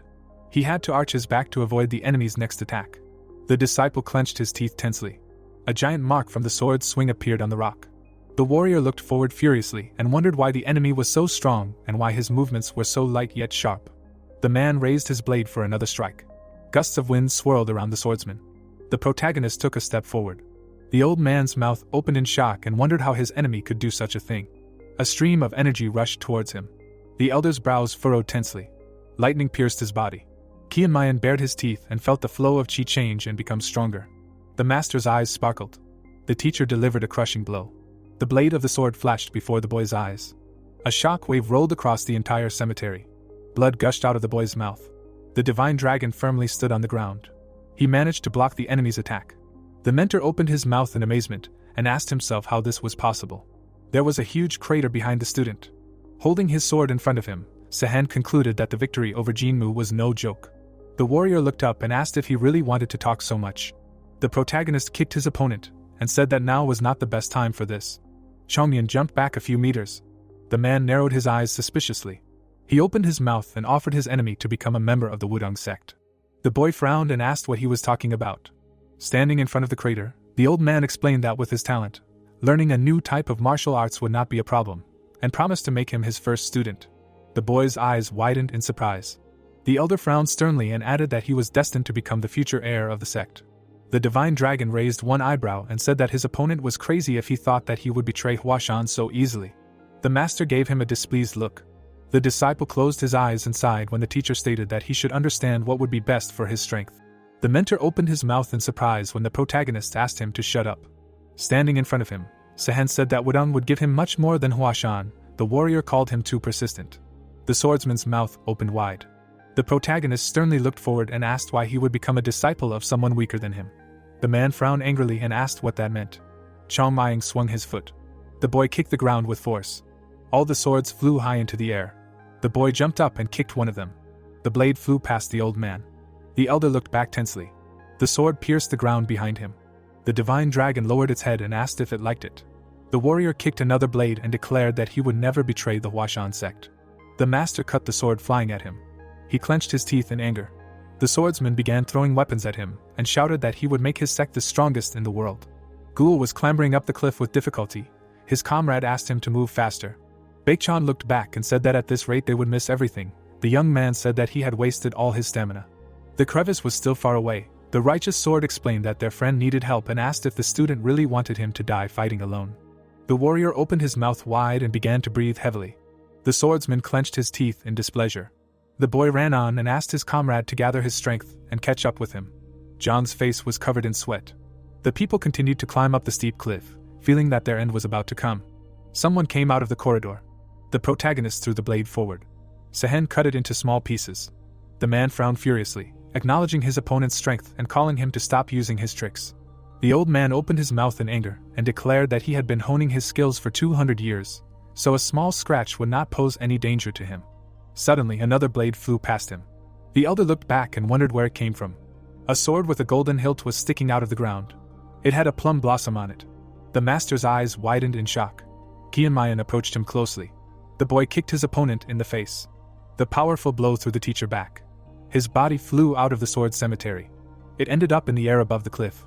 The master opened his mouth wide and remarked that his enemy liked to fight to the end. Saiyan lunged forward. He managed to land on his feet. The man stopped at the edge of the abyss. Broken swords lay on the ground.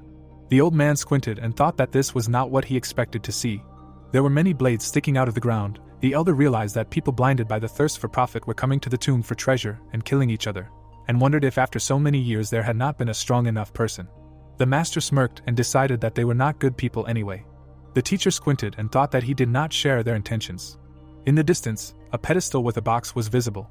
The student took a step forward. The mentor looked at him and concluded that they had the same goal. The warrior clenched the hilt of the sword in his hand. The protagonist raised the weapon and asked the enemy not to even hope that he would be able to take the elixir. Saiyan, who was covered in blue fire, said that he was not in the mood for such jokes. Kianmayan smiled and said that it was not a joke at all. The boy lunged towards his opponent. Plum petals appeared around him. The man opened his mouth in horror and asked how he managed to recreate such an ancient technique. The boy determinedly knitted his brows and said that it was quite simple. The student touched the blade of the sword and filled it with energy. The warrior approached his enemy. A rain of fallen petals fell on him. The swordsman narrowed his eyes intently. A powerful explosion of plum energy was heard on the battlefield. The protagonist put his weapon forward. Suddenly, his pupils contracted. The old man raised his hand and was able to protect himself from this attack. The elder opened his mouth and declared that the circle was the source that marked the beginning of everything, even the birth of the universe itself. A protective field appeared above his head. Kianmayan landed on his knees. He had to jump back. The master frowned sternly and explained that first a force Kaldin appeared, and then the yang force arose, and their fusion created all things. A black and white sign appeared above his head. The teacher's eyes emitted a light haze. A whirlwind of gusts of wind and plum petals appeared on the battlefield. The boy tensely knitted his brows and realized that this was the art of the Wudang sect, which was mastered through long training. The yin-yang sign seemed to suck in the petals. Its power was imbued with the energy of the Tao, and Sehen's movements were smooth but precise. The man held his hands out in front of him, and was surprised that his opponent had mastered the art of the plum blossom at such a young age. The boy looked at him sternly. The old man realized that his power could move mountains if he was allowed to develop further. The elder continued to hold the yin-yang sign in front of him, realizing that he simply had to win this fight. The divine dragon stood motionless to the side. The disciple lowered his head and thought that no one could see him now. The warrior spread his legs wider. He held a sharp blade in his hands. The swordsman raised it in front of him and assumed that he would succeed. The protagonist frowned sternly and remembered that the reason Wudang had been defeated in the past was because of the difference in techniques. The whirlwind continued to absorb the petals. Kianmayan decided that strength and softness always lost to speed and pressure. The boy raised his hands in front of him. The guide put 2 fingers forward and thought that opposites were a trifle, because water can extinguish fire, and fire can cause water to evaporate.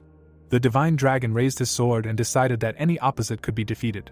His hand trembled. Wudang's power contained Tao energy, but the tips of his petals were also filled with it. The warrior stood in a fighting stance and realized that they were somewhat similar, like everything in this world. The energy concentrated into a sphere. The swordsman remembered that the power of the universe itself was contained in the plum petals. A powerful aura shone around him, and what he held in his hands was no longer a simple sword. Gusts of wind carried pink petals. Sehen's eyes lit up. The protagonist frowned menacingly and urged him to attack. Holding the blade in front of him, Chunmin realized that his sword art was different from others. The boy bent his knees and decided that his power knew no bounds. The boy dashed forward. In the memory, Sungbeek frowned sternly. Many tried to master this art, but failed. In the past, the heroes entered the fight. The eyes of the divine dragon exuded strong mana. At the moment of the jump, his body turned into a cluster of plum blossoms. The petals enveloped the student. The warrior swung his sword and dealt a powerful blow. The man looked around in horror. The space around him seemed to crack. The swordsman delivered a series of lightning-fast strikes, smashing everything around him into pieces. The protagonist frowned menacingly and raised the blade in front of him. Numerous pink marks from the swings of the weapon appeared in the air above the battlefield. The old man's eyes widened in shock. Rock fragments flew into the air.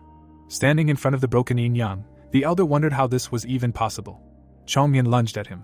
The boy opened his mouth wide and screamed loudly. The master stared at him in fear and exclaimed. The boy pointed the blade straight at his shield. Cracks appeared along the symbol from its tip. The sword was able to pierce the villain's defense. The teacher summoned a bright flash in front of him. A blinding light illuminated the entire space around. Baekshun opened his mouth in amazement. Ghoul and Zhang stared at the source of the light in surprise. The smoke cleared in front of the crevice. The master was lying on the ground in a huge crater. Cyan grabbed his shoulder and said that the enemy had pierced him with a sword. The man rose from the ground. The old man squinted and wondered where his enemy had gone. In the distance, a silhouette was visible in a cloud of smoke and dust. The boy was sitting on the ground and laughing. The divine dragon spat out blood and called his enemy quite strong. The elder opened his mouth in surprise and wondered what all this meant. The warrior wiped his chin with his hand. The master wondered how this man could be an ordinary disciple of the sect. The teacher frowned menacingly and concluded that he was definitely hiding something. The master widened his eyes and realized that he did not feel fear for him, but respect. The swordsman rose to his feet. The protagonist straightened up and looked forward. Cyan was clutching his blade in his hand. The man raised it in front of him and wanted to put an end to everything. Kianmayan grinned and shared his desire. A new vortex of energy appeared on the battlefield. Huashan rose high into the air and promised to kill the enemy. The villain was suspended in front of the cave by the gusts of wind. The boy looked up at him and realized that he had overlooked the fact that someone could interfere with their fight. The elder landed on his feet next to his brother. The master frowned sternly and repeated his intention. The old man opened his mouth wide and reminded him of the elixir. The box was on a rock. The teacher shouted that they must get it. The mentor rushed forward to take the treasure. He flew past the bewildered boy. The divine dragon opened his mouth furiously and ordered the enemy to stop. A gust of wind raised dust into the air. The disciple clenched his teeth in anger. Sehen stood in front of him.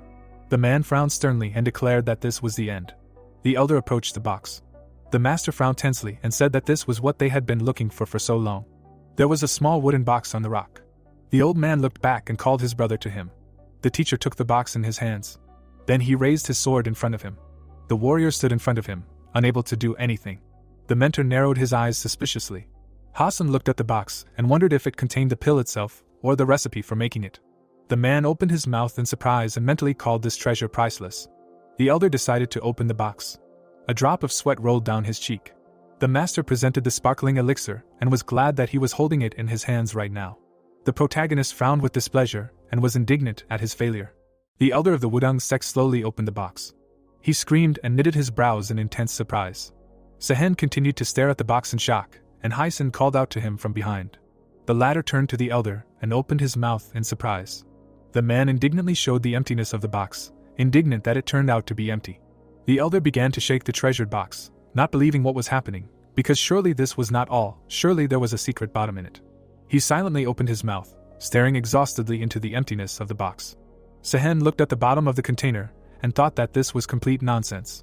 His eyes widened, full of anger. He found no other explanation. The elder smashed the box into pieces, shouting what he expected to see inside the box, namely the elixir of eternity. The man, filled with anger, loudly complained, and Huashan looked at his comrade with tension. The subordinate looked at the elder, and the elder wondered how they had overcome so many difficulties. They stood in a tomb strewn with swords that stuck out of the ground. When Cyan thought, was it all for rusty swords and an empty box? But then why did the tomb exist? The elder clenched his fist, wondering what the meaning of its creation was. Huashan, covering his comrade's back, heard a voice asking if they seriously hoped that after all the trials, a reward would be waiting for them on a silver platter. Cyan turned, looking for the voice that was indignant, whether they really lacked convolutions or their eyes grew on the back of their heads, or maybe both. Disheveled and indignant, Kianmayan shouted at the men, how could they take such a reckless step for the sake of warming up their own greed? Kianmayan imagined the entrance to the tomb, thinking about how, while making his way through the tomb of the traceless sword, he wondered what kind of genius it took to build such a place. He remembered the bodies of the dead, continuing to reason, because that genius set up many traps, as a result of which people died underground. The guy remembered the red-eyed vampire bats that drank the blood of travelers. The protagonist also thought about the pursuit of zombies, and wondered why it was necessary to put so much effort into creating the tomb. The guy looked out from under the hair that fell on his face, wondering if all this was for the sake of challenging a person. But no, the test would make sense if losing did not imply a fatal outcome, so it was excluded, after which he concluded that although Yak Song was a doctor, there was no smell of virtue here. He stopped near the elders of the Wudang sect, thinking about the creator of this place, because it was as if he had vented all his anger, accumulating it in one place. The protagonist looked at the fragments of the box and thought that in that case, the box must also hide another trap. He looked through the men, thinking that this was certainly the case. The boy shouted at the elder, who was looking at him over his shoulder, how he simply took and opened the box, not thinking about the consequences, and whether he had lost his mind. Kianmayan hit himself in the chest, screaming in indignation, how everything enraged him. He looked at the men scattered across the field of Badia unconscious, who were getting up with their last strength. Baekjin raised his head when he heard his friend's indignation about how men should at least use their brains a little. He watched as the boy scolded the elders, shouting at them that if the box was empty, then it was an ambush. Huashan looked ahead with disbelief and asked again about the ambush. He frowned and asked again. Sounds were heard from afar. The man narrowed his eyes and shouted louder about his disbelief. A crack rolled across the cliff. The crack passed by the protagonist and the elders, rushing further.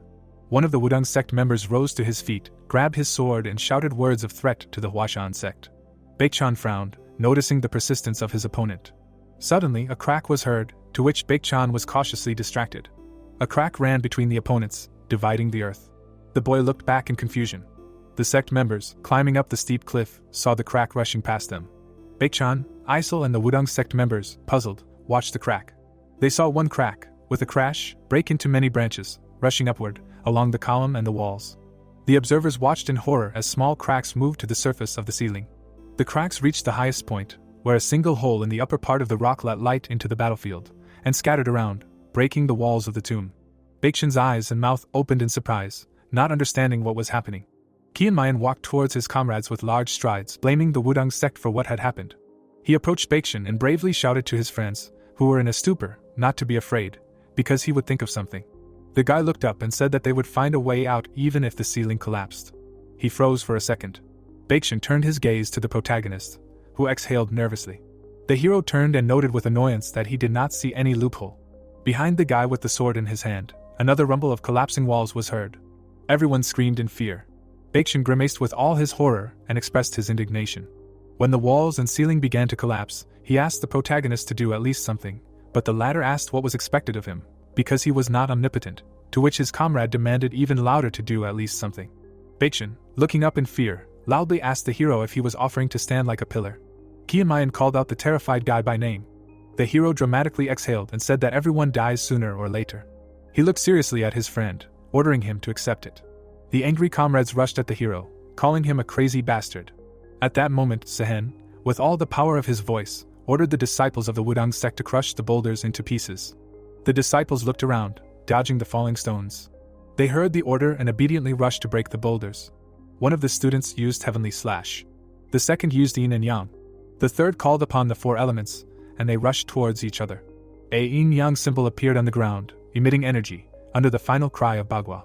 Taiji sword formation occurred and the men flew in different directions, attacking the flying stones with renewed vigor. Chongmayan looked back, noticing the Taiji sword formation. He looked at the fighters and shouted at them that this was not enough, after which the guy exhaustedly called the men uncouth blockheads, because they were simply blunting their swords, because if this technique could break through the collapse, they would all be gone by now. The hero closed his eyes, ordering himself to think. He stood in the middle of the collapse, thinking about how stupid it was to climb up if the ceiling was collapsing, because they were in the tomb of the sword, which meant that everything here was subject to the will of the creator. The protagonist looked around, wondering if the creator really wanted no one to get out alive.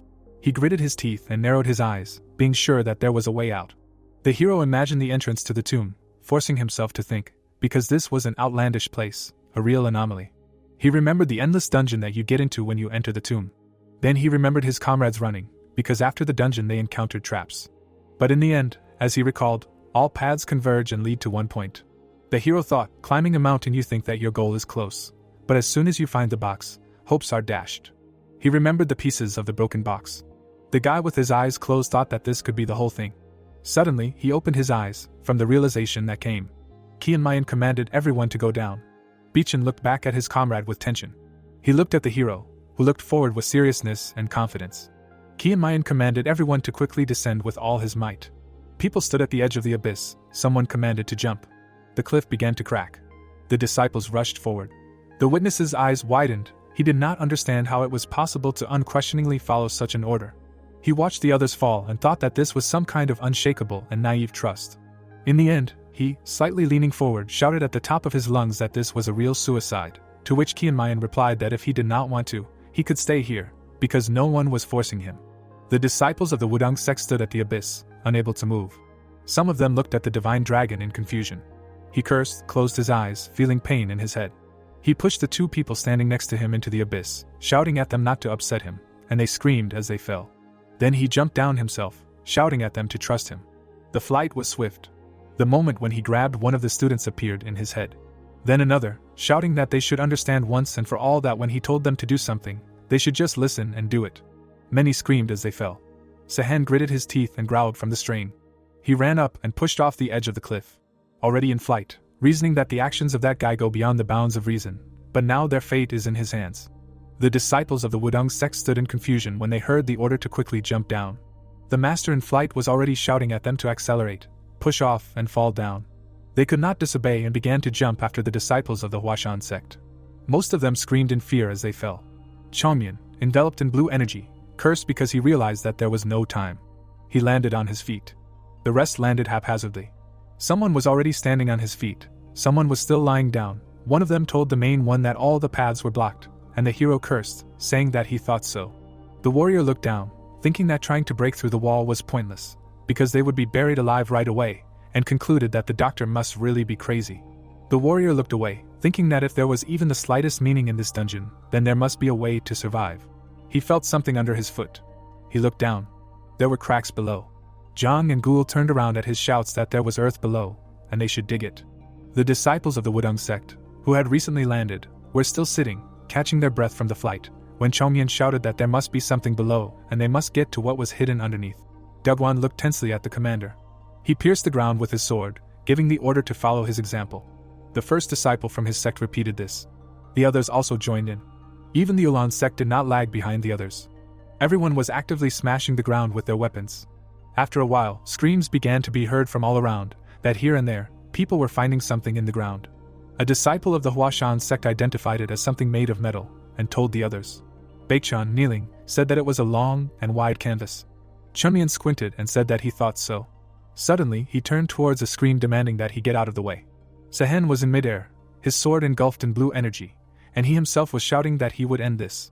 The divine dragon screamed, trying to stop him, and attacked because he did not listen to him.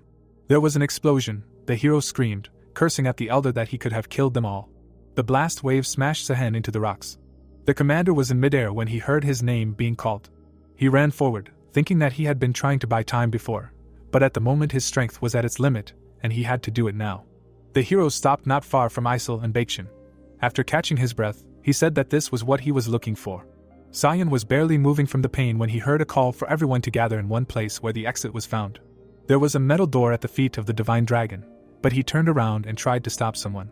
Someone, in mid-jump, shouted at him to get out of the way. The elder of the Wudong sect rushed forward at full speed. There was a bang. Sion's eyes widened. A moment later, instead of a door, there was a huge black hole, on the edge of which stood 4 people. A hand grabbed Isel.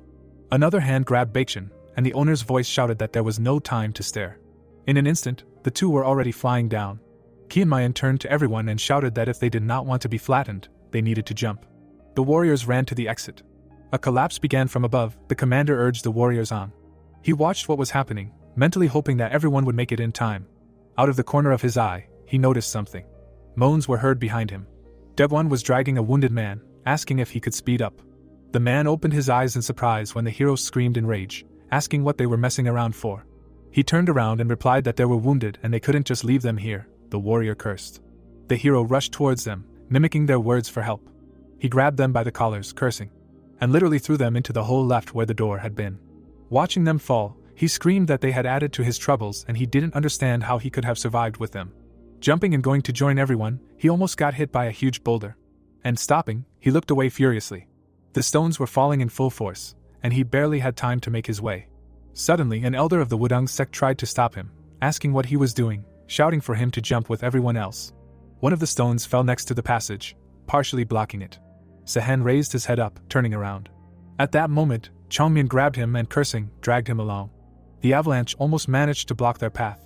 The boulder was rapidly flying down. The hero with his burden was not inferior to it in speed.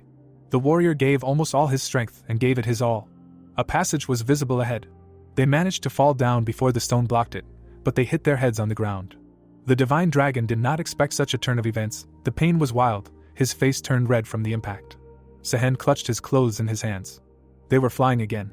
Stones were rushing past quickly. Then darkness. The hero, lying on the plain, illuminated it with the ball he held in his hands. His head ached terribly, and he asked what had happened. His gaze was directed upward. He rose to his feet with difficulty. His comrades stood around. The warrior did not understand where they were. The commander looked to the side, thinking that this dungeon could have been created as a shelter. The warriors were breathing heavily, and he continued the thought that if you look at the rest of the tomb, you can immediately determine the purpose of Yaksun, but the design of this place is covered in darkness. Sehen silently looked at him. The disciples of the Huashan sect were also breathing heavily. The hero thought that even tests could not be carried out here, and in other words, its creator was certainly not sure that it could withstand the collapse, and one can only hope that such geniuses will never be seen in history again. Chongmian illuminated the faces of his allies with the ball. The collapse did not stop. People raised their heads up, the ceiling shook. Small stones rained down on their heads. The commander also looked up, realizing that the slab above them was cracking. He looked ahead with concentration. Another large stone was falling down. The divine dragon, holding a ball of light in his hands, ordered everyone to cover their ears, specifying that it would be loud now. An explosion sounded. People screamed. Medium-sized stones rained down on their heads. Someone's nose started bleeding. Some people's ears started bleeding. The Huashan sect disciples held their heads. Baekchan, looking ahead, shouted at the commander that everything was falling apart. The commander, also holding his head, began to scold Yaksun, admitting that he had finally stopped grasping the meaning of his brilliant tests. Then he illuminated himself with blue energy, and he began to hold the ceiling, shouting at the others to follow his example. Baekchan was the first to respond. The others did not lag behind. Chongmian screamed from the tension, cursing. Sehen was also having a hard time. One of the warriors, despite having a bloody nose, was trying his best. All the warriors were giving it their all, with the hero shouting that they couldn't die here like this. The ball of light was lying at the hero's feet. Rocks were falling next to it. Several trees were knocked down at the entrance to the forest. The three walked past the stumps. Lim San, who was walking in front, wondered what had happened, remembering how a sound wave had suddenly poured into Nanyang, and the Huashan sect disciples had rushed away as if they had immediately realized what had happened. He looked up, not understanding where they could have gone. Empin stopped in confusion. He saw many people ahead and pointed it out to his companions. People were standing around a crater in the ground. Some said that they had never felt such a force in their lives. Another ordered that all exits be blocked if anyone appeared. The guy standing behind the majority asked again the order he had just heard, and they turned around at his words. Lim San and his companions stood by the crater, asking if these people thought there was someone inside, but they only asked who they were. The leader of the Shadow Sect apologized and introduced himself. Son looked down in alarm. People felt tremors. The ground began to slip out from under their feet and they began to run. Lim San turned around in alarm. People began to fall into the resulting abyss. Son lost his footing. But Empin grabbed him by the clothes and held him at the last moment. The tremors continued and the warriors fell down. A huge funnel formed in place of a small crater, and the witnesses standing on its edge looked like small dots. Son screamed excitedly, asking what was happening. The survivors sat on the edge of the cliff, catching their breath. They looked down, thinking that there was a sword tomb there, some asking if it was destroyed, some wondering what happened to those inside, some answering that it was obvious. One of the men, under the surprised gaze of the Shadow Sect leader, said that those who entered with the Wudang sect were definitely dead, recalling that it was the Huashan sect. Lim San rushed down. Son called out to him. But he did not turn around, thinking that such an outcome could not be. An image of young disciples appeared in his mind. The man was sliding down the sandy slopes, feeling guilty and disappointed in himself for not being able to stop them. He began to dig the earth with his hands. It was difficult to get under his nails, and in his head there was a thought that now the sect he belonged to was doomed. Lim San, gritting his teeth, asked God of Thunder, didn't he vouch for the safety of Kiamayan? An image of a warrior appeared in his head when he said that he was ready to take responsibility for the future of the entire sect, and now he was gone. Someone nearby began to actively dig the ground, claiming that there was a possibility that there were survivors underground. Son was kneeling and continuing to dig with his hands, saying that until he saw their bodies with his own eyes, he would not believe that they were gone. Lim San looked at his son in surprise. Then he looked away, and closed his eyes. Then he looked at his child and ordered him to stop. He obeyed, and his father continued that he understood his feelings, but man is not immortal and they should not lose their minds. Tears fell on the young man's hands. He, looking ahead, said that he did not care about it. Empin, standing on the edge of the crater, said that if the strongest Taoists died, then what good were they? A young man's crying in words that he could not believe it could be heard from below. But after the words of their companion, he jumped to his feet, turning around. At that moment his father told him to calm down. The young man, unable to hold back his tears, resisted him. And he calmly looking ahead said that people have always been so heartless. He looked down with resignation, continuing that some rejoice at the misfortunes of others mock for the same reason, but there are even those who are ready to commit murder for the sake of recruiting new disciples. The people above were smiling. They were on all sides. Lim Sen clearly saw them behind him, concluding that there was no one here to pray for the dead. Son shouted, looking up, that they did not dare to speak like that. The observers turned their attention to him. He shouted at them that many people had died today, and they were behaving unworthy of the title of martial arts master. One of the subordinates behind the chief asked who this brat thought he was, and the man with the staff in his hand said that if he valued his life, he should watch his language. The young man, looking up, asked again. But his father shielded him. He, slightly bowing his head, introduced himself. The leader of the people above said that he had never heard of him. But he, as if not paying attention to this, continued, looking up, that among the dead were those who were dear to him and his people, and if they had nothing to do with them, then he asked them to leave this place. The man with the staff, looking at the enemy, said that now they would not leave so easily, and he saw that the man had something to present to them, and added that he did not understand how the head of an unknown sect could tell them what to do. He clenched his teeth. And then he shouted at the top of his lungs that he simply asked them not to insult the dead and to leave, because he was already barely holding back from tearing their throats out. The subordinate asked the head of his sect if the man standing below had gone crazy, to which the leader said that he seemed to have experienced too much shock. Then, squeezing the weapon in his hand, he repeated that he should watch his tongue if he did not want to die, and then added that they still did not find what they were looking for, so they would leave. The people below were silent. Lim Sen took hold of the hilt of the sword. For the sake of the disciples of the Huashan sect, he decided that he would do everything in his power, and at least not allow some bad people to insult them, and this would be the best memorial ceremony he could possibly hold. The blade of the sword had already appeared from its sheath. Son followed his father's example. But he suddenly turned around, surprised by what had happened. He called his father, but the latter, standing in a fighting stance, told him without turning around that he should not dissuade him, because he had heard enough and would not tolerate the offender's antics any longer. However, the son did not calm down and the man turned around. A hand appeared from the ground. They could not believe their eyes, looking at the hand. Lyman, shocked, said that this could not be. The hand fell to the ground. Then, a mountain of sand began to rise next to it. The head of the Shadow Sect widened his eyes. Chongmian burst out of the ground, screaming that he almost died. The father and son watched in silence. Lyman smiled and tears of joy glistened in his eyes. The divine dragon fell to the ground, trying to catch his breath. Then he burst into curses, cursing the old man. More and more people appeared from the hole in the ground, and Lyman hugged the hero, glad that he was alive. The warriors were catching their breath, some were sitting, some were lying on the ground. The man was asking what had happened in the dungeon. Son turned his head and looked up. The sun was shining brightly in the sky. He said that he never thought he would see it again. The people on the edge of the cliff watched what was happening in confusion. Then they drew their weapons. Son was dissatisfied with what he saw. He estimated that the enemy was outnumbered. Qianmayan, seeing what was happening, cursed. He looked up angrily, saying that he was already in a bad mood, and now he would have to fight such enemies. 2 members of the Wudang sect stood in the pit, understanding that there was no law according to which the one who found the treasure became its rightful owner.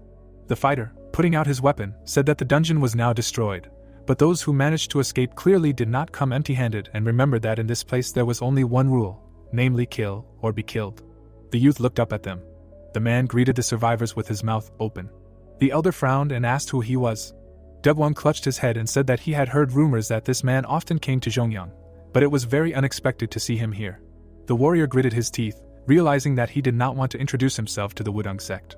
They looked down when the leader of the beggars sect said that his name was Daehyup. The Wudang members were still standing below when the warrior asked them what had happened to their newcomers, since they would hardly have returned empty-handed. The elder looked up and listened to the other man's question about whether they really wanted to say that they themselves barely managed to get out, and also lost their recruits, and the old man replied that it was not worth sending the children into the tomb, since there was nothing there except for rusty swords covered in 200-year-old mold, and they would not have found anything anyway. The man opened his mouth and said that it was unfortunate, but considering the glory of the sects, he had a hard time believing these words. The elder, frowning, asked what they were going to do then. Holding the weapon in front of him, the fighter explained that they would simply search them, and if they were telling the truth, they would let them do it. The second elder, opening his mouth, asked again. Sehen, looking up, asked if they really wanted to search them. The companions also looked up when the old man thought that they would take silence for consent and use force. But they could not accept their conditions, because entrusting their body to another person was the same as entrusting their life, and asked what would happen if they refused. The fighter, smirking, noted that this was funny and explained that they were in no position to cling to pride. They all looked up, listening to his question about how they could really defeat them all, barely standing on their feet, and therefore if they wanted to live, then they should give up what they managed to find. The heroes suddenly disappeared when they were talking about how in that case they would spare them all. The young man appeared right in front of the warrior. His eyes opened wide. The protagonist immediately grabbed the opponent's weapon. Clenching his fist, the hero broke its tip. The man clenched his teeth hard, not understanding how it happened. Suddenly, a bright flash lit up his face. The young man kicked the enemy into the air. The protagonist, with his mouth open, asked why he didn't climb in there himself if he wanted the elixir and told him to go. Immediately after, the opponent's body was thrown into the pit. The man flew into the hole. The fighters looked down. The hero put his hand on the ground. With his mouth wide open, the young man shouted a question about who else wanted to go looking for recruits. The Wudang sect members began to take their blades out of their sheaths. All the other fighters also held their weapons at the ready. They looked up at the enemies. The elder, with his mouth open, said that they had failed and this was an oath in the name of the Wudang sect. The opponent looked down, listening to his words about the recruits they were told about had already died, and those who managed to get out would most likely die from their injuries. The old man, still standing below, explained that if there were any who wanted to, they could dig around in the ruins and maybe after a few years of searching they would be able to find something. All the fighters looked at them silently, and someone asked why they should believe him. Sehen, raising his hands, answered that he simply had nowhere to hide this treasure. The warriors looked at each other. Someone lowered his blade. The others did the same. The young man, striking his hands, shouted a question about why they had stopped, because if they wanted to, they would be sent down. The man, opening his mouth, ordered the others to go back. Everyone began to walk away. They all moved away from the pit, saying that they had nothing more to do here. The guy looked back at them. As he went down into the pit, the young man said that they were all simply too fearful. The Huashan students were standing at a distance from the other sect, talking about something. Someone came up to them and called out to the hero. The young man, his mouth slightly open, listened to the man's words of gratitude. Sehen, bowing his head, explained that if it weren't for the protagonist, the consequences would have been much worse. The comrades opened their mouths slightly. The young man, looking at the old man, noted that he had also tried hard. Looking into the pit, the hero realized that after going through so many trials, they were all left with nothing in the end. They both exhaled. Looking at the young man, the elder said that they were already leaving for Wudang. The protagonist looked at him when he said that in the end it was all about greed. With his mouth slightly open, the old man said that he was controlled by greed and therefore he failed to realize the value of what they had and perhaps that was why such an outcome awaited him. Still looking at the guy, Sehen asked if he had thought about his offer. The hero replied that he would never agree to such a proposal. The old man did not take his eyes off him. Smiling, the protagonist said that he was a disciple of the Huashan sect. The elder, looking somewhere, thought that it should be so. The young man narrowed his eyes a little, listening to his words that apparently the Huashan sect was led by a truly great man. Then the guy replied that this was not the case at all and the interlocutor apologized. The old man, looking at him, said that the Wudang sect would remember them. Opening his mouth, Sehen also added that he hoped that they would never become enemies. The young man nodded affirmatively and said words of agreement. The members of the Wudang sect began to leave. The other warriors exchanged glances in silence. They also began to walk away. The man fell to the ground, laughing. The guy looked at him when he said that they were all so tired that they couldn't feel their legs and asked for permission to rest for at least a day in Nanyang. The hero called him impudent, and the leader began to beg him to do him a favor, because it seemed to him that his body would soon fall apart. Lim San, smiling broadly, said that they would be glad to accept them and invited them to quickly go with them and celebrate their return with the best food and alcohol. The man, hugging his interlocutor, thanked him.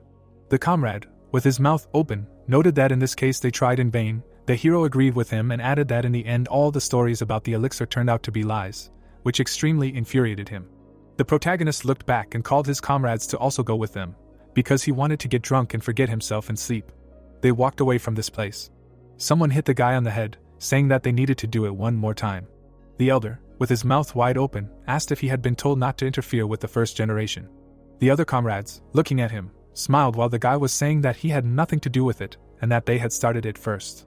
The elder, hitting him on the head again, shouted a question about how he really thought of blaming them. Standing in front of the hero, the student shouted that even the devils avoided him, not to mention the other students. But the young man replied that they were just constantly hanging around him and asking for trouble and that it was unfair. The guy held his head with his hands. As he left, the elder told him to follow him so that they could talk in private. A falling petal could be seen. They were approaching a steep cliff. The guy was behind, when suddenly the elder asked what the Huashan sect meant to the interlocutor. The hero, coming closer, asked why such a question suddenly arose, because they did not go to meditate, and the student asked another question about how this sect appeared. The protagonist raised his hand to his face. Introducing a man on the road, the young man said that one man who could not find a place for himself among ordinary people and, following the path of Taoism, went to uninhabited lands to find himself. He also imagined 4 people together and explained that having met the same strange people, the man built several pavilions, and having settled down, they racked their brains and called their gathering the Huashan Sect. The elder looked at him. Turning his head, the guy asked if he was right, and the interlocutor answered that everything was approximately like this. Closing his eyes, the student also noted that there was something else, and called out to the young man. The hero, smiling, looked at him. Standing at the cliff, the interlocutor said that people are not immortal. The protagonist, looking ahead, understood that he was saying extremely obvious things. The comrade smiled, looking at him. The young man also smiled, listening to the words of the interlocutor about the guy being gifted from birth, and even in the Huashan sect among all its generations you won't find a more talented Taoist. The hero opened his eyes, hearing the words that even this was not enough. Numerous mountains were visible in the distance, and the words of the elder were heard that he could be the strongest, but there was simply no point in this. As long as there were places and goals that could not be achieved alone, and if the founder of the Huashan sect decided to live alone, the world would not remember him and his martial art would not be passed down from generation to generation. The young man, looking to the side, understood that he was again engaged in his moralizing. Still standing at the edge, the protagonist explained that he understood what his comrade wanted to say and noted that he did not necessarily have to strive for the same. The elder, smiling, listened to the words of the interlocutor about how he wanted to live for his own pleasure, and then die, and also the question of why he should leave something behind. The comrade, with his mouth open, explained that the hero was simply not mature enough yet, and the young man asked in what sense this was. Introducing the students of the sect, the elder explained that one day his thinking would change, and he would want his followers and descendants to continue his work. Putting his hand on the symbol, the comrade said that this meant the sect, because this was a place where he not only lived with other people, but also shared their beliefs, and the hero called him a bore. Smiling, the interlocutor apologized and explained that he knew that it would be difficult for the young man to understand this for now. The comrade, still looking at the protagonist, explained that he had no right to do whatever he wanted, as he had done today, because in the end, he was harming not only those around him, but also himself, and therefore he should be kinder to the younger ones. Remembering those guys, the student also said that they must have looked like fools in the eyes of the protagonist, as did the interlocutor, but someday they will all become dear to him. Grinning, the young man said that he was wrong about something, because those children were still idiots, but the interlocutor was never counted among them. The student narrowed his eyes. There was a wide smile on the hero's face. They were still standing at the cliff. Looking somewhere, his comrade asked if the guy knew what the most terrible thing in the world was, and the hero assumed that it was a rod. The guy looked ahead, listening to his comrade's words about the most terrible thing being regret. With his mouth open, the elder said that he was not afraid that the other students would treat him badly, but he was afraid that he would one day regret not having won their respect. The boy's eyes widened after hearing his words about how the feeling that would befall him would be many times stronger than the regrets of others. The hero stood among many corpses. The boy opened his eyes. Standing up, the boy realized that it was just a dream. Looking down, the protagonist also realized that he had never dreamed of the past. Imagining that elder, the student remembered his words about the time when his brothers would help him cope with the heavy burden and realized that he had not seen his face for a long time. Without looking up, the protagonist could not understand why he had come to him.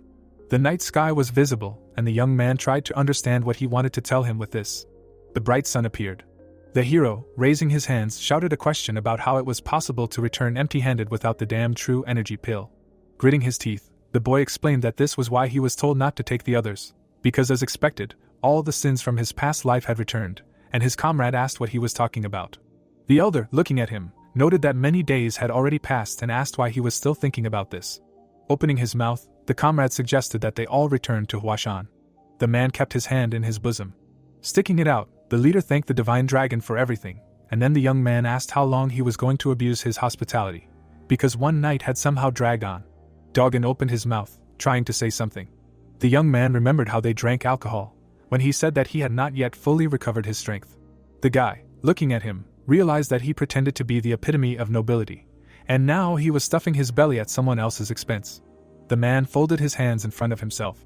Bowing his head, the man thanked the Huashan sect for the help they had given him in the sword tomb and explained that this was all said by the head of the Woyang beggar sect, who was also known as the 7 knots beggar. The youth looked at him, listening to the words that they would definitely repay this favor. Also holding his hands out in front of him, the boy also said something. The leader, with his mouth slightly open, noted that he now needed to be careful, and the young man asked what he meant.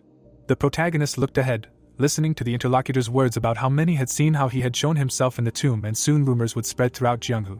And since 2 years had passed since the Zhonghua meeting, the rumors had died down a bit, but now the divine dragon of the Huashan sect would be talked about on every corner again.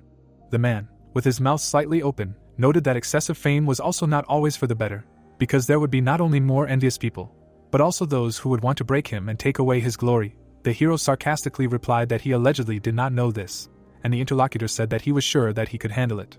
The guy's eyes suddenly opened wider after the leader's words that they would still send people to him. The protagonist, looking at him, asked if it would be free of charge. The man explained that they would decide that themselves. Remembering his office, Devwan also noted that he was going to restore the pavilion in Wam, and therefore if he needed information, he could contact there. The hero asked if they would try to steal their information. The interlocutor reminded that at this time, mutual assistance was extremely invaluable. Squinting, the young man understood that such cooperation should be beneficial to them. Remembering the Huashan territory, the hero knew that life in the mountains not only complicated the financial situation, but also distanced them from the outside world, and with the help of the beggar sect, the second problem would soon be solved, because when they lost the title of one of the top 10 sects, the connection with the beggars was also lost, and therefore, having established it, they would be able to benefit from it. The young man raised his hand and asked his interlocutor to send some smart guys to Wam, as he had many questions that he couldn't wait to find answers to, and also a few more guys to Nanyang to help the Shadow Sect. Closing his eyes, the hero realized that something good had finally happened. Imagining the crying leader, the boy understood that upon hearing this news, the leader would probably not be able to hold back his tears of joy. The interlocutor's eyes widened after the young man asked him to remember something. Clenching his fist tightly, the protagonist explained that he was now indebted to the Huashan sect. Someone approached the boy and called out to him. It was Son. The child, with his mouth slightly open, said that he was extremely sad to say goodbye, and the hero asked him not to be sad, because they would definitely see each other again. The boy looked up. Looking at the young man, the comrade explained that in the future he would like to become a disciple of the Huashan sect. The protagonist's eyes widened. The child's eyes widened as well after the refusal. Son, with his mouth open, listened to his words about how he absolutely had to take the post of the head of Nanyang. The boy looked down. The hero, with his hands on his hips, noted that they would always be happy to see him training in their sect and their doors were always open to them. The protagonist, standing in front of the child, noted that Ghoul was also going to leave Huashan and continue the family business. The interlocutor asked if this was true. The comrade said that he was not yet sure about it. The young man, looking at him, explained that his father needed him. The elder, with his hands in front of him, said that in the near future the members of the allied sect would have many worries, but Huashan, as promised, would support them. The elder, with his mouth open, noted that the guests had a long way to go, and he would like to give them some money for the journey. Suddenly, the old man looked away when someone said that they didn't need to worry about it. The young man grinned and said that they were rich after all now. The protagonist adjusted his sleeve and explained that it was time for them to go. The allies raised their hands and wished them a safe journey. They all walked away. As they walked away, the people said that they had left. As they looked at them, the allies realized that the Huashan sect had changed a lot. The elder grinned and knew that one day, their names would be known to the entire world. As they left, one of them said that it was time for them to get down to business, as they would have to work hard to solve all the tasks that the Huashan sect had entrusted to them. Upon entering the city, one of the students noted that there was not a soul in Nanyang. The elder explained that perhaps people were very scared because of the recent chaos and also suggested that maybe Nanyang, in principle, has always been a small town with a small population. John, with his mouth open, noted that in the end they simply wasted their efforts. Bakshan, looking away, said that this was not true, because they were able to rescue the Shadow Sect and also establish connections with Wudang and the Beggar Sect, and also improve their reputation, and therefore it can be concluded that they were able to achieve good results. Squinting, the elder also suggested that they quickly return home. The hero, with his mouth wide open, shouted that Yak's son was a shameless bastard, while his comrades said that they could no longer hear him. The girl, standing behind, asked why the immortal healer became a traceless sword. Isel, with her mouth slightly open, noted that the hero had already raised this question. The hero, with his mouth wide open, said that he had no idea and had no way of knowing. Ghoul, looking at them, said that apparently this man wanted to hide his identity after a certain event. Opening his mouth wider, the student suggested that such an event was the creation of the elixir of eternity. Imagining this man on a mountain of swords, the student explained that he had gone around all the sects, defeated the masters and taken their blades, and if people found out that an immortal healer was behind all this, they would go crazy with indignation. The elder, looking down, understood that he was still uneasy, because this explanation seemed insufficient. Looking to the side, the student heard someone say that they were mistaken. John raised his hand and explained that he probably didn't hide his identity to get away with stealing the swords, since he destroyed them anyway, and so they were useless. Ghoul looked down and thought. Remembering the box in the center, the student realized that all of this seemed very suspicious to him, since a traceless sword didn't need a divine weapon, nor did it strive to become the strongest in the world. They were still standing in the middle of the street, while the student thought that at first glance, All of this man's efforts to create a sword tomb were completely groundless and useless, but he couldn't figure out what his goal was. The girl, putting her finger to her face, suggested that he could do this for no reason and simply hated the followers of the sect. The elder, turning around, asked what she meant. Introducing the wounded people, Isel explained that this man was an ordinary doctor and had been helping people all his life, and the martial artists continued to give him work. Also imagining the battle of the fighters, the girl added that they were aimlessly swinging their swords left and right, killing people, and not every treatment he gave was a guarantee that the person would survive. Baekjin, with his mouth open, asked if she thought that was the case, because why did this man build that tomb then? They all turned to the girl, who said that it was in order to put forward a warning to the people of Jianghua on behalf of the traceless sword. Zhang, with his mouth open, asked what about the technique for creating the true energy pill then, because if he had followers, then why has this technique not survived to this day? Introducing this man, the girl explained that there were rumors that Yak's son kept the technique a secret and considered the disciples unworthy. The companion bowed his head and asked if this meant that he was just fulfilling his own whims. The companion turned around, listening to the words about the true energy pill and the sects. Without turning around, the hero spoke about the traceless sword, the elixir, the immortal healer, the technique of creating a pill, and the disciples. With his eyes closed, the youth said something about the test. With his mouth open, the protagonist continued to talk about the tests. Frowning, the youth continued to talk about it. Suddenly, he went somewhere. Walking away from them, the guy continued to repeat these words. The elder, putting a finger in front of his face, asked the others to be silent. Following him, the companion asked them to be silent and follow him. There was a smile on the companion's face. The student, looking after him, realized that the youth definitely understood something. Looking at his back, Baekjin knew that this monster seemed to have solved the riddle. The treetops were visible and the protagonist's words about the elixir, disciples and the sect could be heard. As he walked through the forest, the young man continued to talk about it. Without stopping, the young man knew that he needed to rack his brains and think carefully about what that person's goal was. Imagining the book, the hero understood that he needed to learn about the technique of creating the true energy pill. Lowering his head, the young man also tried to remember where he first heard about it. Remembering the entrance to the tomb, the young man thought that perhaps it was in that place that he heard about this thing. Imagining this man in front of many masks, the protagonist realized that he had acted incorrectly from the very beginning, and even though Yak's son denied that he was familiar with this technique, those strange masks indicated that the secret of his teachings was kept in the tomb, and it was a mistake to listen to them. Imagining the face of this doctor and his back of the head, the boy realized that if Yak's son had accepted the other side of himself, and did not try to hide that he owned this technique, he would have told the world about it on behalf of the traceless sword, since otherwise no one would have remembered him.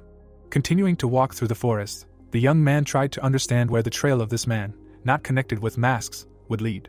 Imagining himself on the white road, the hero knew that now he would be able to find out. Nanyang appeared and someone's question was heard about what the interlocutor knew about that mountain. Dogen, sitting on the roof, said that this mountain was special. A mountain was visible in the distance, and the man told him that once, as a result of a natural disaster, all the roads leading to it were washed away and there was only one path to the top. The leader, with his mouth wide open, shouted a question about whether the interlocutor was trying to find out some information from him. Walking forward, the guy understood that anyone who wanted to climb the Red Mountain must follow the road not hidden by trees. Imagining the remains of the Tomb of Swords, the young man knew that this must be done until the person reaches the tomb. Approaching the edge, the hero understood that he must go to a place that is not accessible to everyone. Stopping at the edge, the protagonist realized that only by following the path exactly, a person can reach it. The elder, standing behind, asked if he understood something. Opening his mouth, the young man inquired about what the discoverers of the Tomb of Swords did. Looking up, his comrade explained that they simply went inside, and the interlocutor asked how exactly they did it. The hero looked at him when he said that they just opened the gate, and that was it. Suddenly, his eyes widened. Imagining the open gate, the comrade realized that these words could be interpreted in different ways. Remembering the broken gate, the ally realized that on those gates there were swords pointed at each other, and most likely the weapons symbolized martial arts. With his mouth wide open, Baekjin said about martial arts, and immediately the guy asked what happened next. Remembering the narrow road, one of them said that then there was a long and narrow path where various traps awaited them. Ghoul, with his mouth wide open, said that it was training and practice. Remembering how they ran, the protagonist said that any training can be compared to moving along a narrowing path, because everyone starts from the road, but when it narrows, someone is left behind and only those who were able to overcome it go further. Suddenly, the elder opened his mouth. Imagining the gate to the Tomb of Swords, the ally explained that in other words, this tomb literally symbolizes the process of how a person learns a martial art. They were still standing at the pit. When someone asked if there were any branches, the hero answered affirmatively and explained that it was all like in any martial art, because even if everyone has one beginning, but later everyone chooses their own special path. Remembering the central room, the protagonist also explained that this has a slightly different meaning, because even if each of them goes their own way, one day they will still gather together to achieve a common goal, because this is what happened in the tomb, since everyone came to the same room. He also remembered the room with many corpses and said that there was an endlessly long dark cave. Zhang, frowning, said that darkness inevitably overtakes everyone who studies martial arts. Ghoul, turning around, asked what the steep cliff symbolized then, because it was something like a revival after the all-consuming darkness. The elder, looking down, explained that it was a return to the roots. Opening his mouth, the comrade noted that he now understood the meaning of the Tomb of Swords. Imagining the light, Baekchun said that at the top of the cliff there was a blindingly bright light that was a sign of the completion of martial arts training, and in Buddhism it is often called liberation.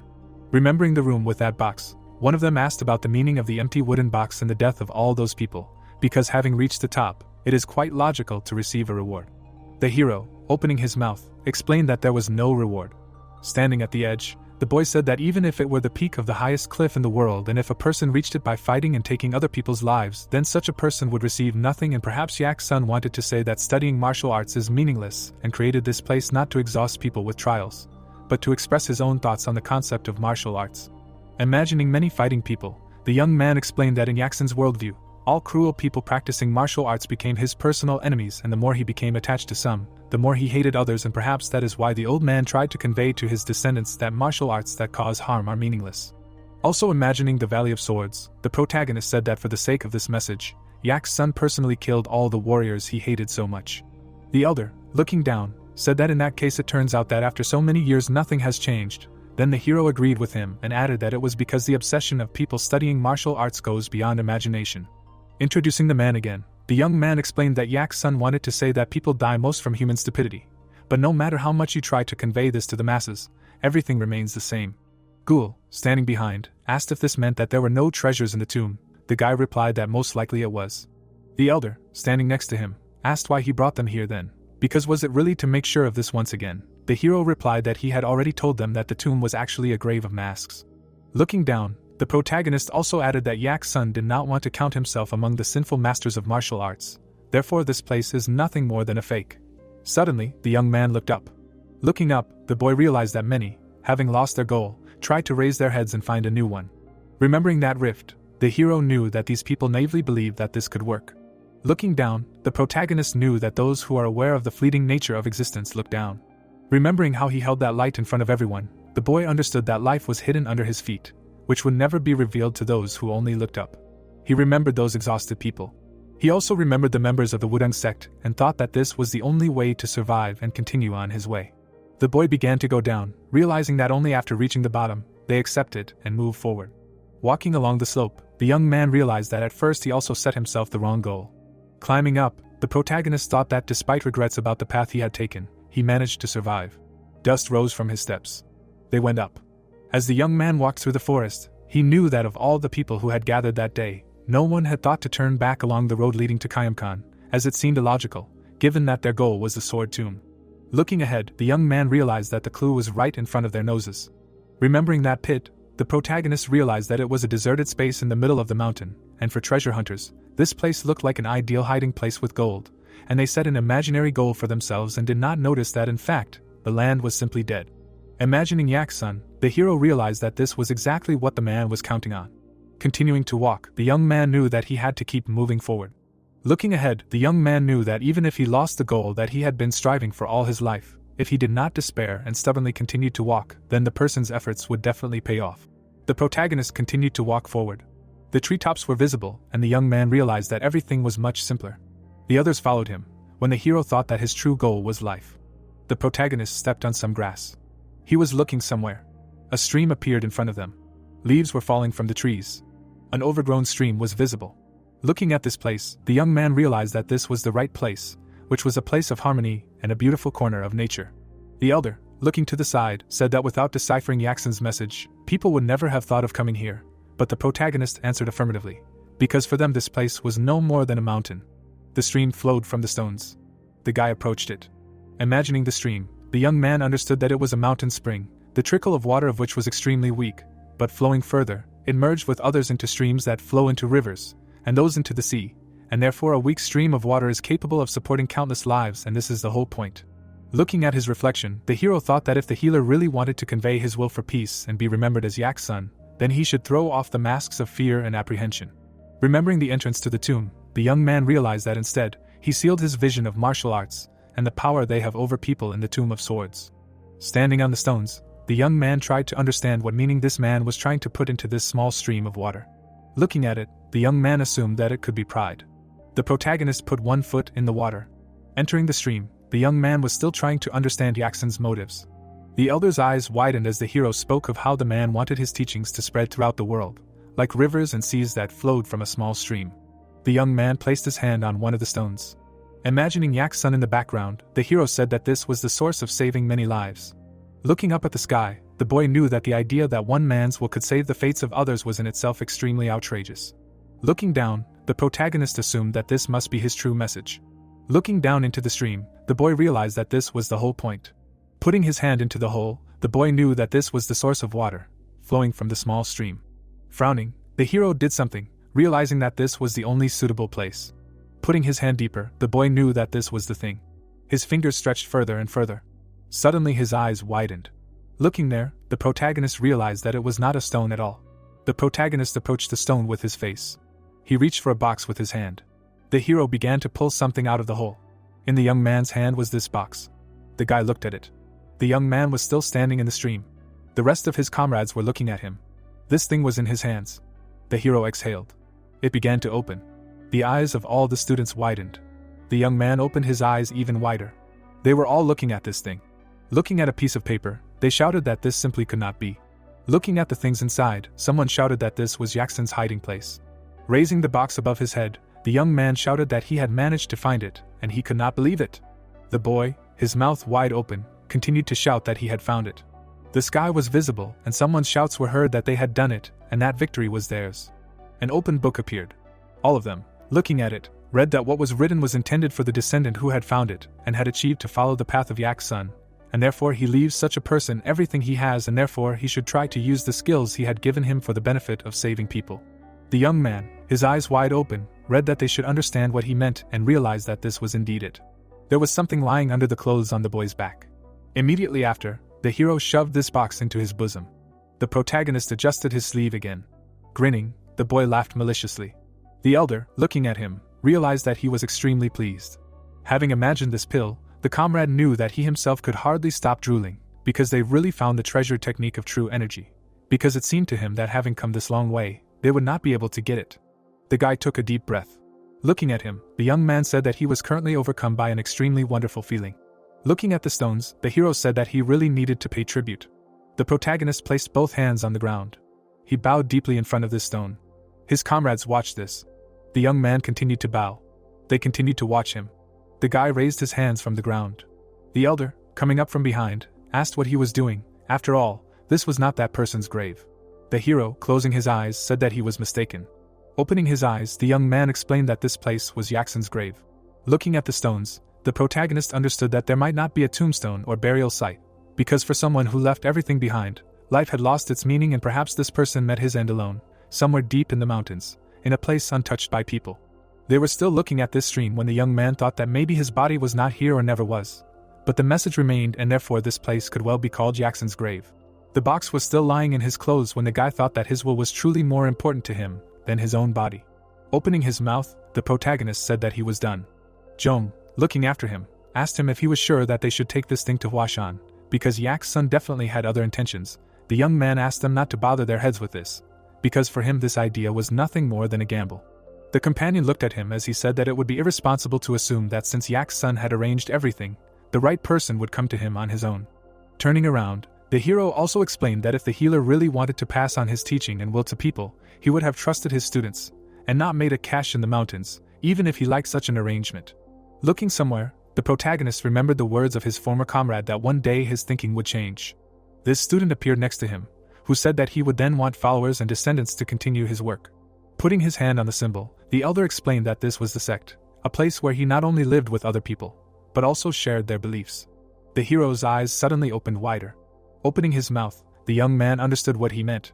Looking at the image of Sakan, the guy knew that it was not in vain that he came to him in a dream. The protagonist lowered his head and realized that he was still worried about such a piece of trash despite everything. John looked at his comrade and called out to him. The young man opened his mouth and said that as time passed and generations passed, more capable guys would appear who were ready to continue their will. They all looked at him when he said that perhaps they were not trustworthy, but he still wanted to warn them, because one day it would inevitably happen. Looking at these stones, the hero realized that Yak's son did not trust his students, because he wanted to create or find an absolute genius that he could rely on. But this was the wrong path.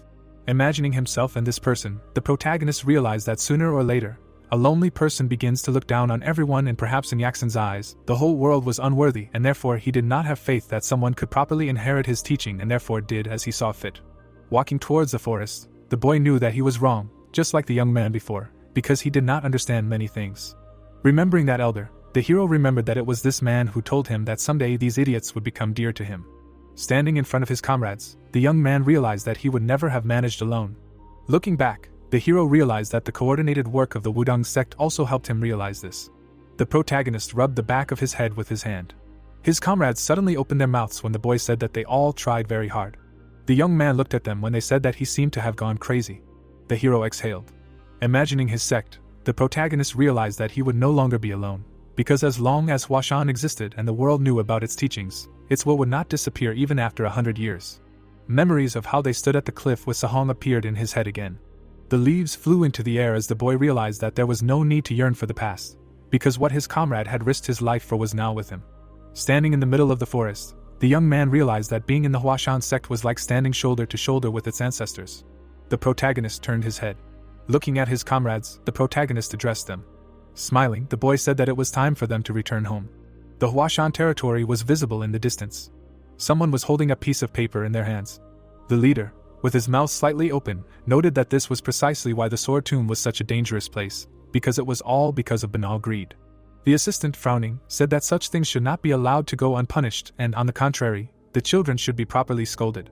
The protege, with his mouth wide open, explained that not long ago their sect had nothing but its former glory, but now that they were starting from scratch, it didn't matter, because the most valuable thing they had was their students. Hyunsan, looking at him, explained that they had to understand that their safety was much more important than their profit, and the leader agreed with him and added that he would definitely talk to them when they returned. The second assistant, with his mouth open, asked if their achievements were not worthy of respect, because this time they really tried hard.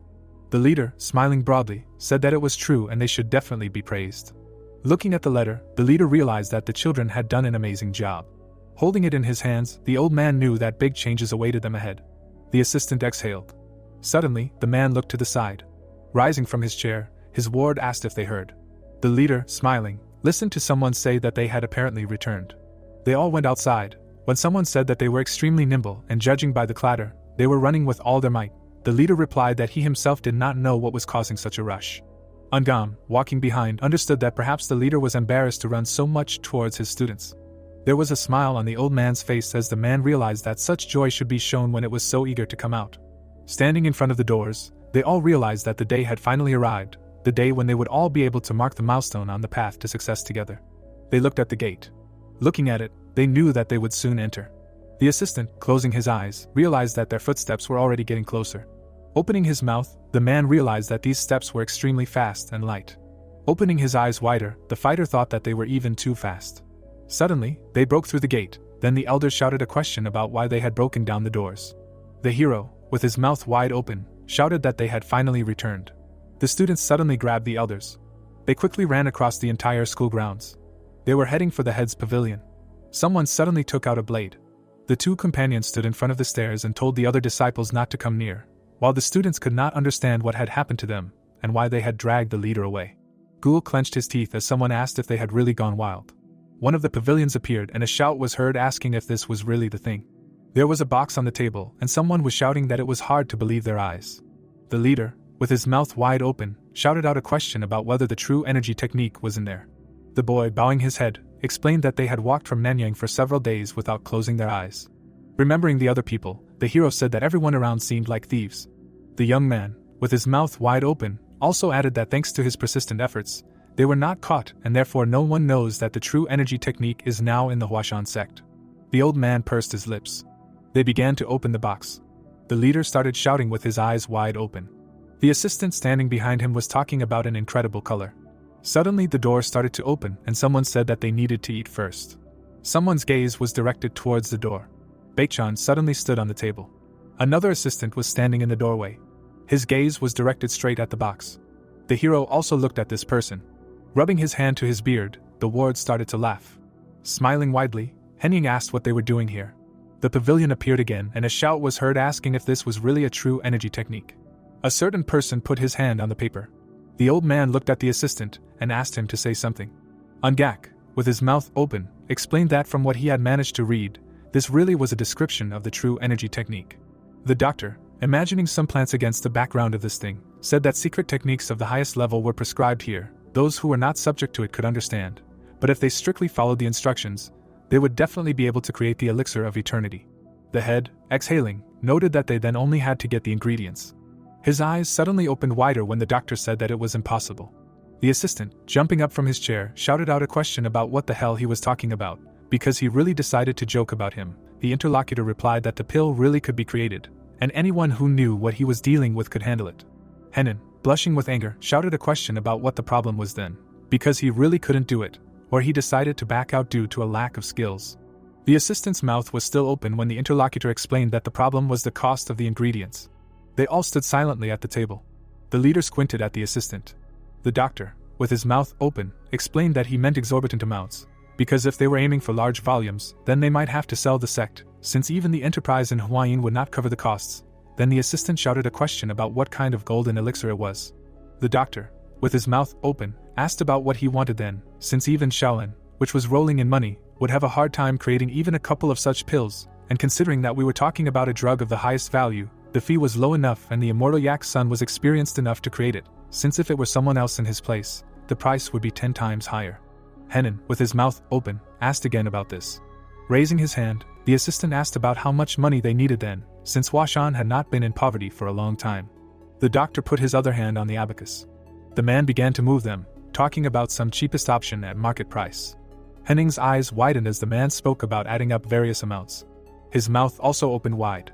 The assistant jumped up from his chair, shouting that they should get rid of this damned instruction, since the immortal doctor was probably suffering from dementia and this was not a treasure but real poison, and the leader asked if it would really be that difficult.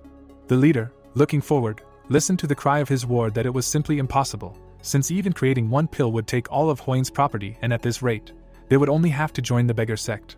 Henning slammed his hands on the table and shouted that they simply could not allow this to happen, since they could not eradicate a sect for the sake of creating some pill, and as the head of finance, he could not allow this to happen. The leader, closing his eyes, said that he heard his ward. Suddenly, the young man grabbed his clothes. Glowing spheres immediately flew out. The leader raised his head and asked if these were glowing pearls. The head of finance, with his mouth wide open, said that there were a lot of them. The hero, grinning, explained that they were now rich. The finance pavilion was visible, and the boy realized that with the help of the Milky Way Trade Guild, the issue of ingredients had been quickly resolved. The man held a piece of paper in his hands. The merchant, with his mouth slightly open, asked where they intended to use all of this. Henning, holding a glass in his hands, explained that after regaining their former authority, the Huashan sect was going to resume producing plum blossom pills. Zhongyi, looking at the document again, asked if this meant that all they had to do was provide the materials. Suddenly, the man looked up when the other man explained that they would need one more thing. Henning, raising his glass, asked the man to keep it a secret, and the other man asked why. Sitting at the table, the head of finance said that Jianghu was an extremely violent place, and that the Huashan sect was already under too many eyes, and they had already been involved in a conflict with Zhongyan, and then there was a small incident with the Wudong sect.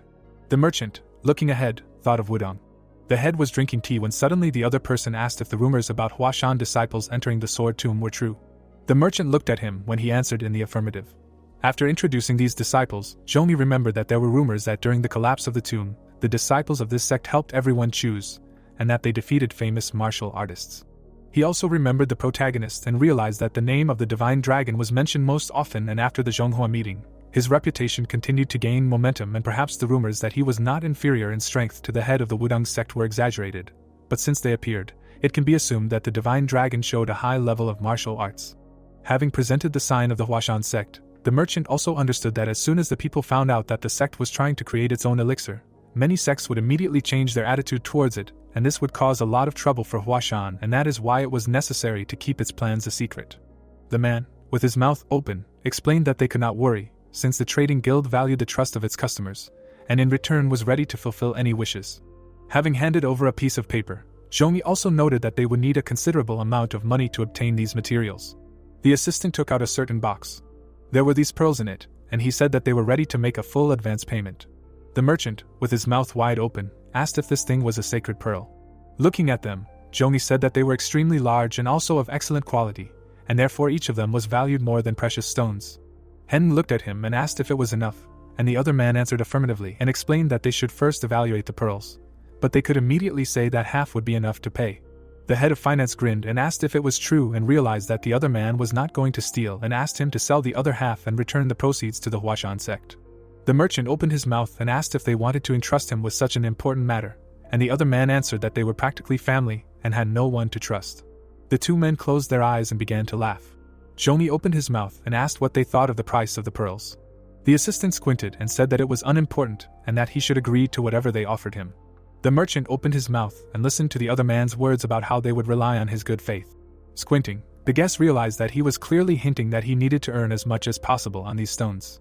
A pavilion appeared and the words of the merchant were heard that he should quickly evaluate the pearls and compare them with the market value, and also added that the secret of the sect would remain hidden, and the interlocutor replied that he was glad that they could rely on a comrade.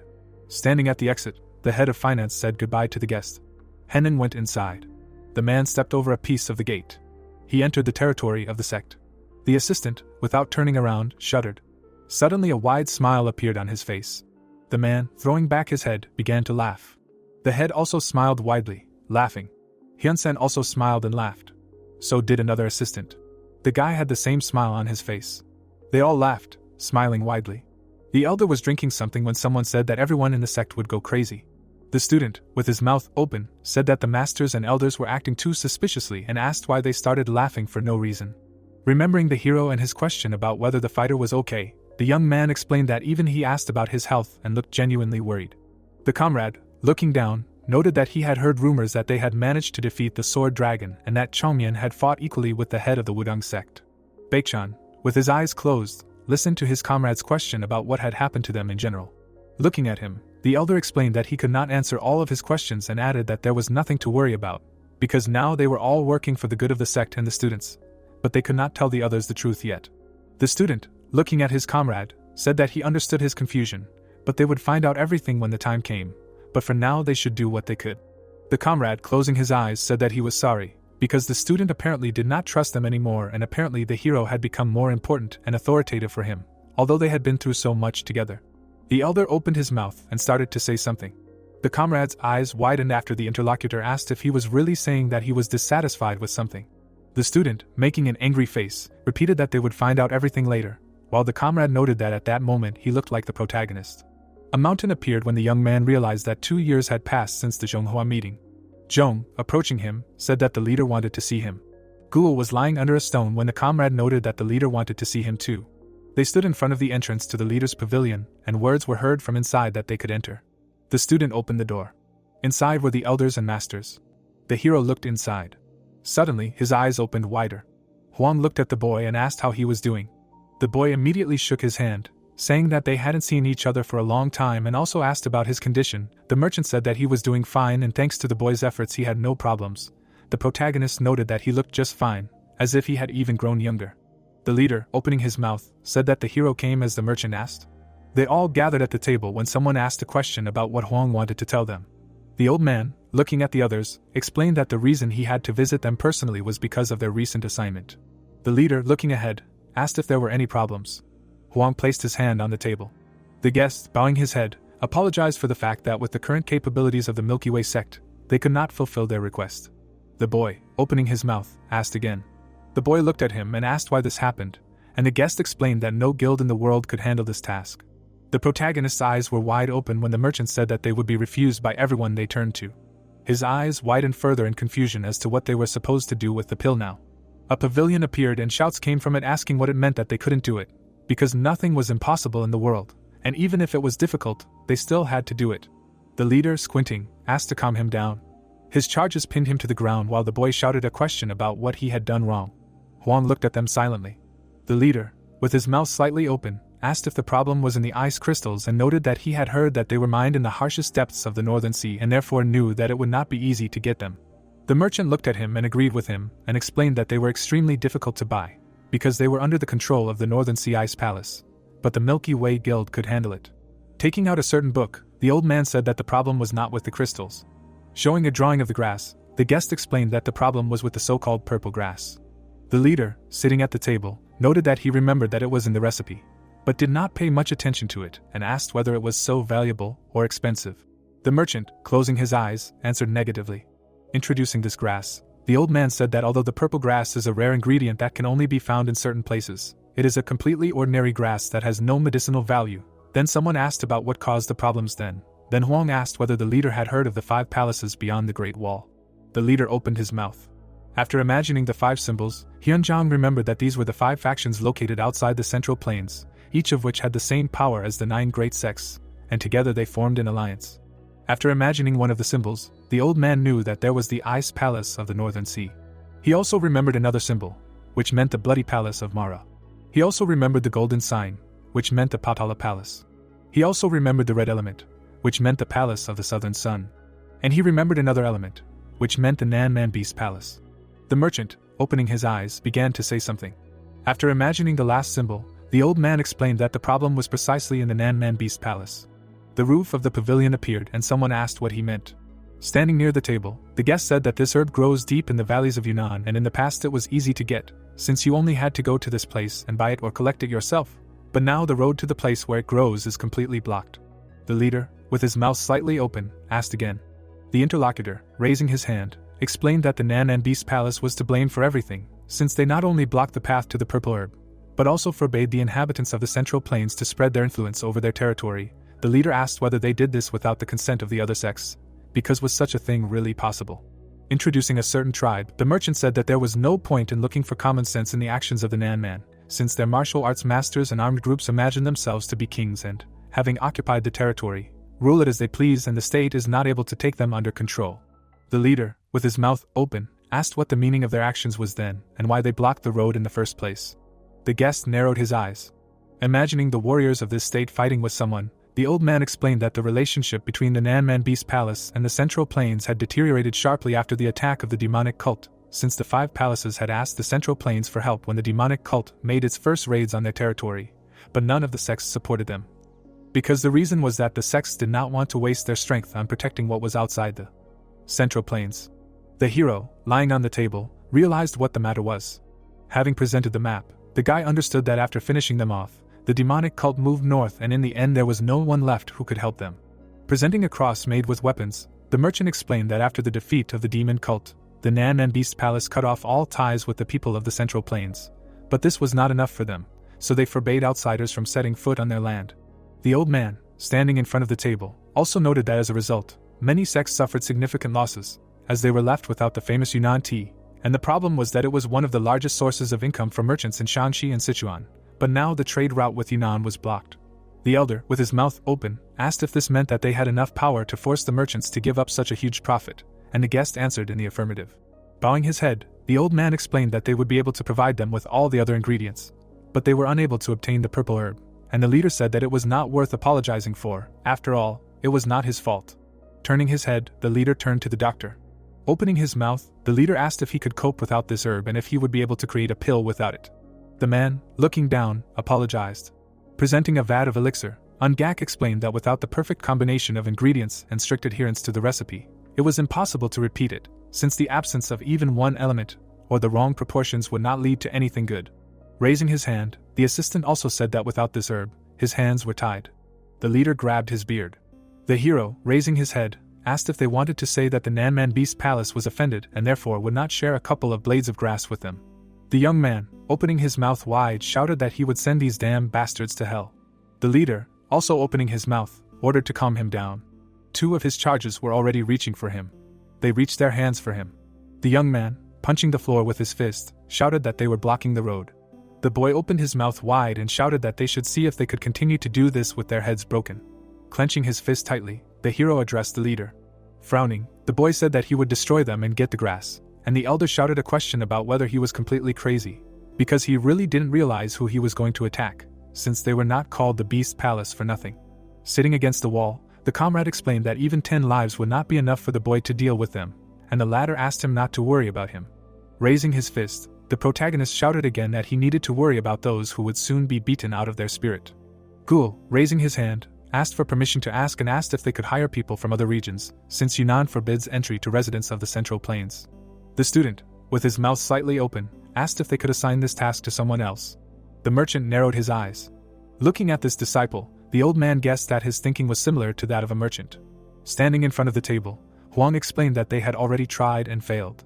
Imagining people putting various seals, the guest explained that Western merchants were forced to swear an oath not to sell anything to them, and those who violated it were forbidden to enter Yunnan, because if they were caught, they would be executed. Imagining this country on a map, the merchant also explained that the place where the grass grew was located near the territory of the Nanman Beast Palace, and the passage there was closed even to Westerners, so they would not be able to help them. The disciple, with his mouth slightly open, said that everything was clear to him now. The young man, with his mouth wide open, said that everything was decided then and that they were going to Yunnan to force these bastards to give them the grass, while Jones said that this was still the Beast Palace, and the hero shouted that they were from the Huashan Sect after all. The leader, looking ahead, thought about it. Imagining this grass, the old man understood that it was simply necessary to get it, because the guys had put so much effort into getting this rare recipe for the elixir of eternity, so they should not stop halfway. Looking at the protagonist, the leader also understood that they had to see it through to the end, even if it took all the strength of the sect. The protagonist opened his mouth when he was called out. The leader, looking at him, asked if he could do it. The old man, with his hands on the table, explained that he understood that this was a risky undertaking, but the result was more important to everyone here, and that was why this question was being asked. A smirk appeared on the boy's face when the leader asked him if he would be able to get the purple herb and come back safe and sound. The hero punched his chest. The boy opened his mouth and said that of course he would. The leader also smiled when he told him not to worry, because he would be able to beat their faces and come back with all the herb. Hunan's mouth opened wide when the leader told him to pack his things for the trip. Imagining the place on the map, Hyunjong explained that the boy would be going to Yunnan. The assistant, with his mouth slightly open, agreed with him. Immediately after, the assistant glanced at the hero. Getting up from his chair, the head of finance asked if he and the leader could talk alone. They stood behind the fence. The assistant asked if the leader was really ready to put the children in danger again. The same one answered that he knew it would be better if one of the elders went with them, but they would most likely be left to their own devices. The protege raised his hands and exclaimed that he had not spoken about that at all. Henan, with his mouth wide open, explained that by entrusting them with such a dangerous mission, they should take precautions, because something could go wrong at any moment. He asked again. The leader grabbed his beard with his hand. Raising his finger, the assistant asked the chief to give something to the hero. He asked again. Frowning, the protege answered affirmatively. Opening his eyes wider, he explained that they should give him an excellent pill. The chief smiled. All the students were standing in line. The hero looked down at something. There were some pills lying there, and someone told them to eat them. Zhang, with his mouth wide open, asked if they really could eat them, and the elder asked if the student was asking them to eat them. The disciple, looking at him, noted that this is usually done, because the elders eat first, and he said that the fighter was probably familiar with manners. The warrior, with his mouth slightly open, listened to the words of the assistant about how there was no point in wasting such a valuable thing on the elderly, because they only had a short time left to live, but they were still young and in the end they had obtained the recipe and therefore they had the right to try first. The elder, also with his mouth open, listened to Henan's words about how even if the pills were intended for them, they would still give them to the best disciples and therefore everything was fine, and they should not waste time thinking. The old man, sitting in front of them, explained that even if they ate 5 pieces, there would still be 15 left, and this would be more than enough for research. The leader raised his hand to his face. Smiling, the leader said that this was a trifle, because they should better focus on how to get the grass in the Yunnan Valley. The leader held his hands out in front of him and said that even like that, there was no guarantee that the disciples would be able to get the purple grass, while the elder shouted a question about when he became such a coward and whether he was really the leader of the Huashan sect. The elder, blushing with anger, shouted at him not to forget that without a strong ally, the other children might also suffer. They recalled each other's angry glances and the leader realized what he meant. Someone took a pill in his hand and said that he would eat it. The boy, with his mouth slightly open, asked if they should just swallow it. The leader looked at him. Immediately after, the old man lowered his gaze. The leader closed his eyes and thought that he was definitely doing the right thing and suddenly suggested that what if they were unable to create new pills and in that case, they should save the remaining ones in case the children were hurt while carrying out such a dangerous mission. Henning jumped up from his chair and told them to eat them. The elder, with his mouth wide open, said that if they did not take care of themselves now, they would risk getting into trouble. The elder, with his hands in front of him, said that he would never forget the generosity of his brothers and leaders. They all put their hands in front of them, thanking them for their blessing. The elder, looking at them, asked what they had done here. The old man narrowed his eyes. Looking at the protagonist, Henning realized that one of them was still not ready to surrender to high morality. The others also began to take pills. All the students began to sit on the floor. The two old men looked at them. Baekhyun held it in his hands. Immediately after, the elder brought it to his mouth. The others did the same. The protagonist had already taken the pill in his mouth. Immediately after, the young man swallowed it. A bright green glow was moving inside one of them. It began to melt. A small green dot was falling somewhere. It was heading straight for the water. The water began to spill. The elder suddenly clenched his teeth. Imagining the whirlpool, the student realized that it was an extremely overwhelming feeling of heaviness, as if an electric current were running through his entire body. Gritting his teeth harder, the fighter knew that if he opened his mouth, the energy would burst out. Once again, a whirlpool appeared, rising upward, and the warrior realized that if he relaxed his body would simply be thrown up. Immediately after, the boy imagined himself in water form and understood what the effect of the true energy pill was. Squeezing his eyelids, the student knew that he needed to concentrate, since he could not waste time on aimless thoughts. Squeezing his fist hard, the student realized that he needed to subdue this endlessly growing energy. The veins on his neck swelled and the boy noticed it immediately. His body glowed blue when he thought about this power flowing inside his body, purifying it, but not touching the blood vessels. The girl's face was covered in this blue aura.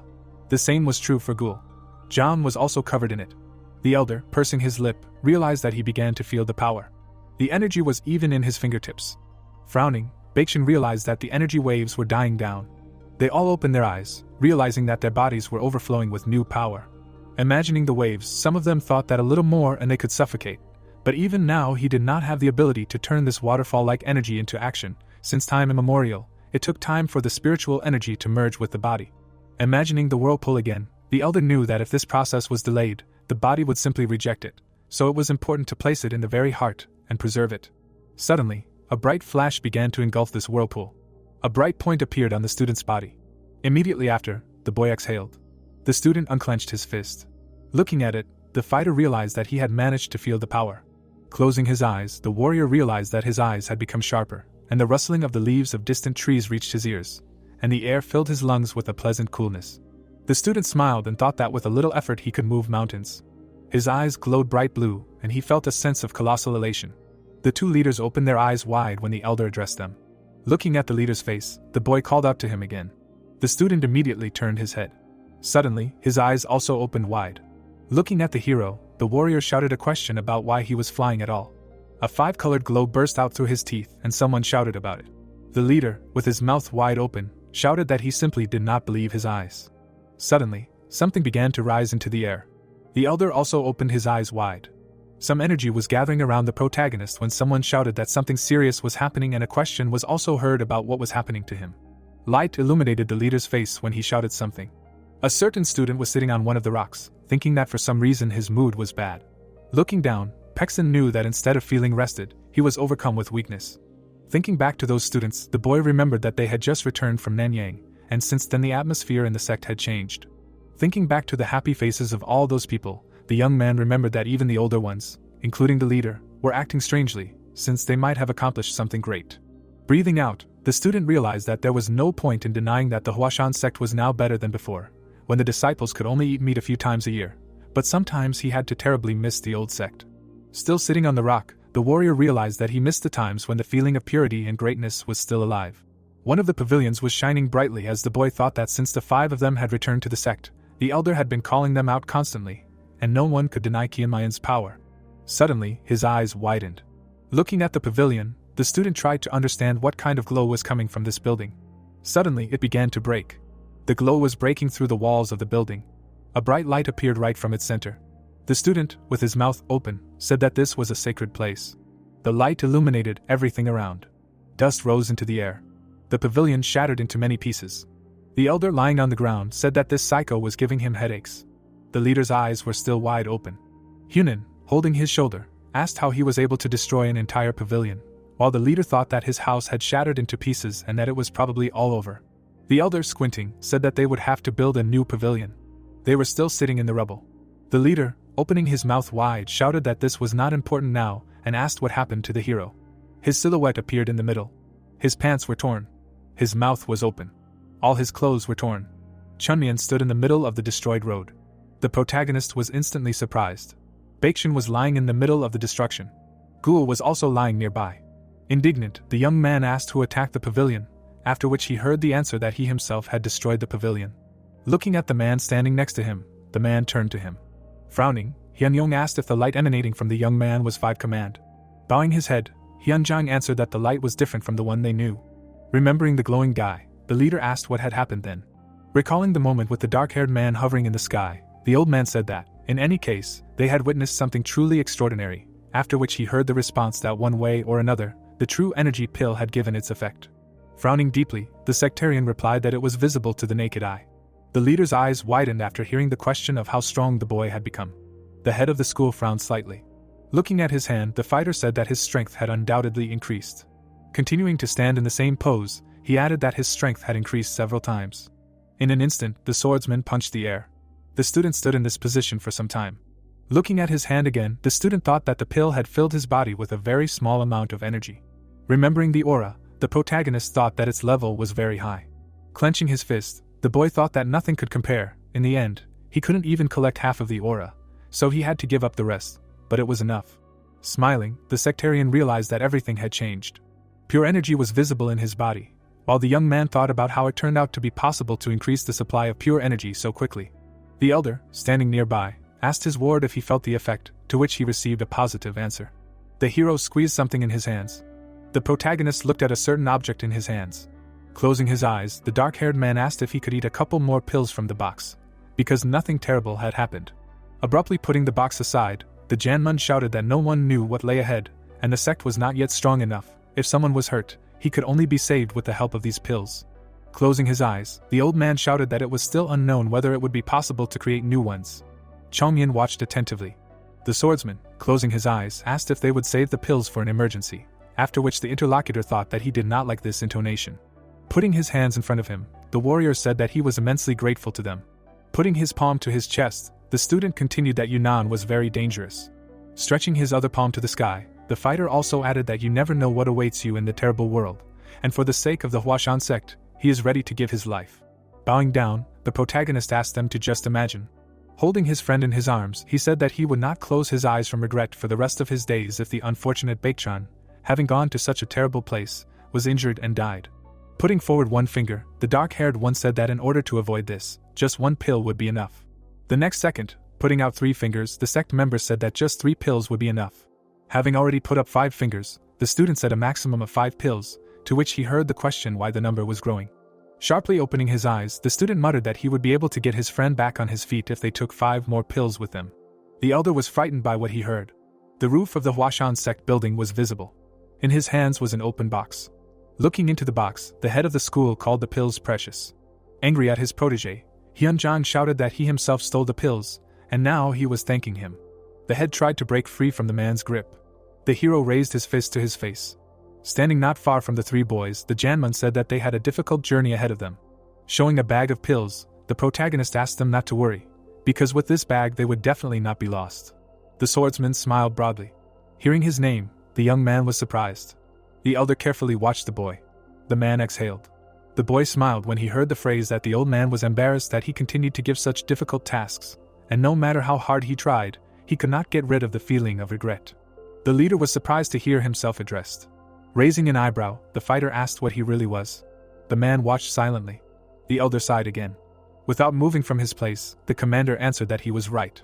Imagining the image of his student, Hyunjang thought about how sometimes the boy upset him, and sometimes he lost his temper. But this is exactly what he liked about him, his wise outlook on things, how the mentor sometimes felt like a child next to him, although much older. Relaxing his face, Jamin thought about how much time had passed since his protege joined the sect, but he still wondered. Looking at the dark-haired man, he wondered how so many different qualities could fit into one person. Still standing at a distance, the hero said that the people of the Central Plains were famous for their eccentric and withdrawn nature, but it seemed that the archers of the Beast Palace were so strange and rude that universal laws did not apply to them. Smiling, Chongmyan asked not to worry, because the only difficulty was the long road. The young man pointed his finger at the sword. Showing the sword, the guy said that there was a solution to any problem, after which the mentor wondered whether it was worth sending him. Folding his hands, Baekchan asked not to worry, since the people of the Beast Palace were not the kind of people who did not know how to solve problems through conversation. Looking at his interlocutor, the elder thought that looking at him, the heaviness in his heart melts, like snow in the sun. Standing in the same position, the dark-haired man added that they would do everything possible to avoid the use of force, when suddenly his friend added that they would impale their heads and impale them on stakes. The protagonist grimaced and asked why he thought wars broke out when he said everything could be resolved through dialogue. The fighter got angry and shouted back that wars happened because of people like Kianmayan, because if only people like him walked the earth, they wouldn't be able to get along. Looking at the sky, the leader thought that there was no turning back. The hero turned around when he heard his name. The warrior folded his hands in front of him again. Smiling, the old man said that from now on, the young man was his deputy. The guy, surprised, said that it was a great honor for him to hear the phrase that he would carry the will of Huashan at the negotiations. Every word spoken would be on behalf of the leader. Smiling, Hyunjong added that he was sure he could handle it. The swordsman silently looked at his interlocutor. The next moment, he bowed his head, saying that he agreed. Looking at the boys leaving, the mentor thought that this happens with any experience. You can't help but be afraid of what you have to do for the first time. Only when you can step over your fear, taking steps one after another, the boundaries of the world expand. The man, standing nearby, asked if he regretted sending them to such a dangerous place, because they could have sent one of the elders after them. Frowning, Henan asked what this reasoning was for, and what was the point if they went with them. Turning around, the manager asked what they had done so special. The hero, staring ahead, continued that looking at the young, the old will always feel anxious and distrustful, but trying to interfere will only slow down their growth. Looking at the interlocutor, Unam asked since when he trusted them so much. Not changing his position, the sectarian replied that he simply knew that they were better than him. Also without changing his position, the Janmun thought that everyone went through this. The experience of losing students makes itself felt. While all three stood quietly, one of them commanded out loud to protect the Huashan ancestors of the young. Clouds slowly floated across the sky. The head of the school alone continued to look into the distance. The man sighed. A second later, Hyunjong turned around to leave. Taking a step, the hero asked to stop him. Leaning his palms on his knees, the stranger asked to accept him and not drive him away. The head was very surprised. The big man, exhaling, said that he was here to fulfill the promise given to the divine dragon. Clouds floated above the Milky Way guild building. Someone said that he wanted to help the allies. Baekshun opened his mouth in surprise and asked if they would really go for this. There was a carriage with horses on the road. Shongi said that a person familiar with the difficult route to Yunnan would accompany the members of the sect. The protagonist assumed that it cost a lot of money. The boy smiled and said that this was too much. The man explained that it was their fault that they were going on such a difficult journey because they could not fulfill their end of the bargain to the end, and asked his friend to accept this help.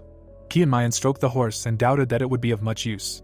The boy said that they would get there faster if they ran. The boys opened their mouths in anger and asked him not to say so. Isel narrowed her eyes in irritation while her comrades were arguing about the horses.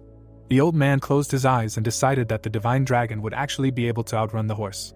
The heroes turned around and looked at him. The master guessed that they would have a hard time keeping up with their leader, and explained that he wanted to save them some energy on the journey. A path was drawn between the 2 points on the map. The teacher said that their men would prepare the horses and wait for the boys at stations so that they could change teams, and decided that this would shorten the journey to Yunnan. The righteous sword punched his palm and thanked Shoni for his kindness and help. The sect members entered the carriage. The disciple declared that they had no time to lose.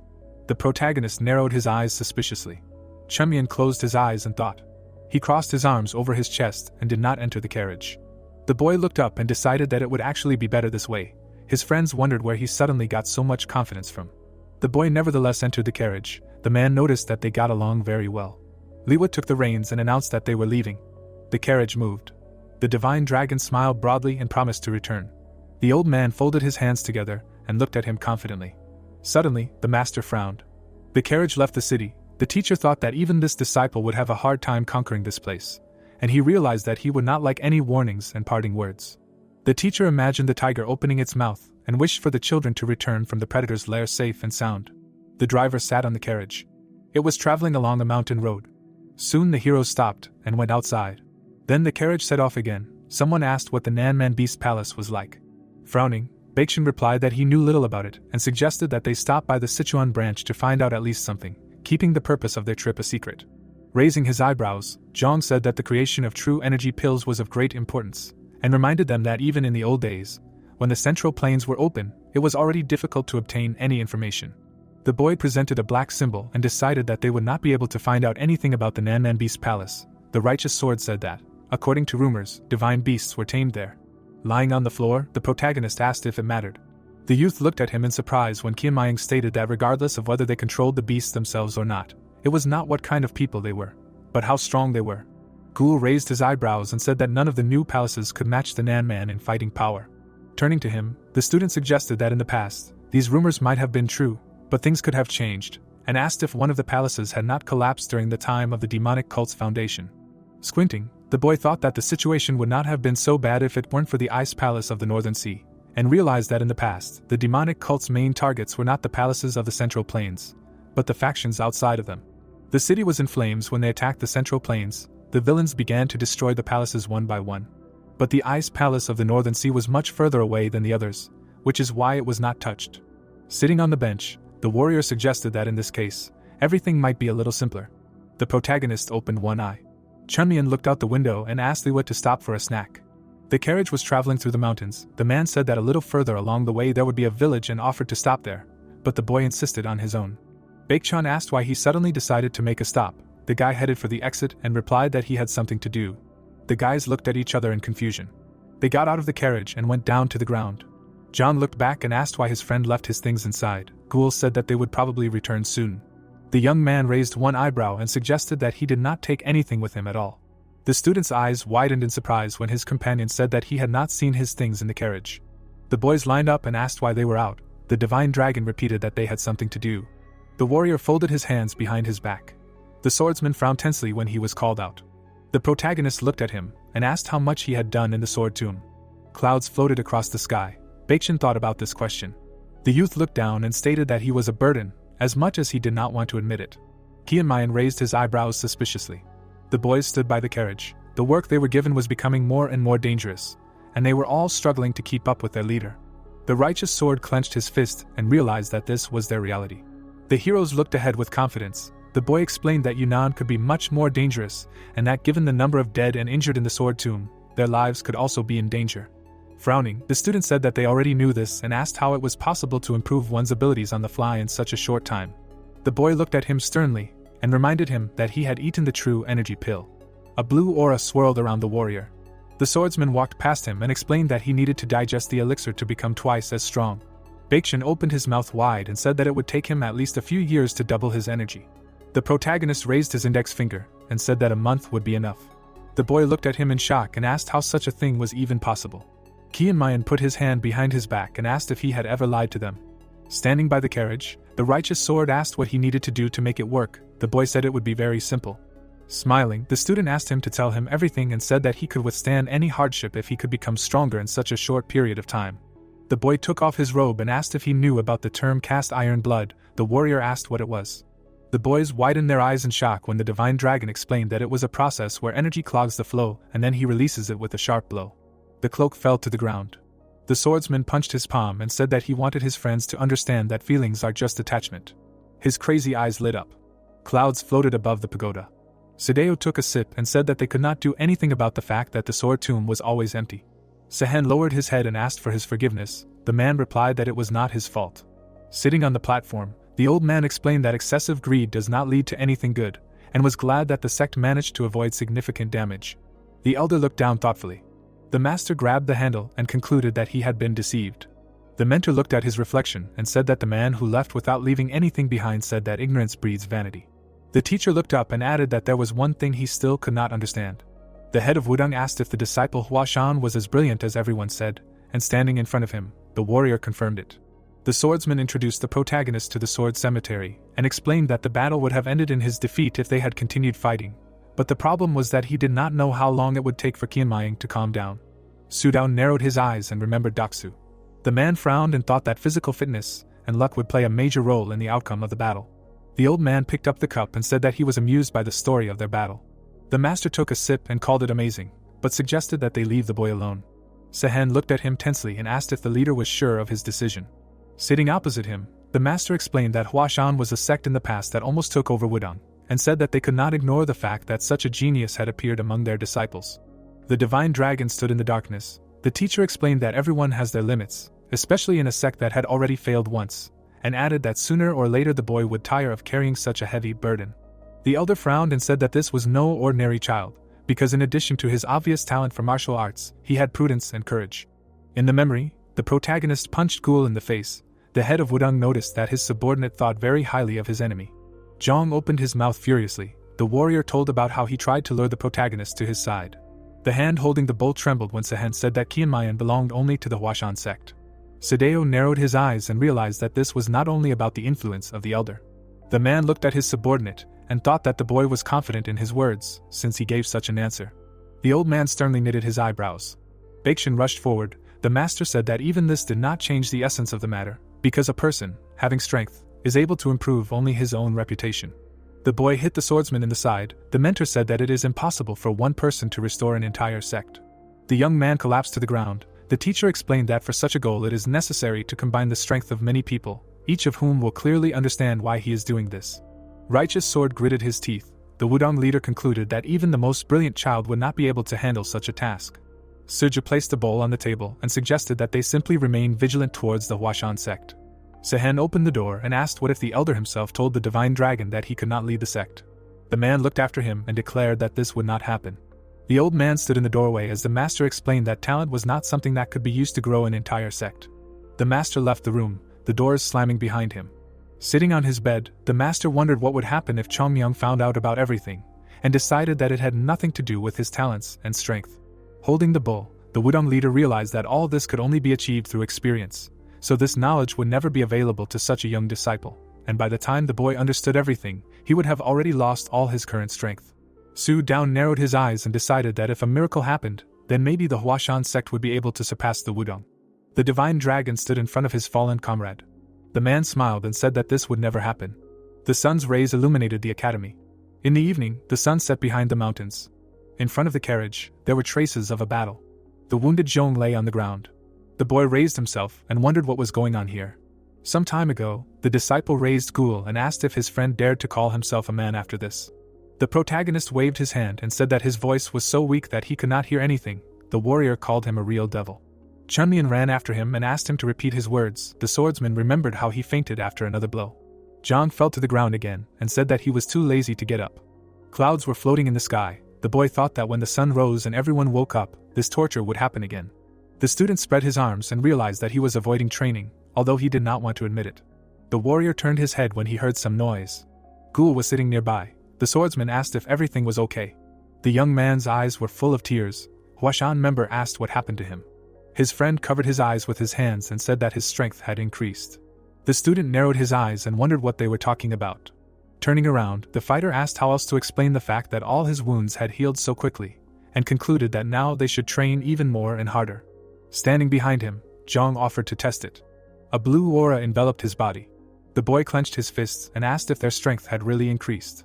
Throwing up his hands, the warrior assumed that the divine dragon would stop hitting him if he knew about it, and was outraged that his body was getting stronger from the blows. Baeksin approached his comrades and explained that his crazy methods were actually effective. His face was covered in bruises. The swordsman asked if his friends were really not crazy. The protagonist got out of the carriage and asked what they were whispering about. The youth turned to him and replied that they were discussing the impressions of training, which really made them stronger. Qianmayan asked if it wasn't obvious. The boy scratched the back of his head and admitted that it was not easy for him either. Looking at him, Righteous Sword said that he still didn't understand why it worked. If the cast iron blood was supposed to be used to regulate the flow of energy, the divine dragon replied that what they were doing was a little different from that technique.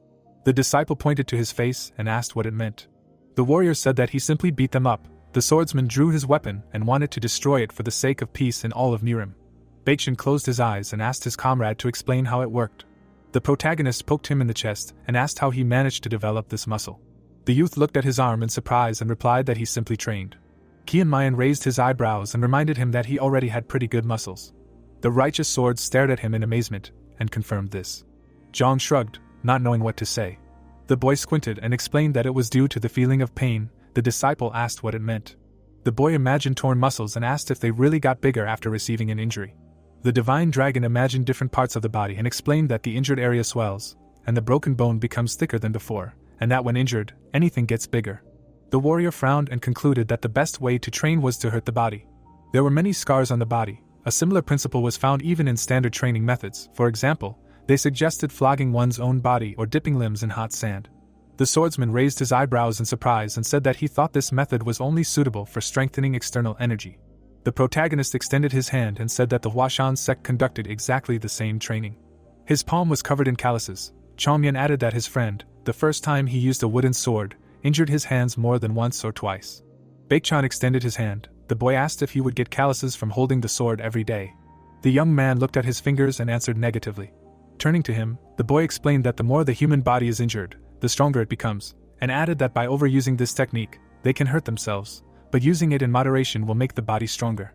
The divine dragon poked himself in the side and said that internal injury also causes energy damage, and they restore it using the same principle as the body. Looking at his hand, the righteous sword said that he rarely saw someone become stronger after internal injuries. The student confirmed this and explained that everything in this world, even energy, has a limit. The warrior opened his mouth in surprise when the protagonist said that there is enough energy in his body now that can be absorbed without the use of outside help.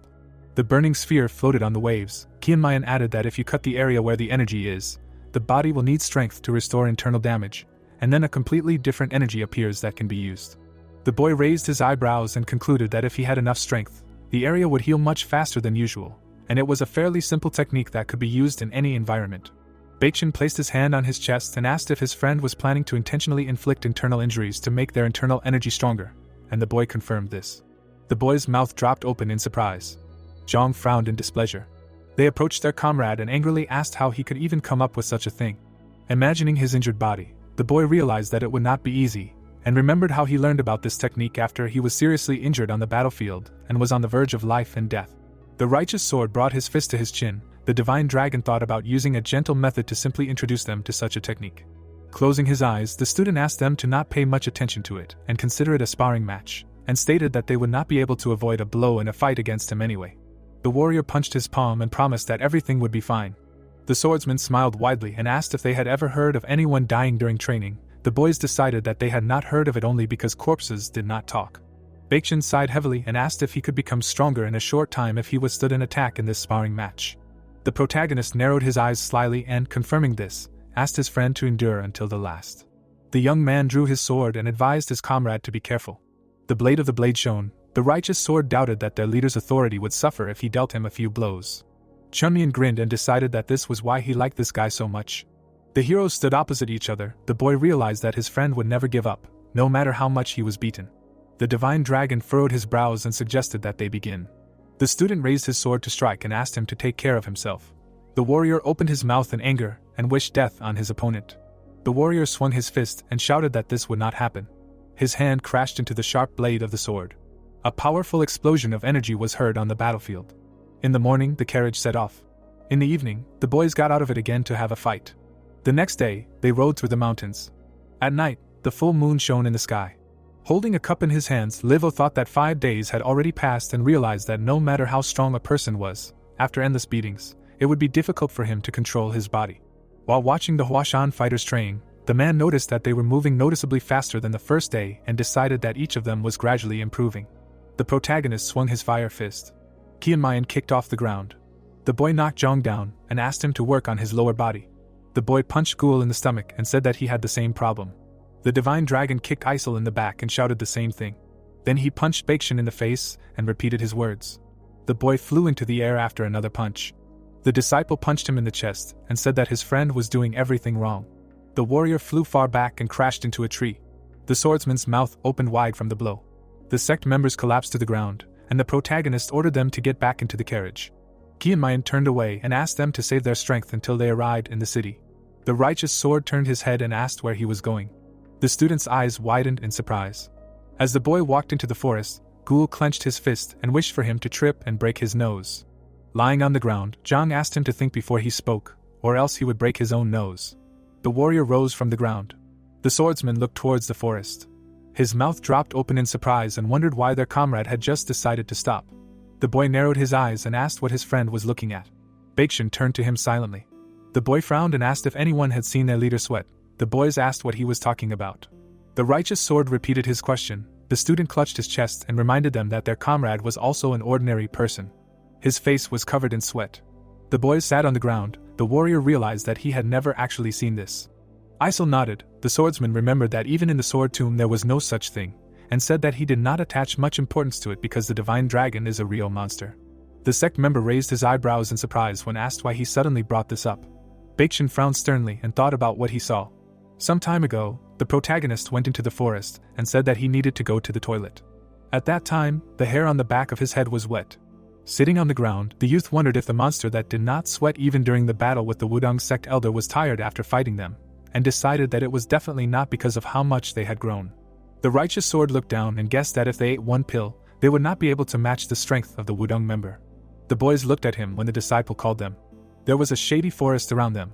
The protagonist fell to the grass and wondered why he was having such a hard time.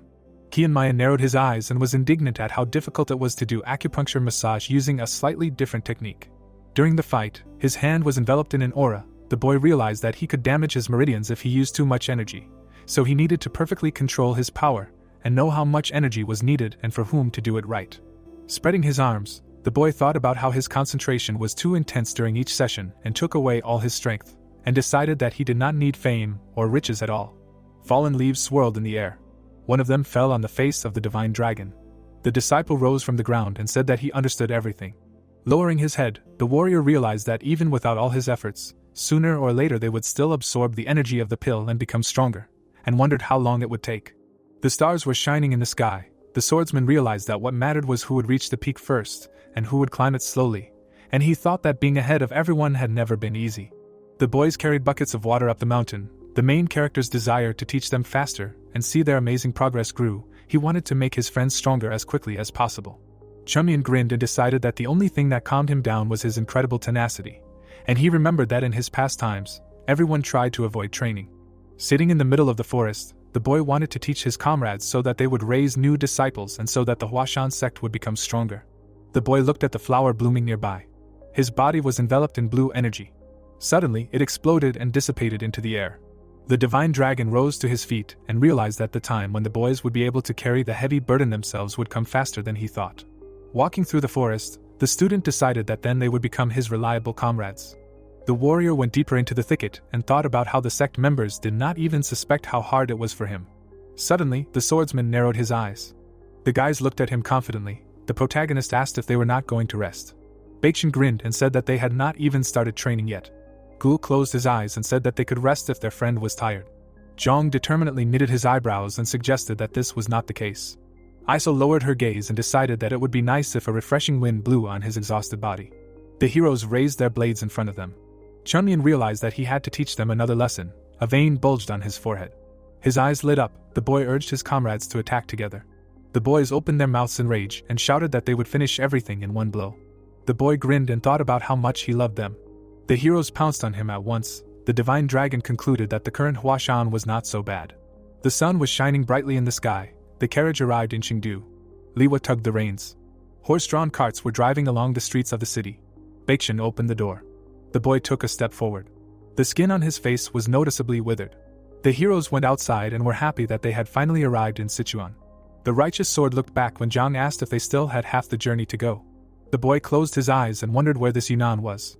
The protagonist scratched his head and said that if they had a few more days, maybe they could have come up with something useful. The boys gritted their teeth in dissatisfaction. Kianmayan praised them for getting here alive. Approaching the student, Liwa said that he needed to go to the Sichuan branch of the Yunhe Guild and asked if they wanted to go with him. Standing by the carriage, the man reminded them that they had been instructed to gather information about Yunnan. The warrior doubted that the Yunhe Guild's information would be enough. The old man raised his eyebrows and said that it would be difficult for their guild to get into Yunnan. A crowd gathered at the trading booth. The coachman explained that they acted as middlemen and sold things that other merchants brought, so they would hardly have much information. People were walking past the cart. Liwa apologized for not being able to help and promised to help them find a place to live. The swordsman thanked him for the offer and said that they would visit him when they found what they were looking for. The cart drove off down the road. The heroes stayed behind it. They frowned when Baekjin asked them to remember that they had to figure out how to get to Yunnan without any problems. The main gate was nearby. Sichuan was the territory of the Tang clan, so there would be many of their Taoists here. In addition, there were also monks of the Ma sect. The protagonist smiled and said that the guys understood everything the first time. The young man said that this primarily concerns him.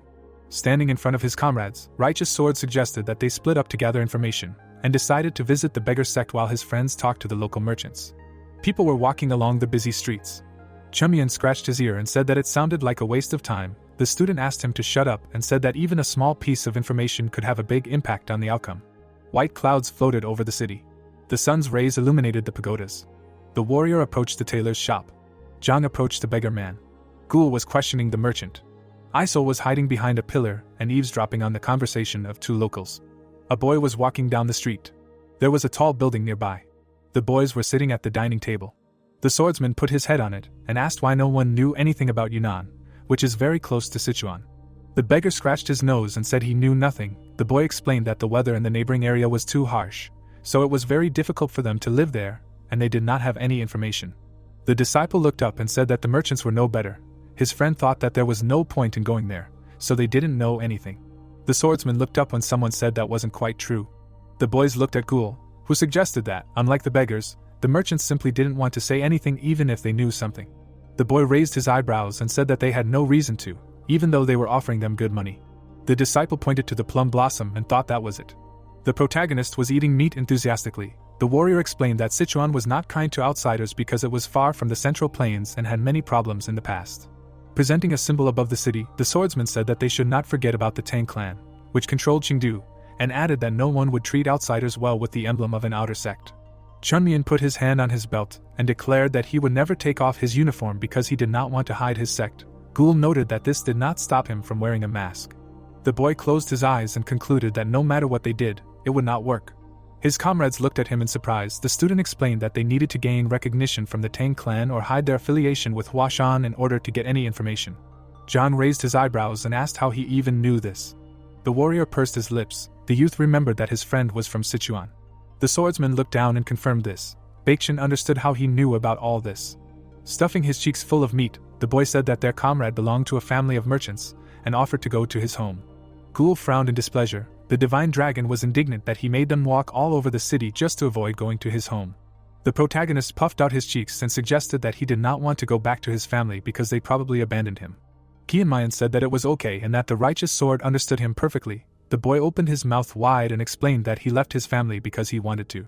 The disciple closed his eyes and agreed when the boy suggested going to his house. Clouds floated above the tall building. The house on the other street was abandoned. Standing in front of it, the divine dragon said that he had not seen such a crooked sign for a long time and suggested that the trading company sent its son to Huashan in the hopes of help.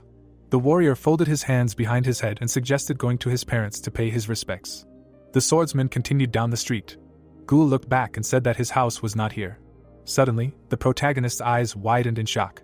The boys opened their mouths in horror and looked up. The edge of the roof was visible high above them. Standing in front of the gate of the Four Seas Trade Association, the heroes asked if this was really their friend's house. The boy raised his eyebrows and confirmed it. Chunmian, with shining eyes, asked if his family was really that rich.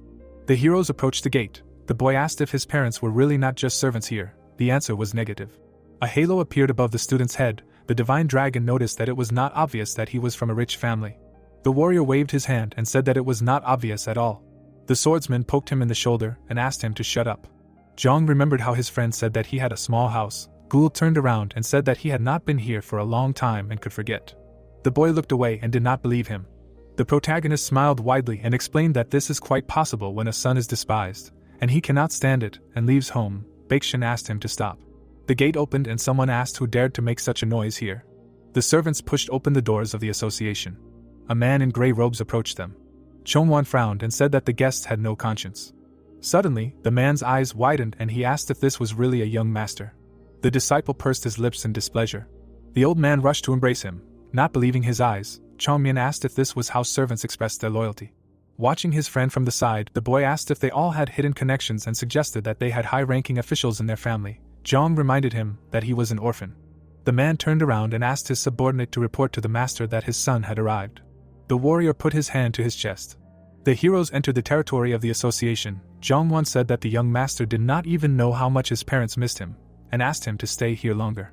The aristocrats opened their mouths in shock when they saw their son. The swordsman hugged his mother and apologized for not showing up for so long. The divine dragon remembered that his comrade lived in poverty when he left home. The moon was shining in the sky at night. There was delicious meat on the tray.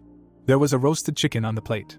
Standing in front of the set table, the protagonist said that he had never seen so much variety of food in his life and asked how his friend survived in the cult. Ghoul closed his eyes and replied that he had joined a different way of life when he chose his path, so it did not matter what kind of family he had. The guys looked at him with displeasure and said that it mattered. The thing is that they were orphans. The trays with food were shining. Chunmian was indignant that his friend did not contribute a coin to the cult. The guy said that it was not his decision, but that it was his family's money that was spent. Putting his fist to his chin, Baekchun asked them not to quarrel and explained that everyone had their own circumstances, and besides, their friend was not trying to deceive them. Grabbing a plate of chicken, the boy was angry that he had sided with a traitor and said that they would eat separately from everyone else. The young man asked if they were going to act like children and go to Yunnan.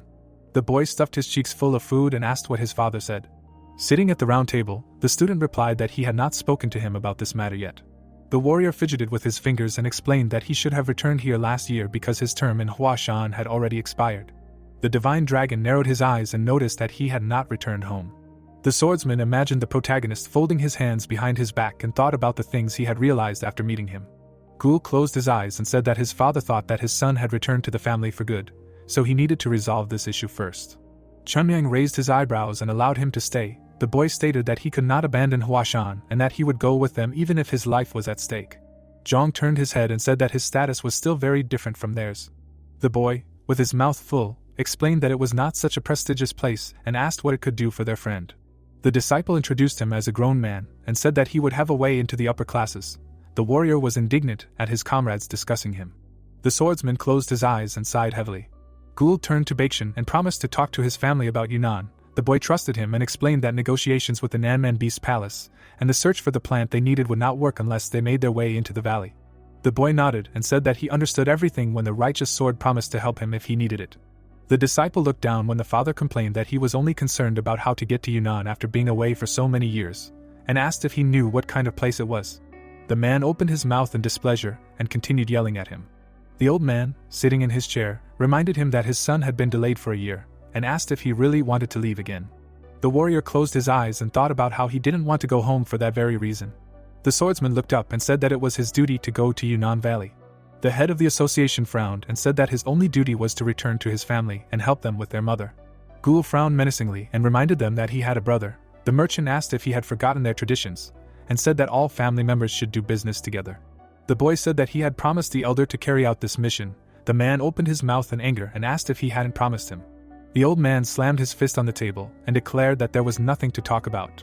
Sitting in front of his son, the head of the association explained that he had not thought that he would be able to stay in the sect for so long, and asked if he did not intend to keep his word and wished to remain in the sect because he did not care about the future of his family. The disciple looked down thoughtfully. The merchant raised his hand and decided that his son did not understand his feelings at all. The warrior frowned and asked him to help them get to Yunnan. The man's eyes widened in surprise and asked him to stop talking. The swordsman frowned sternly and declared that he had to do his duty and asked permission to do what he really wanted. The old man's mouth dropped open in amazement. He stood up from his chair. The head of the association headed for the exit of the room. The merchant folded his hands behind his back and realized that he could not convince his son. Without turning around, the man said that he did not know how to get to the Yunnan Valley. Frowning, Gul explained that they had already found out that Chengdu and the Four Seas were selling puer from the valley, and that this was impossible without established connections. The old man's eyes widened in shock, and the boy said that although the Nanman Beast Palace was closed to the outside world, there must be at least a tiny loophole. Placing his hands on his knees, the boy suggested that there was smuggling or official trade with the permission of the palace, and asked his father to tell him the truth. His mother entered the room and refused to say anything. Holding a tray, the woman asked if her son had lied about his identity, and said that no parent would agree to send their child to certain death. She turned away and said that she would never let him go there. A bead of sweat rolled down the student's cheek. The warrior stood up from his chair. The swordsman took his mother's hand and reminded her that responsibility is always a risk. The noblewoman lowered her gaze silently. Looking at her, Gul asked how someone who was unable to reach Yunnan could become a good merchant. The boy looked ahead confidently and said that he should go there. The woman raised her eyebrows in surprise. She looked away and said that her son was not going to become a merchant anyway. The man looked back and asked if he had already made his decision. The answer was affirmative. The old man asked what would happen if no one helped him. The young man looked back and said that he would enter the valley wearing clothes with the symbol of the Huashan sect. On his chest was a plum flower. The heroes looked at each other in silence for a while. The head of the association frowned sternly. The disciple cast a determined look at him. The merchant sighed heavily and realized that his son had grown up. The warrior continued to stare at him. The swordsman opened his mouth in amazement when his father said that he would decide for himself who would accompany him on his journey, because they should be people who could truly be trusted. Gul rolled his eyes when the man stated that this was the best he could offer. The old man raised his eyebrows in confusion when the boy asked if they could only take one person. The heroes sat at the table. The head of the association asked his son's comrades to make themselves at home. Baekchun slammed his fist into his palm, apologizing for not introducing himself earlier, and hoping that they had not inconvenienced their family with their unexpected visit. The merchant's eyes widened and concluded that this man was well trained in etiquette and politeness. The boy's eyes sparkled. The man thought that this showed his responsibility and loyalty to the sect.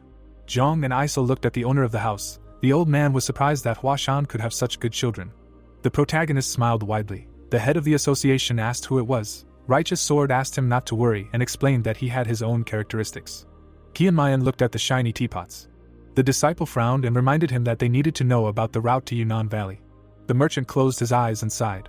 Sitting at the head of the table, the man explained that he had not seen his son for 5 years and explained that it was difficult for a parent to give permission for such a serious step.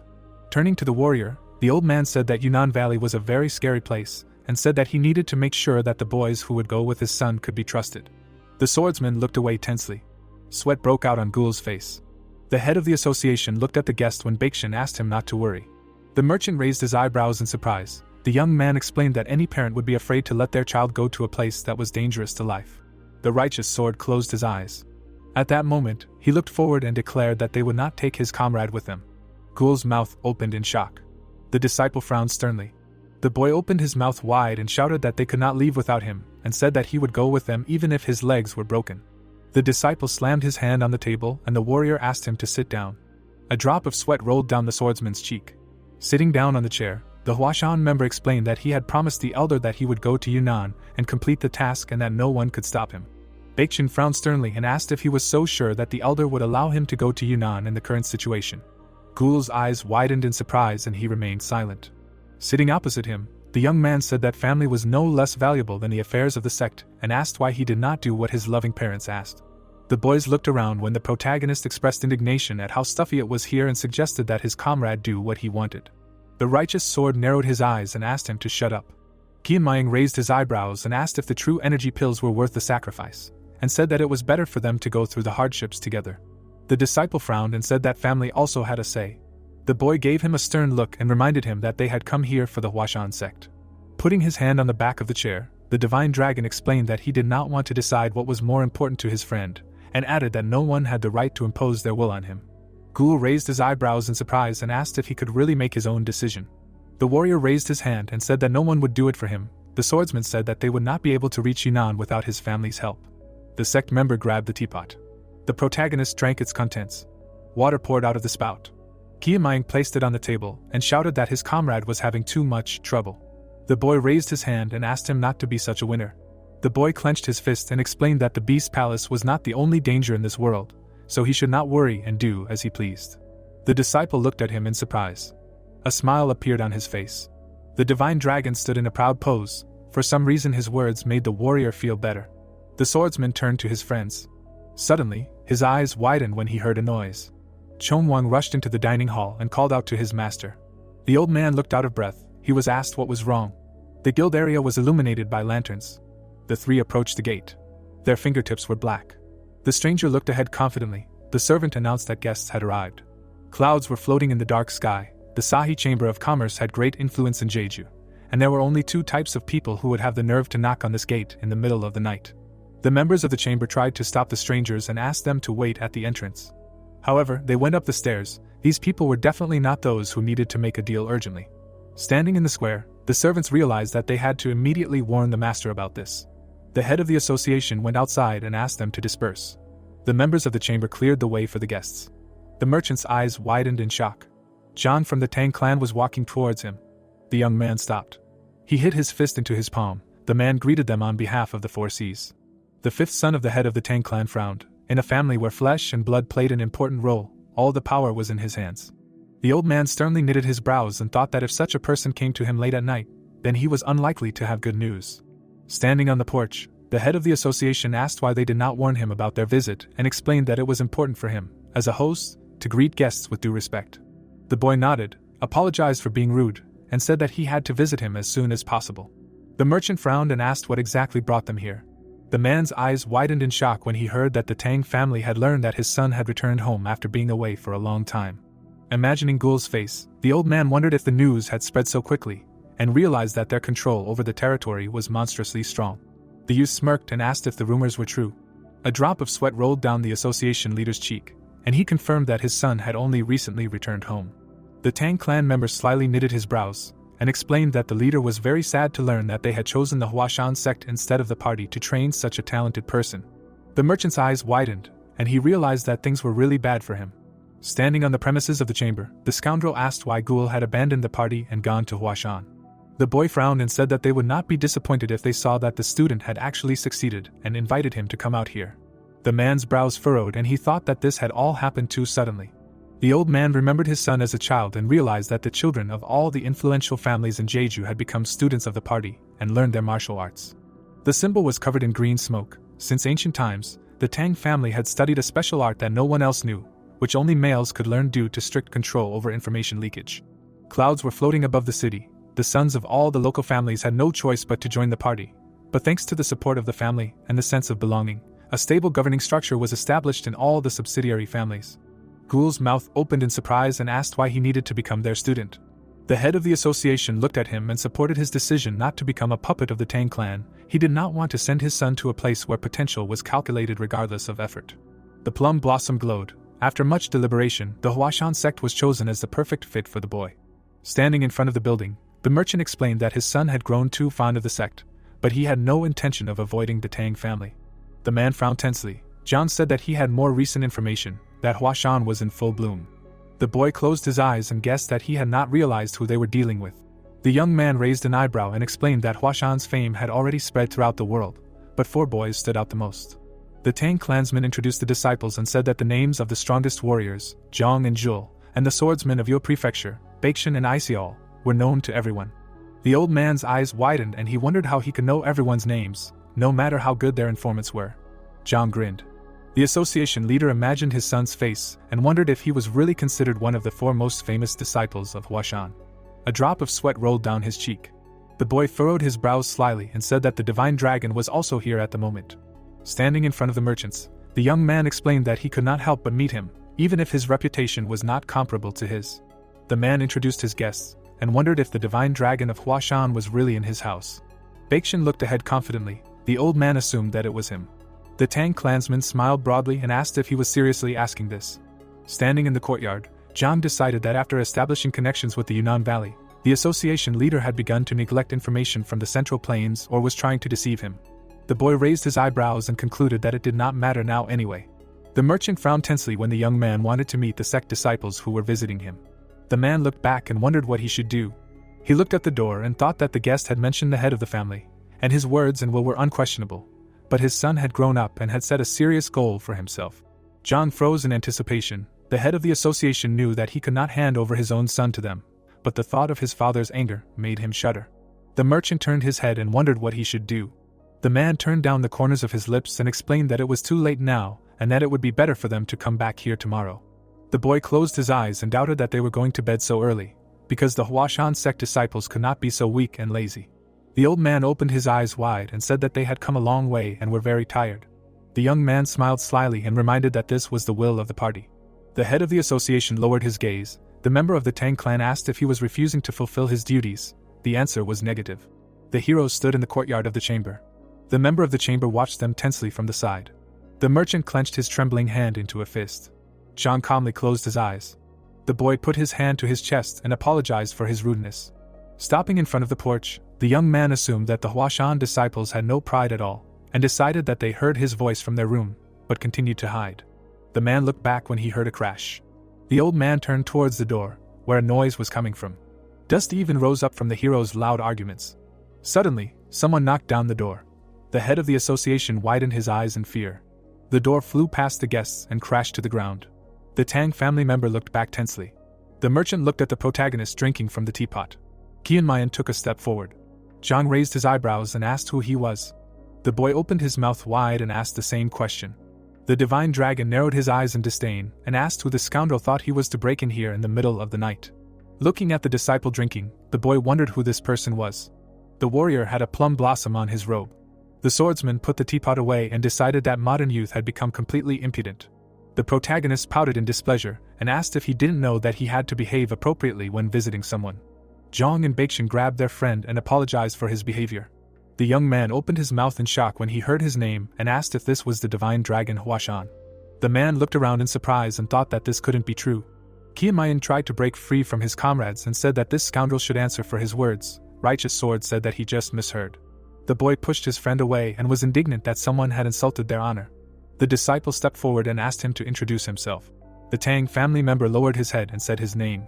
The warrior, with his mouth wide open, did not believe him and explained that their people would not wander around at night and make a noise, trying to recruit others by force. Zhang slapped him when the swordsman said he would disband their party and recruit new members. Bakshan punched his palm and apologized deeply. Zhang flinched when he heard his name. The boy spread his arms and asked if he was the one who defeated the people from the Wudong sect, and the Righteous Sword confirmed it. The young man closed his eyes and was glad that he finally had someone he could discuss this matter with calmly. Looking up, the Tang clansman decided not to repeat himself, and explained that he had come here to make sure that the young master had actually returned home. The disciple frowned when he was asked to call his comrade here, and noticed that the guest was generous with his demands and confident in his power. Zhang smirked contentedly. The warrior glanced at the head of the association and decided that if they could not resolve this conflict neatly, there was a high chance that his organization would pay for it. Ghoul took a step forward. The swordsman looked back as his friend called out to him. The guest's eyes widened. The Huashan member furrowed his brows sternly and announced his departure. Standing on the porch, Bakshan asked him to stop. Righteous Sword raised his fist to his mouth. He turned to his comrade and asked what was going on, and the student replied that this was the price of Huashan's success. The boy's eyes lit up, and the warrior explained that they were trying to keep the powerful men under their control because they knew that if they left him alone, the children of other powerful families might follow his example and run away as well. The swordsman's eyes widened and he said that everyone here lived by their rules because that was how the Tang family had gained their power. Bakshan looked away when Ghoul asked to leave the matter to him because if Huashan interfered, things would only get worse. Righteous Sword turned away and asked him to wait a minute. The sect member came down from the porch and said he wanted to personally verify the guest's skills. The Tang member reminded him that there was only one way to test the opponent's strength. Zhang raised his eyebrows and said that they would have to fight. The disciple suggested comparing the skills of the Tang and Huashan sects, and then publishing the results of the fight. The warrior stepped forward and asked if they agreed to his terms. The boy slyly knitted his eyebrows and said that this was strictly a matter for their region and that they would not tolerate interference. The swordsman assured him that Huashan would not interfere in their affairs. Bakshan smiled and said that there was only one small problem. The Righteous Sword raised his hand and asked how they were going to evaluate Ghoul's skills if Huashan did not interfere. The sect member narrowed his eyes and wondered if they were afraid that they would not have enough strength. The youth widened his eyes and asked what that meant. The disciple grabbed his sword and asked them to take it seriously if they dared to test the best members of Huashan. With his hand on his scabbard, the warrior wanted to confirm their skills and asked them not to touch Ghoul if they were defeated. The swordsman frowned sternly and declared that Huashan would not tolerate interference either. His friend opened his mouth in astonishment and called out to him. The protagonist smiled widely and laughed. His cheeks were flushed. Chong Maying was indignant that his comrade had asked him to shut up and then started a fight. The heroes stood opposite each other. The Tang clansman gritted his teeth and wondered if they had all lost their minds. Zhang clenched his fist and wondered how these people dared to look down on his family. The boy stamped his feet on the ground, realizing that Huashan had regained its former glory, and asked if they had the right to interfere with their actions in order to protect one of the sect members. Bakshan smiled and explained that Huashan did not look at the status of the enemy when it came to protecting a comrade. The boy frowned in displeasure when the Righteous Sword concluded that the party had completely different principles. A flower was burning on his chest. The disciple stated that even if this incident ended sadly, none of the brothers would blame him. Zhang and Isel were amazed by his words. The divine dragon narrowed his eyes slyly and supported his friend. The warrior closed his eyes and was indignant that he could not close his mouth at all. The protagonist closed his eyes and asked if he really had to fight alone. The swordsman frowned and asked what they were talking about. Ghoul looked back when Kiamayan called it his test and asked why not give him a chance to show off his strength.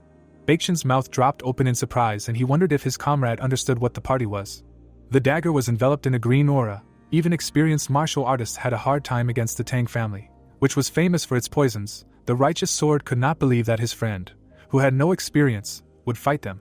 The student frowned and said that it could be dangerous. The boy replied that everything would be fine, and told him that tigers raise their cubs by throwing them off cliffs. Rising to his feet, the divine dragon said that this was the only way they could grow strong, and thought about how protecting another person was not always good for him. Holding the teapot in his hands, the protagonist decided that if he did everything for him, justifying his actions with care, then he would simply lose his experience and opportunities. The warrior raised his eyebrows in surprise when Kiamayan asked if he really thought his friend was weak.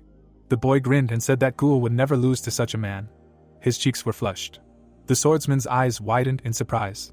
Baeksin imagined his comrade looking up and thought about how he believed in him. The divine dragon took another sip and shouted that he would succeed. Ghoul looked back when the boys asked his opinion on the matter. The protagonist gritted his teeth in displeasure. The sect member realized that together with him they would surely cope. The disciple lowered his gaze and decided that this could not go on forever. Imagining himself behind his friend's back, the warrior realized that he could not hide behind him all the time and hope for an easy outcome, and wondered why he would go to the Yunnan Valley in that case. The swordsman clenched his fists and thought that he was not up to his comrade's level, but he was certainly useful, and this was the minimum that could be given to him. Righteous Sword stood before the guests. Ghoul decided that he could endure and not lose. The Huashan member frowned and concluded that he should handle this matter himself, because the Tang family had come here because of him. Baeksin looked back when he was called. After descending the stairs, the disciple thanked him for his concern and declared that he would handle it himself. The boy frowned and asked if his friend was confident in his abilities. The warrior smiled broadly and introduced himself as a member of Huashan. Righteous Sword smiled. He placed his hand on his comrade's shoulder. The sect member passed by and wished him luck. The swordsman stepped forward and asked if this was not what the scoundrel wanted. Ghoul smiled and suggested that he should not oppose the party's orders. Zhang frowned angrily. The boy took out a glove from his pocket. The association leader flinched when he noticed them. The young man put on gloves, which indicated that poison would be used in the fight, meaning there would be no mercy. The man's eyes widened in shock and he knew he had to stop his son because it was too dangerous. The Tang clansman looked away when he heard his voice. The disciple opened his mouth wide and called out to his father. The old man stopped at the stairs and asked what had happened. The merchant's eyes widened as the sect member explained that the problem that had arisen concerned not only the Tang family but also Huashan. The warrior sternly knitted his brows and asked his father to believe in him. The association leader's mouth dropped open in astonishment. At the same time, the man closed his eyes. The swordsman took off his hat and thought about how the Tang family had once inspired fear and seemed like an insurmountable barrier. A symbol appeared in the sky, which had hung over his head like a dome since he was born. Ghoul tied his hair and decided that everything had changed now. The sect member pulled back his robe and realized that he had learned many things in Huashan. The disciple tied the rope around his waist. A sword appeared in his hands. The warrior drew his weapon and realized that he had yet to show his abilities in action. Zhang raised his hands in front of him. The boy folded them together. His hands were hidden under the sleeves of his robe. The swordsman's brows knitted tensely. His reflection was visible in the boy's eyes. The fighter was hiding daggers in his hands. A Tang clansman approached him and asked if his brother was sure he wanted to fight. Ho frowned and asked if he could fight in his place. Baeksin crossed his arms. Zhang stood silently next to him. The boy took off his gloves. The scoundrel stepped aside and asked his comrade to deal with it. The young man turned to his opponent. He also hid his hands in his sleeves. Ghoul narrowed his eyes and thought that not everyone had seen the art of the Tang family, but everyone had heard of it at least once in their life. The fighter looked ahead. Since the weapons were not visible, one could mistakenly think that they were not dangerous, but in fact, one should not relax, because their movements were barely detectable. The clansman frowned angrily and introduced himself. The student gave him a stern look and said his name. Ho narrowed his eyes in disbelief and mentally called him too impudent. The boy bent his knees and wished to cut off his opponent's limb. The youth suddenly spread his arms. The sect member's eyes widened. The fighter grinned maliciously. Dozens of flying needles were approaching the warrior, which were impossible to see with the naked eye even right in front of him. The swordsman swung his sword and parried the attack. The scoundrel opened his mouth in shock. Ghoul frowned furiously. A blue aura shone under his foot. The disciple lunged forward and delivered a powerful blow. The Tang clan member opened his mouth in horror. The attack threw him far back. Zhang raised his eyebrows in surprise. The association leader opened his mouth in shock. Baeksin smiled contentedly. Ho's eyes turned white and he lost consciousness. The warrior lowered his weapon. The boy turned his head and looked at him. The swordsman grinned maliciously. The Huashan member straightened his shoulders and called out the next opponent. A drop of sweat rolled down the boy's cheek. Looking back, the villain remembered that his friend was the son of the Tang chieftain and was surprised that the enemy could kill him with one blow despite his strength. The Tang clansman remembered the moment of the blow and assumed that his comrade had simply let his guard down. Ghoul looked at his hand and realized that he had defeated a party member who had previously seemed like an insurmountable wall that he would have to reach for his entire life. The disciple confidently knit his brows and felt his strength. The defeated enemy was sitting on the ground. The warrior looked up when he heard someone's voice. He looked away suspiciously. The protagonist opened his mouth wide and called his comrade too important. Baeksin asked him to let his friend enjoy his victory. The swordsman blushed and decided that he had better not look back. The sect member raised his sword and asked if the enemies had made a decision. Hua frowned furiously and asked how he dared to behave like this. Zhang raised his hand and asked him to step back. The boy frowned sternly and realized that there was not much difference between him and Hua, so this fight could also end in defeat. The young man looked back and declared that he would take this fight himself. The scoundrel stepped forward and apologized for his younger brother's rudeness. The Tang clansman approached the enemy and said that he was different from them, so he would have to be more careful. Ghoul narrowed his eyes and felt his strength, and his body had already sensed the enemy's energy. Zhang folded his arms into his sleeves. Unlike Huashan, the party had its own unspoken rules, one of which stated that talented people become disciples of the best of the best. The warrior introduced the sword dragon and assumed that they could match his strength, so he would have to fight in the same way as Baekshun fought Jin Hyun. His heart began to beat rapidly in his chest. The swordsman grinned, eager to see how strong he had become. The protagonist opened his mouth furiously and called out to his friend. Chunmian narrowed his eyes in displeasure and decided that his comrade had forgotten something they had discussed during training. The boy frowned angrily and reminded him that the one who got too excited would lose.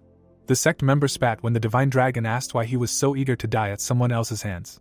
Ghoul shook his head and was surprised that he almost let the excitement of the upcoming fight overwhelm him.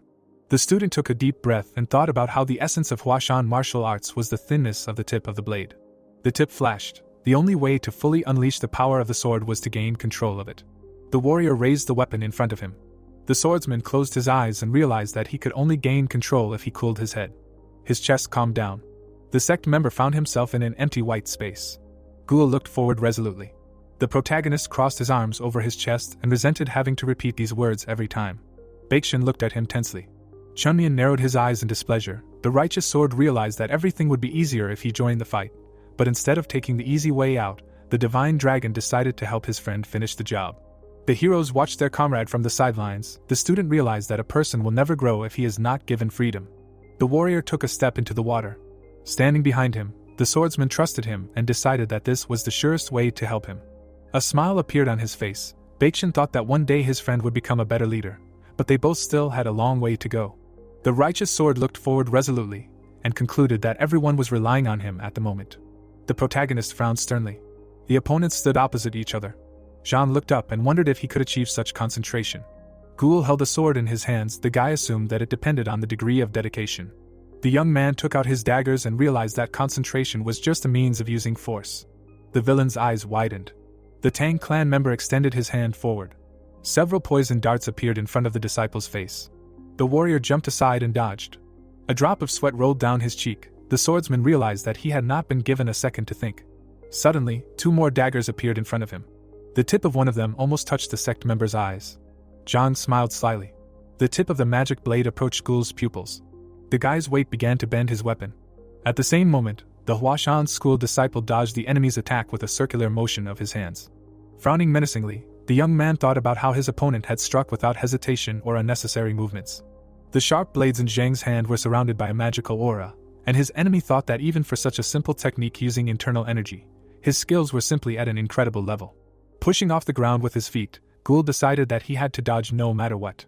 The magical knives flew through the air, while the boy realized that even if the blades were not poisoned, they flew with great accuracy and speed.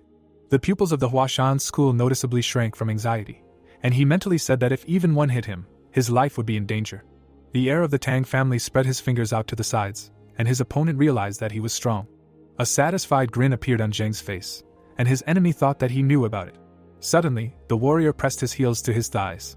In that same second, he rushed forward to attack. Someone shouted to stop shaking, and the top of a makeshift mace flew through the air. The big guy tightly gripped the handle of the weapon, while the other shouted that the sword was an extension of the arm. With his hands on his waist, Qianmayan loudly asked everyone to remember this. The protagonist explained that the essence of Huashan martial arts lies in the thinness of the tip of the blade, while beads of sweat trickled down the fighter's body. Suddenly, Ghoul threw the weapon behind his back, and the protagonist exclaimed that they must control it perfectly. Swinging the sword from behind, the boy thought about how this was the only way to reach the peak of the technique. Zhang stretched his fingers out in front of him, and his opponent wondered how strong and dangerous his opponent was. The tip of the magical blades was aimed straight at his face. Clenching his jaw tightly, the young man decided that he did not care. As he moved closer and closer to the enemy, the fighter thought about how Huashan plums bloom in a storm, in a severe snowstorm, under any circumstances. It seemed as if Ghoul raised his hand with the weapon up and thought about the sweat he had spilled. Frowning in anger, the boy remembered the effort he had put in. The fighter's father dropped his jaw in bewilderment. Baekshun's pupils noticeably shrank from fear. A malicious smile appeared on Qianmayan's face. Having repelled the enemy's attack with the Sword of 7 Plums, the young man mentally said that all this would certainly make the plums bloom. Pink magical rays cut through the air, and it turned out that a wall of plum petals was forming in it. White leaves in space began to glow brightly. The fighter's blades flew through parts of the plant. Pulling his hand with the sword back, Ghoul realized that he had succeeded. Suddenly, his pupils noticeably shrank from anxiety. A magical sphere began to form between his enemy's palms. Zhang frowned menacingly, and the Huashan disciple noticed that this was the technique of 11 hidden daggers. The boy flexed the fingers on both hands, and his opponent remembered that he had heard about a secret martial art of the Tang family that involved 11 hidden daggers, and before the enemy could notice, one of them was stealing his soul. The blade was enveloped in a blue magical aura, and the boy noticed that the dagger was flying. The weapon flew further and further away from its owner's hands, and his opponent realized that it was doing so very slowly. Jumping high above the floor to dodge, Ghoul mentally said that he thought the knife should have fallen a long time ago. Beads of sweat ran down the fighter's nose, and he thought that this was not so. Air currents swirled around the blade, and the Huashan disciple noticed that it would definitely reach its target. The tip of the weapon began to increase in diameter, and it turned out that after that it would be possible to comprehend its unimaginable power. Zhang's eyes suddenly shrank significantly. His pupils reflected the face of his opponent. At that very moment, the heir of the Tang family released a powerful flurry of energy at his opponent. Ghoul abruptly lifted his feet off the ground. The flow of magic was approaching his body. A moment later, the guy opened his mouth in bewilderment. The magic blow left a wound on the guy's neck. The Huashan disciple began to fall to the side. The young man resolutely rested his foot on the floor. Putting his hand in front of him, the fighter rushed forward. Gritting his teeth, the warrior prepared to attack. His enemy's pupils noticeably shrank from fear. Beads of sweat flowed down both cheeks of the heir of the Tang family, when suddenly he became aware of plum petals. A moment later, Ghoul's weapon pierced his opponent's neck. Bright tree leaves fell down near his face. A glint of light was visible on the tip of the blade. The boy frowned from the effort. Grinning evilly, the fighter said that he was waiting for the next one. Lifting his opponent's hair with his sword, the young man noted that there was no need for this anymore. Smiling broadly, the warrior declared that he had won. Plum petals continued to fall in the air. John spread his arms out to the sides and looked up. Squinting, the heir of the Tang family realized that he had lost. Standing on the battlefield, the member of the Sahi Chamber of Commerce thought about the fact that his defeat was inexcusable. Father Ghoul went out onto the stairs and, after a pause, admitted to himself that he could not believe it. The head of the association raised his eyebrows in bewilderment, thinking about the fact that his son had won. The man remembered his child running down the street with a stick in his hand, and thought that he certainly had a talent for fencing, but it was only the beginning, because no one knew that he was outstanding. The little boy smiled happily. The adult fighter clenched his teeth, and his father realized that he had managed to win after all.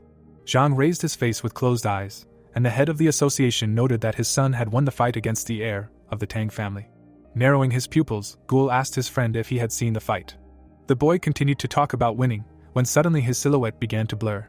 The students dropped their jaws in bewilderment. Looking up, the fighter muttered that something was wrong with his head. Collapsing face down on the floor, the young man added that he was dizzy. Putting her hand on her friend's neck, Isel asked him to be quiet. A magical aura surrounded the girl's hand. Red drops appeared between her fingers, and she said that the bleeding did not stop. The exhausted Ghoul was held under the arms, when suddenly someone approached them. The man poked his fingers into the guy's neck and noted that he still had not managed to dodge. The second-generation student lifted her palm from her neck and noticed that the blood had stopped.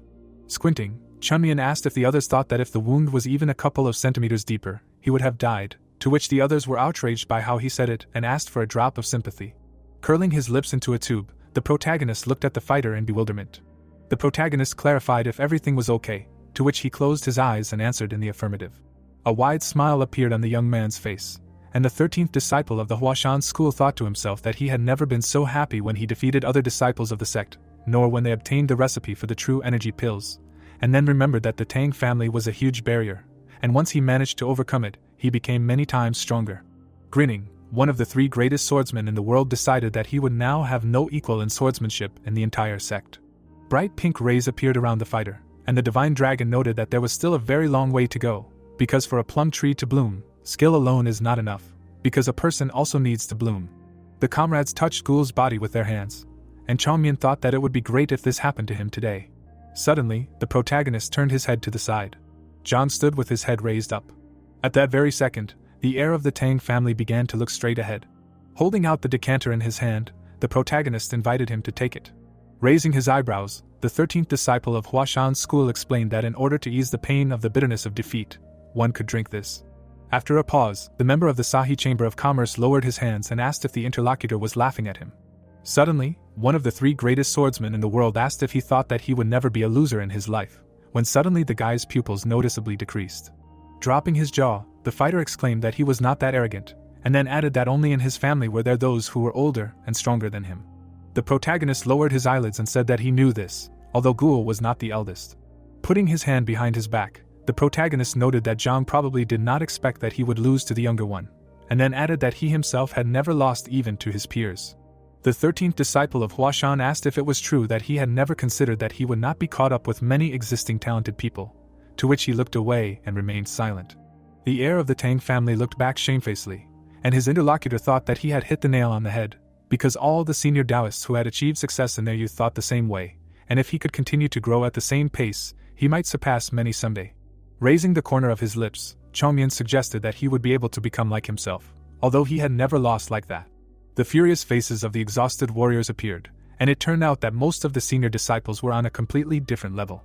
The member of the Sahi Chamber of Commerce closed his lips, and it was said that everyone would have to experience defeat and learn its limitations someday. The protagonist asked him about his opinion on whether someone who had never failed could become stronger, when Zhang suddenly looked straight ahead. Closing one eye, the protagonist explained that when a wound heals, the flesh becomes harder, and vice versa, the invisible body does not know how to become stronger. Grasping the top of the decanter with his fingers, the 13th disciple of Huashan's school declared that the choice was his alone. The heir of the Tang family looked down at the container, and the divine dragon said that one could use defeat as a stepping stone to one's own growth, or forever reproach oneself because of pride. A drop of sweat ran down the boy's cheek, and he remained silent. A slight grin appeared on the protagonist's face. In that same second, the warrior snatched the decanter from the interlocutor's hand. A moment later, he began to take sip after sip. Putting his hand in front of him, the youth exhaled in relief. As he began to drink the contents of the container, the protagonist puffed out his cheeks. Clenching his teeth tightly, the 13th disciple of Huashan's school exclaimed that this was good. One of the 3 greatest swordsmen in the world admitted that there was really no reason to be disappointed, while his interlocutor wiped his mouth with his hand. Ghoul walked with his hand on his neck, while the divine dragon said that it might not be easy for him now, but he would soon realize that losing to this guy was not a shame. Zhang frowned menacingly and declared that it would be so. Qian Mayan immediately turned his back on him. Taking one step forward, the protagonist bid farewell to the young man, to which he received silence. The heir of the Tang family asked if he could ask him one question, after which the protagonist turned back. Lowering his chin, the member of the Sahi Chamber of Commerce asked how strong he was. Smiling widely, the 13th student of Huashan High School replied that it would be difficult for him, to which he received silence. Qian Mayan raised his head and noted that no one really knew. The protagonist explained that if there were 12 hidden daggers instead of 11, he would have had a hard time too, when suddenly Zhang's pupils noticeably shrank from fear, and he did not understand how his interlocutor knew this. Waving his hand, the protagonist said that he should try his best in any case, because then he might be able to become the best in the family. The heir of the Tang family looked after him with his hands down. As he climbed the stairs, the 13th student of Huashan's school cried out that it was time for the guests. Moonlight was breaking through the gray clouds in the sky. The girls were clearing away the wooden debris, and someone was heard saying that it was as if a storm had passed here. John stood on the porch and asked if everything was still the same, to which Baekshun replied that it looked like it was. Tightly clutching the handle of the dagger, the warrior said that they would return. The second-generation disciple asked if this would happen after what had happened, to which Zhang bandaged his injured hand and admitted that he was not sure. Turning his head towards the righteous sword, the member of the Sahi Chamber of Commerce remarked that as he had said, this was his family's business, and that he would report today that Ghoul had lost, adding that it would be up to his family to decide what to do next. The fighters stood under a blue awning, and one of them said that it was said that the Tang clan did not forgive even the slightest offense, although their heir did not look like he was harboring a grudge. The lights were on in the windows of the building, and a boy could be heard saying that the party would definitely try to resolve this issue. It seemed as if water was being poured into a cup. Hot steam was coming out of the top of the teapot along with the liquid. Qian Mayan reached out his hand to the mug. The protagonist slammed one side of the cup against the other and noticed that everything was the same as before.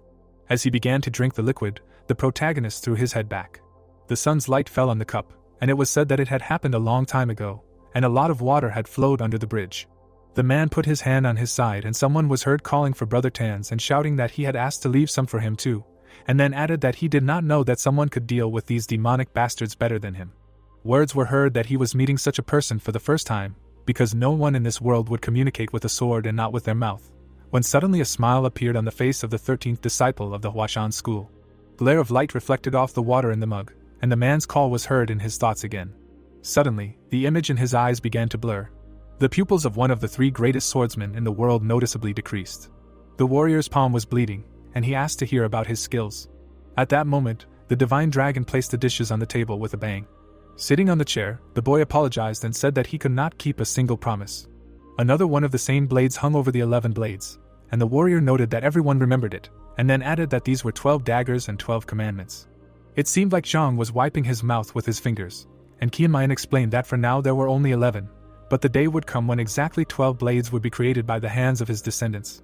Grasping the cup with his fingers, the protagonist admitted that for him, Huashan is in first place. Putting his hand to his face, the protagonist explained that there was no need to worry, because when he saw it, he realized that even if the party got into trouble, everything would be resolved. A man in green clothes was also sitting at the table. Suddenly, the empty dishes began to fill with water. Smiling, the divine dragon noted that the taste might not be the same as before, but he felt happy that he could finally drink with him. The interlocutor slammed the rim of his mug against the other. Moonlight was breaking through the dark clouds in the sky. The sun was visible above the Rocky Mountains, and someone could be heard calling out loudly for Qianmayan. Pushing the protagonist in the shoulder, the disciple cried out that he needed to get up, and did not understand why he was so drunk.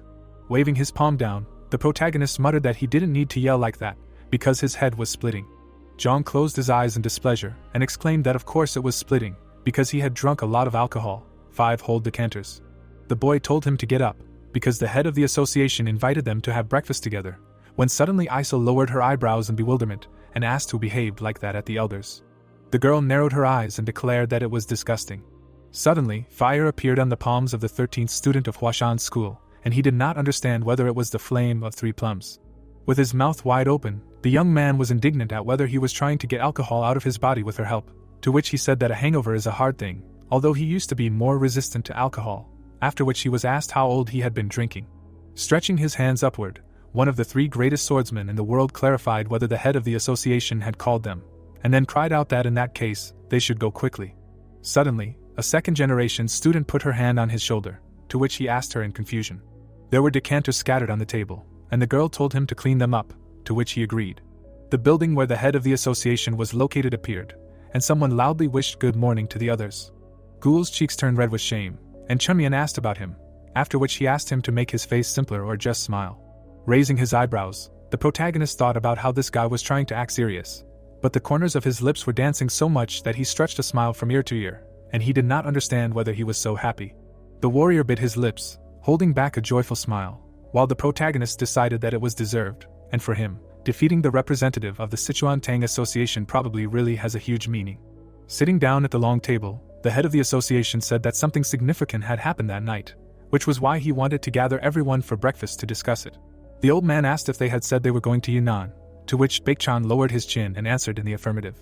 The man lowered his hands under the table and admitted that he had been very worried and wanted to protect his son from participating in this trip, after which he added that now his opinion had changed. The protagonist raised his eyebrows in bewilderment, while Father Gul said that the trip to Yunnan could not harm his child if those who raised him to be such a fine warrior were nearby. Turning his head to the side, Zhang addressed the headman, when suddenly the latter interrupted him and exclaimed in the affirmative. The old man's pupils widened and he exclaimed that they actually had a connection with Yunnan, so sending a small expedition would be easy, and then he added that the transport was leaving today, so he suggested that they take advantage of it. The man admitted that he regretted what had happened earlier and asked him to take care of his son, to which the second-generation disciple lowered the corners of his eyebrows to his nose in amazement. The boy jumped up from his chair and began to loudly thank the leader, to which he laughed and replied that they had nothing to thank him for, since on the contrary, he should be grateful for the fact that they had taught his son so well. Raising his eyebrows, the old man advised the disciples to set out after dinner, and then added that he suggested that they eat now and prepare for the journey.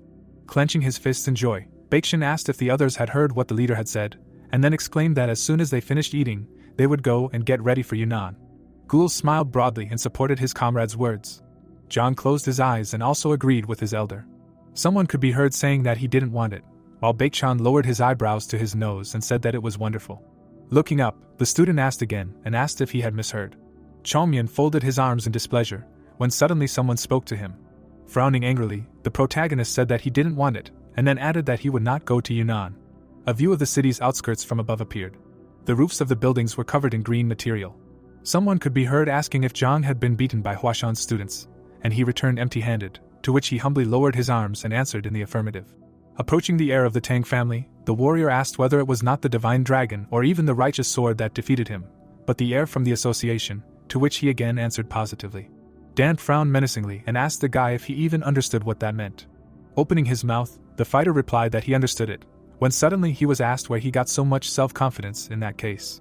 Approaching the table, the deputy head of the association explained that he was the heir of the family and the son of the head, so he asked him if he understood what the consequences would be if the city found out that he had lost to a certain ghoul, after which he added that they would become a laughing stock and people would stop taking their opinions into account, and in the end it could come to protests. And someone would even dare to conspire against them.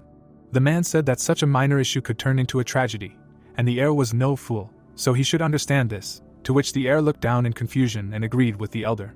Narrowing his eyes, Damp said that this was an official meeting. Looking at the floor, the member of the Chamber of Commerce Sahi again agreed with him.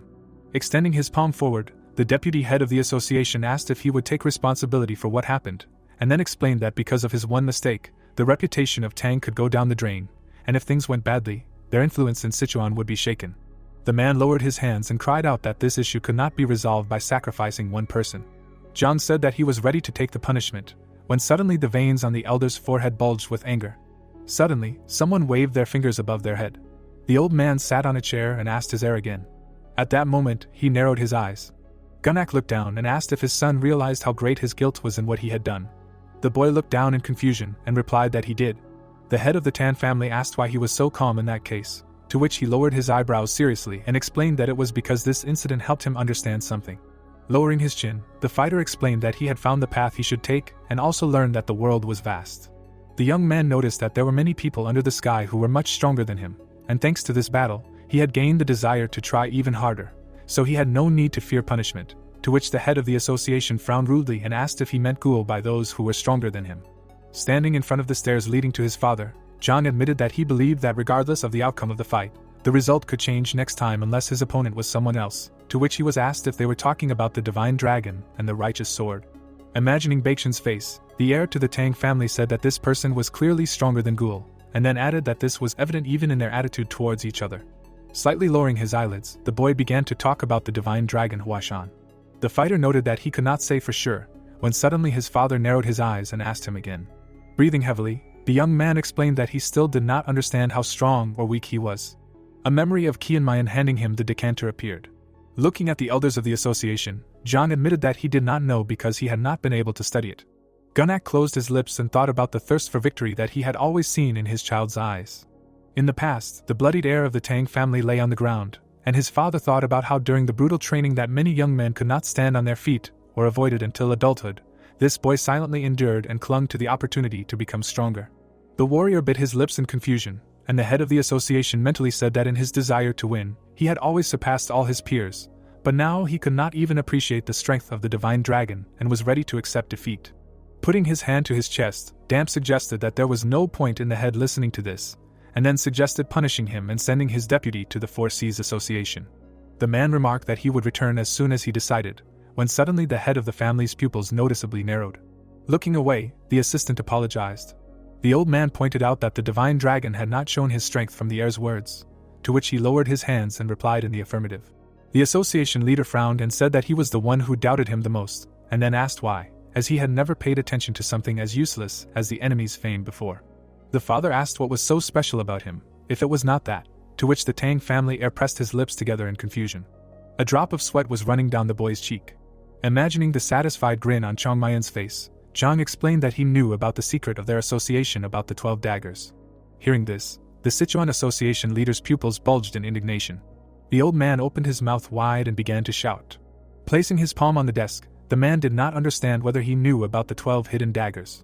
The worried deputy turned his head towards the leader, while the latter thought that this could not be, and that it was simply unthinkable. The boy clenched his jaw, and his father thought that it could be about the flower rain or the intangible poison, which many have heard of, but this technique is not remembered even by the members of the Tang themselves, and it is kept in the strictest confidence. Opening his mouth in fear, the old man wondered if the divine dragon knew about it, after which he mentally said that there were no more people left who could know about the existence of the 12 hidden daggers. But if they did not tell him, Then how did he find out about them himself? Dropping his jaw, the father asked his son to describe this person to him. The heir of the family looked up in alarm, while the head of the association ordered not to miss a single detail. Chongmyun curled his lips while they asked him why he was not going and why he was stubborn again. The protagonist replied that he simply did not want to which Baekhyun slapped his face with his palm and began to make a drawn-out sound. A moment later, the righteous sword opened its jaws wide and began to scream loudly. The second-generation student of the Huashan school exclaimed that the protagonist could stay and even live here, and they would go to Yunnan without him, to which he crossed his elbows and agreed. Suddenly, someone called out to the elder, to which he quickly turned his gaze towards this person. Iso lowered her eyebrows in confusion and asked if the Tans would sit and do nothing, to which she received an answer that this was impossible, and they would definitely go after them. Frowning menacingly, the young man explained that this was why they needed to leave for Yunnan as soon as possible, because no one knew what could happen if they stayed. A question was heard about what would happen to the Four Seas Association, and suddenly the elder curled his lips and responded. John closed his eyes humbly, while his father asked if Kianmayang had mentioned the importance of the 12th dagger when he just looked at it, although his son lost even using a hidden technique. With his pupils bulging, Gunak thought that he could not believe it, because if the divine dragon was able to recognize him with just a glance, then his knowledge of martial arts was superior to his own. Suddenly, a gray haze scattered in space, and the old man mentally said that this was a phantom genius, and that even this would not be enough. Turning his shoulder forward, the head of the Sichuan Association told everyone to get ready, to which the deputy asked him again. Iso placed her hands on her knees and explained that the late hour meant that they had no intention of treating Ghoul as an equal, and added that they had been defeated and left in disgrace. Baekhyun paused, clenching his fist. The second-generation Huashan student's eyes darted around as he began to understand. The old man's pupils bulged, and the boy thought that the headman knew this, but was still sending them to Yunnan. The girl's eyes widened, and she noted that even if they were gone, they would come again.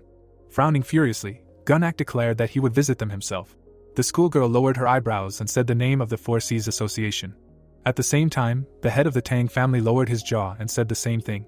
Baekhyun, with the corners of his lips raised, realized that their departure would not solve the problem, and also wondered why he had not thought of this right away. Looking towards the protagonist, the second-generation disciple muttered that this was why he was stubborn. Kianmayang sighed heavily, hearing that this was no excuse for his behavior. Righteous Sword, with his mouth wide open, remarked that he thought they would have to wait a while before going to Yunnan.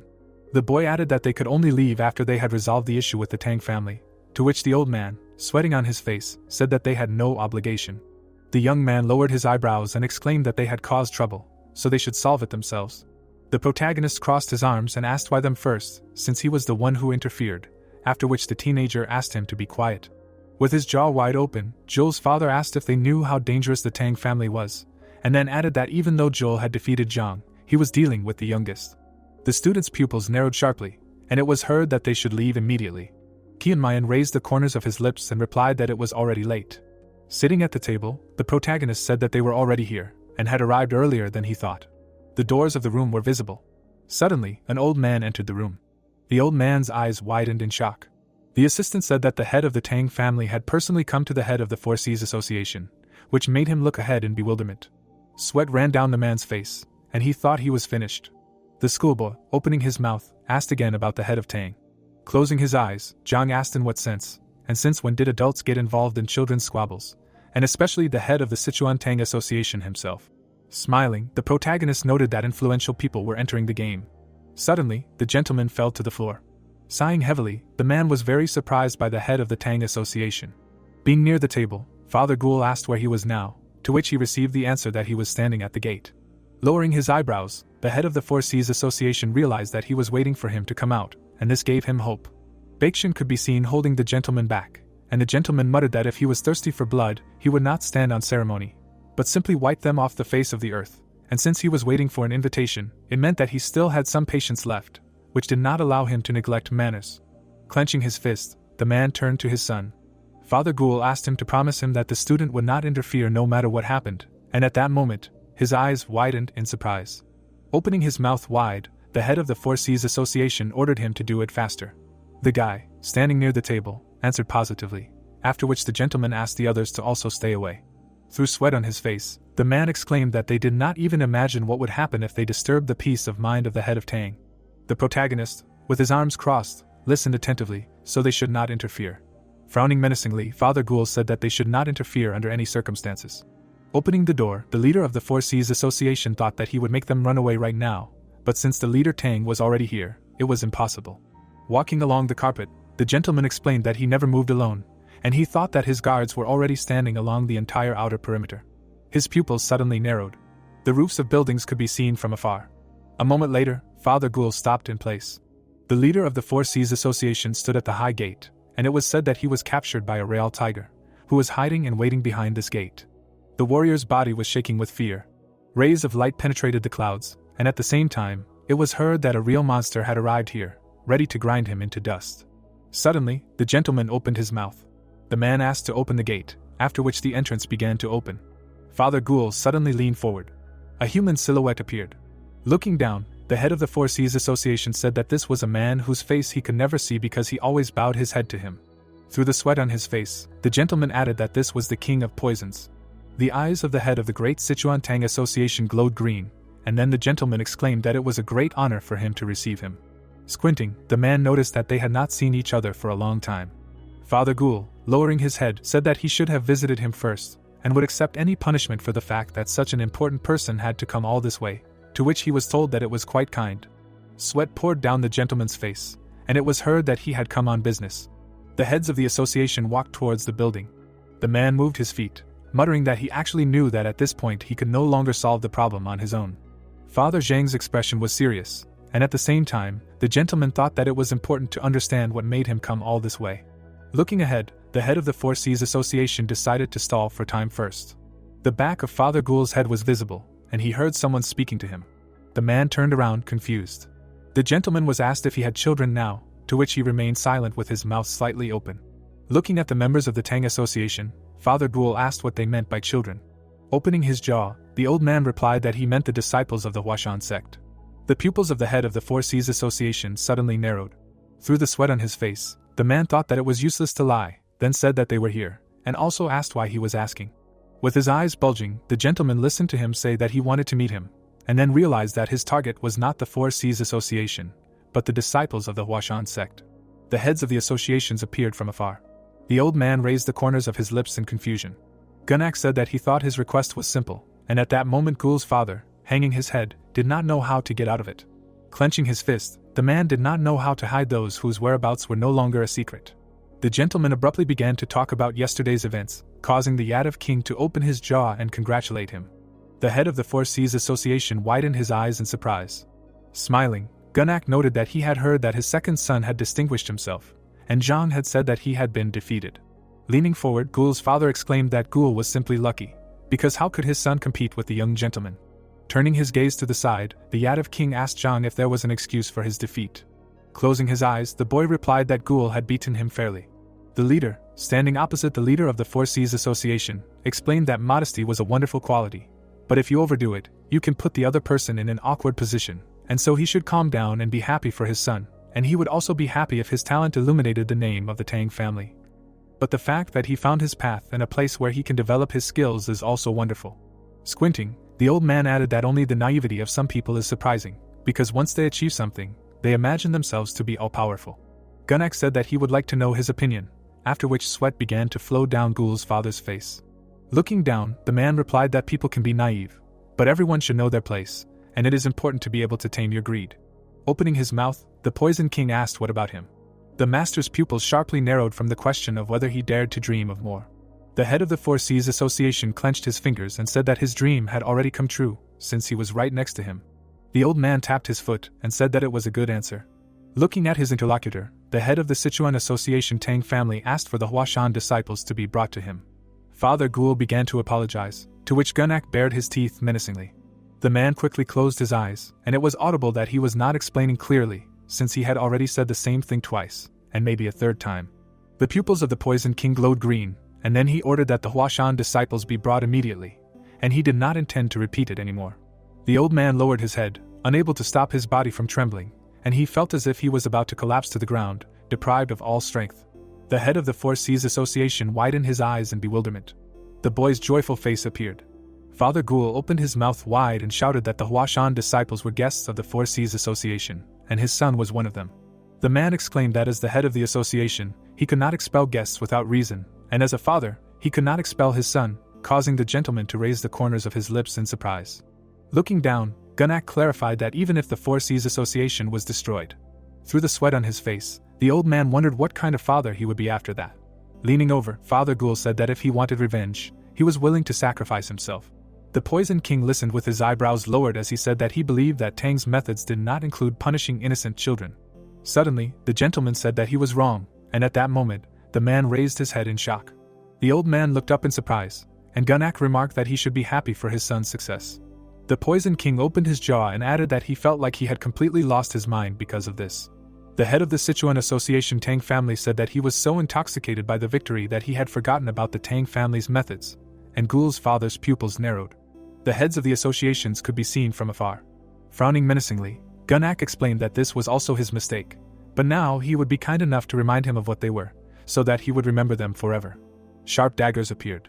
The man's eyes widened in confusion. A moment later, the gentleman opened his mouth wide. Father Ghoul turned his head and shouted for everyone to run. The old man's jaw dropped in surprise. The warriors turned around and were stunned. People could be seen running away with screams.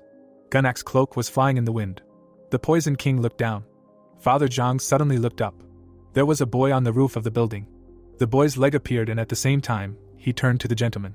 Crossing his arms, Qianmayan noticed that he had a strange character. The head of the Tang Sichuan Association family abruptly hid his knife. Frowning, Gunnak asked if he was the divine dragon Huashan. Opening his jaw, the protagonist asked if he knew. The old man, sweating on his face, exclaimed that he said not to interfere. The protagonist waved his hand and asked if the leader did not understand that he had come here for him. Looking at the young warrior, the greatest swordsman asked him if he was right. Suddenly, the 13th student of Huashan school rushed forward. The student quickly landed on the ground. The boy's face was serious. The Poison King, smiling slightly, said that he had imagined the divine dragon a little differently. A second later, a powerful aura swirled around the man, and he said that it did not matter. The members of the Tang Association lowered their eyebrows in bewilderment. Father Ghoul's eyes widened in surprise. A moment later, Gunnak kicked his foot. Stepping forward, the gentleman said that he would see what he was like. The Poison King quickly approached the young man. The floor under the man began to crack. His pupils glowed green. Suddenly, many students appeared, shouting for them to stop. The teenager looked back sharply. A second later, the boys landed on the ground. Baekshun, clenching his fist, greeted the head of the Tang family, and also explained that he was a second-generation disciple of the Huashan sect. Opening his mouth, Gunnak called him the Righteous Sword, to which the boy exclaimed that it was a great honor for him to know about him. Looking down, the warrior wondered if he did not understand who he was climbing, or if he did not even know who the Tang were. Several schoolchildren appeared, and Baekshun thought that this was impossible, because there was not a single person in the world who had not heard of the Poison King, and even the elder would pay respects if he were here. Through sweat on his face, the Righteous Sword muttered that he always knew that Qianmayan was a blockhead, but did not think that he was complete. Biting his lips, the boy noticed that he felt a lot of pressure all this time, and even his breath caught from just standing in front of him. Looking up, the second-generation disciple realized that this was a legendary level of skill. Clenching his fingers, the teenager apologized for his junior's disrespectful behavior, and then added that if necessary, he was ready to accept punishment. The protagonist sighed heavily, hearing that he was responsible for him. Touching his comrade, the protagonist asked him to move. Placing his hand on his side, the 13th student of the Huashan school said that he should let Baekshun believe that the master did not care about him, because he came for him. Biting his lips, the greatest swordsman muttered that he could not stay away any longer, and as soon as he overdid it, he immediately felt hostility towards him. Looking at Gunnak's serious face, the boy thought that he was here because of him. Opening his mouth, the youth said that it was him and let him watch. Frowning angrily, the Poison King asked what the youth was doing. The Righteous Sword, with sweat on his face, could not understand how he could say such a thing, and was he not at all worried. Raising the corners of his lips, the teenager asked what all this fuss was about. The head of the Sichuan Association Tang family, looking at the protagonist, asked him again, and he noted that since he had come here himself, it meant that he needed something. Frowning angrily, Father Zhang asked to be allowed to ask a question. Baekshun opened his jaw in surprise when he heard the question. Did he really think that there would be a single living soul left here after being treated so disrespectfully? The students and heads of the associations could be seen from afar. Opening his mouth, Qianmayan answered positively. The protagonist smiled and said that most likely at least someone would survive, and he certainly would. Gunnak, puzzled, raised the corners of his lips, wondering what was wrong with him. Suddenly, a dark aura appeared, and at the same time, the Poison King muttered that he hoped to suppress his confidence with his aura, because even his son would not endure it and lose consciousness. But the divine dragon remained unperturbed, as if he was used to this. The head of the Tang family of the Sichuan Association, looking at the protagonist, added that at the same time, he did not look so strong outwardly, and this was confusing. Squinting, the man said that he thought he was nothing. Grinning, the guy clarified whether he wanted to check, to which he received the answer that he was just about to. Standing in front of the young man, Father Zhang asked if he thought he would not kill him, after which he said that he thought so. Looking at the small patch, the gentleman asked him how much faith he had in the plum blossom, and whether he was sure that Huashan would support him. The 13th disciple sighed heavily, wondering if he thought that he had no faith and that his only hope was Huashan, and then thought that he was the one supporting Huashan. A moment later, the greatest swordsman frowned angrily. A small structure appeared in the past, and it was heard that although he had the surname Tang, he did not have warm feelings for them. Suddenly, knives were stuck into the tree trunk, and Zhang remarked that they would definitely sell it if they saw any benefit in it. The protagonist's face was red, and at that moment, the heir of the Tang family added that he was serious, because the family believed that if he interfered, the best way was to kill him. Bringing the glass to his mouth, Qianmayan asked if they could, to which he replied that they had no chance against him. Smiling widely, the member of the Sahi Chamber of Commerce exclaimed that he was the Dark Lord. Gunak, hearing that he did not believe in Huashan but in Tang, lowered his eyebrows and asked what that meant. Putting his hands on his hips, the protagonist explained that it was said that the Sichuan Tang Association would do anything for profit, and if that was true, he would not kill him, and then the Poison King asked for the reason. Suddenly, the boy touched the patch on his clothes. Opening his jaw, the young man shouted that he would become the strongest in the world and make Huashan the best sect, and by killing him now, he would get rid of the enemy. But if he befriended him, he would establish a connection with the future warrior of this world. Looking at the gentleman, the teenager added that it was obvious to him which option was more advantageous. Squinting, the head of the Tang family muttered that it was surprising, because he understood his true intentions. The 13th disciple of the Huashan school had a serious expression, and at the same time, Father Zhang thought that even his son was not capable of this, and he also could not understand where this genius youth came from. Opening his mouth, the man said that this was too insightful, and the greatest swordsman wondered to himself what he wanted. Gunak, standing in front of the protagonist, exclaimed that since he guaranteed that he could become the best, Tang would recognize him as an ally, after which he offered to become comrades, and promised that Tang would spare nothing for him, to which he replied that he was very touched. Raising his hand, the Poison King noted that these words would only gain power when he confirmed them with actions. One of the members of the Tang Association bowed his head down. The warriors were seen standing on the roof, and Father Zhang said that if not, then as payment for the deception, they would take his life. Bakshan looked up in confusion, and at that moment the man said that he did not care how strong he was. Human silhouettes appeared in the boy's pupil. Many warriors surrounded the boys, and then the master explained that one way or another, they would all die today. The second-generation disciple opened his mouth wide and turned to Qianmayan. Ghoul, with bulging eyes, asked if he was in his right mind, to which the protagonist asked a counter-question, did he think he would really kill them? The boy abruptly put his hands on his hips. Standing in front of his comrades, the young man said that from now on, they should be careful. The righteous sword, biting his lips, muttered that he believed in his abilities, because in all the time they knew each other, he had never given a single reason to doubt them. It was clear that the teenager was standing next to Gunak, and the schoolboy asked if he could stand up to the head of Tang, and if he really wanted to fight the master whose name had thundered throughout the world even before he was born. Lowering his eyebrows, Baekchan decided that he definitely wouldn't succeed, because no matter what, it was impossible, and the outcome was predetermined. Suddenly, the righteous sword opened his mouth wide. A second later, Isol grabbed his clothes. Raising the corners of her lips, the girl explained that his main goal was to make Huashan the best sect in the world. The guy, turning his head, listened in surprise that even if he lost, he would still be able to get up. Clenching his fist, the young man thought that she was right, because Qianmayan did not want to become the strongest in the world, but wanted to make Huashan famous, and for that he was willing to do anything, and he did not care if the result was a terrible humiliation for him. Looking at the protagonist's back, the teenager added that even knowing that he would lose, he would still easily sacrifice his reputation. The protagonist could be seen moving his legs, and at the same time, the second-generation disciple wondered if he should believe in him, since he took such a step of his own free will. It seemed like the warriors were walking towards the high gate, and Baekchan hoped that his faith would not waver. The boy grabbed his sword tightly. Frowning seriously, the righteous sword decided that if he was in danger, he would not hesitate, even in front of the Tang leader. Gunak and Qianmayan moved far away from the boys. The Poison King turned his gaze to the side when he heard the question of why him. Opening his mouth, the protagonist said that he felt like he hadn't done anything special, and that Ghoul had fought, and then asked why he had come for him. The back of the man's head was visible, and he asked if the protagonist had said that they needed the 12th hidden dagger. The gentleman said that he was curious about how he knew about this secret of the Tang family, and the guy squinted and asked about the secret. Suddenly, a bright beam pierced his head. In the past, Zhang, putting his glass on the table, laughed loudly. In a small building, a member of the Sahi Chamber of Commerce asked if he could tell him a secret, and asked not to tell anyone. Taking out a sharp knife, the heir to the Tang family said that everyone thinks that he only uses 11 daggers, but in fact, there is a hidden 12th one. The 13th student of Huashan school opened his mouth wide and asked if he was the one he had been smashed with. The son of the head of the Tang family exclaimed with his jaw hanging open that he should not ruin his self-esteem. The greatest swordsman narrowed his eyes and wondered if he had told him the biggest secret of his family. Through the sweat on his face, Qianmayan wondered if this was the reason his father had come to kill him. The protagonist bit his lips and muttered that he felt a little scared, and then asked if he had really decided to kill him. The protagonist said that it was just a guess as he walked forward.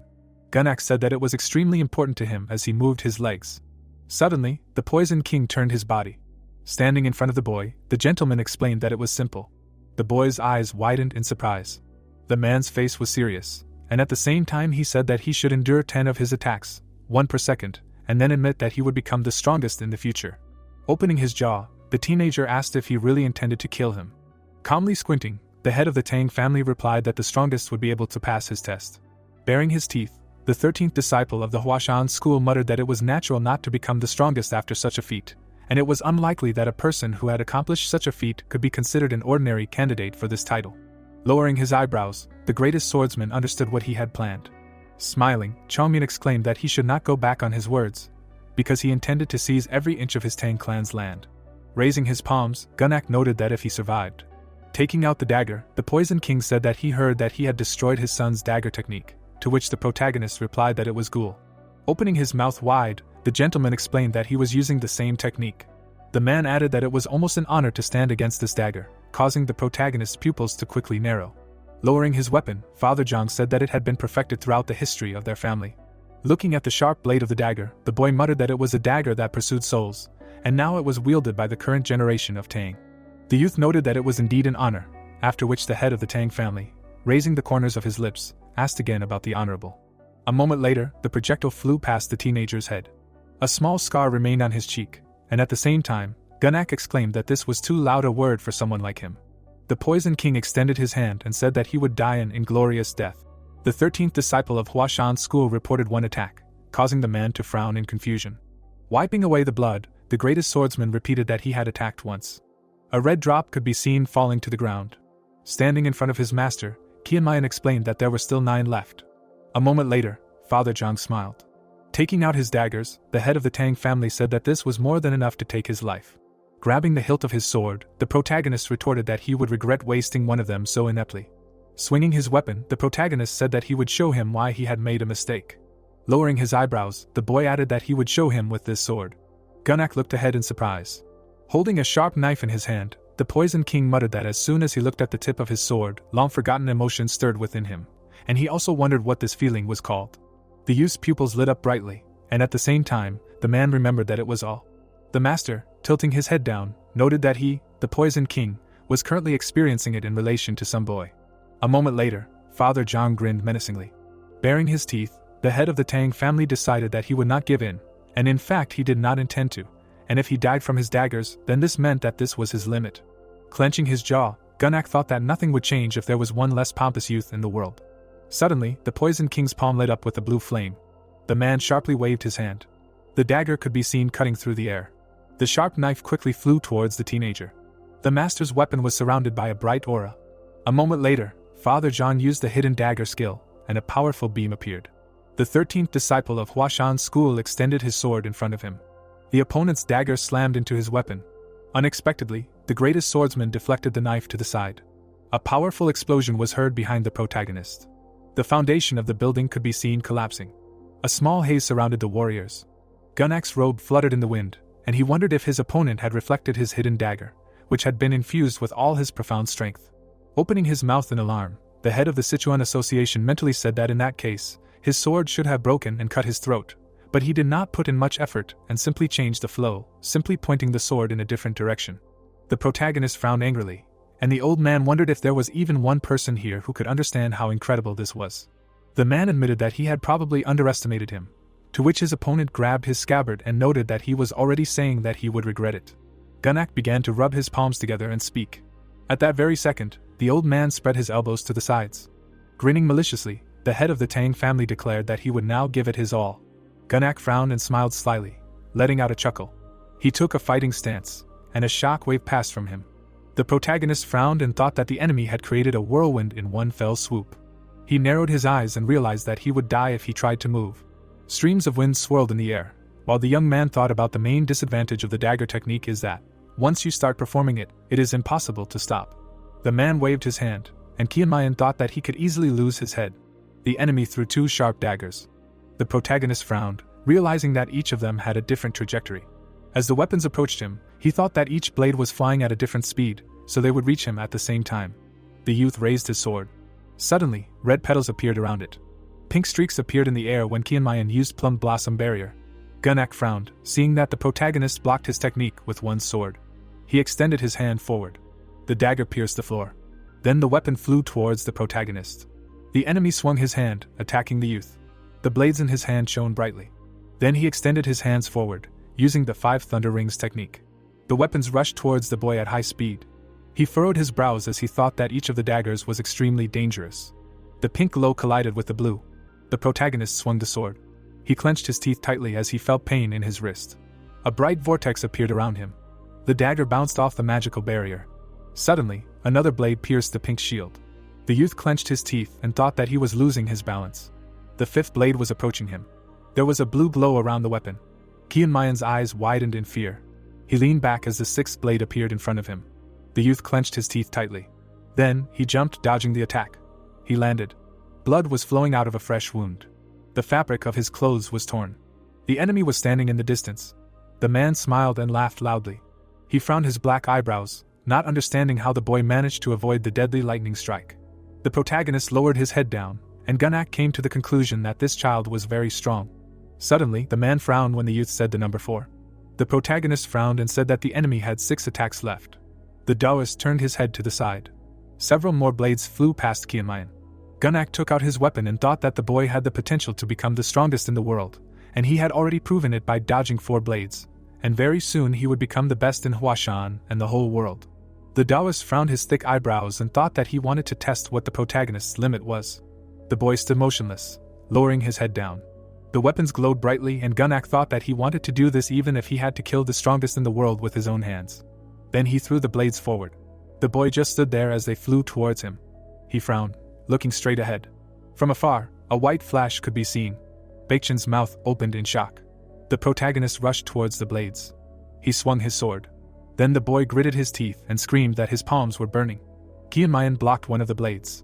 He extended his hand to the side and thought that he should endure until the blades ran out. The boy raised the weapon above his head. Then he frowned and screamed that he didn't care. He kicked off the floor with his foot. The protagonist jumped towards his opponent. The man smirked and asked if Kianmayan had decided to go on the offensive instead of defending. He waved his hands, releasing the weapon again. A bright light appeared in front of the boy, and Gunnak asked if he could withstand it. The protagonist looked up and realized that it was the 7 stars that steal souls. The blades knocked the boy down, and he thought that there were too many to stop, but if he retreated, he could lose his life from the endless surges of power. Suddenly, he remembered the smiling Taoist who had spoken of Tang's special technique. The boy was surrounded by daggers. He rushed forward and shouted that this technique had gotten to him. The enemy frowned, noticing that Kianmayan had managed to dodge. There was rage in his green eyes. Sharp daggers flew past the boy. The Taoist raised his hand, holding a weapon in it. The protagonist remembered Manhwa and thought that this move was familiar. Then Gunnak threw blades at him. The protagonist ran forward, thinking that he could break through this. A bright pink light appeared as he activated the rain of fallen petals. Blood trickled down his cheek, and he thought that his body was failing him. Holding the sword in his hand, the boy thought that he had lunged too hard for such a strong attack. The opponent's eyes shone brightly. The boy opened his mouth in shock as another weapon approached him. He furrowed his brows and shouted that he was not going to lose. Then, Kianmayan threw the blade aside. But the next moment, another dagger appeared in front of him. The student opened his mouth in horror looking at this. Ghoul arched his eyebrows and began to sweat. Isol also looked surprised. Even Zhong opened his eyes for the first time in a long time. Suddenly, the weapon pierced the protagonist. Ghoul opened his mouth wide and screamed loudly. He ran towards the opponent and screamed that he would kill him. Suddenly, Someone grabbed him and told him to calm down. Baekjin held his comrade down, shouting at him to come to his senses. Gul furrowed his brows in shock when his friend said that Kianmayan was alive. The protagonist fell to the floor. The disciple's eyes widened sharply. Then the youth slowly rose up. He held the blade in his teeth. Then he spat it down along with the blood. The youth wiped his mouth and said that he almost died. The man looked at him in shock, not believing that he had caught his weapon. The Taoist remembered a moment from the fight and thought that his opponents usually died when the blade penetrated their skulls. He remembered how the boy opened his mouth wide. Then he clenched his teeth tightly, holding the blade in them. Gunnak sweated, not understanding how it was possible to have such a fast reaction. The protagonist looked at him with hatred while he thought about how incredible it was that he managed to do this when he was on the verge of death. Blood flowed out of Kianmayan's mouth, and the man thought that he could not stop admiring the skill, and even the word genius was not enough to describe it. He frowned when the protagonist said the word 8. The protagonist looked at him sternly and said that he had 2 attacks left, and the Taoist looked at him silently. He clapped his hands and confirmed it. Suddenly, a weapon appeared in his hand. He accumulated energy and said that if the youth could handle even this, he would win. There was a blue light around the dagger. Then, streams of wind appeared there. The Taoist released the blade from his hand. Kianmayan opened his eyes wide and realized that this was the dark rain technique again. As the weapon flew towards him, he thought that at such a close distance, it could be dangerous. Gunnak frowned and said that this technique would be different from the one he had seen before. Then, a bright light blinded everything around. A huge stream of energy rushed towards the youth. He gritted his teeth and thought that he couldn't take the blow, but if he tried to dodge, he would just fall. He frowned, looking straight ahead. Then he jumped back. The current caught up with him while he was thinking that he didn't have time to think about what to do. The guy stretched his hand back and decided that he believed in himself. He closed his eyes and thought that his sword contained the essence of Huashan. Then he swung the weapon and thought that Huashan was his sword. A bright flash of light appeared. Lightning shot out from the protagonist's eyes.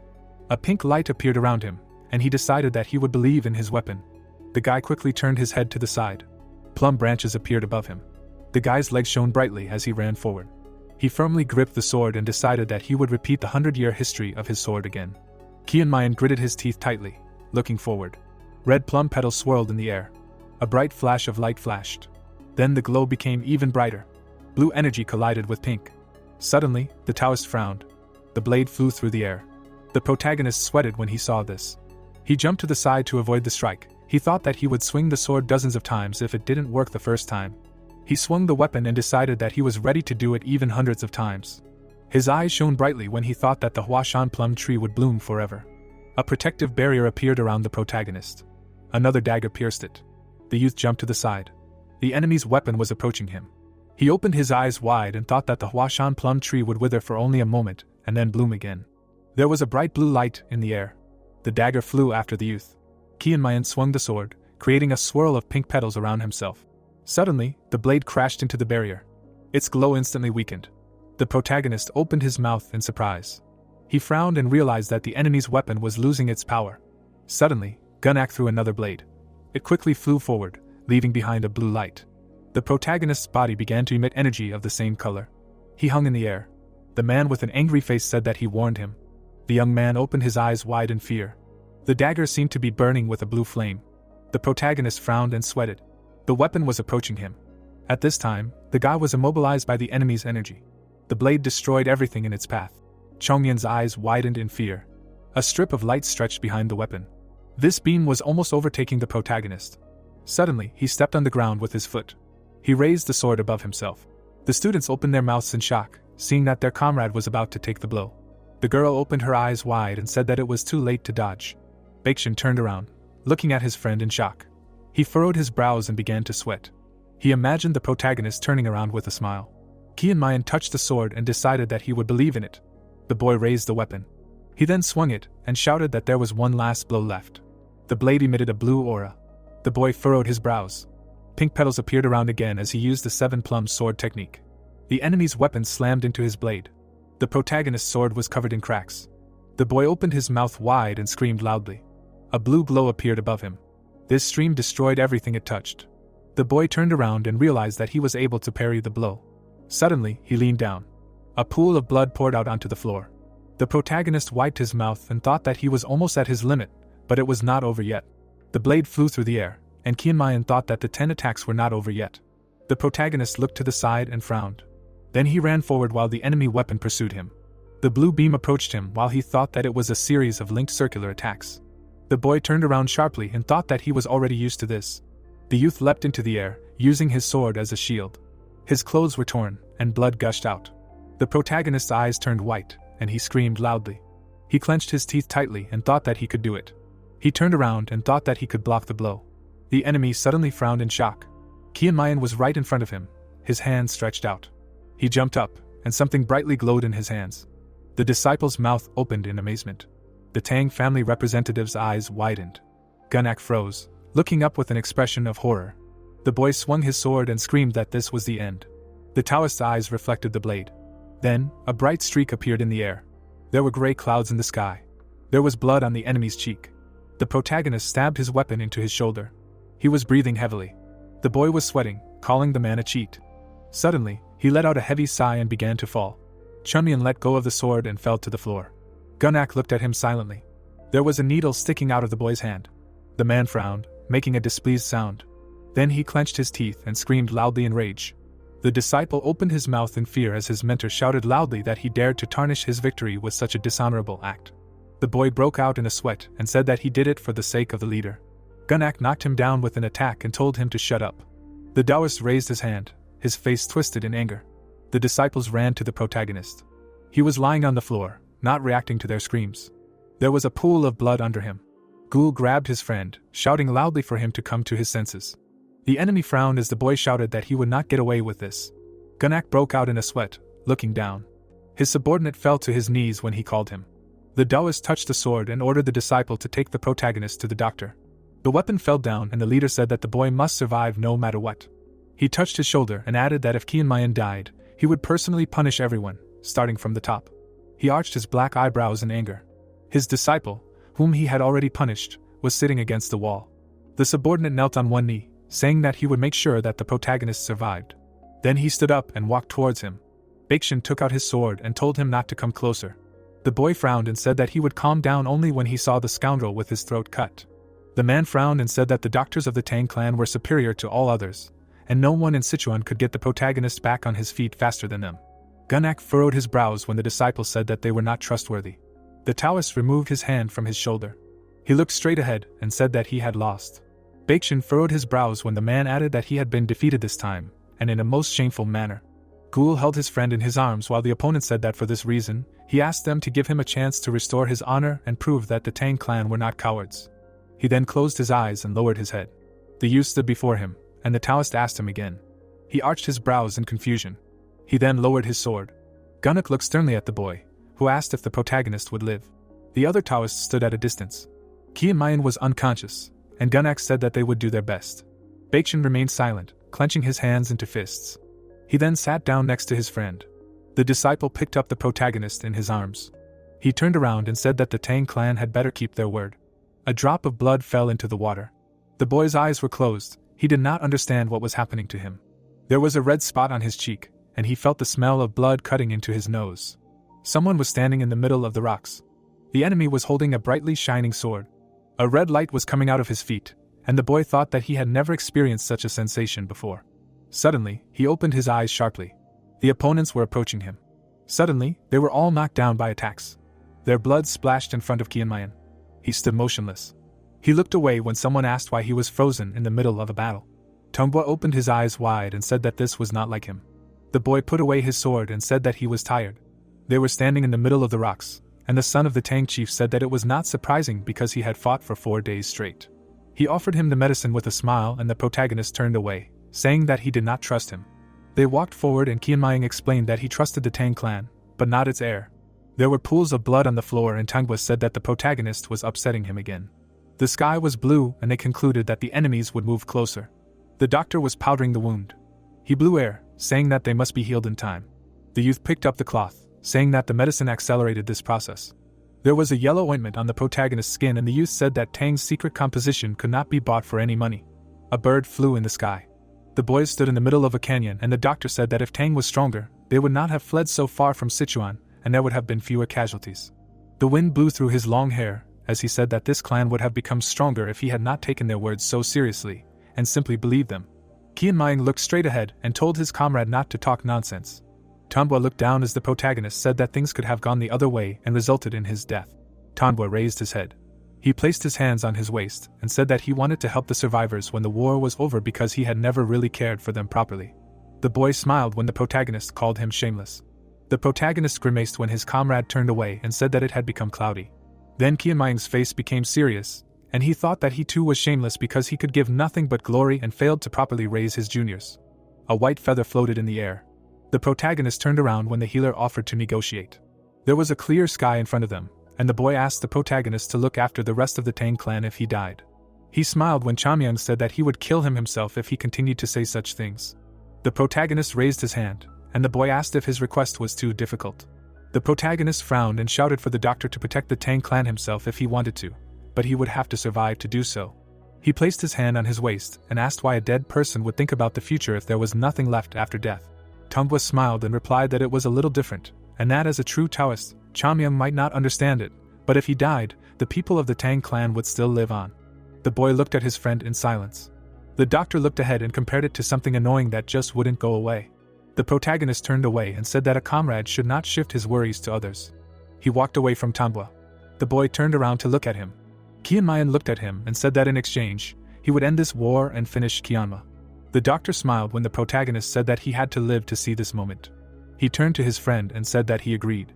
Then they both walked away and Tanhwa laughed and said that his comrade would do well, and then not even a month had passed since he died in battle. The boy opened his eyes. He was lying in bed. Then he sat up and touched the back of his head. His body was covered in bandages, and he thought that he was not dead after all. The protagonist remembered how he fell before the enemy. A poisonous needle was sticking out of his shoulder.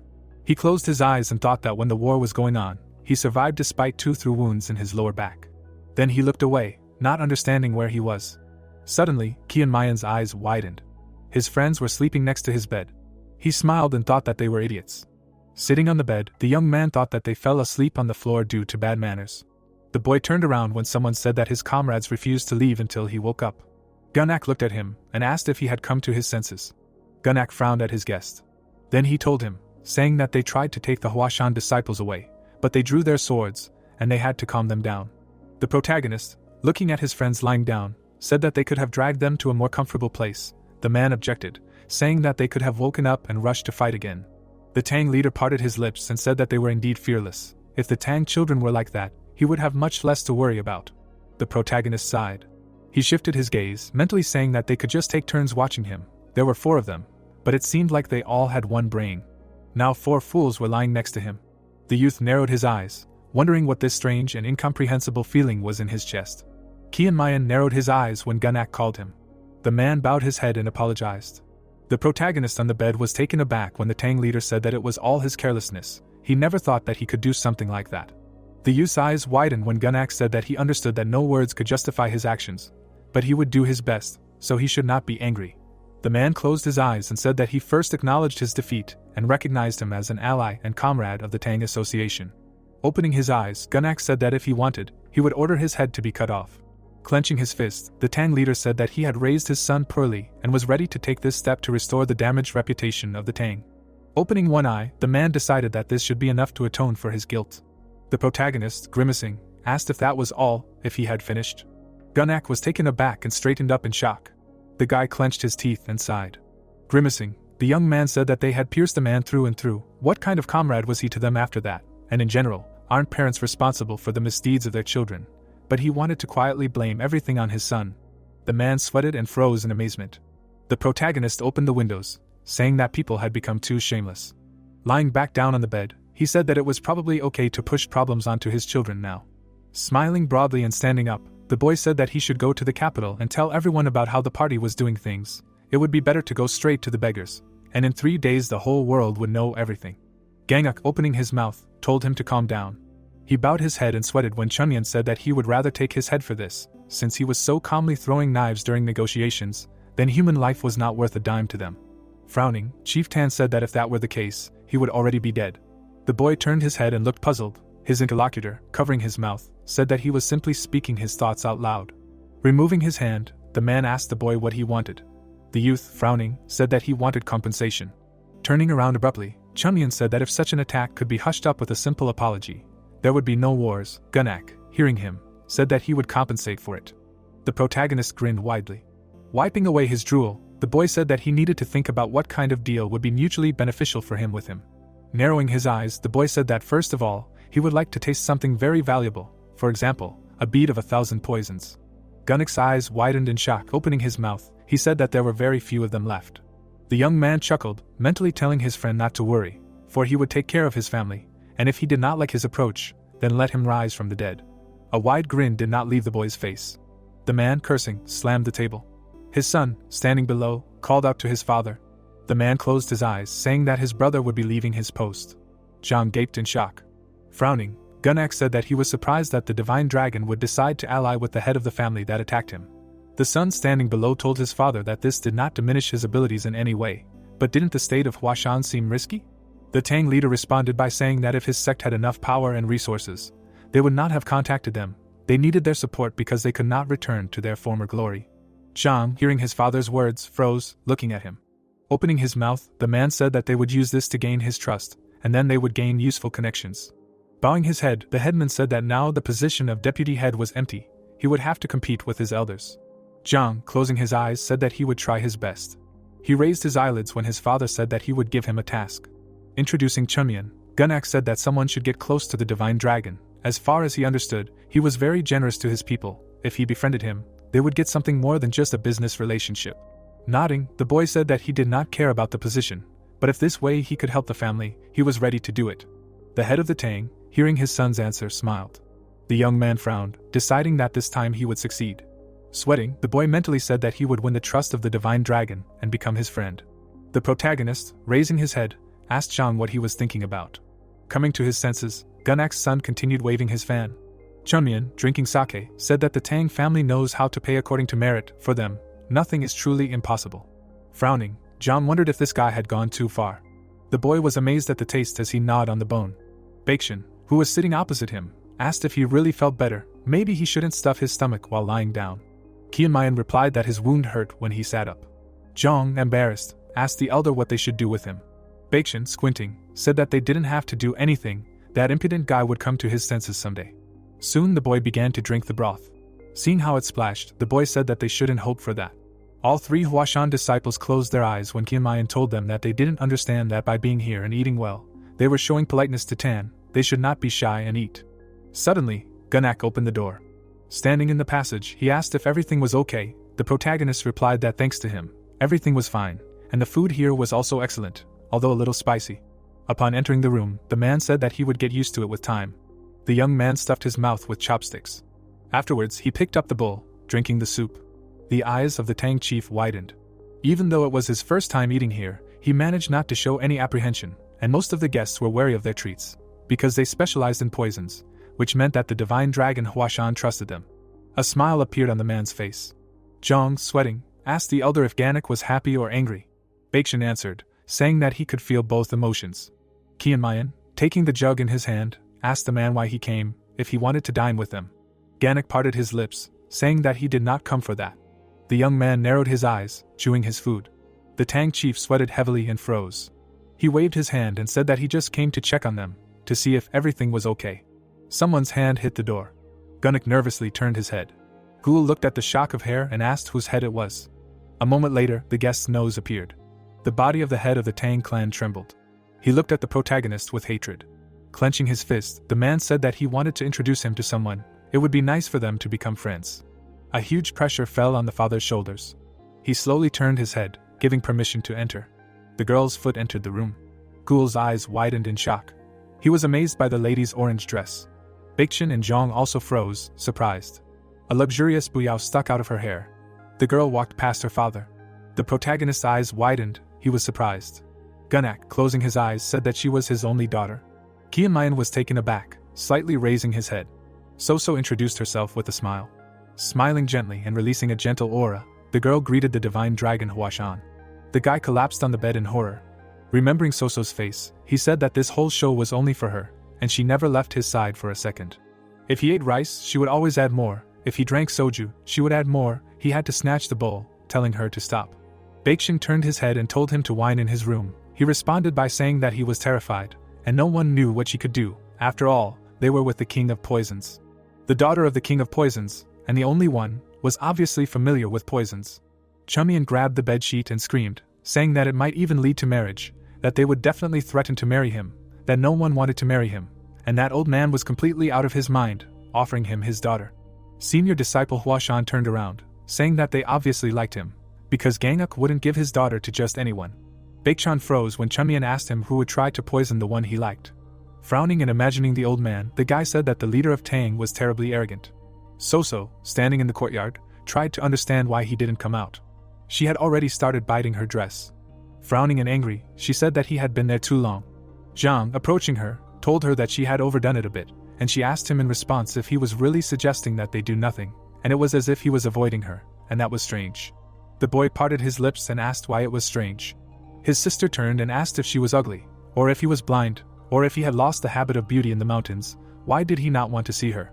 His brother, standing behind her, suggested that he might not be interested in women, and she, hearing him, asked if such men existed. Zhang froze, deciding not to enlighten his sister. He squinted, trying to understand why his sister, who had always avoided marriage, was trying so hard. So turned around when her brother asked her if she had fallen in love with him, and she replied that she had only seen him yesterday, and that it would take time, and that she did not have the superpower to read people. Zhang, parting his lips, asked why she had gotten so excited then. His eyes widened in shock when his sister asked him who he thought she would marry if not Qianmayan.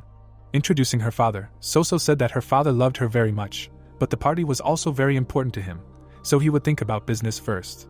Turning her head, the lady said that eventually, her father would give her to someone suitable, that is, an influential person from Jeju. In such a marriage she would be finished. Looking at her brother, Soso asked him if he could live if his whole life was a formality, which included eating and drinking, walking, everything. Lowering her head, she said that she had already resigned herself to such a fate. After all, she was the only daughter of the Tang family. She had just opened the door. Looking at the wounded and sleeping boy, she asked if it was really him that his father recognized as strong. Zhang looked at his sister carefully as she said that since this was her destiny, it would be better to become the wife of the strongest in Nirim, although she might be crazy, since it was hard to believe that he would be the strongest. The girl raised her head. Looking at the sky, she said that if this happened, her husband would rarely come home, and she would wither like a flower alone. Zhang was taken aback when his sister asked him when she would have such a chance again. Turning her head to her brother, she said that this was still 1,000 times better than a formal life. Clenching her fist, the girl said that a wife who was free to do what she wanted, completely alone, she would not agree to anything else. Her eyes lit up when she said that she would get him at any cost, even if her father was against it. It was not for him to live her life. Zhang smiled nervously. Recalling the antics of the divine dragon, he said that this guy was not such an angel, things might not go as planned. Raising her hand, Soso said that she understood that she could not manipulate someone who was recognized by her father, she could only be considerate and respectful. Her brother, surprised, asked what about affection. Closing one eye, the girl said that living together would eventually develop into affection. Zhang was horrified by his sister's frightening determination. Recalling the face of the young man, Soso said that she would not have another partner for marriage, and besides, he was cute if you looked closely. Closing her eyes, Lady Tang said that perhaps he looked at her as some kind of empty shell, but soon everything would change. Zhang, staring at his sister, realized that her motivation would not fade, although she clearly did not know what she would have to put up with in marriage, although she could not be blamed.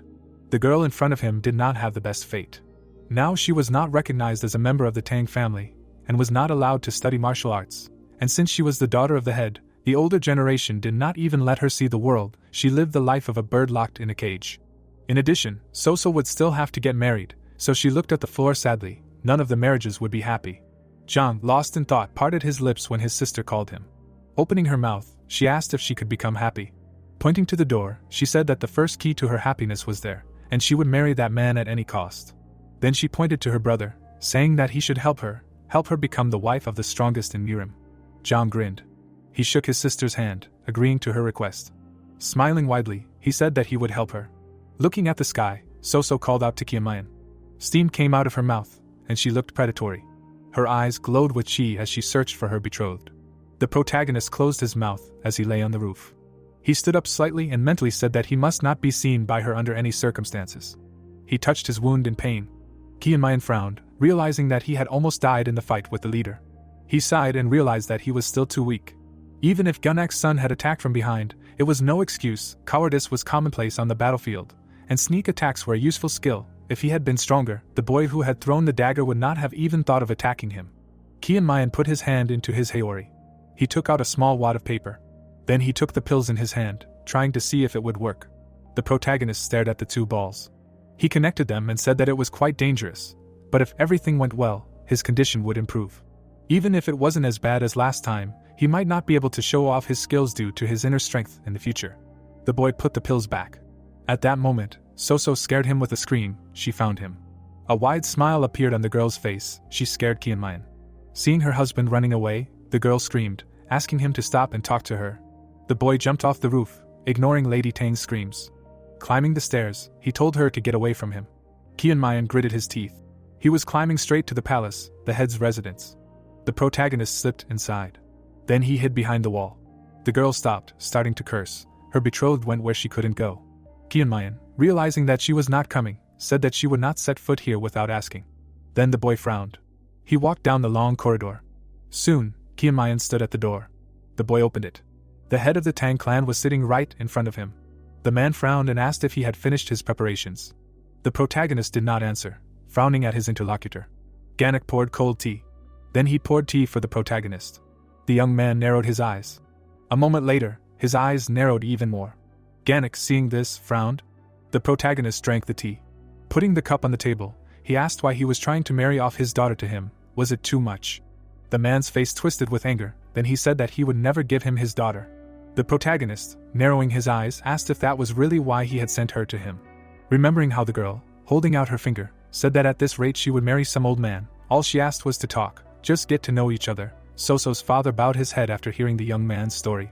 Opening his eyes, he asked himself who would want Chongmyan as a son-in-law, but out loud he told the boy not to even dream about it, because he only listened to his daughter's request. Chongmyan, opening his mouth, asked what was wrong with him. Headman Tang put down his cup, saying that he was indeed a great warrior. Raising an eyebrow and twisting his face, he said that he was a lousy person. Pouring tea for the guests, the headman said that any father would want a good man for his daughter first and foremost, and only then a warrior. Pouring tea for himself, the old man said that his position as the party leader allowed him to choose his own groom. The protagonists clinked their mugs and said that he seemed to be having a hard time finding someone suitable. They both picked up their mugs at the same time. They also put them down at the same time. The young man stopped squinting. At first glance, the man in front of him seemed extremely concerned about the party, and so heartless that he was willing to sacrifice even his own family. He was clearly different from Tanhua. Kian Mayan squinted again, mentally saying that the person who took on the responsibility of governing the Tang clan could not be so free. Tanhua was able to achieve the title of family elder only due to his incredible talent in martial arts, but he would not be surprised if he was kicked out of the family. The boy couldn't help but remember his smiling friend. Frowning, Gunak said that he hoped for an exclusively friendly relationship with Huashan, so they should get down to business. Crossing his arms over his chest, the young man said that everything was prepared. Kian Mayan chuckled. Sitting across from the leader, he said that they needed to start with the main thing, namely, was he going to form an alliance with Huashan? The man parted his lips and said that he didn't want the sect, but him, and Chong Mayan asked him if he understood that he and Huashan were one. Ganek opened his mouth and said that he understood everything, he was just sincerely expressing his intentions. He chuckled and said that if he could get him, he would easily establish ties with Huashan, supporting his sect would not be difficult, and he should not forget how respected the party treated him. The protagonist sighed, saying that this meant that Huashan would eventually receive Tang's support. Smiling, the man said that although it was too much, it was worth it. The guy's lips stretched into a smile. He surprised the leader across from him by saying that he was a good liar. The young man closed his eyes and said that he shouldn't look so seriously. It wasn't that he had any dishonest intentions. He raised his eyelids and said that the exceptional goodwill was a little stressful. The Tang clan leader narrowed his eyes and said that he was still young and couldn't clearly assess the situation. His physical strength was certainly excellent, but it was still not enough. It wouldn't speed up his maturation process. Staring at the guy in front of him, Gunak said that given this, Huashan couldn't negotiate with the Tang family on equal terms, and that wouldn't change even if he became the strongest in the world. Chong Maing stopped smiling as he listened to the leader say that he couldn't say for sure that the entire sect would be able to gain power with his strength. The man parted his lips and asked, did he really want him to treat Huashan as his family just because of his potential? The young man nodded and said that his words were not without meaning. The head of the Tang clan, on the contrary, was puzzled when Qian Mayan said that negotiations were not between equals, but between those who needed something from each other, and now Huashan was not needed by Tang, but the party needed Huashan. The man frowned upon hearing his words. The boy turned his head. He stood up from the table. The protagonist went to the map on the wall. Qian Mayan tore it off. Then he put it on the table. Pointing to the map, he said that Tang lived here. Pointing to 2 more points, he said that Ami was here, and Chongsun was above. To the right was Wudong, and above them was Jianam. There was another small sect, but it could be left alone for now. Qianmayan leaned over and said that there was nothing special about this clan. Ganguk frowned even more. The protagonist smiled and asked if he could show his true emotions for just a second.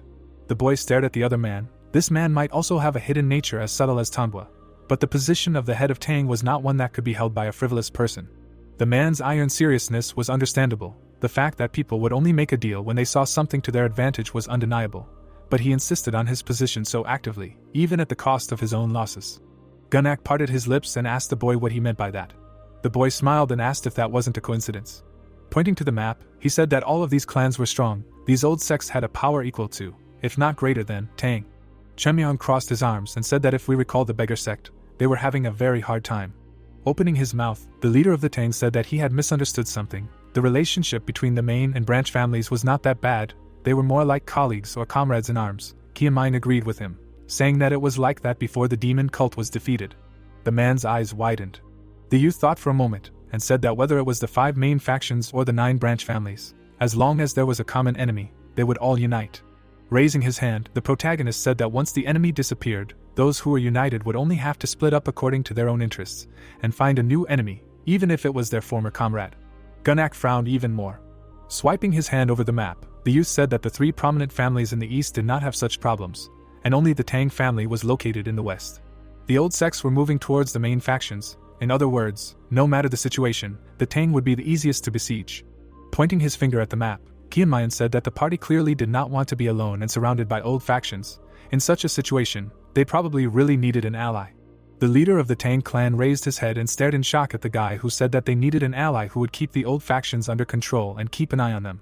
Hitting the map with 2 fingers, Qianmayan said that behind Wudong and Jianam, in an excellent position to observe them, there was a far from weak sect. Removing his fingers, he created a mark for the Huashan sect. The protagonist smiled. Absolute practicality, an obvious advantage that forced Ganak to act. The leader of the clan himself stared at his interlocutor. As if placing a stone in go, Qianmayan said that if you look at the map as a huge game board, the best place to place the last stone to avoid a siege would not be inside, but outside. Since the Tang were already surrounded, another stone like Huashan would not change the external situation. Gunak smiled and asked how he had such confidence in Huashan, which was no longer part of the community. The protagonist smiled widely and said that they were not an old faction, so it was worth it, otherwise they would not have united with the Tang family. Qianmayan looked at the man in front of him and asked if he thought it was wrong. He called them friends, knowing full well that they had a completely different relationship. Gunak stared at the youth and mentally said that he was right. It was not something that was usually said out loud, but that was the reality.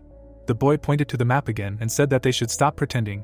The true purpose of the Tang family was to control the 9 factions with Huashan. If word spread that Huashan had an alliance with the family, some factions would have no choice but to turn their attention to them, thus weakening their control over the party. The man narrowed his eyes. This boy had seen the situation. Now it was clear that he had the wrong impression of him. The divine dragon was strong and idiotic, but he was far from a fool. The entire party was like in the palm of his hand. The clan leader frowned. It was as if he himself was in the palm of this Huashan dragon. He closed his eyes and said that he had misjudged him. Chongmying narrowed his eyes when the man said that he was not just a boy who was good at martial arts. The clan leader closed his eyes and said that he thought so at first. Chunmian turned away in anger, mentally scolding Tanhua for not being able to properly take care of his descendants. Opening his eyes, Gunak admitted that this was what he wanted, then he asked how his wishes differed from Huashan's. The young man, sitting down on a chair, said that they were no different, but it was unfair that in the end the party got more freedom, while his clan suffered from outside control. Sitting down, the boy said that he wanted a fair deal, not an incentive prize, but an honest reward in exchange for their sacrifice, then the negotiations would be constructive. Gunak frowned, thinking about his words. Lowering his eyelids, he wanted to say something, but was interrupted. The protagonist, raising his hand, said that he wanted to clarify something first. He tapped his finger on the table and said that it was not the Tang family that was proposing an alliance with Huashan, but Huashan was granting the Tang family's request, so before he heard the price, he needed to get rid of the habit of looking down on them. The head of the family opposite him thought about it.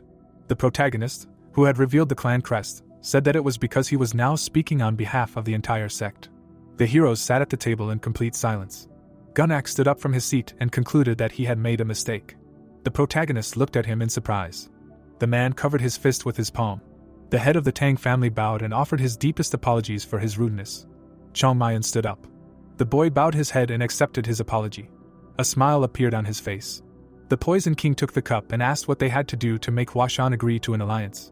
The boy showed him 3 fingers and stated that he had 3 conditions. The master looked up and asked what he was talking about. The student raised 1 finger and said that they needed a weapon. The teacher opened his mouth in surprise and asked what that meant. The teacher closed his eyes and explained that the Tang clan's weapons and poison must not leave his territory under any circumstances. The warrior said that they did not want to cause them any inconvenience. The swordsman took out his scabbard. The protagonist took out a blade. There were cracks on its blade.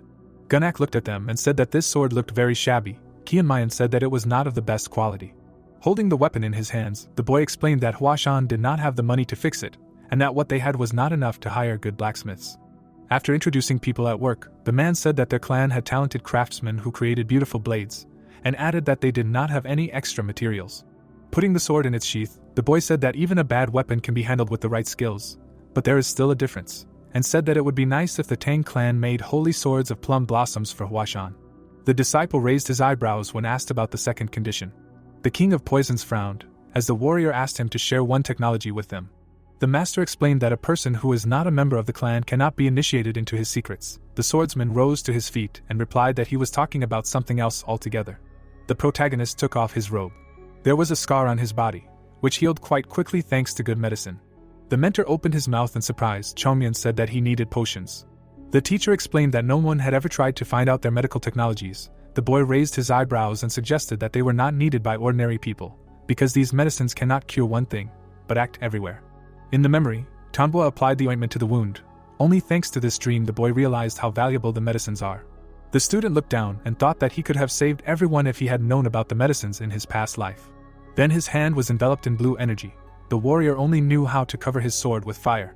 The swordsman took the wounded friend by the hand. The protagonist frowned when his comrade asked him to look after his family. Tanhua smiled widely. Kianmayan blamed himself for not being able to help him. The boy opened his mouth in amazement. The pain and sadness of losing someone dear to him consumed him. The boy tied his belt and asked the Tang clan to give Huashan their medicines, if only because their people would be in the sect after the alliance. Gunnak looked down thoughtfully. The disciple looked up when the man said that convincing the upper house would not be easy. The Poison King frowned and promised to do his best. The master narrowed his eyes in disbelief and thought about allowing the clan to incur such expenses if Huashan would thus fall into their power. Sitting opposite the interlocutor, the mentor said that he could fulfill these 2 conditions and wanted to hear what his last wish would be. The warrior raised his eyebrows and warned that it would be the most difficult. The teacher looked at him tensely and asked what exactly he was talking about. The swordsman gave him a stern look and asked the Tang clan to proclaim Huashan as their friend. Gunnak's mouth fell open in surprise and he asked if that was logical. The man's eyes widened when the protagonist stated that he wanted to be their friend, not their ally. Chunyan frowned and explained that allies could support each other, and then suddenly break up, trying to gain some benefit for themselves, while friends would lend a helping hand in times of trouble. The heroes sat at the table. The King of Poisons wondered what the point of this condition was if they could break this oath at any time. The master raised his eyebrows and said that he did not see any benefit for Huashan in this condition, which meant he was missing something. The boy smiled and replied that this was not the case at all. The boy closed his eyes. The master asked why he needed this. An image of a smiling Tanhua appeared in his head. The student asked the leader to consider this his principle. The master sighed and asked what this meant. Gunnak asked if he knew about the rumors. The warrior put his hands on the table and asked what they were talking about. There was a symbol on the card. The man said that there was a time when many clans wanted to be friends with Tang, but Huashan was the first to express a desire to be their friend. The Poison King confidently frowned and called it quite an interesting decision. The swordsman smiled in response. Then the master said that they did not know what it was like to be friends with another clan, and wished for the sect to explain this point to him. The mentor held a bowl in his hands and thought about friendship. A smile appeared on his face. Sitting in his office, the teacher thought that he liked this proposal, even though it sounded like a joke. The protagonist confidently looked forward. Gunnak decided that you would never know what his thoughts were occupied with. The man presented the symbols of Tang and Huashan and stated that he would accept all 3 conditions and that they were now ready to form an alliance. Kianmayan raised his eyebrows and was glad that there were no problems with this. The boy presented the letter and promised to write down all the conditions to deliver it to Huashan. The Poison King asked if he had enough influence on the sect leadership to sign it. The boy imagined the happy faces of the elders and explained that they would start shedding tears of joy as soon as they learned that the sect was no longer considered outcasts or weaklings. The master rose from his chair and said that now he had many issues to resolve, so he needed to leave quickly. The disciple said that they still needed to agree. The mentor stopped and asked if they hadn't closed this issue yet. The warrior closed his eyes and reminded that this was an agreement with Huashan, not with him personally. The swordsman pointed to his side and asked if the leader had already forgotten about his wound. The protagonist raised his eyebrows and said that it was time to discuss his own desire. The teacher remembered that they had already given him an antidote. Kianmayan waved his hand and explained that such an injury could not be cured with one magic ball of antidote, and asked what was more important to them, to save the medicine or to save the person. Gunak opened his mouth in surprise and tried to object. Putting the book on the table, the boy explained that he had written everything they needed in this text and asked the head to do as it was written. The guy smirked and asked him to take his time and spend the rest of the day studying, as there was quite a lot of information in it. The man's eyes widened in horror. Baekjin opened his mouth in shock when he heard about the alliance. Sitting in the chair, Zhang asked why their comrade was making such decisions without their knowledge. The divine dragon asked what was wrong with that. After all, he had the senior mentor with him. In the memory, Hyunjong looked ahead confidently and declared that the disciple would carry the will of Huashan, and his every word would be spoken on behalf of the sect. Righteous Sword explained that this meant that his words and actions could have huge consequences. The protagonist assumed that the leader would like this very much. The warrior scratched his chin and concluded that things would be completely different. Running a hand through his hair, the swordsman was indignant that his friend disappeared for several hours and then returned with news of the alliance, and thought about how unexpected it was. What led to this? Baekjin closed his eyes and decided that the conditions there were not so great, and that this was a very profitable offer for them. Righteous Sword narrowed his eyes and concluded that if they received support from one of the 5 great clans, then Huashan would finally be able to spread its wings. The guy opened his mouth wide and decided to praise his comrade first. The others looked at him in surprise. The student said that he did not know how he managed to negotiate an alliance with the leader, but it was actually a very good deal. The protagonist raised his eyebrows in confusion and asked what he was talking about. The warrior frowned and called him a good boy. Kianmayan asked if he had eaten something bad and complained that his words gave him goosebumps. The swordsman looked up and said that they still had one problem. The boy stuffed his cheeks full of food. Baekjin asked what they would say to the 9 great sects. The boys sat in the room. The Righteous Sword explained that they had always been on friendly terms and that they had never allied with the 5 great clans, so the situation between the sects would be much more heated. After presenting many symbols, the boy added that they could not predict whether the Tang clan would definitely support Huashan in such a situation, and said that their sect would reunite with the 9 great sects again, and that the alliance would cause difficulties. The divine dragon swallowed nervously, and the disciple asked if he had thought about this when he made his decision. The warrior raised his eyebrows in surprise when the protagonist asked what was so good about reuniting with them. A drop of sweat rolled down his cheek, and the swordsman reminded him that it was the unity of the 9 great sects. Chongmyang narrowed his eyes in displeasure and asked if his comrade really wanted to sink to the level of Zhongnan again. The boy frowned angrily and wondered if they really had no pride at all, since they thought that reuniting with the other sects was more valuable than an alliance with the Tang clan. Holding a bun in his hands, the boy said that he was trying to do everything possible to make Huashan stronger and not to return to those scoundrels, and asked if his comrades had forgotten everything they had done to them. Baekjin's eyes widened in surprise when the divine dragon said that these sects were not their family. With a stern frown, the protagonist asked him to stop talking nonsense and explained that Huashan would not have ended up at the bottom if the 9 sects had actually helped each other. The young man frowned in displeasure and asked if he really thought that an alliance with Tang would give them a strong ally who would lend a shoulder in difficult times. Kianmayan confirmed this and added that they should build such a relationship. The boy ate the bun and said that it was not about making a profit at all, but about a strong friendship. Righteous Sword looked at him in confusion. The boy stated that this was how the Tang clan would be able to pull Huashan out of poverty, so they had nothing to worry about. The disciple looked down. Zhang flinched in surprise as the warrior agreed with his friend. Opening his mouth wide, the swordsman approved his proposal, using the authority he received from the leader, and gave his word that he would bear the consequences of his choice. The boy turned to him when Baekjin asked him to put a seal on the contract and send it to Huashan. The divine dragon continued to chew on the buns. Righteous Sword asked him to oversee the process. After introducing the angry Henying, the disciple decided that he would definitely convince those who would object, because the protagonist was his confidant, and he realized that the elders would be happy to sign this contract anyway. The warrior smiled and concluded that they had no reason to worry. Chunmin took the last loaf of bread and declared that they should now head to Yunnan since the problem with the Tang clan was solved. The boy looked back and asked if the carriage was ready. Ghoul raised his eyebrows and replied that it was not. The divine dragon looked at him in surprise and asked what that meant.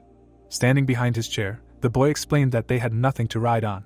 In the memory, his father smiled confidently and declared that they had a connection with Yunnan, so sending a small expedition there would be easy. The protagonist's eyes widened in amazement when the student told him that his father had lied in order to convince them to leave the city as soon as possible, and was going to send trusted people with them to take them outside the walls and take them to another city. Chongmyan opened the doors and said that he had one more condition. Standing in the doorway of the office, the boy explained that this was not a condition, but rather a friendly request. The guy slammed his hand on the table and said that they urgently needed to get to Yunnan, to the very center, where the palace was located. Gunnak looked at him carefully. The divine dragon said that they did not have much time, and asked the head to fulfill this request before the treaty was officially concluded. A pennant with the clan symbol hung from the ceiling. The man sat in a spacious hall. Someone was indignant that he decided to conclude an alliance not with Wudang or Zhongnan, but with Huashan. The Poison King looked down and was angry that the people from the upper house had ascended to the post, and now refused to leave the post and interfered in all the affairs of the clan in their old age. The elders were sitting in a semicircle. At some point their power had grown so much that now they were involved in matters that concerned other clans. The master put his hands on the arms of the chair and realized that he was forced to agree with them even on the most insignificant decision. The old man pouted and suggested that they calm down and listen to what the leader was trying to say. The man sitting next to him tried to object to him. The mentor opened his eyes wide and asked what they did not understand in his words. The teacher lowered his head and apologized. A black silhouette was visible behind the pennant. A member of the upper house asked his comrade to continue his story. Gunnak frowned sternly. Danwi looked forward confidently. The man said that Huashan was a very worthy ally, which was of no small value. The elder smirked and called the statement questionable since it was not the leader who had proposed the alliance, suggesting that they simply wanted to regain their former glory and wealth. The Poison King narrowed his eyes suspiciously, and the old man asked if the Tang clan had really sunk so low under his leadership that they would agree to such a deal. Sitting behind the black banner, the member of the upper house suggested that they forget about Huashan for a while, and stated that a more suitable candidate for an ally had visited them a few days ago. Damp looked sternly ahead, and the master asked why the leader had removed him from his post as deputy. The teacher looked down and replied that he was not suitable for the role. Sitting in the center of the hall, the master explained that he lacked the ability to take his place in the future, so he needed to be removed from his post as soon as possible. Damwi asked who would take his place, and Gunnak frowned and suggested that it would be one of his younger sons, in accordance with clan tradition. The elder frowned in displeasure, and the man wondered if he had earned his disapproval by dismissing his deputy. The old man asked if the youth was unworthy of his position, and the Poison King closed his eyes and said that he could have ignored what had happened and left him. The master looked up and added that this man had committed an act unbecoming of a member of the Tang clan, and so there could be no other solution. Squinting, the head of the upper house concluded that this was a divine dragon, and asked if the most important quality of a deputy was skill. Sitting before the council, the teacher confirmed this. The man across from him wondered if the position could be filled by a non-clan member. The master narrowed his eyes suspiciously, and Danwi clarified the question, asking if he would accept any person who possessed strength that exceeded that of a divine dragon as a deputy. The elder smirked and concluded that anyone could take the Tan surname and take the position. Gunnak pursed his lips tightly. Raising his hand, the old man realized that the boy was more qualified for the position than anyone else and suggested that they should give the post to the man who had managed to dishonorably defeat them. The man smiled and sighed heavily. Sitting in front of the head of the upper house, the Poison King decided that he did not fully understand the situation and explained that there was no one in their clan who could defeat him at the moment. The master looked sternly forward when Danwi said that the children of the clan were not that weak and asked how the head could not believe in the abilities of his own disciples. The elder imagined Hak's frowning face and proposed a duel between him and Chumyang to see who would be stronger. The teacher reminded him of his previous reluctance to help his grandson get the deputy position. The old man smiled and replied that he judged only by skill. The mentor glared at him. Gunnak closed his eyes and agreed. Sitting in front of the pennant, the man proposed a bet, as any game requires a stake and any challenge requires a reward. The head of the upper house widened his eyes in surprise when the Poison King promised to hand over to him the right to decide who would become the new deputy if Hak defeated the divine dragon. The master frowned and declared that he would no longer discuss any of his decisions with the upper house otherwise. The people sitting around him remained silent when the teacher asked if they agreed to this. One of them leaned forward and said that this could lead to great trouble. The elder clenched his fist and declared that this was dangerous and very risky for the entire council. Everyone sitting behind the pennants with the clan symbol called out to the head. Danwi smiled slyly. The old man frowned sternly and accepted the bet. He had an extremely displeased look. The mentor frowned tensely. The sky turned orange. The protagonist tried to run away from his pursuer. So cornered him and offered to just talk. She lowered her head and wondered how a wounded person could run like that. Her face covered in sweat, the girl offered her guest a cup of tea and watched the sunset. Kianmayan watched her try to catch her breath. The girl put her hands on her hips and asked why he was avoiding her. The Tang clan member suggested that it was her character or appearance. The boy covered his face with his hand and replied that they were fine. Gunnek's daughter put her hand to her chest and asked if he really thought she liked every guy she met. So opened her mouth wide and called herself a beauty. The divine dragon narrowed his eyes in displeasure. The girl waved her hand and said that she was pretty good at doing housework. The student lowered the corners of his lips and explained that marriage was not in his plans and that he had no feelings for her. The girl's eyes widened in surprise. Suddenly, she frowned and accused the guest of lying. The warrior raised his eyebrows in confusion and asked what they were talking about. The Tang clan member raised her hands and suggested that he simply liked Isol, who was always causing trouble. The swordsman asked how she even came up with such a thing. The protagonist closed his eyes and concluded that he shouldn't have even tried to explain everything. Chunmian waved his hand and asked Gunak's daughter not to pursue him and to look for someone else, because he had no thoughts about marriage and children. With fire in her eyes, Soso said that she could be persistent too and promised to show him her charm. The boy thought that he was no longer at the age to accept her courtship. The guy made a sarcastic remark, to which the girl put her hands on her waist and asked him to be more polite. She looked back when someone called out to her. Zhang raised his eyebrows and said that the clan leader was calling the divine dragon to him. Gunak was sitting at his desk in his office. He had a stern look. The young man explained that they needed to discuss something very urgent. The girl opened her mouth wide and shouted that she wanted to see the protagonist after he talked to her father. Zhang smiled and said that he understood her. Soso waved after them, exclaiming that he should not run away anywhere and be sure to come back. Kiamayan frowned and noticed that there were a lot of crazy people around. Someone was looking at the girl from behind. Soso turned around. She immediately took out a hairpin from her hair. A moment later, she was about to hit the stranger in the throat with the point of the hairpin. She raised her eyebrows in surprise. Isol looked at her silently. The action moves to the palace. The protagonist sat down on a chair. In front of him sat Gunak, who noticed that the protagonist looked tired, and he replied that it was thanks to some individuals. Gunak frowned and immediately said that he would not apologize for this. Chunmian frowned with displeasure. They sat at the table. The young man asked why he was called, and the head of the clan said that he wanted to discuss how to get to Yunnan. He started talking about a caravan of merchants that was just going there. Besides, this caravan could take the protagonist with them. The departure was scheduled for the day after tomorrow. Gunak frowned and said that he did not call the young man for this, in fact, because he also wanted to ask him for a favor. Chunmian raised his eyebrows high in surprise. There was no one else in the room. The protagonist was thinking at that moment that friendship is built on mutual understanding, when people calmly let go of grievances against each other. Gunak extended his hand, telling something. The protagonist was thinking that he knew what he was getting into when he decided to befriend the Tan family, and now a conflict with the upper house had loomed. Chunmian crossed his arms and mentally said that he himself signed up for this. Gunak looked at him and finished his story, noting that this is exactly how it was. The protagonist closed his eyes and thought. He looked at his interlocutor and said that it turns out that the current elders tied the head of the clan hand and foot. The protagonist looked up and suddenly remembered something. It was as if he was looking at an old friend from behind. Tanbo was talking about how the Tan family could have become stronger if he supported the decisions of the elders. Tanbo smiled and said that when the war was over, he wanted to help the chief because now his position as an elder was just a name. He was an adult, but he had never really dealt with the really important issues. Kianmayan smiled, thinking that Tanbo had experienced similar feelings. The protagonist lowered his head and thought that like any person, with Tanbo's death, he lost his will.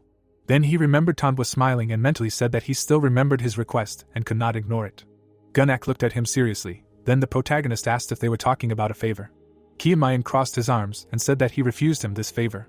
A moment later, we see a frog. Suddenly, someone threw a stone at it with disgruntled cries. A view from above opens up. Girls are standing on the pier and talking about relationships. Soso hung her head. She was saying that she couldn't believe that Isol and Kiamayan weren't dating. She closed her eyes and said that marriage was great.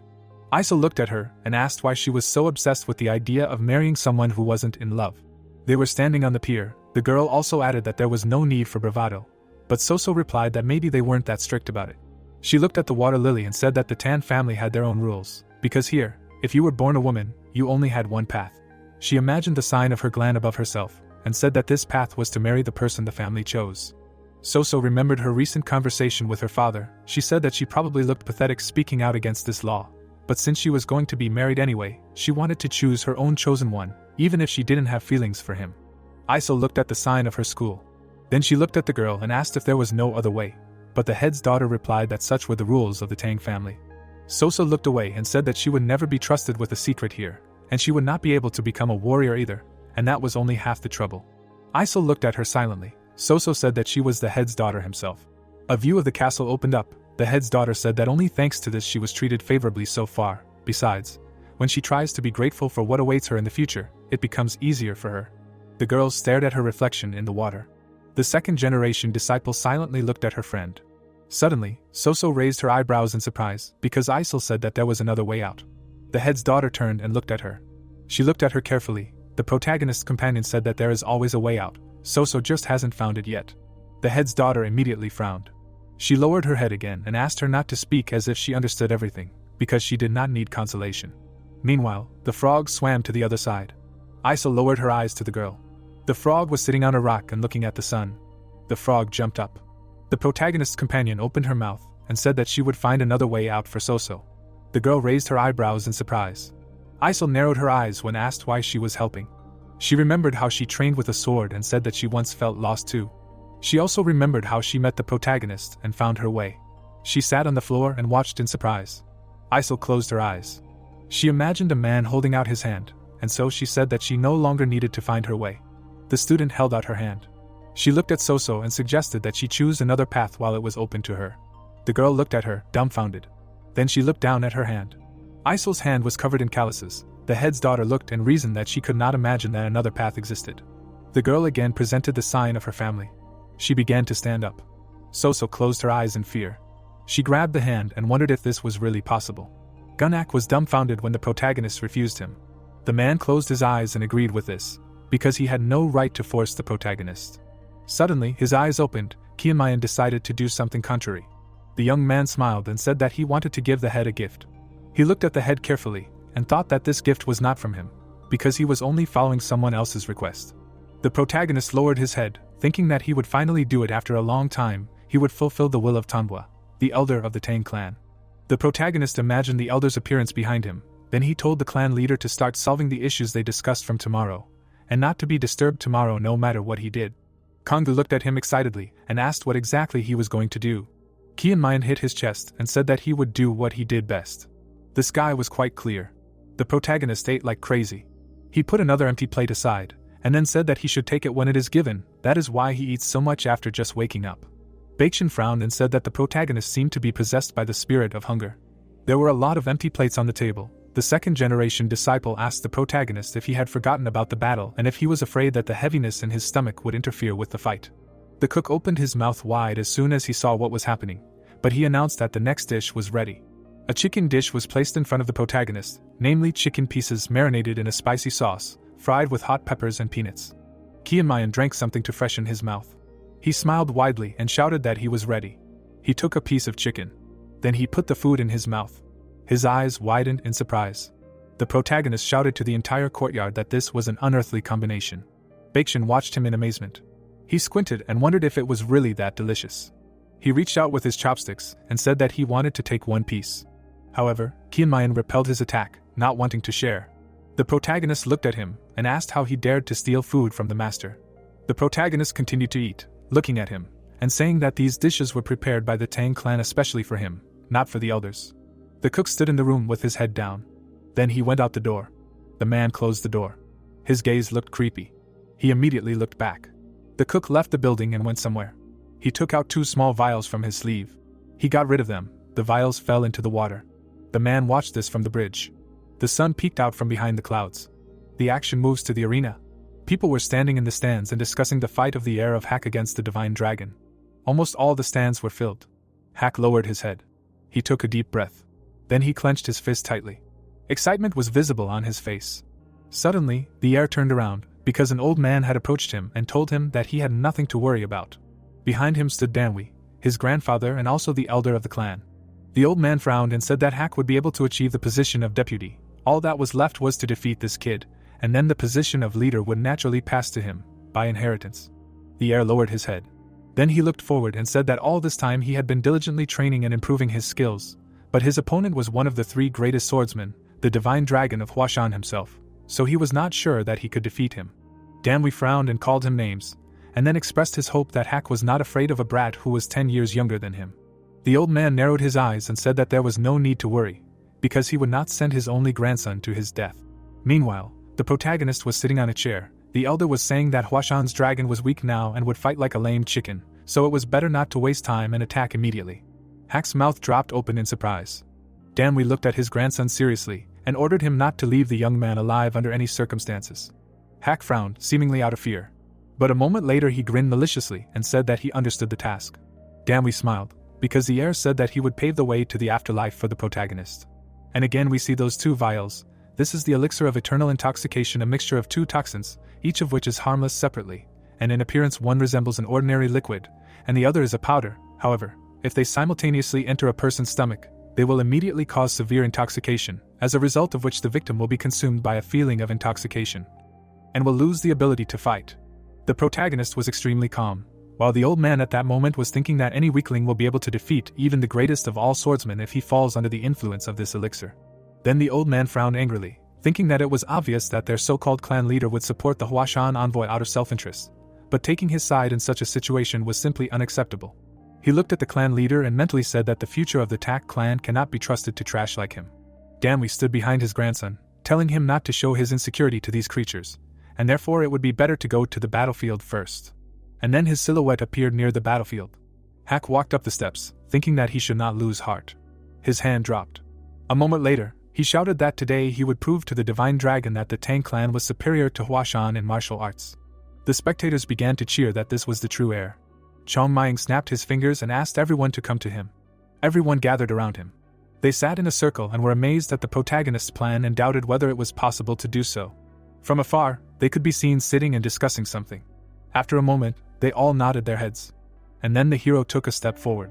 The spectators watched with their mouths open, saying that he looked very majestic. He finally stood up on the battlefield.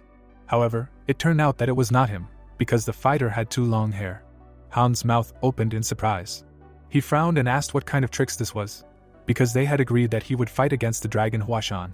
Isel closed her eyes, not listening to his insults. Then she looked at him and said that her name was Isel. They both stood on the battlefield, and there was a deathly silence. The heir frowned in displeasure and asked her where the dragon was. Kiamayan sat on the stands and shouted that he was here, waving his hand at the same time. Han opened his mouth wide and shouted that according to their agreement, he had to come out and fight him. The protagonist put his hand on his leg and said that he couldn't help it. He tapped his stomach and said that he must have overeaten at breakfast, and now he has indigestion. Hak's eyes widened in anger upon hearing this, and then asked if the warriors of Huashan had no shame left. The protagonist raised an eyebrow and said that the heir was saying strange things. The leader Sang opened his mouth wide in confusion. Kiamayan sat up and asked if the heir was strong enough to fight him. He then stood up and exclaimed that he was the divine dragon of Huashan. Hak froze with his mouth open. He stood on the battlefield shouting that as a warrior, the protagonist should be ashamed of his own words. However, the kid raised an eyebrow and asked what kind of cheap shot this was. Hak remembered the beggars from the remote village that the protagonist had cited as an example. The sun was shining on the entire square. Chunmian was talking about how none of them, the nobles, knew from what depths he had to climb up since birth, and they couldn't even imagine how hard it was for him to get his title. According to him, even when a knife was stuck into him, he continued to run barefoot with all his might to achieve what he had. The heir's face showed a look of disgust. Chunmian continued to talk about his torment, and said that now some rich heir, whom he had never seen in the eye, decided to go out and fight against him. Danwei was watching closely. The protagonist shouted that nothing could so easily take away what he had strived for so long. The protagonist frowned and said that in order to participate in such a battle, one must have truly outstanding abilities, and now an ordinary unknown youth stood before him and asked to duel with him. Hak bared his teeth in rage upon hearing these words. Kiamayan closed his eyes and said that if Hak could defeat the swordswoman from their sect, then so be it, he would accept the heir's challenge. The protagonist narrowed his eyes and admitted honestly that he was actually too lazy, and therefore if the headman's son defeated Isel, then the protagonist could be considered a loser. The heir stood with his head down, shaking with anger. He extended his finger and addressed the protagonist. He pointed at Isel and asked if Kiamayan was really asking him, the heir of the Tak clan, to fight some girl. The girl immediately glared at him angrily. A moment later she lunged. Isel struck. A cut appeared on the heir's sleeve. She offered him to start the fight if he was finally done. Hak's eyes widened. She looked at him and told him to do more and not talk in vain. Hak froze in place. He turned around and wondered if this was some kind of mockery. The man immediately jumped back. He slid for a while before stopping.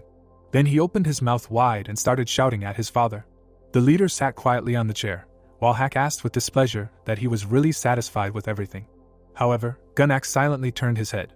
He looked at the protagonist and thought that he was not satisfied with everything, but still, this bastard thought that Hak was not worthy of even the fate of a loser.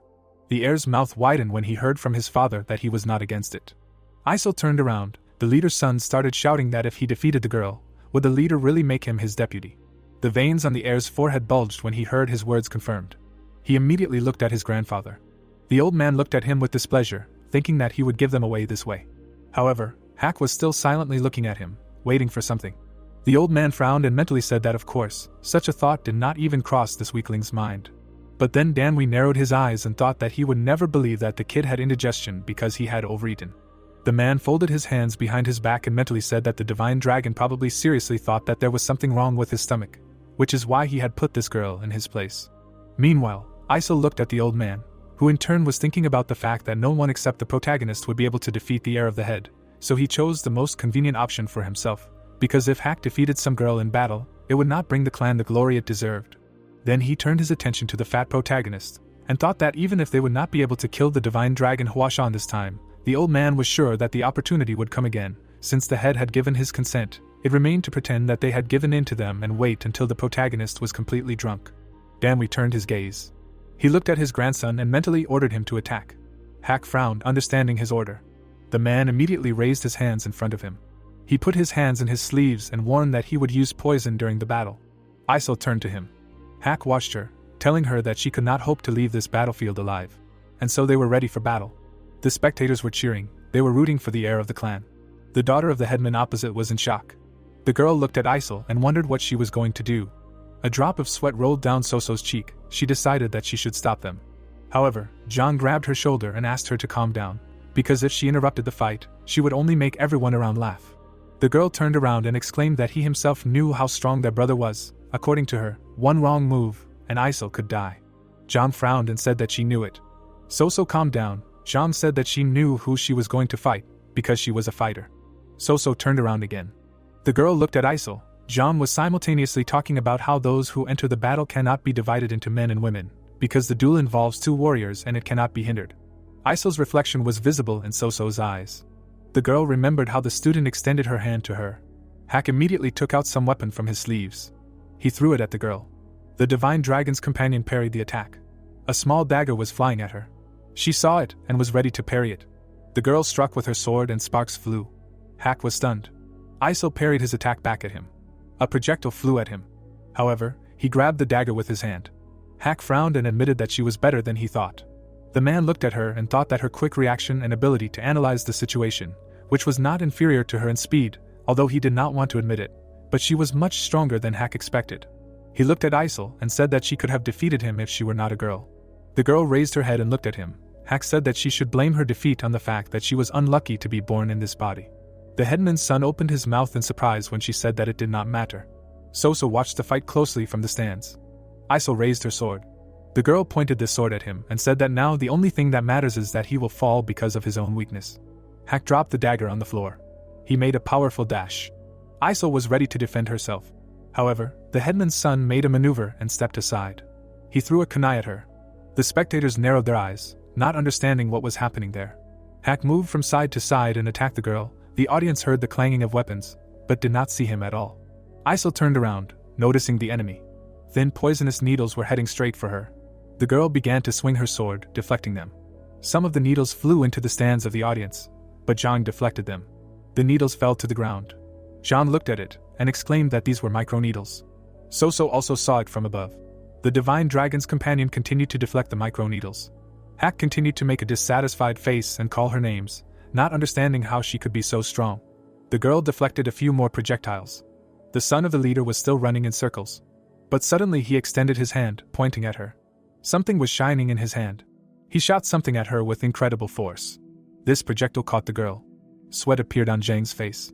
The protagonist was also tense. Soso opened her mouth wide in excitement. She shouted that it was too dangerous. Isol froze in place. The girl took out a micro-needle from herself. She looked at the end of the micro-needle and said about the poison. The disciple of the divine dragon looked up. Hak said that if the poison spread, her left arm would be paralyzed. The man smiled disgustingly and said that if she missed even one of these countless needles, the fight would be over for her. His eyes were burning, and he himself was completely confident in the inevitability of his victory, and therefore reminded her that he warned her not to underestimate the strength of the Tang clan. The needle fell to the ground. Han said that the Tak clan has long liked to combine poison and weapons in battle. The man smiled nastily and said that by delaying the outcome of the fight she was only causing herself more pain, and so she should accept defeat and get out of the arena. Besides, if she apologized to him now, he would spare her. Isol's hand began to shake. The girl stood in front of her. She said that he was weak. She crouched, ready to lunge, and asked if he seriously thought that she would let him stand there and wait for the poison to spread. Isol's eyes began to glow menacingly. She lunged towards her opponent. Hak reached into his sleeves, saying that he would win by immobilizing her. He sprayed something in front of him and asked if she thought she would get off easy. Soso opened her mouth wide and exclaimed that it was a sandstorm. Hak made a wall of dust in front of him. Soso shouted that he wanted to buy time and block her view so that she could not see where the needles with poison were coming from. Isol broke through the layer of dust. She closed her eyes and decided that she would not retreat. The girl remembered her father's appearance. Then she spun around. With her blow, all the dust on the field dispersed. Hak covered his face and exclaimed that he could not see anything. He jumped into the air, thinking about increasing the distance. He took out the needles and was ready to throw them. However, there was only dust below him. He looked in one direction, but there was no one there. Then he looked in the other direction. There was no one there either. The girl seemed to have evaporated. Suddenly, everything around turned red. The head sun was stunned. He saw Isol's red aura below him. He opened his eyes wide in shock. The girl struck and dispersed the dust. She looked up and was ready to attack. Red plum petals were flying around her. Her sword shone incredibly brightly. Hak even covered his face from the blinding light. Isol swung. In an instant, she lunged forward and appeared right in front of him. The chief's son opened his eyes and saw her. He had already seen his reflection in her sword, so it was too late to do anything. Isol attacked him with the plum blossom style. Danwei looked up, dumbfounded. Gunnak watched calmly. The protagonist's team members were happy. The protagonist was also smiling. Many petals of the plum blossom were visible in the sky. Soso was mesmerized by what was happening. And then Hak fell to the ground. The girl stood on her feet. She walked towards him through the dispersed layer of dust. Hak, lying on the ground, looked at her with one eye. Isol said that he thought he was smarter than he really was. The girl's neck turned black. The poison had already spread. Hak frowned and started shouting that she was crazy to fight in such a state. The divine dragon's disciple lowered her eyes and declared that he was just a hothouse flower. The man's mouth opened wide when she instructed him not to judge an opponent's strength before seeing him in battle. He stood up and called her impudent. However, she immediately put her sword to his forehead. Isol swung the sword. Ghoul closed his eye. John turned his head away, not wanting to see it. Baekshun put his hand to his forehead in horror. The girl began to strike with the sword, but she was going to hit with the flat part of the sword. A bang was heard throughout the courtyard. Hak was lying on the ground unconscious, a large bump on his head. She turned around and said that he had talked too much. The protagonist breathed a sigh of relief. He then approached the clan leader and asked for an antidote. Gunnak gave him a small ball, saying that it should be enough. The protagonist jumped forward from the podium. He approached Isol and hurried her. Chunmian looked at her in surprise, and she thought that he was different, although he also had a loose tongue. The protagonist threw her an antidote and asked why she suddenly decided to beat the headman's son. The girl closed her eyes and replied that she did not even want to breathe the same air as people like him. They all stood in a circle and the divine dragon said that it was better not to delay and drink the antidote right away, because the longer she fiddled, the harder it would be to cure the poisoning. Baekshun opened his mouth in surprise, because the protagonist asked him for a sword for a while. Baekshun held out the sword and asked what the protagonist needed it for. Chunmian squinted and looked to the side. Danwei looked at him with displeasure. The protagonist said that it was time for the present. The divine dragon tied the sword to his waist and thought that perhaps it would be more appropriate to call it a gift. He put his hand into his kimono. Kiamayan took out some cloth. He then immediately threw the cloth away. The divine dragon Huashan stood up on the battlefield. He saw the old man's gaze and thought that when the ancestors enter the game, the battle will be fierce. The chief's son was pulled aside. His face was badly disfigured. Soso was shocked by what she saw. Her hand trembled with excitement. She looked at her brother again and mentally exclaimed that Isol had defeated him. She looked at Isol and mentally said that it was not even the divine dragon Huashan who defeated Hak, but his partner, and a girl at that. The daughter of the clan chief looked at Isol's back. But suddenly, something else caught her attention. The protagonist stepped onto the battlefield. He kicked the ground. The boy stood alone on the court. He turned his head. The spectators watched in silence. The protagonist stood in the center of the court. He sighed heavily. The spectators' mouths dropped open in surprise when Kiamayan said that he did not understand what they were trying to achieve. Soso also listened with her mouth open. The protagonist said that the boy was the heir of the clan, and therefore more was expected of him. The divine dragon lowered his head and said that this fight disappointed him. The spectators' mouth dropped open in surprise. Danwei frowned angrily. Gunnak calmly watched the events. Screams rang out throughout the court. The spectators began to shout indignantly that he did not dare to mock them with a clan. The protagonist still stood calmly in the center of the court, and the spectators shouted at him not to dare to put himself above them because of one victory. Then Kianmayan raised his hand and said that they themselves would have decided the same thing if they were in his place. He pointed at the air and said that before a fight, one must thoroughly study the enemy's strength, and in their clan, even such a base is neglected. He looked at Isel and said that their heir lost not to him, but to his companion. The young man closed his eyes and said that she did not even receive a title, therefore, no one in their right mind would say that some boy who lost to his companion could compete with him. Danwi frowned in displeasure, but the protagonist added that despite all this, Hak continued to insist on a knowingly losing fight that would disgrace their entire clan. Chunmian narrowed his eyes and said that Hak continued to believe in his own strength, openly mocking his opponent, and therefore the protagonist believes that this arrogant weakling could not have organized all this alone. The spectators watched him silently. Another part of the stands also silently watched the protagonist. The attention shifted to Danwi when the protagonist asked who organized this whole farce. The old man frowned in displeasure. He realized that this was all a trap. He lowered his head and thought about the fact that from the very beginning he knew that his grandson would lose, and that is why he came up with the plan with the poisoning. The elder looked away to the stands and wondered if Kianmayang really knew that the girl would win, and in front of the crowd. The old man looked at the protagonist and thought that this scoundrel had decided to direct all the clan's anger at him, but the protagonist knew that the old man would not be able to take a blow. Danwi clenched his hands in anger, thinking that this was Kianmayang putting him in his place, telling him that if he did not have the courage to confess, then he would have to endure this humiliation. Danwi frowned, thinking that this humiliation was coming from those who thought he was a madman who sent his useless grandson to fight the divine dragon Huashan. Suddenly, the youth opened his mouth and made a long sound, as if he understood something. Kianmayang smiled slyly and asked if it was Elder Danwi. The protagonist extended his hand and said that this was strange, because, as he had heard, the Supreme Council of the Tak clan had the right to give orders even to their leader. The divine dragon pointed at the leader and said that the leader himself understood the situation immediately, which is why he was sitting on their side. The protagonist smiled nastily and said that it was not him who should give advice, but the old man. Danwi immediately lost his temper and screamed in anger. Chongmyan closed his eyes and said that the role of a wise elder is to guide the leader on the right path in matters where he has no experience at all due to his age, which is why the Tak leader cannot help but rely on the wise instructions of the elders. Danwi glared at him angrily while the youth said that, apparently, his only goal was to maintain his position and power. The old man blushed with anger and screamed that Huashan should remember that the Tak clan is the Tang clan, and not their sect. The protagonist extended his hand, pointing at him.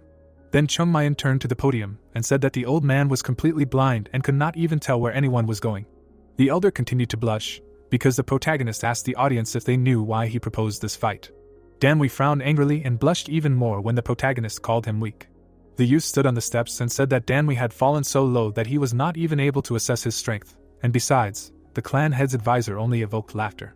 Chungmayan put his hands behind his back and said that if he had not brought this shame on the elder, he would have continued to act in his own way and would have continued to impose on the clan head ideas that were beneficial not to the clan, but to him.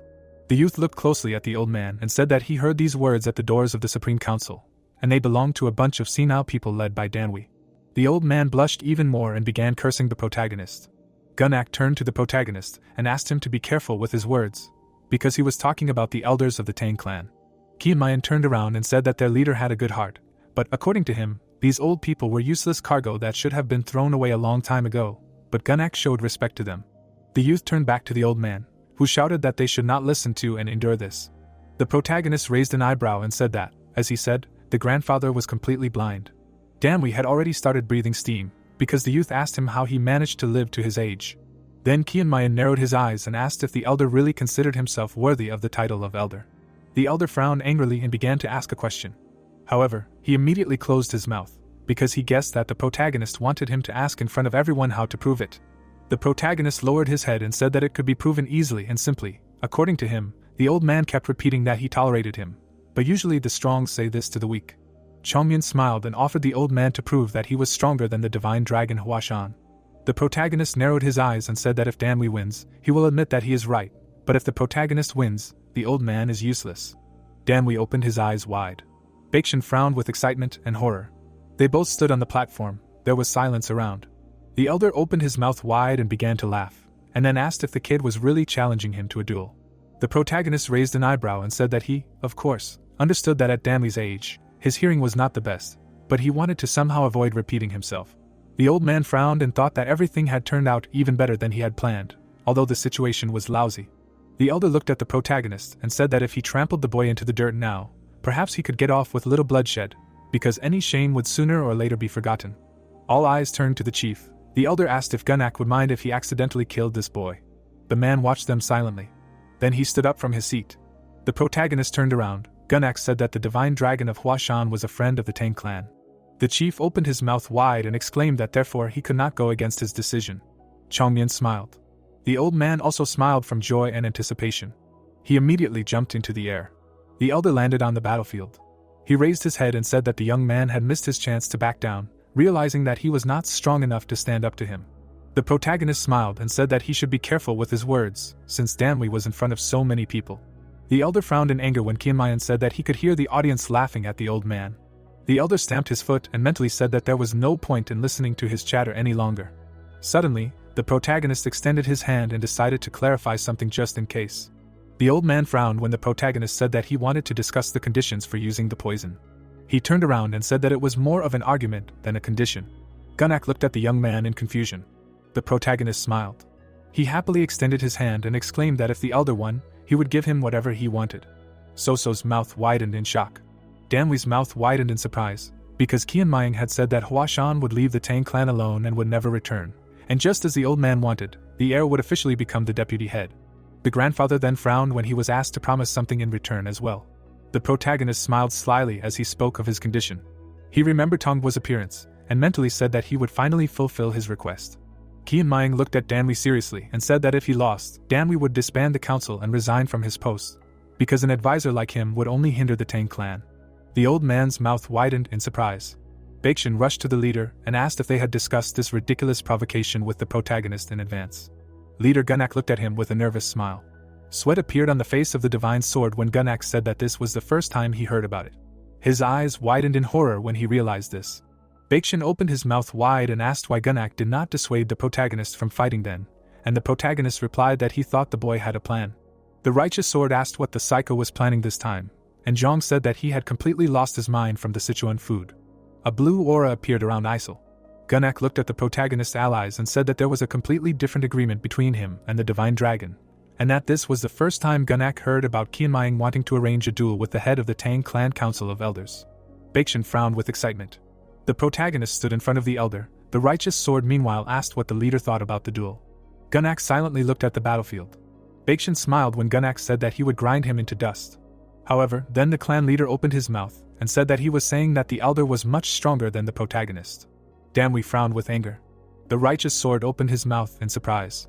Gunnak stood up and said that the true strength of the Tang clan lies in the combination of poison and weapons, but as is known, Gunnak, fighting the divine dragon, did not use poison, and therefore if the elder uses only weapons, they will be equal, because the divine dragon surprisingly deftly handles the sword and moves at a good speed.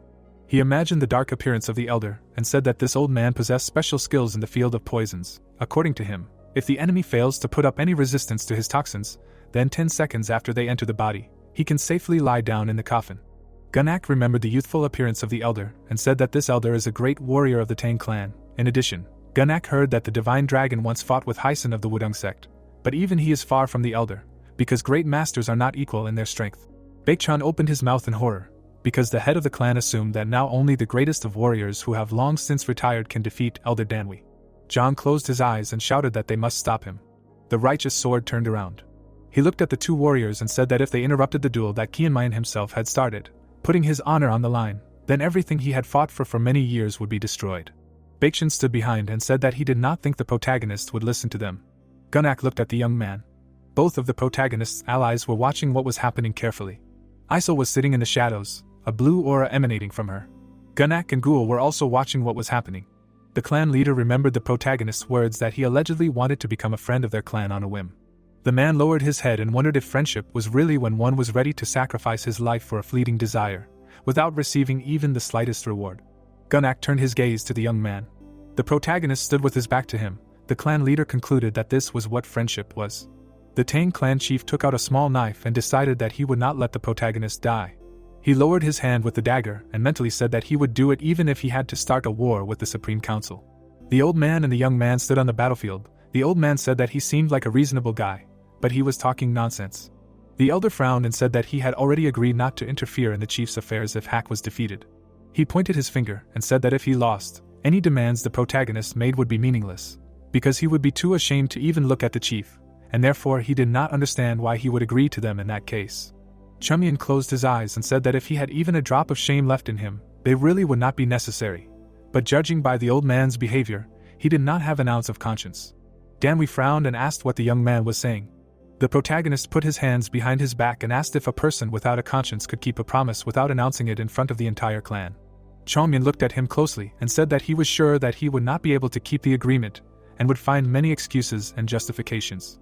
The divine dragon narrowed his eyes, thinking that not everyone who has lived for many years is considered an adult, and old people who use their power to bully the younger ones are deprived of such a privilege. Danwi looked angrily at the protagonist. The young man, meanwhile, remembered the Huashan masters, and therefore mentally said that now he understands how hard the Huashan masters tried.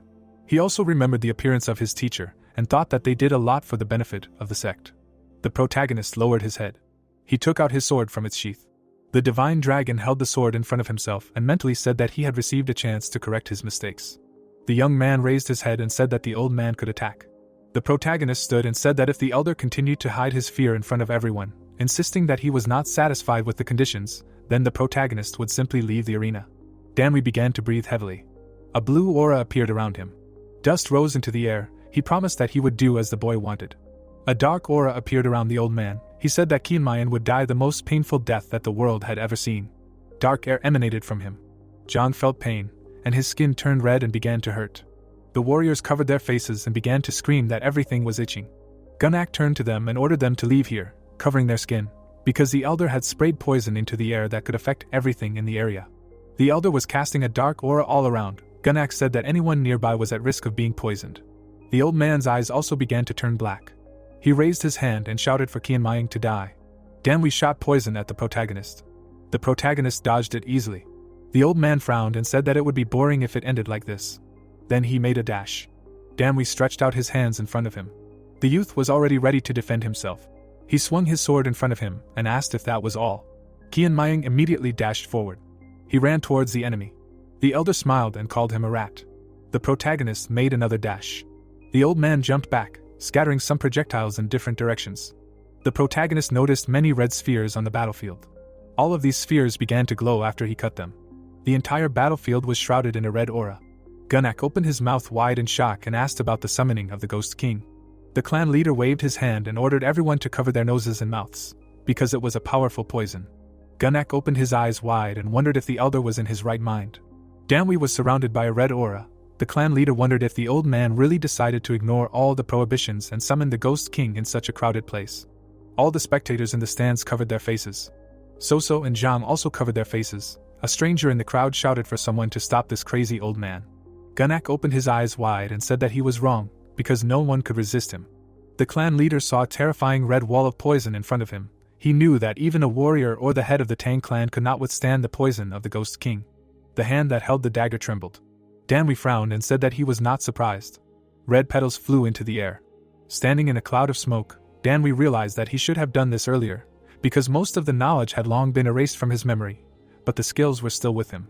The man narrowed his eyes and thought about how he had taken too much care to maintain his status and reputation for too long, but none of this would have been necessary if he had seized power in the clan from the beginning. The protagonist fell to one knee. The old man explained that the Tang clan were true masters of poison, and not just a sect of poisoned swords, and said that the enemy should have underestimated them in vain. The master raised his ribbons. The grenades fell to the ground. A loud explosion was heard on the battlefield. Blue smoke rose into the air. The teacher asked if the enemy knew what kind of substance was floating around, and explained that it was the Phantom King and the 7 steps to death, the strongest poisons that had no antidotes. The two smokes mixed with each other. The master said that no matter how great a person was, he would not be able to escape their effects, and no one could stop them from spreading throughout the body. Standing in the smoke, the head of the upper house said that the 9 sects had mocked them for many years, but the Tang clan always forgave it, knowing the situation they were in. Poisonous fumes enveloped Kianmayan. Danwi explained that it was they who came up with the rule that no one could use incurable toxins against the sects, because otherwise they would have burned out the entire world long ago. The man frowned and said that such an amount of poison would be enough to kill his opponent. The old man took out a bottle and added that such an outcome would be too easy. The master threw the bottle forward. A wave of dark green energy stretched behind it. A boy's hand appeared in the black smoke. There were black spots on it. Baichan covered his mouth with his hand and called out to his comrade. The teacher grinned maliciously. The mentor clenched his fist. Multicolored smoke fell on the boy. The vial fell to the ground and melted. The divine dragon bowed his head. The head of the upper chamber explained that because of the poison, the victim's body twisted in pain so much that it seemed like he was about to fly up to the heavens. The disciple tensely clenched his teeth. Danwi declared that this was his last gift. The man narrowed his eyes slyly and wished for the enemy to know agony before dying. A red cloud hung in the courtyard. The old man looked at the building and wished to hear the head's opinion. Gunnak covered his mouth with his sleeve. The king of poisons opened his eyes wide and realized that he could not help the warrior even if he intervened right now. The silhouette of the master was visible in the distance. The head of the clan realized that he now had no right to be called an elder. The teacher took out a dagger and asked if his colleague really thought he could maintain his status after everything he had done. Standing far from the smoke, the mentor was outraged that his comrade used poisons that had no antidotes during a battle with a man from a friendly sect. The head of the upper house grinned evilly when Gunnak declared that he was now no different from the killers of the sinister death sect. Turning his head, Danwi asked him to wake up and reminded him that it was their leader who had been preventing their clan from conquering the world all these years. Standing in a cloud of red smoke, the man explained that despite all the powerful poisons and weapons that could have made them a leading clan, the Tang had become losers hiding in the back streets of Sichuan, and asked how much longer they would be bound by the chains of outdated rules. The old man frowned menacingly and said that if Chinch and Orame had turned their backs on them, the mountain slopes of these sects would have been covered in blood that very day. Baekchan furrowed his brows. The master was outraged that they were sitting idle surrounded by such parasites. The teacher, with his mouth wide open, asked if the leader really wanted such a future for his students, and wondered what the others would think of them if Tang continued to drag out his miserable existence. Gunnak frowned and asked if his colleague really wanted to continue spraying his most powerful poisons on everyone. Standing not far from the villain, the king of poisons suggested that his comrade hoped to atone for all his sins in this way, and shouted that by following his will, they would only achieve the end of the world. The teacher narrowed his eyes angrily and said that they would be able to take over the entire world. With his arms outstretched, the head of the upper house asked the leader not to talk to him as if he were a criminal, and accused him of turning the Tang clan into a pack of stray dogs. Baekchan's eyes widened in shock. Danwi frowned angrily and asked how one could disrespect his own clan so much as to enter into an alliance with Huashan. The man raised his hand and explained that if the elders left the council, it would not be because they were weak, and that if the leader continued to criticize them, they would change their position. Gunnak clutched the dagger in his hand and realized that he had to act now to stop this atrocity. Covering his airway with his sleeve, the Poison King wondered if he was ready to face the consequences. The people's eyes lit up. The master remembered that the scoundrel was still one of the most respected elders, and among the clan there were those who did not agree with him, but those who supported him were clearly in greater numbers. The warriors covered their faces with their hands. The old man looked menacingly ahead. The teacher wondered if it would be the right decision to attack him in front of everyone. The mentor straightened his shoulders and wondered if this would actually improve his reputation. The clan leader gritted his teeth and realized that he should have prevented this, that he should have guessed his evil intentions earlier and prevented them from being carried out. The leader of the upper house was enveloped in white smoke. Gunnak's main mistake was to allow this battle to happen when he should have nipped the idea of fighting in the bud, and not to think about pathetic attempts to interrupt it. Casting a long shadow, the king of poisons realized that the mind that told him to do nothing and his momentary indecision only made the situation worse. His hand trembled. The man knew that he should throw the blade to stop the villain. Danwi frowned and sighed heavily. Red smoke swirled around him. The old man raised his hands above his head. Two streams of energy rose in front of him. The master narrowed his eyes and motioned for the others to look at the divine dragon Huashan, in which everyone believed so much. The smoke flew into the sky. A bright sun shone among the clouds. The disciples of the Tang clan widened their eyes in surprise. The teacher opened his mouth in shock. Baekchan lowered the collar of his robe. The elder looked forward in fear. A circular moat formed around the protagonist. The head of the upper chamber asked what this meant. Chongmyun's body was covered in black spots. The boy looked up with a wild look. Suddenly, he covered his mouth with his hand. The boy lowered his head and vomited. The veins on his body stood out under his skin. The mentor frowned tensely and shouted that this could not be. The black spots disappeared at that moment. The divine dragon took a step forward and said that he understood the enemy's evil plan. The disciple rose to his feet. The warrior wiped his chin and asked if the enemy was really going to roast him like Sichuan chicken. His friends opened their mouths in amazement. Zhang and Soso's eyes widened in shock. Gunnak looked forward in shock. Danwi spread his arms and asked what this meant. The man gaped in horror and asked why the poison had no effect, stating that there shouldn't have been any bones left in his body. The old man frowned and wondered how that was possible, suggesting that the greatest of masters, who had an extremely strong will, could endure it, but it was hard to find one in the entire world.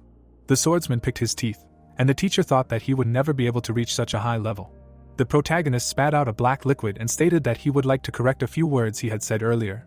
Kiamayan closed his eyes and explained that the reason the Tang clan couldn't take over the world wasn't because they didn't use poison, but because it didn't work on everyone. The boy lowered his sword and added that it wasn't the Tang clan that had condescended to form an alliance with Huashan, but that they had offered them a friendly alliance. The mentor's mouth dropped open in surprise when the boy said that the Tang leader was going to shake hands with their sect precisely because he was trying to find a way to open the way to a better future. The divine dragon raised his eyebrows and called Gunak a fellow family member and a mortal who had had a hard time.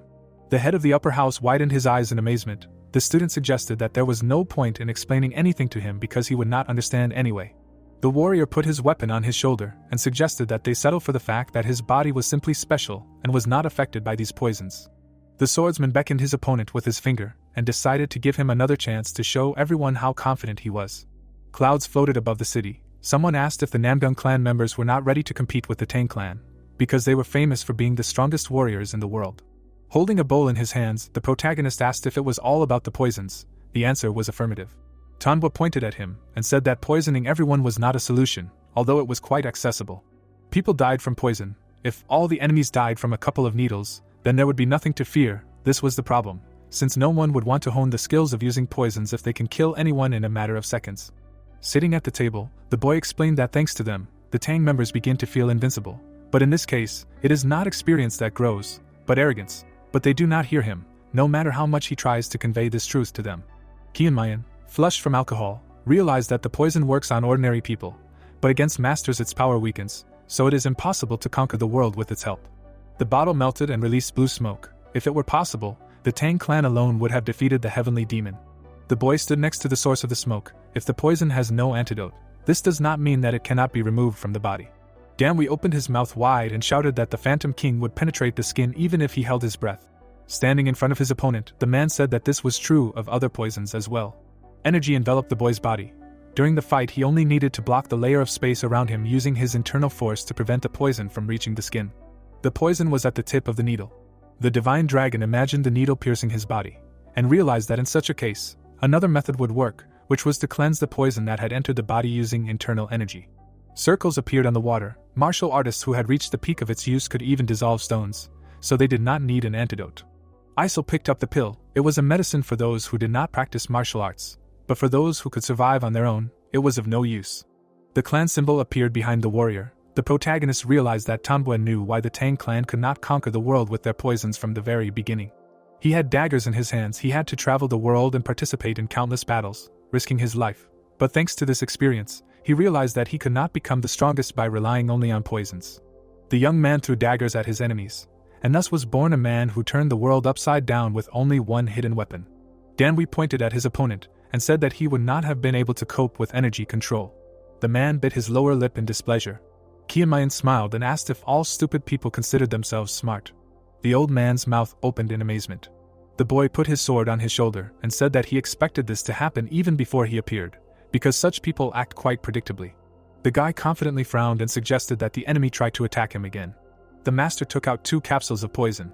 The teacher threw them at the enemy. Red smoke appeared on the battlefield. The mentor's eyes widened in shock. The divine dragon took a step forward. The disciple inhaled a lungful of red smoke. It lingered in his mouth. The warrior spat the smoke onto the ground and declared that it was pointless. The energy behind him turned into a monster. The swordsman repeated that these poisons would not work on him. His eyes lit up. A bright flash flashed in his stomach. Originally, internal energy was intended for meditation and purification, but his body was already filled with the purest energy. The sphere glowed. The protagonist managed to collect it when he saw the limits of his abilities and started over, so that no poison would pose a threat to him. Chunmian looked at the cloud of energy and realized that he would have absorbed more true energy pills if he had the opportunity. In his memories, the boy honed his skills and meditated. The result justified all the effort it took to find these pills. The boy smiled resolutely and asked what they would do next. Danwi's eyes widened in horror. The man opened his mouth wide and laughed loudly, saying that the enemy did not yet know what state he was in. The divine dragon looked at him in confusion. His hands were covered in black spots. The disciple looked at her carefully. The old man shouted that his self-confidence would not help him endure this. The master smiled broadly and asked the enemy to tell the god of death that he was there for disrespecting the Tang clan. The warrior summoned fire in his hand and said that this could be dealt with quite easily. The teacher opened his eyes in horror. The swordsman tensed his fingers. The mentor asked where he got the ability to kindle a flame, which was only possible for masters who had reached the limit of using internal strength. The protagonist frowned and remembered the parable of the frog and the jug. Taming stood in the mountains. He wanted to correct the isolation of the Tang clan, because he thought that he would never be strong enough if he continued to live for these losers. The spots burned away in the fire. Danwee's stunned eyes at the sight of Sam's evolution showed that even after 100 years, the Tang clan remained the same. The flames flared up in front of the man. Kianmayan decided that such people were always at the top of power. The boy swung his sword and decided to act differently, even if it meant breaking his skull. The old man's eyes filled with black blood. The master raised his hand and ordered the enemy not to approach him. The teacher took out another capsule and wished him death. The mentor swung a grenade and called his enemy a monster. Baeksin opened his mouth wide and shouted that there were too many of them. Many shells appeared above the boy's head. The righteous sword shouted that if they all exploded at the same time, everything would be over. Suddenly, the student seemed to evaporate into thin air. His sword touched each grenade. In a split second, the warrior threw all the shells away. His hand was covered in blue energy. The swordsman pressed all the poison capsules to the ground. At the same time, an explosion of multicolored smoke was heard. The protagonist, covered in red paint, declared that it was all useless. The head of the upper house opened his eyes wide and declared that he had used all the existing poisons of the Tang family. Danwee put his hand in his sleeve and said that this could not be. The man took out another grenade and shouted that he could not lose like this. The shell approached Kianmayan. Blue smoke burst out of it. The old man, enveloped in black energy, thought about how the mastery of poisons, which he had studied all his life, helped him take a place in the Council of Elders. The master opened his mouth in fear and realized that this was the reason for his existence. The teacher took out daggers from his sleeve and decided not to let her disappear. The knives flew forward. The boy deflected them with his sword. Gunak swung his blade and thought that the man who occupied one of the highest positions was inferior even to him in skill. The mentor's mouth fell open in horror. The head of the upper house waved his hand, still denying what was happening. The boy blocked his attack with his sword again. A coin flashed in the air. Taming held it out and asked if this would be considered proof. The divine dragon frowned and thought about how his status was not much different from his current opponent. The disciple introduced the clan Chens and remembered how his friend was equal to Danwee, despite being treated as an outcast. After blocking a few more projectiles, the warrior wondered what the difference was between them and guessed that there would be nothing left of him if Taming was standing in front of him now. The man extended his hand forward. The swordsman took a step forward and was outraged that this man dared to boast about his skills and position as an elder. The protagonist swung his sword and mentally called him a fool. Kianmayan gritted his teeth in anger. In his memory, the dying Taming asked him to do something. The boy thought that his comrade would not want to see such a picture, but he had to face it for the second time. The boy lowered his head and wanted to explain everything to the old man visually. The divine dragon sternly looked forward. The disciple took a step towards him. The master stepped back. The teacher widened his eyes in horror. The warrior frowned menacingly. The mentor's face was covered in cold sweat. It became difficult for him to breathe. The head of the upper house threw several more bombs forward. The members of the Tang clan opened their mouths in amazement. Jean looked up in surprise.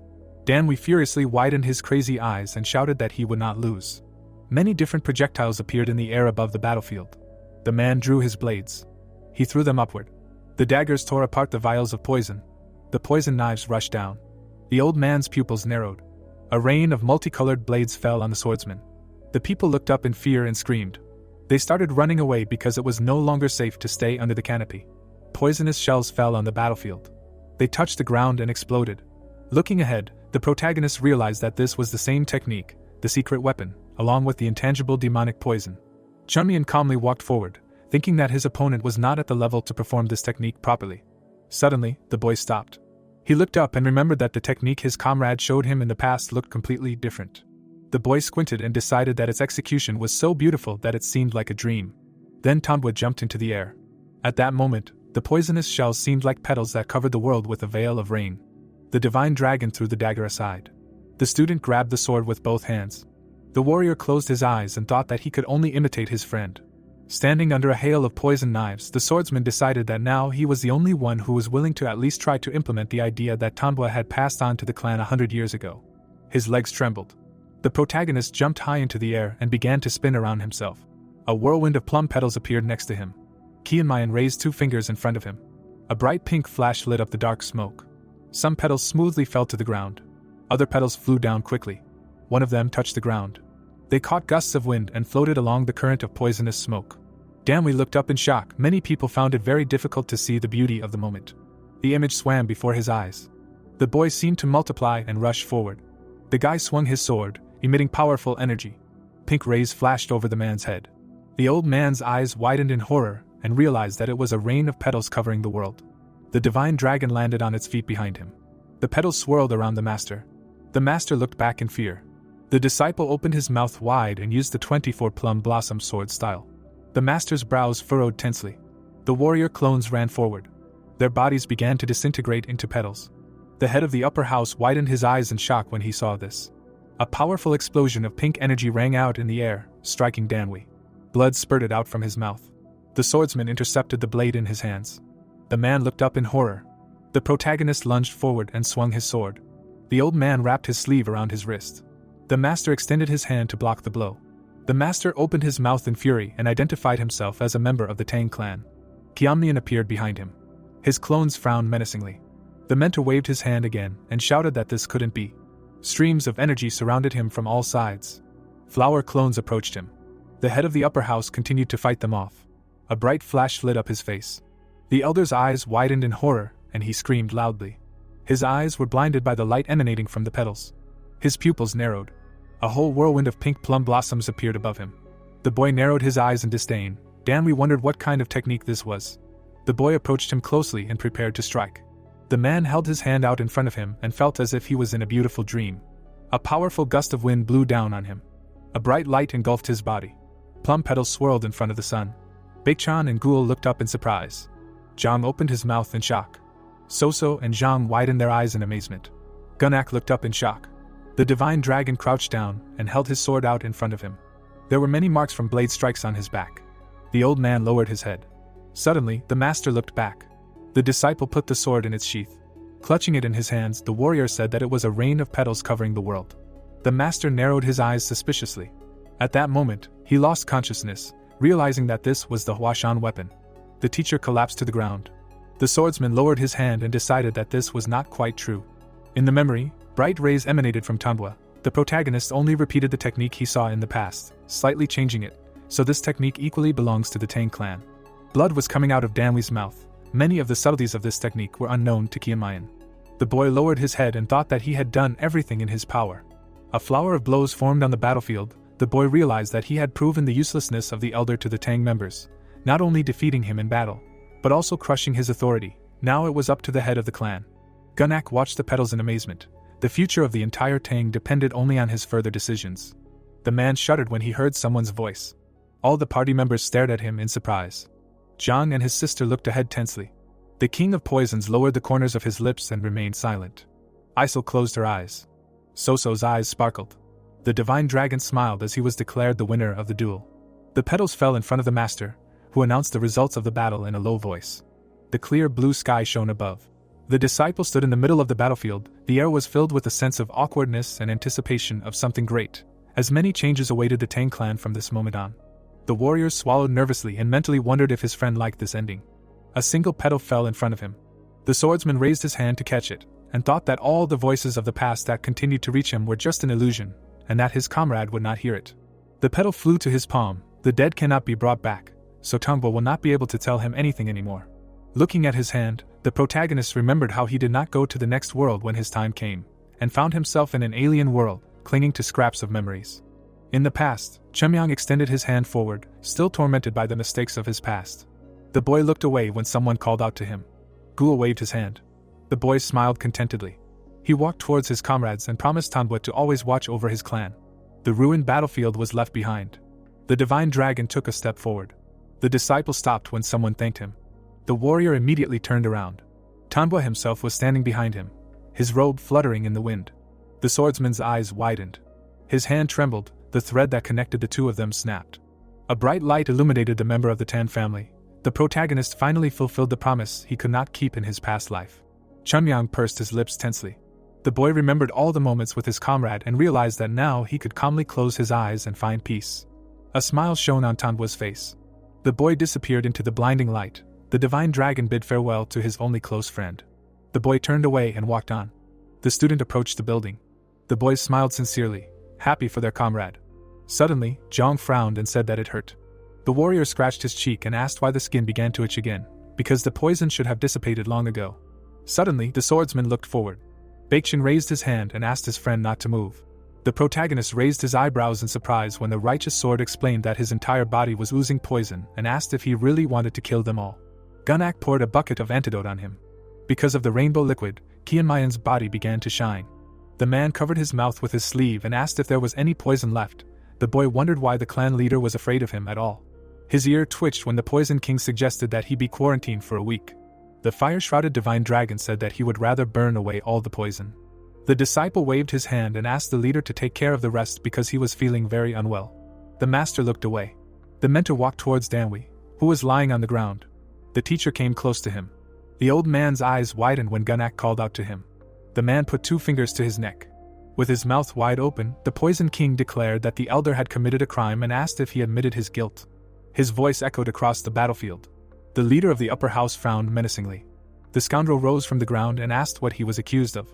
The protagonist crossed his arms over his chest. The clan member asked if it was a sin to let a youth defeat him and take the position of deputy leader. The master narrowed his eyes and explained that the crime was not that someone had lost or won, but that he was guilty of something else. Danwi glared at him. The teacher turned around and asked his subordinates to bring him here. The clansmen bowed. The others raised their eyebrows in surprise. They turned their heads and were very surprised. Chongmyan grinned maliciously. The heir brought a man to the battlefield. The man immediately fell to the ground. The Tang member put his hand to his throat. Sewa trembled. Frowning sternly, the mentor asked him to confess to what he had done and promised to pardon him if he did so. The young man's face broke out in cold sweat. Opening his mouth furiously, the old man asked what he was going to say and stated that he did everything for the good of the clan. Without raising his head, the traitor said that everything was over already, because no one would obey him. The people watched in shock. The elder's eyes widened in surprise when the conspirator asked if he had really hoped to retain his position as elder by losing his position in the eyes of the clan. The scoundrel opened his mouth wide and admitted that he had been ordered to secretly slip the elixir of eternal intoxication into the divine dragon Huashan's food and drinks. Sewa pointed to the head of the upper house and named him as the one who had given the order. Danwi looked up in horror. Gunnak glared down at him. The heroes standing on the battlefield froze. The Tang members gaped in surprise, not knowing whether this was true or not. The man frowned indignantly. Baekchan remembered how his comrade had eaten the meat and asked if he had known about the setup but had eaten it all anyway. The protagonist looked at him and said that it was very tasty. Righteous Sword wondered how one could think about taste at a time like this. Chunmyang turned away and thought that using a powerful poison in battle and confronting the clan leader were questionable actions, but intentionally pouring poison on his opponent before the match was something else entirely. The master turned to the traitor sitting on the ground and asked if this was really an order from the elder. The boy realized that such an act violated all the rules and regulations of the clan regarding the handling of poisons. The teacher cast a stern look at the old man and asked if he had anything to say in his defense. The head of the upper house opened his mouth in horror. Danwi closed his eyes and realized that this was the end. The mentor looked at him silently. The gaze of all the clan members was riveted on him. The elder realized that he had no way back and that his status would be stripped. Gunnak frowned sternly. The scoundrel thought that he now had unlimited power, and he and the council had lost all respect. The traitor lowered his gaze and said that he did so solely for the good of Tang. The man removed his fingers from his neck and said that the ends did not always justify the means. The old man looked at him with disdain. The king of poisons explained that a person only gains recognition when he achieves results by adhering to the right path. The master furiously knitted his brows and said that he did not want to listen to his pathetic excuses anymore. The family members knelt before him.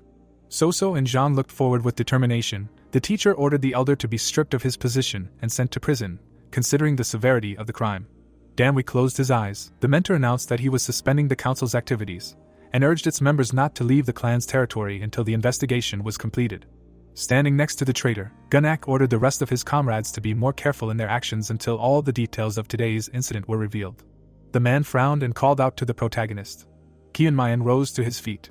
Standing in the distance, the Poison King said that thanks to his hard work and dedication, the truth about the terrible criminal hiding within the clan had been revealed, and they were able to identify him. The master punched his palm. The teacher bowed and addressed the guests from the Huashan sect with gratitude. The party members bowed their heads and thanked them. The people raised their hands in front of them and expressed their gratitude. The boys smiled, but were still surprised. Baekchan confidently looked forward and was glad that they were finally recognized, since Huashan had always remained behind the 9 great sects. In front of the building was a snake. Now, after years, the sect was accepted by the clan that rules all of Sichuan. The boy bowed and accepted the thanks of the Tang clan. The divine dragon looked to the side and suggested that his friend should speak now. The youth raised his eyebrows in surprise. The righteous sword came to his senses and looked forward. Putting his hands together, the student introduced himself and expressed his gratitude on behalf of Huashan, because what happened helped to strengthen their friendship. Gunnak smiled and hoped that their relationship would become even better in the future. The protagonist confidently knitted his eyebrows. Member Tang raised his hand to his mouth and began to praise both academies. The people opened their mouths wide and supported him. With sincere smiles on their faces, the heroes began to chant the names of the clans. Their voices filled the battlefield. Chunmyung smiled widely and asked his comrade to look at how happy everyone was. Baekchun asked him to warn him next time if he was going to do something. The boy frowned in displeasure and said that it was a simple trifle. The boy raised his eyebrows in surprise when his friend called him a fool. The boys looked at their leader. The young man explained that although the poison was harmless to him, they actually thought that he died. Zhang raised his hand to his mouth and decided that their comrade had gone too far. Gul agreed with him. The righteous sword said that he would not tolerate such antics anymore. The divine dragon spread his arms and asked him not to be angry. The student frowned menacingly. The warrior gave him a displeased look. The swordsman scratched his cheek and promised not to do it again. Baekchun put his hand on his shoulder and suggested that his comrade at least wave to the people. Looking at the courtyard, the young man said that everyone was praising him. The protagonist smiled. Kianmayan raised his hand and waved to the spectators. The heroes stood under the roof, happy that they had become allies with Tang. Zhang smiled and said that he almost quarreled with them. Soso opened her eyes wide and said that it was great. The boy agreed with her and explained that it was not for nothing that he was called one of the greatest. The girl raised her eyebrows and said that she was not talking about the divine dragon, but about herself. Isol stood behind the backs of their comrades. The girl with shining eyes said that she had made a decision. The young man looked at her and asked what she was talking about. Gunnak's daughter clenched her fist and trembled. She had a tense look. The brother stared at her in amazement. Clouds were floating above the city. The situation in the Tang clan was resolved very quickly, as if everyone had been waiting for this moment. Danwei was thrown into prison, and the other elders were accused of not stopping him from acting on his own, and the council was temporarily closed. They tried to object, but were powerless against the head's word. The man rose above the elders. After all, the power was in his hands. It was impossible to resist, and the members of the upper house had no choice but to humbly resign and go into the shadows. Danwei's comrades were behind bars and punished. Thus the roots of the problems that had taken root deep within the clan were destroyed one by one. The stairs stretched to the building. No one would dare to support the convicted elder anymore, and the general fear would give the head some freedom of action. Gunnak filled the cup and assumed that this was the best opportunity to regain power over the clan. The protagonist smiled and stated that he was much scarier than he thought. Looking down, the man asked if everything was okay and wondered if they could overcome the feud that separated them if Hak became the clan leader in the future. Chunmyung raised his eyebrows and explained that the heir had made a mistake that led to him being removed from his position as deputy. The Poison King replied that his son had lost his position for more than that.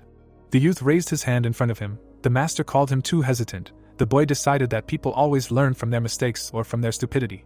The divine dragon asked if that was too bold of him. The master, standing in front of the table, asked him not to be shy and continue. The boy asked if he knew why Danwei had betrayed the clan. The mentor said that he wanted to know because before, the elder did not seem like a person who was capable of such a thing. Gunnak's eyes widened in surprise when the student said that their entire life was limited to the clan. The old man frowned sternly. The warrior explained that they did not have to suffer and torment themselves because of outsiders.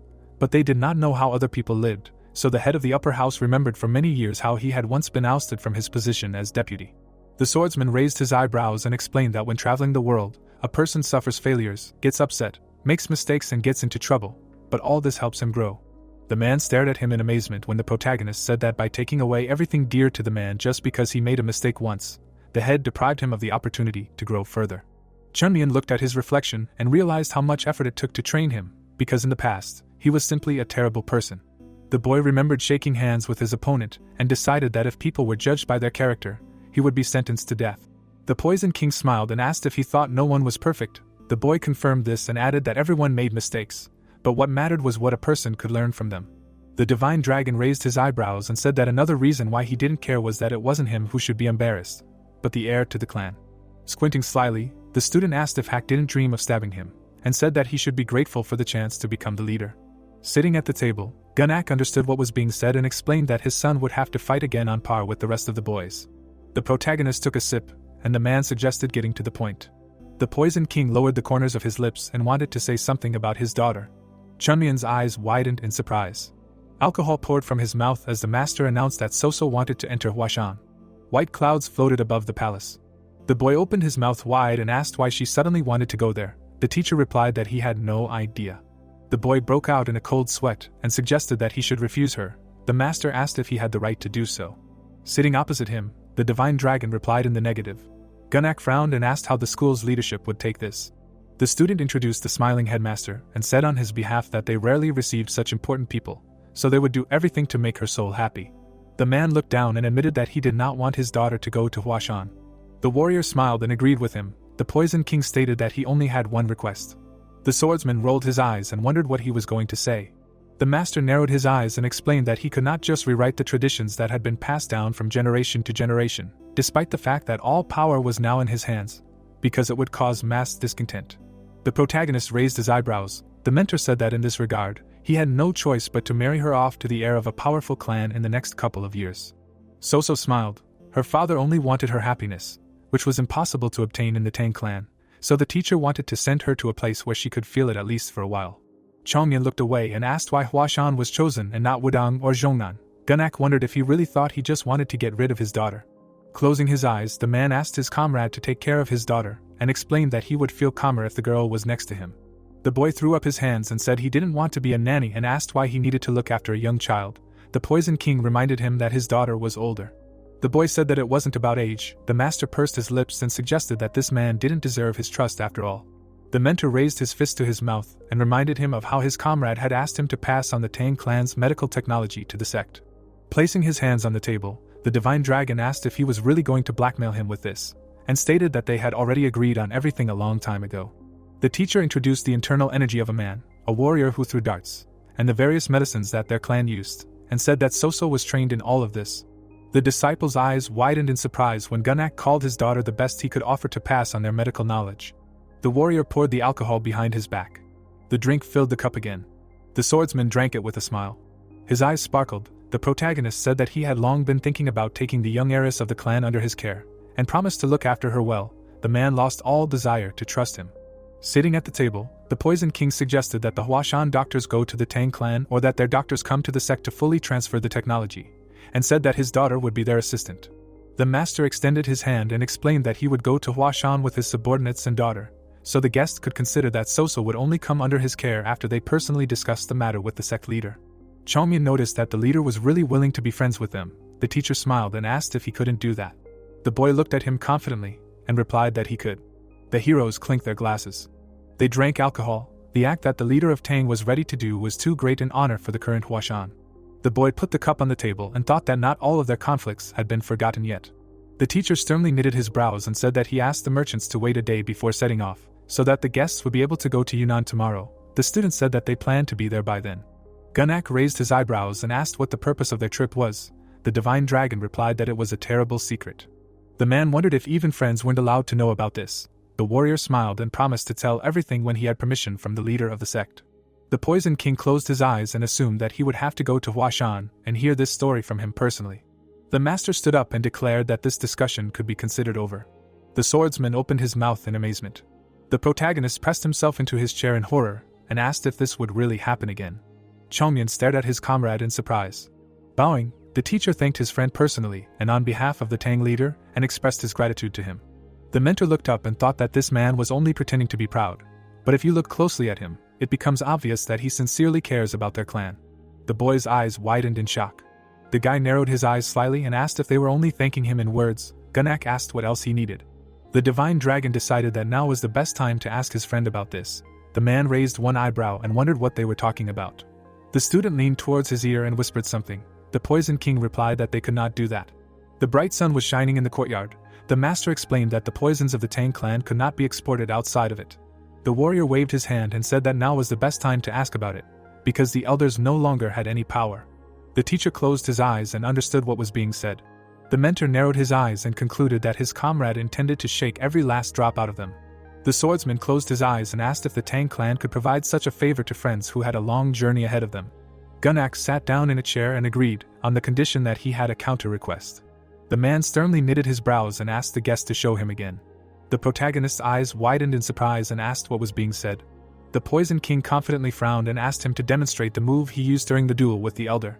Chongmin smiled and thought about how a person disappears, but his ideas live on through his descendants. The heroes sat opposite each other. Everything that the first generations dedicated themselves to is reflected in the next, and until this line breaks, the ideas will not fade. A smile shone on the boy's face. This was the whole point of the great school. The master raised his eyebrows in amazement when the boy said that it would be very difficult. The divine dragon folded his hands behind his head and said that first they would have to feed him Sichuan food, and then he would show his technique. The teacher looked at him, puzzled. The mentor closed his eyes and replied that he could eat as much as he wanted, even until his stomach burst. Bright rays of sunlight illuminated the courtyard. Soon the sunset began. The Tang clan promised to compensate all those whose property was damaged during the duel. There was a gaping hole in the wall. The stairs were destroyed. The Tang always approached such matters with due wisdom. Gul's mouth dropped open in surprise when he heard that the leader had come to see them in person. Sitting in front of him, his father told him that Gunak knew all about the clan's foreign affairs and that if other people suffered losses because of them, he would reward them tenfold. But until now they had never apologized to the great schools that suffered at their hands. Raising his eyebrows, the man assumed that the leader did not want to admit this, nor did he want to bow down to other people, but despite his pride, the Poison King personally apologized to them this time. The boy looked down. The old man called him a very influential person, since his son was the master of Huashan and the second son of the head of the Merchant Association. The boy frowned when his father asked if he really did not want to go home. The disciple clenched his fists and replied that he was happy in the sect. The merchant raised his eyebrows in surprise when the warrior said that that was where he belonged. Sitting at the table, the swordsman explained that he was very proud of his family and sincerely believed that they were doing a great thing, but he did not think that he should stay here. The man looked at his son in confusion. Gul asked him for forgiveness. The boy opened his mouth wide and said that he wanted to die in Huashan if he only had one life. He had a determined look.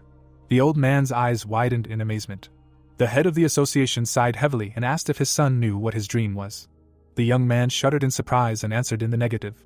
The sun had set behind the mountains. The merchant was simply continuing the business passed down to him by his ancestors, and he had never had such aspirations. The woman was holding a baby in her arms. The man's dream appeared only after the birth of his son. The old man raised his eyebrows and realized that his child did not have to share it. The student's mouth opened in surprise when his father said that he had the right to dream about something of his own. Looking at him, the head of the association explained that he did not want to hinder this, for the sake of fulfilling his own dream. In the memory, Chunmian turned to his comrade and said that it was his choice. The merchant only now understood the meaning of his words. The man looked ahead and added that he would not decide the fate of his child, because he had every right to go to his dream. The old man placed his hand on his shoulder. Smiling, the head of the association wished his son good luck and asked him not to forget that they would always support him. The warrior stared at him in amazement. The merchant wished him to be more careful and take care of himself. Tears appeared in the eyes of the swordsman. Gul bowed his head and promised never to let his father down. Gunak threw his robe over himself. The protagonist picked up the ribbon.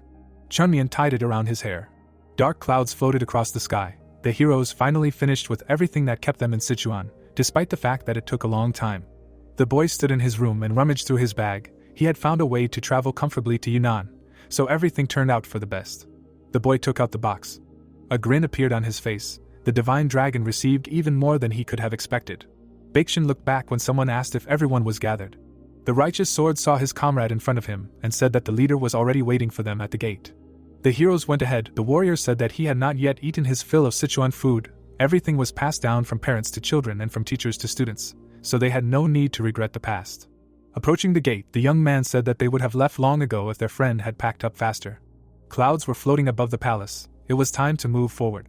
The mountains were covered in fog. Yunnan was completely under the control of the Nanman Beast Palace, so they had to be extremely careful because its current leader had a bad character and hated the people of Zhongyuan.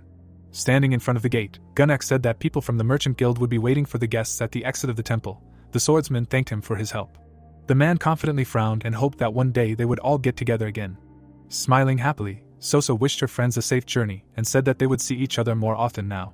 The protagonist looked away and wondered if he really needed to take her under his wing. The girl frowned and asked him not to make such a face because they would have to sit at the same table every day. She raised her hand and said that she was counting on her allies. The guys looked at her puzzled. Isel's brows furrowed in tension. The clan member looked up when her father called her. The Poison King frowned and asked if his daughter was too young to talk to their friends like that. Soso's eyes widened in surprise. The master explained that if she wanted to become part of Huashan, she should forget about her status as an heir from now on. The girl looked at her hand. The teacher asked her to choose whether to stay in her current position or become one of the Sect's disciples. The girl slammed her heel against her heel. Slamming her fist into her palm, the girl wished her comrades a safe and fast journey and called herself their junior disciple. The boys smiled happily. The The Tang member promised to learn the laws and rules of the sect as soon as possible. Isol calmly closed her eyes. The protagonist smiled and thought that the new girl would actually be able to learn all the rules if she continued to run after him and threaten to kill him. Gunak stood behind his daughter. Kianmayan was surprised that he could scold her in front of everyone, but still allow her to maintain her dignity. The man smiled. The boy concluded that he had a lot of experience in raising children and that he clearly loved his daughter. Standing in front of the guests, the Poison King explained that if they were going to go deep into Yunnan, the journey would be quite long. The boy closed his eyes and said that the longer the journey, the better, because they still had a lot to do in that time. The divine dragon folded his hands together and thanked the leader for the warm welcome. The boys bowed their heads and repeated after him. The master covered his fist with his palm and wished them a safe journey. The Tang family watched their guests leave. Suddenly, So-So frowned tensely. She ran forward and asked them to stop. The heroes looked back when they heard her. The girl stopped in front of them. Isol's hair fluttered in the wind. The girl raised her eyebrows in surprise when someone asked if she would definitely not regret it. The clansman smiled broadly and said that she definitely would not. The disciple turned away and asked to see her in Huashan. Gunak's daughter watched them go, her eyes sparkling with delight. Baekshun, clutching his shoulder bag, noticed that their friend was upset about the lack of other girls in the Grand Master's troop, but she liked the new disciple. Closing his eyes, the young man said that he was still worried about something, and was afraid that looking after the Tang heiress would be very difficult. Righteous Sword looked away when the swordswoman said that she did not need special treatment, because all Huashan disciples were equal. Isbal, with shining eyes, promised to personally put her in her place if So-So began to act impudent and hide behind her status. Gunak looked ahead and said that their guests had left. The girl turned to him and asked if all the people in Zhongyuan were like this. The man replied that it couldn't be and suggested that such people were hard to find in the whole world. The Poison King smiled and asked his daughter to keep up with them because soon they would make the whole province tremble. Closing her eyes, the girl asked him not to worry about it and promised to do her best. Heading back to the palace, the master suggested that they check if the rest of the sect was as good as they were. His daughter wished to go there quickly. The teacher looked back. A confident smile appeared on his face. The sun was shining on the empty courtyard. The mentor wished his friends peace. The carriages were moving through the city. The man handed over a set of clothes and asked his ally to change. Baekshun raised his eyebrows in surprise and asked why they needed to wear the uniform of the merchant guild. Kwakyeong frowned and explained that if they went to Yunnan in their clothes, they might get into trouble. The workers were carrying boxes, and it turned out that in order to bring someone into Yunnan territory, a special permit was needed, so the heroes had to pretend to be fellow travelers so that no one would be suspicious. The young man looked back and said that he needed time to convince his friend. The protagonist had already changed his clothes and asked why his comrade was frozen in place. Kianmayan opened his mouth wide and said that they needed to leave quickly so as not to be late. The carts were traveling through a mountain gorge, and someone told about how Yunnan had a nominal ruler, whose status was only in name. Sitting in the cart, the man added that in fact the province was under the control of the Nanman Beast Palace, which did not allow people from Zhongyan to cross the border, and that the ruler could not offer them any resistance. Baekshun raised his eyebrows and asked why they had put up with this so easily. Dust rose from the plain, the lands of Yunnan were barren and there was no profit to be made from them, so the people did not care who was in charge. The driver turned his head and said that the only people suffering in this situation were the merchants who supplied the province with goods. The carriages drove one after another. Kwakyeong explained that if something went wrong now, they would no longer be able to set foot on this land and their business would be finished, so the boys should not show their affiliation with Huashan under any circumstances. Zhang turned to his comrade and suggested that the power of the Beast Palace exceeded even the power of the Tang clan over Sichuan. Righteous Sword reminded him that, unlike Sichuan, Yunnan had no competitors, and decided that they should first study the situation. The disciple looked away when someone asked when they would arrive. The protagonist narrowed his eyes in displeasure and doubted that they would reach their destination if they continued moving at the same speed. Clouds floated across the orange sky. Kianmayan asked if it was okay that the sun had already set and they had not even left Sichuan yet. The merchants walked forward. The warrior said that no matter how far the journey was, they would get there a little faster if they traveled in silence. Kwakyeong looked back and explained that the ruler of Yunnan believed that the road leading to them did not need to be improved. There was a skull and cross drawn on the map. The leader of the province did not send his people here so as not to encounter Nanman beasts, so this road was used only by bandits and hunters, because it could result in death for a traveler. The merchants continued on their way. It was wiser for them to travel carefully than to rush. The man smiled and said that they had done their best to get there quickly and asked the travelers to be patient. The divine dragon opened his mouth in anger and said that it was too slow. The protagonist grabbed his hair and said that at this rate they would not reach Yunnan until next winter, and on the way back he would have to pray that the head of the temple would still be alive when they returned. Baekshun angrily asked him to be quiet. The young man closed his eyes and explained that they could not go any faster because the horses were pulling a cart with goods. Qianming opened his eyes wide and offered to push the carts themselves. The righteous sword reminded them that they should not reveal their identities. Suddenly the horse stopped.